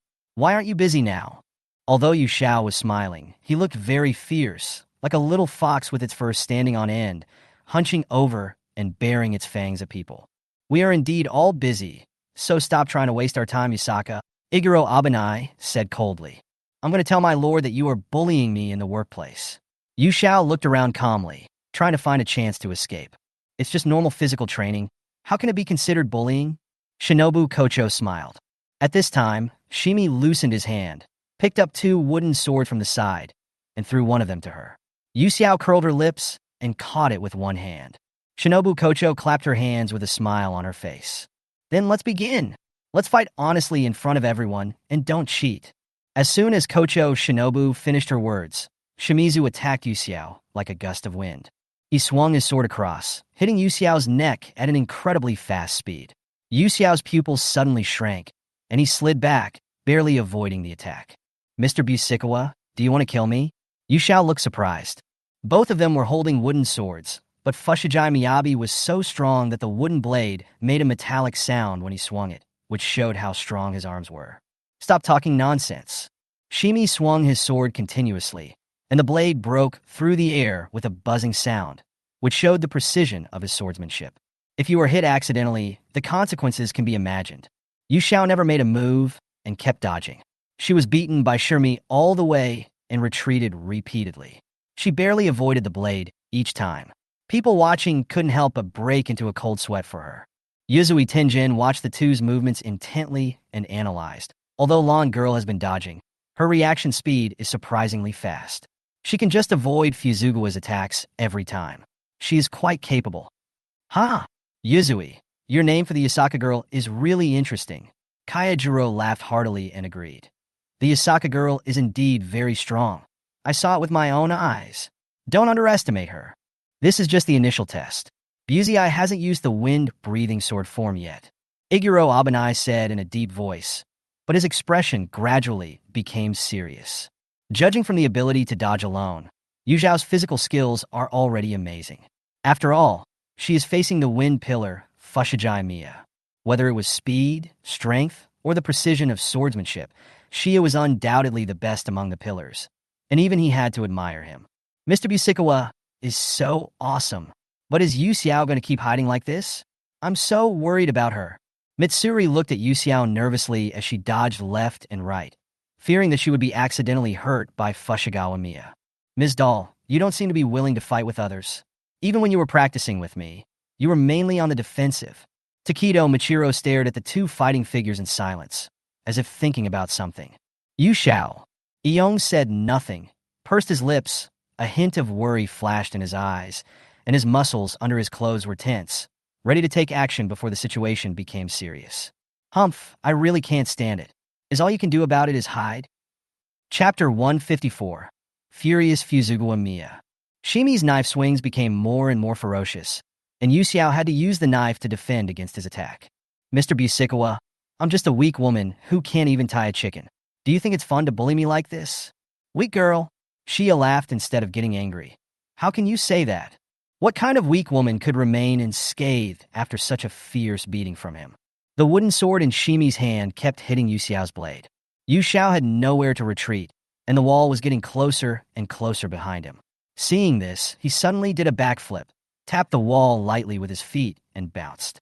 His body was as agile as a civet cat, and he flew to the center of the dojo. The two of them distanced themselves instantly. If you keep doing this, I'll make a scene, okay? Yu Xiao smiled sweetly and harmlessly, her tone intimate and coquettish, but there was a hint of danger in her eyes. Okay, then let me see how noisy you can be. Shimi laughed wildly. The scar on his face made him look particularly ferocious. I don't believe I can't cure you. Really? Yu Xiao held the sword in one hand and slowly stepped back, while his other free hand quietly retracted into the sleeve of his haori. But before she could do anything, Shinobu Kocho's voice sounded from not far away. Yu Xiao, don't cheat. Yu Xiao glared at her angrily and stretched out his hand that had been hidden in his sleeve again, and gave up the idea of using a hidden weapon. This will allow her to face off against Fushigi Miya. Seeing this, Shinobu Kocho became even more angry and shouted at her. Yu Xiao, if you can't satisfy Mr. Busikawa and continue to hide, Mr. Busikawa won't let you go easily. Weya, Shinobu-chan is so cunning. Is she afraid that Yu Xiao and Mr. Busikawa won't be able to fight? Why on earth would she do this? Mitsuri covered her mouth in surprise, completely unable to guess what Shinobu Kocho meant. The only thing she could be sure of was that there was definitely no problem with Yu Xiao's current physical condition. Otherwise, Shinobu Kocho would never have allowed Fushigi Miya to be her sparring partner. Come on, girl Arisher. Make a big scene. Knock down Fuzukawa. Teach him a lesson. Tenjin Yuzui, who was in the spectator seats, also followed Shinobu Kocho and added fuel to the fire. Yu Zhao's face was filled with black lines. Let her teach this unruly wolf, Fushigawa Shima, a lesson? Are they afraid that she won't die fast enough? Although it doesn't necessarily mean that she will lose. Also, why did she get a new nickname? Yuzui, you're looking for death, aren't you? Shimi was so angry at his words that his face turned black, and he started cursing. He wished he could rush over and hack this guy to death with his knife. I really can't figure out whose side you're on. Are you close to Yasaka? Iguro Abanai, who was also in the spectator seats, stared at Yuzi Tenjin with a gloomy face, and the little white snake Kabamaru, which was perched on his neck, also spit out its tongue. No, but don't you think this is interesting? Yuzui Tenjin was very interested. Between the wind and the storm, is the manic wind better? Or is the violent storm better than the wind? Speaking of which, judging from the literal meaning, there is a huge difference between lawn and foam. Strength determines everything. Iguro Obana's eyes were determined. Fuzugawa will not lose to a little girl like her. You just trust Fuzugawa. He is indeed very powerful. But in the final analysis, you have never understood Yasaka at all. Yuzui Tenjin waved his hand and said with disapproval, Girl Lon looks free and undisciplined, carefree all day long, and very lazy. But I've learned a little bit about her intelligence. How many ghosts do you think she has killed since she passed the selection? After Yuzui Tenjin finished speaking, he paused deliberately to whet people's appetite, and the people next to him pricked up their ears silently, waiting for what would happen next. The two lower-ranked demons together account for a total of 29 demons, and she almost always kills them with one strike, and has never been injured. Except for the last time she encountered an upper-ranked demon and was seriously injured, she has almost never been defeated. Even if she hadn't encountered the ghost of the waning moon, it would only be a matter of time for Lan to become a pillar. Well, are you surprised? To be honest, if it weren't for the fact that girl Lan became a pillar, a girl like her who is so gorgeous from head to toe should follow me, become my stepson, and learn the breathing of sound. There was no lack of appreciation for Yu Xiao in Yuzui Tingen's words. It can be seen that in addition to completing tasks during this period, he also paid extra attention to Yu Zhao's movements. Otherwise, he would not know so many details. After all, he was born a ninja, and gathering intelligence was Tenjin Yuzui's specialty. Ihei Xiaobani had no doubts and kept his mouth shut. Besides being shocked, his opinion of Yu Xiao was gradually changing. It has only been more than a month since the selection ended, right? How could Yu Xiao kill so many ghosts during this period? It's unbelievable. And there are actually 2 lower-ranked demons? What kind of incredible luck is this? If one is not strong enough, encountering a lower-ranking demon would mean a dead end. It would be a question whether one could hold on until reinforcements arrived. But she was killed. But Lan Girl is quite interesting. Every time you complete a mission, you collect a certain amount of money for killing a ghost, just like a commission. You never take more. You must know that the Lord has always been tolerant of swordsmen who kill ghosts, and the financial resources of the pillars are unlimited. So, Iguro, you have never understood her at all, so there is no need to be so hostile towards her. Yuzui Tenjin raised his chin and said calmly. Iguro Xiaobani was speechless for a long time before he managed to forcefully say, "Even if what you said is true, I only believe what I saw." The pillars were intently watching the 2 people confronting each other in the center of the dojo, when at this moment several heads of different colors quietly emerged from the door. Why are all the pillars of the Demon Slayer Corps gathered in the butterfly house? How scary. Zenitsu shrank his neck, with 2 tears hanging in his eyes, looking like he was frightened. Damn, where did these guys come from? They have such a strong aura, Inosuke Hashibara said with resentment while wearing a pig head mask. The red-haired boy remained silent, quietly gazing at the graceful figure of the girl in the distance. His usually bright pomegranate-colored eyes now looked a little dim, and a trace of melancholy that was inconsistent with his temperament emerged on his handsome face. Kaneo Kurika and Aoi Kenzaki hid in the corner, looking nervously at the blue-haired girl standing in the middle of the dojo. Well, it seems that Mr. Busey has no intention of letting me go, so I can only reluctantly spar with you for a while. After confirming the current situation, Yu Xiao finally compromised. Surrounded by so many pillars, she wanted to escape, unless she poked a big hole in the ceiling. But if she did that, it was estimated that Kocho Shinobu would peel off a layer of her skin alive. Are you finally going to show off your real skills, Yasaka? Please don't let me down. There was excitement in Shimi's eyes, and he was ready to take action after he finished speaking, and it seemed that he was determined to fight to the death. Yu Xiao immediately raised his hand to stop him, saying, "Don't be impatient. Since we're going to compete, there has to be a winner, right? Why not add one more thing? That way it'll be more interesting." Yu Xiao swung his index finger, his golden eyes narrowed slightly, and a cunning curve appeared at the corner of his lips. The loser must agree to a condition with the winner. As long as it does not violate ethics and morality, the winner can decide what the condition is. How about that? Before Shia could give a reply, Yu Xiao suddenly changed the subject and said in a teasing tone, "Oh, am I going too far by doing this? What if Mr. Busikawa accidentally loses to me? Wouldn't that be too embarrassing?" As if he just realized that he had said the wrong thing, Yu Xiao covered his mouth in panic and looked at Shirmi, who was already furious, with an apologetic look on his face. "I'm sorry, Mr. Busikawa. Why don't we just forget it? I don't care what happens to me." Okay. Shimi laughed in anger. His murderous and tyrannical aura almost turned into substance and engulfed his surroundings. He looked more ferocious than a demon. "If I lose, I'll be your slave. But, yeah, Saka, you, Xiao, you're dead." Breathing of the wind, first form, dust whirlwind slashing. Chapter 155, Stunning Beauty. Following Shia's angry shout, a strong wind suddenly blew in the dojo. In just a moment, the wooden sword in Shimi's hand broke through the air and rushed towards Yu Xiao. Even the floor behind him was torn into cracks by the rolled-up wind blades, leaving behind a string of rotating wind blades. Mr. Busikawa is really impatient, but people as straightforward as you are rare nowadays. I am very optimistic about you. Although Yu Xiao was saying compliments, he was actually very happy in his heart. "Ha, you got fooled, you idiot." The audience was silent for a moment, feeling ashamed. Almost everyone knows that Buzi-san has a hot temper, and this so-called bonus bet is clearly a trap set by Yu Xiao. Just a little provocation was enough to make Shimi jump into the pit with his eyes closed. Yu Xiao was really mean and had Shimi in his control. It seems that Mr. Busikawa feels that the Chuya dojo is too small to accommodate you, so he plans to renovate it, right? Shinobu Kocho kept smiling, with a number sign appearing on her forehead and a cold aura emanating from her body. The pillars around her who were close to her almost subconsciously took a step back. Wow, Mr. Busey's sword skills are too destructive. They damaged the floor of the butterfly house. Shinobu was going to be angry. Mitsuri widened her grass-green eyes and said in surprise. Shimazu completely ignored Shinobu Kocho. Now he just wanted to give Yu Xiao a good beating until Yu Xiao became obedient and begged for mercy from him. How could Yu Xiao give him this opportunity? Breathing of the storm. Type 5 rain crossing storm reed buds. Before being stabbed by the blade, Yu Xiao dodged Shimi's attack with an extremely strange movement, almost brushing past him. Then, she swung the sword with one hand and swept it toward Shia, making a clean horizontal slash.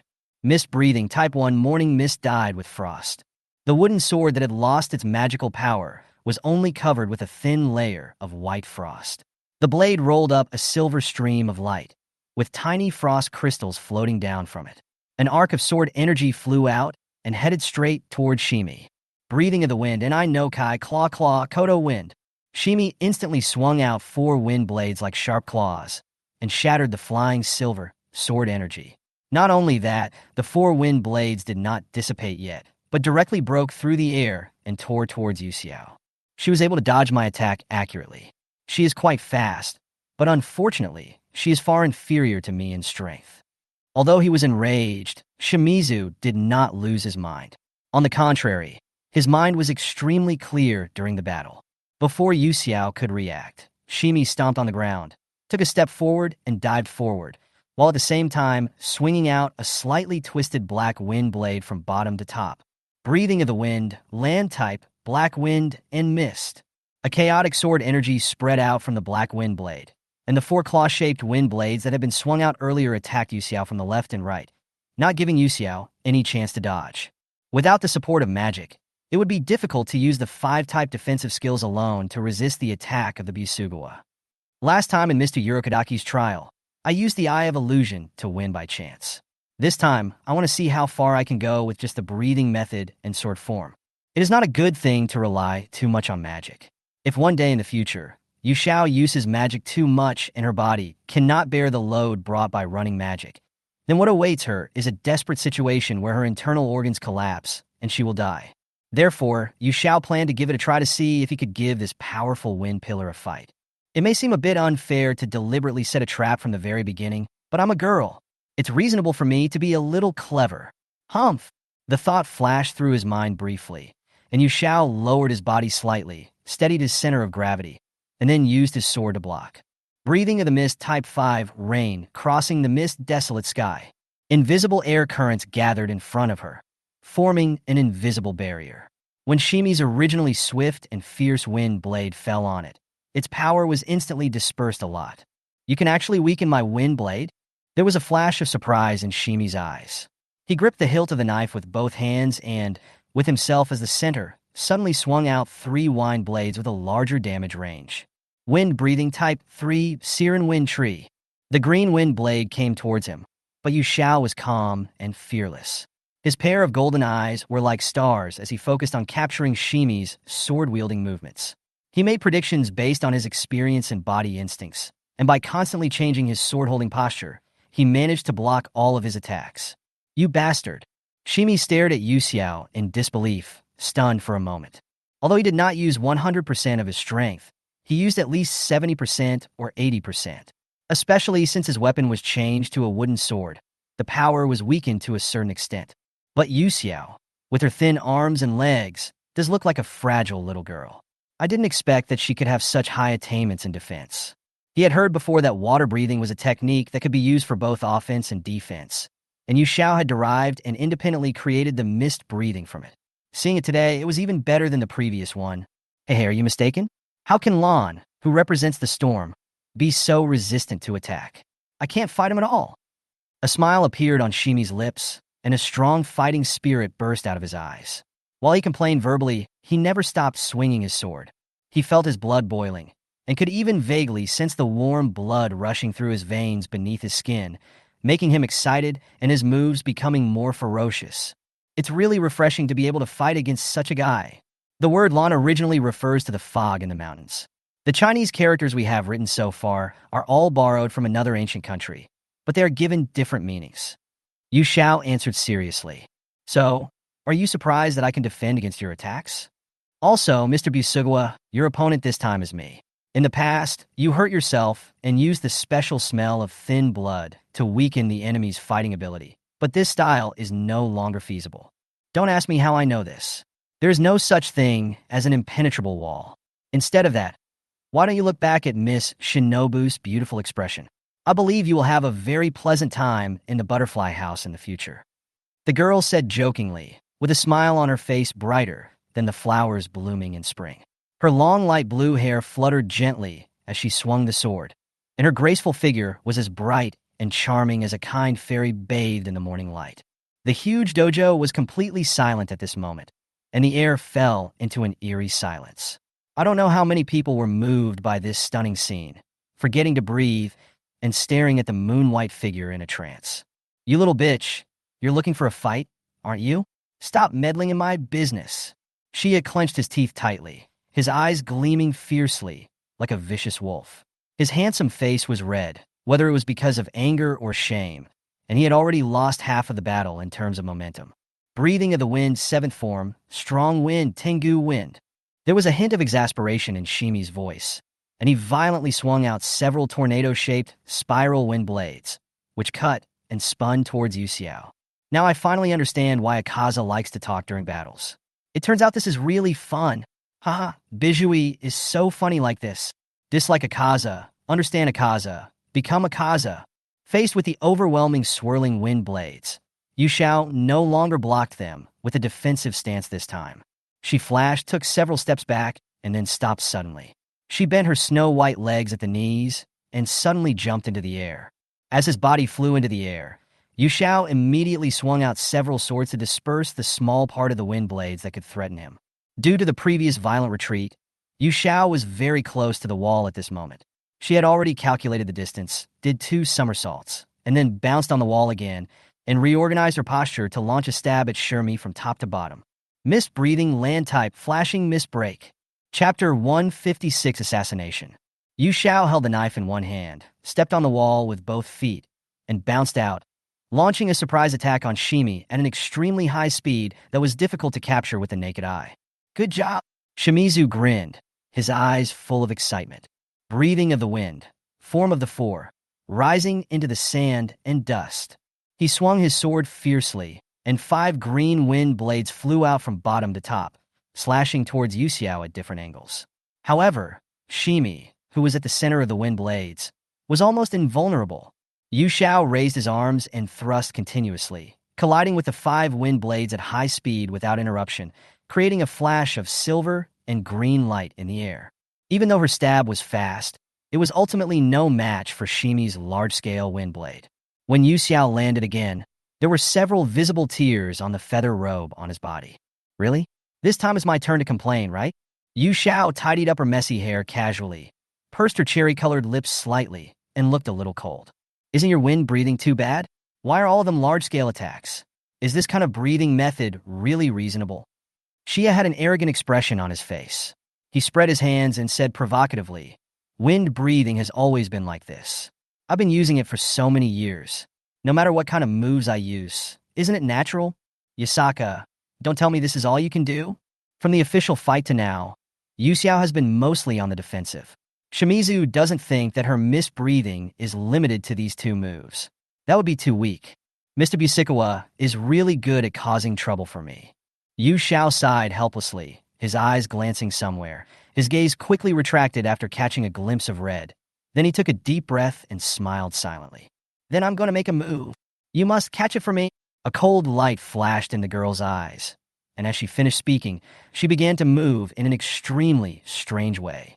Her figure gradually became ghostly as she moved at high speed, like a disembodied shadow, sometimes far away, sometimes near, making it difficult to grasp. What a strange way of walking. I can hardly detect her position by sensing her breath, and my eyes can hardly keep up with her speed. Shimi did not dare to be careless and immediately took a defensive stance. His pair of purple-gray eyes stared at the almost illusory figure, trying to find a flaw in it. At the same time, Yuzui Tenjin, who had been watching the match between the two with great interest, suddenly changed his expression and exclaimed in shock. This footwork. If I remember correctly, it should be the assassination style's unique skill, Shadow Step. But the Shadow Step was lost in the Edo period. How could Yasaka know this move? All the pillars were shocked when they heard this. It is no secret that Tenjin Yuzui comes from a ninja family. The word ninja is not glorious. To put it bluntly, it refers to a special warfare killer who works for those in higher positions and is responsible for gathering intelligence and carrying out assassination missions. How did a girl like Yu Xiao learn the Shadow Step, a move that originated from the assassination school and has been lost for 100 years? Mr. Yuzui, I can be sure that Yu Xiao is not a ninja, Shinobu Kocho said in a serious tone. But didn't Mr. Yuzui say that this move had been lost long ago? Since Yu Xiao is not a ninja, how did he learn it? Mitsuri blinked in confusion. I'm afraid I'll have to ask Yu Xiao himself. Who dies? Shinobu smiled, with a hint of coolness in her purple eyes. This girl is beyond my imagination. What else can she do? Yuzui Tenjin felt a little unbelievable. Then he seemed to remember something, turned to Kocho Shinobu and asked, Kohei, you deliberately interrupted Yu Xiao before. The purpose was to stop her from using the hidden weapon, right? Shinobu Kocho gave a fake smile. I'm not sure about this either. The Yasaka girl is really a hidden talent. Kayajiro sighed, feeling quite complicated. This footwork and my Kasumi breathing somehow fit together. After seeing Yu Xiao's steps, Weilang's originally empty eyes suddenly brightened, and then he observed intently as if he had discovered something new. Hey, Tomioka, Yasaka, and you were trained by the same trainer, right? Don't you have anything to explain? Iguro Abanai asked unhappily. Among all the pillars present, the only one who knew Yu Xiao best was probably Tomioka Ju. Therefore, even though Ihei Xiaoba hated him, she still took the initiative to speak and tried to get more information from him. Unfortunately, Ju Tomioka was destined to disappoint him. The black-haired young man remained calm, didn't even glance at him, and said coldly, I have nothing to say. You're still as annoying as ever, Tomioka. Iguro Xiaoba glared at him coldly, with suppressed anger clearly in her voice. I'm not annoying. Ion replied calmly. She said that many people like me. Iguro Obane's fist hardened. In the corner at the edge of the dojo, Kaneo Kirihana was looking intently into the distance, her pair of pink-purple eyes flashing constantly and beads of sweat appearing on her forehead. Yu Xiao's steps are so fast, it's hard for my eyes to follow her movements. Lord Wind Pillar's wind blades are so terrifying. Lord Yu Xiao was able to block them all. This is too amazing. Kanzaki Aoi was amazed, her eyes full of admiration. Why does a mophead use the powerful one that can create countless knife moves with just one cut? Why is she always dodging here and there? It really drives me crazy. This Scarface guy makes me want to beat him up. Inosuke waved his fist in dissatisfaction. Inosuke, do you want to be chopped into meat paste by that wind pillar? His breathing method is too horrible. If I accidentally provoke him, I will definitely be hacked to death. Zenitsu bit his fingers with a look of horror. He could already imagine his own death. Assassination style? Tanjiro repeated the word with mixed feelings. The eldest daughter of a noble family who was not only an expert in swordsmanship but also skilled in assassination, was chased by a group of warriors who suddenly appeared, and she was unable to fight back. No matter how she thought about it, there were many loopholes. He would feel sad when Yu Xiao lied to him, but it was not because he was deceived by her, but because he was so lost because he could not completely gain her trust. In fact, Tanjiro had felt for a long time that Yu Xiao must be hiding something from him. However, every time he cautiously tried to speak, she would cleverly avoid the topic. Yu Xiao seldom talked about herself, and even if she was asked, she would quickly brush it off. Therefore, it was not until now that Tanjiro realized that he knew nothing about her. Zenitsu keenly noticed that Tanjiro seemed to be worried and asked with concern, Tanjiro, why are you absent-minded all day today? Did something happen? I'm fine. Tanjiro shook his head, and the Hanafuda earrings on his ears made a slight sound. When he looked up by chance, he noticed that a tall boy with a mohawk hairstyle had appeared in the dojo at some point. That person, wasn't he the one who was in the final selection and was eager to get the Nichiren sword? Why is he here at the dojo? Chapter 157. Yu Xiao had used the Ghost Shadow step once when he was fighting Akaza in the fog in order to restrain his movements. She generally wouldn't use this kind of move easily. Even if she did, she would first use it with an NI-shaped mist to conceal her identity before using it. Now, Yu Xiao took the initiative to expose his true identity in front of so many people. The meaning of this is self-evident. Anyone who can use assassination tactics is definitely not a good person. Yu Xiao held a wooden sword in his hand. His figure was erratic, and he came from far away and slashed at Shimi with the sword. Although Shimi was unable to fully capture Yu Xiao's movements, his combat intuition accumulated over the years allowed him to instinctively block the knife. However, Yu Xiao's purpose was not this. She immediately put away the knife, flashed behind Xia, stabbed him in the right shoulder, and then quickly distanced herself from him, repeating this process to constantly put pressure on Xia. Yu Xiao's footwork is too strange, and he always makes unexpected sneak attacks. She moved very gently, as if she was afraid of really hurting Shimi, but this made Shimi so angry that he wanted to bite his teeth. He felt like a trapped animal in a cage, being constantly toyed with by Yu Xiao. "Fuck it, I can't stand it anymore, Yasaka. Have you had enough fun yet?" Shimizu shouted loudly, and when the time was right, he instantly used the third form, Sirin Kaziki. 3 wind blades slashed out with Shimi as the center, repelling Yu Xiao, who was planning to launch another sneak attack. Taking advantage of this brief gap, Shimi once again used the first form Dust Whirlwind Slash to charge forward and immediately killed Yu Xiao with a single blow. Seeing this, Yu Xiao's mouth corners slightly raised. What she was waiting for was the moment when Shimi came to her on his own initiative.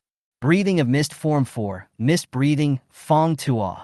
It was still a stabbing attack, but this time the blade was facing upwards, and the tip of the wooden sword stabbed straight into Shimi's lower left rib. Shimi immediately swung his sword diagonally, but Yu Xiao seemed to have anticipated it. He turned his wrist to avoid his attack, and then stabbed his throat with the wooden sword. Shimi's pupils suddenly shrank, and he subconsciously tilted his head back, narrowly avoiding the fatal blow. At the same time, he placed his sword across Yu Xiao's blade, but he didn't expect that this move would play into Yu Xiao's hands. Zheng Fish. Yu Xiao used the moves of a long-handled weapon, pressing down the handle of the knife with one hand and holding up the back of the knife with the other hand. His arms suddenly burst out with tremendous strength, and he slashed upward. Whoosh!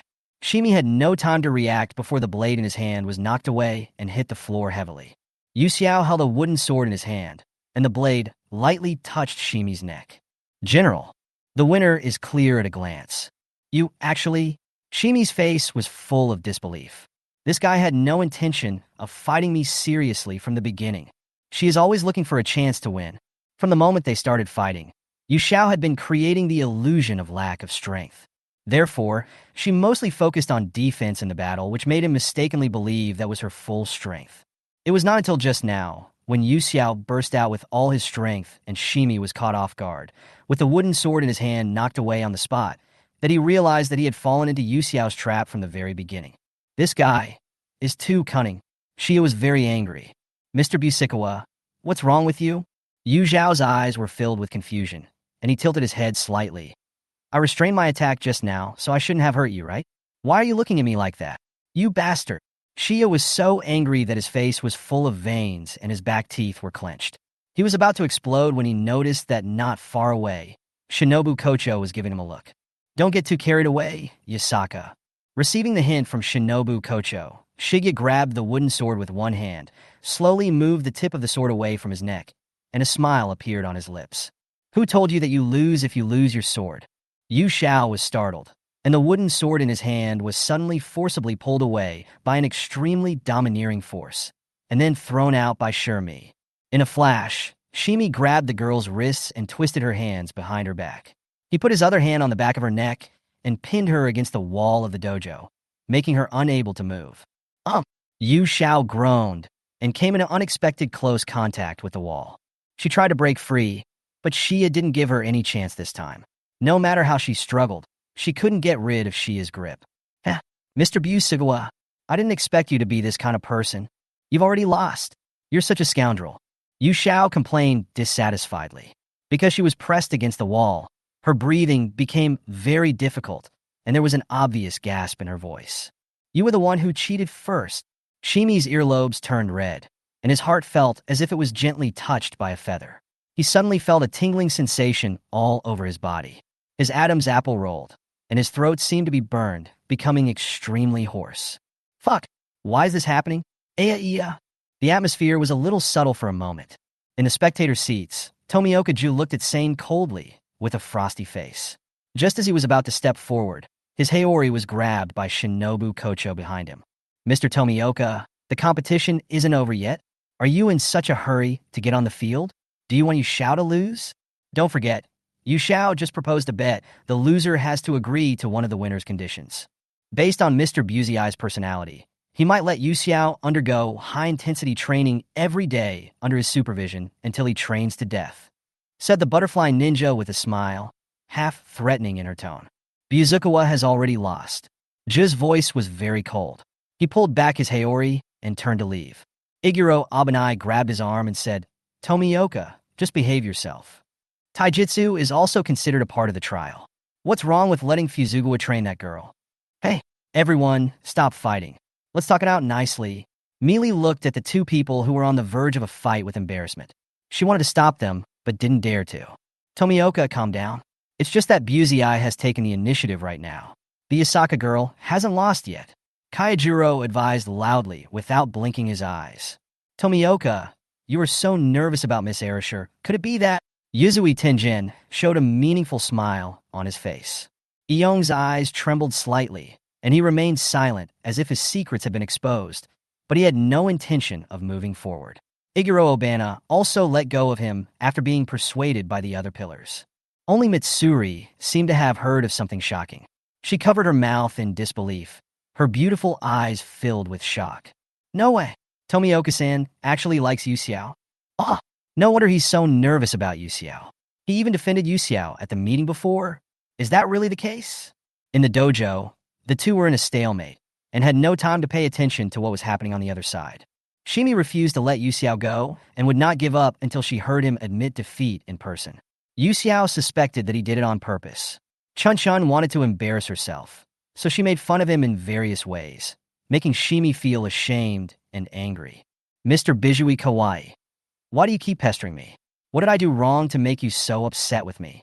Yu Xiao bit his lower lip unwillingly, his golden eyes sparkling with light, and he looked like he had been severely bullied. Is it possible for me to attract your attention? Is my charm greater than money? This is too much. I can't take it anymore. It hurts to breathe. Hey, stop acting. Your condition isn't that serious, is it? Shimi hesitated, but still unconsciously relaxed his grip. I give up. Yu Xiao was showing weakness in the previous second, but in the next second a mischievous smile suddenly appeared on his face. You didn't think I would say that, did you? As soon as he finished speaking, Yu Xiao suddenly raised his leg and kicked backwards. The slightly short pleated skirt was quickly lifted up as she moved, and the part that could not be seen directly could be vaguely seen. It seemed that she was wearing a pair of black lace leggings, which was really reassuring. Depend on, Shimi was caught off guard and staggered after being kicked, and immediately let go of the hand that was holding her. Yu Xiao took the opportunity to knock him down, knelt on one knee at the bend of his legs, put one arm around his neck and strangled him. The moon-white long hair slid down, and the cold and smooth touch touched the cheek, carrying the unique fragrance of a young girl. Shimi was forced to bend his body. His neck was tightly strangled by Yu Xiao, and his whole face turned red. Yasaka, Shia spoke word by word, his eyes almost spitting fire. He was fooled again. Chill. A slender, shiny finger gently pressed against his lips. Now it's my turn. Chapter 158, Local Specialties. That's it. Shinobu Kocho finally stood up and announced the end of the competition. Miss Shinobu really showed no mercy to me. Yu Xiao loosened his arms, raised his legs and stood up, brushed off the non-existent dust on his clothes, and said calmly, Mr. Busikawa has escaped a disaster. If Shinobu Kocho hadn't called a halt in time, given Yu Xiao's bad taste, he wouldn't have let Busei Miyabi go so easily. With his neck freed from the shackles, Shimi collapsed to the ground, gasping for breath. There seemed to be a slight cool touch on the lips, and the cold fragrance that lingered on the tip of the nose a second ago had now faded a lot with the girl's departure. Shimi glared at Yu Xiao with a suspicious blush on his cheeks and said viciously, You have so many tricks." After being fooled so many times, Shimi felt really unwilling to accept it. Even though he was extremely angry, he had no way to deal with the girl in front of him. He could only use his sharp thorns like a hedgehog to cover up his shy heart. It was clear that he never cared about gender when killing ghosts, but once the target became a girl, especially a beautiful girl like Yu Xiao, he had no choice but to accept defeat. "Thank you for the compliment after all. A weak girl like me must protect myself no matter where I go." Yu Xiao was not ashamed of his words. With a smile on her face, she bent down and stretched out her hand to Xia. "Don't be angry, Mr. Fuzugawa. Although I cheated and defeated you this time, you can cheat me and win back next time." The girl's hands were slender, white and tender, with no calluses on her palms. They did not look at all like the rough hands that would be expected from someone who had practiced sword fighting for years. Xia was stunned for a moment, and was about to slap her hand away angrily, but he heard the girl's faint voice coming from above his head. "Mr. Busikawa, don't forget that you lost to me and still owe me a condition that has not been fulfilled." She deliberately lowered her voice, leaned slightly closer to his ear, and spoke softly in a voice that only the two of them could hear. "If Mr. Fuzugawa wants to hear me propose a condition that would embarrass you, such as put on a maid outfit and serve me all day, then please be sure to slap my hand away and reject my kindness." Shimi's hands froze, his face turned blue and red, and he was so angry that he couldn't even speak. He wished he could say all the curse words he had ever used in his life, his heart filled with resentment and humiliation. But he finally reached out his hand tremblingly and gently placed it on the girl's palm. Yu Xiao held his hand and pulled him up from the ground. There was a smile in her smart eyes, and she couldn't hide her sly smile. "Hey, this is considered a handshake and peace. Don't hold grudges in the future." The soft touch of his palm made Xia feel dazed for a moment, as if something had broken in along with the girl's smile. Shimi snorted coldly and was about to pull his hand back, but Yu Xiao refused to let go and covered his hands with both hands. "What are you doing?" "Don't worry, I'll show you a magic trick," Yu Xiao said, winking at him playfully. Shimi trembled slightly, and then he felt as if there was something extra in his hand. Yu Xiao also let go of his hand at the right time. "Ding ding ding. Daoqing's local specialty bonkachin. It's a spring-only strawberry flavor." I don't know how she did it, but when she came to her senses, she found a beautifully wrapped small gift box in her hand, which looked like it was bought from a special gift shop. Not only that, the girl produced more identical small gift boxes from her hands, as if by magic, and trotted to the crowd, happily distributing the local specialties. "This dessert is really delicious. Be sure to eat it in time. It will go bad if you leave it for too long." So Yu Xiao's family lives in Daoqing? It's indeed a beautiful place with beautiful mountains and rivers, suitable for farming and retirement. Rin smiled and took the gift she handed over. "Yes, there are many fields in Daoqing, and now they are all planted with wheat. When the wind blows, you can smell a faint fragrance." "How are you?" Eong looked at her with a hint of worry in his eyes. Yu Zhao's eyes sparkled as she smiled brightly at him. "It's okay. Mr. Busikawa held back on me, so we were not injured. Thank you, Mr. Eong." "Yeah." Eong responded lightly, his expression softened. Weiling was still in a daze. After Yu Xiao forced a portion of local specialties into his mouth, it took him a long time to react. He stared at the gift box in his hand, thinking of the indispensable afternoon tea time when he was with Yu Xiao and the dessert stand that was always piled with desserts, and complained quietly. "Tea Demon King? You never said that to me when you were eating and drinking for free. A simple souvenir from a gorgeous girl? Humph. Then I, the extremely gorgeous god of gorgeousness who is in charge of festivals, will have to accept it reluctantly." Yuzui Tenjin struck a pose that he thought was very cool. "Perhaps I should feel honored to have my offerings accepted by the god of sacrifice?" A frown slid down Yu Zhao's head. "Thank you. Yasaka girl, Chijiro brought homemade desserts to visit you before, but you left the butterfly house at that time. So, if you have time, please come to the Rengoku family's mansion." Sanjiro said, "He will definitely treat you well." Kaijiro said enthusiastically. "What? Actually miss Sanjiro Cohen's dessert. I will definitely make time to visit Mr. Rengoku's mansion. Mr. Rengoku, don't regret it. Hey, there's a share for me?" Yu Xiao is so awesome. Meili looked at Yu Xiao in surprise, her cheeks rosy and very cute. "How could I forget Mitsuri? I like Mitsuri the most." As soon as these words came out, Mitsuri suddenly felt that countless people's eyes were instantly focused on her. She looked around helplessly, shivering. I'm happy, but why is everyone looking at me? This is so scary. It's just boring stuff. Iguro Abanai had an unfriendly expression, but did not refuse. She silently helped Mitsuri block the gazes from other people and glared back at them one by one. Thank you for the gift, Master Yuxiao. Kanzaki Aoi was a little surprised, but she was more happy in her heart. She never thought that even a logistic staff like her would one day receive a gift from a pillar-level figure other than Shinobu Kocho. What an honor it is. Yu Xiao smiled. I should be the one to express my gratitude. Thank you very much, Xiao Kei, for taking such good care of me. Please give me more advice in the future. Lord Yu Xiao, you are so gentle. A layer of mist slowly rose in Kanzaki Aoi's eyes. Thank you, Yu Xiao. Welcome back. Kaneo lowered her head shyly. A smile unconsciously appeared on her face, and she felt excited in her heart. Kan-aim, if you have time, can you have afternoon tea with me? I have a lot of topics I want to talk to you about. Yes. Kaneo nodded vigorously. Yu Xiao-chan actually brought me a gift. You must have me in your heart, right? Zenitsu screamed excitedly. Yes, I have never forgotten Shani. Yu Xiao agreed helplessly. I knew it. Ha ha ha. Zenitsu jumped up and down with joy as if he had returned to his roots. What? What is this? For me? What did you hide in there, mophead? Let me see what your conspiracy is. Inasuk, who had been living in the mountains and associating with wild beasts, was accepting a gift from someone else for the first time. He was unable to accurately express his feelings, so he seemed extremely excited.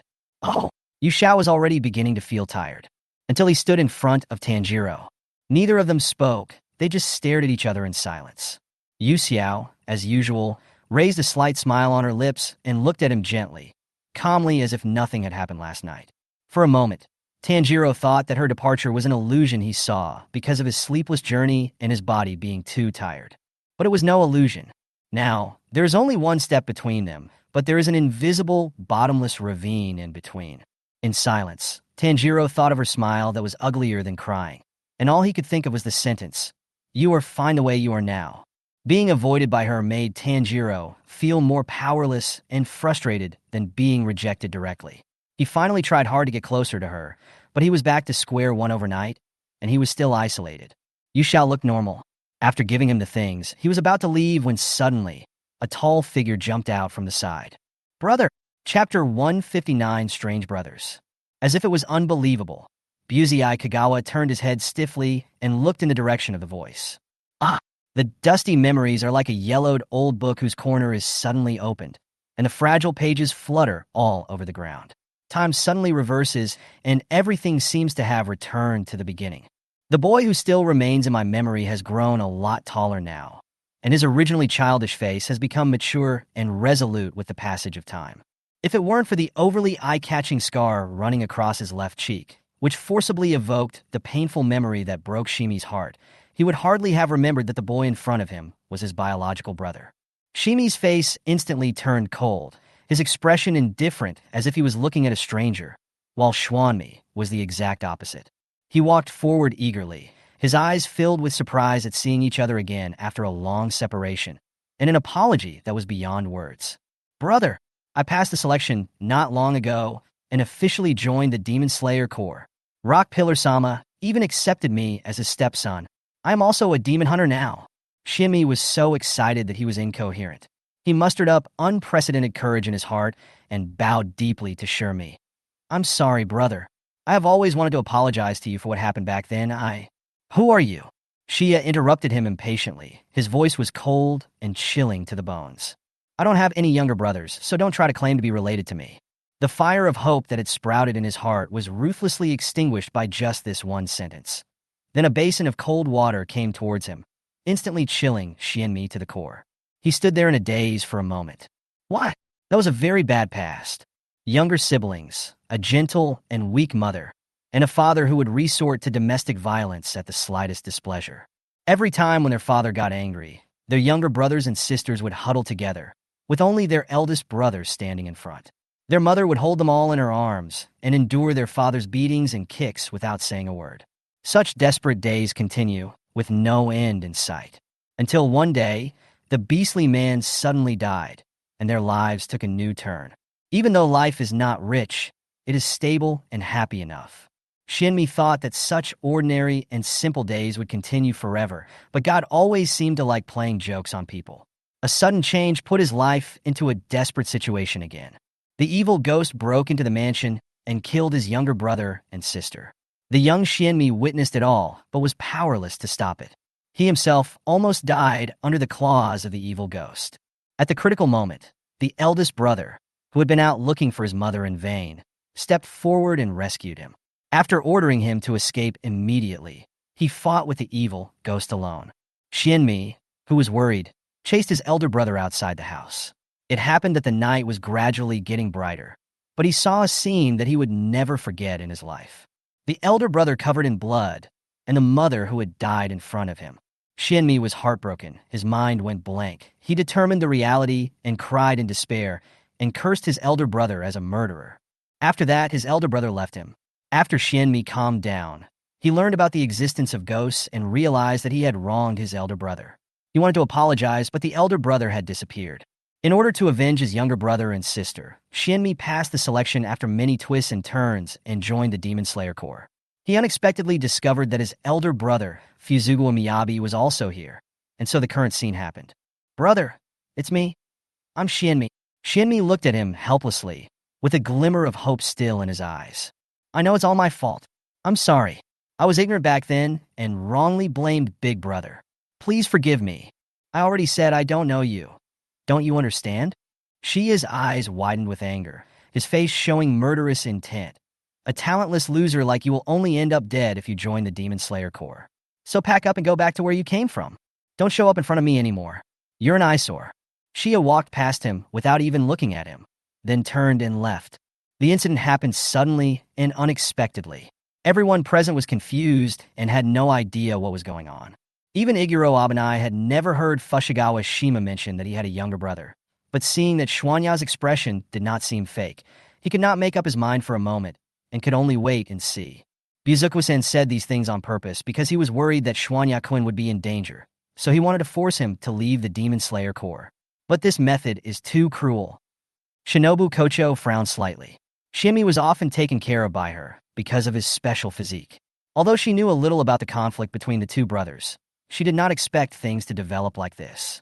"Brother!"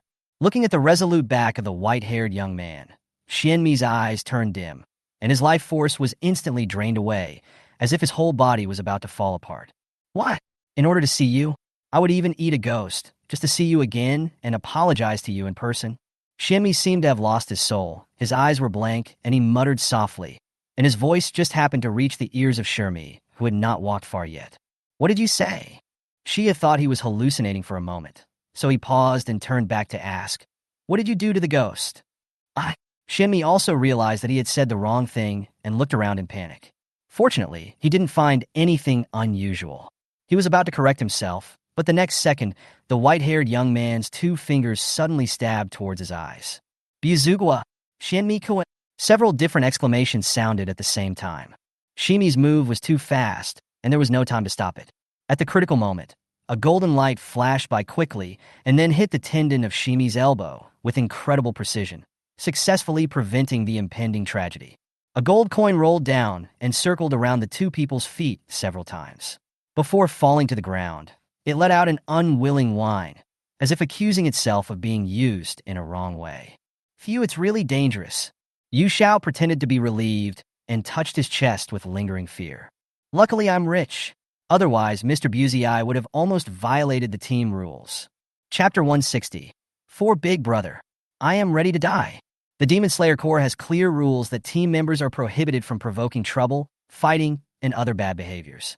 Not only will they be punished for violating team rules, but those with serious circumstances will also be asked to leave the Demon Slayer Corps. "Yasaka, stop meddling in other people's business." Shimi was very angry and didn't listen to a word Yu Xiao said. He immediately threw the local specialties that Yu Xiao had just given him to the ground. "This kid doesn't know his place. I'm going to poke his eyes out today and send him back home." Like an angry beast, Shimi's eyes were bloodshot and his face was ferocious, as if he could bite off Xuanmi's neck in the next second. Yu Zhao's eyes flickered slightly, and he didn't say anything more, just standing quietly aside. Seeing that Shimizu was about to attack again, Shinobu Kocho stepped forward and stopped him, saying, "Mr. Busikawa, please calm down. Mr. Schwanya is Mr. Bemidji's stepson. If you hurt him, not only will you be punished, but Mr. Bemidji will also be angry when he finds out. Gyumi-ai of Biming Island is the only person besides the Lord who can calm down Sanemi. Now that the rock pillar himself is not present, just relying on his name may not be enough to make the furious Shimi give up the idea of attacking Schwami." So Shinobu Kocho took another step back, winked at Schwanya secretly, and then said to Shia as if nothing had happened, "Since you are going to quit the team, Mr. Busugawa will not be bothered with the follow-up matters. Schwanya-kun, please follow me first." Oomph. Upon hearing this, Shimi stopped pestering him.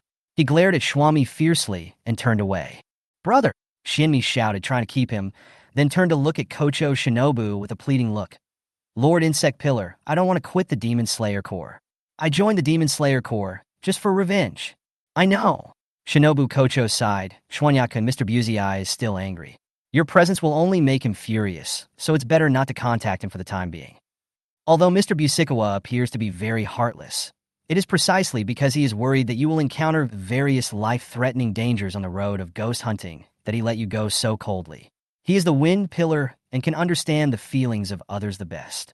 "We will not force you to quit the Demon Slayer Corps, but in order to be recognized by Mr. Fuzugawa and for your own sake, you must practice hard with Mr. Beiminjiu. Only in this way can you restore your brotherly relationship with him one day in the future. Do you understand?" Shinmi nodded blankly. She didn't expect that Kocho Shinobu was so considerate of her. A layer of mist suddenly filled her eyes. "I know, Lord Insect Pillar. I will never let you and Mr. Beiminjia down. I will work hard to kill demons and strive to become a pillar one day." He bowed 90 degrees to everyone present very sincerely and said, "I'm really sorry for causing so much trouble to everyone today." "So, Schwanyakuin is really Mr. Busikawa's younger brother?" Mitsuri looked him up and down curiously, then blushed and praised. "Oh, no wonder you two look so alike. You're both very manly. Schwanyakuin, keep up the good work."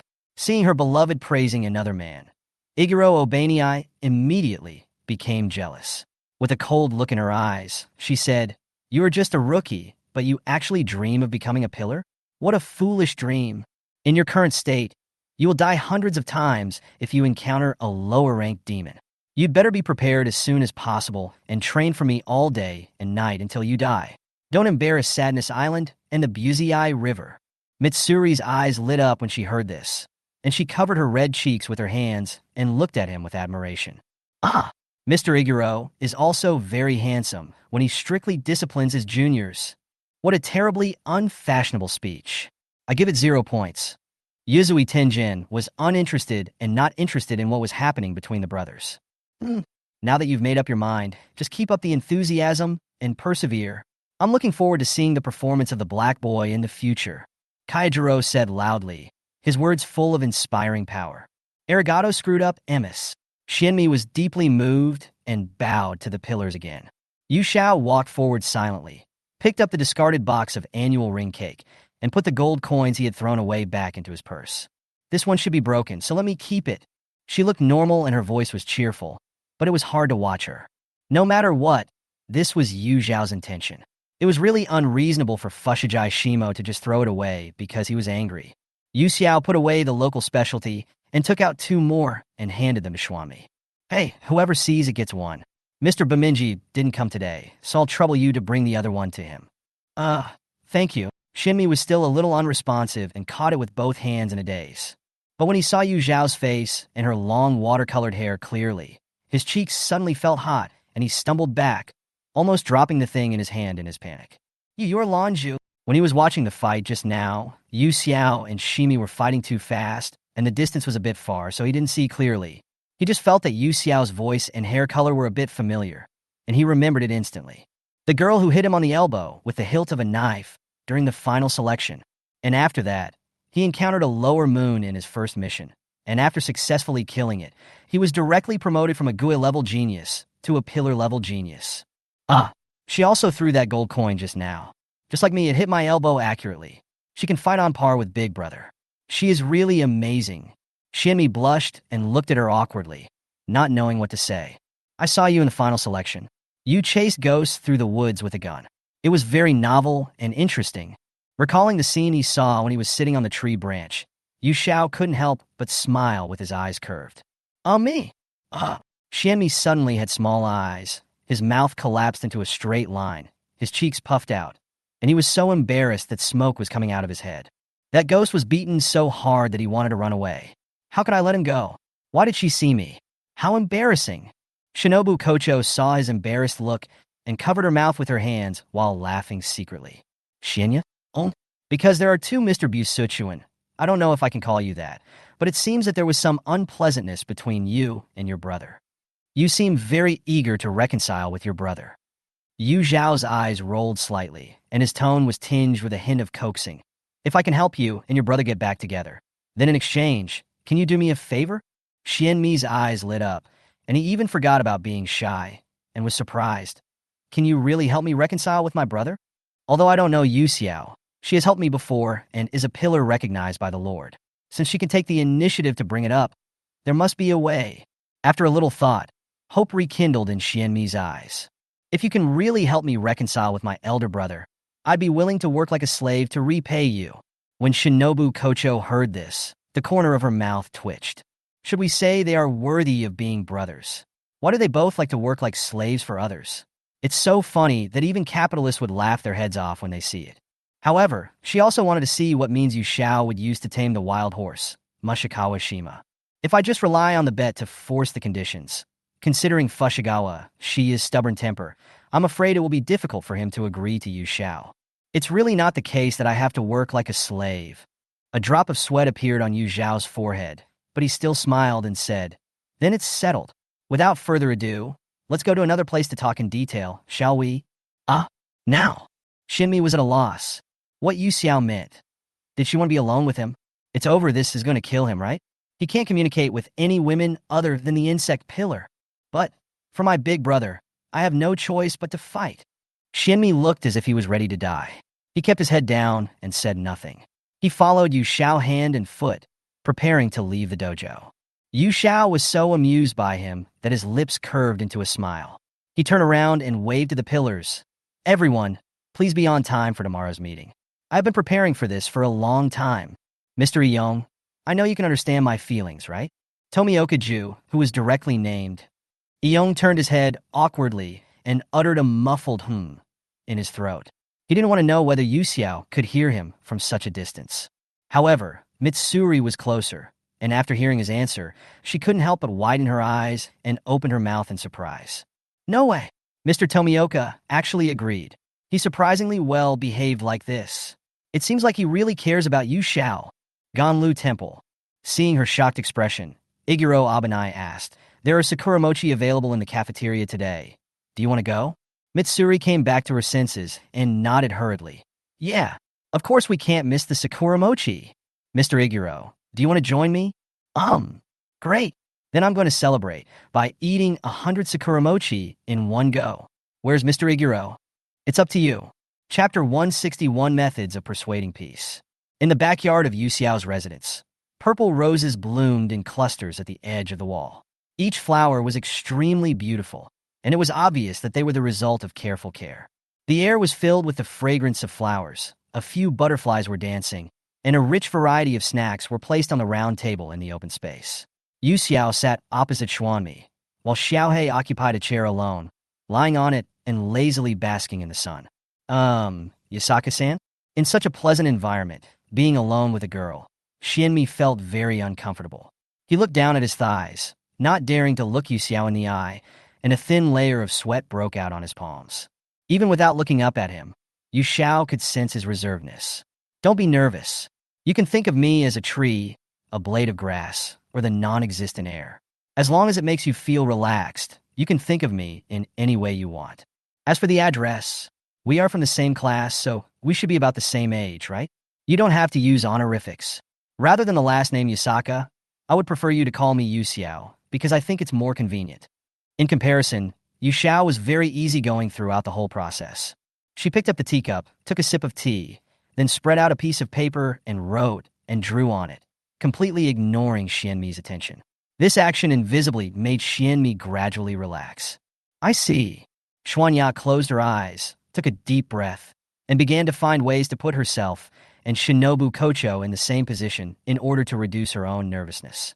But it was still difficult for him to call her by her name. Yu Xiao waited patiently for a while, and then spoke at the right time. I can help you, but the premise is that you have to tell me the cause of the matter and the whole story. After all, only by knowing the crux of the problem can we cure it. I don't have any suspicion of questioning you about your background.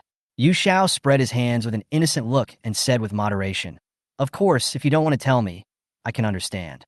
You can just think of it as me inviting you to come here to drink tea and appreciate the flowers. It's not a big deal. Xianmi shook his head. As long as it can repair the relationship between him and his elder brother, he is willing to try any method. So Xuanya told the whole story of the entanglement between him and Fushigawa Saniya like beans pouring out of a bamboo tube. During this time, Yu Xiao never looked at him even once. He kept his head down and concentrated on drawing on the paper. It was unknown what he was writing. From time to time, he would free up one hand, pick up a piece of biscuit, and put it into his mouth to chew carefully. Every move she made was casual, yet it seemed as if elegance was engraved in her bones. No matter what posture she took, it was always pleasing to the eye, and she did not show any disrespect for others, which made Xianmi feel somewhat complicated about her. It must be my illusion. He and Yu Xiao had almost no interactions, but Yu Xiao seemed to know him very well. Knowing that he was not good at getting along with girls, she never set her eyes on him, which made the conversation go very smoothly. That's about it. Yu Xiao put down the pen in his hand, finally looked back at Xuanmi, and smiled at him. But I'm curious. Aren't you afraid that I might lie to you? What if I not only fail to help you reconcile with your brother, but mess it up? Xianmi was stunned, and the skin on his cheeks began to turn red uncontrollably. After he came to his senses, he stammered and spoke out his truest thoughts. Because you can bring it up in front of so many pillars, which means you must have a way. And you are also a pillar, and a pillar will never cheat others. What's more, you also need my help. After that, he muttered softly. The insect pillar was also present at the time, and she didn't question it, so there must be no problem. Yu Xiao couldn't help but burst out laughing. Xuanya looks like his brother Xia, with a rather intimidating appearance, a slightly stern look in his eyes, as if he is about to get angry in the next second, and a rather straightforward temper. He seems to be easily controlled by his emotions, but in fact he has his own thoughts, values feelings, and is very smart. But she still wanted to tease Xianmi. Then you've made the wrong bet. I won't give up on cheating people just because of my identity as a pillar. Yu Xiao held her chin with one hand, her eyebrows slightly raised, and her smile had a hint of ill intent. I am a pillar that specializes in deceiving people. You have been fooled. Xianmi was dumbfounded. Before his brain could react, his body moved first. He stood up from the chair, pointed at Yu Xiao angrily, and blurted out, You actually tricked me? When he realized something was wrong, he was responded by the girl's clear laughter like a silver bell. Yu Xiao turned his head and put the back of his hand on his upturned lips. His whole body was shaking with laughter. I just played a little joke on you. Why did you react so strongly? Xianmi was like a firecracker that had gone silent, not making a sound. Although this guy is cute and seems gentle, his personality is unexpectedly bad. Yu Xiao laughed enough, then returned to his serious expression and comforted him. Don't worry, if I say I can help you, I will definitely find a way. Yu Xiao has almost figured out Fushigawa Shima. He is the typical person who is soft-hearted and not tough. He is especially soft-hearted towards girls. To be more precise, he is not good at interacting with girls and is easily shy. It is not difficult for Yu Xiao to persuade him. Xianmi was very curious. What method do you plan to use to persuade Big Brother? Keep it secret for now. Yu Xiao winked at him. During this period of time, you should follow what Miss Rin said and practice with Mr. Beiminjiu. If you have nothing to do, don't show up for the time being. As for what happens next, I will let the crow contact you, and you just need to cooperate with my plan. Okay. Xianmi sat back in his seat like a deflated ball, feeling somewhat disappointed. I really can't be impatient. Then he remembered that Yu Xiao seemed to need his help, so he asked, What can I do for you? Yu Xiao blinked her eyes and looked like she was thinking. Xianmi couldn't help swallowing. As she hesitated, her mood gradually became uneasy. But he soon discovered that she was smiling again, with an unconcealable smile in the corners of her eyes and eyebrows. She seemed to be very happy to see him fidgeting. As for your matter, I haven't thought about it yet. When I think about it, I'll tell you then, okay? You're really teasing him, right? Xianmi rubbed his teeth secretly. Damn it, I'm so angry. But she's a girl, and she's very strong. I can't beat her. There was no other way. Meeting such a guy with a bad taste, he could only swallow his anger and accept the reality. Chapter 162, Xiao Hei's Determination. Before Xianmi left, Yu Xiao specifically asked him to show his sun wheel sword. The blade gleamed silver in the sunlight and looked no different from an ordinary katana. Yu Xiao drew his own sun wheel sword from his waist and looked at the sharp and narrow blade in silence. The Nichiren sword is also known as the color-changing sword, and the blade changes to different colors depending on the user's breathing method. Due to his physical condition, Fushigi Jinya has not learned any breathing techniques since he joined the Demon Slayer Corps. It is only with his musket and his special Demon Eater physique that he is able to fight against demons, so it is normal for his Nichiren sword to have no color. But Yu Xiao had clearly learned the water breathing and also comprehended his own mist breathing from it, but he still couldn't make the sun blade change color. Yu Xiao took out a handkerchief and wiped the shiny blade. She couldn't help but recall the conversation between her and Mr. Urokodaki that day. I heard from Tanjiro that a swordsmith came to visit not long ago and entrusted the Nichiren sword he had forged to you. There was a gentle breeze outside the window, and a red-haired boy was waving a knife back and forth with great interest. Urokodaki Sakanji, wearing a terrifying red Tengu mask, knelt beside the tea table. He withdrew his gaze from the window and took a sip of the green tea with white mist floating in it. Yes, Mr. Urokodaki, the two swordsmiths seemed to have other things to do, so they left without staying for long. Yu Xiao sat opposite him, with the sun blade he had just obtained placed on his legs. The smooth white scabbard reflected a bright light. Tanjiro's Nichiren sword was forged by Mr. Kodetsuka himself. After he got it, the blade turned into a pitch-black color. The long sword was unsheathed with a sharp sound. But, Mr. Urokodaki, why hasn't the color of my Nichiren sword changed at all? Is it because I learned a new breathing method? His fingertips lightly tapped the bright blade. A hint of confusion flashed in Yu Xiao's golden eyes, and he humbly asked Mr. Urokodaki for advice. Misbreathing, Urokodaki Sakanji pondered. Whether it's a storm or a violent storm, both are invisible and colorless. The reason why the Nichiren sword didn't change color is probably because your breathing method itself is the color of the blade. The fact that the Nichiren sword has not changed color often proves that the person holding the sword does not have the talent to become a swordsman.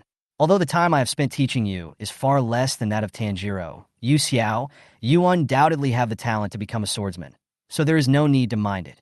Urokodaki Sakanji reached out his hand and rubbed her head lovingly. It doesn't matter if you don't have talent. As long as you have a firm belief in your heart, even a mediocre person can burst out with tremendous power. Yu Xiao slowly raised her head and looked at the old man in front of her with confused eyes. Questions kept surging in her mind, but she swallowed them back several times. I understand. Thank you, Mr. Urokodaki. His thoughts returned. Yu Xiao stood up from his seat, walked to the open space, held the knife in one hand, put his index finger and thumb together, and slashed across the blade. Burn! In a moment, the blade was wrapped in raging flames, with tongues of flame swallowing and spitting out hot heat waves, distorting the surrounding space. The knife wrapped in fire remained as silvery white as before, without any changes. In the original world line, in order to help Tanjiro fight against Han Tengu of the Upper Five, Nezuko used Blood Demon art to help Tanjiro activate the red sword and successfully cut off Han Tengu's neck. Although Han Tengu did not die because of this, the sudden appearance of the red sword increased Tanjiro's chances of winning in the duel, and later on played an important role in the decisive battle between the Pillars and Muzan. The red sword can effectively suppress the regeneration speed of demons, but the sword in her hand did not appear due to the flames caused by magic. Is it because this flame does not come from Nezuko's Blood Demon art? But in terms of grip strength, Yu Xiao definitely couldn't open the red blade. She hadn't found the opportunity to collide the blades with other pillars yet. And as for Nezuko, she didn't want to face Tanjiro yet. The stripes are useless, and the red sword is the next best option, so I'm stuck. The situation seems to be unfavorable to me. The raven blue eyelashes trembled slightly. Yu Xiao pursed the corners of his lips, and the look in his half-closed eyes was as dark and deep as the night. Gah! Suddenly, a miserable scream interrupted Yu Xiao's thoughts. Xiao Hei, who was sleeping on the chair, was startled by the noise. He flapped his wings and jumped up, flying in the air and barking at Yu Xiao from a distance. Ha! Yu Xiao! You're not planning to roast me and eat roasted bird meat while I'm asleep. Yu Xiao smiled helplessly, but still followed its words and threatened sinisterly. I didn't expect you to find out. You are really perceptive. Gah, I don't believe it. Xiao He was about to cry, with tears glittering in his big dark eyes. I've been so good to you, and you actually want to cook me. Huh, that's too much. Okay. Why would I cook you? I was just teasing you. Yu Xiao found it funny, so she extinguished the fire on the sword and put the sun blade back into the scabbard. Xiao He then flew towards her with a wronged look on his face. You stop arguing with Tanuji all the time and be a little more well-behaved when you see other crows, okay? You've been showing off to everyone about me, and everyone has been resenting me for a long time. Yu Xiao held it in her arms and gently smoothed its feathers. He liked Xiao He very much, but this little guy is too competitive. Ever since Shawnee reported her, Yu Xiao has been observing secretly for a few days and discovered that Xiao He actually has two faces. When Yu Xiao was around, Xiao He was docile and well-behaved. When Yu Xiao was not around, Xiao He would perform his ascension to the throne on the spot, and he was so good at talking that even Weilang couldn't win over him. This caused other crows to complain about Xiao He's evil deeds, so much so that even Yu Xiao's reputation deteriorated a bit. Only Xiao He felt good about himself and isolated all the crows by himself. That's because they are jealous of me. Xiao He was not convinced. My Yu Xiao is the best in the world, the most powerful and beautiful swordsman. Why should they compete with me? Okay, don't get carried away. Yu Xiao gently nodded its little head. You must get along well with other crows, or you will have no friends if you do this. Bah, I don't care. Yu Xiao is my best friend. Xiao He raised his head with a proud look on his face. If you don't listen, I won't feed you cookies anymore, and all snacks will be canceled. Yu Xiao ruthlessly delivered a fatal blow. I don't want to do that. Xiao He twisted and turned in Yu Xiao's arms like a caterpillar, holding his head and crying. Yu Xiao sighed. Be obedient, Senki Yanyu and Jioqing. Master Yu Xiao, how do you know my name? Xiao He suddenly stopped moving, staring at Yu Xiao with his big round eyes. When they first met, Xiao He was so excited that Yu Xiao gave it a casual name like Xiao He. Xiao He was happy to accept it. As long as he could always follow Yu Xiao, he would be happy no matter what Yu Xiao called him. It had never revealed to Yu Xiao that it had a name, but Yu Xiao told it now. Yu Xiao gently scratched its chin, because I like you too, so it's impossible that I don't know that you have a name, right? Whoa, I knew Yu Xiao was the best to me. The lifespan of a crow is similar to that of a puppy, no more than a dozen years. Compared with humans, it is really too short.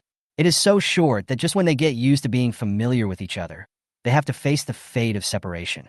Although it is just a talking crow, not as smart as humans, and its thoughts are not as complicated as humans, she really likes Yu Xiao. Therefore, no matter what happens in the future, even death, it must never be separated from Yu Xiao. Chapter 163, The Tea Party begins. The next morning, all the pillars arrived on time as scheduled. Yu Xiao had already made preparations for this and invited everyone to sit in the main hall, but when everyone saw the room full of luxurious Western-style decorations, they couldn't help but be shocked. Are you going to make this room into a royal residence? Ihei Xiaobani glanced around and found that the cashmere carpets under his feet were almost covered in every corner, and the other furnishings also looked valuable. He seriously suspected that all the money Yu Xiao earned from killing ghosts was used for decoration, and he even had to pay for it out of his own pocket. Isn't a room a place for people to rest and relax? Compared with the simple and rustic Japanese style that is close to nature, I prefer this elegant Western style. It looks very grand, doesn't it? Yu Xiao said with a calm smile. It's simply too gorgeous. Yuzui Tenjin pointed at Yu Xiao with a serious face. Although it's still a long way behind me, but your magnificence has been recognized by me, the god of festival. Yu Xiao replied casually. Yes, welcome to my humble abode, god of sacrifice. Wow, what a great room. Mitsuri Kenroji's eyes lit up. She looked left and right, examining everything with curiosity.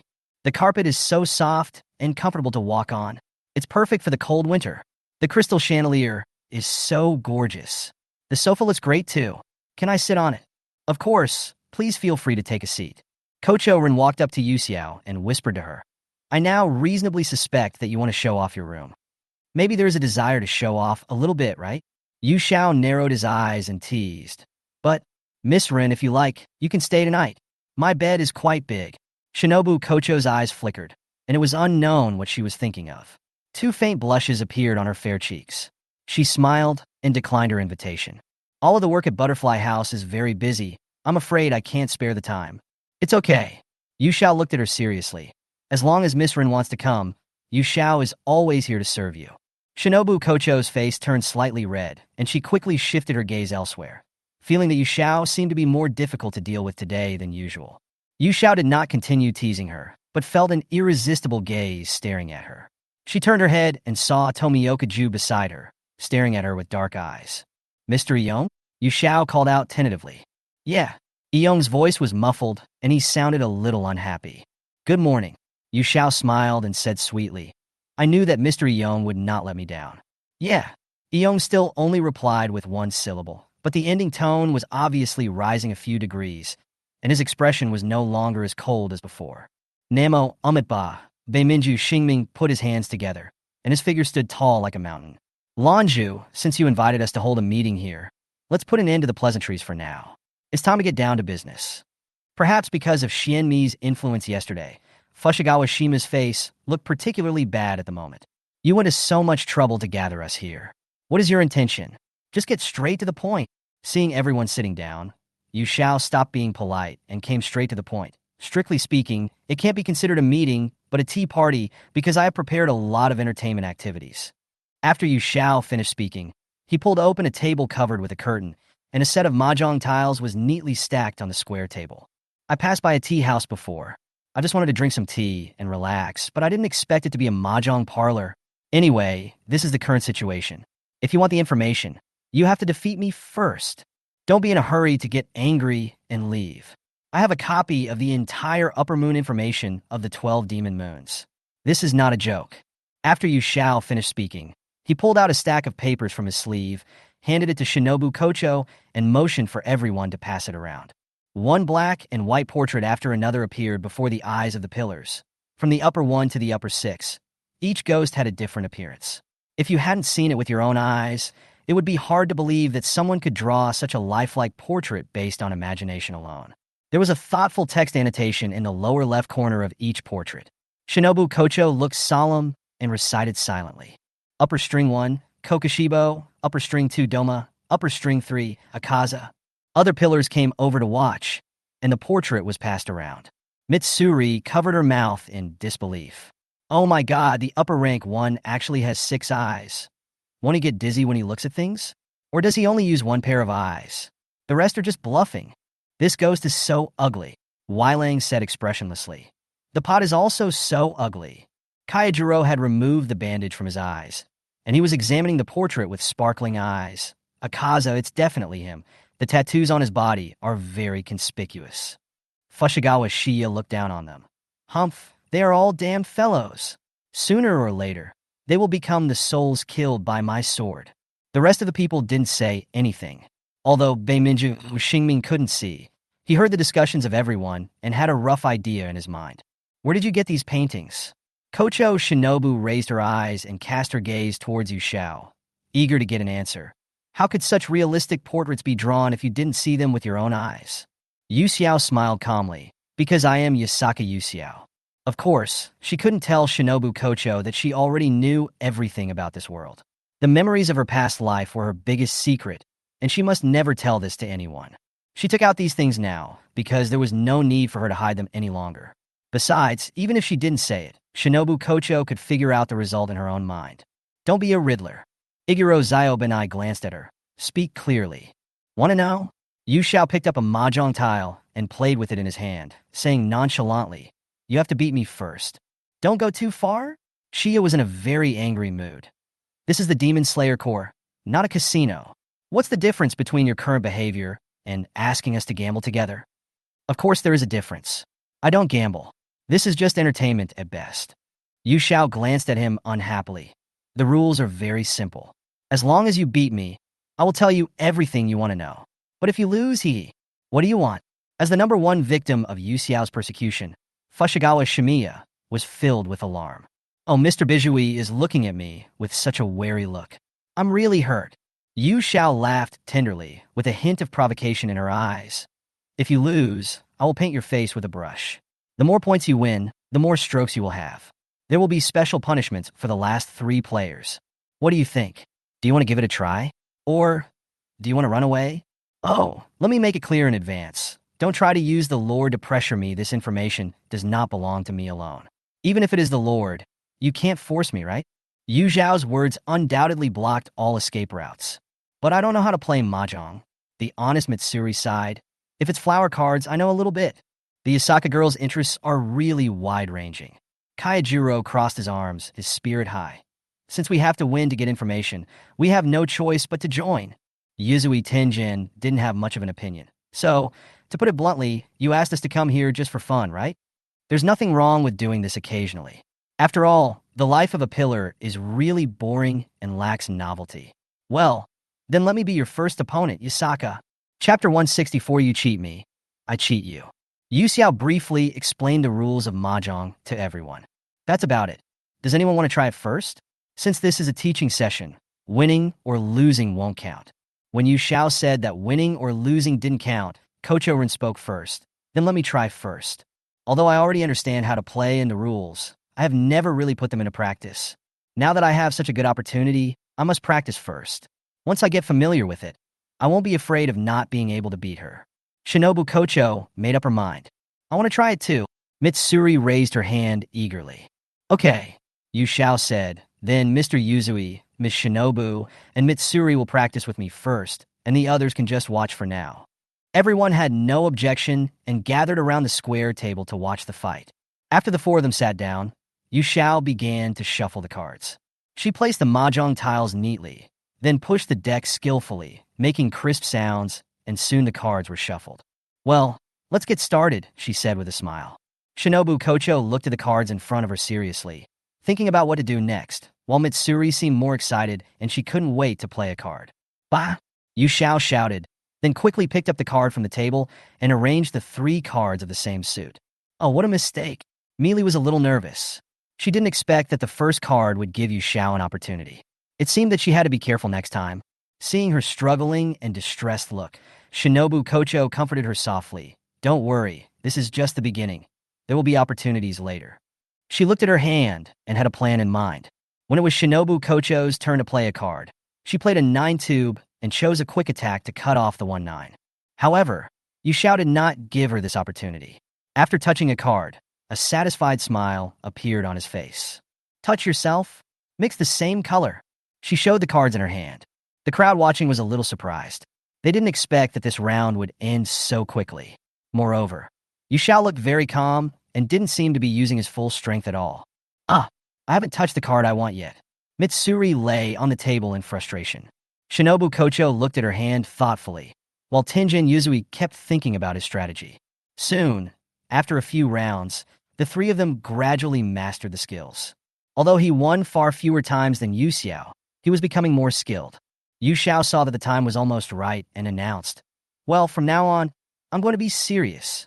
You only need to beat me once, and I'll tell you the information. But if you keep losing, I won't be able to do anything about it. I hope everyone could do their best to let me have more fun. Yu Xiao had a smile on his face, but his words were full of hidden meaning. Shinobu Kocho immediately understood what she meant. She curled the corners of her mouth and stood up from the chair. I request a substitution. The practice time was over, and it was time for her to leave.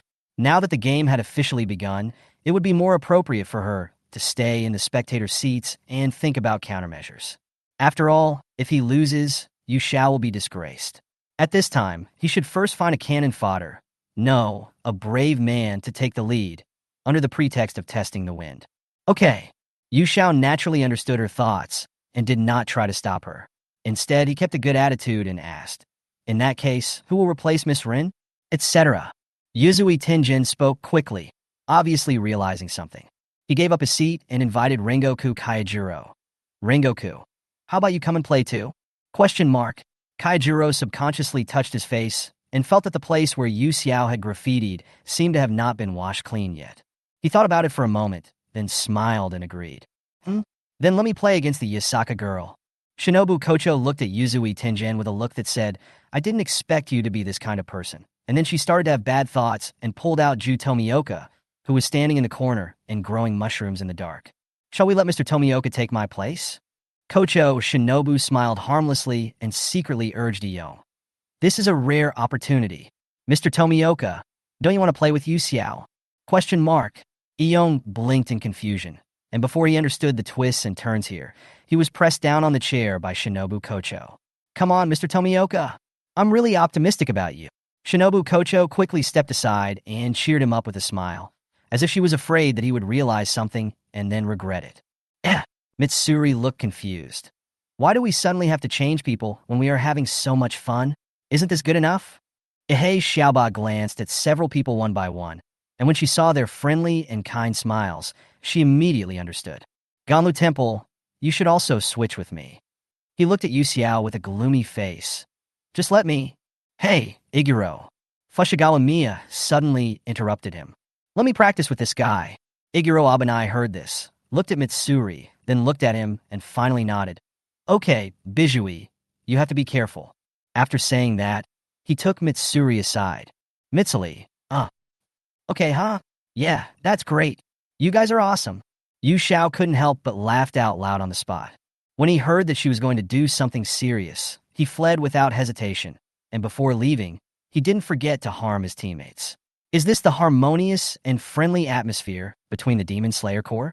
It's really interesting. Yu Zhao's mouth curled up uncontrollably. Then let me show you a little bit of the true strength of the holder of the title Sparrow God. No one knows what happened on the day Yu Xiao first stepped into the tea house. Only the customers in the store that day still remember the fear they felt when they were dominated by this unknown girl. The game officially began. Yu Xiao, contrary to her usual behavior, shuffled the cards very quickly and arranged them almost instantly. The moment she spread out the cards, the world seemed to fall into endless darkness. Tenwa, Yakuman, self-draw, the unparalleled 13th face of the country master. Yakuman, touch yourself. Old Man Chin, Yakuman, touch yourself. 9 lotus lanterns. Full, Jiwa, Yakuman. Dozens of minutes later, the 3 people at the mahjong table looked at the Richi sticks placed in front of Yu Xiao and looked at each other in bewilderment. The air fell into deathly silence. Fortunately, it wasn't a gamble, otherwise I would have lost everything today. Chapter 165 Punishment Time. No one expected that Yu Zhao's card skills would be so terrifying when he got serious. The 3 people at the table had different expressions. Tomioka Ju lowered his head, as if there was a dark cloud and it was raining above his head. Rengoku Kaijuro's forehead was covered with sweat, as if he was facing a formidable enemy, and Fuzuiga Wasane's face was as black as the bottom of a pot. Shia slammed the table, stood up from his chair, pointed at Tomioka Ju, and yelled, Tomioka, I've tolerated you for so long. You guys, you are doing this on purpose, right? Every time I'm about to make peace, you always try to kill Yasaka. What do you mean by that? Shimi was so angry that he almost vomited blood. He had finally managed to quickly arrange his cards under Yu Xiao's strong attack, but it turned out that Tomioka Ju, who was so short-sighted, only fired at the most critical moment. If he hadn't been there to disrupt the situation, he would have won long ago. I really want to punch him into the wall, and then kick him a few times every day when I pass by. I'm so mad at him. Bizukawa, don't be angry. Yasaka girl is very good at playing cards, and we are all beginners.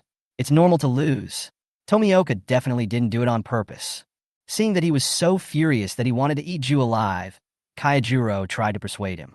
However, his last ambiguous words not only failed to comfort Shimi, but made Shimi hate Yu even more. What do you mean he didn't mean it? He clearly did it on purpose. Shimi's chest heaved violently with anger. Fortunately, Beiminjiu was standing next to him. Otherwise, he would have suddenly attacked and killed Iyong with a single blow of his sword. Seeing this situation, Yu Xiao neither tried to dissuade them nor expressed his opinion. Instead, he kept smiling and remained a bystander. In fact, her thoughts had already drifted away. Oh, what if I accidentally win too much? With so many points, how many strokes do I have to draw to end it? Do I have to paint all 3 of them into Inkmen? Iyong raised his head, looked at Shia expressionlessly with dead fish eyes, and said sincerely, I really admire your card skills. You didn't catch a single shot I fired. Mitsuri couldn't help but covered her face with her hands and let out a laugh. Shinobu Kocho pursed her lips and silently turned her face to the other side. Kaijuro laughed without any attempt to hide his anger. Tomioka, you're looking for death. Shia roared, grabbed Ju by the collar, and gathered his fist to punch him in the face. Yu Xiao finally came back to his senses at this moment and immediately called out to him. Mr. Busikawa, please stop immediately. Are you doing this to confuse people? Don't forget that almost every one of you has lost to me no less than 100 times. Hurry up and give me your faces. Now is the punishment time. No one can escape. A powerful aura suddenly emanated from Yu Xiao. A brush appeared in her hand at some point, and her golden eyes stared at the three people in front of her as if she were looking at a lamb to be slaughtered. His fist froze in midair before he could swing. He gritted his teeth and finally let go of Young's collar. He suppressed his anger and sat back in his chair, looking resigned to his fate. I'm willing to accept the loss. If you lose, you have to accept the punishment. This is agreed upon in advance. Shimi will not cheat for such a small matter. Even if he feels aggrieved, he has to accept it. Seeing this, the other two also sat there obediently, not daring to protest, and quietly waited for the fate of having their faces destroyed. Yu Xiao was very satisfied with their performance, but she was a little troubled about what to draw. Each person has no less than 100 points, which means that each person needs to draw more than 100 strokes. Even if you paint all three of their faces, it still won't be enough. And no one has ever stipulated that you can't draw a very long stroke. If we really calculate it this way, even if we include the hands and arms, there won't be enough for her to draw. It's boring to doodle all the time. Why not try something else? I got it. Yu Xiao turned the brush in his hand, and an idea suddenly came to his mind. He then revealed a sinister smile, which frightened the three of them. I'm in a good mood today, so I won't make things too difficult for you. Yu Xiao said this, holding a brush in his hand, and walked up to Shimi first, ready to start with him. Shimi saw Yu Xiao coming closer to him, and the distance between them was very close. He even pinched his chin with one hand, forcing him to look up. This made him feel ashamed and humiliated. So he simply closed his eyes and didn't look at Yu Xiao's face, but his trembling eyelashes still betrayed his inner nervousness. Damn it, I just lost to her in the competition yesterday, and today I lost again at the poker table. It's so annoying. A cool feeling came over his cheeks. It was the moist feeling brought by the brush dipped in ink, a little itchy. Shimi's eyebrows were almost twisted together, and his cheeks felt slightly hot. Yu Xiao quickly finished painting, and when he released his chin, he poked his cheek. Okay, that's it. Humph. Shimi turned his head away arrogantly, refusing to even look at her again. The other two turned their gazes towards Yu Xiao at the same time, with a hint of expectation in their eyes. Yu Xiao.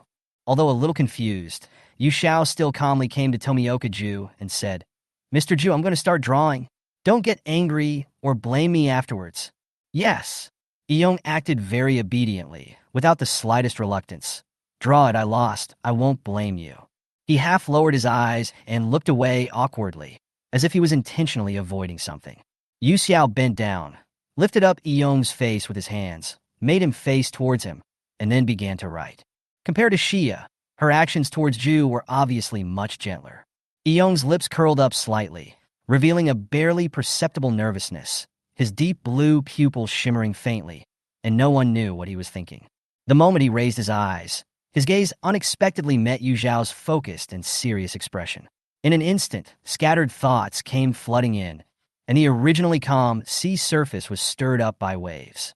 By the time he reacted, his hand was already clasped on Yu Xiao's wrist. What's wrong, Mr. Iyong? Do you want to go back on your word? That's not allowed. Iyong was startled for a moment, and quickly withdrew his hands, as if he had been electrocuted, as if his hands had been scalded. He put his hands back on his knees properly, like a child who had made a mistake and was seriously reflecting on it. He was so well-behaved that people couldn't help but feel pity for him. I'm not going to regret it. His eyes wandered, and a faint blush appeared on his cheeks. Just continue painting. I've finished the painting. Yu Xiao smiled and put away the pen, then whispered to Iyong. If Mr. Iyong is willing, I can also take special care of you. Special care? Iyong lowered his head silently and did not reply. His long hair showed off its advantages at this moment, covering his red ears tightly. Apart from the scorching heat, he looked normal. Is it finally my turn? Chapter 166. Mr. Iyong, who is good at speaking. Upon hearing this, Yu Xiao raised his eyes to look at Xing Shoulong, who was in high spirits. He was in good condition, and the injury to his left eye had basically recovered. His bright eyes were piercing as he looked at Yu Xiao with a hint of a smile on his lips. Yu Xiao glanced at him with a faint expression. Mr. Purgatory is really positive. She had wanted to take advantage of this opportunity to take revenge on Kaijuro openly, But the other party's behavior instantly made her lose most of her interest. Yu Xiao didn't intend to waste time on him. After he finished speaking, he picked up the pen and started drawing on Kayajiro's face. Just as she was about to put down the last stroke, Kayajiro suddenly spoke. "Yusaka girl, Butterfly got really angry after you left that day." He stared straight ahead without blinking and spoke in a very soft voice, as if he was just casually chatting. If his lips hadn't moved slightly while he spoke, Yu Xiao would have thought he was hallucinating. Yu Xiao paused as he held the pen. "I know. It was expected that Kocho Shinobu would be angry, and Yu Xiao could do nothing about it. This is the first time I've seen her so angry since I became the pillar," Kayajiro added. Yu Xiao glanced at her sideways, then deliberately drew a heavy stroke on the tip of his nose as if to vent his anger. The wet brush was pressed against the tip of Kayajiro's nose. The cold touch was slightly itchy, and he almost couldn't help sneezing. Yu Xiao ignored her and went back to her seat, leaving Kayajiro rubbing his nose in dissatisfaction, thinking that her vindictive look was inexplicably funny. "Oh my, I finally finished the painting. Let me see what Yu Xiao has drawn." Mitsuri came forward curiously, with a hint of secret excitement in her anticipation. When she saw the faces of Kayajiro and the other two people clearly, she couldn't hold back her laughter after trying so hard for several times and burst out laughing on the spot. Ha ha ha! For a moment, the whole room was filled with the girl's cheerful laughter. "I'm sorry. Ha ha ha. But this is really..." The three people who were ridiculed. Except for the rock pillar, the other pillars showed various wonderful expressions after seeing the words on the faces of the three people. Only Yu Xiao remained calm and took a sip of tea calmly. Yu Xiao did not use graffiti to paint this time, but wrote different words on the faces of the three of them. The words "noisy is the worst" are written on Fuzugawa Miya's face. Tomioka Ju's face says "good at speaking." Kayajiro has "hot-blooded idiot" written on his face. At this moment, the three of them seemed to have not realized the seriousness of the matter. They looked at each other, not daring to say a word. But it was Shinobu Kocho who took the lead in mocking her without disguising it. To be able to give such a concise and clear evaluation. "You are worthy of being Yu Xiao." "Ha!" Mitsuri laughed nonstop. "Mr. Tomioka is really good at talking? Ha! I can't take it any more. Help! Ha ha!" Ihei Zaibanei held his forehead in silence and shook his head silently. Fortunately, he realized the problem and chose to quit in time. Now he is being made a fool of himself in public with his face painted on. This is all Shimi's own fault. It has nothing to do with him. He cannot be blamed. It's so unsophisticated. Yuzui Tenjin curled his lips, his tone full of gloating. Fortunately, he dodged quickly just now. Otherwise, he would have been the one to be laughed at now. However, based on Yu Xiao's sharp choice of words, he really didn't know how Yu Xiao would evaluate him. But it would definitely not be a good word. Xing Ming remained silent. As he had lost his sight, he could not participate in the card game. Even if he could see, he would not join this kind of game. Likewise, he would not deliberately disturb this hard-earned, relaxed atmosphere. So he just sat quietly aside, patiently waiting for the ending. "You won't be able to beat her if you keep going like this." Weiling, who had been watching for a long time, suddenly spoke. The boy's words were like a stone thrown into a calm lake, instantly attracting everyone's attention, and everyone in the room immediately focused their attention on him. Chapter 167, Blatant Cheating. Even though everyone was staring at him intently, Michiro's expression remained calm. The outcome of the game has been decided from the very beginning. Even if you try to change your strategy, it's just a meaningless struggle. Michiro commented sharply, without any hesitation. His words made the faces of the three people, who had already lost miserably, look even more dejected. The most obvious expression was from Fushijai Miyabi. He was almost crazy with anger. His expression was ferocious, the corners of his mouth twitched, and his head was burning with fire due to his anger. But he soon calmed down. Then, as if he had thought of something, he raised his head and his eyes were as sharp as a knife, piercing Yu Xiao. "You guy, how dare you cheat?" There was a hint of astonishment in Shia's angry tone. Weilang's words made the other pillars realize the key to deciding victory or defeat, and they all turned their eyes to Yu Xiao, which made Yu Xiao the target of public criticism again. "Oh, I've been discovered." Seeing that his trick was discovered, Yu Xiao did not feel embarrassed at all. Instead, he smiled and propped his hands on the table, holding his chin, and argued, "But I didn't cheat, okay? So unfortunately, it can't be considered cheating." That's right, Yu Xiao had indeed tricked them from the very beginning. While still in the shuffling stage, Yu Xiao secretly memorized the order of each card, and then used superb shuffling skills to calmly place the cards he wanted in the pile of cards that he would touch. This sounds simple, but it is actually extremely difficult to do. Without great effort and hard practice, ordinary people simply cannot perform tricks under the eyes of others. What's more, all the pillars present are the best among men, and their observation and judgment skills have already reached the top level. The fact that he was able to deceive them all shows how superb Yu Zhao's skills are. He is definitely a mahjong god at the card table. It's really amazing to have such a technique. Shinobu Kocho smiled and said, "But Yu Xiao, any cheating at the poker table is cheating. In other words, cheating. Even though you beat us, it's still against the rules, right?" "Ah, then just assume I'm cheating," Yu Xiao said, blinking innocently. "But I didn't make a rule against cheating, did I?" Shinobu Kocho was choked by her and could hardly maintain the smile that was always on her lips. Rogue. Yu Xiao is completely acting like a rogue. Not only was she acting like a rogue, she was also acting like a rogue openly in front of everyone. But she just couldn't do anything about her. At this time, even if I say something like, "But you didn't stipulate cheating," it will only make me seem like I'm being treated unfairly, and I will clumsily choose to argue with you. This will only allow her to succeed in some aspect again, and thus successfully please her bad taste, right? How deceitful. How abominable. She should have discovered it earlier, but she always covered it up and ignored it. Shinobu Kocho pursed her lips, and a hint of anger appeared in her usually calm, purple eyes. She glared at Yu Xiao with dissatisfaction, but saw the undisguised ridicule and mockery in the other's eyes. The look seemed to be saying to her, "I didn't expect you to find out all this. Oh, you're not angry, are you?" Which made Shinobu Kocho's cheeks slightly hot, and her fingers and palms couldn't help but clench together tightly. "Humph, it was just a trick. She won't suffer for nothing, just wait." Shinobu Kocho secretly kept this account in mind. Obviously, Ihei Zyabanii would not miss the opportunity to condemn Yu Xiao. You are blatantly cheating, and you still have the nerve to make excuses. You did this without any intention of sharing the information with us. Provocation or angry words. Yu Xiao knew it as soon as she heard it. She would not be fooled. She was stupid enough to argue with Xiao Banii. It would only make her look guilty. Although I haven't explicitly stated that cheating is not allowed, it doesn't mean that you can't do the same as me. Yu Xiao was just about to make it clear. But even if they were cheating, they were still beginners in mahjong. No matter what, it was impossible for them to calculate every card as accurately as she did. So, do you want to continue? Yu Xiao smiled calmly, with a hint of temptation in his smile. Are you really not going to reconsider? You only need to win one game, and the information you want will be delivered to you. This is a once-in-a-lifetime opportunity, so your previous promise still stands, right? Asked Shinobu Kocho. You said that as long as you know something, you will tell it to me.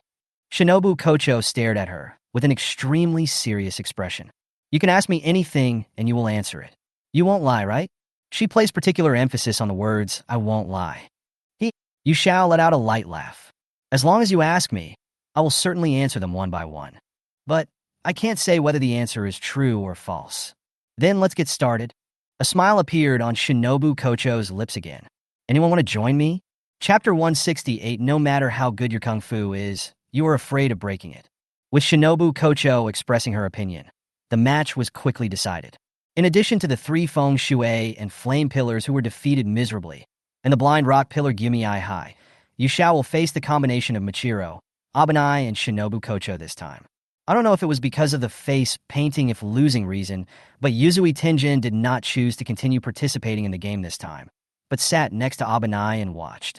Mealy wanted to play, but was worried that she would mess it up and delay everyone from getting information from Yu Xiao, so she gave up. After the three of them decided on the order, they sat down one by one. Yu Xiao's superior is Takedo Michiro, his inferior is Iguro Abanai, and his opponent is the smiling Shinobu Kocho. Shinobu Kocho sat in a dignified posture, her eyes and brows revealing a determination to win. Recalling the situation where the three of them had just discussed tactics behind her back, Yu Xiao raised her eyebrows slightly and understood everything in her heart. It looks like you've already decided how to deal with me. Yeah, Butterfly Shinobu forced a smile on her lips. Otherwise, Yu Xiao is so tricky, I really can't do anything to you for a while. Yu Xiao glanced at Weiling calmly and found that the other party was not absent-minded as usual, but was staring at the mahjong on the table intently, as if he was in a battle. This was a rare occurrence for Michiro, who had no interest in anything other than observing the clouds. Yu Xiao silently withdrew his gaze. Then let's get started. As the words fell, Yu Xiao quickly began to shuffle the cards, as if he had already made plans to count them. However, Shinobu Kocho took action instantly and launched a ruthless attack on her hand. Yu Xiao? Yu Xiao's pupils trembled, and he immediately pulled his hand back, reaching for another pile of mahjong. The Iguro Xiaoban in front of her had been waiting for a long time. He raised his hand and chopped towards her with a knife. How could Yu Xiao really let him hit him? He immediately pulled his hand back, and Ehei Xiaoba's attack missed.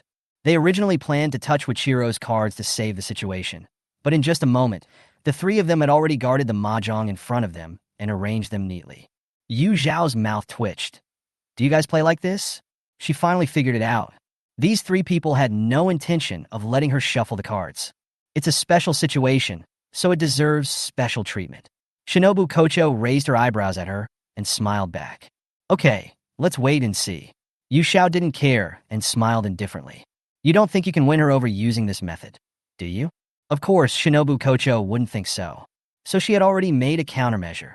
The three people at the card table secretly exchanged glances. At the beginning of the first round, Iguro Obane played a 10,000 card. Bump!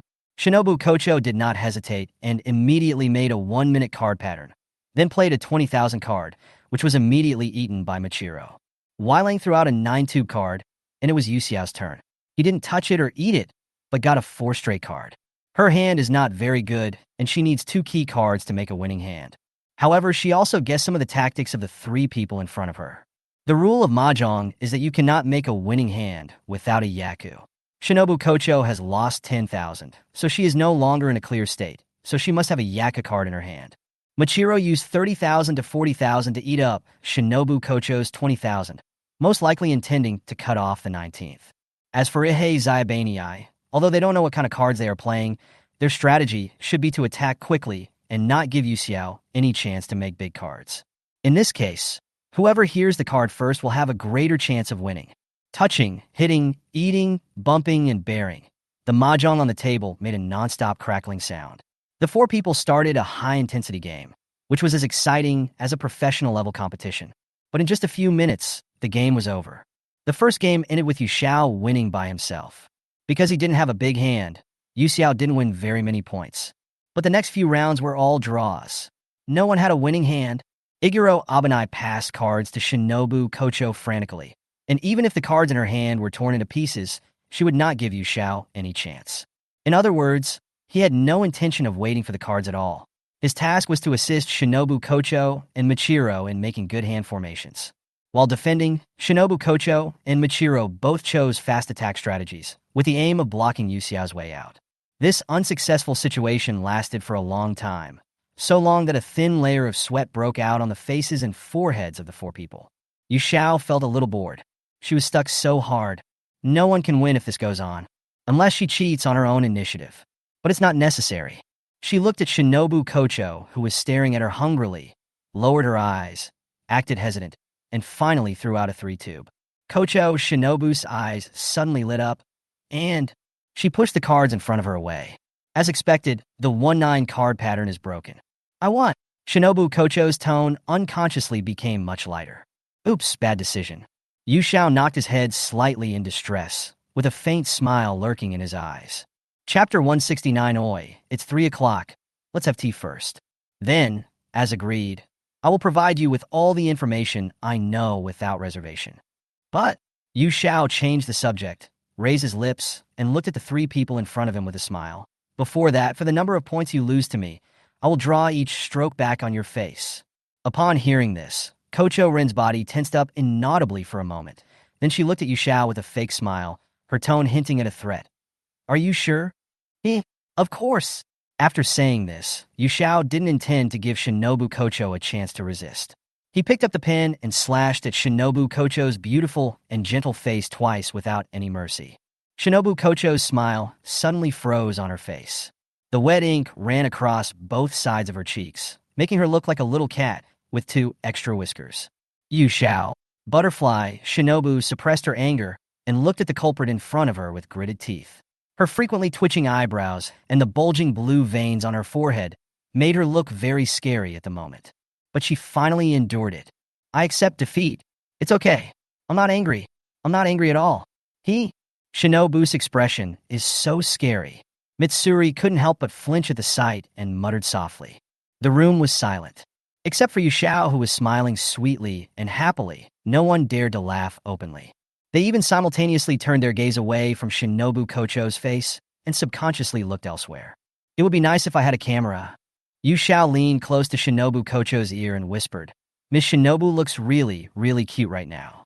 It's so cute that I can't help but save it and look at it over and over again. The vague tone, along with the breath from the girl's lips, fell into her ears, and the ambiguous words made her heart beat faster. The light fragrance on the hair makes people feel intoxicated for no reason.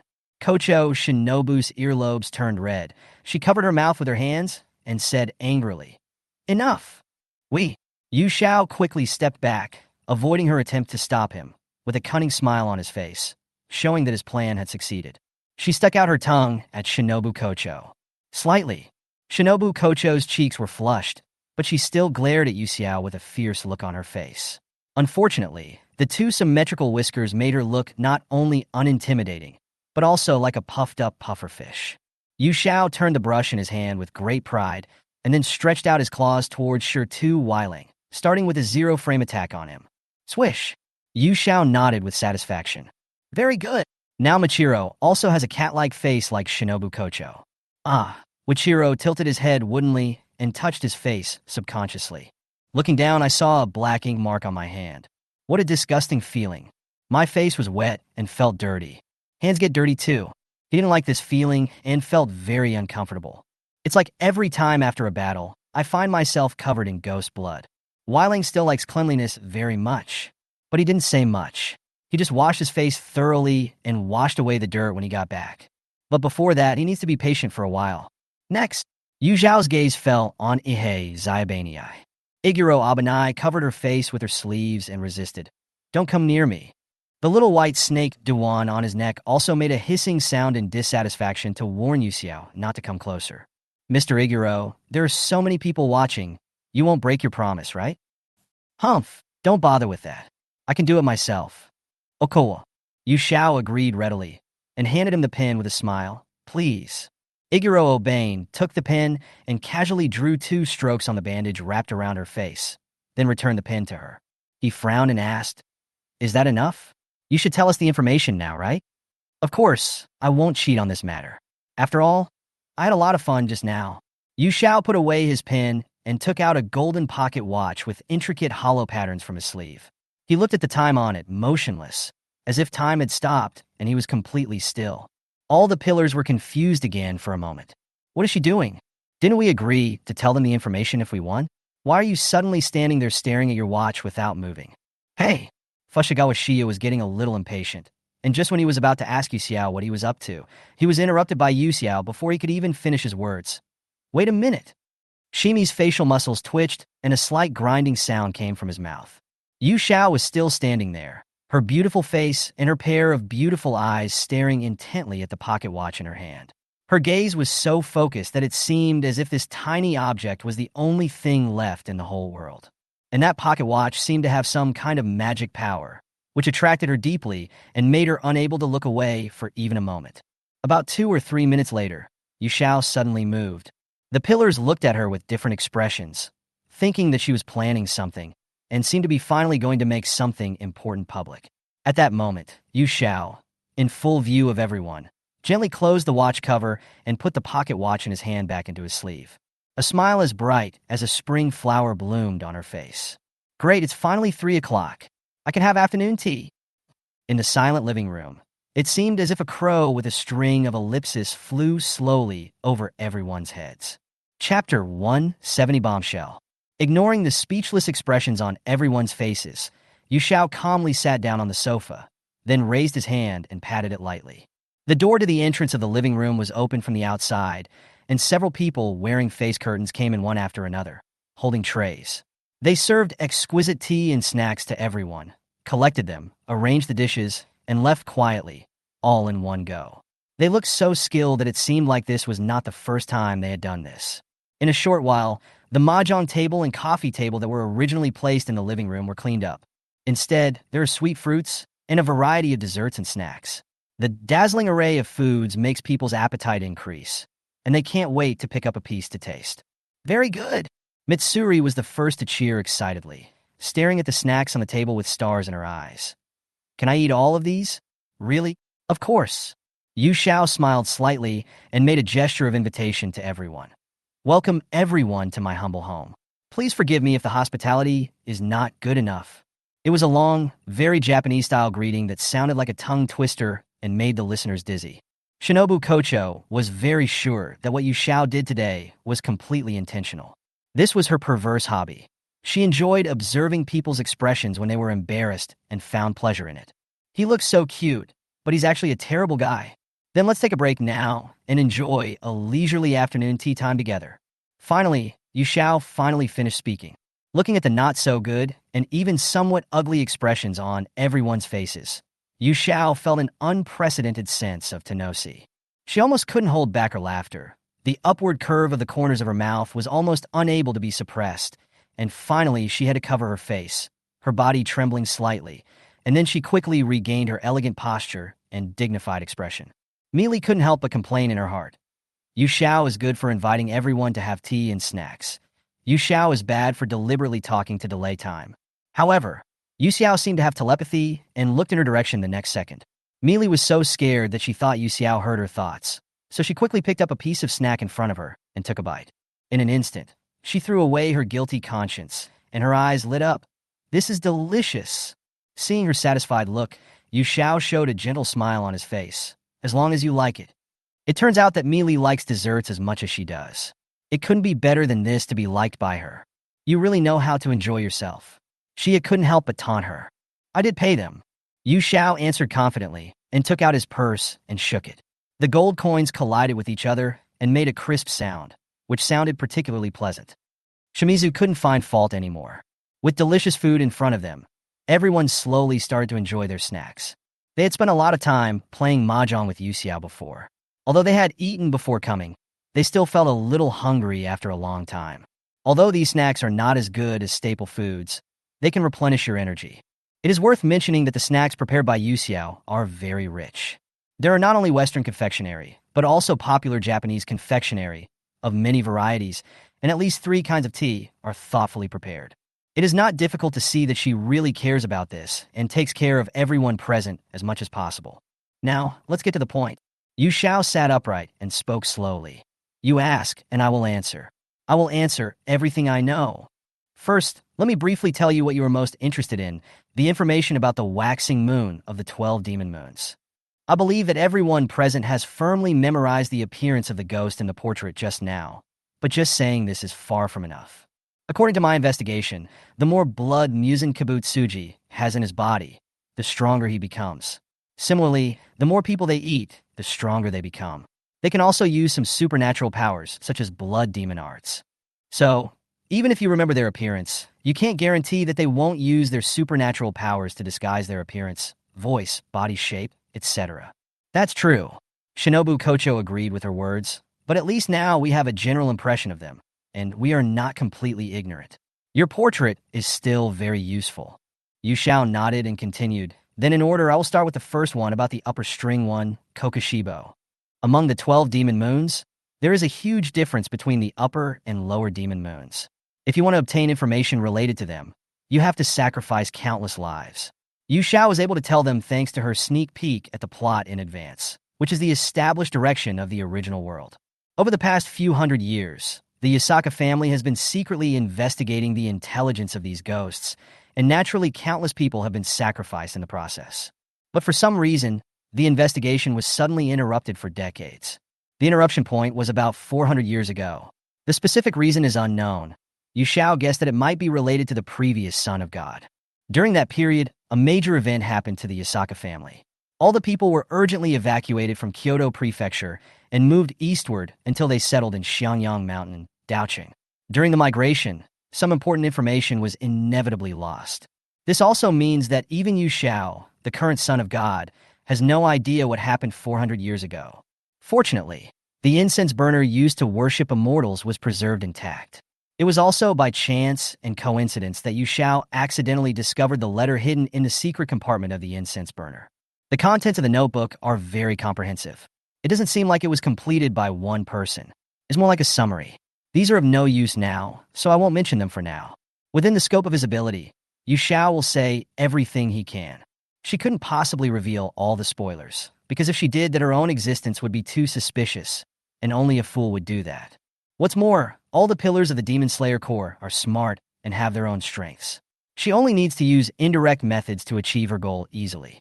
After making full plans, Yu Shao told everyone, there is not much information about Kokushibo. As one of the upper ranks, his strength is undoubtedly the strongest besides Muzan Kibutsuji. High ponytail, horse-riding hakama, 6 eyes, and a sword on the waist. This is undoubtedly a samurai outfit, and it is indeed so.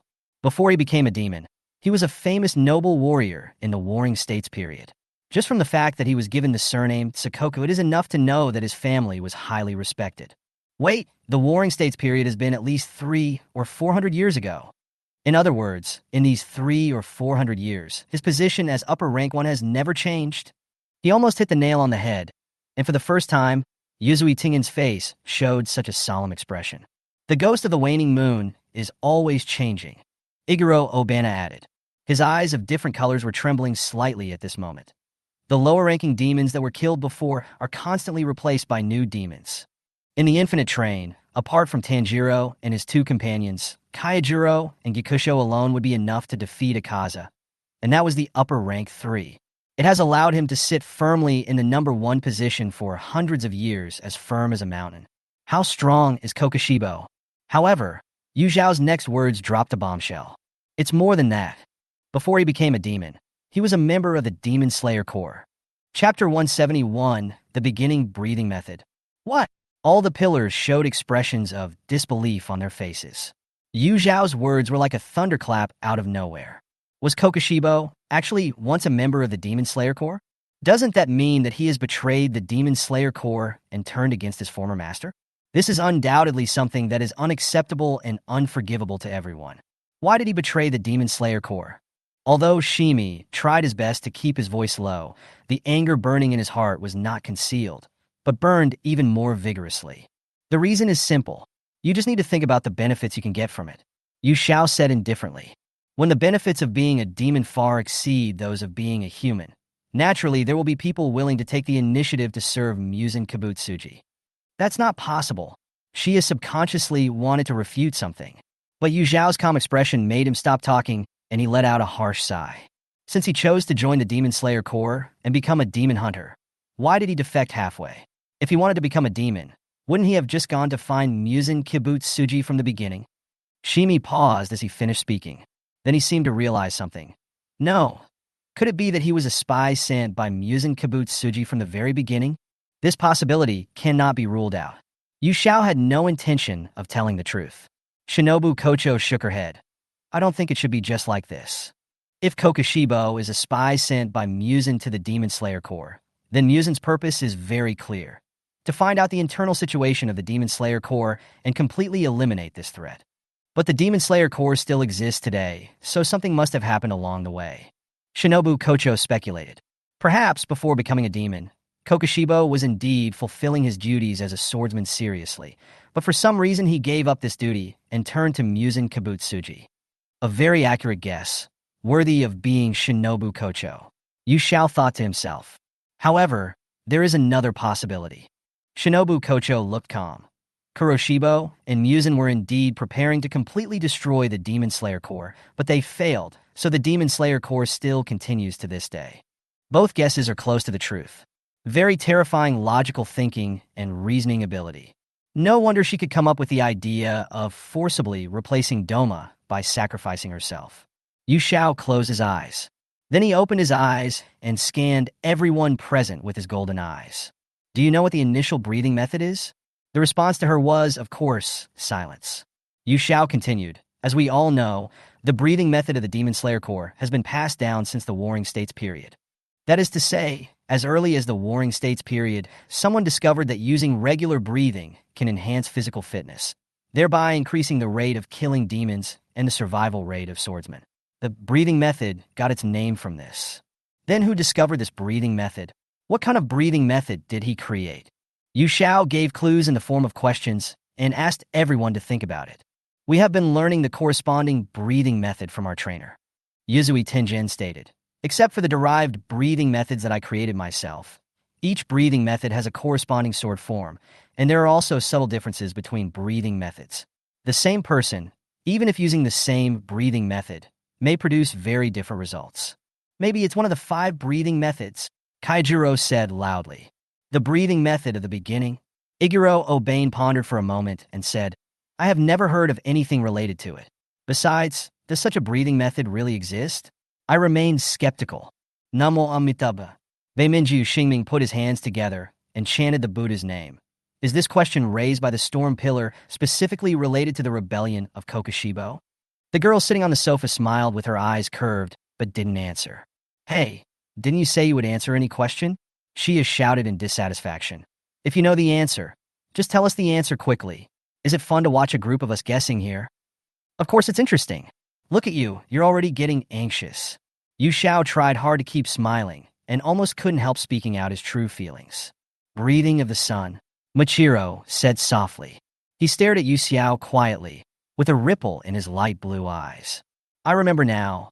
The woman who looked like the birch tree fairy once told me that I was a descendant of the breath of the sun. Eh? Mitsuri covered her mouth in shock. If I remember correctly, weren't you using Kasumi breathing? Shimi asked in confusion. Since you are the descendants of sun breathing, why don't you use sun breathing, but instead use other derived breathing methods?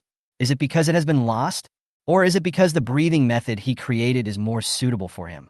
So he chose to give up the sun breathing? And as the initial breathing method, sun breathing must have something special about it, right? Everyone present was as eager as Shimizu to get an answer from Machiro. Only Shinobu Kocho lowered her head in thought, saying nothing. Has anyone ever stipulated that as the descendant of sun breathing, we must learn sun breathing? Machiro's expression was indifferent, and his words were blunt. Do you know what the sun breathing is like? Zhu, who had been silent all this time, finally spoke. I don't know, Machiro said expressionlessly, and his words were very hurtful. Besides, I don't have any obligation to tell you, right? Eong. Autism.jpg. Chapter 172 Breath of Sun and Breath of Fire. It was visible to the naked eye that the hair on Eong's head, which was originally a little fluffy, now drooped down rapidly. He slowly lowered his eyes, his thick eyelashes concealing the grievance in his eyes, and a trace of loneliness permeated his whole body. It felt as if I had been abandoned by everyone and no one cared about me. It's really too pitiful for Mr. Zhu. Yu Xiao wanted to laugh but didn't dare to laugh out loud, as he was afraid that he would stab Eong again. Breath of the Sun, Shinobu Kocho murmured.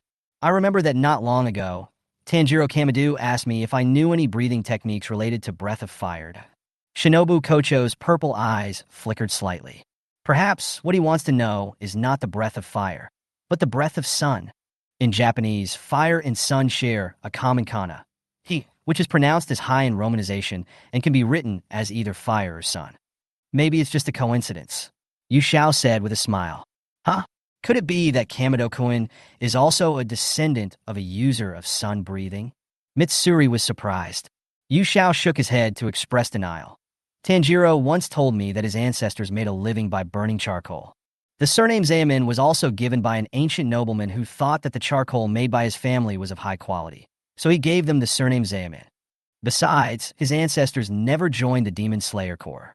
Breathing of Fire is a name given by Tanjiro himself, and all related moves are derived from the Kagura dance of the god of fire passed down from generation to generation. That doesn't make sense.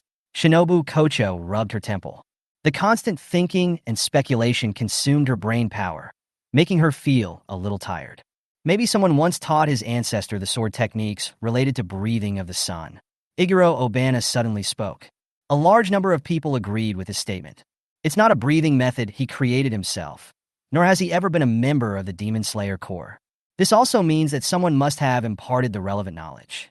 In this way, the possibility of creating a self-created breathing method is very small and can be completely ruled out.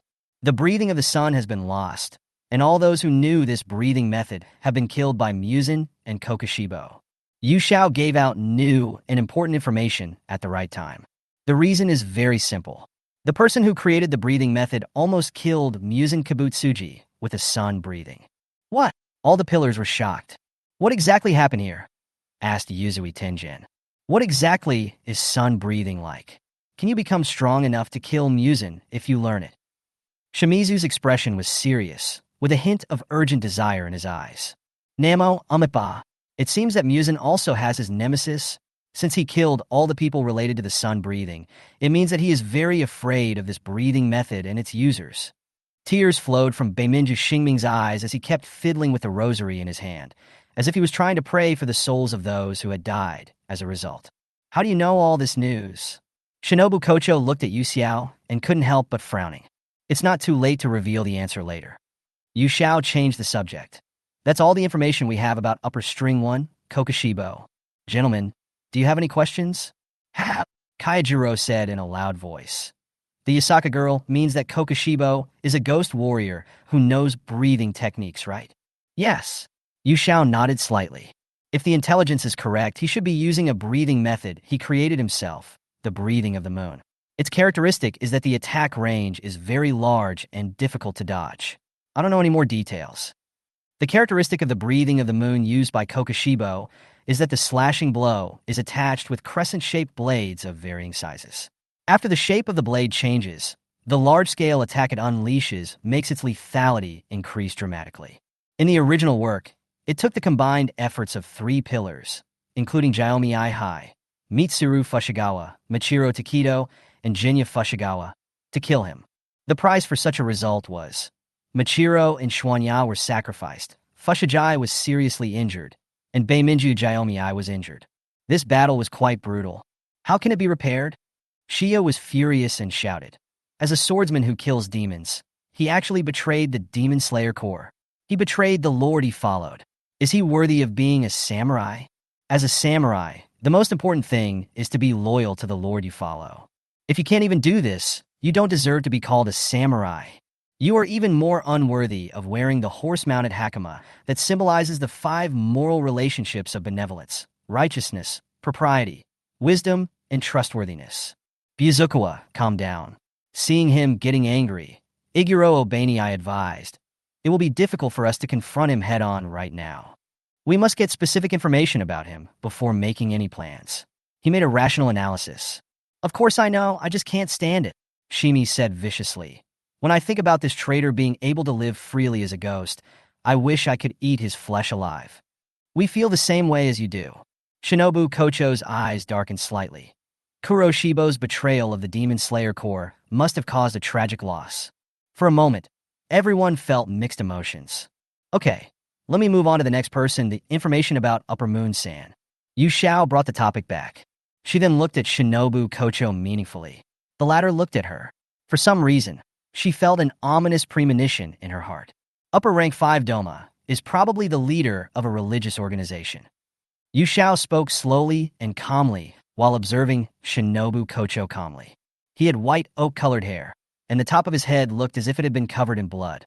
Kochi Shinobu's pupils suddenly shrank, and her breathing began to become rapid. And a pair of colorful eyes. Shinobu Kocho clenched her fists so tightly that her nails almost dug into the flesh of her palms.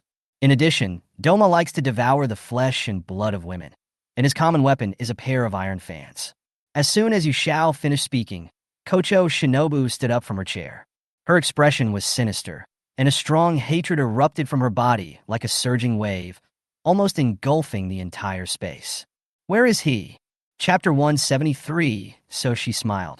It was the night before dawn. After receiving the message from Crow, Shinobu Kocho rushed to the destination at the fastest speed in her life. But it's too late. It's too late. The sister who had beautiful long black hair, wore a butterfly feather robe, and always looked at her with gentle eyes, collapsed in a pool of blood without a sound. Even though her body was soaked in blood, her expression was still so peaceful, and the look in her eyes when she looked at herself was filled with deep reluctance and attachment. She said, "Listen to your sister and quit the Demon Slayer Corps." She said, "Xiaonin, you have to live well." She said, "I hope you can be happy like an ordinary girl and live a long life." Even though his broken body was in unbearable pain, even though his voice was too weak to even breathe. And every word she said was expressing her love for Shinobu Kocho to the best of her ability. After Shinobu Kocho begged her repeatedly, even with a coercive tone, Kane reluctantly told her, "That ghost is the 12 ghost moons. He has oak-white hair, his head looks like it was splashed with blood, his pupils are colored, and his weapons are a pair of sharp iron fans." Then, the person in his arms slowly closed his eyes and stopped talking. The hand that was touching his cheek suddenly dropped. Only a trace of warmth remained on his cheek. The sun slowly rose from the side of the mountain, and soon the sky was bright. Birds chirped in the distance, and the surroundings were calm. However, Shinobu Kocho was like a puppet, still holding her sister tightly in her arms. Look, she looks so peaceful, as if she is just asleep. Shinobu Kocho felt as if there was a big hole in her chest. Otherwise, why would my chest feel so cold and painful when there was no wind around? Son, oh son, why can't you come earlier? If I ran faster, could I have stopped this? My dear sister, please don't abandon me. Because your sister, you are the only one in her world. The last of all.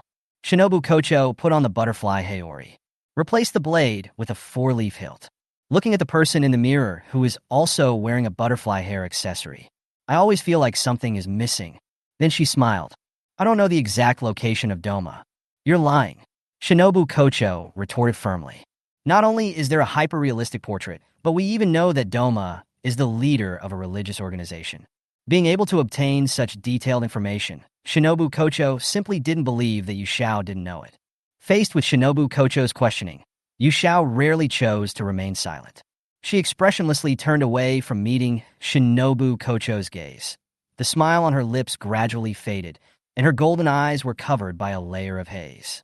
But no one noticed that beneath her calm face, her teeth were trembling slightly uncontrollably. Answer me, Yasaka Yu Xiao. Yu Xiao took a deep breath. The voice was calm and without any emotion. I won't let you die. This has nothing to do with you. Butterfly pursed her lips tightly, looking sad. After a long while, she spoke again. Tell me, where is he? Please, Yu Xiao. Her tone was filled with fatigue, mixed with a hint of humble begging. Fushigawara Miya was the first to react at this time. Ever since Kane passed away, Shinobu Kocho rarely showed any other emotions. If this ghost could make her lose control of her emotions like this. The next moment, veins on Shimi's face were crisscrossed. Doma, it was him, right? He was the one who killed Kane. Shimizu's anger was no less than Shinobu Kocho's. Kane is indebted to her. That girl, she has such a good personality. She is gentle to everyone. She always encourages people with her smile, and even when facing evil spirits, she still has a trace of compassion in her heart. Everyone present had more or less had some interaction with Kane. Even though the newly appointed pillar had never seen her, he had heard of her deeds. The sister of insect pillar, Shinobu Kocho. Style butterfly Kane. I didn't expect it to be upper moon being. No wonder Kane lost to him. Iyong's face was as dark as water, and his eyes were like cold ponds. Yasaka, tell me all the information about Doma. I'm going to kill him myself. Everyone calm down. Doma is an upper moon, he's not that easy to kill. Yuzui Tenjin advised. Shinobu, don't do this. Looking at Shinobu Kocho's appearance, Mitsuri couldn't help but have tears in her eyes and felt extremely distressed. That's enough. What do you want to do? This is my house. If you want to quarrel, I will not accompany you. Yu Xiao couldn't stand it any longer and slammed the table and shouted angrily. This was the first time she got angry in front of so many people. No matter what happened in the past, Yu Xiao could always maintain a smiling face. But this did not mean that she did not feel angry. You want to die? I won't allow it. Especially you, Shinobu Kocho. If you want revenge on Doma, I can tell you where he is. But first you have to tell everyone here, why your hair turned purple. The pressure emanating from Yu Xiao was icy cold and suffocating, and the situation that was originally somewhat out of control was calmed down by her in an instant. The pillars were either shocked or incredulous, as if they had never really understood her before, or as if they were just now able to glimpse the other side of her that was hidden behind the mask. Butterfly, what's wrong with your hair? Iyong suddenly spoke. My hair? Butterfly, Shinobu's voice was hoarse, and for a moment, she couldn't answer a single word. There was only one thought in her mind. If the anchor can't draw and criticizes me, I will criticize him back one by one. Don't give me suggestions. I don't want to listen. I'm already bored after working all day. She knows. She knows everything. Because of long-term injection of wisteria poison, her body suffered irreversible damage. There were also some changes in hair color. The rich purple color condensed at the ends of her hair is exactly the same color as the toxin extracted from wisteria flowers. Chapter 174: Responsibilities and Choices. Kocho Shinobu was stunned. Why would she know? No, that's not right. Yu Xiao had tested her many times before. Therefore, Yu Xiao should have discovered her secret a long time ago. But he didn't tell her in person because she was unwilling to be honest. But why? Shinobu Kocho thought she had hidden it very well, and even Kaneo, who had been following her, was unaware of it. But how did Yu Xiao know? As long as it is not an overdose like she did, the toxin of wisteria flowers will not take effect on the human body. Moreover, judging from the appearance alone, my body is no different from that of an ordinary person, except for the slightly different hair color, which I can completely deceive people by using the excuse of dying. Even if Yu Xiao was also well versed in pharmacology, it would be impossible for him to discover her abnormality without a physical examination. Unless Yu Xiao's knowledge in the field of medicine far exceeds his own. Yu Xiao's answer confirmed her guess. I think, as a doctor, Miss Shinobu, you should have heard of the Chinese medicines look, smell, ask, and palpate, right? Would you like to guess where the ancestors of the Yasaka family came from? Yu Xiao looked at her calmly, with a hint of coldness in his eyes. Shouldering the heavy responsibility of the family, she began to study all kinds of knowledge at a young age and underwent countless training. It can be said that Yu Xiao knows all the methods to deal with ghosts. She didn't show it before because she still had some concerns and didn't want people to know her background, including the time when she encountered the ghost. Even without a knife, she still had the talisman with her, and a large number of mixed poison gas bombs that she personally mixed and stored in her four-dimensional pocket. Once used, it will launch an indiscriminate attack, and even teammates may unfortunately be hit. Considering various factors, Yu Xiao has not actively used it. In addition to this, Yu Xiao has also made other additions privately recently. When these weapons and methods of fighting the enemy accumulate to a certain number, even if Musen Kibutsuji does not die, he will definitely suffer heavy damage. So, do you want to continue asking Ms. Shinobu? Yu Xiao had no intention of forcing Butterfly Shinobu to confess in public. She knew that doing so would definitely make Shinobu Kocho resist, or even feel disgusted. Even if Butterfly was forced to admit that she wanted to exchange one for one with Doma by injecting wisteria poison, she would never listen to everyone's dissuasion, but would insist on her own way and carry out her decision to the end. We must find a suitable breakthrough point to make Shinobu Kocho give up on her own initiative. Otherwise, it will only backfire. I have no doubts. Butterfly Shinobu took a deep breath and sat back in her seat. The tense atmosphere between the two made everyone suspicious. They all had some guesses in their minds, but because it would touch on other people's privacy, they couldn't ask any further questions, so they all remained silent. Mr. Fuzugwa, what about you? Do you also want to challenge Doma in a duel? Or are you going to go with Mr. Iguro? Or will you take Mr. Beiminjiu with you as well? Yu Xiao asked coldly. She had glanced at the gloomy Shinobu Kocho, then looked around at everyone who also had heavy expressions. Damn it, he couldn't help but curse inwardly. He certainly understood that rash actions would only result in loss of combat power before fully understanding the opponent's strength. But Doma, this damn guy, Musashi, will remember him. Sooner or later, he will make Doma the victim of his sword. Okay, Fuzikoa, sit down calmly and continue to listen to the Storm Pillar explain the information about the 12 demon moons to us. Beiminju Xingmei said, we haven't made full preparations yet. We still need to plan carefully to defeat the upper demons. Shinobu. Mitsuri looked at Shinobu Kocho with some concern. Hidinen calmed herself down, suppressed the emotions surging in her heart, and forced a smile at her. It's okay, Mealy, don't worry about me. I'm sorry about what happened just now. I understand how you feel, Shinobu. Please don't bear this alone. You still have me? And all of us.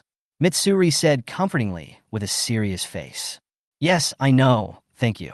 Shinobu Kocho was in mixed feelings, with a hint of bitterness in her eyes. Sister, I really can't hold on any longer.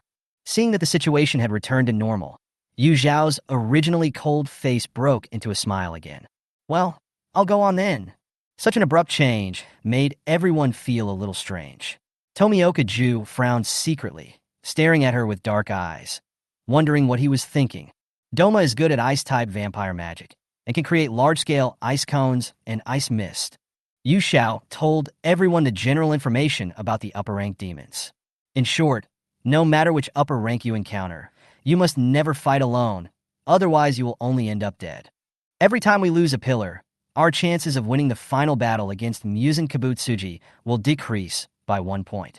If you encounter an upper-rank enemy, do not alert them and be sure to notify your teammates for support in time. Yu Xiao paused, then said seriously, "If necessary, we can retreat strategically." "I object," Kaijiro said loudly. "As a member of the Demon Slayer Corps, our duty is to protect the people. If we fail to stop the evil spirits from killing people in time, it is considered evasion. It also violates the team rules. Although what the Yasaka girl said makes sense, this is our duty, even if we have to sacrifice ourselves to protect others.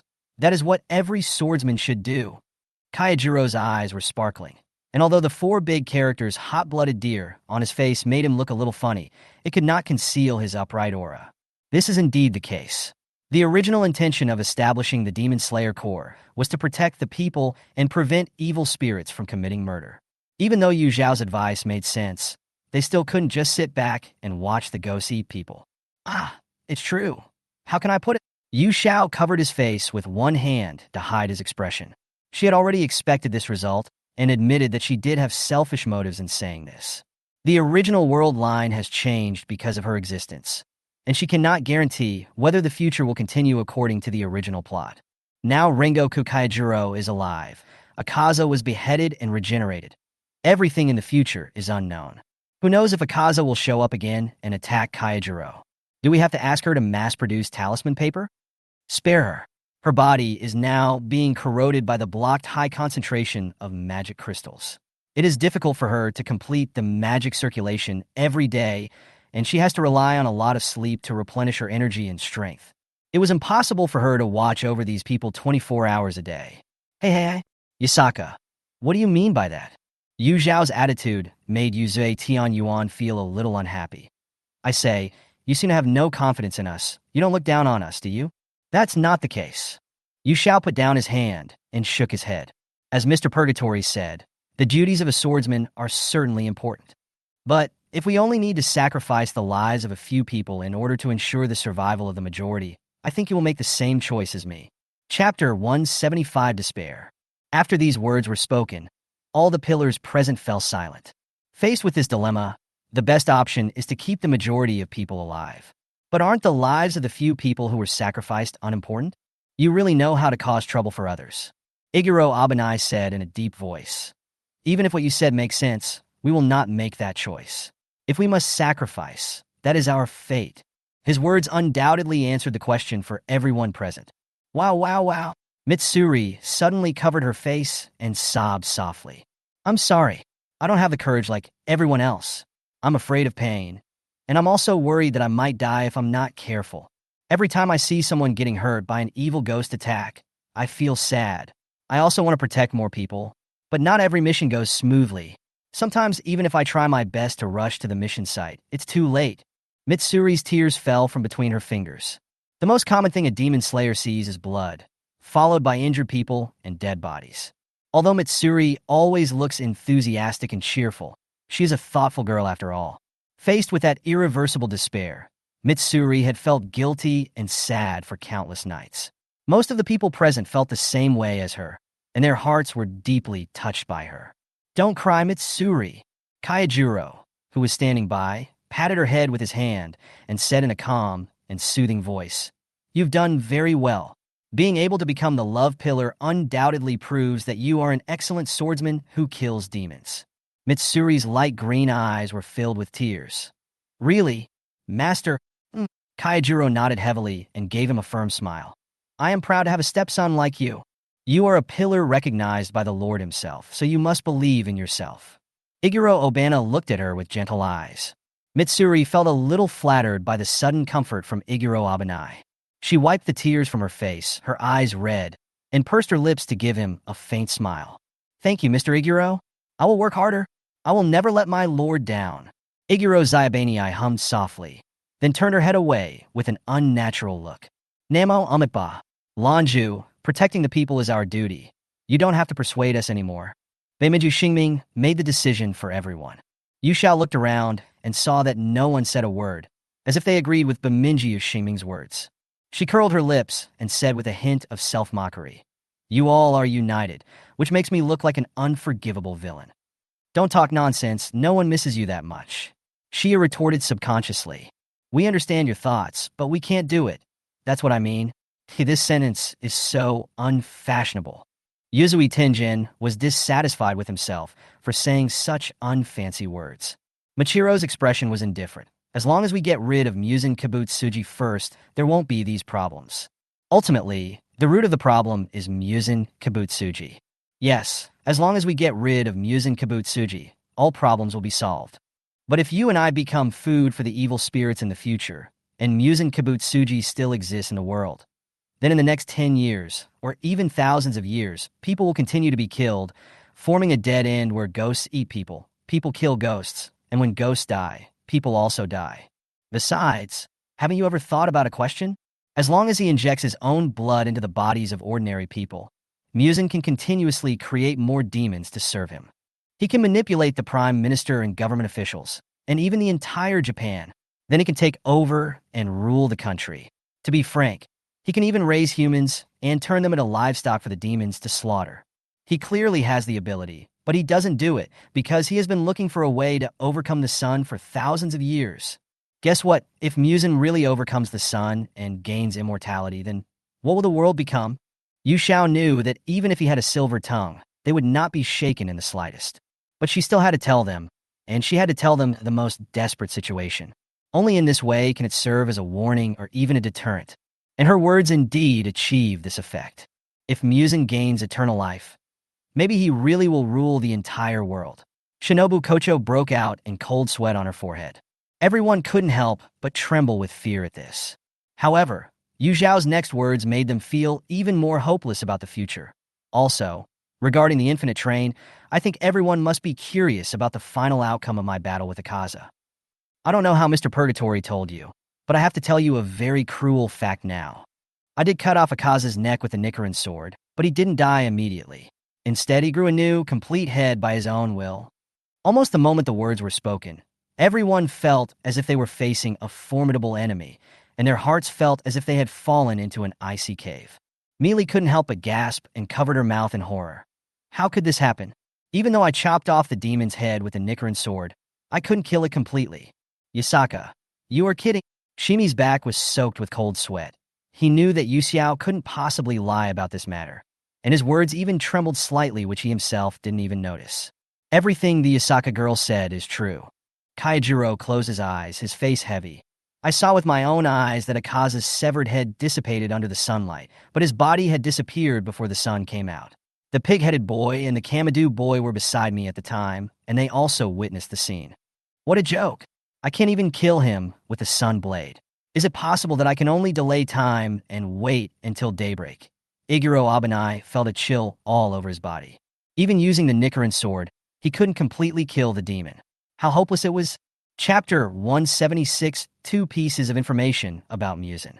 The powerful upper-rank demons. Kokoshibo, one of the upper ranks who betrayed the Demon Slayer Corps. Akaza, who regenerated after being beheaded. Musen Kibutsuji, who was looking for the method of immortality.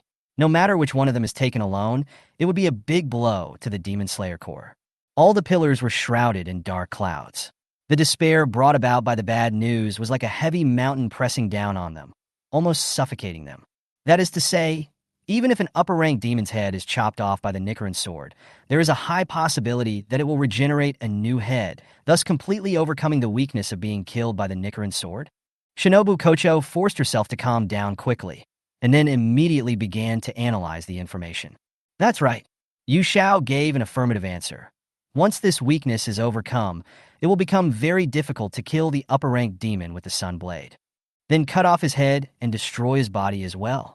She said viciously, as long as you chop him into pieces, I don't believe he can regenerate. That's a very good suggestion. Yu Xiao agreed, but the prerequisite is that the demon's neck must be cut off first. However, the neck of an upper-rank demon is much harder than that of a lower-rank demon. I think Mr. Rengoku knows this very well. Rengoku Kaijiro crossed his arms and nodded. Yes, it is very difficult for the upper-rank demon's neck to be cut through by the Nichiren sword. Even before the neck bone is cut, the wound can heal quickly.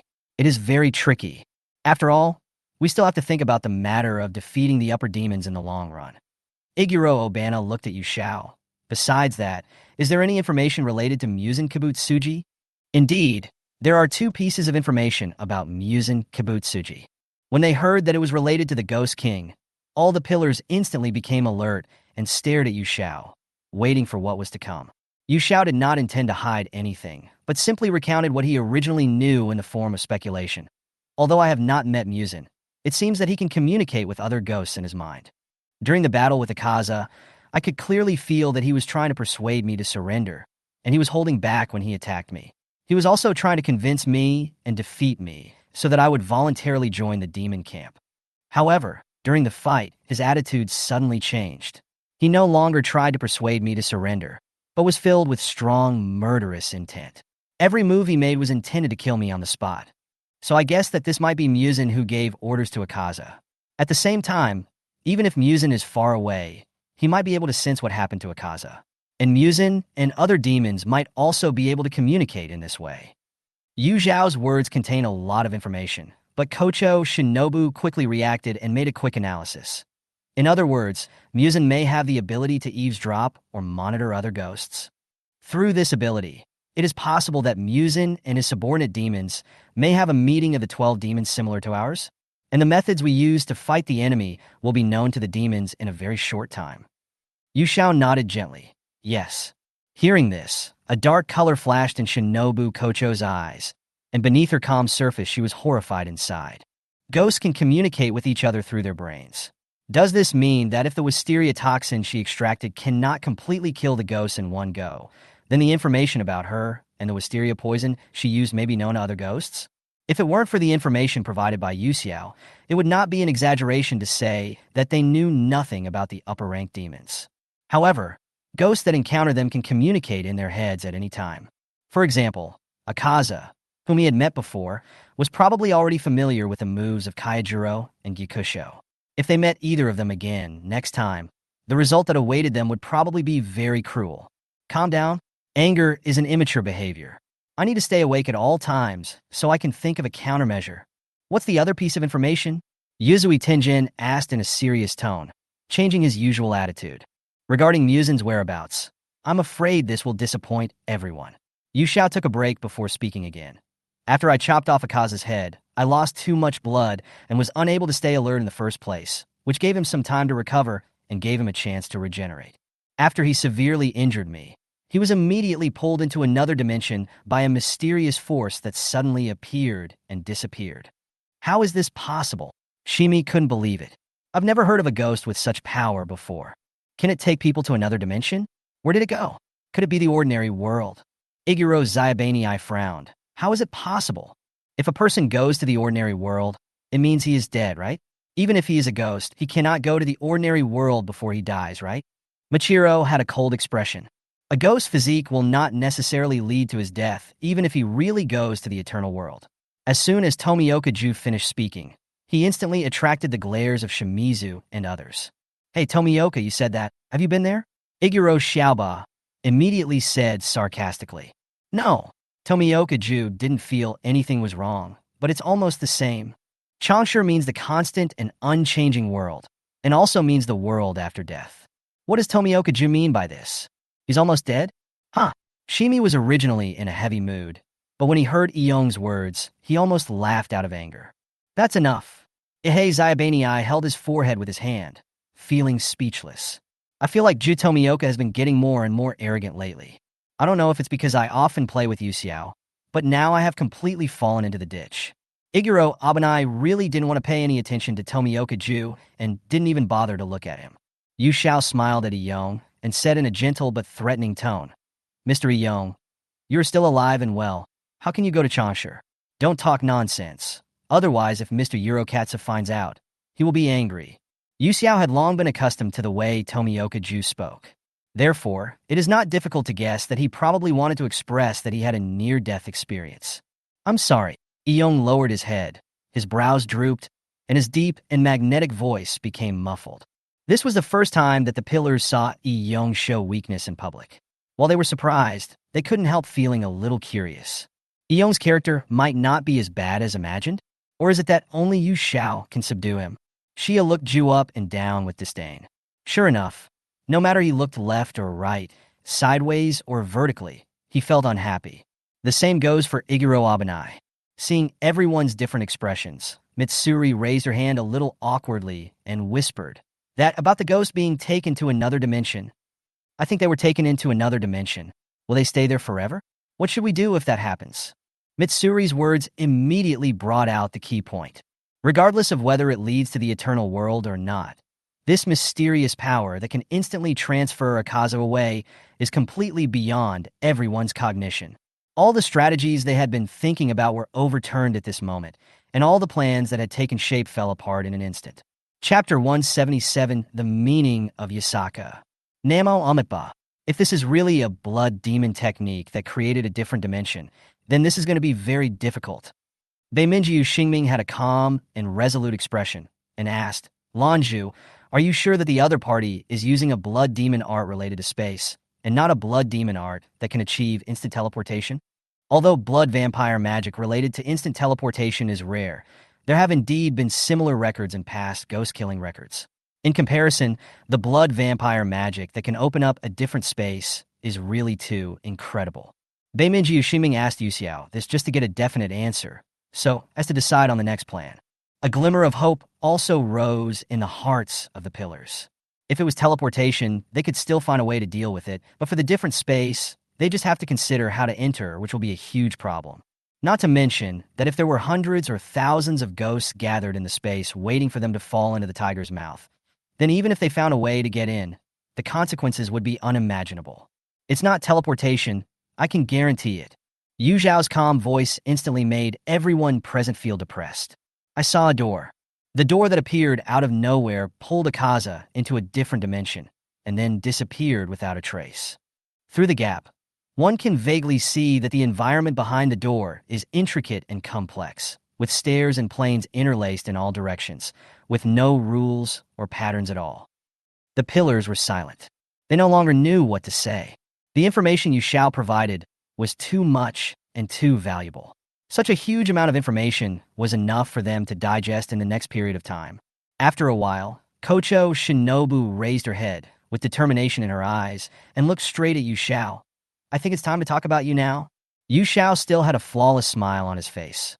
Okay, since Miss Ren wants to ask, there is no reason for me not to answer. I just don't know which part Miss Ren wants to ask about. All. Everything about you. Shinobu Kocho said word by word. Alas.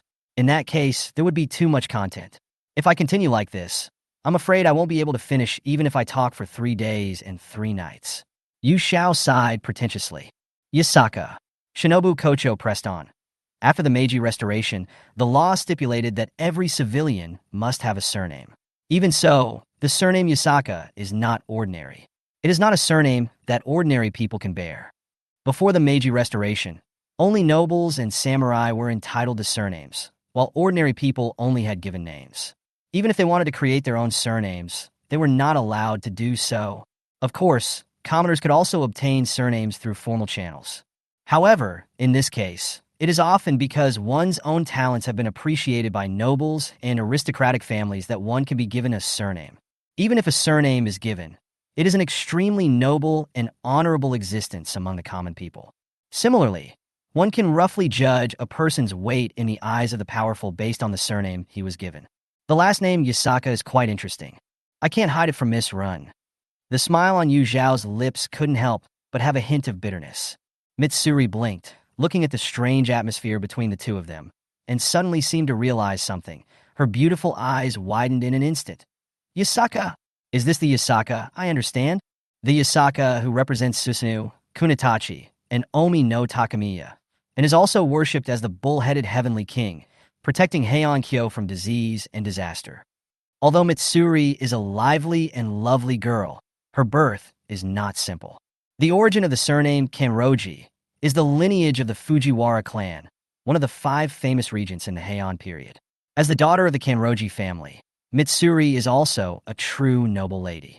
Previously, She had never thought about the meaning of the surname Yasaka because of the decree issued after the Meiji Restoration.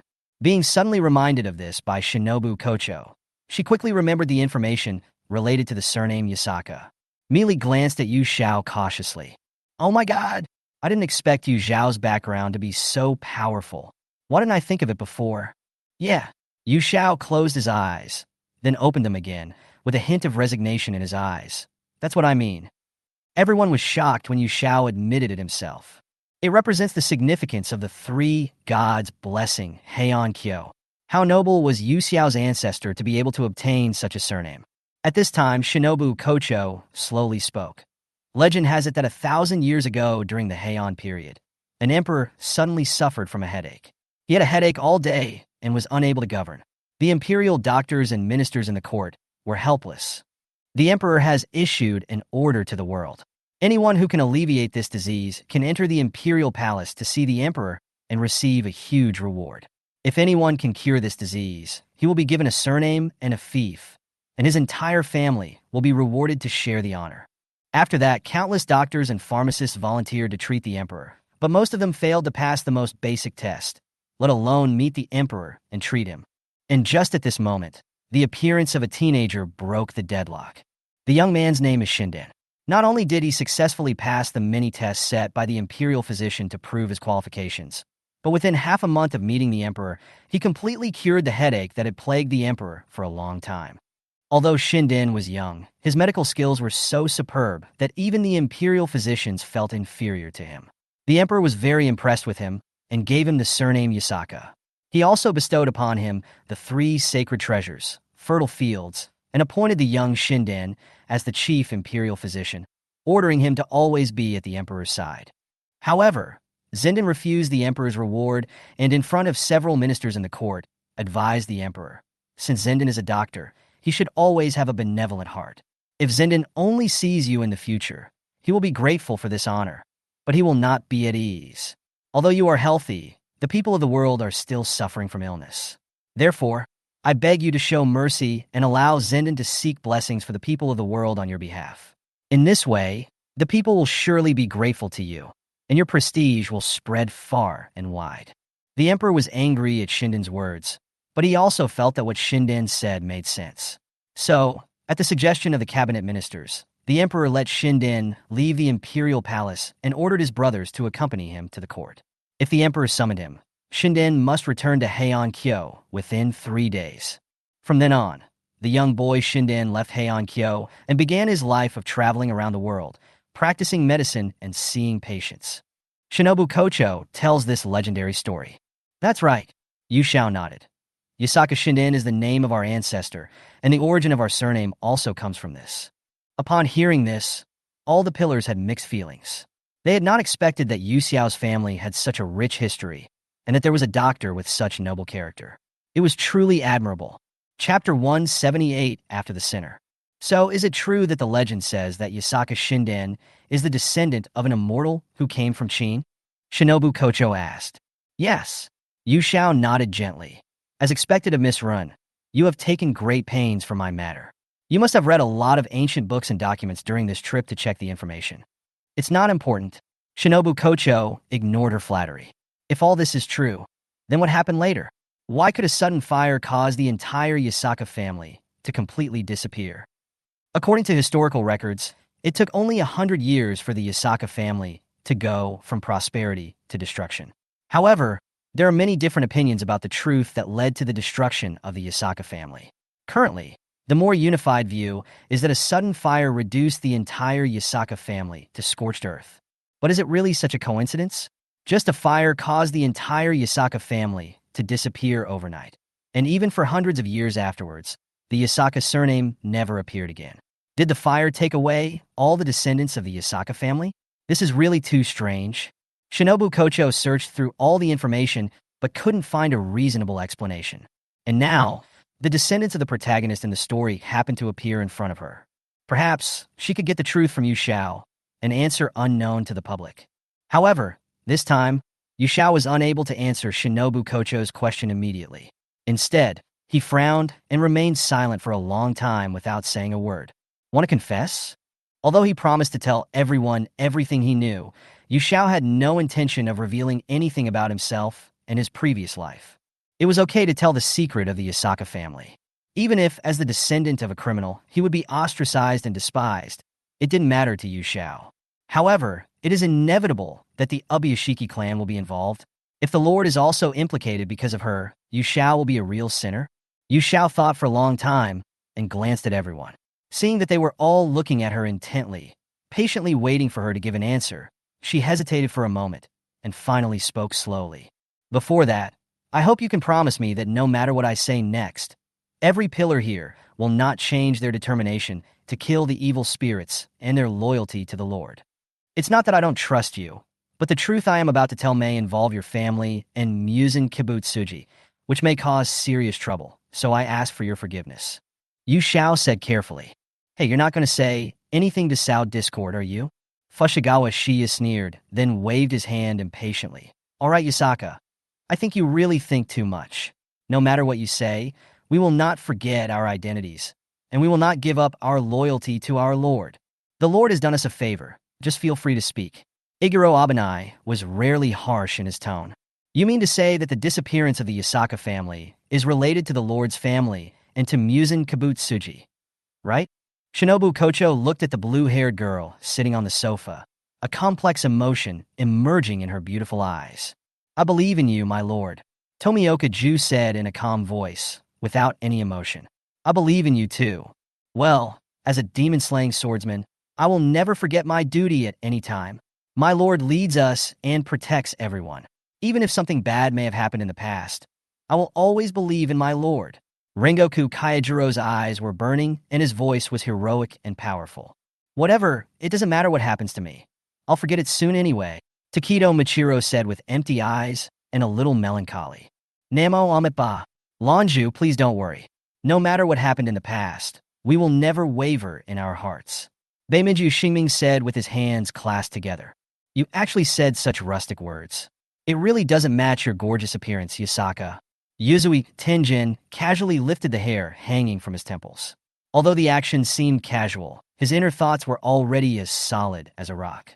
No matter what happens, I believe in my lord in Yu Xiao. Ganlu Temple Mitsuri's eyes sparkled, and she looked at Yu Xiao firmly.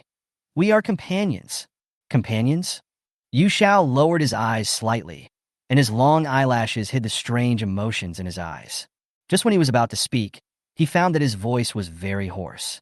Yu Xiao cleared his throat repeatedly before he was able to continue speaking normally. Then I will try to be brief. The ancestors of the Yasaka family were descendants of immortals who came from Qin. The immortals traveled east to Fusang just to seek elixirs and refine the immortality elixir. But in the end, they created a man-eating monster. Yu Xiao told this legend to everyone. After leaving Heian-kyo, the ancestor of Shinden did indeed begin his life as a wandering doctor. But perhaps because of his immortal bloodline, his lifespan far exceeded that of people of that era. In order to avoid being considered an alien or associated with demons, the ancestor of Shinden chose to fake his death. The belief in demons and ghosts was prevalent in the Heian period, as can be seen from the lofty status of Onmyoji and Heian-kyo, not to mention the Yasaka clan with light blue hair. Fortunately, in order to hide their own uniqueness, the Yasaka clan learned to use plant juice to dye their hair as early as the Asuka period, making themselves look no different from ordinary people. The real ancestor hid his identity after faking his death and continued to practice medicine and see patients.